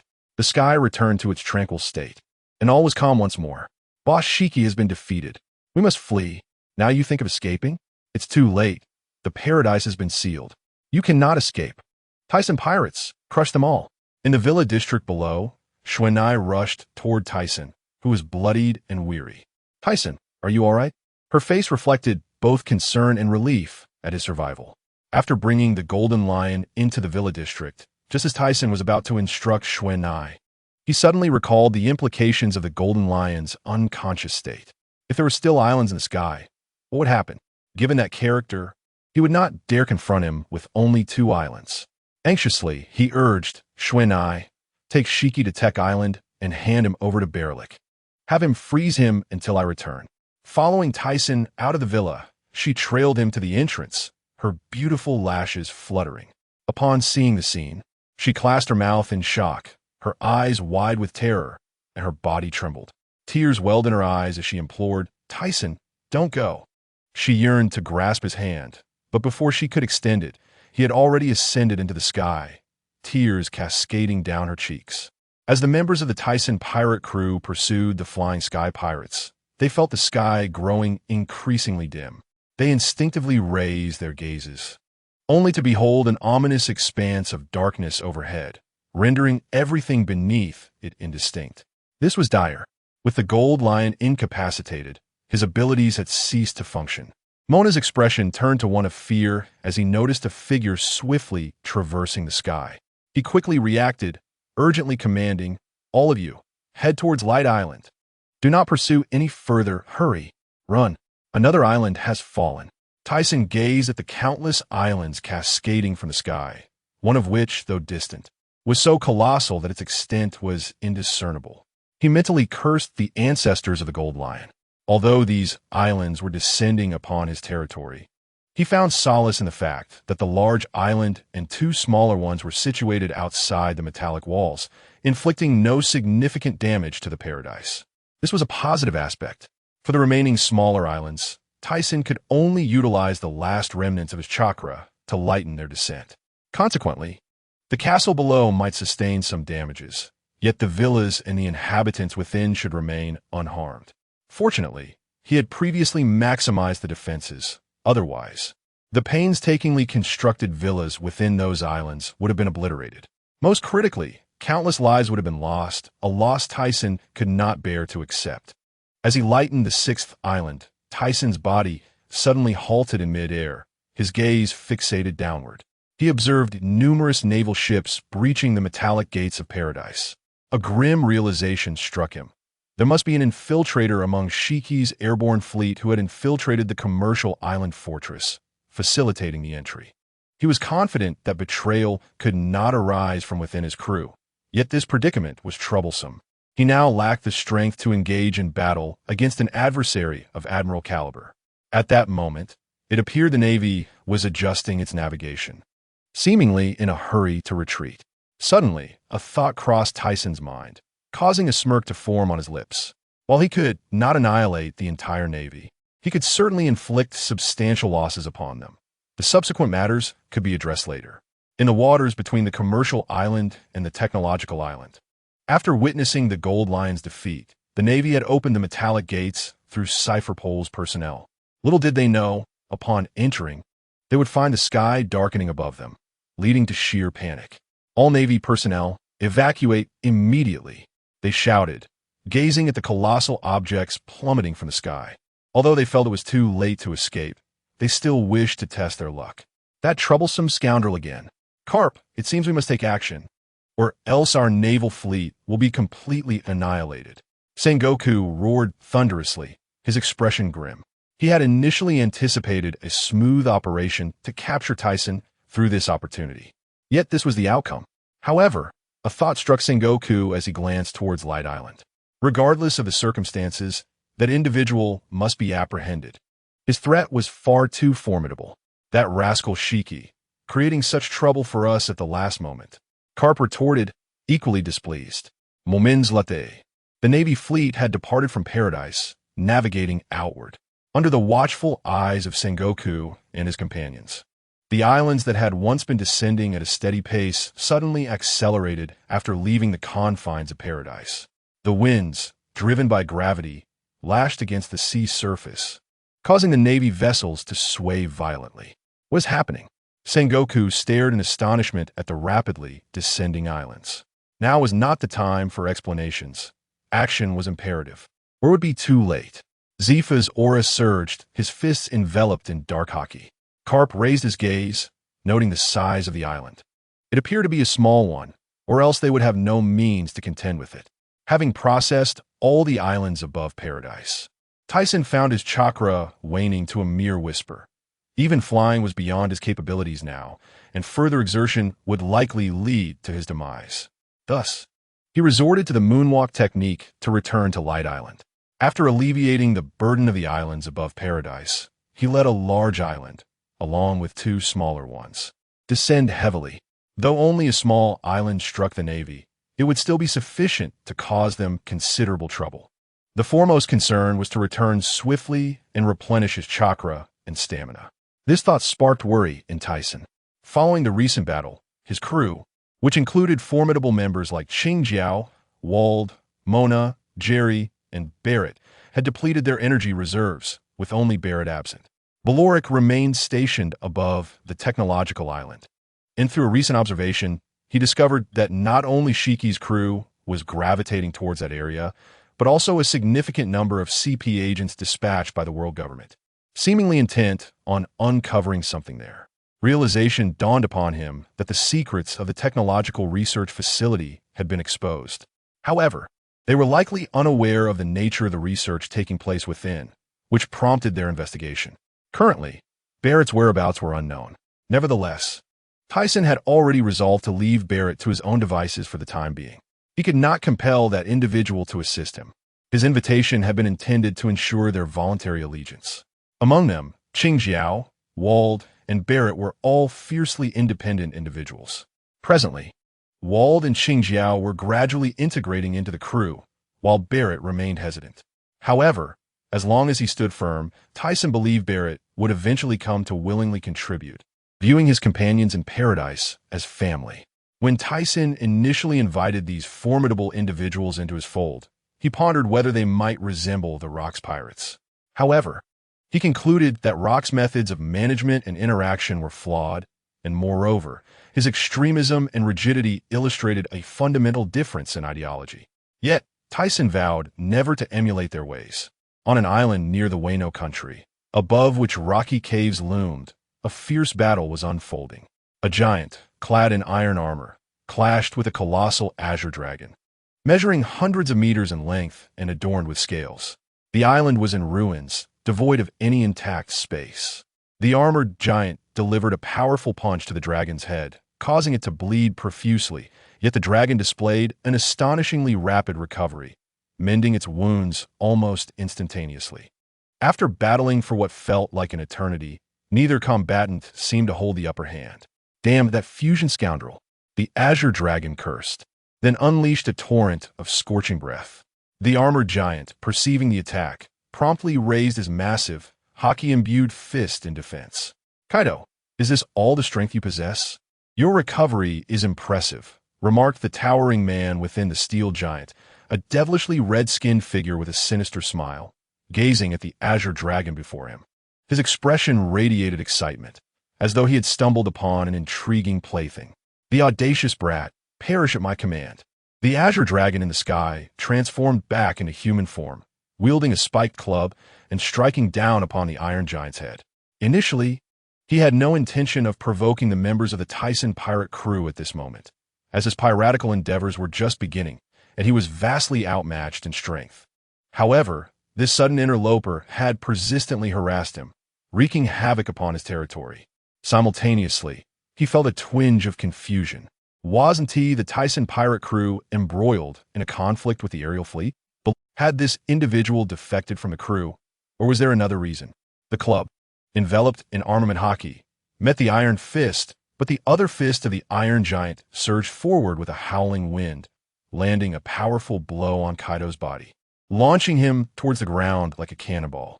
Kaido's form pierced through the earth, sending boulders and soil tumbling. Moments later, he emerged from the collapsed ground, shaking his head, appearing somewhat disheveled with a trace of blood at the corner of his mouth. Yet he did not seem gravely injured. What is the matter, Kaido? Is that all you can muster? The iron giant's voice, tinged with mechanical mockery, reverberated through the sky. Kaido, his expression darkened with fury, retorted, Since you wish for death, I shall oblige." With that, Kaido transformed once again into his beastly form, this time a hybrid of man and beast, which was his most formidable transformation. However, he had yet to devise any particularly potent techniques, relying solely on his physical prowess and the extraordinary regenerative abilities granted by the mythical Zoan Devil Fruit. "Oh, how intriguing! Let us commence." Barrett, within the Iron Giant, beamed with excitement upon sensing the shift in Kaido's aura. The half-beast transformation of Kaido suddenly made him feel a kinship with this adversary, both reveling in their strength. Contemplating this, he found himself wishing to recruit the giant. If his subordinates possessed such strength, they could certainly contend with those formidable foes. "You, amalgamated scoundrel, would you care to become my subordinate?" Kaido hoisted the spiked club onto his shoulder, his mouth agape, revealing his fangs. "What nonsense are you spouting, you scoundrel?" The Iron Giant roared, his anger palpable in his voice. Immediately, a purple-black fist, shrouded in energy, slammed down towards the ground. Unperturbed, Kaido raised his spiked club and swung it forcefully to block. He continued, "Since you have already left the Tyson pirate crew, why not join me? We shall be the harbingers of a new era. Those old geezers will inevitably fall before me with the passage of time." Barrett, inside the Iron Giant, wore a puzzled expression. When did he leave? The Iron Giant then bellowed in bewilderment. "Hey, you scoundrel! Clarify what you mean by me leaving the Tyson pirate crew." Outside the paradise of the sky, despite the naval forces shattering the descending islands, numerous warships suffered destruction, leaving barely a handful afloat. This was indeed a catastrophic loss. Nevertheless, the prospect of capturing members of the Tyson pirate crew made Sengoku feel it was worthwhile. However, just as they intended to pursue the capture, an unexpected development arose. "Newgate, you rascal, have you allied with Tyson?" Sengoku's body tightened. If they truly had formed an alliance, the Navy would be in dire straits. You Navy are still as inept as ever, always taking advantage of others. But I am not allied with them. I merely disapprove of your actions." Upon witnessing the defeat of the Golden Lion, Whitebeard advanced towards the Navy, fully aware they would not let this opportunity slip away. However, the arduous battle with the Tyson pirate crew was not without its ties to himself. Thus, he resolved to hold off the Navy alone. Even if he couldn't stop them entirely, he could at least delay a formidable admiral, alleviating some pressure from Tyson. In this way, perhaps he could ease his conscience a little. Damn it! Sengoku clenched his teeth, but upon realizing there was only one adversary, he quickly adjusted his strategy, turning to Zifa. "Zifa, this fellow is yours. I will go with Carp to capture Tyson." Listening to the arrangement, Whitebeard furrowed his brow. However, after some thought, he concluded this might indeed be the best scenario. That individual had numerous formidable subordinates. As long as he did not foolishly choose to engage in a one-on-one duel, he believed the two of them would not be able to capture that individual. Meanwhile, back at the villa area, Tyson swiftly summoned Inoue. "Swallow it?" Upon hearing the command, Inoue initially appeared dazed, but upon seeing Tyson's serious expression, he chose to comply. Beside them, Yakina had become accustomed to such occurrences after witnessing Tyson's prowess and mystery. By ingesting the Golden Lion, once the individual was digested, he would inherit his abilities. The future operations and defenses of the Paradise of the Sky would rest upon him. Tyson gazed at Inoue with encouraging eyes. This young man had been familiar with him since the age of 3 and had since strived to grow stronger to join the Tyson pirate crew. Believing that with Tyson's prior guidance, it would greatly assist him and make him a valuable companion. If he could not trust someone like him, then perhaps only Mona would be trustworthy within the entire crew, so he chose to believe in him. At 33 years of age, Inoue was no longer the child he once was. To enhance his strength, he had trained with Mona in martial arts and with Jerry in swordsmanship. Now, even his mastery of Haki had reached an impressive level. Furthermore, after consuming the swamp fruit, acquiring the Golden Lion's abilities would undoubtedly bolster his strength significantly. Having idolized Tyson since childhood, he felt deeply moved upon sensing Tyson's trust in him, tears welling in his eyes. "Captain Tyson, rest assured, I will fulfill the task." Tyson nodded slightly, then stepped outside to gather all members once more in preparation for the approaching Navy forces. Meanwhile, The remnants of the Sky Pirates had no time to tidy up, many having already escaped through the gate opened by government personnel. Watching nearly 10 warships approach, he sensed Whitebeard's movements, realizing he owed the man a significant favor. However, among those coming were not only Sengoku and Carp, but also Vice Admiral Tsuru and nearly 20 other Vice Admirals. The crucial aspect lay with Sengoku and Carp. While he had no concerns about the others, his comrades were sufficiently powerful to cope, though they were currently fatigued and struggled to fight for extended periods. On Tech Island, a blade of energy sliced through the air, accompanied by a spray of blood, as a throng of men in black suits were sent flying. Annoying pests. Barorik seethed with anger. These government agents seemed intent on storming the research facility recklessly. However, this was not the primary concern. He raised his gaze towards the throngs of men in black, spotting a figure standing amidst them like a demon, a katana held aloft. Ghostly nightmare. Azure black smoke coalesced in the air, forming a ravenous, clawing entity that emanated a chilling presence, causing the black-clad figures before it to retreat, revealing Barorik, who wielded a parasol sword. Barorik's expression grew serious as he observed the attack from this bespectacled bald elder, knowing he had previously clashed with Tyson. Though not his adversary, he was still a formidable opponent, prompting a shift in the movements at his hands. The blood mist coiled around the umbrella sword, and with the invocation of Gui Wu Tu Ci, it appeared as though the very heavens were stained with blood, dividing the realm into two distinct hues in contrast to the assault unleashed by the elder.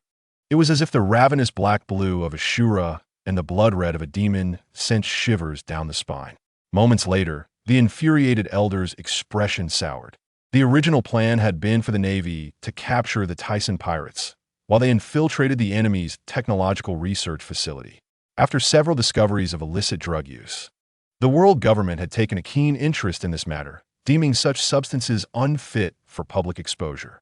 If allowed to proliferate unchecked, it could lead to irreparable consequences. What he had not anticipated, however, was the enemy's resolute commitment to this endeavor. The dogs of the world government resort to underhanded tactics. But with my presence here, even the highest decision-makers of the world government cannot breach this place. At this juncture, Barrow-like felt a twinge of concern for the situation on Tyson's side. Meanwhile, Tyson, who had long awaited the Navy's arrival above the Light Island, was also keenly aware of the circumstances on the technological island.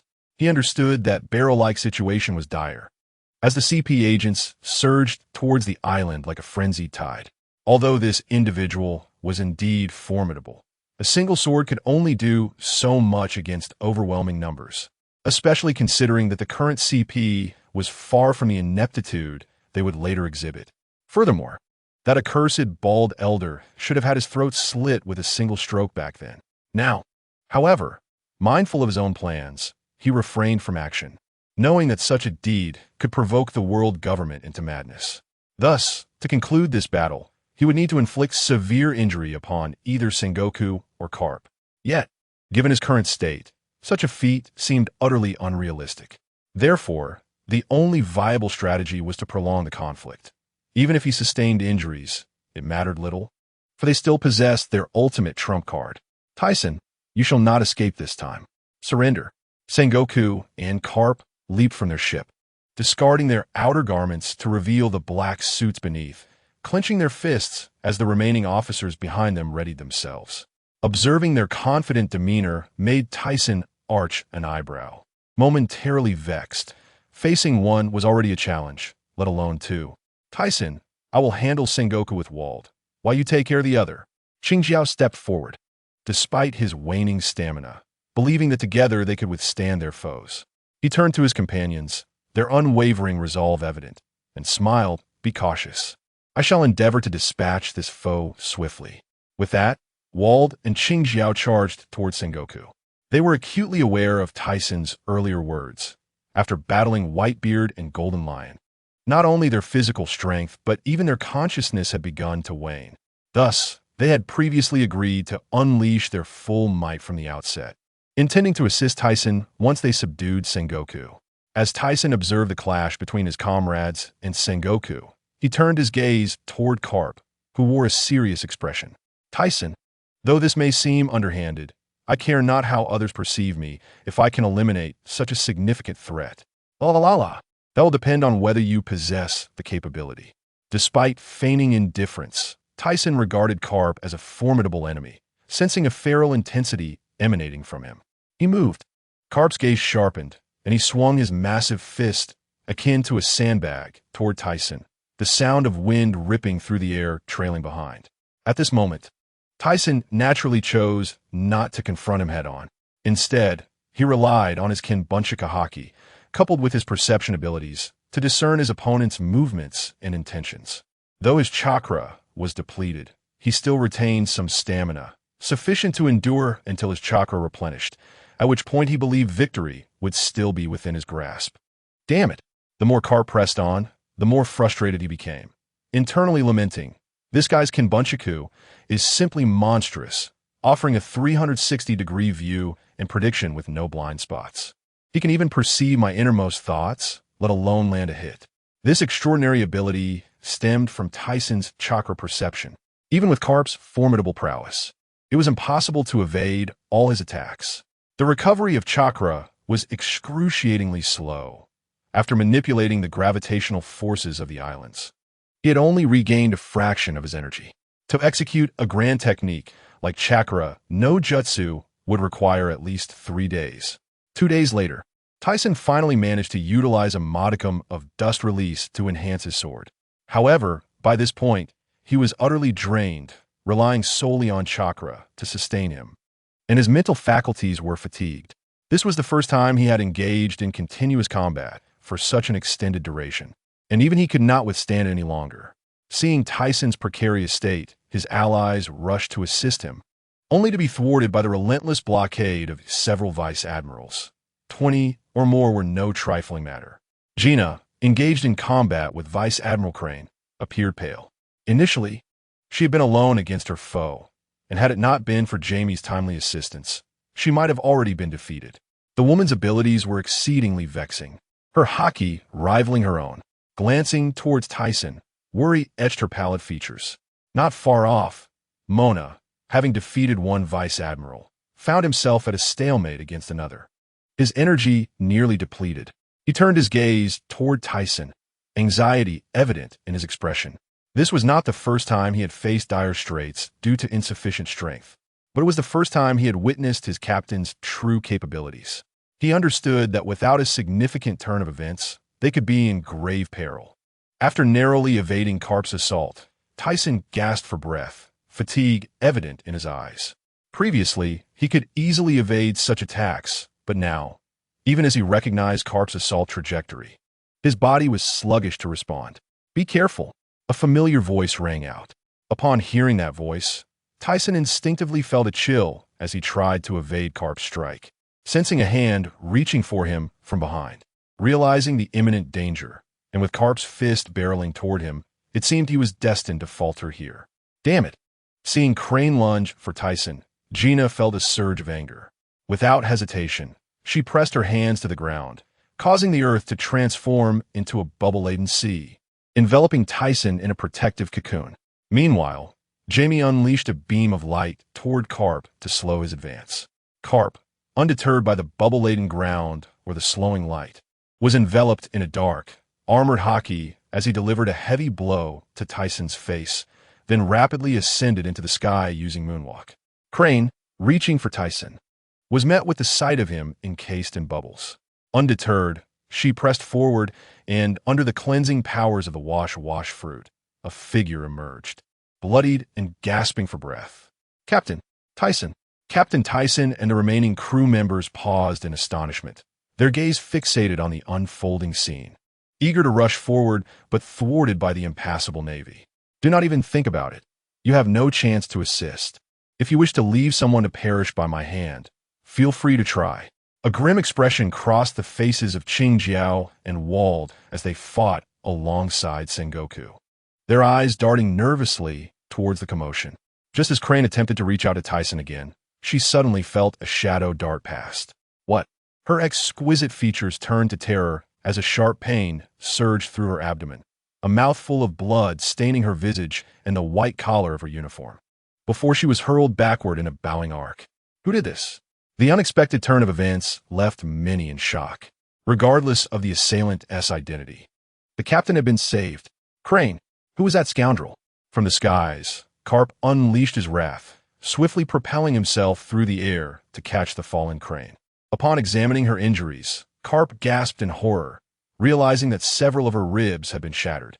The one capable of inflicting such grievous harm could hardly be an unknown foe. Yet, the members of the Tyson pirate crew were all engaged with their own adversaries. Where did this expert emerge from? With that thought, he cast his gaze towards the heart of the bubble sea. Meanwhile, Gina, witnessing Crane being struck down, promptly retracted the bubbles.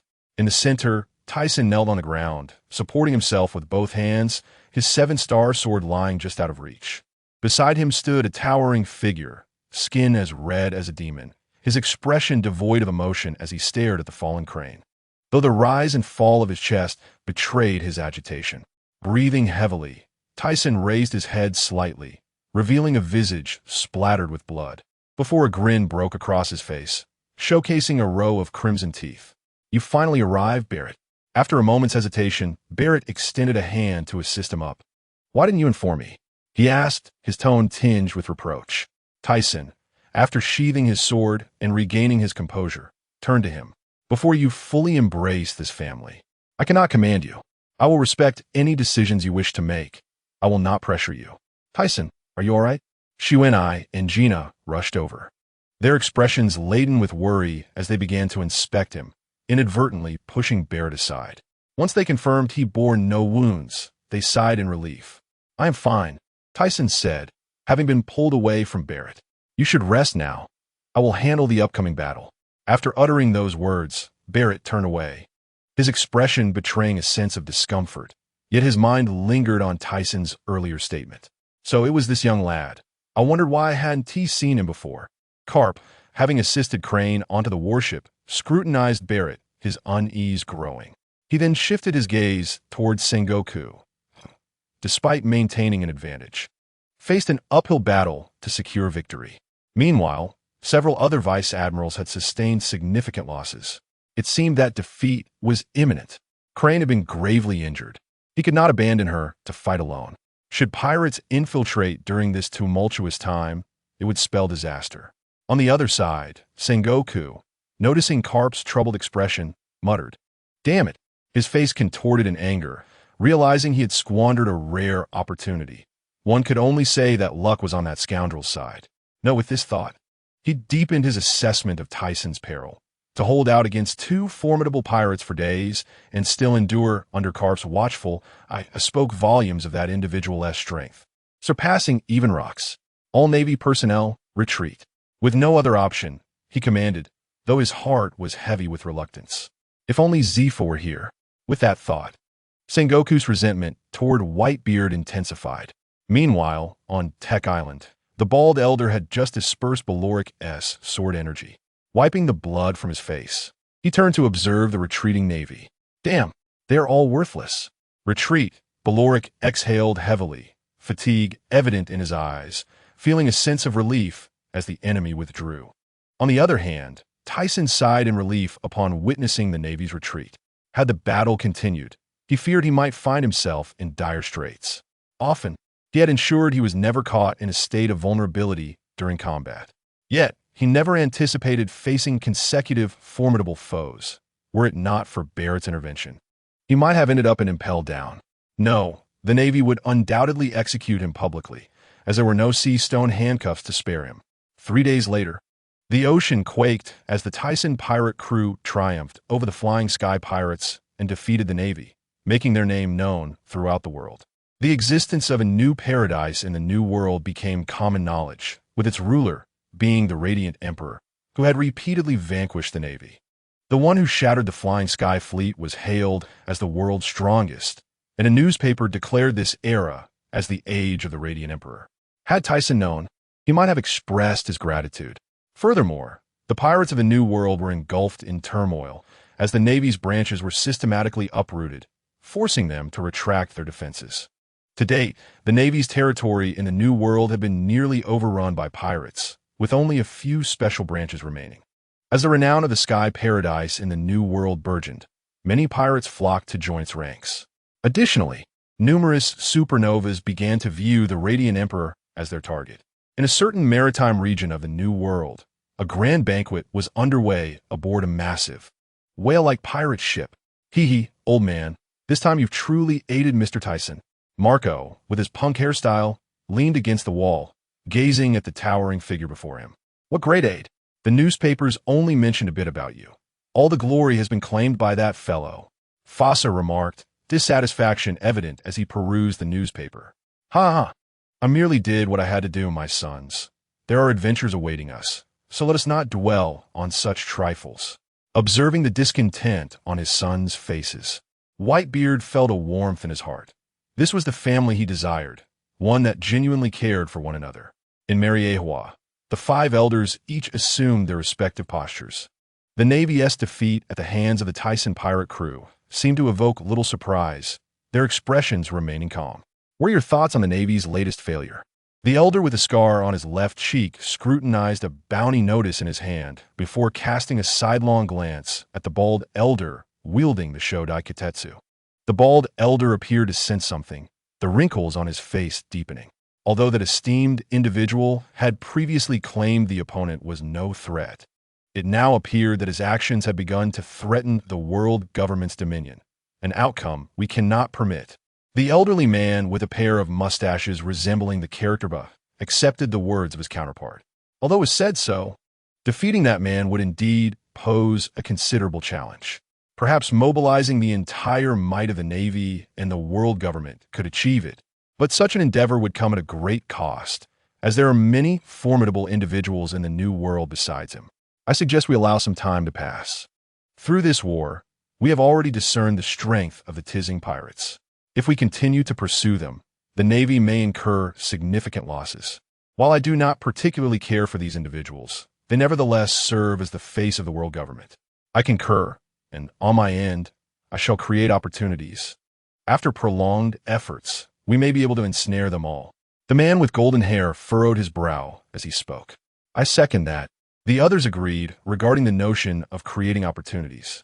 As he was the highest authority overseeing the intelligence system, he had previously orchestrated the downfall of even the mightiest pirates through meticulous planning, ultimately allowing the Navy to join in and utterly obliterate them. The Wangwa Islands, situated in the northeastern waters of the Sky Paradise, are composed of countless islands, each brimming with confections. Mama, this old fellow is indeed formidable. How is it that he remains unscathed? It appears we must wait a while longer. Charlotte Lingling, a tall woman with a slightly plump figure, sat upon a pink chair. Her heart-shaped red lips parted in laughter as she held a freshly issued bounty notice. Below, a throng of diminutive beings looked up at her, their eyes wide with curiosity. Blinking rapidly, among a group of towering figures, one man, nearly 5 meters tall, wielded a trident and bore a sullen gaze, his neck adorned with a black and white striped fur scarf. A month after repelling the Navy at Guangming Island, the Tizing pirates sustained considerable losses. However, in recent times, numerous recruits had joined their ranks. Though they appeared somewhat unreliable, he resolved to accept them, as manpower was desperately needed. Within the ruins of a villa, Tizing reclined in a bath, flanked by 2 voluptuous bodies nestled in his embrace. Following the battle over a month ago, the Tizing pirates had entered a phase of recovery. While he indulged in daily baths to alleviate his fatigue, suddenly he sat upright, clapping his hands against the soft curves before him. What are you doing? You scoundrel!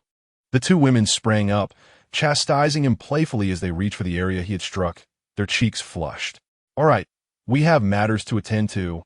Let's rise. Recognizing Tizing's seriousness, they ceased their teasing, covering themselves with their hands before standing and walking towards the area to dress. Tizing donned his clothes after exiting the bath, then stepped outside, uncertain whether the chaos had been tidied. Captain, a message from the Navy. Just as he emerged from the villa, he heard Mona's voice. Approaching her, he took the newspaper from her hands.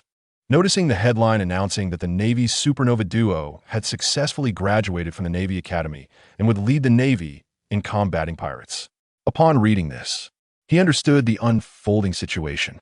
Additionally, a note mentioned that the Academy would gain another monster this year. What a pity. Such a fine talent has joined the Navy. The two graduates had boasted during the commissioning ceremony that they would capture him. La la la la la. How amusing. Let them come. Mona, summon them here. It is time to witness the ascension of the sky paradise. After speaking to Mona, Tizing lifted into the air, his gaze sweeping over the entire paradise as he attuned himself to its essence. Although the islands pressing down on the paradise had been removed by Jingye's abilities, the castle's metallic defense system had been destroyed, and coupled with the extensive damage, they had incurred significant losses without any benefits. Initially, he had hoped to uncover the lair of the Golden Lion, but it turned out that the fellow's stronghold lay above a certain sea area in the New World. Tizung had previously believed that the man had relocated to the sky only after severing his legs. Consequently, everything related to the flying sky pirates had sunk to the ocean floor after the Golden Lion lost consciousness, forcing them to abandon their search. Nonetheless, to claim they had gained nothing would be inaccurate. At the very least, the dozens of pirate ships brought by the Golden Lion were still docked within his paradise. Although some had been damaged and others had been taken by fleeing pirates, a number of ships remained, yielding several valuable finds. An hour later, aside from a few specialized individuals, the rest of the Tizing pirates had gathered on Guangming Island. Standing atop a platform, Tizing surveyed the throng occupying the metallic floor below, his expression beaming with joy. Thank you all. In the previous battle, your valiant resistance against the enemy has brought us to the brink of our sky paradise's ascension. Captain, what are you saying? It was our choice. Yes, it was our choice. I refuse to let anyone else claim such a magnificent place. Don't you agree? Indeed, indeed. Wald and Barrett, positioned at the forefront, lifted their heads to look at Tizing, then turned to face the exuberant crowd behind them. Suddenly, they felt a sense of newfound responsibility. They were uncertain whether this was good or bad, yet they resolved to let time reveal the answer. Observing the crowd's excitement, Tizing raised his hand to signal quiet, then proclaimed, "From this day forth, our territory shall be known as the Sky Paradise. Lift off for me." Upon completing his statement, Tizing glanced toward Jingye, who nodded in response and raised his arm. Instantly, the ground trembled, and the sea erupted in a tumultuous spray as 7 islands ascended simultaneously. Heavens! The islands are flying. Is this the ability of the float fruit? Many officers looked on with bewildered expressions, yet the mere thought of Tizung alleviated their curiosity. For he was shrouded in mystery, and all they needed to do was have faith. Tizung felt a touch of moisture welling in his eyes. He could only imagine the countless hours spent bringing this vision to fruition. Initially, he felt little, but now, as Jingye soared into the sky, he was deeply moved. Originally, he had anticipated that Jingye would require time to develop the fruit's powers after consuming Shiki, yet he was surprised to see that the latter could elevate islands so swiftly. However, considering that those of greater strength wield their abilities more adeptly, he was not overly astonished. Just as the future Blackbeard would unleash the full potential of the Tremor fruit after seizing it from Whitebeard, causing the very walls of the Navy headquarters to shatter. While the present sky may not appear complete, it was merely a matter of constructing Guangming Island and refining the other islands. Moreover, there remained one final step, the most arduous one of all, to utilize metal to create an ascension current, allowing ships to sail as if on solid ground. This principle eluded him, so he could only entrust it to the scientists and Jingye, confident that it would not be long before they could unveil it to the world. Perhaps they could even orchestrate a grand event through a live broadcast. In the year 1494 of the Sea Garden on Daughter Island, Amazon Lily, the wail of a newborn filled the room, its piercing cry resonating before it finally subsided. Lying on the pink bed, suffused with the essence of femininity, was a woman with a pallid complexion. She was referred to as a woman solely because she had given birth. If one merely observes her appearance, she might appear to be in her 20s, her pallid visage lending her an air of youthful beauty that enhances her original allure. At that moment, a woman of slightly more advanced age approached, cradling a newborn. Nai Luo, it's a girl. Let us give this child a name. The woman known as Nai Luo struggled to turn her head towards the infant, whose features were indescribable, and then grimaced in distaste, turning away as she rasped. Just throw her away. She's hideous. Following this utterance, muffled sobs began to fill the room. If T-san were to learn that I bore such an unsightly child, he would never forgive me, she lamented, her sobs gradually enveloping the space, causing the startled infant to join in a wail.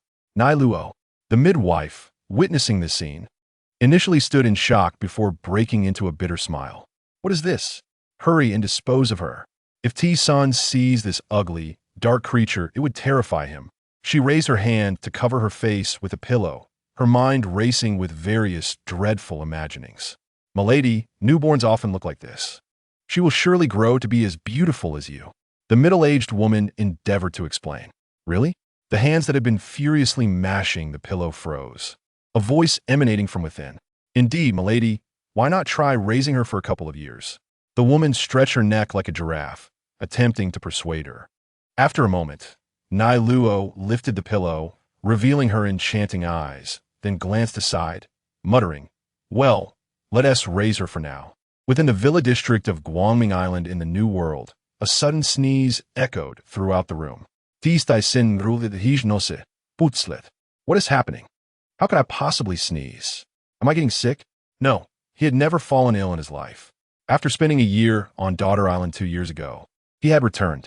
He had intended to bring Nai Luo back with him, but the emperor of the Daughter Kingdom had passed away, forcing Nai Luo to remain.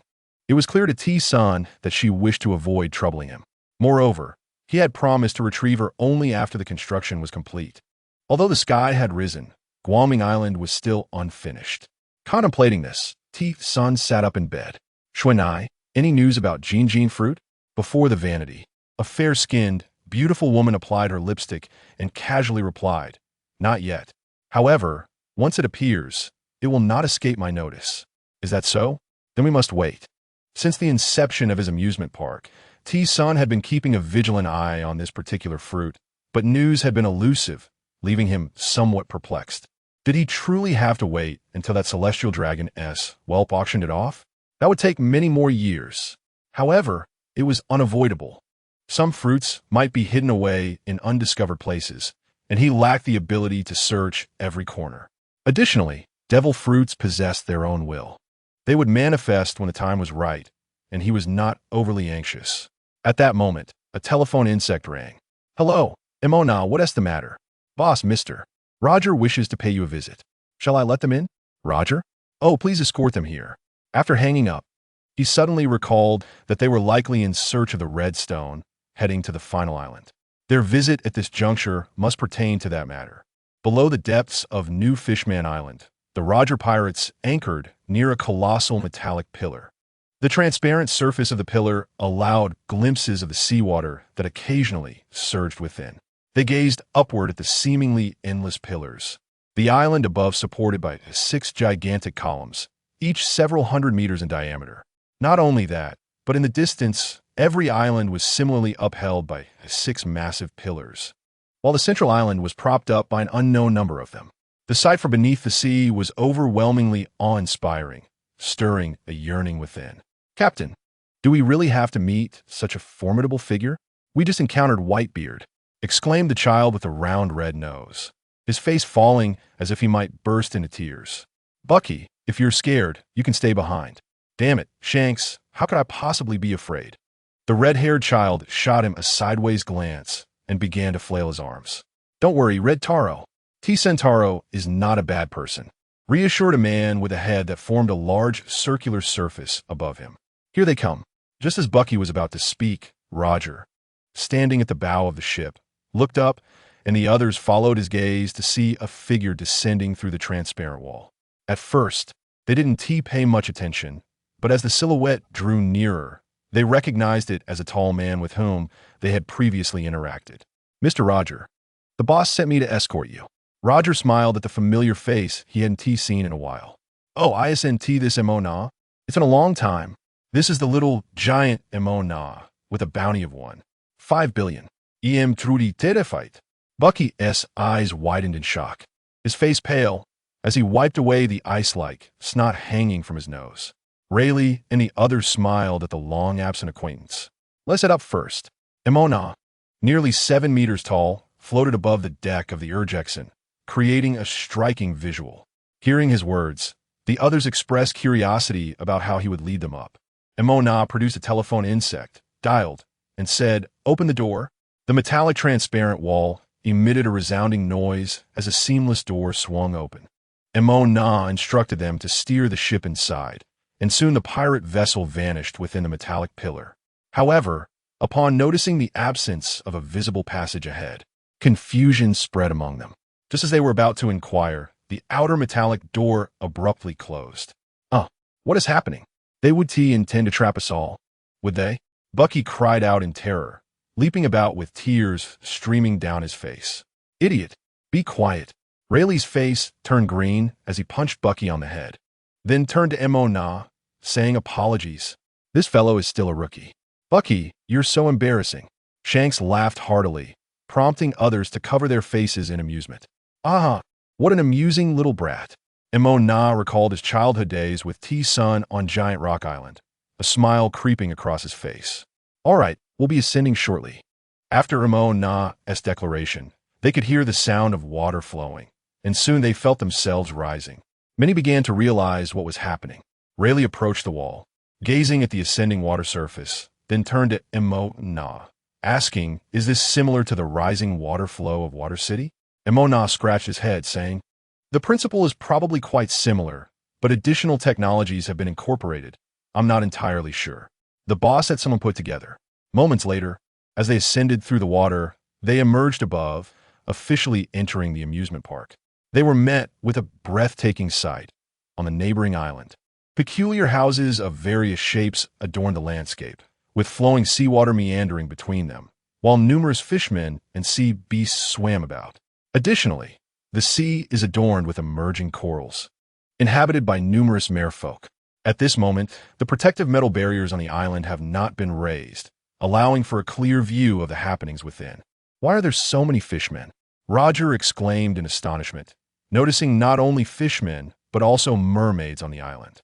Suddenly, a creature leaped from the water. "Is that a manatee?" The others wondered, yet soon, as if recalling something, their surprise dissipated.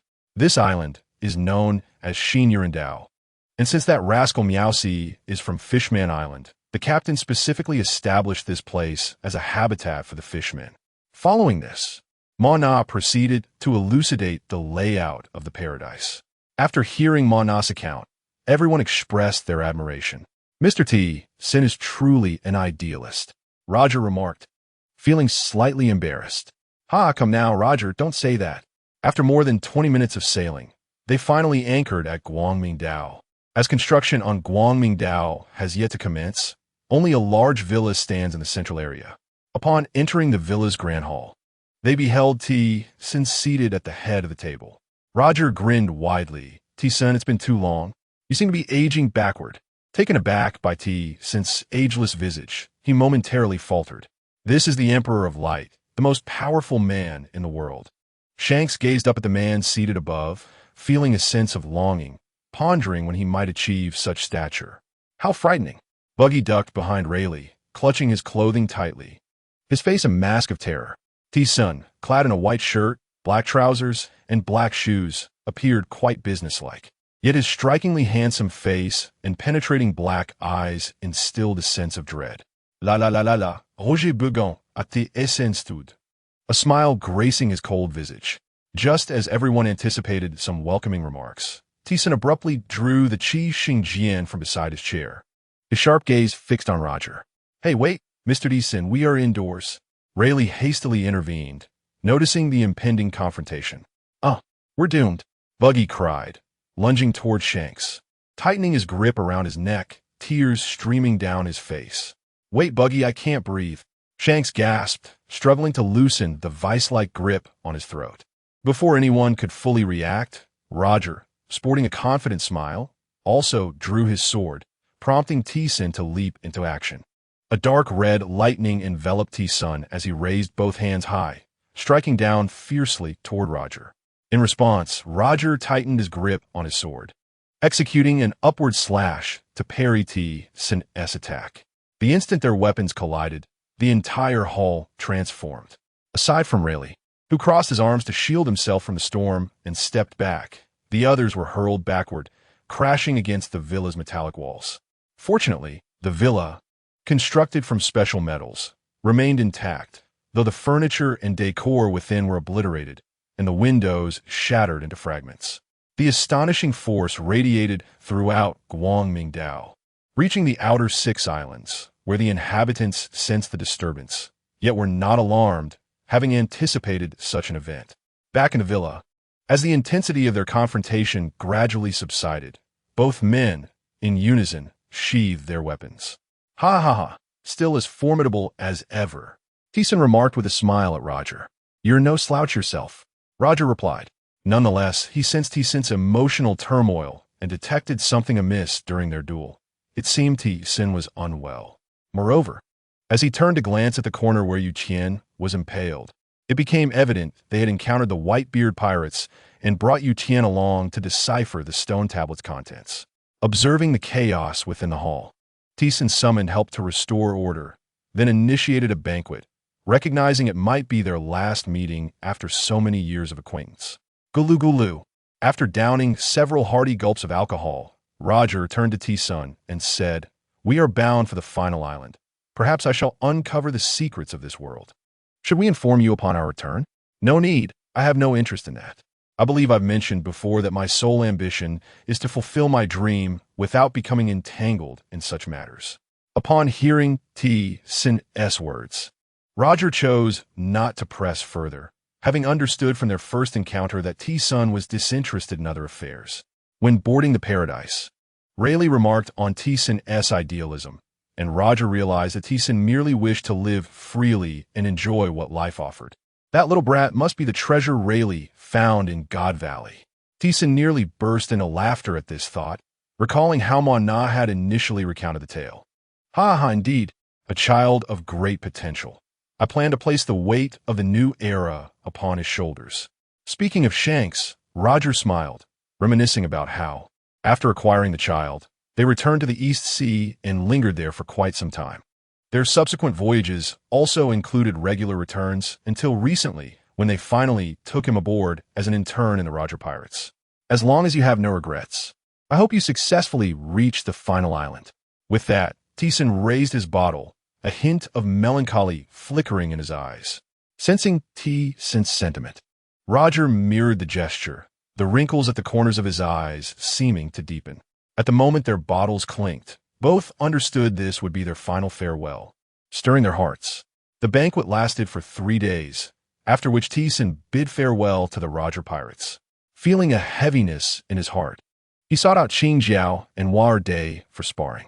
Since the Paradise ascended, those two had seemingly regarded it as a retirement home. Although they had consumed longevity pills and cleansing elixirs, preserving their youthful appearances and extending their lifespans, they appeared to have lost their fighting spirit. Thus, Thiessen would periodically seek them out. Should they fail to meet his expectations, they would face dire consequences. Consequently, following their example, the remaining officers of the Thiessen pirates refrained from squandering their time, striving to enhance their abilities, and even if they could not grow stronger, they would maintain their existing prowess. Months later, in the research laboratory on KG Dao, Thiessen and Balua Lika gazed at a figure before them. Barely 2 meters tall. Is this a success? Thiessen inquired, fixated on the familiar visage. The figure bore a pair of black wings on its back, and with its rugged features and dark hair, it bore an uncanny resemblance to Loxi, albeit appearing considerably younger, reminiscent of his youth, with a diminutive stature. Yes, Lord Thiessen, this specimen has succeeded. We are merely 1 step away. Once we transfer the consciousness, it will become a living being, obedient to the commands of the one who provides the consciousness. Bon Li's face glowed with excitement as he spoke. The success of this experiment is inextricably linked to Vegapunk. Without their assistance, the team would have found themselves utterly helpless. To their astonishment, they truly achieved success. Barelik, standing nearby, was utterly astonished. He had vigilantly guarded this place and was well aware of what transpired within. Since retrieving the corpse of Rox, the scientist had extracted blood from it, and, after several years of research, finally placed the blood into a vessel. They poured in copious amounts of an unknown nutrient solution. After a period, he was astounded to witness a living human body part emerging from a vessel. Over time, these scientists consistently added nutrient solution, and after such a lengthy endeavor, they finally succeeded. With a beaming smile, Tyson felt a sense of accomplishment after such an arduous journey. It is important to note that cultivating this body alone had cost nearly 50 billion, entirely nurtured based on Rock's formidable genetic factors. He could hardly contain his eagerness to discover the capabilities of this being. "Let's commence then," Tyson declared, as Sharibu slowly pressed a series of buttons, and a chamber resembling a time machine opened. "Lord Tyson, please step inside and do not resist. This process will induce a fainting spell, but it is a normal occurrence." After hearing Sharibu's words, Tyson furrowed his brow but soon relaxed. Just as he was about to step in, Barilek interjected, "Wait, let me go instead. No one knows what unexpected events may occur. If anything were to happen to you, the Tyson pirates would face annihilation." Upon hearing Barilek's concerned words, Tyson looked up at him and replied, "There is no need for such formality. The Tyson pirates would be incomplete without you, and I trust Sharibu. Please step back." "Mr. Barilek, rest assured, there is no danger involved," Sharibu said with a smile, jokingly remarking that he wouldn't want anything to happen to their benefactor. "Lala, do not worry. I'm not so easy to kill." After a moment's hesitation from Barilek, Tyson took a bold step and entered the chamber. Observing this, Sharibu pressed the buttons in rapid succession, causing the chamber door to close, and the myriad of colored wires attached began to flicker. Initially, Tyson felt nothing unusual within the chamber. However, after a while, he sensed his consciousness gradually fading, as if something were forcefully squeezing it out, causing immense discomfort. This sensation arrived slowly but dissipated rapidly, leaving him momentarily blinded. After a while, in a room within the laboratory, Tyson slowly opened his eyes, revealing silver metallic walls before him. "You are awake." Barilek, noticing the movement, rose and extended a hand to assist him. "Are you all right?" "I am fine. Just a bit lightheaded," Tyson replied, propping himself up and sitting up slowly. Suddenly, as if realizing something, he quickly raised his head and asked, "What happened? Did it succeed?" "Yes, take a look for yourself. I've already seen it, and it is truly astounding," Barilek said with a smile, as if he had discovered something intriguing. Moments later, within Sharibu's laboratory, Tyson seethed, "Damn the world government, just wait. How dare they commit such acts? Those wretched beings, they had better prepare themselves. Lord Tyson, I will surely obliterate the world government," he declared, gazing at the clone of rocks before him, feeling somewhat bewildered by its expression of deep hatred. Leaving him at a loss, "Sharibu, what is the meaning of this? What has merged into the clone is merely an emotion of Lord Tyson. We copied a fragment of your consciousness from your early years. Due to our caution in not assimilating too much, this situation has arisen." "I see," he said, turning to the furious visage of the young rocks. "In that case, I shall name you Rocks number 1. Barilek's face twitched with a smirk, while Sharibu's expression flickered, seemingly hesitant to commend Tyson's choice of name. "La, Rocks number 1. Let's see your strength," Tyson exclaimed. "Do not regret this. Rocks no." One's face was etched with disdain as he began to move, throwing a punch through the air. Tyson raised a hand to block, and upon impact, the ground trembled beneath them, both parties momentarily frozen. After a few seconds, Tyson withdrew his hand, rubbing his sore arm in disbelief at the immense power. "Of course, I'm the strongest. If you doubt me, just ask the person behind you." At this moment, Barilek stepped forward, stating, in terms of strength and speed, "He is on par with an admiral." "Oh, this is getting interesting." Such formidable physical prowess, strength, and speed, Tyson mused, suddenly struck by an idea. What would happen if he were to have him consume the devil fruit he possessed? Regrettably, he could not expand this powerful research. From their earlier conversation, he was aware of the staggering cost of creating this being. 50 billion was no trivial sum. However, he reasoned that it would suffice to research only the top-tier individuals of the seas. In the year 1496 of the Sea Garden, many supernovas emerged in the first half of the Grand Line. In a villa, Tyson examined several bounty notices, the most striking of which was a nature-type user. Not only had this individual demonstrated formidable strength in the first half, but they had also entered the new world. These youngsters, so eager at such a tender age. What can they possibly achieve? He discarded the bounty notices aside and picked up the Devil Fruit Encyclopedia once more. Recently, he had inquired with Vegapunk about the possibility of integrating devil fruits into objects, to which the response was that research was ongoing. With this in mind, he believed that the technology would soon be developed. Although he himself did not consume devil fruits, having an object endowed with one would be advantageous, preferably one capable of flight. As he contemplated, Tyson recalled the fruit that Vegapunk would eventually create. Although its color was somewhat juvenile, it was otherwise quite perfect. Over the years, the laboratory had consistently produced clones. They had now successfully created 3. The clone of Rox embodying anger, Rox number 1, representing joy, Muget number 2, and finally, Barilik's clone, embodying hatred, Barilik number 3. He pondered when he might retrieve Roger's clone, having forgotten this detail when capturing Shiki, which was a pity. As for Kaido and Charlotte Lin, there was no hurry. Neither had yet reached their peak, and even if cloned, they would not be formidable. Meanwhile, in the New World, Barrett continued to challenge other pirates, and few could surpass him. Throughout the entire sea, Barrett had only refrained from challenging Whitebeard and Roger. He had faced every other formidable opponent, with both Big Mom and Kaido resulting in a stalemate. Many pirates harbored deep resentment towards Barrett, yet they were filled with dread towards the Tyson pirates. Coupled with Barrett's own strength, most could only suppress their anger. At the forefront of the New World, a pirate ship sailed across the sea, where a figure clad in a black coat stood at the bow, resembling a member of the underworld mafia. At that moment, the figure suddenly gazed into the depths of the ocean. A submarine emerged from the surface of the water, causing his pirate ship to rock backward. Moments later, the hatch opened, revealing a man with striking red skin and golden hair. "You must be the most formidable newcomer of late, Shikuro Kaduru?" the golden-haired man inquired, his expression one of keen interest. Initially expressionless, Crocodile turned to face him, feeling an odd sense of familiarity. Suddenly, it seemed as if a realization struck him, and his eyes widened. "You are the Devil's Heir, Douglas Barrett, the captain of the 4th Division of the Tyson Pirates, with a bounty of 1,750,000,000?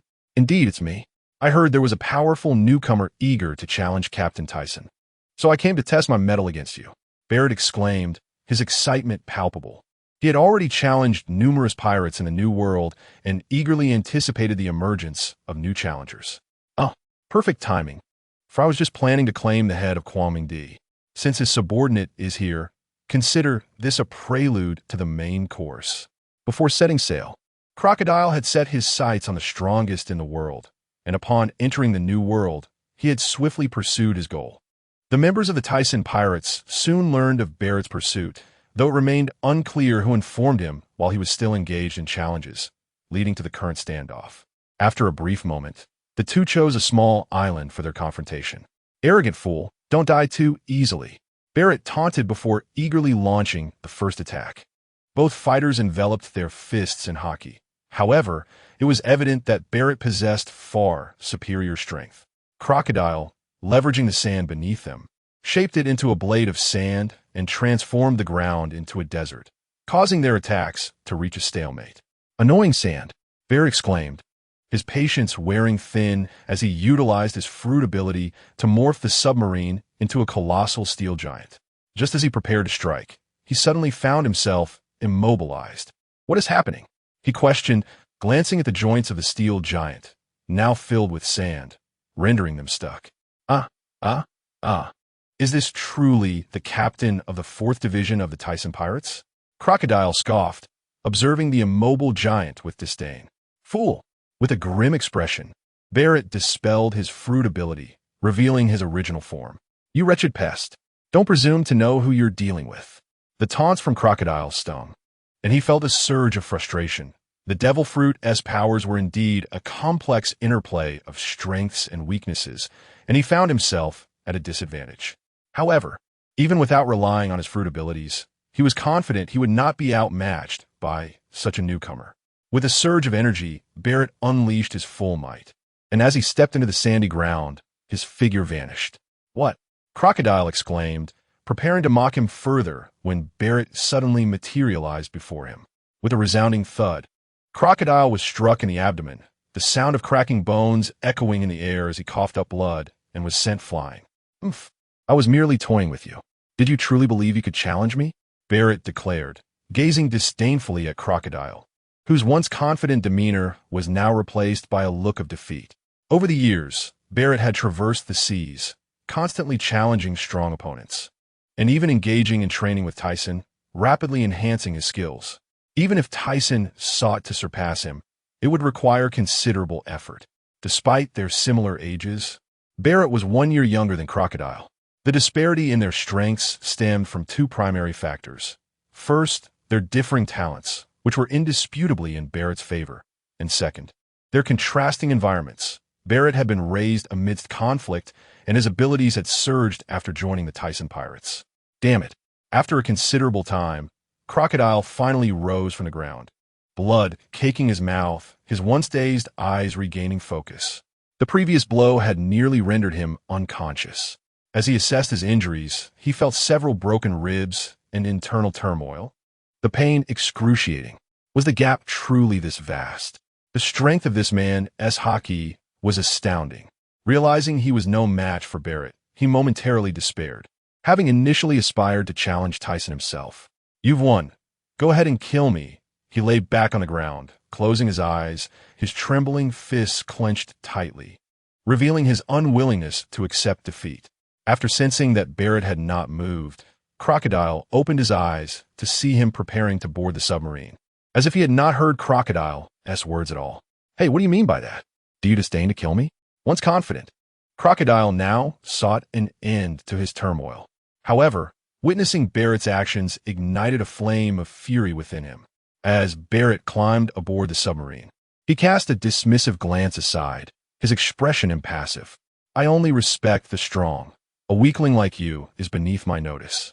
With that, he entered the cabin and submerged into the depths below. "What did you say? You bastard."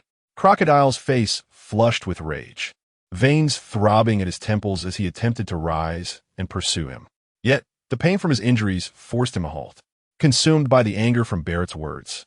He vowed, "Just you wait. The next time we meet, I will defeat you." 3 days later, Barrett returned to the Paradise, having been away for 3 months. After receiving a call from Shui Nai regarding a newcomer wishing to challenge Tyson, he had sought out the individual. Communicating through the Denden Mushi, Barrett arrived at the Sky Paradise and proceeded directly to Guangming Island. "Lord Barrett, you've returned." The crew members greeted him with reverence.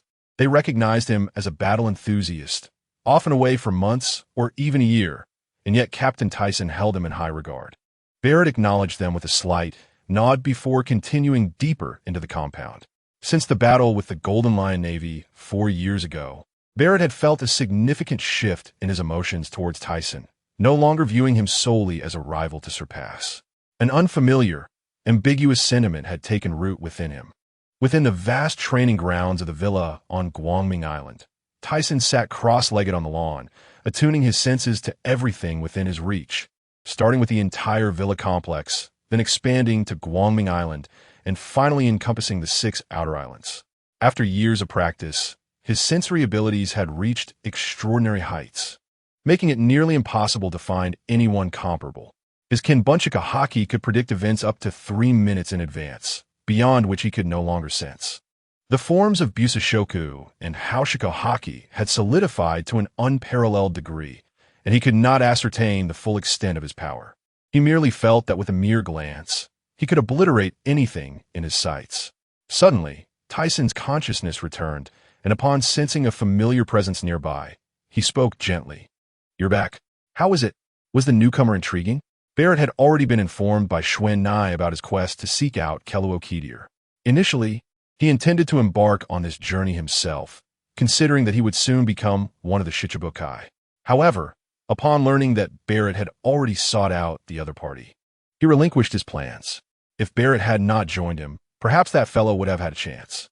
Yet, after his own rigorous training, he was convinced that the young man could never hope to rival Barrett. dull, weak, and feeble, yet so arrogantly confident. As he said this, Barrett approached a nearby marble table and tilted the teapot to pour its contents into his mouth. La la la la. Indeed. He could not deny the truth in that arrogance. Tyson rose to his feet, and a subtle aura began to emanate from him. Barrett halted his drinking, tilting his head up to glance at Tyson, his pupils narrowing as he did so. Recently, he had felt his strength improving. Perhaps it was time to spar. Turning around, Tyson revealed a smile on his handsome face, his black shirt and white trousers accentuating his perfect physique. It is truly hard to imagine that someone as powerful as you could still grow stronger. Barrett placed the teapot back on the table, his face a portrait of astonishment. However, after the initial shock, his blood began to boil with excitement. Every time he returned, he would train with Tyson. Although he had never been a match for him, those encounters undeniably enhanced his strength and closed the gap between them. Now that he sensed Tyson had also improved, anticipation began to stir within him. Of course, the desire to grow stronger knows no bounds. If one path falters, focus on another. Tyson spoke with conviction, for they had consumed longevity potions, granting them more time than others. Even if one practiced a single skill for an extended period, they could become immensely powerful. But it first requires the resolve to become stronger. A person who aspires to grow stronger has no limits. Barrett muttered this to himself, contemplating Tyson's words. After a while, he suddenly widened his eyes. Indeed, as long as I wish to grow stronger, I will succeed, whether to surpass others or to protect. Becoming more powerful is all that matters, rather than merely seeking reasons to survive as before. Having reached this understanding, Barrett looked at Tyson with an unusual expression and smiled. Well then, Captain Tyson, I seek your guidance. Upon sensing the shift in Barrett's mindset, Tyson's face broke into a reassuring smile. Then I shall oblige. Immediately, Barrett noticed Tyson's gaze sharpen, a more potent aura emanating from him, overwhelming Barrett to the point where he felt breathless. How astonishing. Merely the pressure is hindering my movement. What if he were to unleash his Haki? The aura Tyson had just released was merely a display of his formidable presence, coupled with a powerful chakra pressure that left Barrett, a strong opponent, feeling overwhelmed. He had not unleashed his Conqueror's Haki, as it was unnecessary. After a day of relentless pressure, Tyson observed Barrett, who remained immobile on the ground. Not bad. This time, he managed to endure for an entire day. Previously, Tyson felt his Haki had significantly strengthened, yet he was astonished that Barrett could still endure as he had before. Damn it, the words you speak are infuriating. He had spent over 3 months outside, feeling considerably stronger, and had hoped to close the gap, yet he found himself stagnant. Coupled with Tyson's remarks, he felt utterly exasperated. La la la la, do not be so impatient. You are still only 19, there is plenty of time ahead. At the entrance to the New World, 2 naval ships were returning to the G1 branch where Zephyr resided. On one of the ships, dozens of Navy personnel maintained a vigilant watch. At the forefront stood 2 strikingly young and attention-grabbing sailors. One wore a red, open shirt, revealing cherry blossom and rose tattoos beneath, donned a Navy cap, bore a long sword on his back, and wore a sullen expression. The other was clad in a yellow shirt, wore a white straw hat emblazoned with the Navy's insignia, sported sunglasses, and had a peculiar smirk on his face, leaving one to wonder if it was natural or intentional. Sakazuki, upon our return, let us indulge in a bath. The straw-hatted Polyuselino cast a sidelong glance at the visibly displeased Sakazuki. No time, Sakazuki in his red shirt replied, his expression darkening, even tinged with anger. How frightening, Polyuselino remarked, his mouth twisting. But your anger is of no consequence.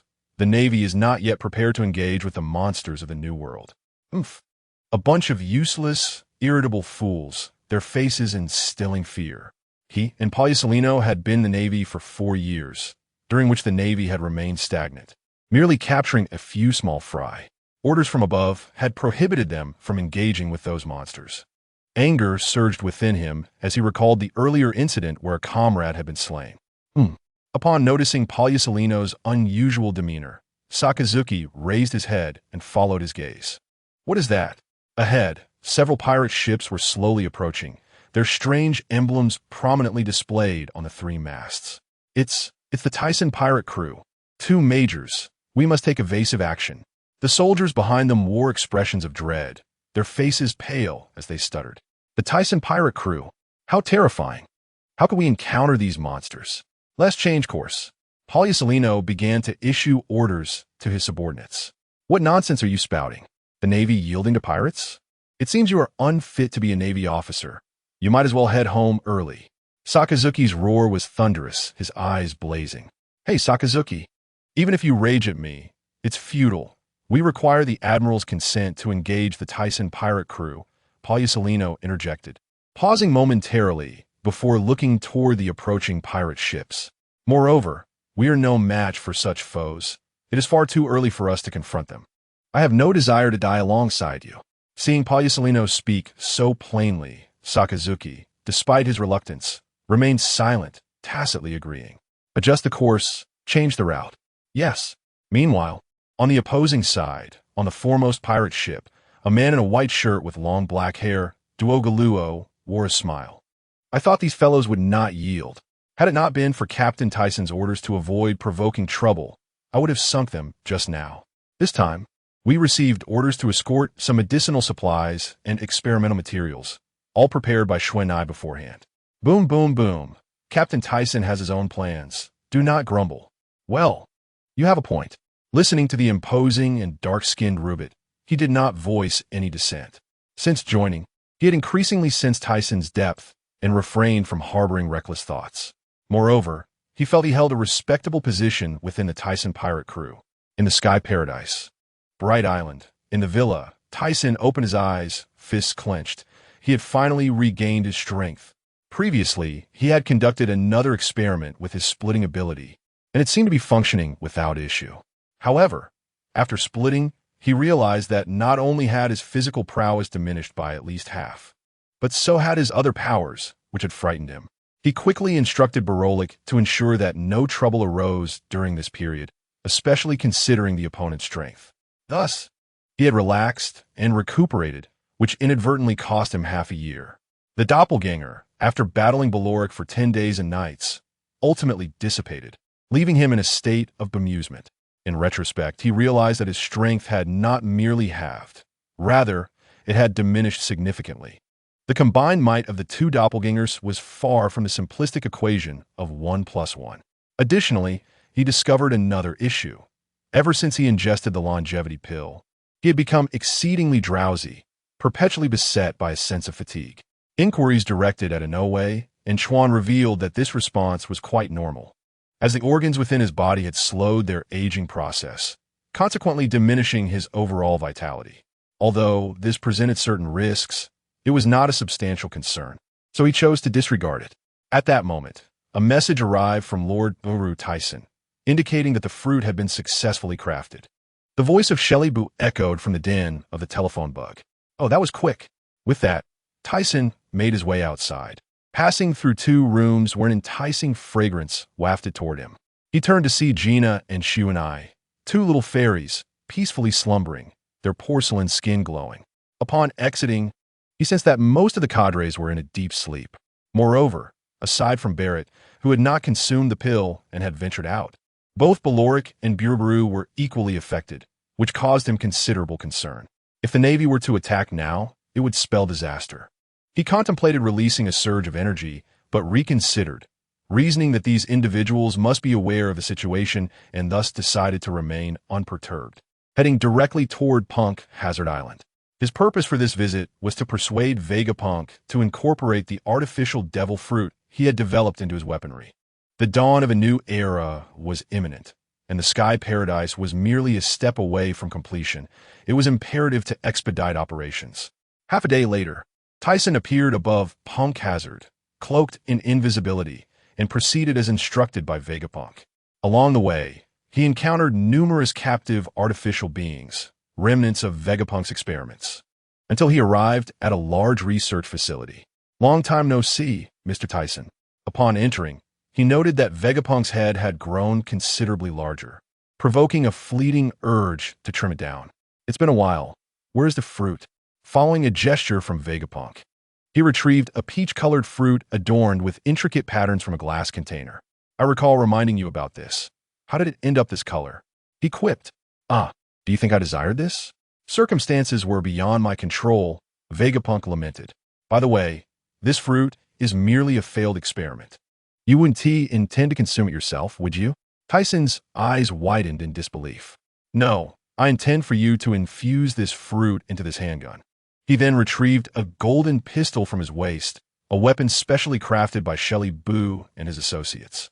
While it lacked significant utility, ever since he had set aside the seven-star sword, he felt an odd emptiness, as if something vital was missing. Upon examining the pistol, Vegapunk remarked that the technology was still immature and would require considerable time to develop. Is that so?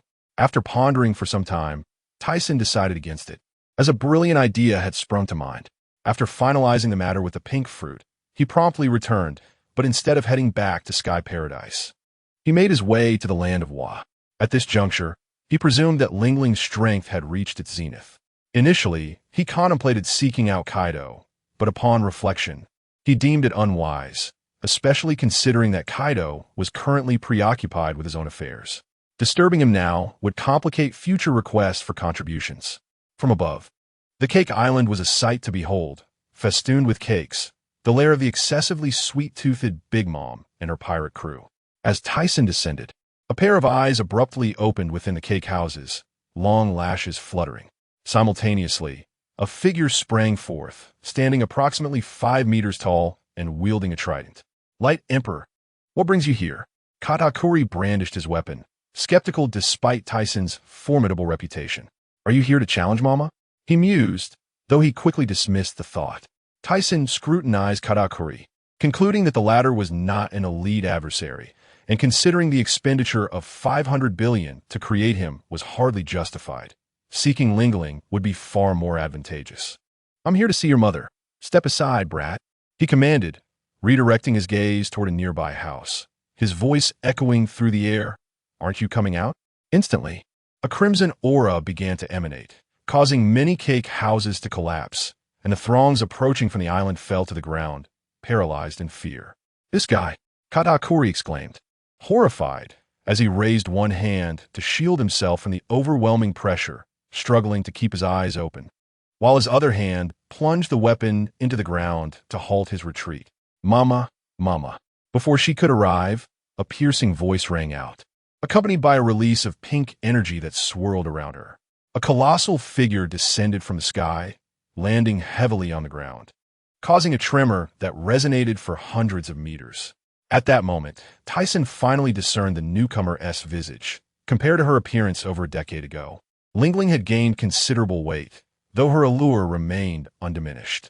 Coupled with her towering height of over 8 meters, the signs of her weight gain were less conspicuous. Mama, be careful. Katakuri, having assessed the situation, realized he was no match for her, struggling to imagine anyone more formidable than his mother. Mama, Mama. Tyson, what brings you here? You're not here to propose, are you? At this, her long lashes fluttered, her eyes sparkling with intrigue. How wonderful! If we were to wed, we would undoubtedly produce the most powerful offspring. While I have already gathered the human stock, I would not mind including you. Upon hearing her astonishing declaration, Tyson's expression twitched in disbelief at her audacity to utter such words in the presence of her numerous offspring. As a person raised with good manners, he found himself somewhat taken aback. Let us be realistic. We are hardly a suitable match, and you do not align with my preferences. I have come to discuss a matter with you. Oh, what business do you have? Her imposing figure loomed, as she smiled broadly, resembling a conversation with an old acquaintance. I wish for you to contribute some of your blood. I have a use for it. Tyson adopted a serious demeanor, inciting ire in Katakuri and the others who had regained their composure nearby. Lingling's cheeks flushed pink, her expression momentarily vacant as she processed his request. Soon after, realization dawned upon her. You don't intend to emulate Miss Bakken and collect blood for some nefarious purpose, do you? What do you know? That is called science. Those who fail to embrace progress will ultimately meet their demise.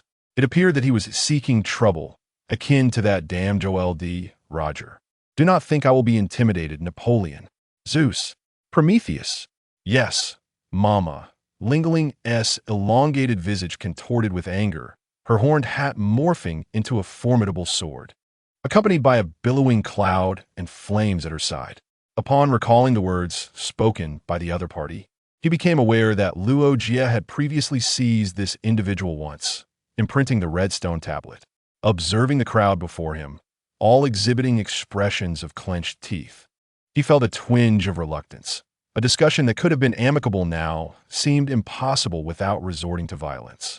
Weigua, with a swift motion, Ling Ling unleashed her formidable attack, a massive pink blade of energy descending upon her adversary. Shockwave, a beam of white light instantly countered, but moments later, the white beam shot towards Ling Ling's body. Reacting swiftly, she raised her imposing katana to defend herself. After parrying the white beam, she leaped into the air, gripping her katana tightly, flames instantly coiling around the blade, a red halo flickering in her eyes. Dark thunderclouds erupted in the sky, flames soaring upward, while two other homais accompanied her.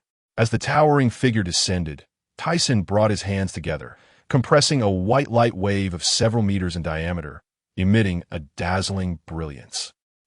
It hurts so much, Mama. After enveloping Ling Ling for a few seconds, a cry of anguish emanated from within. It was not only Ling Ling's voice. The cries of the homais echoed as well. Manga. Those standing nearby were filled with worry and rage. Damn the Light Emperor. Let us all charge at Katakuri. As Katakuri wielded his trident and charged toward Tyson, the others, including Perispero, followed closely behind. Once Tyson lowered his hand and the white beam dissipated, he fixed his gaze upon the approaching adversaries. In an instant, as if traversing time and space, they felt an excruciating pain in their abdomens, followed by darkness enveloping their vision, rendering them unconscious. Bustat D. After Tyson had just sent Katakuri flying with a punch, he witnessed a bloodied Ling Ling charging towards him with a fierce blow. He reacted quickly, not retreating, but instead meeting her attack head-on. The collision reverberated through the air, and branches of black and red lightning crackled around them. Ling Ling was soon sent flying, skidding for a considerable distance before finally coming to a halt. Just as she was about to rise, she was suddenly engulfed in darkness, a shadow looming above her. She looked up sharply to see Tyson's foot, enveloped in a domineering aura, crashing down upon her abdomen. Cough! She spat out a mouthful of blood, the ground beneath her concaving, spiderweb-like cracks spreading outwards. Meanwhile, Tyson waved his right hand, swiftly collecting her blood in a vessel, standing aside, his gaze fixed upon the injured Ling Ling. Her face was smeared with blood, but the wounds she had sustained were gradually healing, living up to her moniker of monster. Thank you, farewell. Observing the collected blood, his objective achieved, he soared into the air and vanished without a trace. Mama. Not far away, Katakuri, who had been punched away by Tyson, staggered over, clutching his abdomen. Ling Ling, trapped underground, suddenly widened her eyes, pushing herself up from the ground.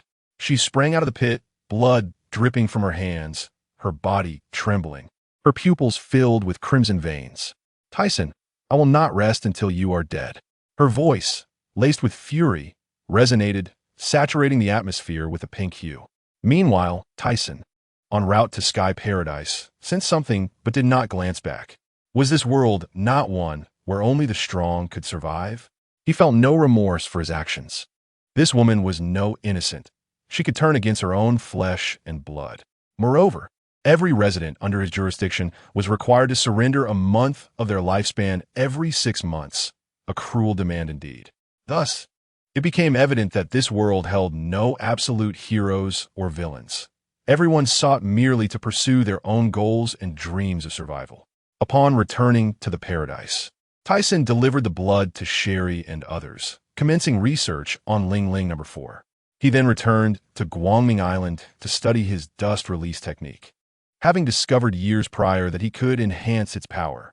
This involved continuously compressing his chakra, transforming the quantity of dust release into a qualitative leap. Such attacks could grow over 3-fold in strength, filling him with excitement. If possible, he also wished to inquire with Vegapunk about the feasibility of turning his body into dust. Although it seemed unlikely, how could he know without trying? To welcome the advent of a new era, he needed to maximize his strength.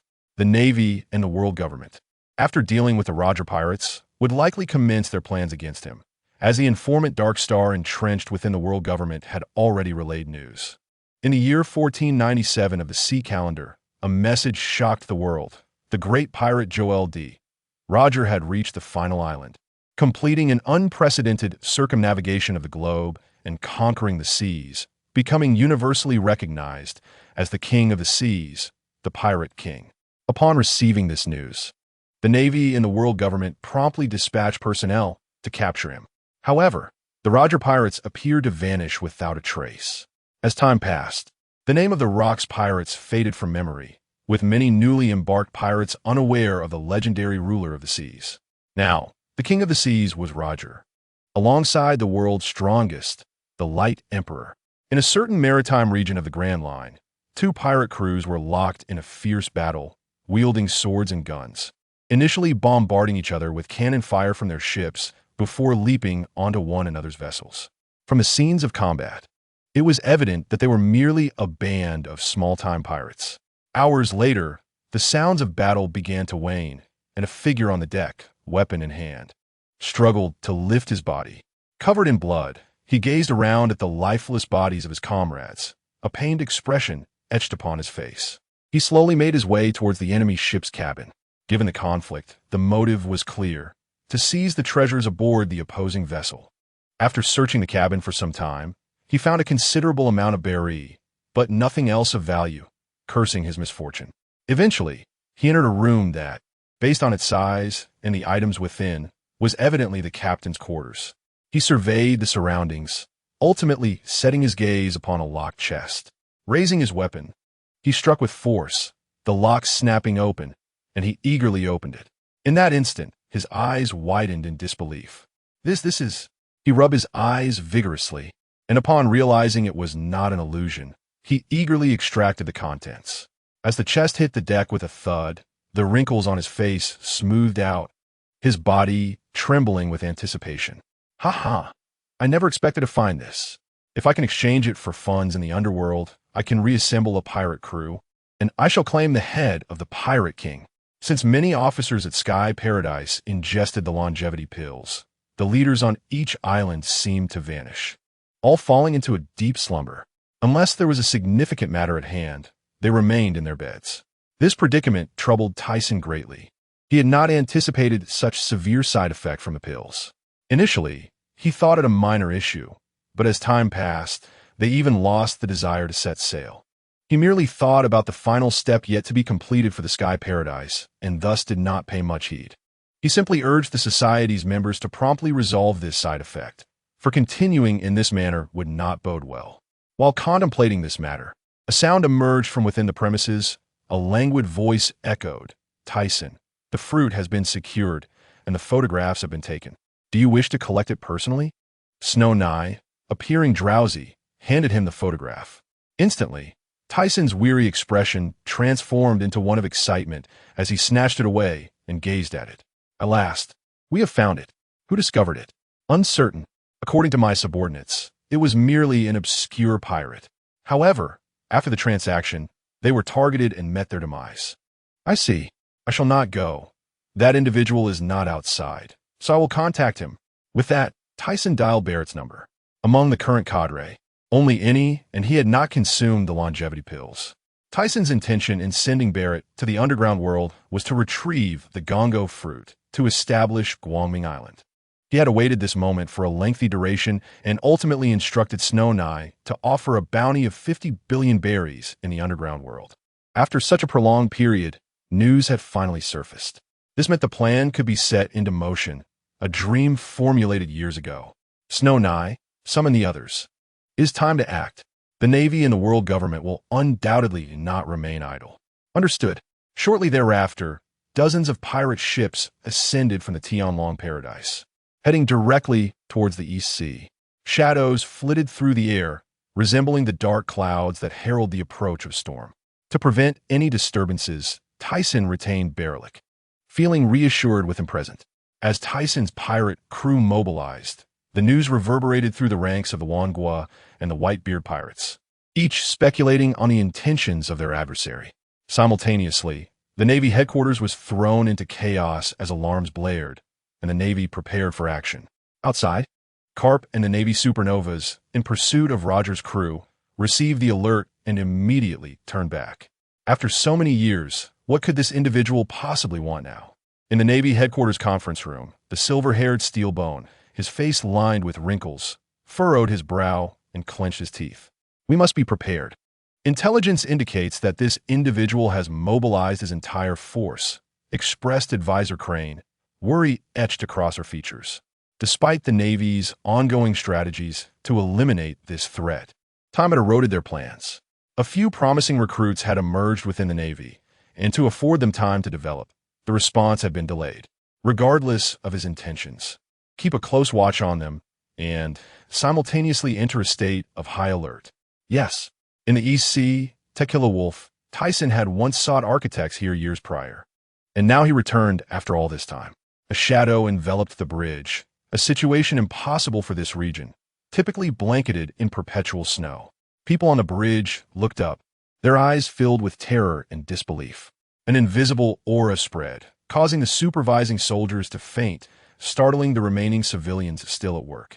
What is happening? What is this? An elderly man with graying hair stared vacantly into the sky, his cracked lips murmuring. Within a tall building, Lord Tyson, you have finally arrived. I knew you would come to liberate this labor nation, exclaimed Director Quintian, tears welling in his eyes, overwhelmed with emotion. He had thought the promise made with Tyson would fade with time, but with the sudden arrival, he knew his wait had not been in vain.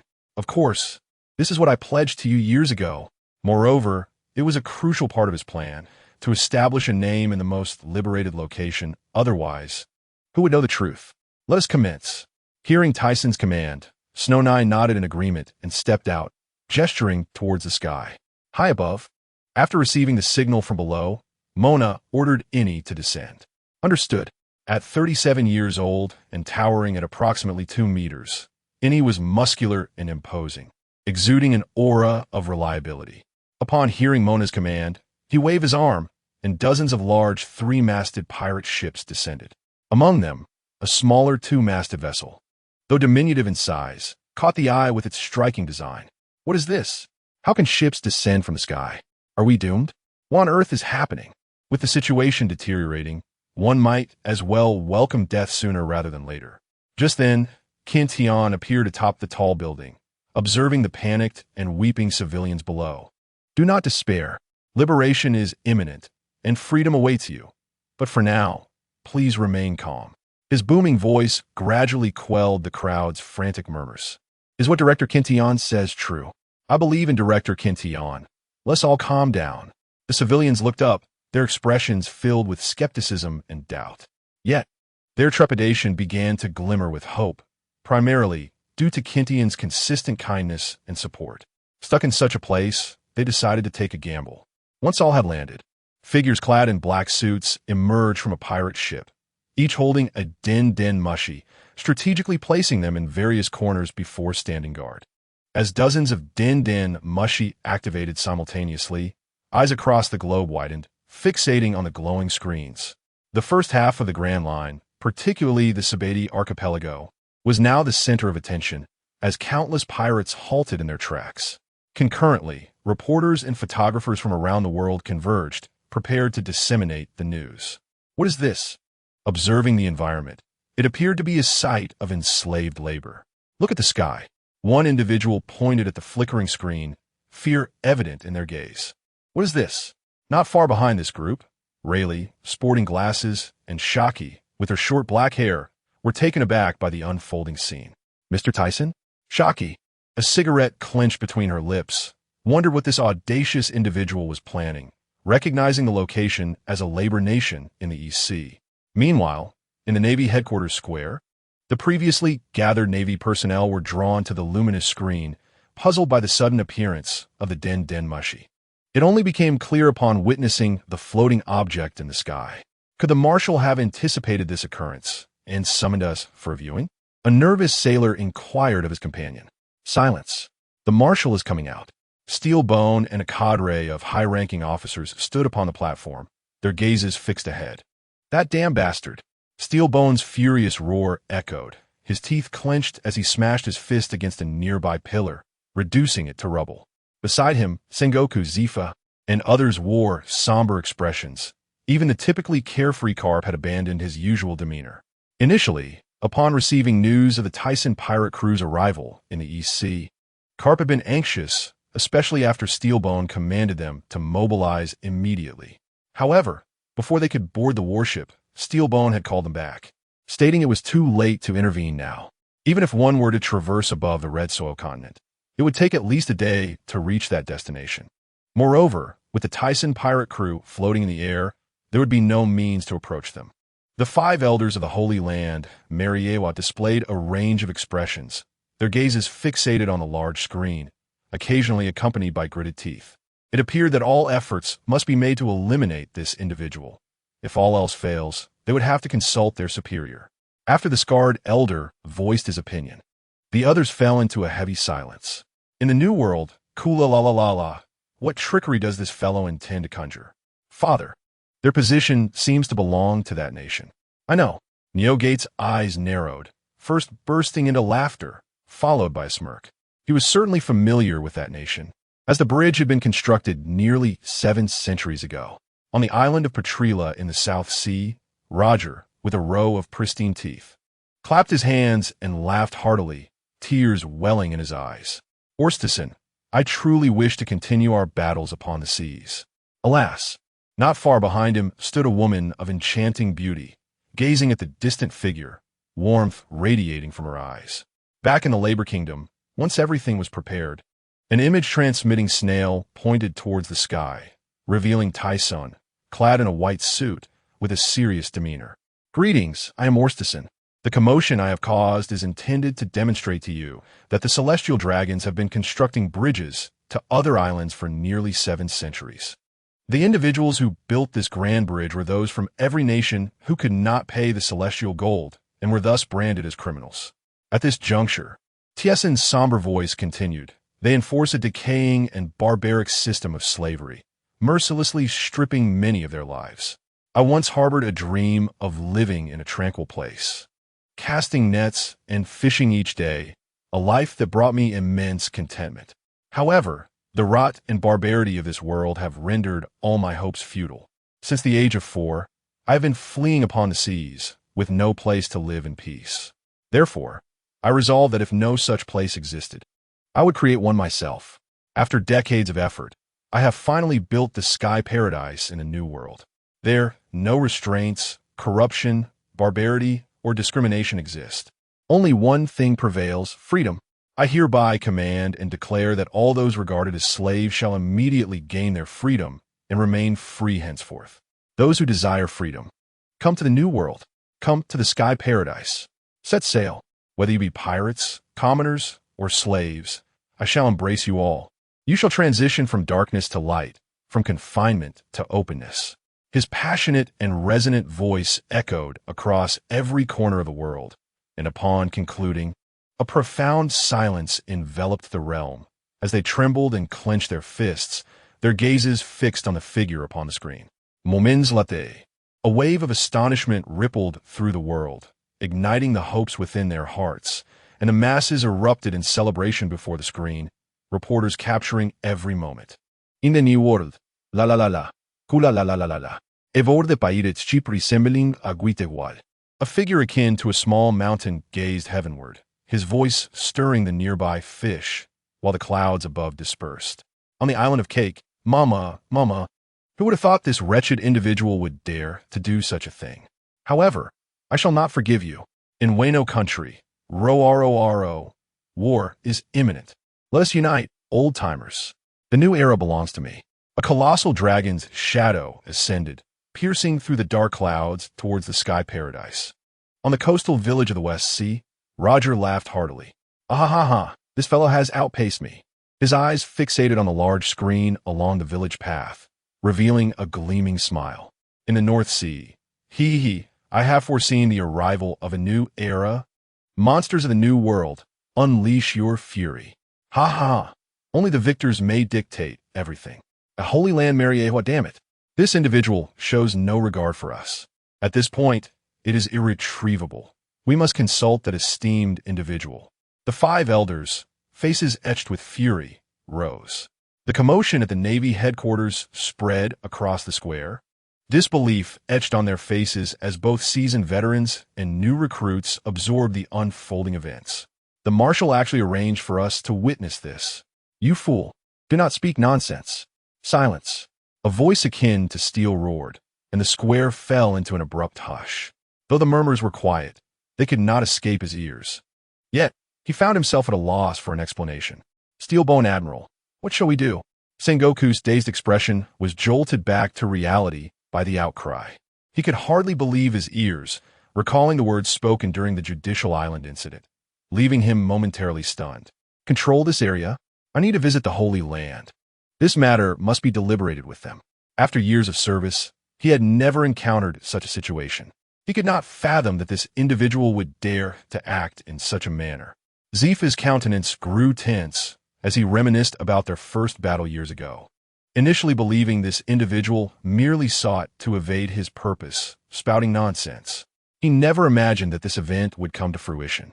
Not far behind him, a young figure stood astonished, trembling, yet excitement and fervor gleamed in his eyes.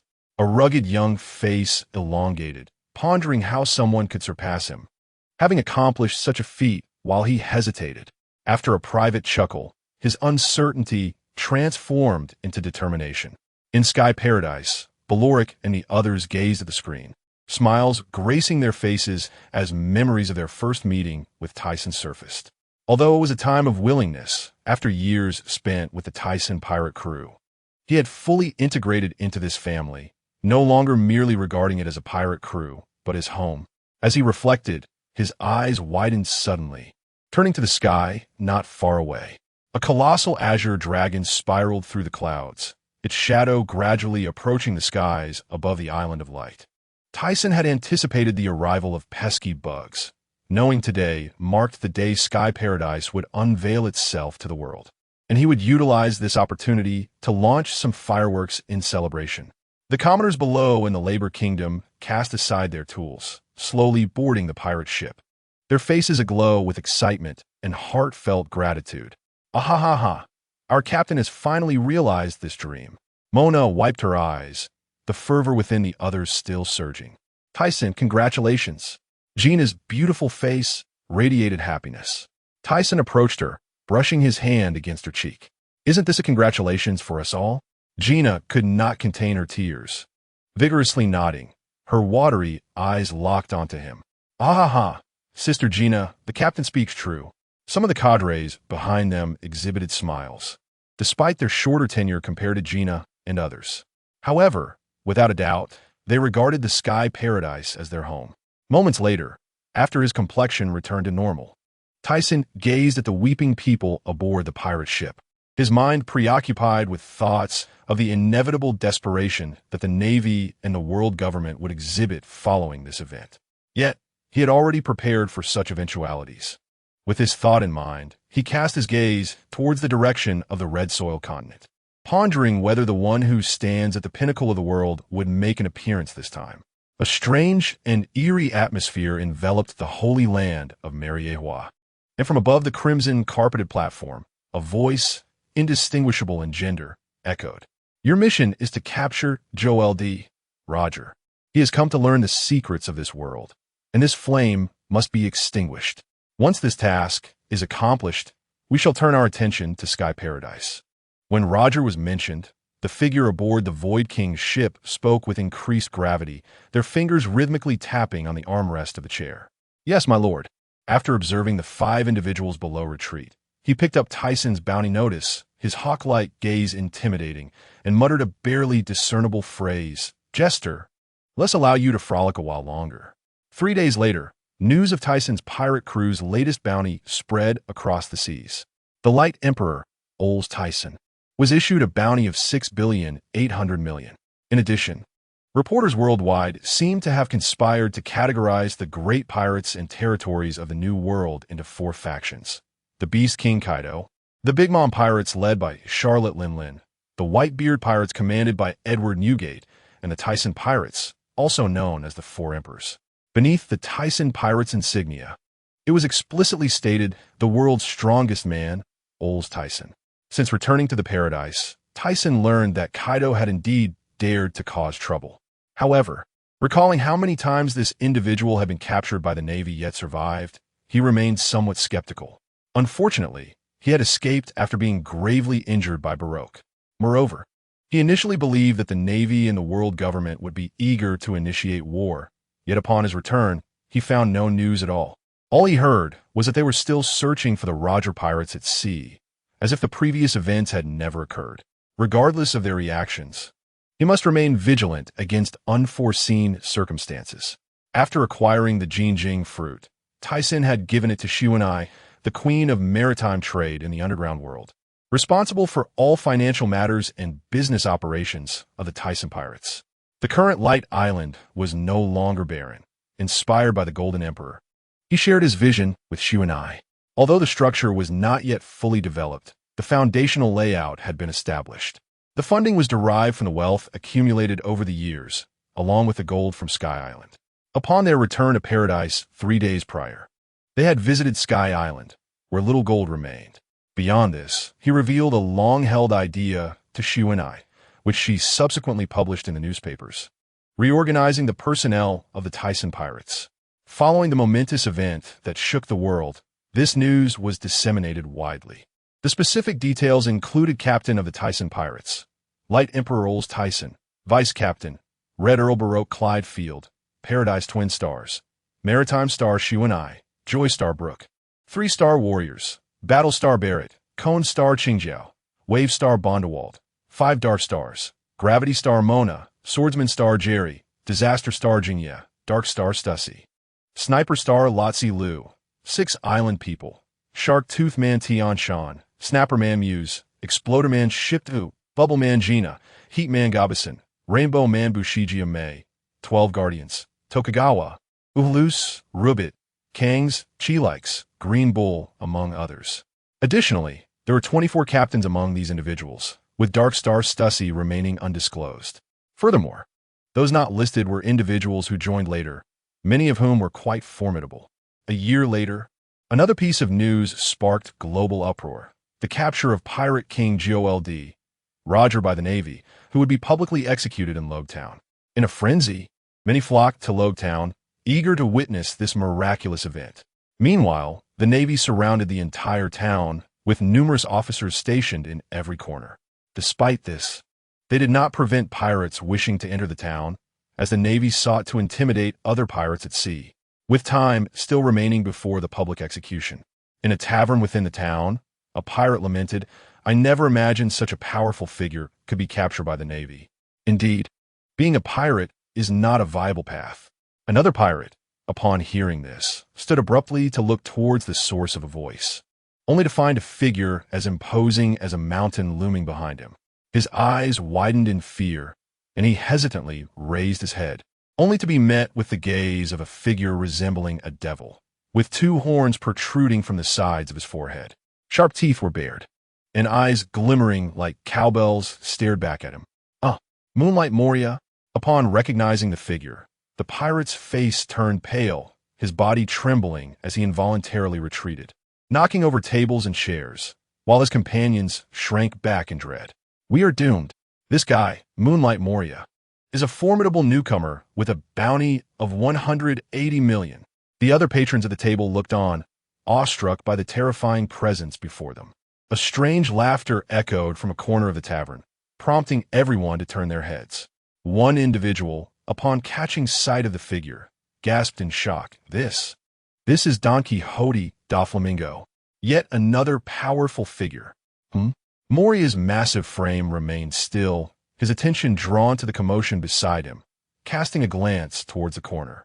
There, a figure stood and raised their head, a smile spreading beneath their red sunglasses, revealing a row of perfect teeth. "Are you ready to make a move, Moria?" "Hee hee hee. So it's you, you rascal. Doflamingo disregarded the individuals seated on the floor and turned his enormous body to face the man clad in a red feather coat. The tavern fell silent, the atmosphere becoming strangely tense. It appears this place is quite lively. Little flower boy, you owe me a drink. Just as everyone's attention was fixated on these two newcomers entered. One was a man with eagle-like eyes dressed in a red floral shirt, who helplessly implored, "Please do not refer to me in that manner." This was Dracul Myhawk. Who was the man beside Myhawk? They seemed quite familiar. Doflamingo and Moria, interrupted by these two, exchanged puzzled glances, recognizing Myhawk, but unsure of the identity of the other figure shrouded in mist. Ignoring Myhawk's protests, Tyson placed a hand over his eyes and peered around like a monkey, finally spotting a favorable position. "Found it. This spot is perfect. Little flower boy, come here," he exclaimed, striding towards the chosen location. Myhawk stood in a daze. Prior to arriving in Logtown, he had been sailing alone on a small sailboat. Yet, the sudden appearance of a shadow heightened his alertness. The ability to approach him unnoticed was unprecedented, confirming to him that this mysterious figure was a skilled individual. Just as he prepared to draw his sword, the shadow manifested behind him, a hand resting on his shoulder. Suddenly, his body became immobile, and cold sweat poured down his face as a figure unexpectedly expressed a desire to accompany him on a boat to Loaga Town. Realizing he was no match for this person, he reluctantly acquiesced. However, as he settled back into his seat, the figure behind him abruptly revealed their identity, causing his pupils to constrict in disbelief. Thus unfolded the scene that had just transpired. With a sigh, he gazed at this man who bore no resemblance to his internal imaginings and showed no intention of altering the title he had used. After a prolonged moment of hesitation, he closed his eyes, sighed, and finally decided to follow. The others in the room watched intently as the tension thickened.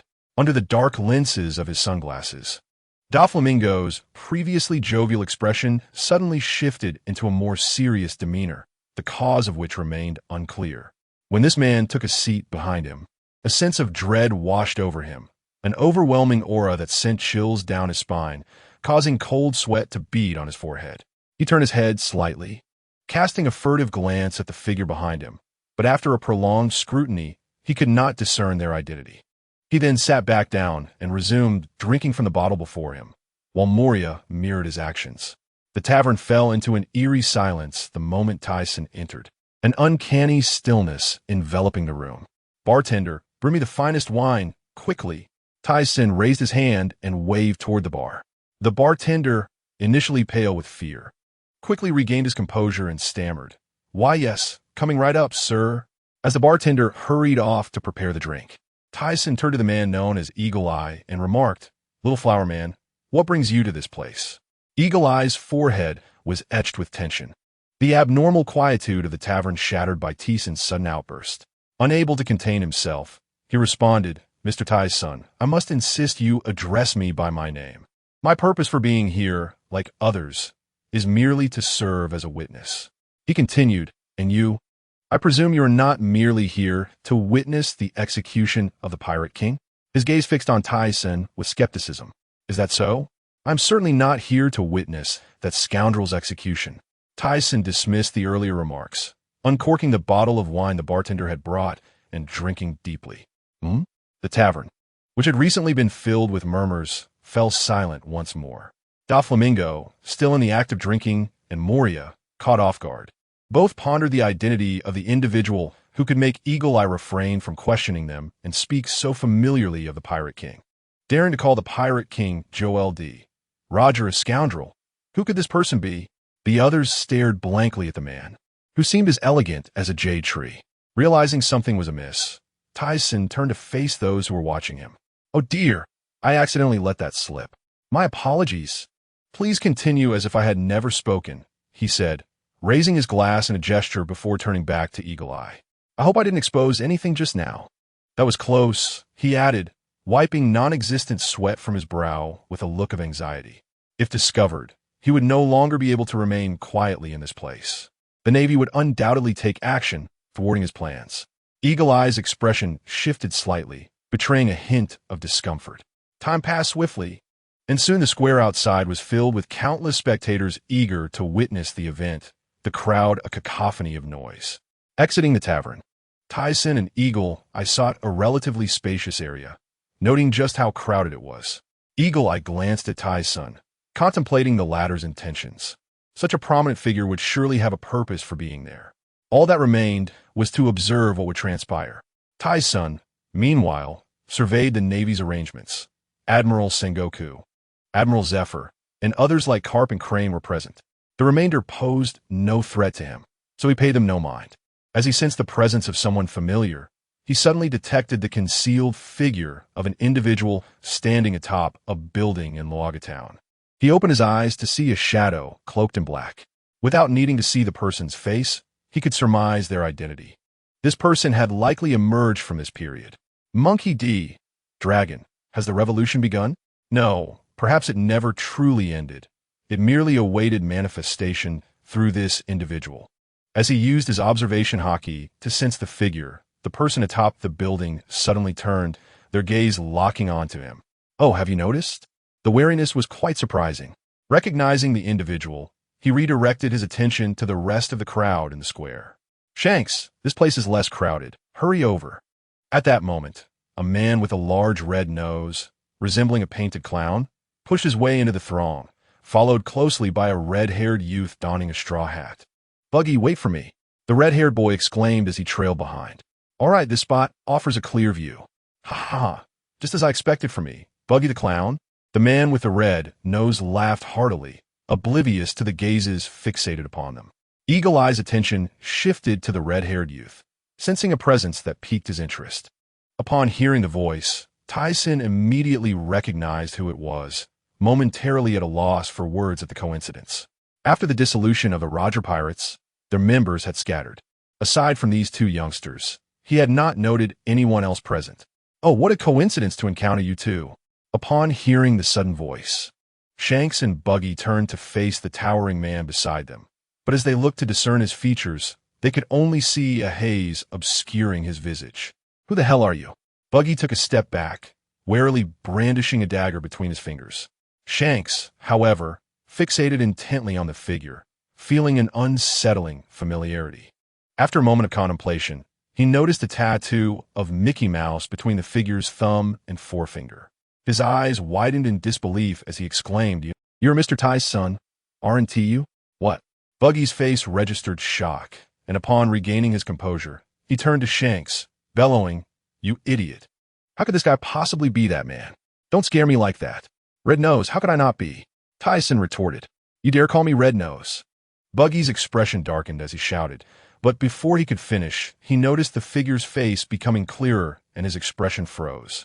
His nose dripping with two glistening droplets of snot, and the dagger slipped from his grasp. Tyson, why are you here?" After a moment of dazed silence, Buggy finally comprehended the situation, panic overtaking him. "Oh no, I'm in deep trouble. Oh, here they come." A commotion arose in the distance, drawing their attention. At that moment, a path opened in the crowd, revealing a figure gradually becoming discernible, and the previously bustling square fell into an instant hush. The sound of footsteps echoed, accompanied by the jingle of chains. Both Buggy and Shanks gazed intently toward the approaching figure, tears streaming down their faces as they struggled to contain their emotions. Roger ascended the platform, and Tyson fixed his gaze upon him intently. Sensing Tyson's stare, Roger cast a brief glance in his direction, revealing a broad smile. In mere moments, the atmosphere erupted with fervor as the world held its breath. Pirate King Joel D. Roger was to be executed. The world government aimed to intimidate the pirates of the sea through this execution, but their plans were completely thwarted by the opposing force. Amid the chaos of the crowd, the Navy surrounded Roga Town, and all the pirates present were besieged. Just as the executioner intended to remove Roger's corpse, a shadow appeared before them. The two Navy executioners, upon seeing the face before them, were filled with trepidation, their voices trembling. That is, Sengoku, commanding the Navy's actions, widened his eyes in shock and quickly reacted, instructing Carp to disregard the others and apprehend the figure. After sending one pirate flying, Carp heard a voice from behind. Following the gaze, he clenched his fists. Tyson, surrender. On the elevated platform, just as he was about to carry away Roger's corpse, he noticed a dark fist and a golden palm rushing toward him. The sound of the air being sliced was exceptionally piercing. La la la la la. I have no time to play with you, he said, preoccupied with retrieving Roger's body. As Roger number 5 awaited him. However, given the circumstances, he had no choice but to repel them. He raised both hands toward the sky, unleashing a shockwave. Suddenly, 2 white beams shot forth, colliding with the impact from the 2 assailants. Black, red, and gold hues stained the sky and earth. The tremendous noise capturing the attention of the pirates fleeing toward the sea, causing them to halt in their tracks. Even the pursuing navy paused. Zifa, let's move. At Sengoku's frantic shout, Zifa leaped into the air, his feet swiftly propelling him closer to Tyson. Sensing the lack of martial ethics from his opponents, Tyson's gaze sharpened. And suddenly, with a forceful exertion of his hands, the already dense dust released a blinding light. With the terrified cries of the 2, the gap widened. Tyson stepped forward, and in the moment the platform shattered, he seized Roger's corpse and ascended into the sky. Zifa, who had just arrived, could only look up, his face filled with rage. Damn it! Carp and Sengoku stood firm, gritting their teeth, blood dripping from their hands. They were both deeply shocked, realizing the opponent's abilities had grown even more formidable. Below, Sakazuki wore a grim expression and roared at the person beside him. Why didn't you stop him? Borsellino raised his hands in surrender. How terrifying. Sakazuki, this is no jest. Even if I could catch up, I am no match for that old man. Oomph. Sakazuki glared at him before charging toward the pirates on the coast. Not far away, a figure chuckled. Hee, truly the strongest in the world. It is still too early to challenge him. Besides, I already have my options. Fufufa, what a monster. Simultaneously, he thought that if he could collaborate with the figure, he believed his ambitions would be realized years in advance. After effortlessly cleaving aside the navy blocking his path, Mihawk looked up. I knew the purpose of this man coming here would not be so simple. Yet he did not expect it was merely to take the pirate king's corpse. Was it to pay homage? On the other side, Tyson, rushing back to Sky Paradise, felt a fierce wind sweep past him. He promptly halted, his body gently descending onto a merchant ship sailing below. Mr. Tyson, I apologize for interrupting your journey. Upon seeing the figure standing on the deck, he immediately guessed who it was. If you do not provide a good reason, I shall sink you. The black cloak slowly unfurled, revealing a countenance filled with malice, making Tyson feel that this individual was inherently rebellious. What you did a year ago leaves me deeply ashamed. Mr. Tyson, since then, I have dedicated myself to the tide of revolution, and today I wish to ask you something. Just as Monkey D.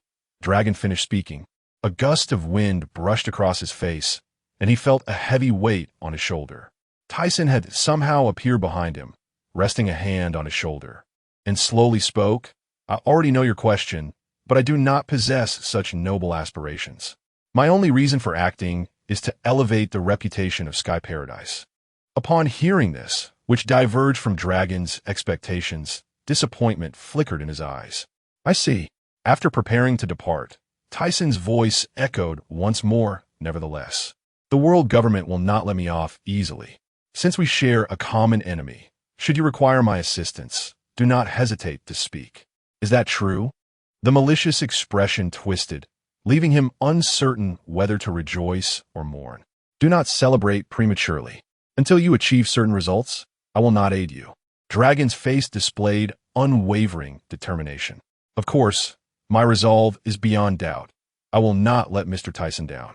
Moments later, Dragon stood at the bow of the ship, one hand gripping a stoic-looking Den Mushi, while his other hand, marked by a cut, bled slightly. He gazed with gratitude and confusion at the shadow of Tyson gradually fading into the sky. Upon returning to the technological island, Tyson gazed at the blood within the vessel before him. Now, not only Roger number 5 was in hand, but Dragon number 6 as well. This thought sparked an idea.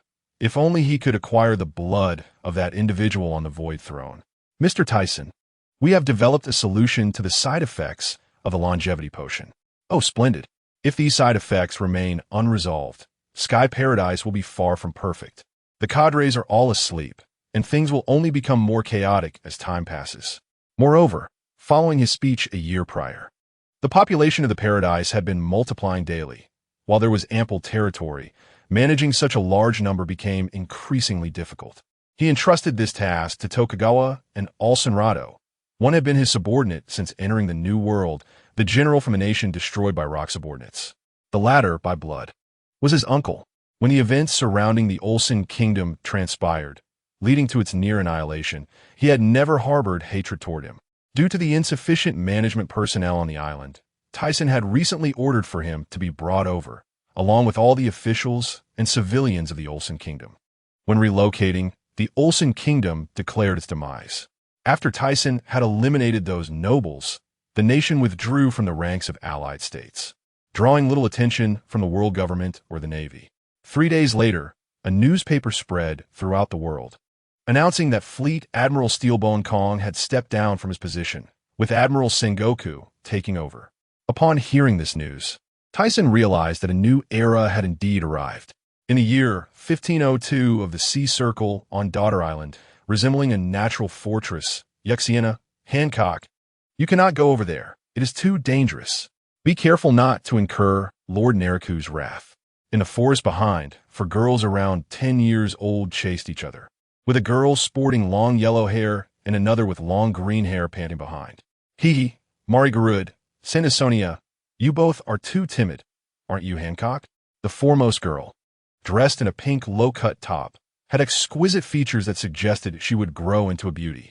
However, when her flushed cheeks returned to normal, she emanated an utterly frigid aura, as if keeping others at bay. Yes, you two, hurry up. The girl beside her, slightly taller, bore a resemblance, with 2 small braids framing her lively eyes. Before long, the dead ventured deeper into the woods. As the 4 vanished, a slightly older woman and a middle-aged lady stood not far behind. Lord Neriku, are you really not going to tell the child who her father is? Observing the profound depths within the pupils of the middle-aged woman reveals an age that diverges from her beautiful and alluring exterior. She speaks of her father, a remarkable man, whose life is sought after by many outside. Should this child's identity come to light, it would surely become a weapon against her. Nevertheless, you have not divulged the child's birth, and previously declined an invitation to the Sky Paradise. Very well, Jean and I-san, let us not speak of this matter again. I cannot abandon this nation until a new successor has been chosen. I cannot leave. Upon witnessing the resolute expression and helplessness in Nai Luo's eyes, Jean and I-san's face reflected a blend of compassion, gratitude, and admiration. The reigns of past kings have always been fleeting, a fact she is acutely aware of. Ishuena dashed through the woods to the seaside, her gaze fixed upon the vast ocean, her eyes brimming with curiosity and longing as she declared, Hancock, I must venture out to sea. The world beyond must be extraordinarily wondrous. I wish to go as well, she continued, but those stubborn elders insist we are too young. Next time, we must sneak out with them. Hancock's little face displayed a look of frustration. In a certain country along the Grand Line, a voice cried out, Run. As long as we escape here, we can reach the Sky Paradise. Child, do not weep. Grandpa will take you to the Sky Paradise. Darling, how shall we get there? Do not fear. There are boats by the shore, and the adults at Sky Paradise await us. A throng of civilians surged toward the coast, while behind them, groups of soldiers wielding weapons pursued relentlessly. As they raised their guns, bloodstains appeared on their foreheads, obscuring the source of their injuries. On a pirate ship anchored at the coastline, several figures stood atop the mast, observing the gathering civilians in the distance. Brother Rakalu, your marksmanship has improved, remarked a robust man with a beard, chuckling. Oh, this is the 15th country. Numerous regions are in chaos. I can hardly keep up. Ha. The capable must bear more work. Atop the Golden City, a massive bath and sunshade served as a leisure spot for Tyson, who lounged at the edge of the pool, donning sunglasses and exuding an air of relaxation. Just then, Shuenai approached with a platter of fruits and beverages, saying, Tyson, I've received news that a young boy has taken control of our people and wishes to collaborate with you. She brought the fruits to his lips. Tyson opened his mouth and then widened his eyes, exclaiming, Who is it? Such an intriguing occurrence has not transpired in quite some time. I believe he is called Doflamingo. I hear he is a formidable newcomer. Upon hearing this, Tyson emerged from the pool, chuckling as he regarded her. You haven't mentioned this to Barrett, have you? Xuanai smiled coyly. Knowing you would not remain idle, I thought it best to inform you directly. Previously, many pirates had come to challenge. She had relayed this information to Barrett outside. Tyson had even admonished her for offloading matters onto him. In reality, she recognized this as merely an excuse, driven by boredom to seek personal involvement. In that case, I shall visit personally. After witnessing Tyson's figure vanish, Xuanai huffed softly, as expected. On a certain island in the first half of the Grand Line, this location served as a gathering point for the underground world, engaging in human trafficking and arms sales. Ordinarily, this place would not belong to the New World, as the Navy's control over the first half should be stringent. The operational methods here are akin to those in the lawless regions of the Shambadi archipelago, with many dealings inextricably linked to high-ranking officials in the world government. Hence, the Navy could only turn a blind eye. At that moment, in the back of an arms shop, dozens of men clad in black encircled the hall, all bearing injuries. Doflamingo, you truly possess audacity to incite trouble even in the territory of the King of the Sea? A middle-aged, rotund man sat at the forefront, blood trickling from his mouth, glaring angrily at several oddly featured individuals below. Diamante, adorned in clown makeup, Pika, donning a cross-faced helmet, Virgo, with remnants of food stuck to his head, and Treble, leaning on a golden cane. Gay. Who else can we blame? I did inquire beforehand, Doflamingo remarked, rising from his seat, approaching the middle-aged man, lowering his head to peer through his sunglasses. If you do not acquiesce, then I shall be compelled to act. The middle-aged man recoiled slightly, but maintained his bravado, retorting, Humph, do you truly believe you can collaborate with the boss? His expression revealed disdain. His opponent was a formidable newcomer, possessing some standing in the underground world, yet compared to the King of the Sea, he was merely insignificant.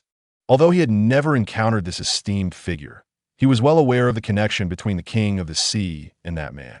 Foolish wretch, Doflamingo. Shall I eliminate him? Ha! Doflamingo disregarded his subordinate's words, resting his forehead in his hand, laughing heartily before his expression turned somber as he addressed the middle-aged man. I am well aware of what the King of the Sea signifies. Otherwise, do you think you could sit here and converse with me in peace? The aura of a ruler began to permeate the air, and the middle-aged man's face drained of color, causing him to shrink back in silence. Xiao Ming, I hear you wish to collaborate with me? Who? Just as Doflamingo straightened up, a deep, magnetic voice resonated nearby. Doflamingo. Pika's shrill voice followed. Turning to look, a figure descended into the courtyard, clad in a white suit, and upon seeing the face before him, Doflamingo's eyes widened. Gay. You have come in person. An unsettling premonition arose within him.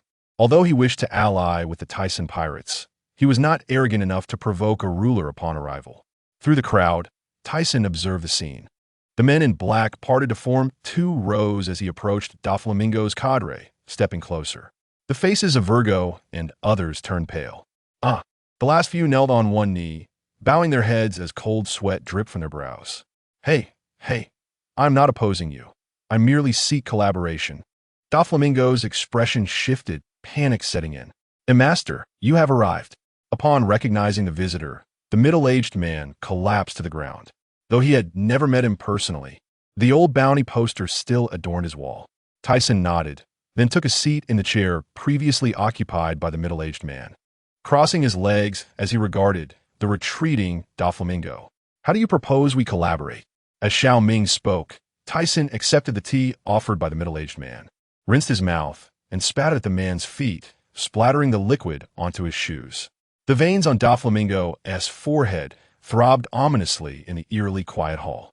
Then, as if struck by a realization, a smirk crept onto his face, revealing his white teeth. I am confident that your sky paradise engages in substantial daily transactions and consumption. I can trade my resources with you. Anything you require, I can procure. He spread his hands wide, his expression brimming with confidence, as if he could obtain anything in this world. D-Sun raised his head and glanced at him, his cold, handsome expression unchanged since his arrival. What do you think the king of the sea does? Do you really expect me to collaborate with a brat like you? However, observing the other's sullen demeanor, he continued, do not say I haven't given you a chance. If you can withstand a single punch from me, I might reconsider. How dare you underestimate me? The countenance of Doflamingo darkened, his eyes ablaze with fury. Never before had he endured such humiliation, and the condescending gaze of his opponent reminded him of those haughty individuals from the Holy Land. Half an hour later, the once intact building lay in ruins, reduced to splintered wood and 5 immense craters marring the ground. Ernesado approached the edge of one of the craters, gazing down at Doflamingo, who was rolling his eyes in agony. The entire fight unfolded before his eyes, lasting no more than 10 seconds, yet he had trembled for nearly half an hour. It was crucial to remember that his adversary was a notorious underworld thug, yet he had been rendered senseless by a single blow from that esteemed individual. Cough, cough, cough. Hearing the sounds of coughing emanating from the pit, Ernesado leaned over to observe, witnessing Doflamingo struggling to rise, blood streaming from his head and several teeth missing. Congratulations, Doflamingo, he taunted. Doflamingo coughed again, then sprang up and leaped out of the pit. Once assured of the opponent's condition, Ernesado continued. Although you failed to withstand that esteemed individual's punch, he has agreed to allow you to contact the king of the sea directly. He then presented Doflamingo with a den mushi. However, bear in mind that this esteemed individual has expressed disdain for those who traffic in human lives. So consider your choices wisely. Doflamingo's expression darkened, and after a moment of hesitation, he reached out to take the den mushi. He stared at it intently, and after a brief silence, he suddenly burst into laughter. The title of the world's strongest is indeed no mere fabrication. It is monstrous. The metallic exterior of Tech Island enveloped the Villa District, with patrols of guards surveying the area. This island served as the core of the Tyson Pirates, and outsiders were strictly prohibited from entering. Within the underground research facility, Tyson perused a newspaper, astonished to learn that the O'Hara incident had been delayed by 2 years. Was it due to my actions in eliminating St. Dan? After pondering for a while, he cast the paper aside, feeling that he had granted those individuals an additional 2 years, and the rest was no longer his concern. While it reflected courage and righteousness, it was also foolishness to embark on such endeavors without the strength to back it up. This was not his style. Without life, what hope remained? He then glanced to the side, realizing he was only one away from assembling the 7 Gourd warriors. 3 years prior, during the battle between Moria and Kaido, he had contemplated witnessing the clash. However, after some reflection, he chose to wait a bit longer. Kaido's future strength would undoubtedly be formidable, and perhaps with a little more time, he might uncover something beneficial. Regrettably, the clones had yet to fully replicate the original's capabilities. They were merely robust in physique. Vegapunk had mentioned that he had not yet reached that stage in his research. Nevertheless, it was of little consequence. If they lacked abilities, he could simply find fruits for them to consume. Previously, he had eliminated 3 fruits from his collection.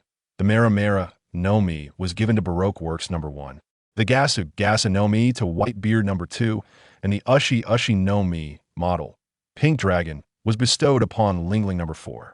A moment later, a massive pink dragon soared through the clouds, its destination set for Wano. This fruit, replicating Kaido's abilities, seemed fitting for her. In truth, had it been another color, he might have consumed it himself, recalling the figures of myth from his past life, dragons and phoenixes. Alas, this fruit was not meant for him.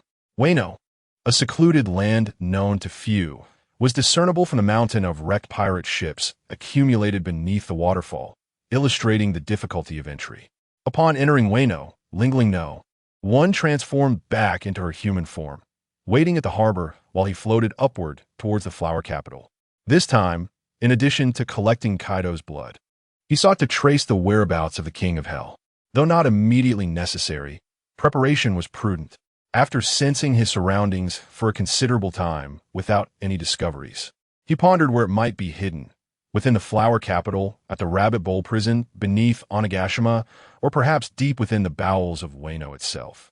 The king of hell was likely a warship or something similar, an inanimate object devoid of chakra fluctuations. Thus, without knowledge of its hiding place, locating it proved exceedingly challenging. After searching in vain, he resolved to seek out the crimson stone tablet first.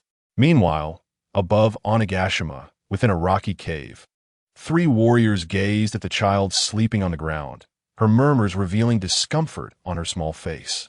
"After 20 years, we can hardly wait any longer," one warrior remarked, gripping the sword on the ground and facing the boulder, sealing the cave entrance. Initially, they had hoped that survival would bring hope. Yet, the child's presence made them realize that rather than starving to death, it would be better to provide her a chance at life.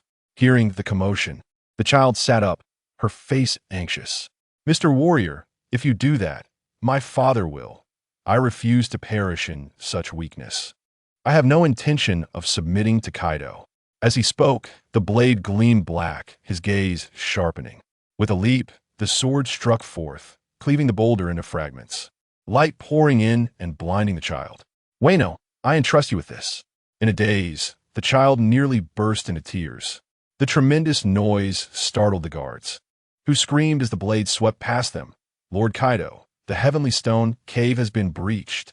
The 3 figures emerged from the shattered rock, wielding black blades as they stood poised, seemingly awaiting something. Suddenly, a towering figure approached, its colossal frame shaking the ground with each step. Adorned with 2 sharp horns atop its head, its rugged face bore an ominous expression. Following closely was a mysterious man with wings and a mask, his eyes gleaming with a predatory glint. Well, since you seek death, I shall oblige." Kaido laughed heartily before his expression darkened, raising his right hand, the kanabo glistening ominously. The enigmatic man stepped back, arms crossed, observing the impending battle. Nothing left to lose now. It is regrettable that I cannot partake in the decisive battle 20 years later. The 3 warriors' eyes were filled with determination and a resolve to die.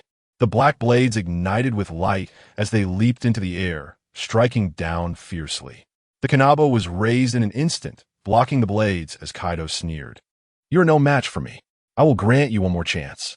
If you become my strength, I shall overlook this incident." "Never. We have made our decision. Abandon all hope." "Humph." Kaido scoffed at their obstinacy, sweeping his arm with force.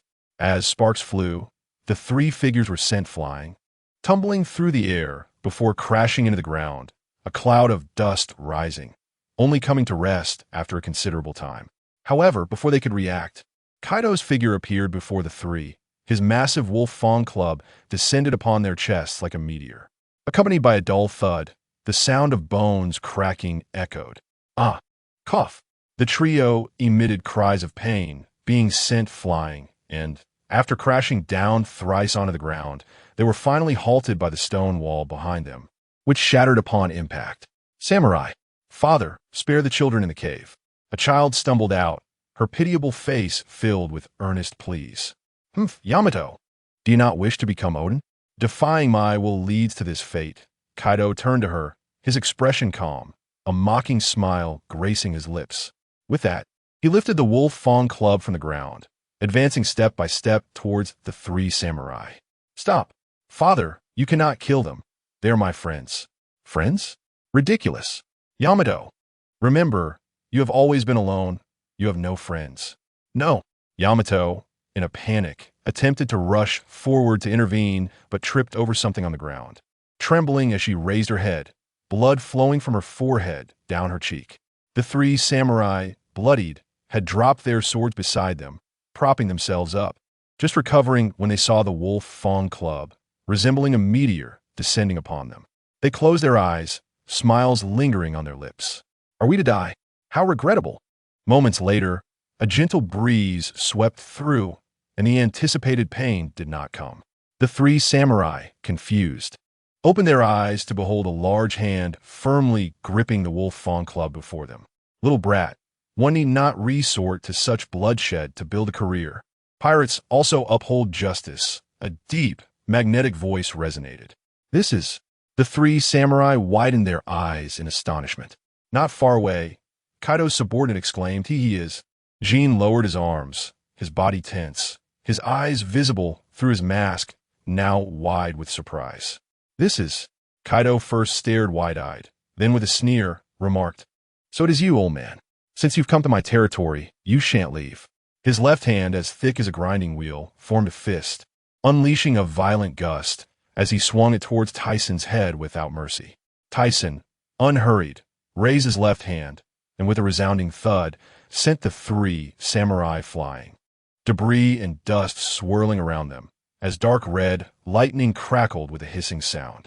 The crimson and bluish-black waves of light spread out, and apart from Jean, who shielded his eyes, everyone was engulfed in darkness, their eyes glazing over as they collapsed. Just when others thought it would be a prolonged confrontation, Tyson kicked out, his leg enveloped in Conqueror's Haki, striking Kaido in the abdomen.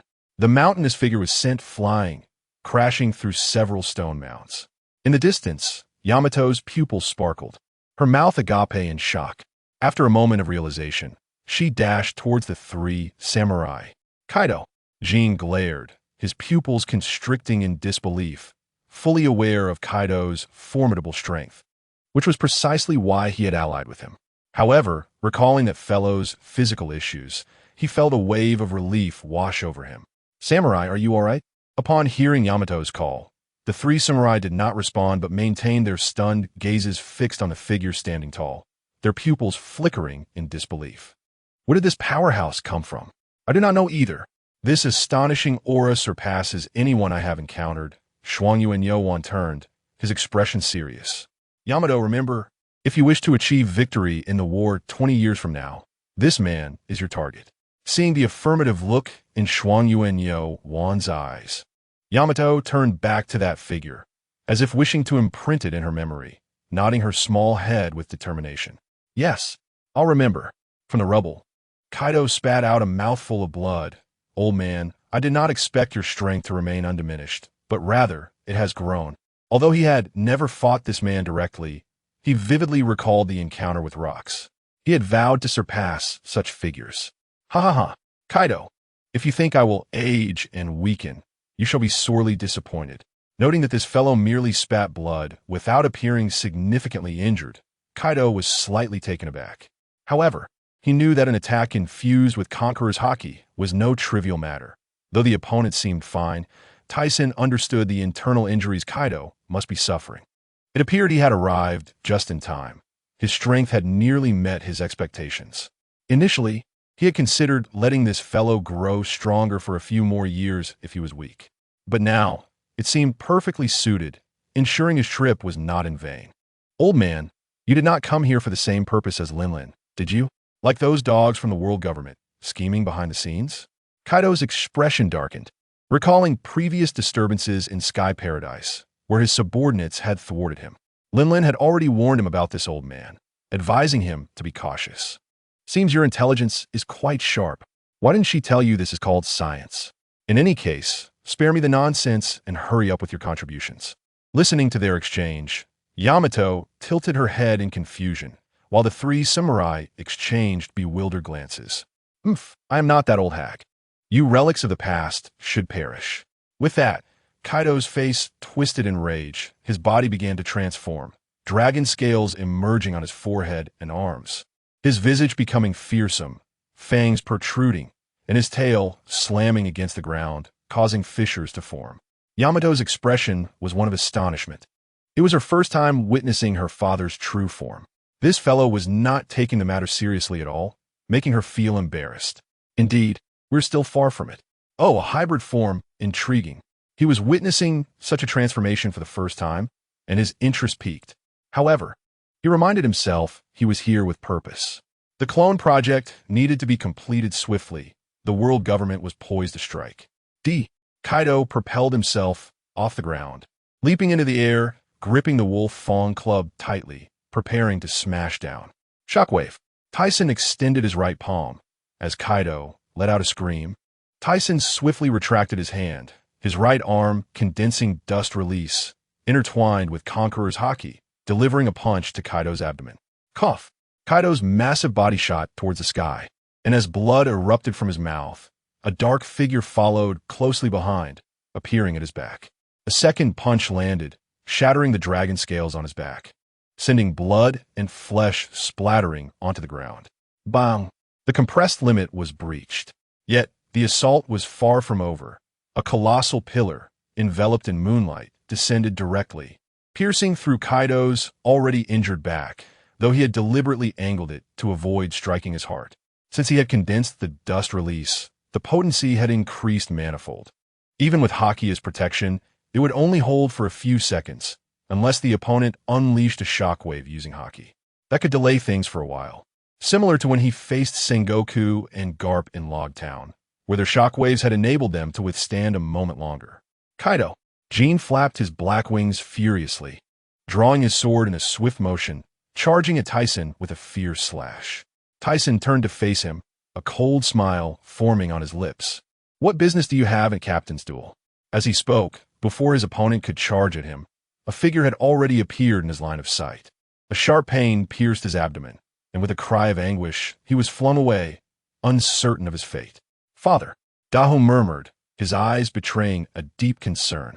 Yet, as memories of the opponent's actions and the haunting image of witnessing Yudian's demise flooded back to him, his gaze gradually transformed into one of steely resolve. What incredible strength! Who is this man? Is he yet another formidable warrior from the outside world? It seems our perspective has been too limited. The world beyond is broader than we could have imagined, much like the vast ocean described in Yudian's journal. The three samurai were once again captivated by the opponent's abilities.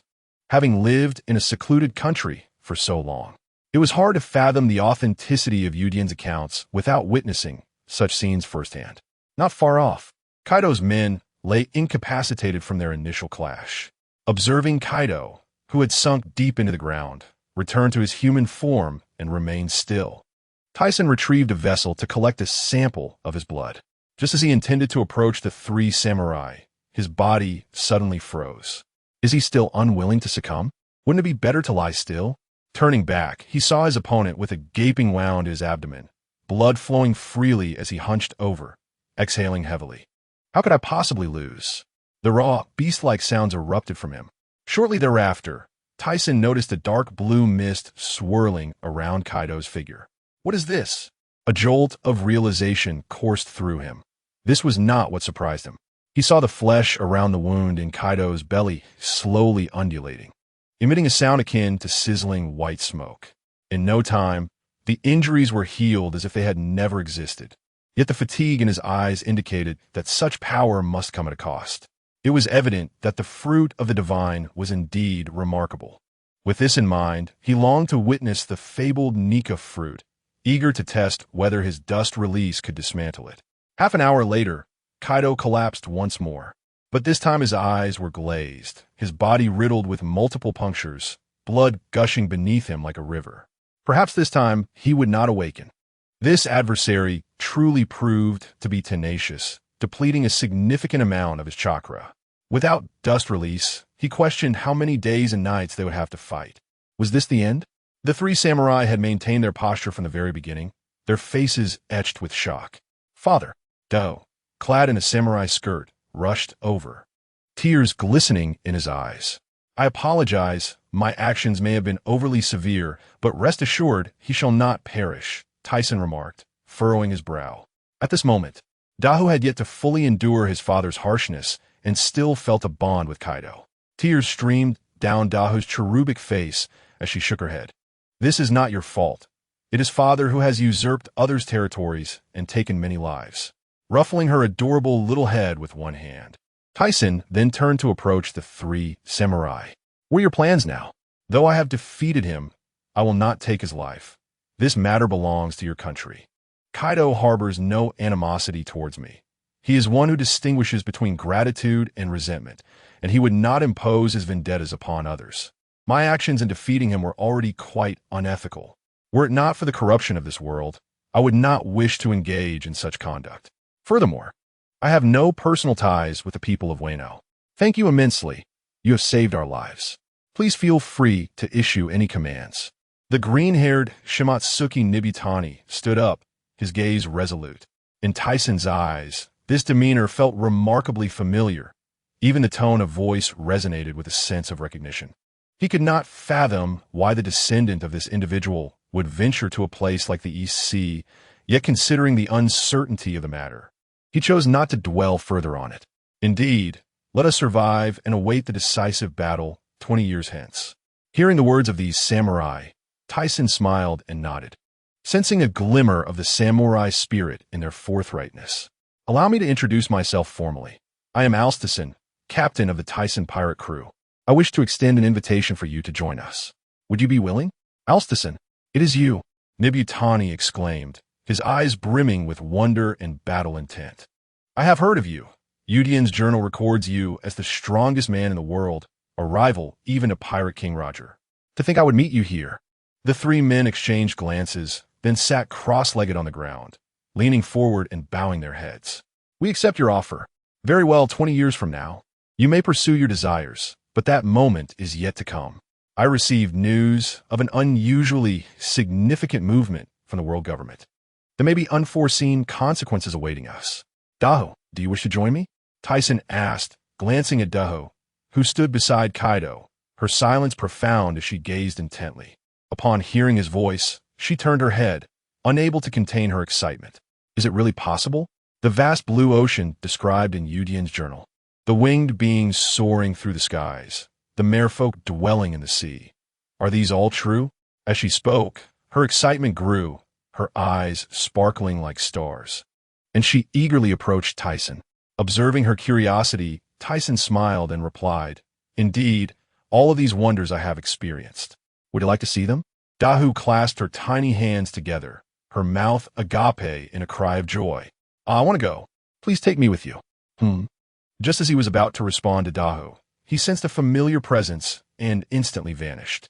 After a few moments of commotion, he reappeared, emerging from behind a building, dragging a bloodied figure, eyes glazed with several missing teeth. This individual had vanished since the dissolution of the Rocks Pirates. The barrier fruit proved quite useful. This resolved one of the abilities among the 7 clones. Moments later, he hoisted Kaido's pirate ship and sent it plummeting into the ocean below, eliciting gasps of astonishment from the samurai and Dahu's exclamations. It had been ages since he had engaged in such labor. He felt somewhat out of practice. Days later, having witnessed the ocean's wonders, the 3 samurais' eyes sparkled with amazement. Dahu, adorned with a butterfly-like waist sash, had not ceased her exuberance since they set sail, and the ship swiftly ascended through the transparent giant pillar to Sky Paradise. The 3 samurai were assigned to protect the islands under the command of the inhabitants of the 6th island, while Dahu was taken to the Golden Giant City on Light Island. Tyson returned to the Technological Island to deliver Kaido's blood to the Sarab crew. Amidst the internal turmoil affecting many nations in this world, the world government was on edge. Most notably, that fellow dragon had capitalized on the chaos, instigating uprisings among the populace in various nations and recruiting them into the Revolutionary Army. Upon seeing Bartholomew Kuma's name in the newspaper, he initially considered inviting him, but Dragon had already beaten him to it. After some contemplation, he decided against it. Without Kuma, the Revolutionary Army would undoubtedly face far greater challenges, particularly in terms of food supply. The 5 elders of Mary Geos scrutinized the information laid out on the table, their expressions grim and furrowed brows betraying their unease. Currently, 24 nations have withdrawn from the alliance, and the world is gradually changing, slipping beyond our control. The time for hesitation has passed. Let the plan be implemented ahead of schedule. Although there remains considerable opposition from the Navy and the allied nations, the governance of the world government takes precedence over such concerns. One individual removed a newspaper, revealing several bounty notices laid out beneath. Let us commence with this individual. An elderly man with golden hair extracted one of the notices, which depicted a figure with slicked back hair, disdainfully holding a cigar in his mouth, adorned with an earring in his right ear, exuding the demeanor of a small-time mob boss. Despite having faced defeat repeatedly at the hands of the New World's notorious pirates, his strength should suffice to intimidate these newcomers. In a certain region of the windless zone near the West Sea, a pirate ship bearing the flag of the 9 Snakes floated upon the water. Hancock, Yashina, it is too perilous up there. Come down quickly. At the bow of the ship, two young girls perched upon the head of a swimming serpent. Upon hearing the voice, Hancock turned with an expression of displeasure, stating, "We are legitimate warriors now, not children, and we do not require your reminders." The other female warriors erupted into laughter at the prideful words of the young girl. Turning to retreat into the cabin, "Be careful not to fall," came a voice from below, chuckling. "Honestly, they treat us like children." After saying this, she noticed something was amiss with the girl beside her. "Yoshina, what is wrong? Are you unwell?" "I have made my decision." Yoshina, clad in a pink skirt, suddenly sprang to her feet, causing her to stumble slightly. She looked at the other girl's suspicious expression. "I have resolved to venture out on my own and will not return. I despise the confined place." Determination filled her gaze, her small face resolute. As she thought of the difficulty in finally getting out, who knows when she would have another chance to escape. "Yoshina, you must be mad. If Lord Neriku finds out, you will surely be punished." From the deck behind the swimming serpent, Sandasonia declared, followed by Marigold, who added, "Indeed, and the outside world is fraught with danger." Yoshina paid them no mind and turned to Hancock, recognizing the excitement reflected in her face and the spark in her eyes, knowing she shared the same desire. Just then, a muffled sound echoed from behind, prompting Hancock and Yoshina to turn their heads. "Sandasonia, Marigold, what has happened to you?" Both girls gasped in shock, and in unison, they jumped and hurried towards the fallen figures. However, before they could reach the two who lay on the ground, Hancock collapsed as well. The bizarre scene caused Yoshina's expression to change in alarm. "Hey, what is wrong with you?" Just as she was about to call out, she stumbled, clutching her head, and slumped softly onto the deck. At that moment, several figures crawled in from outside the ship, their faces contorted, hideous, and adorned with greedy smiles. "Ha ha ha! We have it now. Hurry up. What are you dawdling for? If we are discovered, we are finished." A head appeared from the cabin wall, an expression of urgency written across its features. Upon hearing the leader's command, the group hastily lifted the four unconscious girls. In a short while, they returned to a distant slave ship, their faces beaming with delight. "Lock them in cages and make haste." Just as the leader issued the command, one of the girls they held managed to break free. "You useless fools, catch her!" The girl cast a terrified glance towards Hancock and the others, biting her pale lips. Feeling her strength waning, without a moment's hesitation, she turned and leaped into the sea, creating a splash as she vanished from sight. "Damn it, you fool! The duckling we had has flown away." The leader swiftly crouched near the cabin wall, peering into the water, but there was no trace left. "What now, boss?" The man's face contorted in frustration, his head retracting into his neck. "What can we do? Let us get out of here quickly. Soon those women will realize what has happened, and we will all be doomed." He cursed under his breath. Their mere slave-catching crew was no match for those women. Thus, they resorted to underhanded tactics. They had initially believed they would strike it rich this time, only to see their fortune slip away like this. With that thought, he shot a glare at the man who had just spoken. Seeing this, the others acted swiftly, and the slave ship quickly disappeared from view. Moments later, the women of a Nine Snakes pirate crew emerged from the cabin, raising their heads.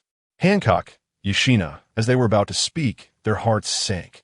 "Sandasonia, Marigold, where are you?" The women's expressions turned frantic, their weapons clattering to the ground as their black pupils darted nervously, their bodies trembling. This is a serious matter.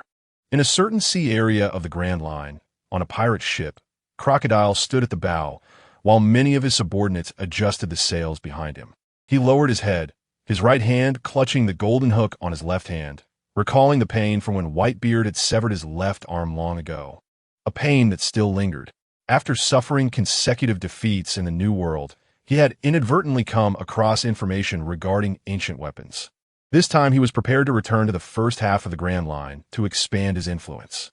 "Those damn fools, just wait. I will return to claim your heads." Crocodile's expression darkened as he contemplated this, when suddenly his body stiffened and his pupils turned to the right. "Who are you?" 3 men dressed in black suits stood on the deck behind him, and the other pirates quickly reacted, aiming their guns at the intruders. At that moment, one of the black-clad men stepped forward and spoke in an emotionless tone. "Sir Crocodile, I am here on the orders of the Gorosei to invite you to join the ranks of the warlords of the sea. Crocodile furrowed his brow. Warlords of the sea? What is that? The black-clad man proceeded to elucidate the benefits and responsibilities associated with the warlords. Who would have thought that the highest powers of the world, the decision-makers, would seek assistance from pirates? How utterly laughable. A scar on his face twisted grotesquely. Crocodile, please be mindful of your words. I need time to consider. You may leave and return in 3 days. Crocodile regarded them with disdain. The black-clad man, upon hearing the insult, was about to react, but suddenly seemed to recall something, freezing in place. He snorted and turned to leave. Crocodile let out a cold laugh, watching the three depart, raising an eyebrow. He had been searching for an opportunity to infiltrate there. Unexpectedly, the world government had presented one right before him. A day later, after the world government had consecutively informed several renowned and powerful pirates, Bartholomew Kuma received an invitation at the same time. Sitting at the bow of the pirate ship, holding a Bible, Bartholomew Kuma took out a din-din mushy and dialed a number. On a large merchant ship in the East Sea, a voice filled with a soft, magnetic quality spoke, "Dragon, everything is proceeding smoothly." Standing on the deck, a man clad in a deep green coat, with a red square tattoo on his left cheek, held a receiver, ensuring everything remained secure. After hanging up, he lifted his head, the wind billowing his cloak, revealing a pair of fierce eyes. Yet within the black pupils lingered a hint of nostalgia as he murmured, "I wonder if Mr. Thiessen has received the news." On the top floor of the open-air bathhouse in the golden city of Light Island, Thiessen lay by the edge of the pool, gazing at the newspaper in his hands. Steam rising from below. The Navy is preparing to take action. The plan for the warlords of the sea has been expedited. Not far away, several parasols shielded a woman clad in revealing attire, reclining on a chair. At that moment, Gina approached, holding a din-din mushy, her expression tinged with urgency. "Tyson, Shachi is looking for you," she remarked, her tone suggesting something was amiss. He stepped out of the bath, turning around with a smile, wondering if that old rogue Rayleigh was out chasing women again, only to come here to lament. "You're still joking, but her tone really does sound frantic. You should answer it," Gina chided, her face displaying a hint of annoyance. Under the parasol, Xue Nai, having discerned the authenticity of the situation, walked over. Upon noticing Gina's visibly altered demeanor, her expression grew serious. She took the din-din mushy and spoke, "Hello, Shachi, what is the matter?" Listening to the increasingly frantic voice on the other end, Tyson's face shifted from confusion to astonishment, and his eyes widened, emitting a piercing glare as if to pierce the very void itself. After hearing the message, he dropped the din-din mushy, stumbling slightly. "Tyson." The two women beside him quickly steadied him. They had overheard the conversation and were initially in disbelief, followed by a surge of anger. Tyson, regaining his composure, stood tall, appearing remarkably calm. "Gather everyone. Vita asvithmost. Krimen mental bitterik finded. Enveloping gingo. Shangado. Kido. Yushayudo. Endingly Dao." Every area under its influence was painted a shade of blood red. Within the Golden City, Brooke, standing on stage, dropped his microphone, which clattered to the ground. His hollow skull eyes scanned the swaying audience, bewildered by the unfolding chaos. What is happening? The captain's signal indicates something serious is afoot. In the betting area, Qing Jiao and Wald exchanged glances. Qing Jiao's benevolent face reflected familiarity with the scene. "I have an ominous premonition. Let us go." They both stood up simultaneously. On Fishman Island, Rikaru, carrying his beloved weapon, walked alongside Muse, who brandished a trident. On Herb Island, Jerry, clad in a blue cloak, bore a grave expression, while Bush, who had been playfully clinging to him, now mirrored his seriousness. On Business Island, the explosive duo, Gua and Rubit, received the signal simultaneously, their previously rusty expressions now bright with smiles. At the basement exit of Technology Island, Baloric hurriedly emerged, glancing down at the fallen guards, murmuring, "Tyson mentioned the 7 heroes are all gathered. Could there be any issues?" "Brother Baloric, everything inside is arranged. We must hurry. The captain can't wait." Came the voice of Jing Yi from behind. On Behemoth Island, Tian Shan, having transformed back from his shark dragon form, observed Barrett, who was flexing his wrists, while numerous fierce beasts lay sprawled on the ground. A lion head voiced a protest from above, but upon sensing a potent aura, its small eyes froze, and its rolling body straightened instantly.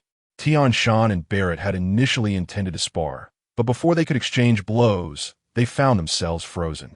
On Dao Fruit Island, after Gina departed, the area was temporarily guarded by Tokugawa and Aruz. Moments later, centered around Guangmingdao, all those who had not fainted from the 6 islands gathered in the Golden City's Grand Hall. Tyson reclined on a red sofa atop the steps, flanked by Gina and Xuanai. An estimated 50,000 individuals had assembled. While this number paled in comparison to the Navy, these were the elite of the entire Sky Paradise. Weaker individuals should refrain from risking their lives. It's essential to maintain the allure of the paradise, Tyson mused. I sincerely apologize for gathering everyone, but I have a pressing reason, he began. As soon as he spoke, a voice from the crowd interrupted. Captain, just tell us what to do. I'm listening. Upon hearing Mona's familiar words, memories from decades past flooded his mind, stirring his heart, though he quickly suppressed his emotions. Indeed, Captain, let us not be distant. We are family. Captain Tyson, give us your orders. Yes. Tyson pirates cannot possibly be defeated by those scoundrels. Captain Tyson is the strongest man in the world. As long as you are here, we have no fear. As the fervent voices began to fade, Beloric stepped forward, a sly smile gracing his face. Though we are uncertain of the reasons, we don't need justification. If pressed for a reason, it is simply that they have angered our king. Tyson regarded him with gratitude, his heart swelling as if bathed in honey with a hint of spice. The first mate is correct.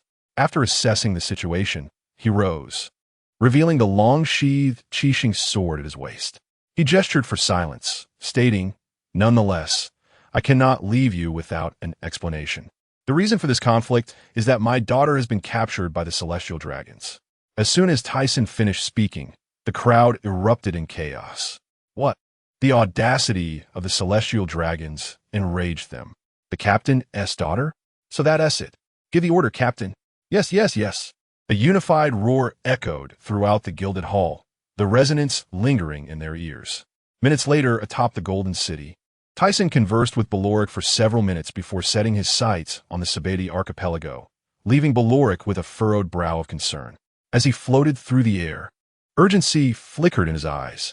The world government and navy harbored intense animosity towards him, and for the safety of the Amazon Lily, he had refrained from leaving a din mushy behind. No one knew the extent of the Navy's eavesdropping capabilities. In such a precarious position, one often finds oneself constrained. Although he yearned to rush to the Celestial Dragon's stronghold upon receiving the news, he had to consider the Tyson pirates.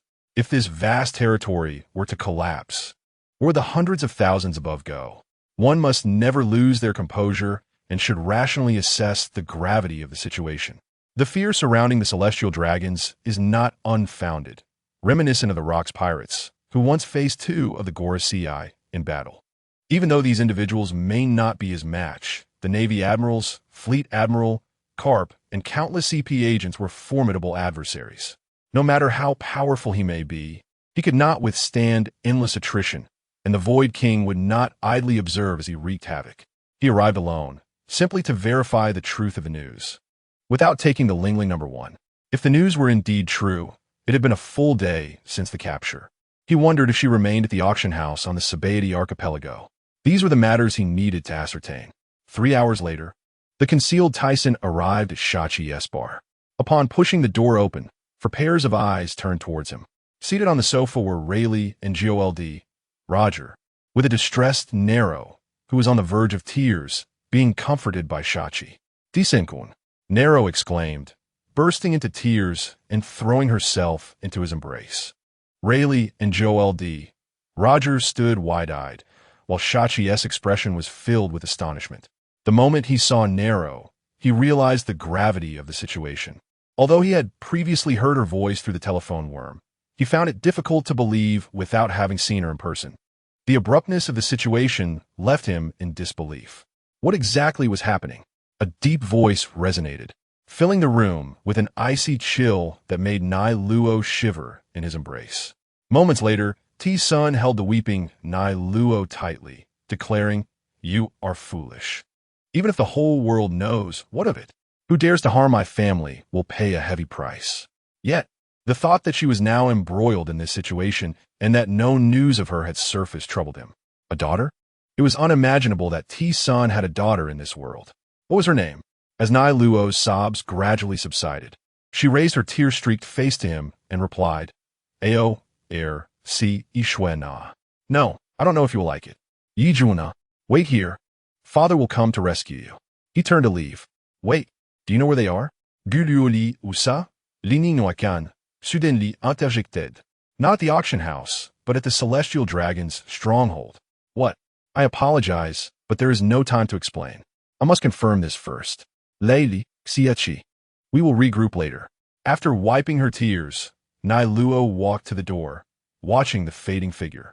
She never expected that after all these years, Mr. T-Sun had not changed a bit, leaving one perplexed. Leili stroked his grizzled beard, visibly confused. Indeed, it is as if time has stood still. Xiachi glanced at Leili, who was showing signs of aging, and nodded in agreement.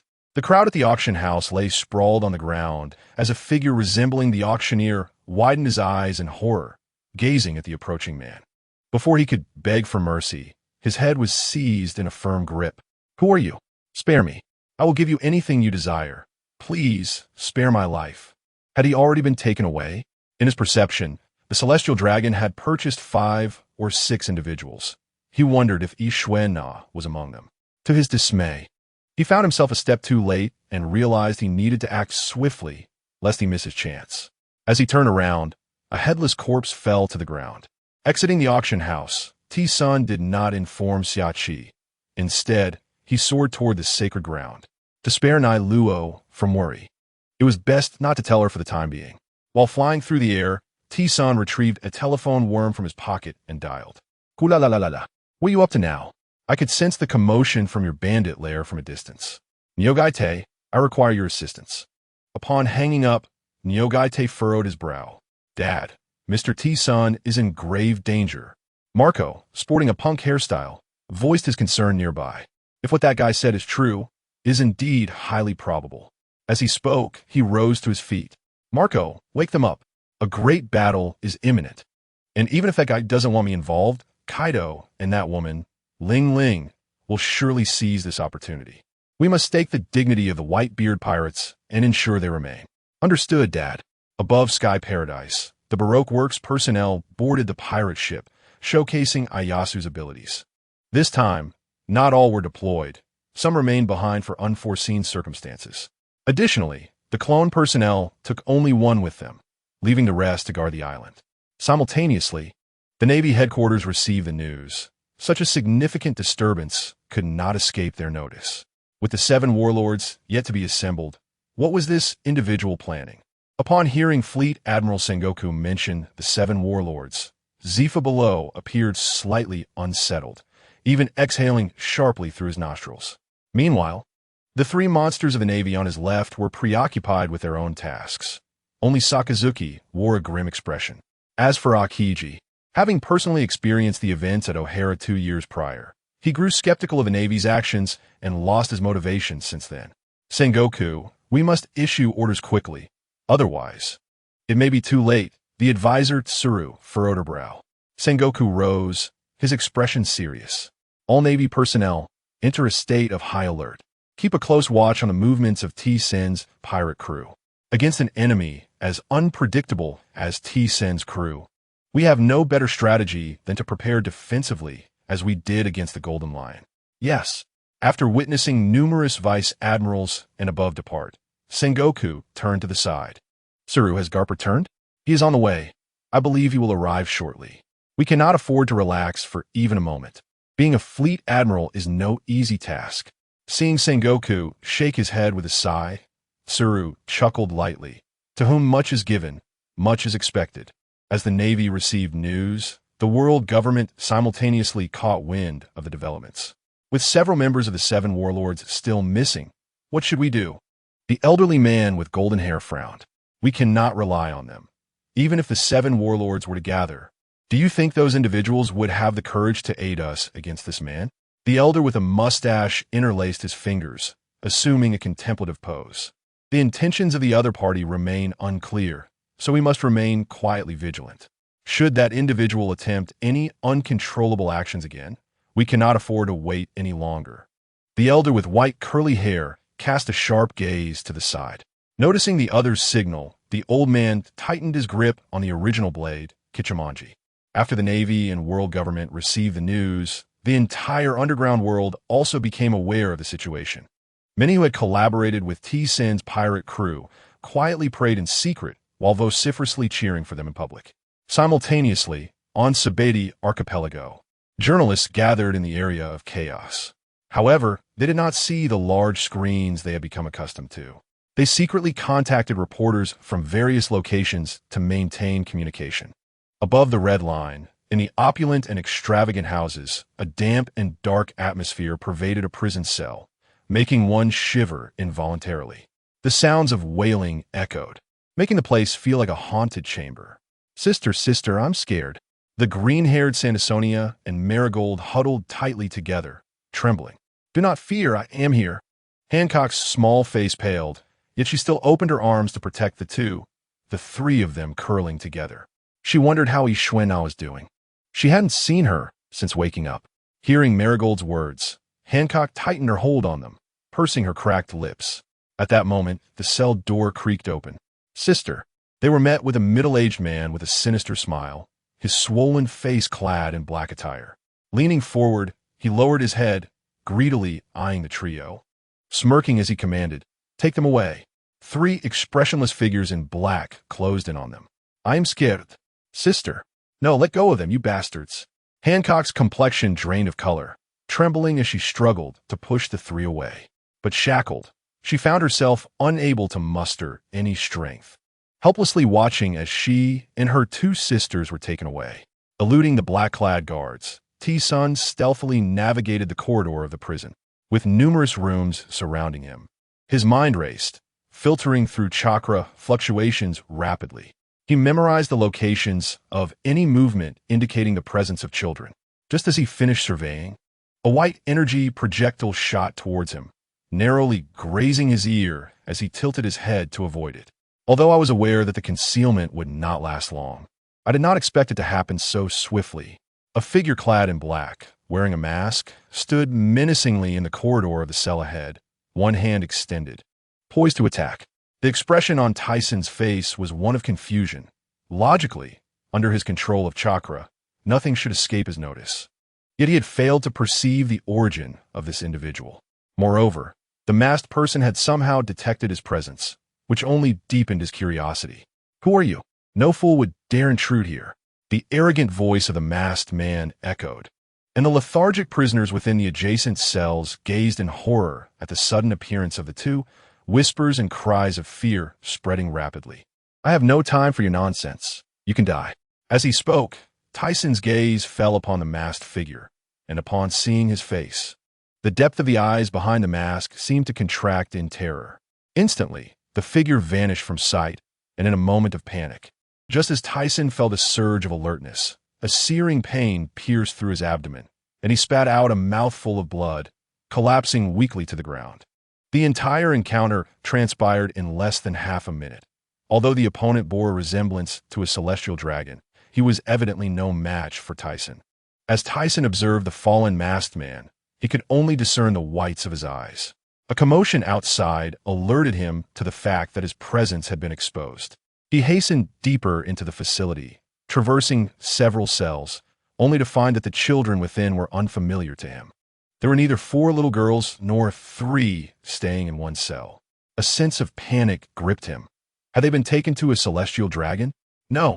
At that moment, a muffled, heart-wrenching cry pierced his eardrums. Fixing his gaze on the distance, he sensed the situation unfolding there, and fury surged within him. "Stop it!" As the blood-red aura spread, Tyson's form vanished, his speed outpacing the very energy he emanated. He beheld a corpulent middle-aged man standing behind 2 others, brandishing a searing hot instrument of torture, a chilling laugh escaping his lips. He, being a slave to the celestial dragons, is your honor. The two men ahead were holding a young girl, who struggled in vain. Let me go, you bastards. Sister, no. The other two girls were desperately trying to break free from the grip of the black-clad men, their faces streaked with tears and blood. As Tyson reappeared, he burst into the confined chamber, taking in the scene before him. Suppressing his anger, he raised his hand, and a beam of white light pierced through the man wielding the torture device. Simultaneously, the crimson energy behind him surged forth as the other black-clad men, who had been grasping the three girls, turned just in time to see their demise. Their heads jerked back as their bodies crumpled to the ground. The fallen Hankook looked wide-eyed at the scene ahead before swiftly scrambling to her feet, rushing towards the two girls kneeling on the ground. Mary, Sonda, are you all right? The two girls raised their tear-streaked faces, stretching out their hands in a panic. Sister, we're fine. They embraced tightly, weeping. Then, as if recalling something, Hankook quickly turned, spreading her arms protectively around the two girls, her eyes filled with terror as she gazed upon the towering man who had suddenly appeared. Tyson surveyed the chamber and, upon discovering only these three, forced a smile onto his face. Do not worry. I am here to rescue you. Where is Ishuana? Hearing the name of Ishuana, Hankook's tense body slightly relaxed, and after a moment's hesitation, she replied, when we were captured and brought to the auction house, we didn't see her. She must have been taken by someone else. Please, save her. Although unsure of who this handsome man was, she instinctively felt his kindness. What? Tyson's expression gradually hardened, a chill coursing through him as his aura intensified. The three girls staggered backward, their faces turning pale, rendered mute by fear. Realizing what he had done, he glanced at the lifeless body he had pierced, cursing under his breath for killing the man. It seemed he could only gather information from the other three. Approaching them, he placed his hand on their heads, searching for answers, but found only confusion. He would have to wait for them to awaken. As he paced anxiously within the chamber, noticing the fear etched onto the girls' faces, Tyson spoke gently. Rest assured, I will save you. Hankook's tense body finally relaxed, and she steadied herself with her hands on the ground as she slowly stood up, muttering, Thank you, observing the innocent expressions of the three. He felt a surge of urgency for his daughter. Just then, a noise erupted from behind him, and Tyson swiftly turned. Tyson, what is the situation? Bear Lyric approached swiftly, his red cloak billowing, his gaze falling upon the trembling girls. They're not here. What is happening outside? Noticing Tyson's grim demeanor, Bear Lyric quickly added, The Navy and world government have surrounded this place. Our people are currently in a standoff with them. To think it would happen so quickly, Tyson's mind raced. His primary purpose for coming here was to find his daughter. Additionally, he had a secondary objective, to confront the individual seated upon the void throne. He did not wish to have such a dangerous presence looming over him daily. However, to pursue the latter, he must first ensure the former was accomplished. With that in mind, I have a request for you. Tyson looked at Bear Lyric and then turned to Hankook and the others. These three children are now in your care. With that, he strode towards the exit, wielding the Qixing sword to open the cells, and the enslaved began to pour forth in a frenzy. Tyson seized the unconscious CP lying on the ground. The individual's fruit ability was likely akin to stealth, a suitable skill for assassination. Among the clones, there was still a need for a special fruit ability, which Vegapunk could refine. Meanwhile, at the junction of the kingdom of Wayno and Sky Paradise, the Beast Pirates and Big Mom Pirates had joined forces, sailing toward the paradise. On the pirate ship, two imposing figures loomed on the deck like mountains. If it weren't for that old coot's formidable strength, I wouldn't collaborate with you. Lin, Kaido glared with a devilish gaze, his chest and abdomen marred by numerous wounds. Although his previous injuries had healed, they left indelible scars. He pressed his palm against the marks, feeling a lingering pain. Mama, Lin Line's plump. Rosy lips curled into a smile. After a moment, her eyes widened, revealing long lashes, and she sneered, Kaido, do you think too highly of yourself? Don't forget what happened at God Valley. I've long forgotten. Kaido's demeanor shifted as if someone had gripped his throat, his expression becoming unnatural as he lifted a gourd, drinking deeply as though he were a whale consuming a cow. No, you will not forget, especially considering what transpired afterward. You owe me a significant favor. After Lingling finished speaking, she noticed her counterpart's silence and dismissive demeanor. She continued, expressing her desire for vengeance. As the old man was absent this time, the memories of the misdeeds committed during the previous visit to Dangao Island ignited her fury. Had her strength been sufficient, she would have already retaliated. At that moment, both their bodies swayed, nearly toppling onto the deck. What is happening? The ship shook violently, and the colossal waves clashed against each other, affecting over 20 pirate ships. The crew struggled to maintain their balance, desperately grasping onto stable surfaces. Yet it was futile. A massive wave surged toward them from 100 meters ahead, delivering a visual shock that resonated within every soul present. Kaido planted his kanabo into the deck and steadied himself, gazing upward to find that naive old fool attempting to thwart them.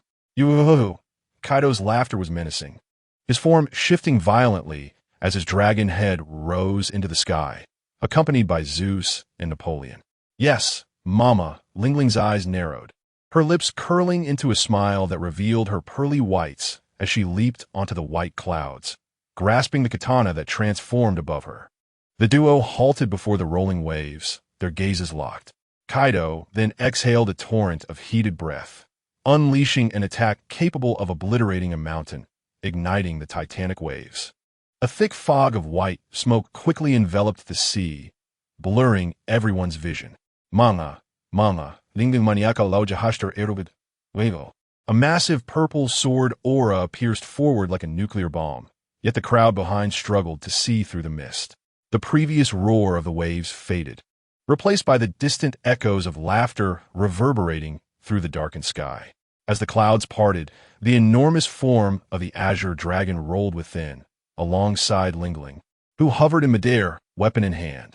Both wore grim expressions, having concluded that their plan was doomed to fail. Mama, in that case, Kaido, let's join forces to bring down that old fool. The dragon twisted and approached Lingling, baring its fangs. Let's cooperate this once. The era of those old fools has come to an end, Kaido proclaimed with a sinister chuckle. Meanwhile, in Mariehua, an ominous figure emerged, revealing the navy led by Sengoku and two furious Gorosei. One bore a scar across his left cheek, while the other was the elder who had lost the original Kitetsu to Kaido. Behind them stood the white-haired fleet admiral, Sengoku. They observed as a group of slaves desperately attempted to flee, peculiarly refraining from intervening and instead directing their attention to the approaching Tyson. Who is he holding? Sengoku snarled, his face contorted with rage upon seeing Tyson emerge. Old Tyson, you shall not leave here today. I swear to capture you. The bald elder, recalling the humiliation of the God Valley incident, drew his sword in anger. Tyson stood firm, surveying the nearly full assembly of the Navy and the multitude from the world government, realizing he would not depart unscathed this time. Ignoring them, he leaped to join his crew, tossing the captive into the air. Mona quickly caught him. Use sea prism stone to secure him. We cannot let him die. I still have use for him, she instructed. Since Vegapunk processed the sea prism stone, it was fortuitous for the Navy, as no capable individuals could escape midway. This technology was also immensely beneficial for Sky Island. Yes, Captain, they replied. Tyson then turned his gaze toward the distant residence of the Celestial Dragons. Noticing they had already begun to evacuate, he sensed no signs of children being taken, which was troubling. I hope Barrel can arrive in time. Old Tyson, prepare to meet your end. A massive black crescent moon sliced through the air as another Gorosei transformed, their harsh voice resonating. Sengoku, you all come together. Zephyr and Garp followed closely, disregarding the remaining members of Tyson's crew, intent on consolidating their strength to capture him, fully aware of his formidable prowess. Upon receiving the Gorosei's command, Sengoku nodded, engage. Kill them. Eliminate all pirates. As the Navy charged into battle, Tyson no longer hesitated. This confrontation was unavoidable. He would not relent until he rescued his daughter. If she cannot be found, they would have to be coerced into surrendering her. Tyson pirates, annihilate them. Oh, kill. Tyson frowned, raising his right hand as a black slash was swiftly intercepted and dispersed. Unable to locate his daughter, he resolved to capture these two old men first, using them as leverage for trade. However, he harbored concerns about the possibility of Yxuina's presence, a persistent worry weighing on his mind. Based on Hancock's descriptions and information gathered at the auction house, the remaining individuals among the 5 or 6 did not resemble Yxuina. Now, he could only await news from Baralik, hoping he would arrive in time. "You old fools shall not escape." Barrett's voice boomed like thunder, followed by the descent of a colossal battleship, merging with him. The towering figure struck with a single punch. Sengoku, who had just transformed into a giant Buddha, was compelled to halt, having intended to follow the Gorosei in capturing Tyson. Likewise, Garp and Steelbone were impeded by Wald and Greenpepper. The Gorosei, advancing toward Tyson, cast sidelong glances, cursing under their breath, yet they had no choice but to press on. Tyson's gaze was fixed on the two, and with a swift motion, the 7-star sword was drawn. With a flick of the black blade, a flash of white light streaked through the air, and his figure vanished. The bald elder, poised to strike, suddenly sensed a tremendous force. The 7-star sword had seemingly passed through his vision and collided violently with his Kitetsu, sending him staggering backward. After sending the bald elder flying, Tyson turned his attention to the other side. The Gorosei had transformed into a serpent-like form, with a human head and serpent body. Black wings sprouting from their back, their hands covered in dark scales, resembling the claws of a beast. Tyson's eyes narrowed as he observed the sharp, knife-like edges of the serpent's eyelids, tainted with a ghostly green toxin. "Humph, as if you stand chance." Bending low, Tyson swept the 7-star sword, carving a gash across the serpent's body. The elder let out a pained scream as he fell. Yet, just as he was about to hit the ground, his wings flared, allowing him to regain his composure and take to the air once more, though he hesitated to advance. Tyson lowered the 7-star sword, sensing the bald elder regaining strength and searching for an opportunity. He glanced at the wounded serpent, astonished that in mere seconds it had begun to heal, given that his 7-star sword was imbued with Conqueror's Haki and dust release. The damage should have been substantial. Yet, its recovery rate surpassed even that of Kaido, leaving Tyson uncertain of how long it could endure. A plan formed in his mind. He would first eliminate the bald elder and then severely injure the serpent, using it as leverage for negotiation. In that case, perhaps he could retreat unscathed. Upon sensing the change in Tyson's gaze, the bald elder recalled a scene from nearly 20 years ago. His grip on the knife tightened, and dark mist coiled around him, evoking the shadow of Ashura looming above. The ominous Azura slash was unleashed. Simultaneously, another member of the 5 elders underwent a transformation. His humanoid serpent form expanded once more, manifesting into a colossal serpent with black wings, its immense size instilling terror in those below. Tyson looked up at the creature, which soared like a dragon, feeling neither alarmed nor dismayed, but rather intrigued. As 2 attacks approached, he gathered his chakra around his sword, propelling himself into the air, soaring over the sinuous serpent's body, and unleashed a 100-meter-long blade of white energy, the crescent-shaped sword aura blocking the 2 assaults. His form swiftly vanished, and after the collision between the 5 elders' attack and the white sword aura, his pupils glinted with crimson light, a surge of caution arising within him. The bald elder, sensing something amiss, narrowed his eyes in alarm, realizing the scene bore a striking resemblance to that fateful time. Without a moment's hesitation, he turned and raised his knife defensively. With a clang, the demonic blade was deflected. A gash opened on the elder's abdomen, blood gushing forth as he plummeted. Tyson's figure gradually solidified, seemingly intent on not bypassing the confrontation. The 7-star sword aimed downward as his form descended. "Tyson, how dare you? If you kill him, you too shall surely perish." The massive serpent in the sky, with its enormous head, opened its cavernous maw, poisonous green liquid dripping from its sharp, cold fangs as the serpent's body writhed downward. Do you doubt my resolve?"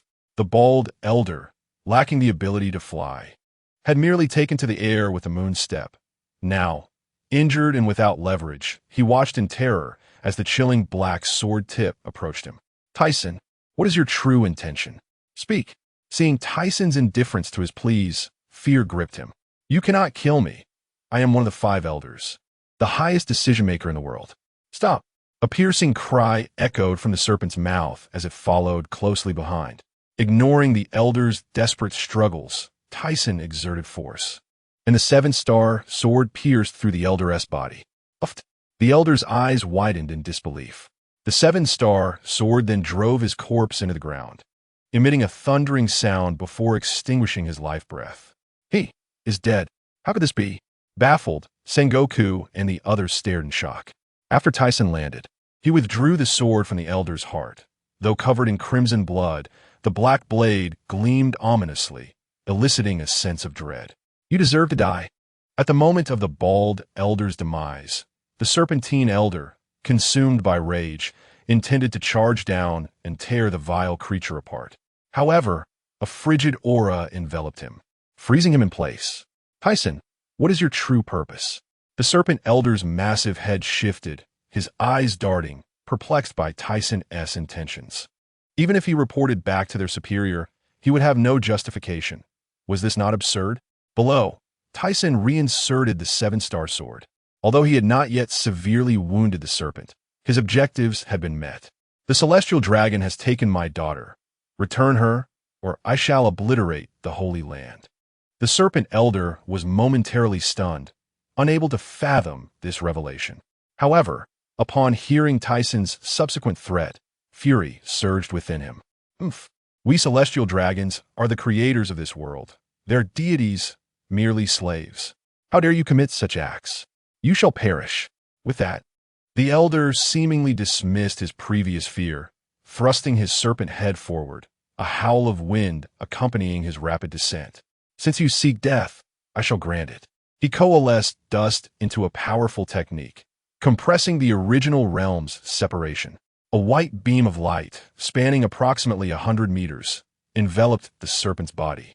The world government and navy had long studied Tyson's abilities, aware that he could employ Haki for protection for a brief period. Thus, as the light enveloped him, the serpent's body was shrouded in a layer of black Haki. He thought to himself that if he could just dash through, he could shred the foe to pieces in no time. Yet, before he could shift his thoughts, an excruciating pain struck him. What is happening? This agony is unbearable. The black Haki barely withstood a few seconds before disintegrating, followed by the black scales, ultimately exposing the flesh beneath. The elder's harrowing screams reverberated through the skies. In an instant, the Navy and world government personnel below paused, their eyes wide in shock, trembling. Within mere minutes of this incident, another elder had encountered calamity. What was transpiring? Even the 5 elders could not withstand the might of the bright emperor. What were they to do? Was the world on the brink of transformation? With fury etched across his bloodied face, Sengoku seethed. Damn it. This individual had become an unbeatable force. Carp, his eyes bulging like a frog's, grit his teeth and turned to assess the situation, his upper body emanating a dark, menacing glow. Wald, hunched over, gazed at the figure enveloped in black Haki, realizing he was ultimately no match. However, recalling Tyson's earlier command, he felt no distress. As long as he could delay, it sufficed. What a disgrace for the Navy to allow a pirate to reach such heights. What future could the Navy and government possibly have? Sakazuki's face contorted with rage. His fists clenched as magma dripped from his hands, his entire being taut. The blood and flesh of the elder rained down from the sky, reverting to human form as they plummeted. The previously tranquil scene erupted into chaos, with Sengoku, Carp, and others from the Navy rushing forward to provide aid, only to be intercepted by Tyson's crew. Yellow Monkey, Sengoku, engaged in battle with Barrett, looked up to see the approaching elder and shouted, fearing that if this elder were to perish, the world government would collapse. Meanwhile, Tyson raised his right hand, aiming at the descending elder. Just as he intended to launch an attack, a flash of yellow light appeared, and the elder vanished. Frowning, he cast his gaze elsewhere, his expression darkening as 2 figures emerged. You little brat, how dare you interfere? The yellow monkey placed the bloodied elder on the ground, gasping at his injuries. He grimaced. "Mr. Bright Emperor, how terrifying. Though I wish it were otherwise. This is an order from the Admiral." However, before he could finish, he noticed Tyson's figure had vanished, causing him to tense up. "Do you think your speed is unmatched?" A chilling voice whispered in his ear, freezing him in place, an icy dread coursing through him. As he raised his hands, searing pain erupted from his waist, rendering him unable to react. He was sent crashing to the ground, colliding with the earth 3 times before smashing into a stone wall. Yellow Monkey. The remaining Navy personnel gazed towards the scene, disheartened, realizing that even one of the Navy's 3 monsters could not withstand a single blow from Tyson, which left them feeling despondent. As the colossal molten fist composed of layers of lava from joie, heat a pen was surged forth, a shockwave ensued, compelling Sakazuki to grit his teeth and maintain his punching stance. How vexatious! His patience waned, and with swift precision, he extended his hand, unleashing a white pillar of considerable diameter that obliterated the magma in an instant, dissipating its scorching breath into the atmosphere. Upon witnessing the disappearance of his molten punch, Sakazuki contemplated employing another technique. Yet, a blinding white light ahead rendered him momentarily dazed, his body frozen as if he were confronting the specter of death itself. Sakazuki. Nearby, Sengoku and Carp widened their eyes in alarm, intensifying their efforts to breach the defensive line of their adversaries. However, how could Barrett and his ilk permit them to disturb T-san? Sakazuki. Several ice spears coalesced in the air, aimed at T-san's back. In response, he raised his hand to deflect them, his emitted Haki shattering the icy projectiles upon impact. Shortly thereafter, T-san beheld a humanoid ice sculpture forming beside Sakazuki, taking the shape of Akiji, who placed his hand upon Sakazuki's gaping wound, the chilling aura staunching the flow of blood. Yet, judging by Sakazuki's rolling eyes, if timely aid were not rendered, his life hung in the balance. Akiji lifted his gaze towards the imposing figure ahead, whose countenance bore an otherworldly allure, his pupils quivering. He cradled Sakazuki, assessing his injuries, feeling the aura of frailty emanating from him. If he did not act swiftly, death would be inevitable. With a swift turn, he dashed away into the distance. Observing their departure, T-san did not interfere. Once assured of the absence of obstacles, he unleashed his fury upon the elderly figure at his feet. Initially, he had intended to capture this individual for negotiations, yet after surveying numerous personnel from the world government, including the Gorosei, it became evident they were oblivious to the situation. Moreover, his earlier perception indicated that the building was devoid of life, the slaves having fled far away. This led him to ponder whether she had successfully escaped or had never been captured at all. During the evacuation of the celestial dragons, he had sensed no fluctuations from the child. Thus, 2 possibilities remained. Either the celestial dragons had failed to procure Ishuen-na, allowing her to be auctioned to others, or she had perished. Alternatively, it was plausible that Ishuen-na had never been captured and had instead managed to flee, unbeknownst to him. Despite these considerations, his inner fury reached a boiling point, with all blame directed at the world government. Today he would unleash chaos. He grasped the bloodied, twitching head of a Gorosei, applying slight pressure. "Stop!" Sengoku exclaimed, his expression fraught with urgency and rage. "Speak your terms. You have already slain 1 Gorosei. If another falls, the world will truly descend into chaos." The Gorosei were the highest decision-makers of the world government, existing for an indeterminate length of time. Without their presence, not only would numerous naval operations falter, but the very fabric of the world could unravel. Sengoku desperately sought to provide assistance. Yet Barrett's formidable strength thwarted his efforts as he attempted to redirect his focus to the remaining adversaries. Although the Navy and world government boasted a significant number of personnel, the strength of T-san's pirate crew was extraordinarily potent. Even the lesser pirates possessed capabilities rivaling those of lieutenants, rendering Sengoku momentarily powerless. Little did he know, every loyal civilian within T-san's crew had consumed the pills, their combat prowess matching that of officer-class soldiers. These were the elite, handpicked for their strength. When these elites gathered, Even the most ardent pacifists produced in the future would prove no match for them. I have no terms. I merely desire to obliterate this place. He disregarded Sengoku's pleas entirely. The indignation he had endured today was intolerable. Better to create a ruckus that would deter the world government from opposing them lightly in the future. A sphere of white light ignited in his hand before swiftly dissipating, revealing a headless corpse, with the remainder of the body unrecognizable as human. This indeed was death. He had truly killed. How audacious of him! Observing the Navy personnel, frozen in shock, T-Sun turned to act when suddenly, T-Sun, the figure of Baloric, approached rapidly from a distance. Hoisting a person whose rotund head failed to resemble humanity, distinguishable only by the white attire akin to that of the celestial dragons. From the information obtained from the 3 individuals in the secret chamber, I have located the celestial dragon who attended the auction.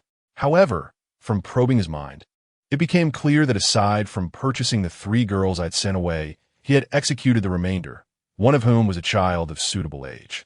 Yet, judging by the attire, it was likely not her. The atmosphere fell silent. Is it true?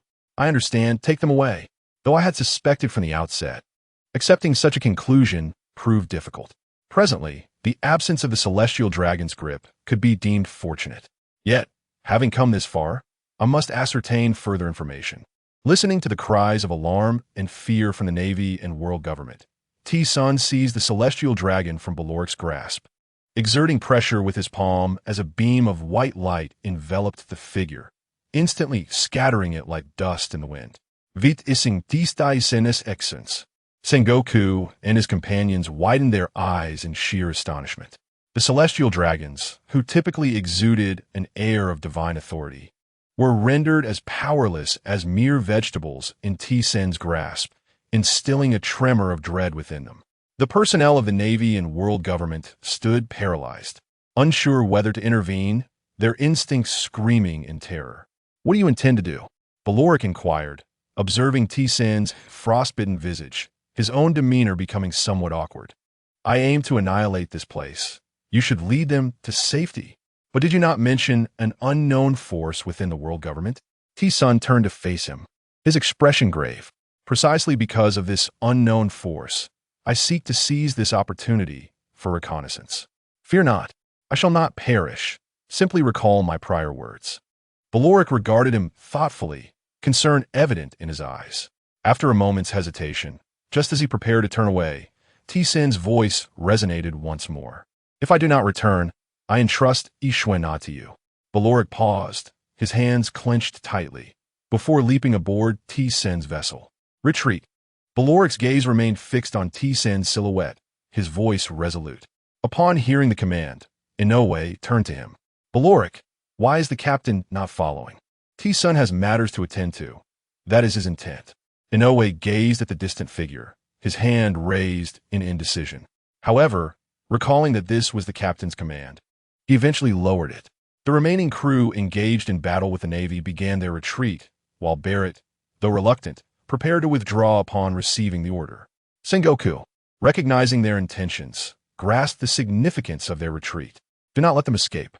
He pivoted and bellowed, Akiji Kizuru. He then charged forward to intercept Barrett. Meanwhile, upon hearing the marshal's command, 2 of the Navy's 3 formidable figures unleashed their ultimate techniques. In the Ice Age, Qingji leaped into the air, his hands conjuring cold ice that swiftly connected to the ground, spreading outward in an instant to freeze the tizzing pirate ship. After sending Sakazuki back, he rushed over in a fit of rage. He felt an unprecedented confusion and fury regarding the actions of his opponent. As the 8-foot Cheongoyu was unleashed, Huang Yuan suddenly fell to the ground, coughing up blood. Taizing's earlier kick had left him incapacitated and severely injured, and he had only just managed to recover. Just as both parties launched their attacks, a flash of white light surged, instantly obliterating the strikes. His dust release technique allowed for effortless transformation.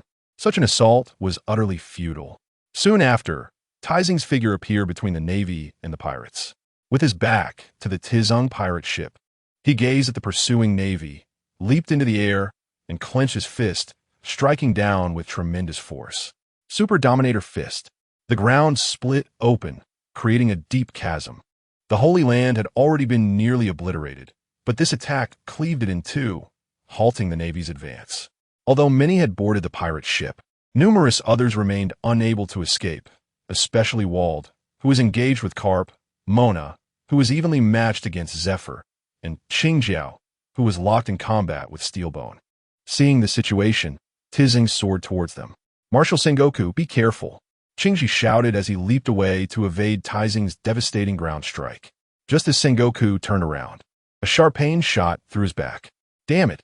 A colossal force hurled the Golden Buddha away, landing him several paces distant.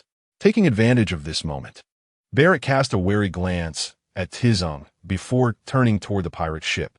Tizung then replicated his previous actions, rescuing Wald and Qingjiao, confronting the admirals and the fleet alone. "Tizung, even if I let them escape, I will risk my life to bring you down." Steelbone's harsh words prompted Karp, Zephyr, Sengoku, and the two monstrous Navy commanders to encircle Tizing. "Very well, let's test that." He turned his gaze to the pirate ship, which was ascending without restraint, preparing to strike. Suddenly, a thunderous roar reverberated across the sky, elevating the tension in the air, startling them all. "What is happening?" The gathered individuals looked up, their pupils constricting in shock at the unfolding phenomenon. Tizing raised his head to see a white-blue vortex gradually forming in the sky, spanning several hundred meters, enveloping their battlefield and the Tizing pirate crew suspended above. A sense of foreboding washed over him, accompanied by a chilling presence that seemed to scrutinize him with malevolence. Unable to discern its nature, he felt a dreadful shiver run down his spine. He then observed Sengoku answering a phone call, after which the others began to withdraw as if receiving orders. This only further confirmed his suspicions. After a brief period of swirling, the vortex in the sky suddenly unleashed a laser-like shockwave that shot downward, causing Tizing's pupils to contract. This was the power of the king.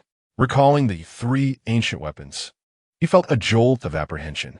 Gazing at this extraordinary assault, Tizing's expression turned grave, tinged with astonishment. "How dare you think to slay me with such an attack?" The immense white-blue shockwave resembled the exhaust of a rocket, and the sight of its expansive reach was indeed terrifying.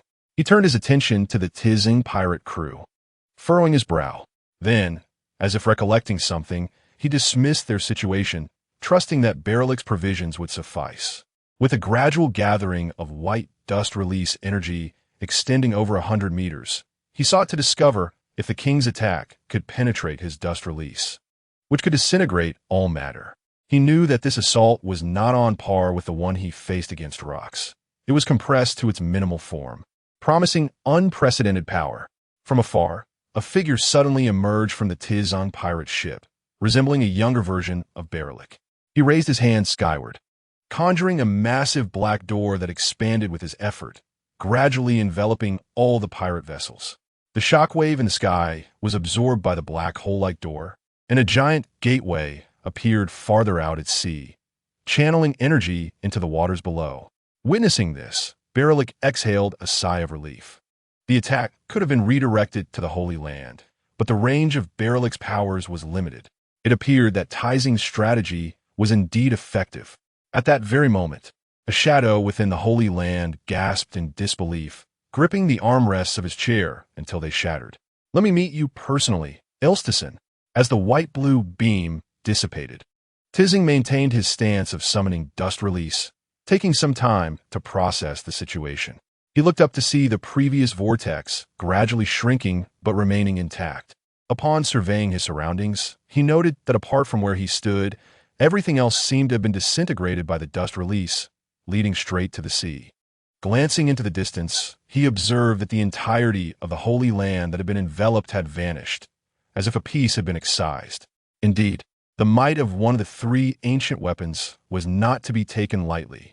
While it lacked the potency of his dust release, it was evident that the earlier disturbance was merely a minor fluctuation.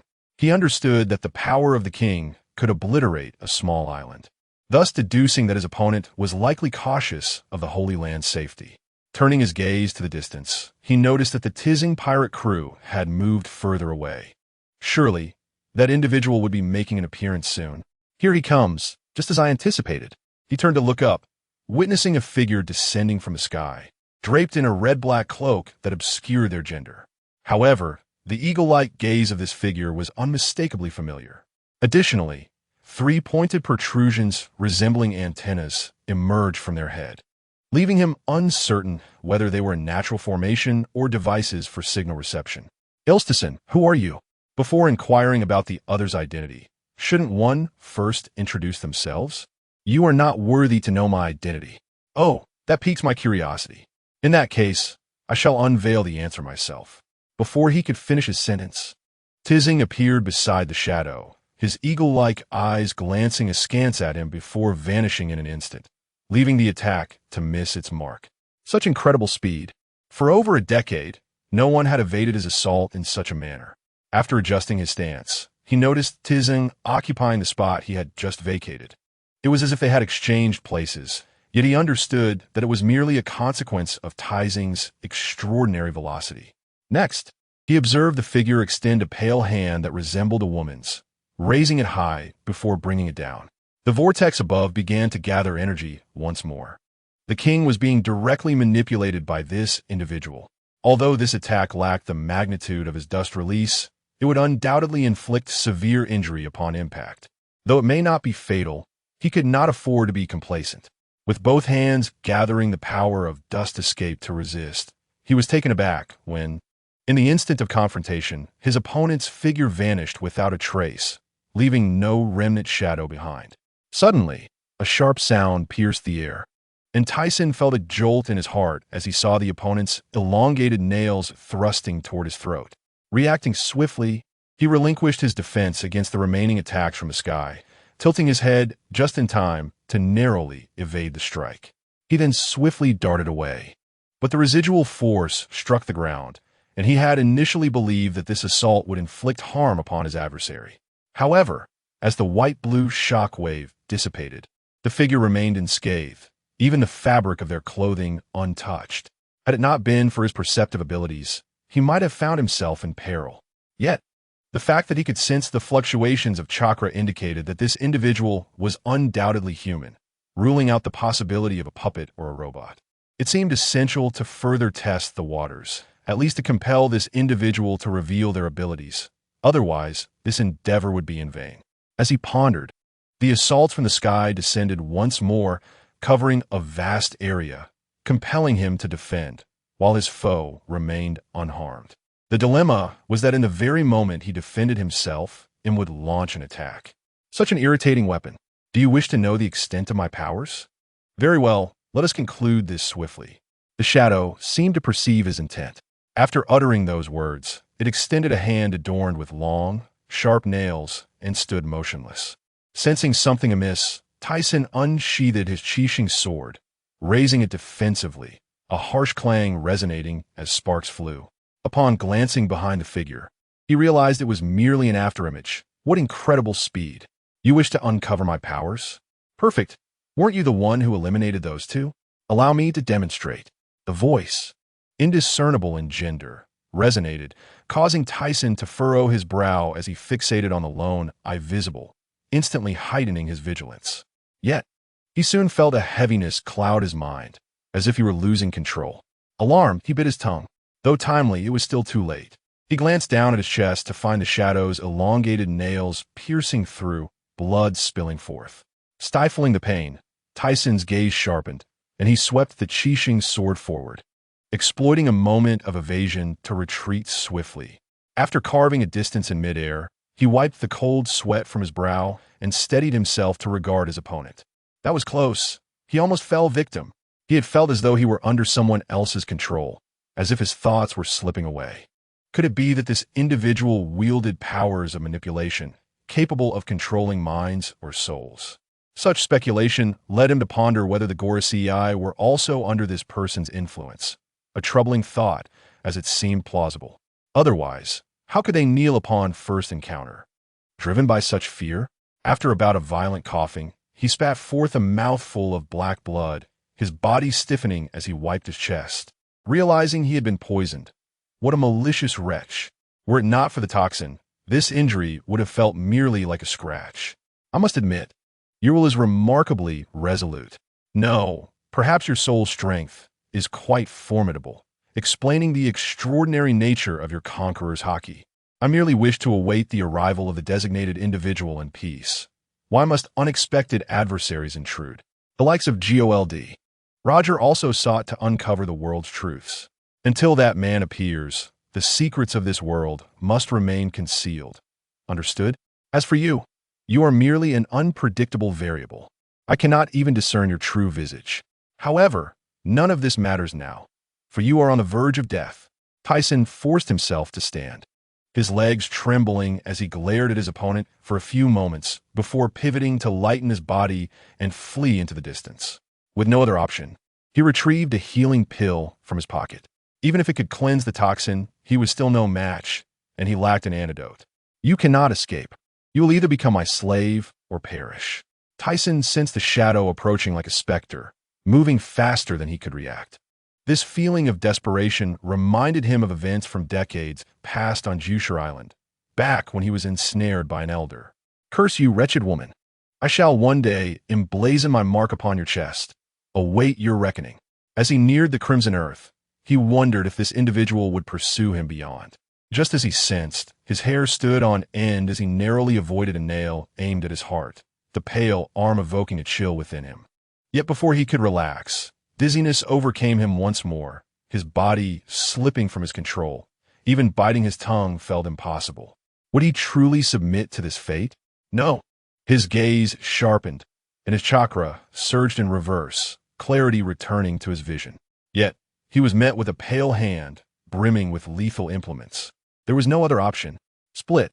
As Tyson's form divided into two, Im's nails plunged fiercely into the heart of the Tyson that fell to the ground.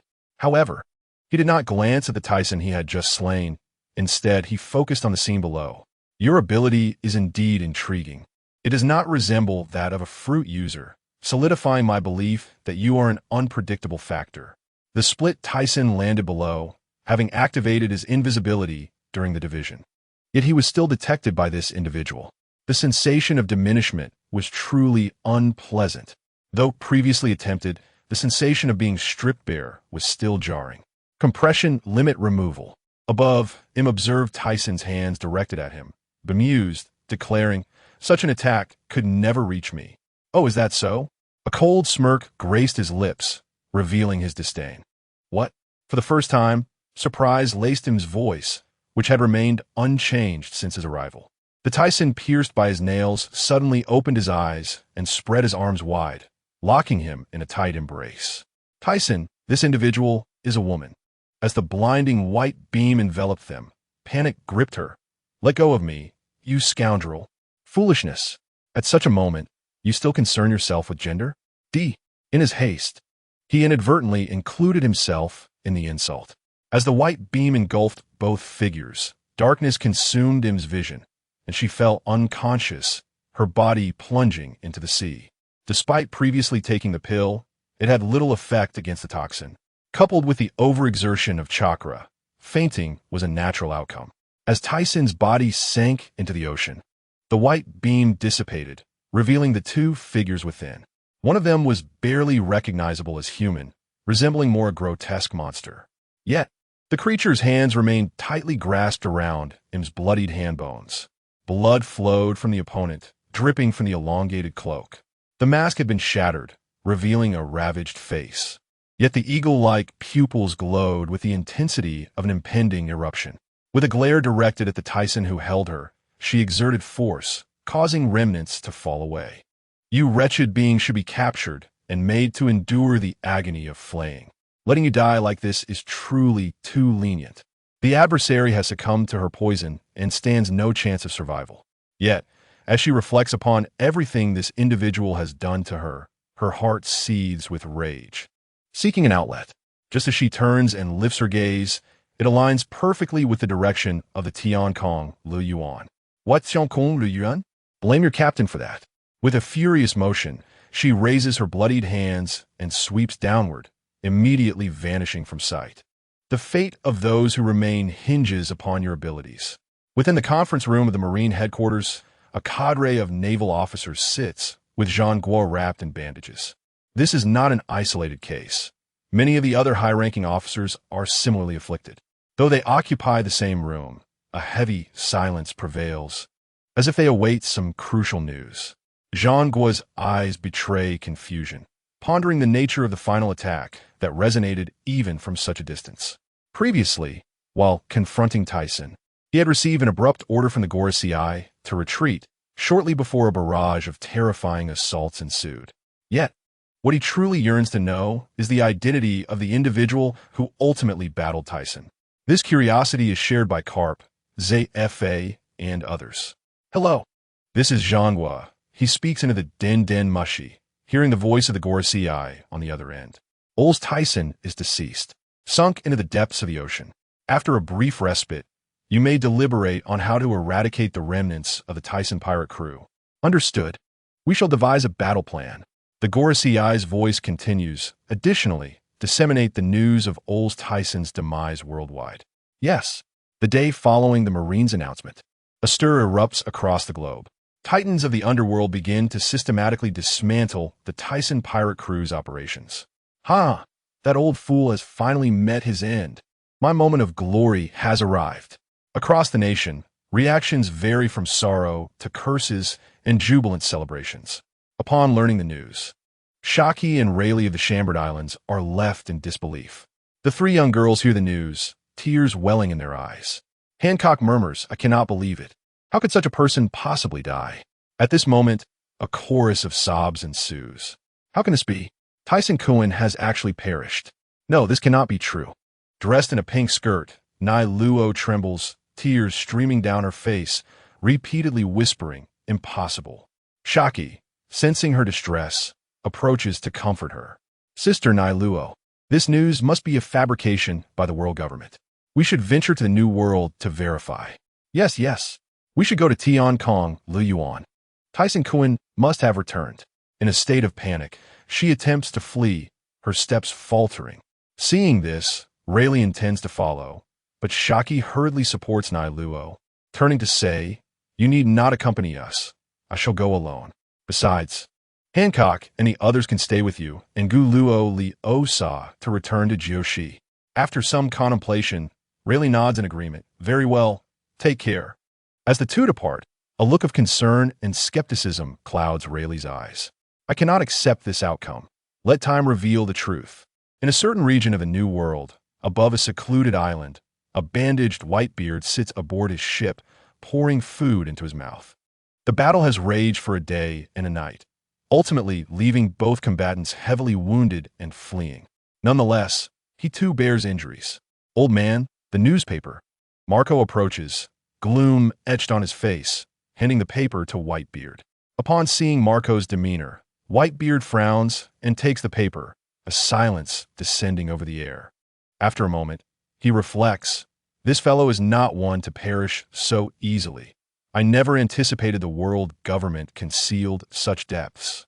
Crushing the paper into a ball, Whitebeard takes a swig of alcohol, his bandaged form revealing not only exhaustion, but also a fleeting glint in his eyes. "Old man, is it true that Tyson San has really died?" After years of companionship, Marco knows Whitebeard's expressions all too well, worry creeping into his own features. "Kuaha, Marco, I refuse to believe this newspaper," Whitebeard declares, smashing his bowl of liquor onto the deck, startling the nearby pirates.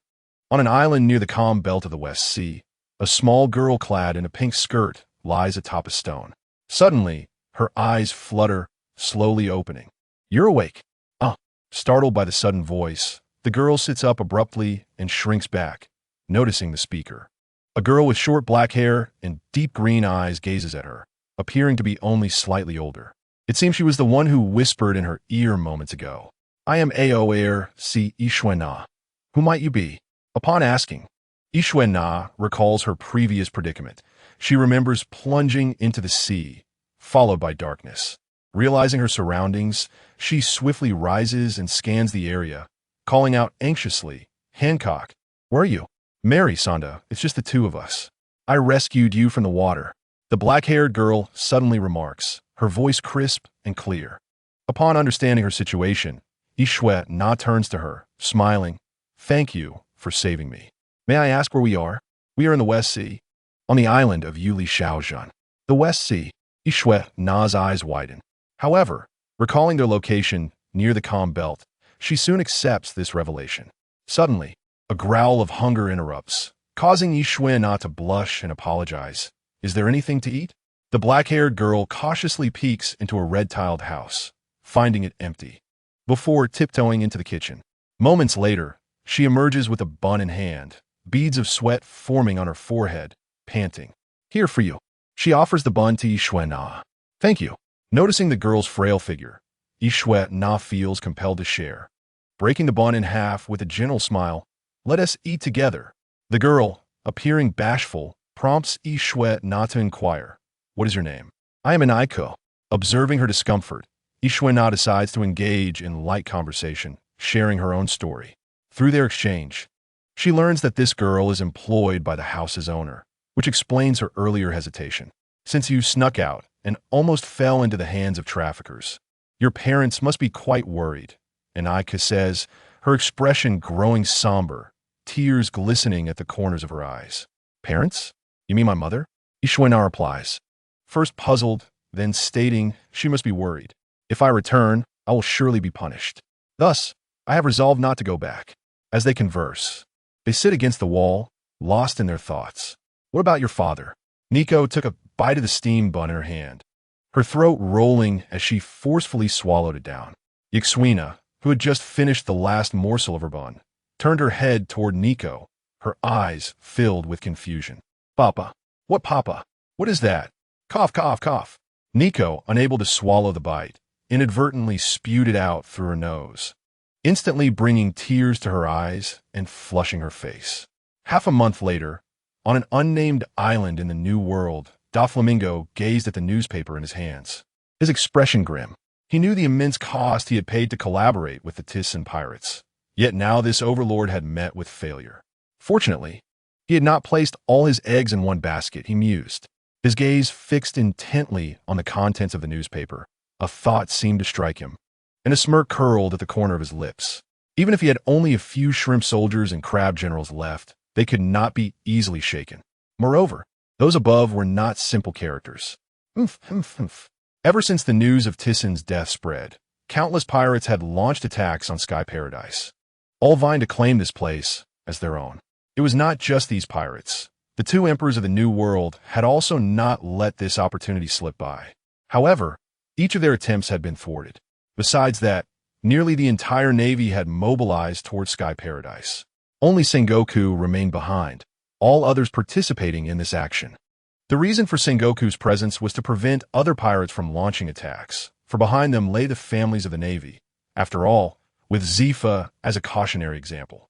In the skies above the first half of the Grand Line near Gaia Island, a colossal ship gradually emerged from the clouds, prompting the residents of Magic Valley Town to look up in awe. What is this? Gold.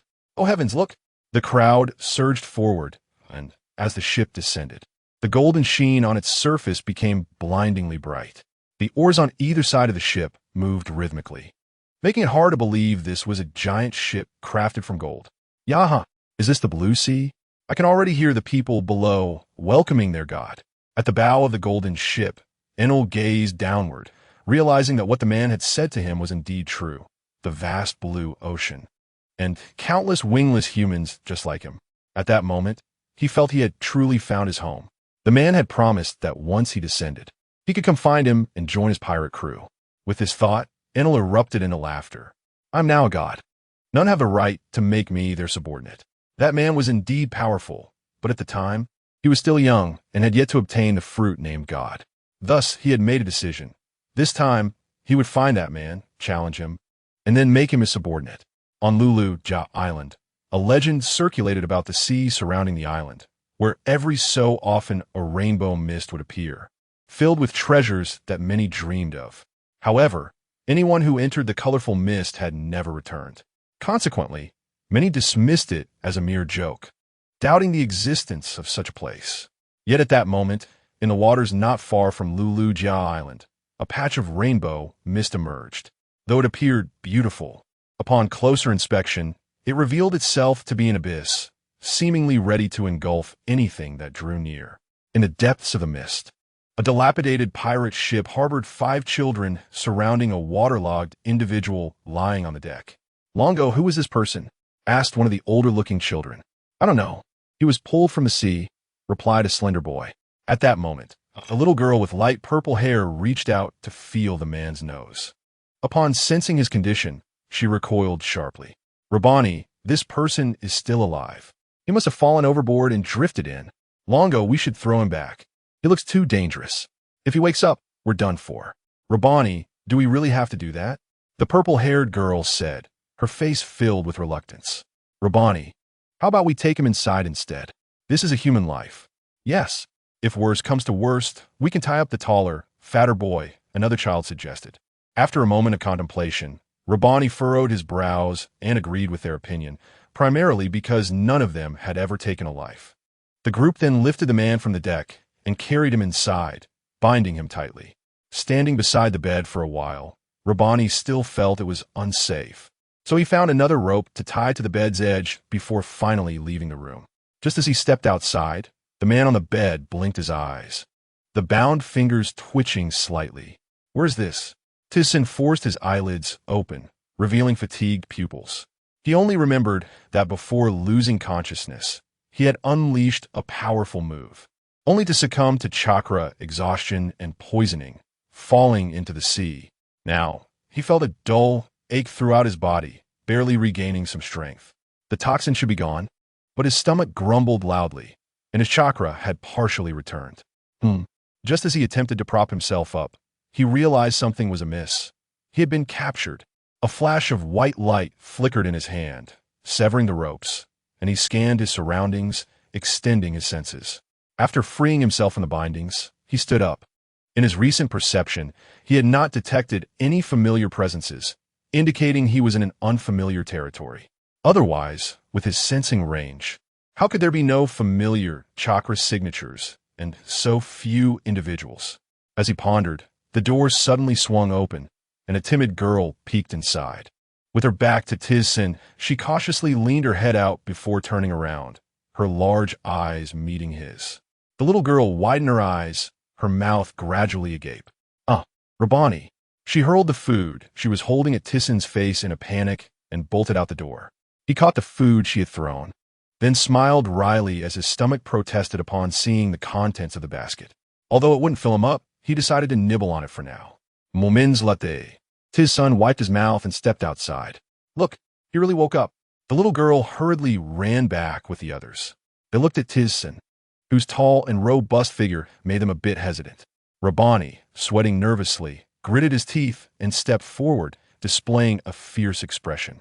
"Since you're awake, you should leave this ship quickly." Hearing the command, Tissin paid no heed to him, instead fixing his gaze intently on the group. "The rainbow mist. What is this? How did it come to be here? How far have I drifted?" This place stirred vague memories of his past life. Had it not been for the information from these children, he truly would not have recalled anything. The realm of the rainbow mist was a suspended space, essentially a halt in time. It was known that one day here equated to a week or even a year outside. If he lingered here for 10 days or so, Sky Paradise would face dire peril. "Hey, leave quickly." Noticing Tissin's indifference and his dark demeanor, Rabbani felt anxious and stealthily reached into his pocket. "Rabbani, don't do that. I don't think he's a bad person," the little girl urged, grasping his sleeve. Observing the frightened expressions of the children, Tissin disregarded them entirely and suddenly soared into the air, flying away into the distance. He flying. "Look!" A palpable fear gripped the 5 individuals, their eyes widening in terror as they instinctively recoiled. After traversing numerous locales, Tyson found himself amidst the remnants of pirate ships, surrounded by treasures and diamonds. Yet, at this moment, he harbored no thoughts but a singular desire to discover an escape route. Approximately 30 minutes later, he returned aboard the pirate ship, a massive fish in hand, while the other 5 children regarded him with trepidation. The typically brave Rabbani was rendered silent, his expression one of guarded caution. Having searched for so long without success, it appeared that a new strategy was imperative. As the fish neared completion on the grill, he eagerly began to feast. A rumbling sound of hunger echoed, and Tyson turned to see the children nearly drooling at the sight. Come, eat. Once we finish, we could devise a plan to leave this place. Really? One exclaimed. That's wonderful, thank you. As soon as these words left his lips, the four children joyfully rushed toward him, while Rabbani, witnessing this, contemplated intervening. However, the alluring aroma of the cooked fish proved too tempting for him as well. Are you not coming over? Do you truly believe escaping here is a mere fantasy? Save your energy. I'm not one to surrender so easily, he retorted, choosing to ignore Rabbani's protests. After their meal, Tyson began searching the dilapidated pirate ship. Big brother, what are you looking for? A young girl inquired, leaning against the cabin wall. I'm searching for rope, so we can make our exit. We have tried your ideas, but to no avail, she replied. That may not be the case. Upon hearing Tyson's determination to find a way out, the other four children rushed to join him. Let us assist you. Hey, don't go, Rabbani exclaimed. Do you not wish to leave sooner? After another 30 minutes, Tyson surveyed a pile of ropes on the deck, realizing he needed to locate someone to bind with them and lead the way forward. Upon hearing his plan, the children instinctively shrank back, fear evident in their eyes. You are delusional, Rabbani exclaimed, arms outstretched to shield the others. What a stubborn little brat. Do not worry. I will not let you attempt this. There is still another person on this ship, isn't there? Upon hearing Tyson's words, the children exchanged glances, suddenly recalling a certain pirate. When they had fled from the pursuing pirates, Henswa had jumped into the water with the captain of the pirate crew to save them, and they had subsequently escaped into the mist. However, a pirate had remained aboard to guard the ship, and they had managed to capture him, locking him in a cage. Thus, with Tyson's persuasion, the captive pirate reluctantly agreed to lead the way ahead. As night descended, the group returned to the pirate ship. I told you it wouldn't work. We should resign ourselves to our fate, Rabbani gasped, collapsing onto the ground. In my world, resignation is not an option, Tyson declared. Is it truly impossible to escape? He pondered. They had barely made any progress, finding themselves short on rope and easily veering off course, as if trapped on a rotating sphere. This was unacceptable. With time passing, the Navy and the world government would soon learn of his demise, and they would inevitably take action. Although he was confident they could manage. If Eden were to intervene personally, it would spell disaster. Just as he turned to flee into the distance, Rabbani's murmured voice reached his ears. Tyson, why does that name sound so familiar? Indeed, we recall it too. I remember now. Isn't he the pirate with an 8 million bounty? One of the children exclaimed. Terror etched on his face. That, Tyson responded, turning to face the group, who gazed at him with fear-stricken eyes. What ancient history are you speaking of? I currently have a bounty of 6,800,000,000. Upon uttering these words, he noticed 11 pairs of wide eyes fixated on him, as if they were gazing at a fool. I cannot be bothered to engage with you little ones. Time flew by as Tyson reclined at the bow of the ship, propping his legs up and gazing at the dark sky. After an extended period without sunlight, he had lost track of how long he had been there, only aware that it had been roughly 10 days. Deep in thought, a fish leapt from the water. Soaring into the air, Tyson extended his finger, a white beam accurately piercing the fish. However, he paid no mind to the creature, but instead focused intently on his finger. Suddenly, an idea struck him, and he sprang up. If the rope was insufficient, perhaps he could utilize chakra to compensate. He realized that he could sense the flow of chakra. As long as someone moved ahead, he could identify directions through its movement. Previously, when the pirate had been active ahead of him, he had failed to consider this method, too fixated on escaping to think clearly. The shortage of rope had also contributed to his oversight. Quickly, he explained his plan to the children, and under his imposing presence, the pirate had no choice but to proceed forward. You veered off course, fool. To the right. I understand, adult, the pirate replied, his face a mask of grievance, internally cursing. Should you dare insult me, do not expect to escape, Tyson warned, and the pirate's heart sank as he turned to face Tyson, kneeling in submission. I'm sorry, I will not dare again. Please do not kill me. Enough of your nonsense. Move quickly. The others accompanying Tyson in the small boat chuckled at the exchange. After a while, They were astonished to find themselves truly escaping. "Big brother, we genuinely made it out," the young girl exclaimed, her eyes wide with disbelief. "Is this real?" Rabbani murmured, gazing at the town ahead, feeling as though he were in a dream, convinced he would never see the outside world again. Observing the children's astonishment, Tyson turned his gaze toward the pirate, who was now fleeing farther away. A white beam pierced through his body. For a pirate who engaged in plunder and theft, he felt no moral burden in taking a life. Although the children displayed expressions of fear, they said nothing. They had not forgotten the pirate's previous transgressions against them, merely refraining from killing out of fear. "This encounter has been fortuitous. I shall assist you." The others looked at him in confusion. "Thank you for rescuing us, big brother." "I'm not referring to that. I speak of the pirates who attacked your town decades ago. They are still out there." "What?" Half an hour later, the young girl waved goodbye.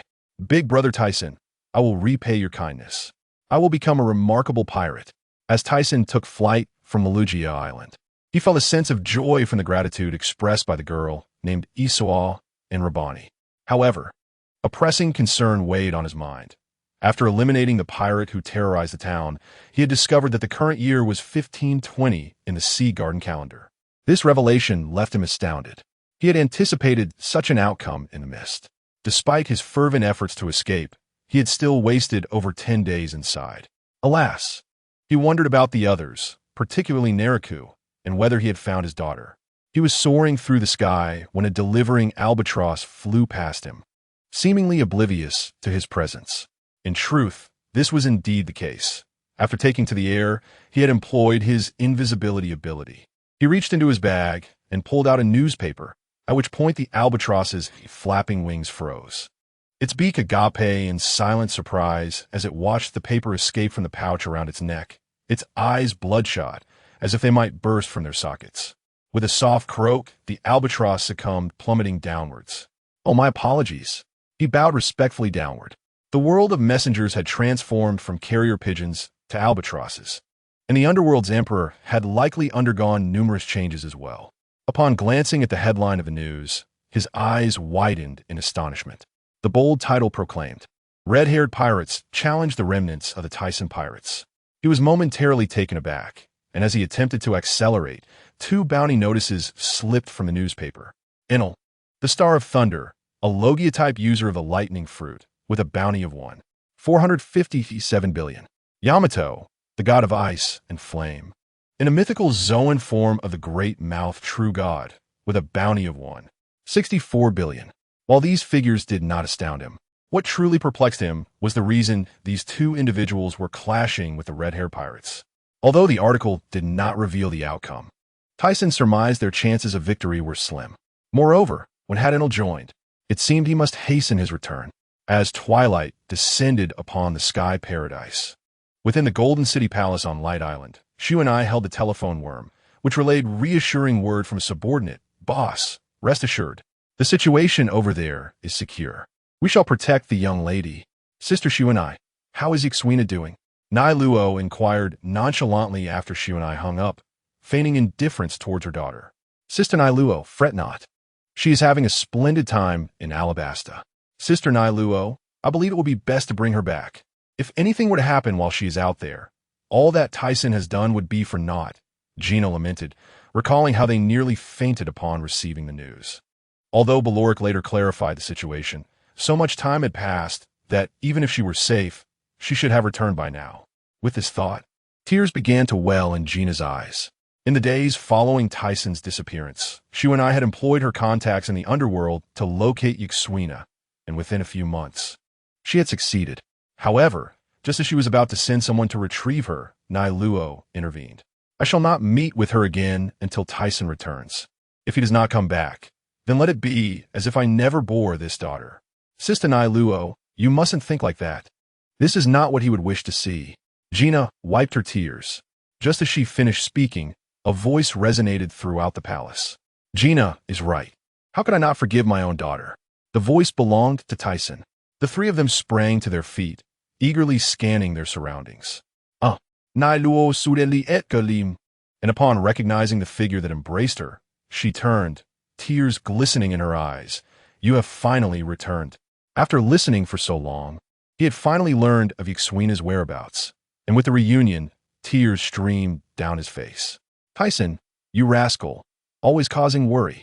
Shu and I covered her mouth, tears flowing freely. Gina turned away, wiping her eyes, a smile breaking through. How wonderful! You are back. Just then, a voice interrupted them. Baloric appeared behind them, donning that familiar, mischievous smile, though his eyes gleamed with moisture. Once Tyson entered the realm of sky paradise, he sensed the presence of his companions. After releasing Nai Luo, Tyson turned to Baloric, eager to speak. Boss, you are finally back. I did not expect you to take so long. I wonder where you were hiding all this time.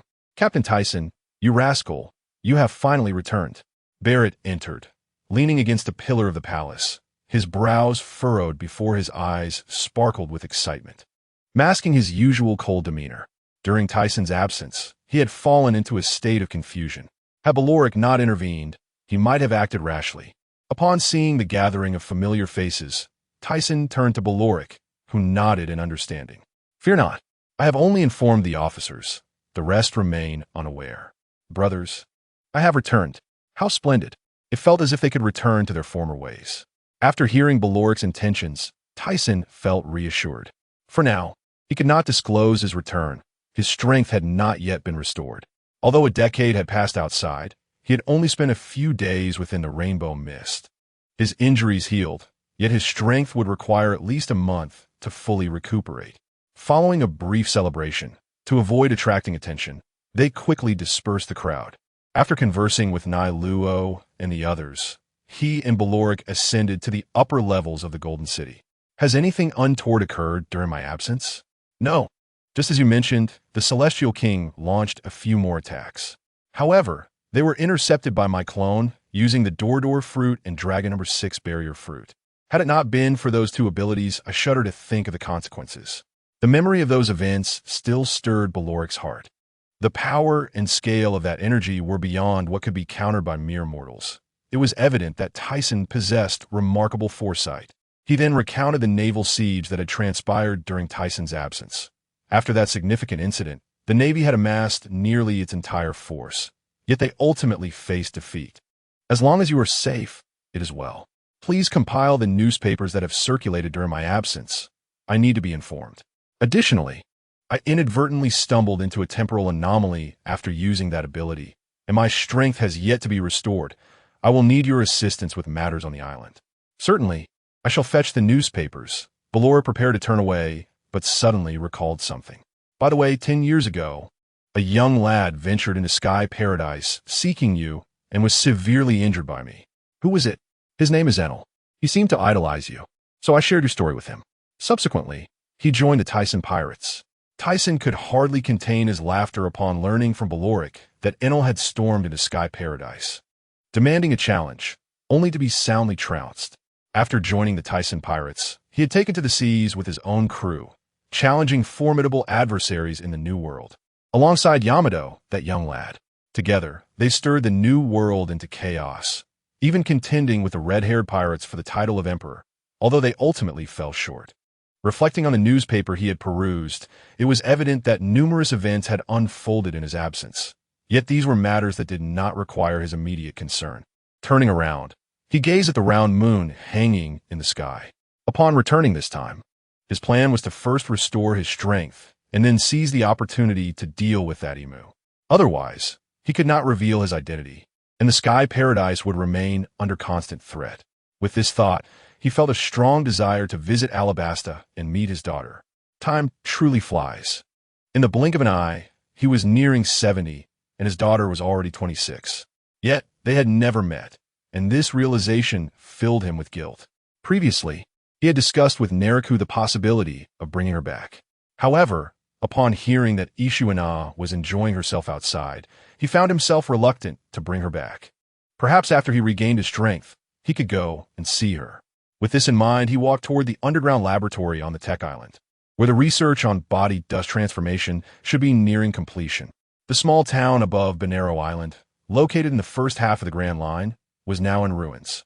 The houses had been reduced to piles of debris and shattered wood, and the ground appeared to have been purified, transforming into a barren, sunken wasteland. Our town had been engulfed by black mist, forcing the residents to flee to the nearby forest, where they helplessly watched their homes being destroyed. Many were rendered speechless by the bizarre scene unfolding before them. In the center of the town, Blackbeard, cloaked in black, laughed recklessly, revealing a mouth with missing teeth as he confidently regarded the figure before him. "Understand now, Ace? This is the power I've acquired." Before he could finish his words, he turned in confusion to the sudden appearance of yellow-green lights surrounding him, resembling fireflies.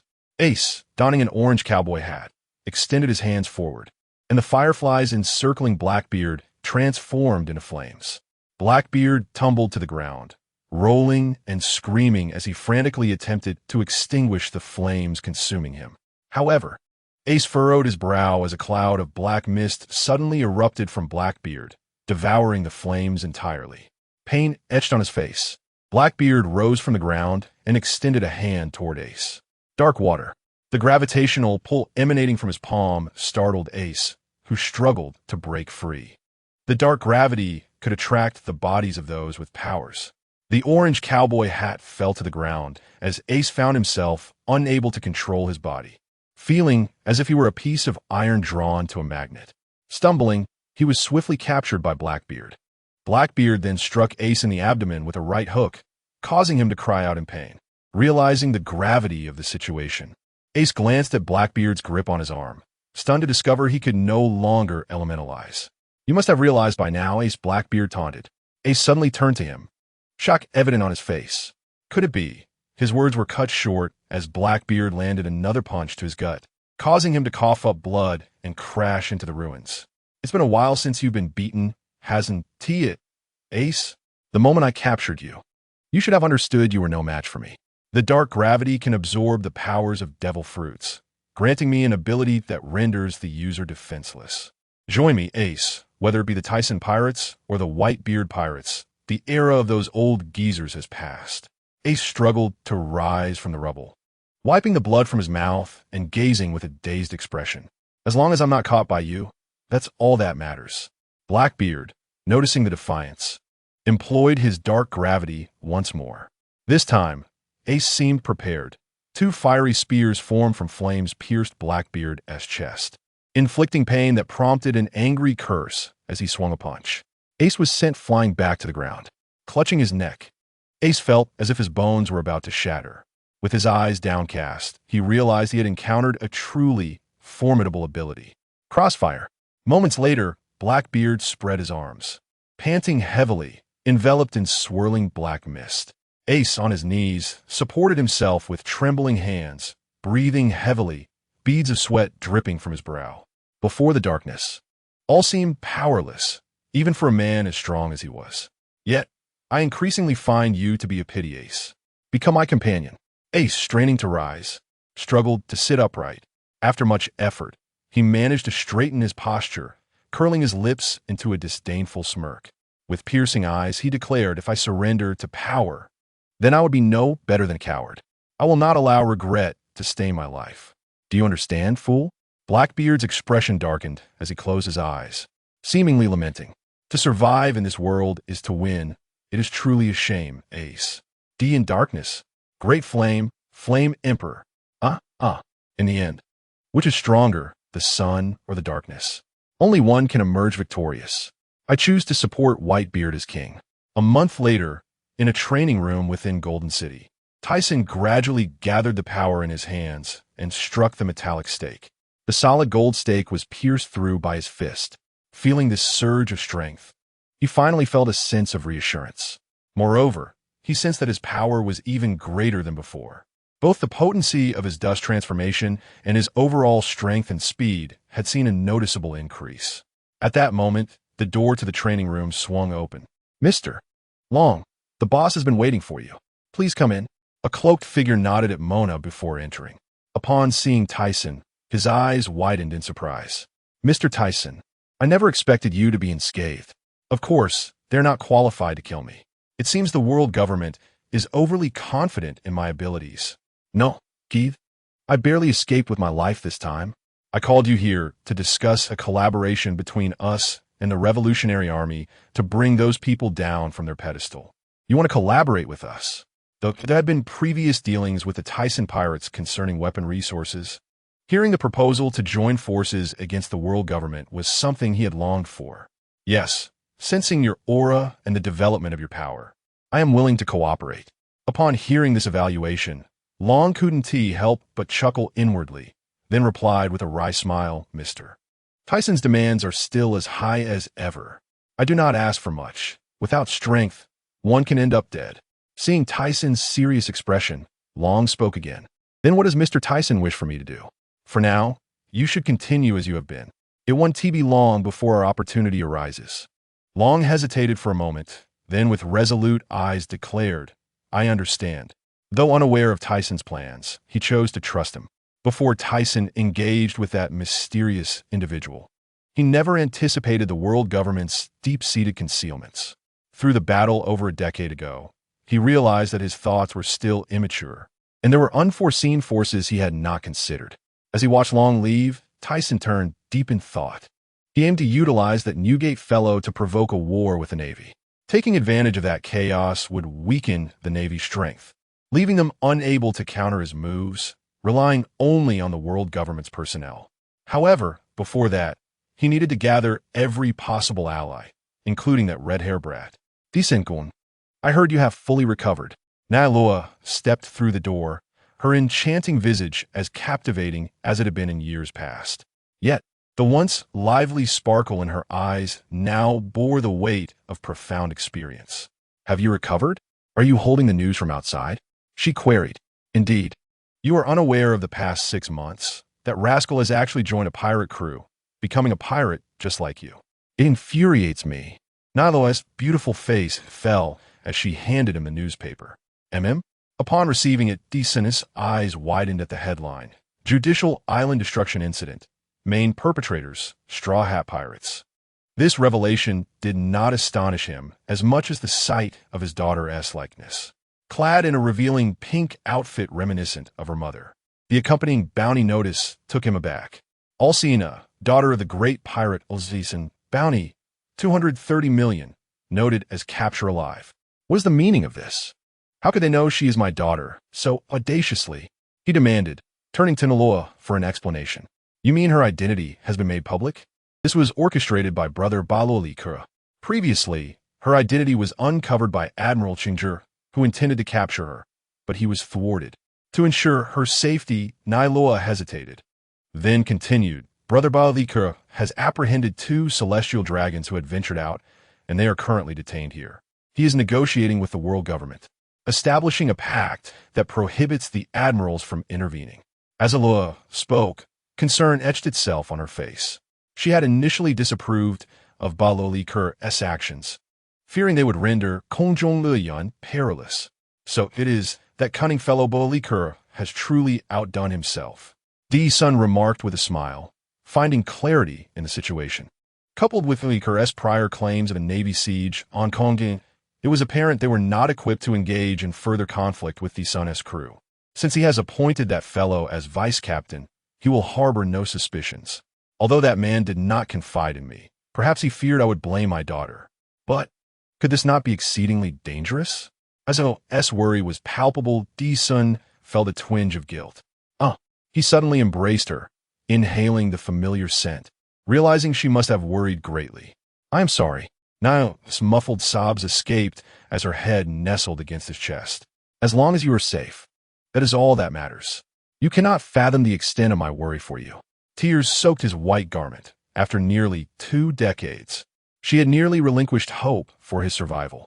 Yet, now that the one she loved stood before her, fear crept in.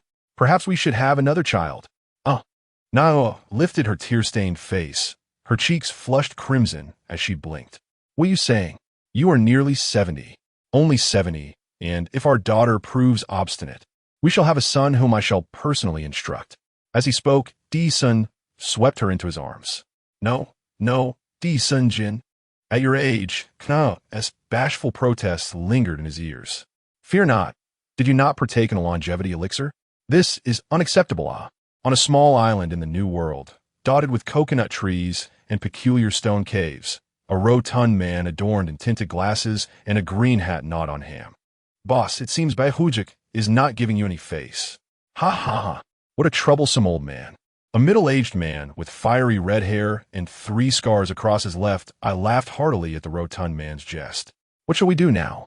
A man with long black hair tied in a ponytail, come on, asked, smoking a cigarette, casting a sidelong glance.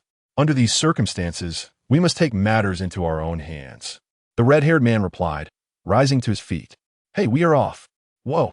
Just as they prepared to depart, the sound of a din-din mushy echoed. Brew. Upon hearing the sound, they paused, gazing at Baykomon. It is Mr. Balikura, he said, retrieving the din-din mushy from his pocket, where a mischievous expression danced across the creature's visage. The red-haired man took it, pondering what business the old man could have with him. Though he had previously suffered defeat, their interactions had been limited. Hello, he answered. His refined voice emerged. Red-haired boy, our captain wishes to see you. A perplexed and vacant expression crossed the red-haired man's face before he smiled. Captain? Hey, this is not the time for jokes. I have pressing matters to attend to. Though he maintained this facade, inwardly he was already half convinced. The status of the caller precluded any notion of deception. The captain states you need not visit Bavatif. He understands that man better than you do. Stunned, the red-haired man could hardly fathom that the man had indeed survived. What could his sudden reappearance signify? All right, I shall come at once. After ending the call, he turned to his astonished crew, even Baykomon oblivious to the cigarette that had slipped from his mouth. He spoke sternly. To Kongjong Luyuan, boss, how is this possible? That old man is still alive. What is there to fear? Even if formidable, he is merely an old man nearing his grave. Though many had heard tales of that man, few had seen him. Only the slightly older Baykomon possessed some insight. Listening to their chatter, the red-haired man shook his head, a foreboding feeling gnawing at him. He knew the man's formidable strength. He had once bested even Captain Wajeh. In the Marine headquarters, Admiral Do listened anxiously to the din-din mushy. Admiral Ufa has made contact with the remnants of the D-Sun pirates. Keep a close watch on the movements of the D-Sun pirates. After ending the call, Zhangul fell into contemplation. Based on his understanding of Hongfa, he would not easily forge alliances. Yet, unease stirred within him. What could he be planning at such a pivotal moment? With this thought, he resolved to consult the Ulao Xing, for the identity of the other party was indeed extraordinary. In the waters beneath the Kongjong, every visit here brings a unique sensation. Gazing at the awe-inspiring architecture, he reflected that this was his 3rd visit, first with Captain Ija, and the 2nd after forming his own crew to challenge Lika. Are you truly going? You must be aware this is a delicate time. Furthermore, I understand that man is quite dangerous. Rest assured, Baykomon, I know him better than you. A man like that would never engage in such treachery. My concerns lie elsewhere, the red-haired man said, turning to him. For the events of over a decade ago have resurfaced. Does this signify a shift in our world? Here he comes. Just as they conversed, a figure descended through a transparent wall, and the metal gates slowly opened. Upon seeing the newcomer, the red-haired man smiled. Mr. Ma, this moment reminds me of my prior visit with Captain Wajeh. As Warner floated down, he laughed heartily. The once young lad has now become one of the 4 emperors of the New World. His previous visit had been for a challenge. Thus he had not descended then. With the addition of this little demon, it hardly seemed worth his personal attention. However, after engaging in battle with Baluolike, he was taken aback. Though ultimately defeated, he had managed to contend with Baluolike for 5 consecutive days and nights. Furthermore, judging by the aura he had sensed moments ago, it was evident that this little demon had grown even stronger. It was no wonder that the pirate crew formed by Ainalu and Yamato proved to be inadequate opponents. Subsequently, the pirate ships set sail, passing through the Isle of Beasts before docking at Light Island. Considering the formidable strength of their adversary, the red-haired pirate crew brought only their senior officers aboard, leaving the rest behind. Upon entering the grand hall of Golden City, the red-haired pirates felt as if they were being scrutinized by some unseen force, an icy chill gripping their bones. Before them, both sides of the seating were filled with the officers of the Tyson pirate crew, all fixated upon them. Looking up, they noticed that the highest seat was vacant, prompting Red-Haired to turn in confusion. Mona, sensing the atmosphere, urged them to take their seats, assuring them that the captain would soon arrive. Although the officers of the red-haired pirates complied, they maintained a vigilant demeanor.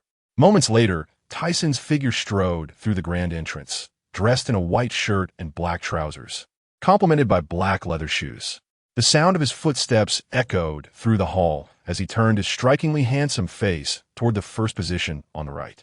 Upon seeing Tyson for the first time, the members of the red-haired pirates widened their eyes in disbelief. How is this possible? Red-haired, however, simply gazed up at him with a smile, having anticipated this very scenario. Years prior, when he had first arrived here and encountered the officers of the Tyson pirate crew, all of whom had retained their youthful appearances, he had been genuinely astonished.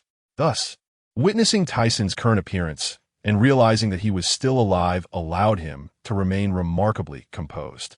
Tyson approached and took his seat on the dais, a smirk playing on his lips as he noted how the once little demon had matured into a true man. Rising to his feet, Red-Haired laughed heartily, exclaiming how long it had been since they last met. "Mr. Tyson, your appearance truly astonishes me.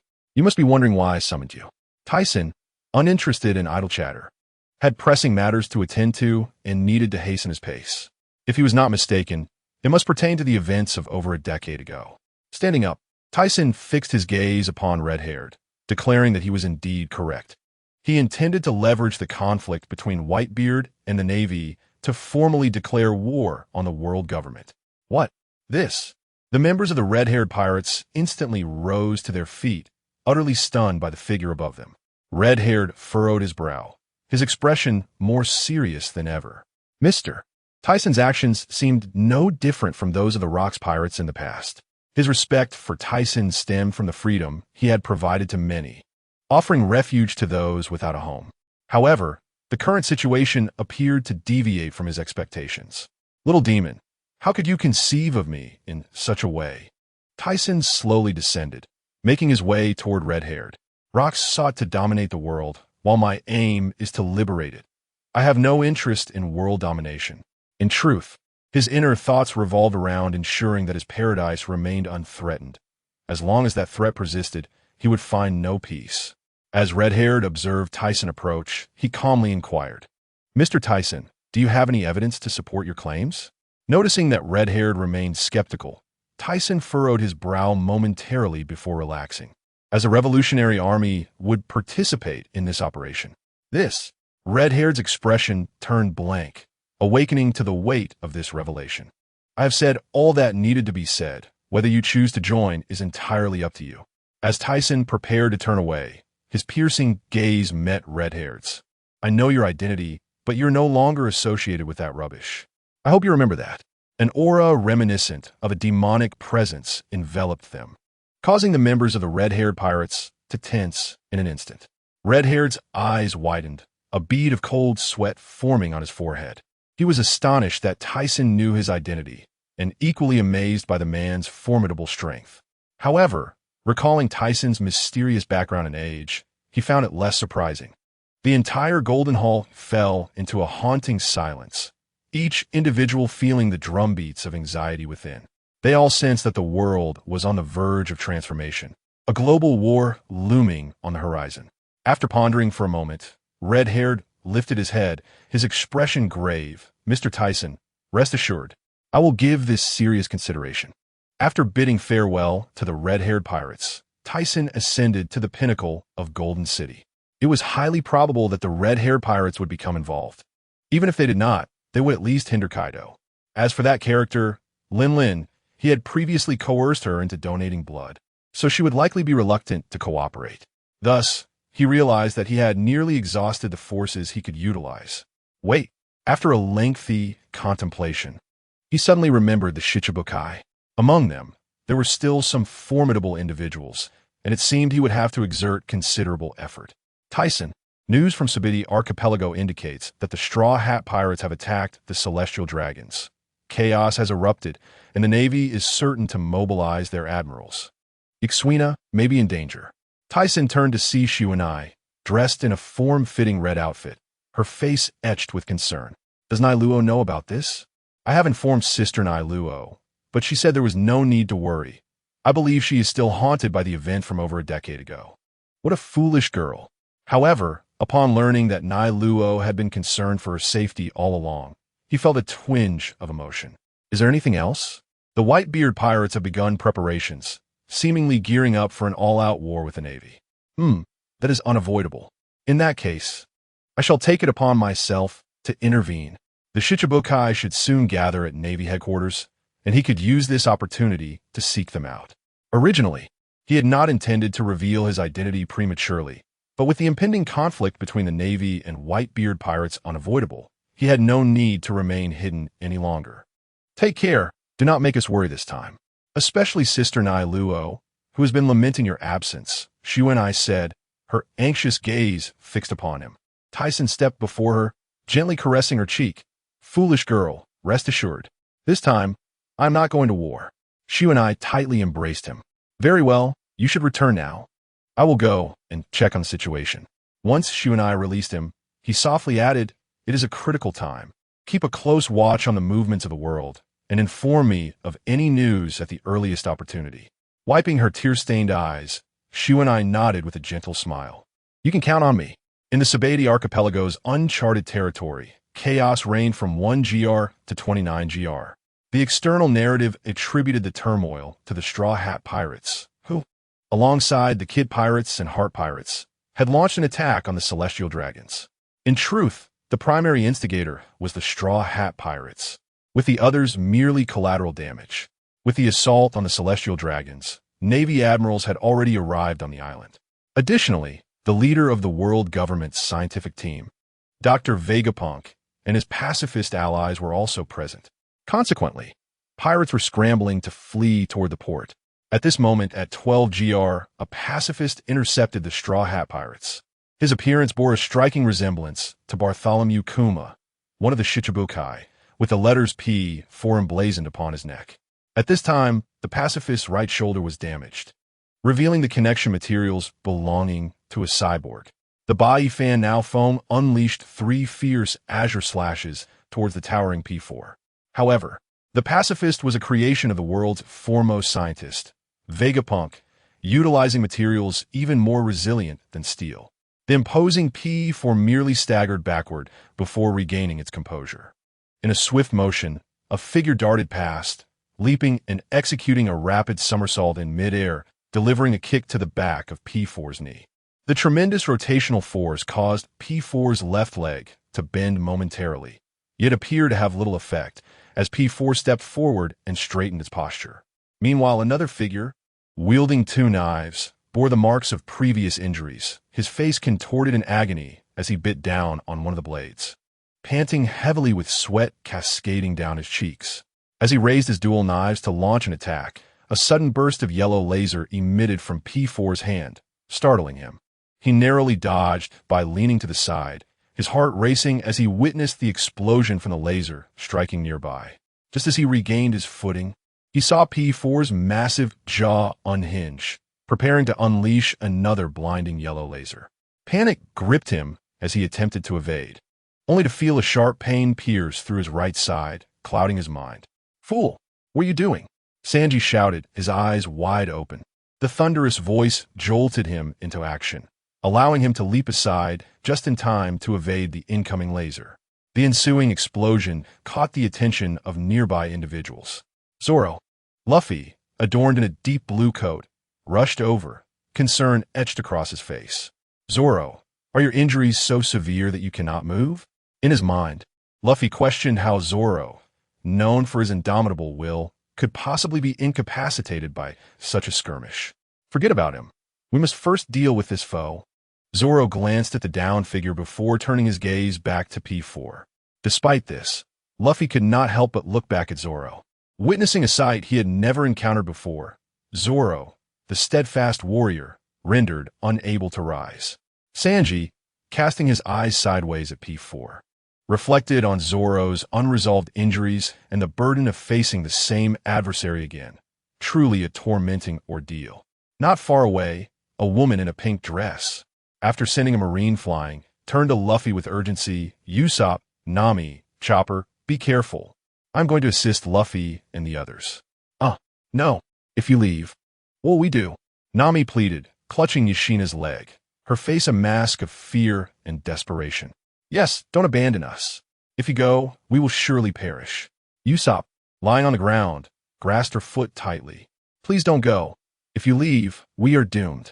Yoshina, with a resigned expression, grasped the chopper that had jumped onto her. It's dangerous over there with Luffy, and the Marines are surrounding us. You must be cautious. We cannot delay. The Marine Admiral will arrive soon. Seeing Nami weeping, Yoshina sighed. All right, let us go together. If we can defeat that fellow, we can escape. I agree. As Yoshina finished speaking, Nami and Usopp immediately straightened up, raising their hands in agreement. Tears streamed down Chopper's face as he nodded fervently, biting his lip.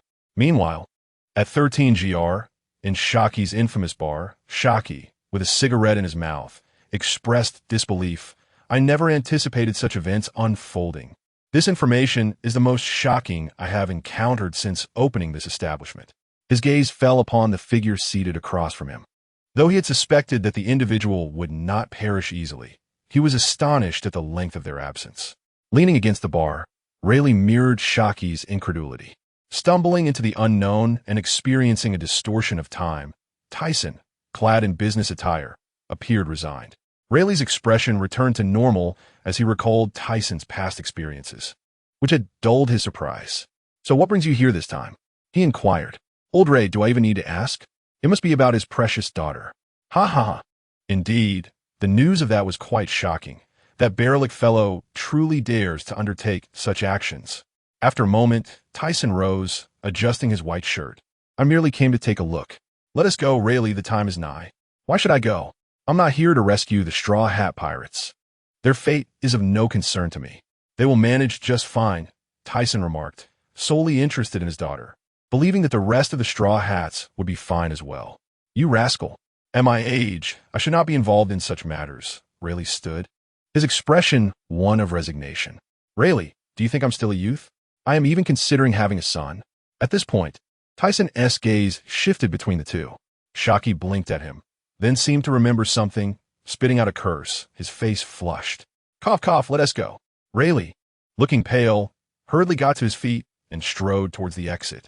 Tra-la-la-la, Shaki, if you don't speak up soon, it will be too late.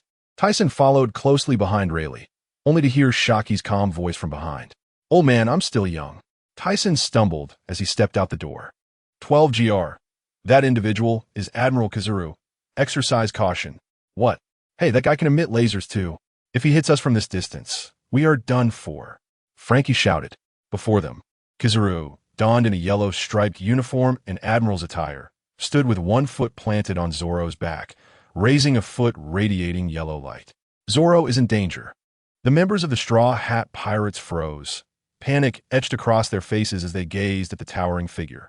Not far away, Luffy shouted urgently, Usopp. His voice jolted Usopp from his stupor. You bastard, stop! He shouted, hurling his weapon at Kizaru, only to watch as the bullets passed through Kizaru's form. Fear overtaking him. Damn it, why can't I hit him? Move that foot, you bastard! The rest of the crew observed in despair. At that moment, an arrow, propelled by a fierce wind, shot through the air. Kizaru, initially indifferent, suddenly sensed something amiss and, with a hint of alarm, raised his right hand to catch the arrow. His gaze shifted through the crowd, landing on a distant pink figure. How frightening. I nearly faced death. It was Haki. Yoshina, witnessing her attack fail, felt a pang of frustration and concern. Yoshina, it was effective. Your attack was effective. Robin, standing behind her, fixed her gaze on the arrow in Kizaru's hand and suddenly turned to her, urging, hurry. Indeed, if it were futile, one would not attempt to catch it with their hands. Lying on the ground, Luffy's face showed a moment of astonishment, quickly followed by urgency as he exclaimed, Ishuana, hurry. Oh, all right, Ishuana replied promptly, and then she swiftly knocked her bow, releasing a flurry of arrows, just as they were about to strike their target. They proved ineffective as Huang Yuan extended his hands, causing the arrows to fall to the ground as if they had struck an invisible wall. What is this? Usopp, clutching his slingshot, trembled all over, his face a mask of terror as he shouted in madness. What kind of monster is this? The slingshot slipped from his grasp as he clutched his head tightly. Is it over? What am I to do? Ishuana bit her crimson lip, glancing down at Luffy sprawled on the ground in despair. She then raised her gaze, witnessing Zoro on the brink of death, a wave of unprecedented fear washing over her. Suddenly, a chill coursed through her body. Although she had experienced such sensations before, none had been as pronounced as this. Furthermore, she felt lightheaded, as if something were racing chaotically in her mind. Zoro, no! Huang Yuan, still standing on Zoro's back, noted the intensifying glow of the laser beneath his foot, declaring, "This will be the end for you, Roronoa Zoro." Stop! A sudden wave of pink energy swept through, halting Huang Yuan's descending foot. Cold sweat beaded on his forehead as he cast a sidelong glance at the pink figure. Conqueror's Haki. What is happening? What was that? Just like when Uncle Rayleigh had been present, Luffy stood in shock. Is it Ishuana?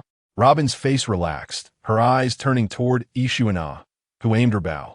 The Straw Hat Pirates turned to Ishuana in astonishment, Sanji nervously tapping his cigarette, as expected of Ishuana-chan.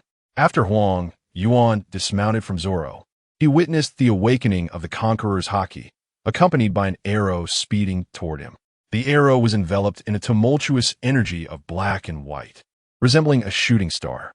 As it drew near, Huang Yuan's eyes widened. This is... He quickly extended a finger, and a yellow laser severed the arrow, which then plummeted to the ground. Ishuana, the world government, and the Tyson pirates have an agreement. If you insist on interfering, I will have no choice but to act. A tempest of turmoil surged within him, recalling the Holy Land battle. A memory so vivid that even Akainu and Akiji took a long time to recover. This was indeed the power of that monster, and coupled with the Conqueror's Haki, such potential was reasonable. Beneath the rough, deep-set wrinkles of his face, he murmured. The deaths of the two Gorosei had left an indelible mark on his mind, the memory of that peculiar ability haunting him. Although he yearned to eliminate this woman, he dared not act without the world government's consent. Then do it, Ishuana exclaimed angrily, aware that she knew little about the Tyson pirates. Years ago, while with Robin, she had been captured by Admiral Akiji, and she had no clue why. It was a man named Red Count who had rescued her, and since then, the Navy had not troubled her again. Ignoring Ishuana's provocation, Huang Yuan pulled out a den mushi to make a call. Usopp, hurry! Luffy shouted anxiously once more. Oh, Usopp, realizing the urgency, rushed forward to lift Zoro. Not far from the 12GR, two figures sat on the lawn, observing the scene. Indeed, the daughter possesses royal qualities. But what was that beam of light? Was it inherited? Just as Huang Yuan was poised to attack, he was intercepted. As he pondered the situation, the previous events unfolded before him. The ferocious energy emanating from the arrow was undeniably fresh in his memory. Isn't it odd? This ability is something I naturally possess. It is not derived from a devil fruit, Tyson stated calmly, though internally he was shaken to the core. He had never expected it to unfold this way. This was not the ability granted by the system, so why? After contemplating for a while, he could not make sense of it. Yixna, in order to proceed with our plans, I must capture you. Huang Yuan concluded his call, his body glowing with yellow light as he disintegrated into scattered particles. What? Upon witnessing Huang Yuan's movements, the others tensed. Ishuna, watch out behind you. Donji, Luffy shouted from the ground. Gum pistol. Yixna froze, her hand lowering the bow as she resigned herself to the impending attack. Huang Yuan's towering figure loomed behind her, the sunlight glinting off his sunglasses as he raised his right foot. Luffy's elongated hand passed through Huang Yuan's body, inflicting no harm, and upon retracting his arm, he seethed. Damn it! Stop! Helplessly watching as Huang Yuan's right foot descended upon Ishuana. No! Suddenly, a gentle breeze swept through, and the anticipated scene of Ishuana being kicked away did not materialize. They stared in shock at the figure behind Huang Yuan. Who is this? Regardless of identity, they were saved. Huang Yuan, mid-kick, sensed an icy presence behind him, causing his pupils to constrict and cold sweat to break out on his cheeks. Who is this? Appearing silently behind the old man, Kid, you've gotten stronger. A deep voice resonated from behind.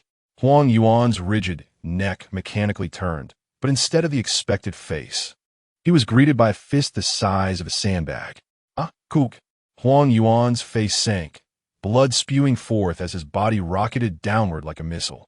The tremendous force propelling him through several Iraqi vines before he finally came to a halt. Old man, Wanjumuru watched in horror from a distance, shouting toward the spot where Huang Yuan fell. Incredible.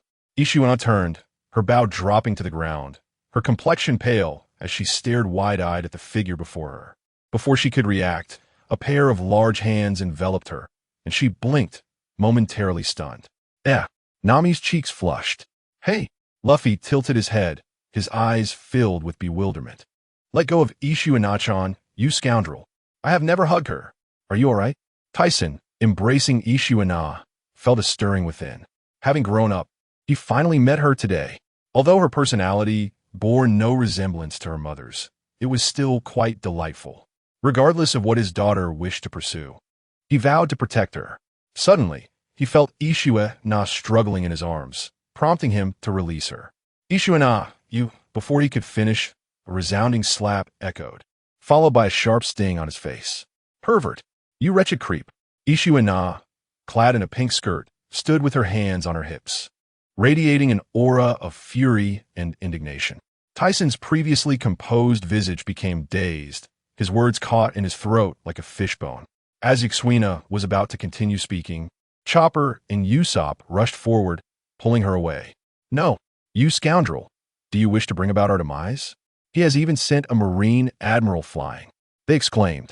If he wishes to embrace her, let him do so to his heart's content. It won't cost him an ounce of flesh. I apologize. She did not mean it. Please forgive her. Yes, we did not intend to.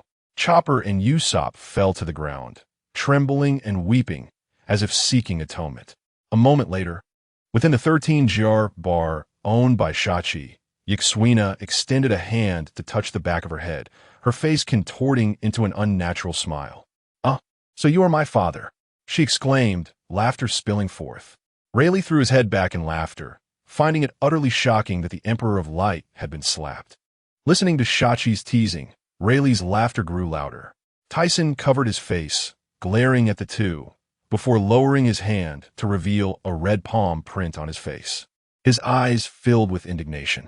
Father, please do not be angry. If you are, why not strike back?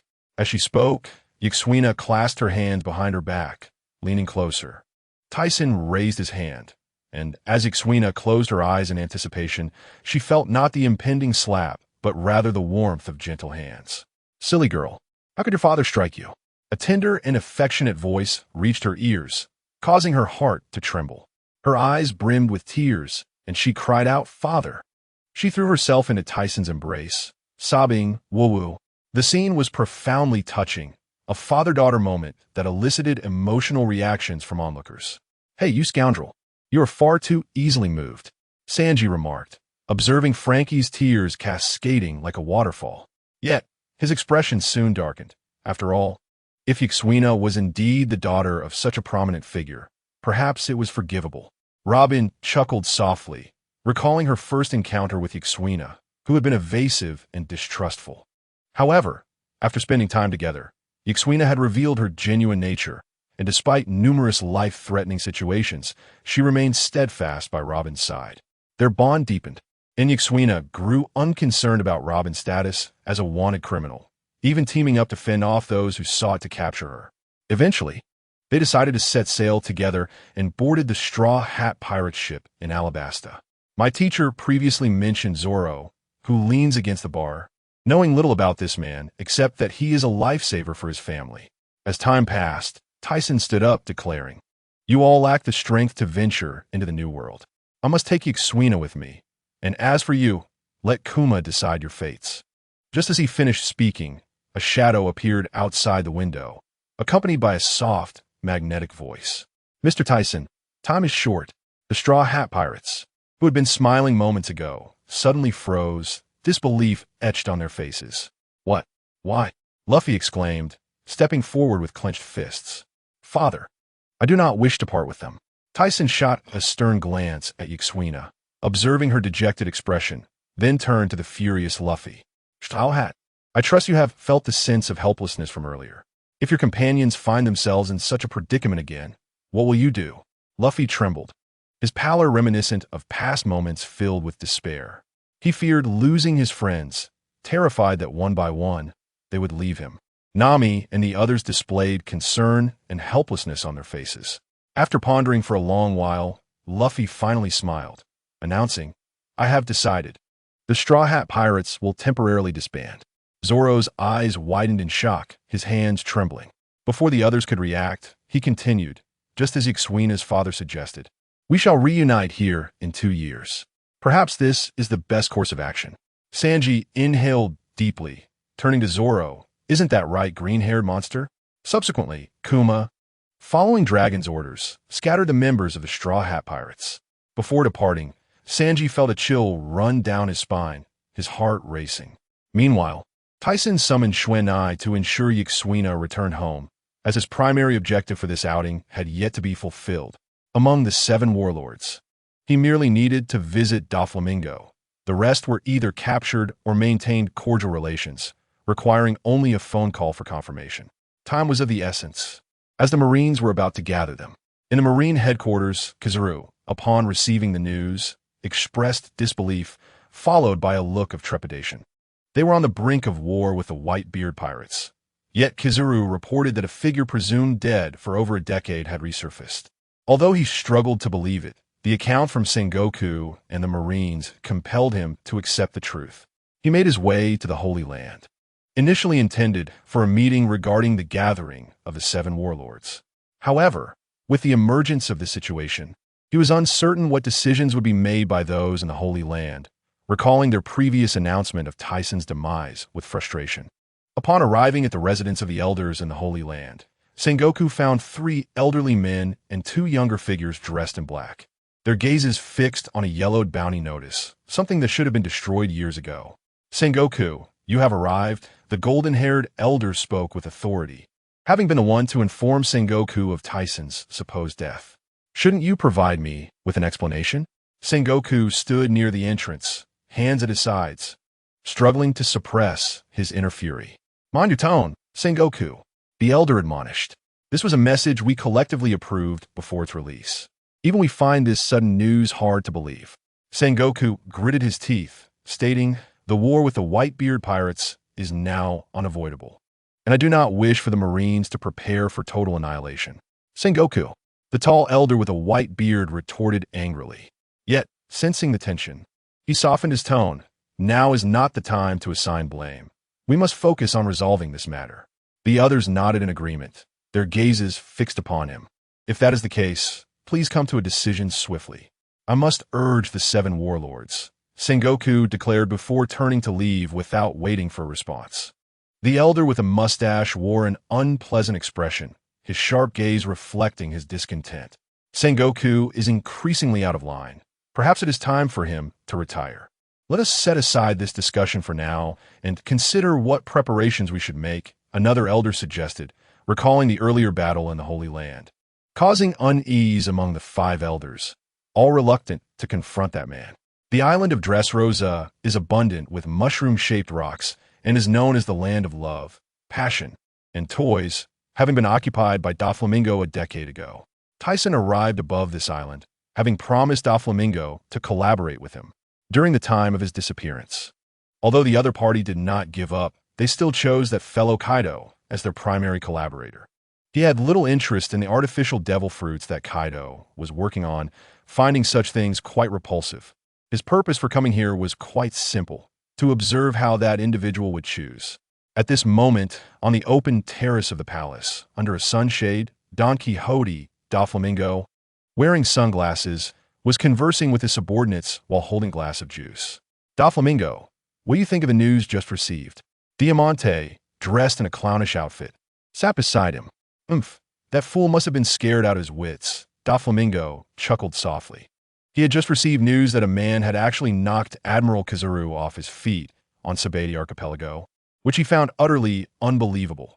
How could someone return after nearly 20 years of presumed death?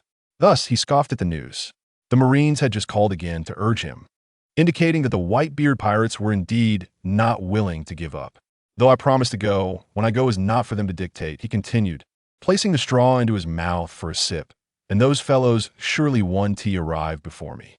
Although the Whitebeard pirates are formidable, the strongest forces on this sea are undoubtedly the Marines and the world government. Thus, Whitebeard's failure is inevitable. I beg to differ, Diamante retorted. Humph. It seems you have underestimated the situation, Doflamingo thought, feeling as if something had gripped his neck, his body stiffening as he mechanically turned his head to look back. A figure dressed in a suit with long black hair was lowering their head to eat the food on the table. Diamante, enraged, stood up and drew his sword, exclaiming, "Who gave you permission to come here, you damned fool?" As he spoke, the sword in his hand began to soften, twisting like a serpent, aiming its gleaming edge at that figure. "Fool, stop!" Doflamingo shouted, and Diamante, caught in confusion, realized too late to halt his actions. The figure who was eating swiftly caught the pale, cold light with one hand, exerting a slight force that sent Diamante flying towards him, only to be met by a fist the size of a sandbag, crashing through the stone wall and falling from the high platform. Watching his subordinate being sent flying, Doflamingo's fingers twitched, yet his serious expression held him back from acting recklessly. After finishing his meal, the figure stood, and in a flash, laid a hand on Doflamingo's shoulder. Turning to face the visibly defiant expression, he said, "What? Do you wish to fight?" A chill crept into Doflamingo's heart, causing his actions to freeze. A serious smile revealed his teeth as he thought, "I never imagined the Marines could deceive me for nearly 20 years. What a group of rascals." He turned, arms spread wide. "So, Mr. Tyson, what can I do for you during your visit?" Tyson's stern face twitched slightly, seeing the swift change in demeanor. He felt somewhat embarrassed to strike him. Initially, he had planned to have a meal first and then discuss matters, but now it seemed that approach was no longer feasible. Consequently, he wasted no more time and spoke. "Haven't you dreamed of toppling those fellows from their pedestal? Now is an opportunity." Upon hearing this sudden and shocking statement, Doflamingo's previously cheerful expression turned grave, his eyes fixed on Tyson. Moments later, Tyson flew out of Dressrosa, indicating that their conversation had gone quite smoothly, and he had managed to avoid a beating. However, he had just received a call from Xuan, informing him that Enel and Yamato had gone to confront the red-haired pirates again. Under normal circumstances, he would not want to get involved, but this was an extraordinary time, and he could not allow those two to act recklessly. Not far from Wano country, on a certain island, two pirate ships were anchored by the shore. Above the island, thunder rumbled and dark clouds swirled as if some monstrous beast were about to emerge, roaring down at the two groups below. "Enel, stand down, if you wish to fight. Wait until this period passes," red-haired Shanks addressed the two before him, with the members of the red-haired pirates behind him. He felt helpless towards these two. Ever since he had defeated them once, they had clung to him like a stubborn adhesive. He had already asked Beckman to inform Mr. Tyson, so now he just needed to stall for time. "Yahaha, red-haired, this time I will definitely defeat you. No one can stop me." Enel wielded a golden staff, 3 drums embedded along his spine. He struck the staff upwards, causing the thunder above to intensify and expand in range. Lightning crackled through the swirling black clouds, roaring incessantly.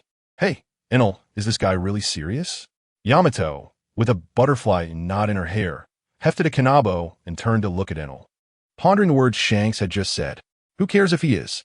Let us just fight," Enel declared, his golden staff brimming with a glossy black Haki. It appeared that a confrontation was unavoidable. Shanks furrowed his brow and drew Griffin. The age difference between them was negligible, and both their observation and armament Haki were remarkable. Particularly with the observation Haki, combined with the lightning in the sky, it was almost as if he could strike precisely where he aimed. Realizing this, he glanced up at the sky. The power of the lightning was immense, and to avoid harm, he needed to resolve this quickly. "I will deal with the other one." Beckman, with a cigarette in his mouth, noted that they must swiftly resolve these two nuisances without wasting time, as a grand battle awaited them. "Any news from Mr. Tyson?" "He is on his way and should arrive shortly." "In that case, let us entertain these two troublesome fellows for a while." Shanks smiled broadly. Under normal circumstances, He would be delighted, as they were formidable opponents. Just as he finished speaking, Enel transformed into a streak of lightning, darting forward with incredible speed.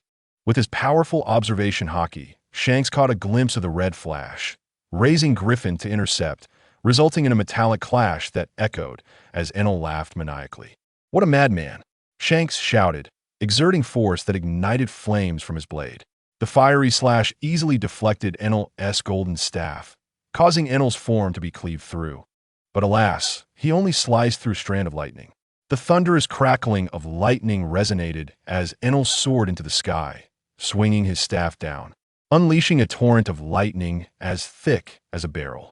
Shanks effortlessly swung his sword, the fiery slash dispersing the lightning while maintaining its momentum, sending crescent-shaped blade energy towards Enel.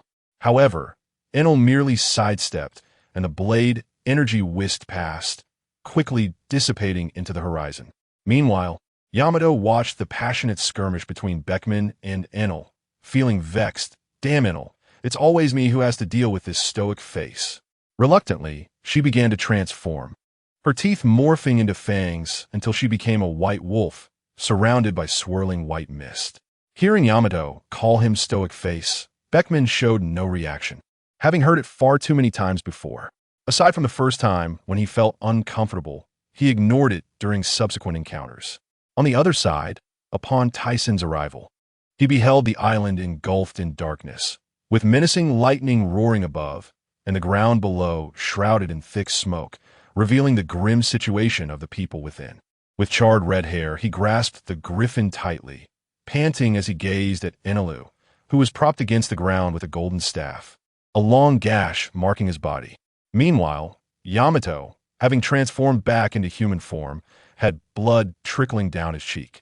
Beckman wiped the blood from the corner of his mouth. One hand pressed against his ribs while the other sheathed his pistol, then looked up at the sky. La la, la la la, uolar, quite swift. Wasn't it agreed to prolong the encounter? Dressed in a pristine white suit, Tyson descended, his long black hair cascading over his left cheek. "Aha, uncle." Upon seeing him, Yamato's face lit up with a smile, and in an instant, he leaped into Tyson's arms. Enelu cast a reluctant glance at the red-haired man before redirecting his gaze. "All right, come down and let me pin you down," he said, observing Yamato's remarkable growth with a smile. "Yamato, you've grown stronger." Yamato grinned, narrowing his eyes. "Of course. I feel that it won't be long before I could defeat that bastard of father." Tyson chuckled, and then turned his attention to Enelu, who huffed and turned his head away, feigning indifference. "Mr. Tyson, you finally arrived," the red-haired man said, sheathing the griffin with a pained expression. "At this rate, we cannot guarantee our ability to withstand Kaido." "I apologize for the trouble," Tyson replied, producing a vial of healing pills from his pocket and tossing it to Enelu. "With these pills, you can recover quickly. As for stamina, a bit of rest will suffice. Enelu, if you wish to fight, a grand battle will unfold in a few days, and then you can unleash your chaos." Hearing Tyson's words, Enelu looked up at him, disbelief etched on his face. Yet deep down, he knew that continuing was not an option. Thus, he resigned himself to returning with Tyson, awaiting the uncertain war ahead. After some time, Tyson bid farewell to the red-haired man and led the two back. Although he had not battled the red-haired man, his mindset had undergone a significant transformation. He was no longer the youthful version of himself from years past. Moreover, it was unnecessary. His ambition was to confront a master like Emu. Upon entering the Golden City Palace, he was met by Xuanai. "Tyson, the Whitebeard pirates have begun their movements. All the Navy's spies have been neutralized." "So soon?" Tyson's expression shifted slightly, realizing they had returned just in time. With a solemn countenance, he commanded, "Let them commence preparations according to the plan I outlined earlier." "Understood." After Xuanai exited, Tyson looked towards the holy land of Mariehua, pondering whether that individual was prepared. Not far from the Holy Land, hundreds of ships floated upon the sea, with several displaying the flag of Tyson's pirates.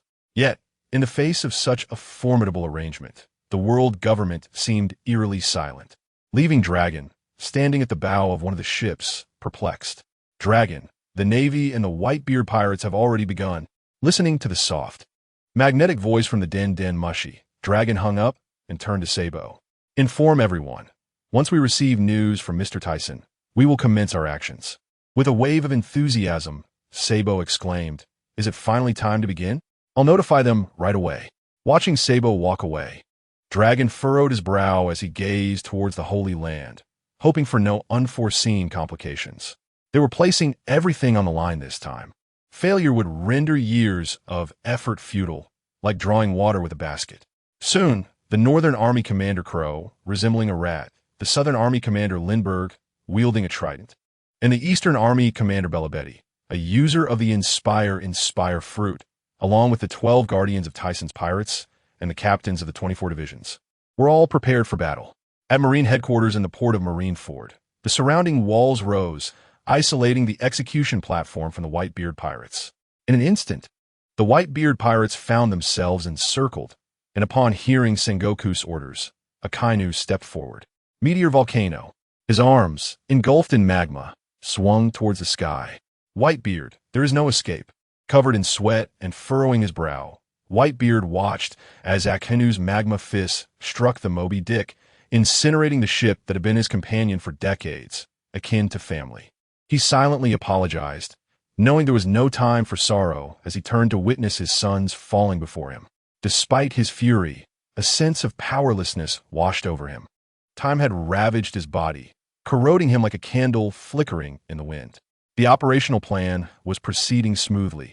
It was now time to execute Port Gas D Ace. What?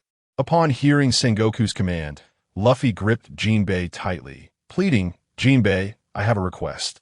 Surprised by Luffy's request, Jinbei nonetheless agreed. Water surged from the sea, melted by Akainu. Accompanied by a column of water, it crashed down upon the giant oars, revealing a figure gasping for air, blood streaming down his right cheek. Luffy, Ace, on the execution platform, was rendered speechless by the sight before him, seeing Luffy clutching a broken mast, while the three admirals loomed like mountains before him. At last, we have arrived. Dragons sont très fiers. The yellow-haired Kizaru regarded Luffy, wincing as he touched his sore face. Garp glared at his grandson with clenched teeth, while Sengoku remained impassive. Outside the surrounding walls, what had just breached was none other than Ace's brother.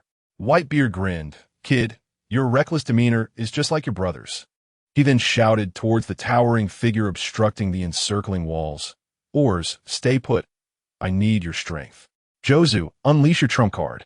Within the encircling walls, Akainu glowered down at Luffy. Your determination is commendable, but this stage is still too early for you.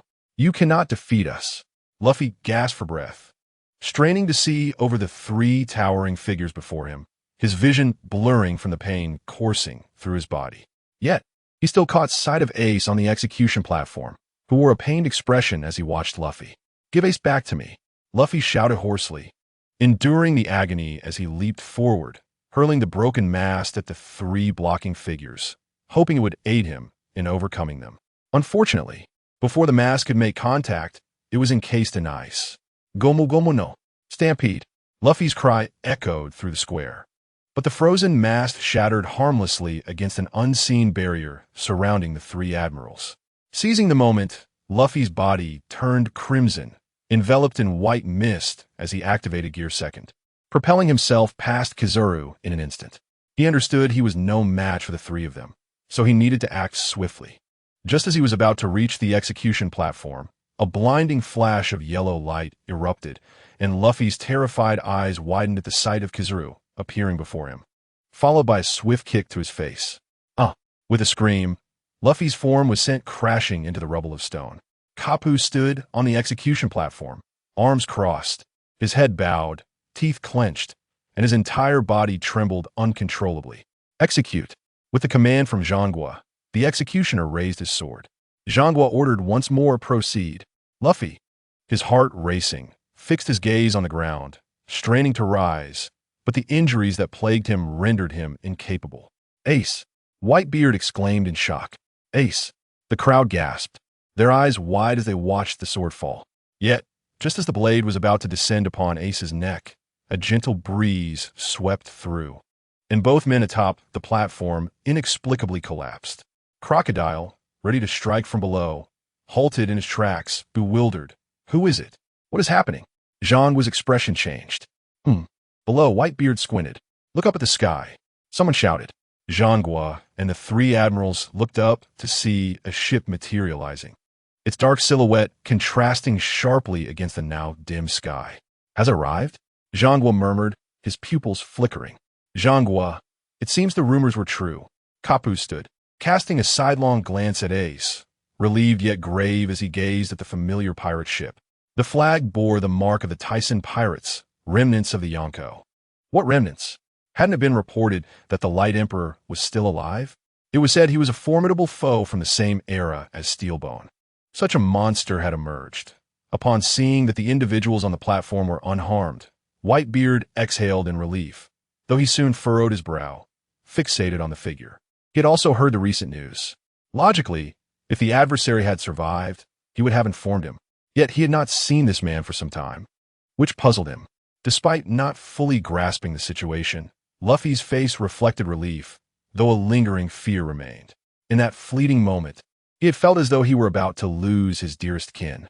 He struggled to rise. The sound resonating through the sky was akin to a tempestuous gale, surging into the hearts of every individual in the square, striking deep within. Unchanged, the man with flowing black hair, Hancock, lifted a face as pale as snow, his serpent-shaped earrings swaying, his eyes recalling events atop the Holy Land, his hands clenched tightly, his demeanor becoming somewhat tense. Shall we commence? Mihawk sheathed his black sword, his gaze narrowing. Ha ha ha! That old madman is already a monster in his own right. It is truly unfathomable what he might do. Those were all heinous criminals from Impel Down. When had they hidden here? Jean halted, contemplating the situation at Impel Down, feeling unease stir within. Old man, I am your son.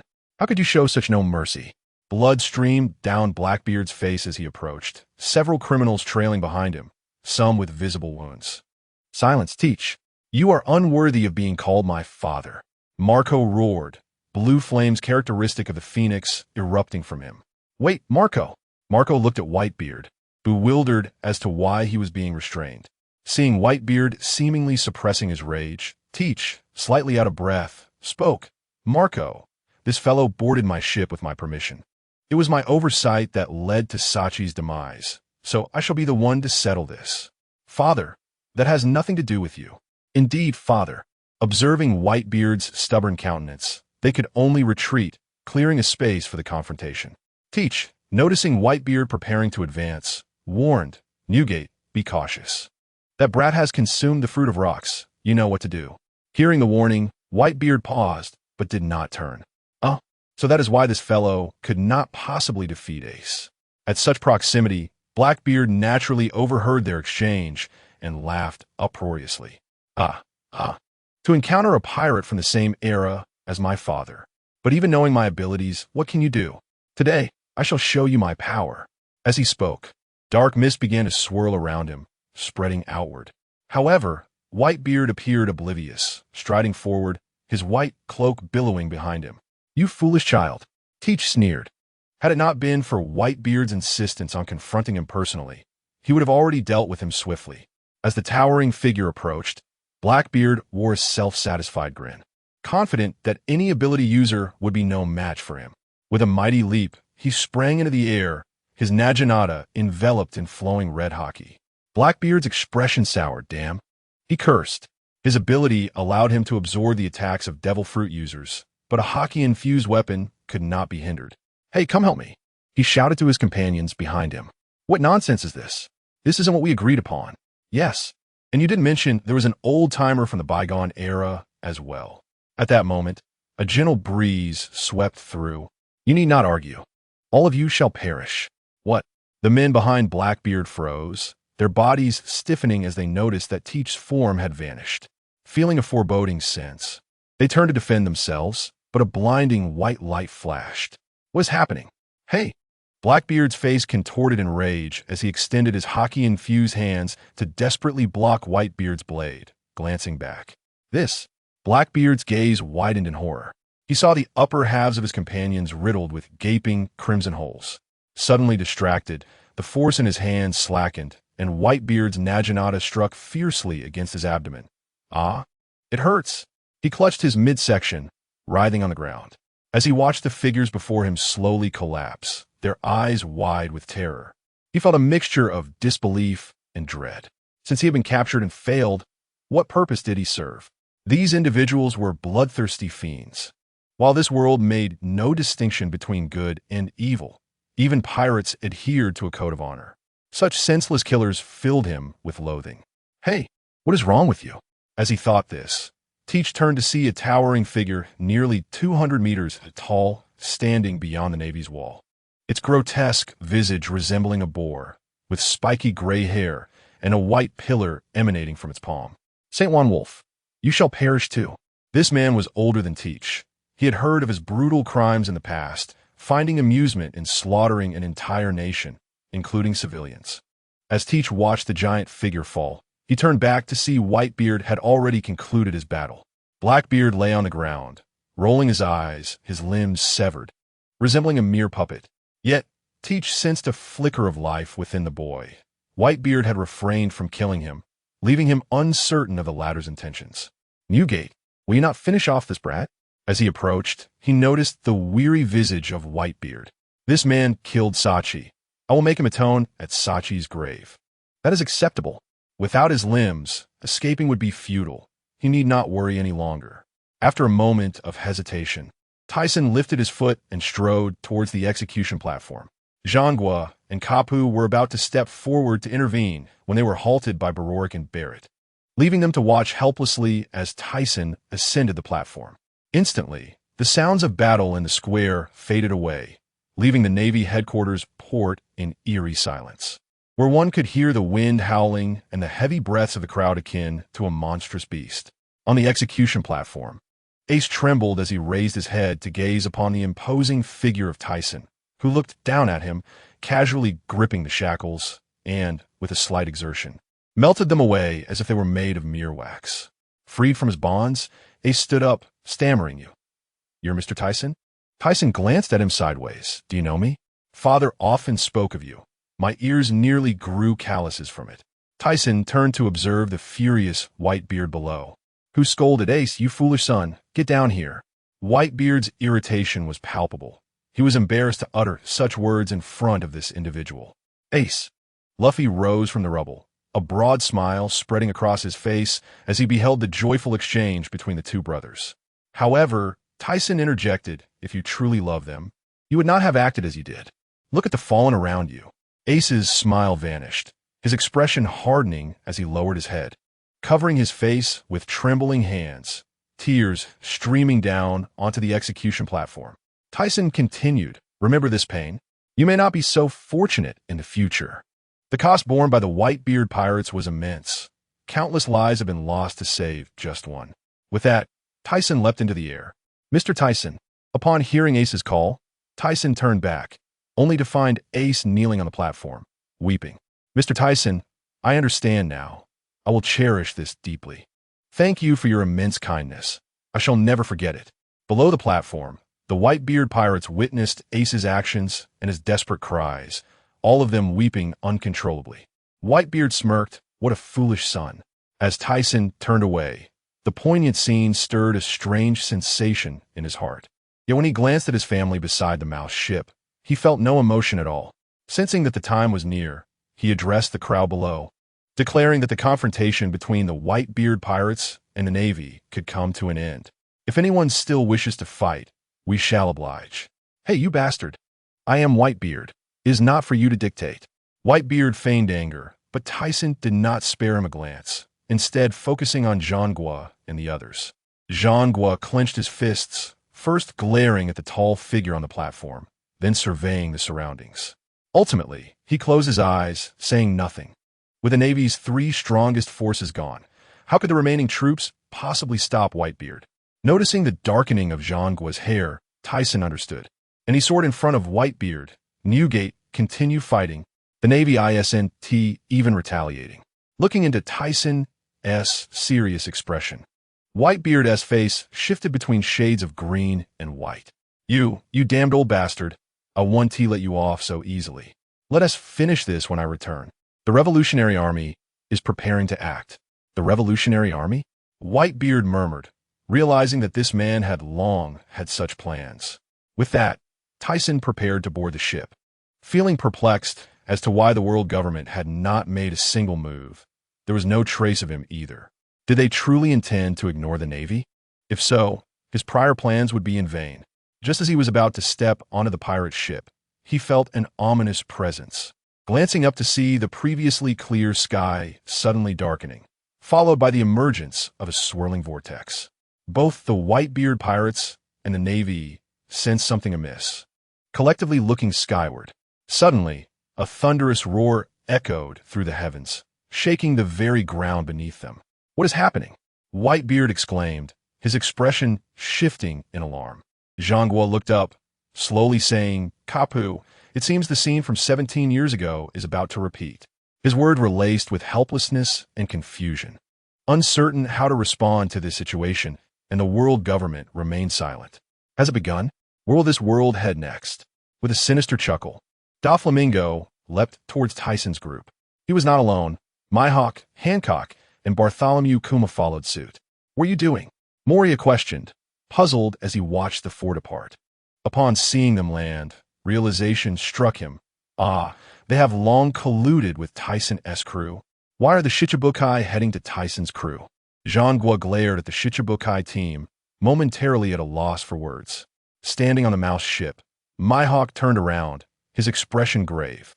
"It is merely a matter of travel arrangements." Hearing the nonchalant response, Zhangguo turned to the others, his fury igniting. "Damn Shichibukai. Zhangguo, we should withdraw the Navy for now. You should know what is to come." Heeding Carp's warning, Zhangguo's face paled. In his anger, he had forgotten this crucial detail. Raising his head, he bellowed, "All Navy personnel, retreat immediately." "What is happening? Are we not capturing pirates?" "Obey the Marshal-S orders, retreat." Witnessing the familiar white and blue vortex in the sky, Tyson understood that something significant was approaching. He turned to Newgate. "Quickly, have your men withdraw. This place is about to become a true battlefield." Upon hearing Tyson's advice, Whitebeard did not resist this time. Fully aware of the strange phenomena that had occurred 17 years ago, "Whitebeard pirates, retreat.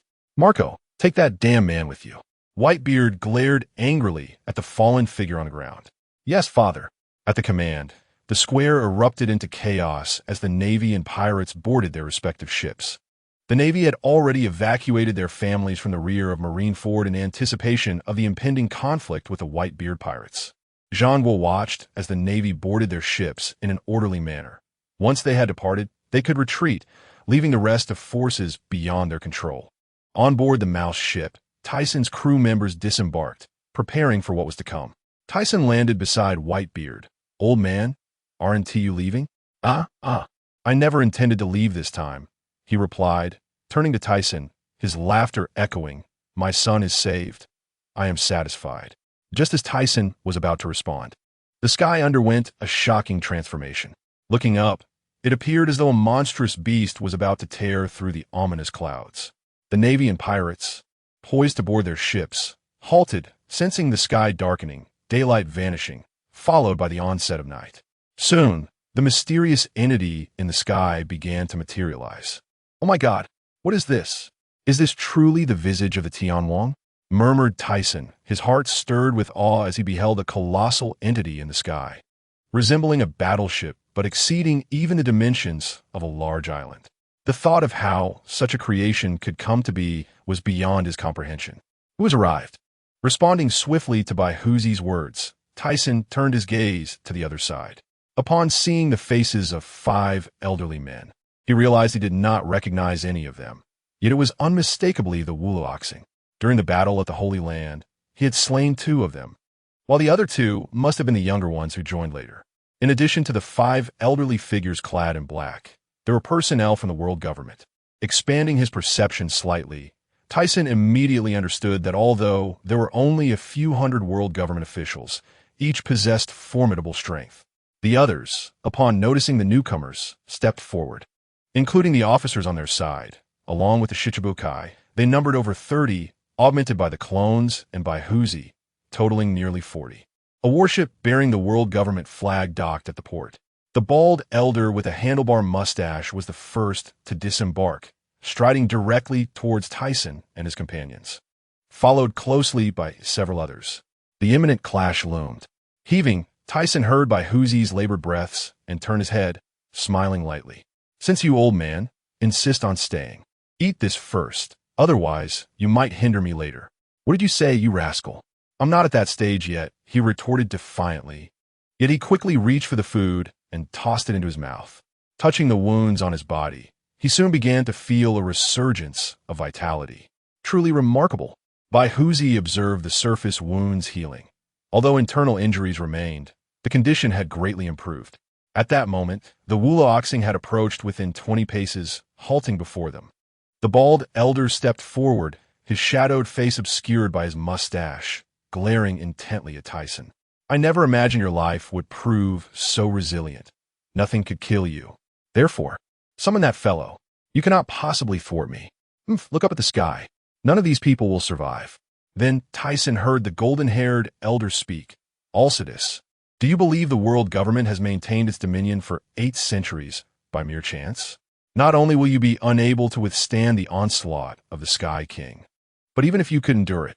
The elder with long white hair and beard spoke confidently, hands clasped behind his back, asserting that 50% of the world's nations had already aligned with the world government. "Do you think your meager numbers suffice? Are you done?" Tyson interjected, his patience waning as he listened to their boastful claims. "I never claimed we were the only ones. Inciting nations to rebellion is not my forte."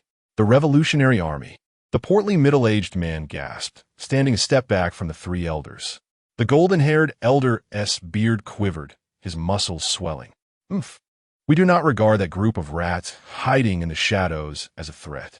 Alcides, we offer you one last chance. Surrender, and we will spare the others." The bald elder urged as the golden-haired elder's composure faltered. "You are deluded. You think you can compel our captain to surrender? You are not worthy. Enough talk. Let us engage in battle." Upon hearing such a naive suggestion from the elder, Tyson scoffed coldly. "You fool, do you think we are merely playing a pirate game?" As the pirates shouted and Tyson insulted them, the golden-haired elder's expression darkened, unable to contain himself any longer. Rip! His black attire shattered, revealing bulging muscles, followed by a violet-black aura enveloping him. "If you seek death, I shall oblige." The ferocity on his face reflected his deep-seated hatred for Tyson, who had slain 2 of his former allies. A menacing aura enveloped the air, yet Tyson remained impassive, treating him as though he were invisible. Beside him, Barrett's excitement was palpable as he tore his black military uniform apart, declaring, "Let me handle this old fellow." He smirked, revealing his teeth. "You reckless little brat." With a swift leap, Barrett left a fissure in the ground, the sound of rushing wind and 2 heavy thuds resonating. "In that case, the elder with the long mustache is mine," Baloric announced, brandishing his umbrella sword with a flourish. "The one with the handlebar mustache is ours." Qingjiao and Ward stepped forward. Observing these 2 elders together, Tyson's eyes sparkled with intrigue. "Yahahade, let us seek out our adversaries." A sharp crack of thunder echoed as Enelu materialized among the throng of black-clad figures. "Ah, Enelu, you are too cunning. Wait for me." They sprang up, transforming into the form of a mythical Zoan. "Let's join as well." Subsequently, Tyson's crew members surged forth, followed closely by the 4 Shichibukai. As Tyson surveyed the battlefield, a sense of doubt crept in. Where was Im? Did they truly believe these few elders could contend with him? While the black-clad figures they had brought were formidable, his crew was more than sufficient to handle them. Moreover, he lifted his gaze towards the sky, noticing the warship remained ominously still, yet his heart raced with trepidation. Deep down, he pondered, could he be scheming something? This thought seemed entirely plausible. Without further ado, Tyson soared into the sky, intent on investigating this colossal vessel that filled him with discomfort. Though he yearned to obliterate it with his dust release, such action would deplete considerable energy. Engaging in combat with him would leave him with little despair. "Stop him!" The elder with the handlebar mustache bellowed as he clashed with Qingjiao and Ward. The golden-haired elder and the long-bearded elder appeared flustered, exerting much greater force against Barrett and Beloric. Just as Tyson had flown a short distance, he heard commotion below and glanced down to see the handlebar-mustached elder covered in sticky liquid. It dawned on him that this elder's abilities must pertain to water. Furthermore, judging by their reactions, it was evident that it was hidden within the massive structure above. The elder battling Barrett was likely a master of Haki, while the long-bearded elder appeared to be a martial arts expert. At least he had not witnessed either of them utilizing their abilities. Regardless of their prowess, Tyson had faith in his companions. None of the adversaries they faced were ordinary foes.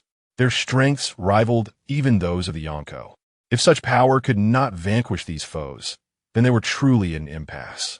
Turning his gaze skyward, he sensed a surging energy coalescing beneath the warship. As he approached the entrance, the vortex at the center suddenly erupted downward, forcing him to extend his hand in defense. The dust release materialized into a radiant white pillar, shattering the darkness above as Tyson followed suit, swiftly penetrating the eye of the vortex. As his vision adjusted to the chaotic white space, he found himself amidst a corridor imbued with a sense of advanced technology, resembling a labyrinth with numerous paths. To either side, lifeless automatons stood, each towering 4 to 5 meters, with disproportionately small heads and large bodies. As the perception momentarily extended outward, the familiar chakra of Emu materialized in his mind, as if she were deliberately awaiting his arrival. After some time, Tyson made no move to advance further inside, seemingly in anticipation of something. Moments later, a disturbance arose from behind. A door materialized in the air above the ground, opening to reveal an abyss of darkness from which 6 figures emerged. Where's this place? Have we arrived? Very well, let us forge ahead. Tyson regarded the 6 clones, noting that aside from Barrelic number 3, the others had joined him. He was skeptical that Emu would be so at ease as to wait for him to seek her out. Surely, numerous obstacles lay ahead, such as the mechanized sentinels lining the corridors. The embodiment of justice, Long number 6, leaped into one of the side passages. At that moment, the mechanical sentinels indeed sprang to life. This wretched world was ripe for a revolution. Emu, brace yourself. He gestured with his hands, and a glass barrier isolated the mechanized beings on either side. The other clones, each representing distinct emotions, trailed behind Long number 6. Although he could sense Emu's location, he could not approach directly, as traps likely awaited him along the way. Thus, he permitted Long number 6, who had consumed the barrier fruit, to lead the charge. Whoa. Another battle was imminent. Kaido number 7, the representation of sorrow, wielded a spiked club, transforming into a Tyrannosaurus-like hybrid. Ha, you fool.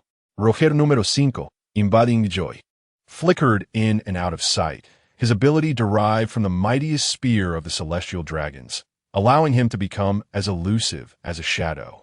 Tyson was unaware of the fruit's name. Lala, another opportunity for combat. Whitebeard number 2, embodying happiness, compressed gas produced by his gas fruit, releasing explosive sounds. It is time to eradicate everything. Rocks number 1, representing anger, conjured black mist that consumed the nearby mechanized beings, leaving behind a pile of debris. As for the origin of the black mist, that tale began 17 years ago. At that time, he had instructed Barrelic to endow the clones with the powers of the fruits and had specifically directed him to seek Blackbeard. Although the method of acquiring the blood was uncertain, it mattered little now. Alas, these mechanized beings are quite pitiable. Lingling number 4, embodying compassion, extended her pink dragon claws, sending the mechanical sentinels flying. As the number of mechanized sentinels increased, the clones unleashed their unique phrases while attacking, causing him considerable distress. Alas, such transgressions. These clones were but half-finished products. Though their construction was remarkably successful, their personalities were incomplete. They were originally intended to await further research from Vegapunk to attain perfection. Unfortunately, time was of the essence, and they had to be deployed prematurely. An hour later, Tyson glanced back at the countless fallen mechanized beings, realizing the challenge they presented. The combat prowess of these automatons was impressive. Not only were their materials durable, but some could even fire lasers. He could only wonder how much the world government had sacrificed to create such entities. He then passed by the figures of the clones, entering the grand hall, and gazed up at the figures seated upon the empty throne. "So, you have come here after all." The shadow set down the wine glass in hand. Rising to their feet, the voluminous black robe trailing on the floor, with fingers resembling deadly weapons concealed within the sleeves. They exhibited no curiosity regarding Tyson's survival. Tyson took a few steps forward, halting to fixate on her. "I have come today to uncover the truth. Prepare yourself. As for awakening, I resolved that long ago." Imu descended the staircase draped in red carpet, three-pointed antennae-like adornments atop her head remaining still, provoking curiosity about their purpose. Upon reaching the bottom of the staircase, she remarked with interest, "Let's play a game." Tyson furrowed his brow, uncertain of her intentions, yet did not refuse. "You may proceed." Indeed, Imu seemed taken aback. Had it not been for the obscured view of her face, one might have discerned a look of surprise. However, in Tyson's gaze, he observed a flicker in her keen eyes. "Whose life will you choose? Those below or my own?" She posed, a hint of laughter threatening to escape her lips. Tyson found the situation amusing, questioning whether she had lost her mind, and could not help but retort, "Are you foolish?" As he spoke, his expression shifted dramatically, his heart trembling, and he gazed intently at her. "Could it be that you, indeed?" Before he could finish, Imu interjected, "This warship is one of the ancient weapons known as Tianwang. Its base can gather energy. If expended all at once, it could annihilate the area of 4 large islands." What? What a jest! 1 large island is equivalent to the scale of Dressrosa. If it were 4, then all beneath, including the fleeing Whitebeard pirates and marines, would perish. However, the warship has already consumed a significant amount of energy, and lights will flicker periodically. As of now, the energy it can amass is sufficient to encompass only 2 large islands. Tyson regarded her, his heart chilled by the nonchalance with which she uttered such chilling words, and his countenance darkened. "But your people are still down there. Do you not care? This world is not in short supply of humanity. They are merely pawns. If that is the case, I shall have no choice but to eliminate you swiftly." As soon as the words left his lips, the 6 clones unleashed their abilities and charged at Imu, while his own form simultaneously vanished. Imu observed the advancing 6, remarking nonchalantly, "It seems that fellow is not one to remain idle. You must have conspired together long ago." Extending her hand, the hall began to shift mechanically, unleashing a barrage of lasers from all directions. She then cast her gaze toward the rear, where the shadow manifested, its ghostly speed preparing to evade. A muffled thud resonated as a kick landed on an arm. Imu's eagle-like eyes widened in shock. The tremendous force caused her to stumble back a step before regaining her balance. Tyson had yet to stabilize himself before vanishing once more, prompting Imu to grow wary. Her gaze darting about, he would no longer be the helpless victim he once was. His body could not be touched by her elemental attacks, and her mind-controlling abilities required visual cues to be effective. His prior downfall had stemmed from carelessness. By adeptly employing his perception abilities, he could rely on the flow of chakra to anticipate her movements and intentions. Imu's speed undoubtedly surpassed his own, yet each time she seemed poised to strike him, he would disperse as if elementalized, accompanied by the damage of his dust release. In a moment of distraction, under the intervention of Roger number 5's elusive maneuvers, Tyson seized the opportunity and executed a cylindrical dust release that pierced her abdomen. Yet, she emitted not a sound of pain, merely vanishing in a flash of black. Reappearing upon the throne, where she steadied herself against the chair, the sound of her coughing up blood echoing in the air. Tyson refrained from pressing the attack, choosing instead to observe her from below the crimson-carpeted steps. The hall regained its normalcy, the mechanical sentinels that had attacked moments prior dissipating, leaving an aura of tranquility in the air. After a lengthy silence, a feminine voice gradually spoke, laced with tremors and an air of weariness. "Even if you kill me, what will you do about those below?" Before Tyson could respond, she continued, "Long ago, my brother posed a similar choice to me, compelling me to decide between the one I love and the innocent. Tell me, which do you think I chose?" Her breaths grew increasingly labored. She spoke as if narrating a story, regardless of whether there was an audience, almost as if addressing herself. I gazed at my beloved, selecting an innocent soul. Later, I took the life of my brother, quietly awaiting his return through the annals of history.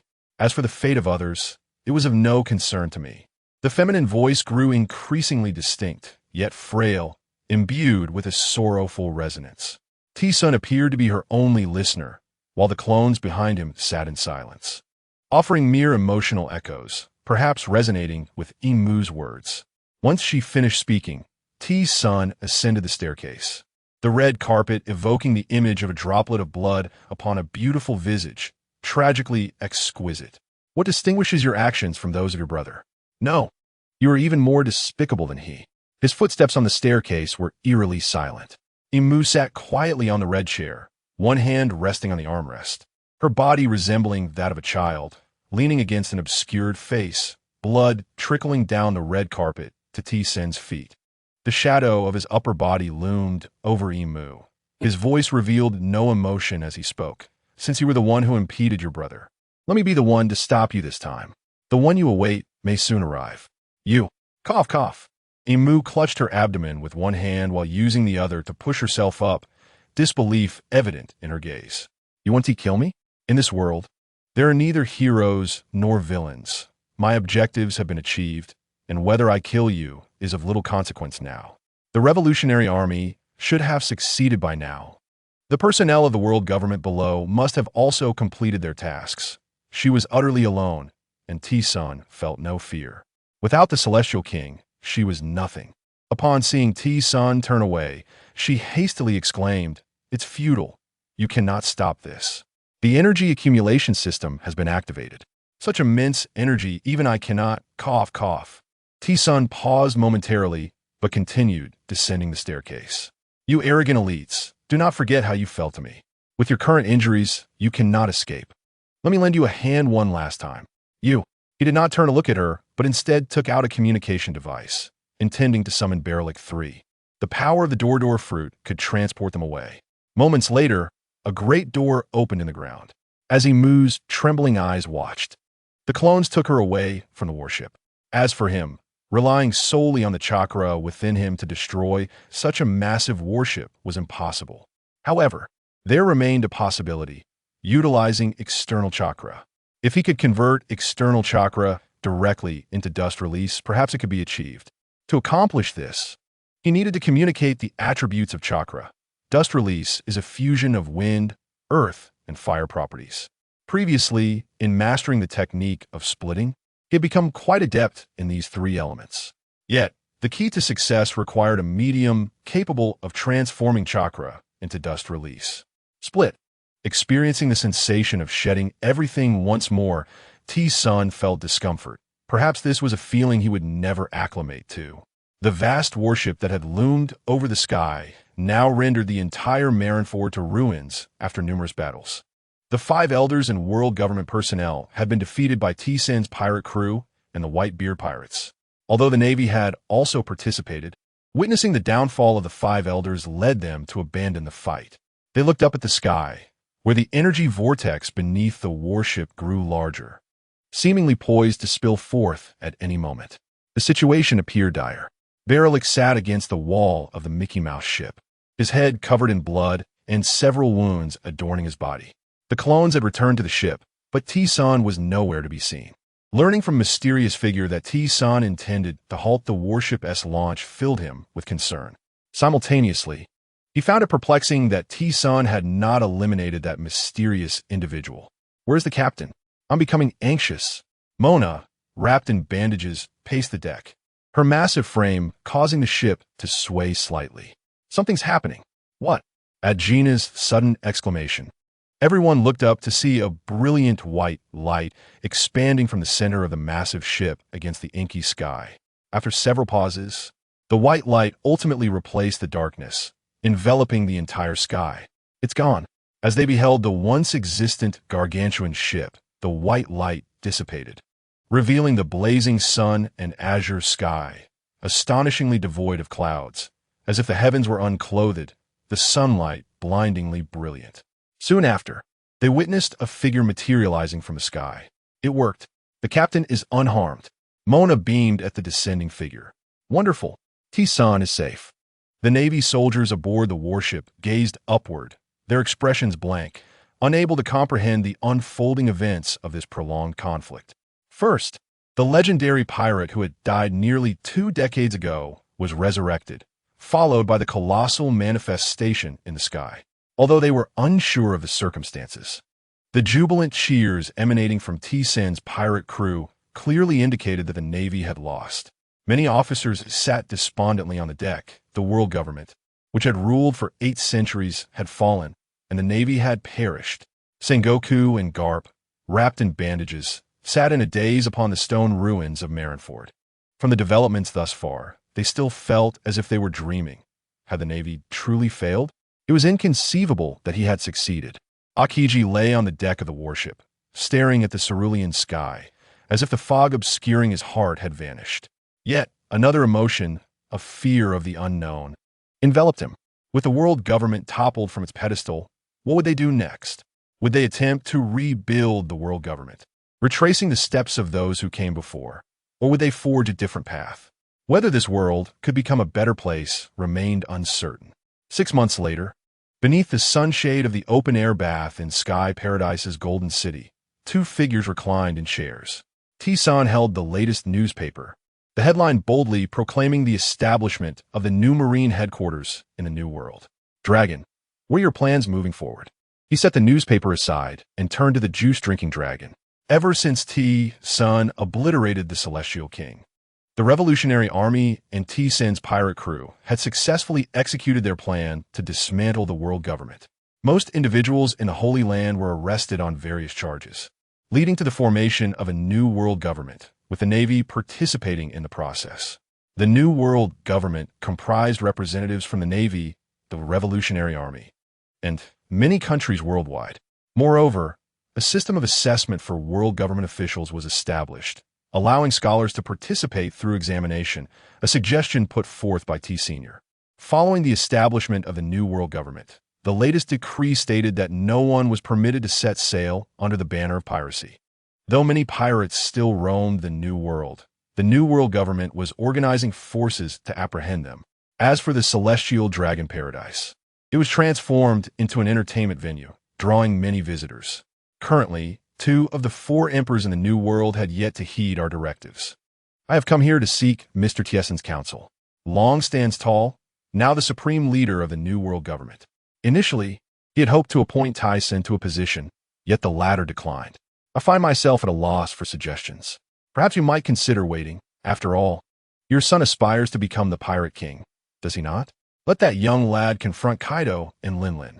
Upon uttering these words, Tyson chuckled, pondering the misfortune of dismissing a dream before it has even had the chance to flourish.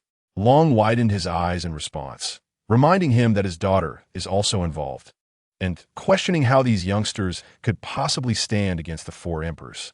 Patience is essential, for do you believe it feasible to eradicate pirates in a brief span? Such an endeavor is impossible. Even with the enactment of laws, establishing the authority of the New World government demands considerable time. While the notion may seem straightforward, it is, in fact, a long-term strategy fraught with complexities, far from the simplicity with which it is often articulated. Can one guarantee that this world will be devoid of malefactors? That is an impossibility.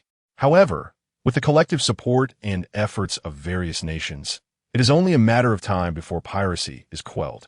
This may indeed be a viable approach. Let them create their turmoil. Nevertheless, it is imperative to devise a reasonable plan. Rising with a slight headache, eyes sparkling with hope, he yearned for Tyson to provide a sound strategy. Alas, that is your concern now.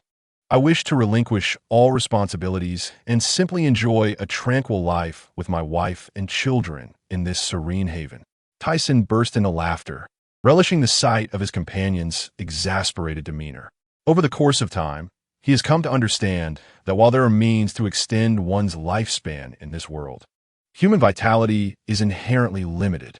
His heart and mind have grown weary, and he feels an indifference towards all matters.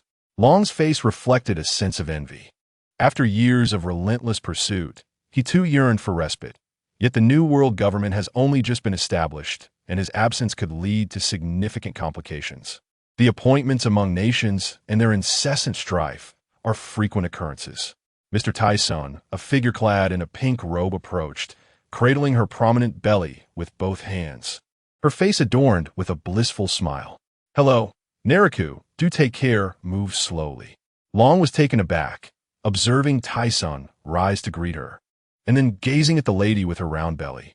He could hardly believe his eyes, pondering whether he still possessed that capability. Enveloped in envy, he turned to depart.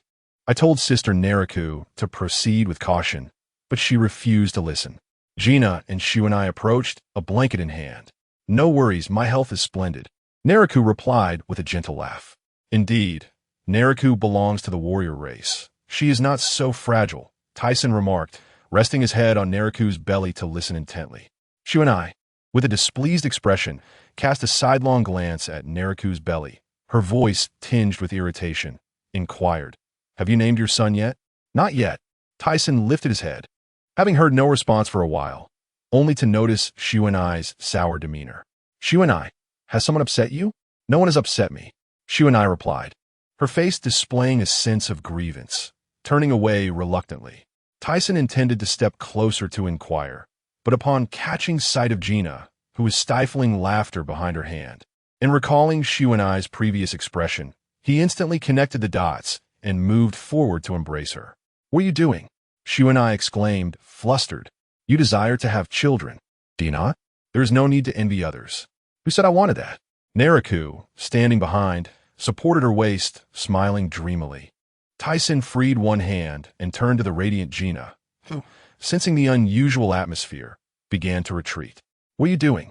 he inquired, before pulling the blushing Gina into his embrace as well. "You are both included." Synopsis: a tale of traversing the world of pirates, transforming into a child named Aelstizen, endowed with the powers of the second Suchikich. In the pursuit of strength, he becomes an intern in a pirate crew led by a notorious pirate with a bounty of 780 million. As time progresses, the crew is encircled by the Navy. Ultimately, he escapes and establishes his own pirate crew. Witness how Tyson develops his enterprise in the realm of pirates, aspiring to become the luminous emperor of the seas.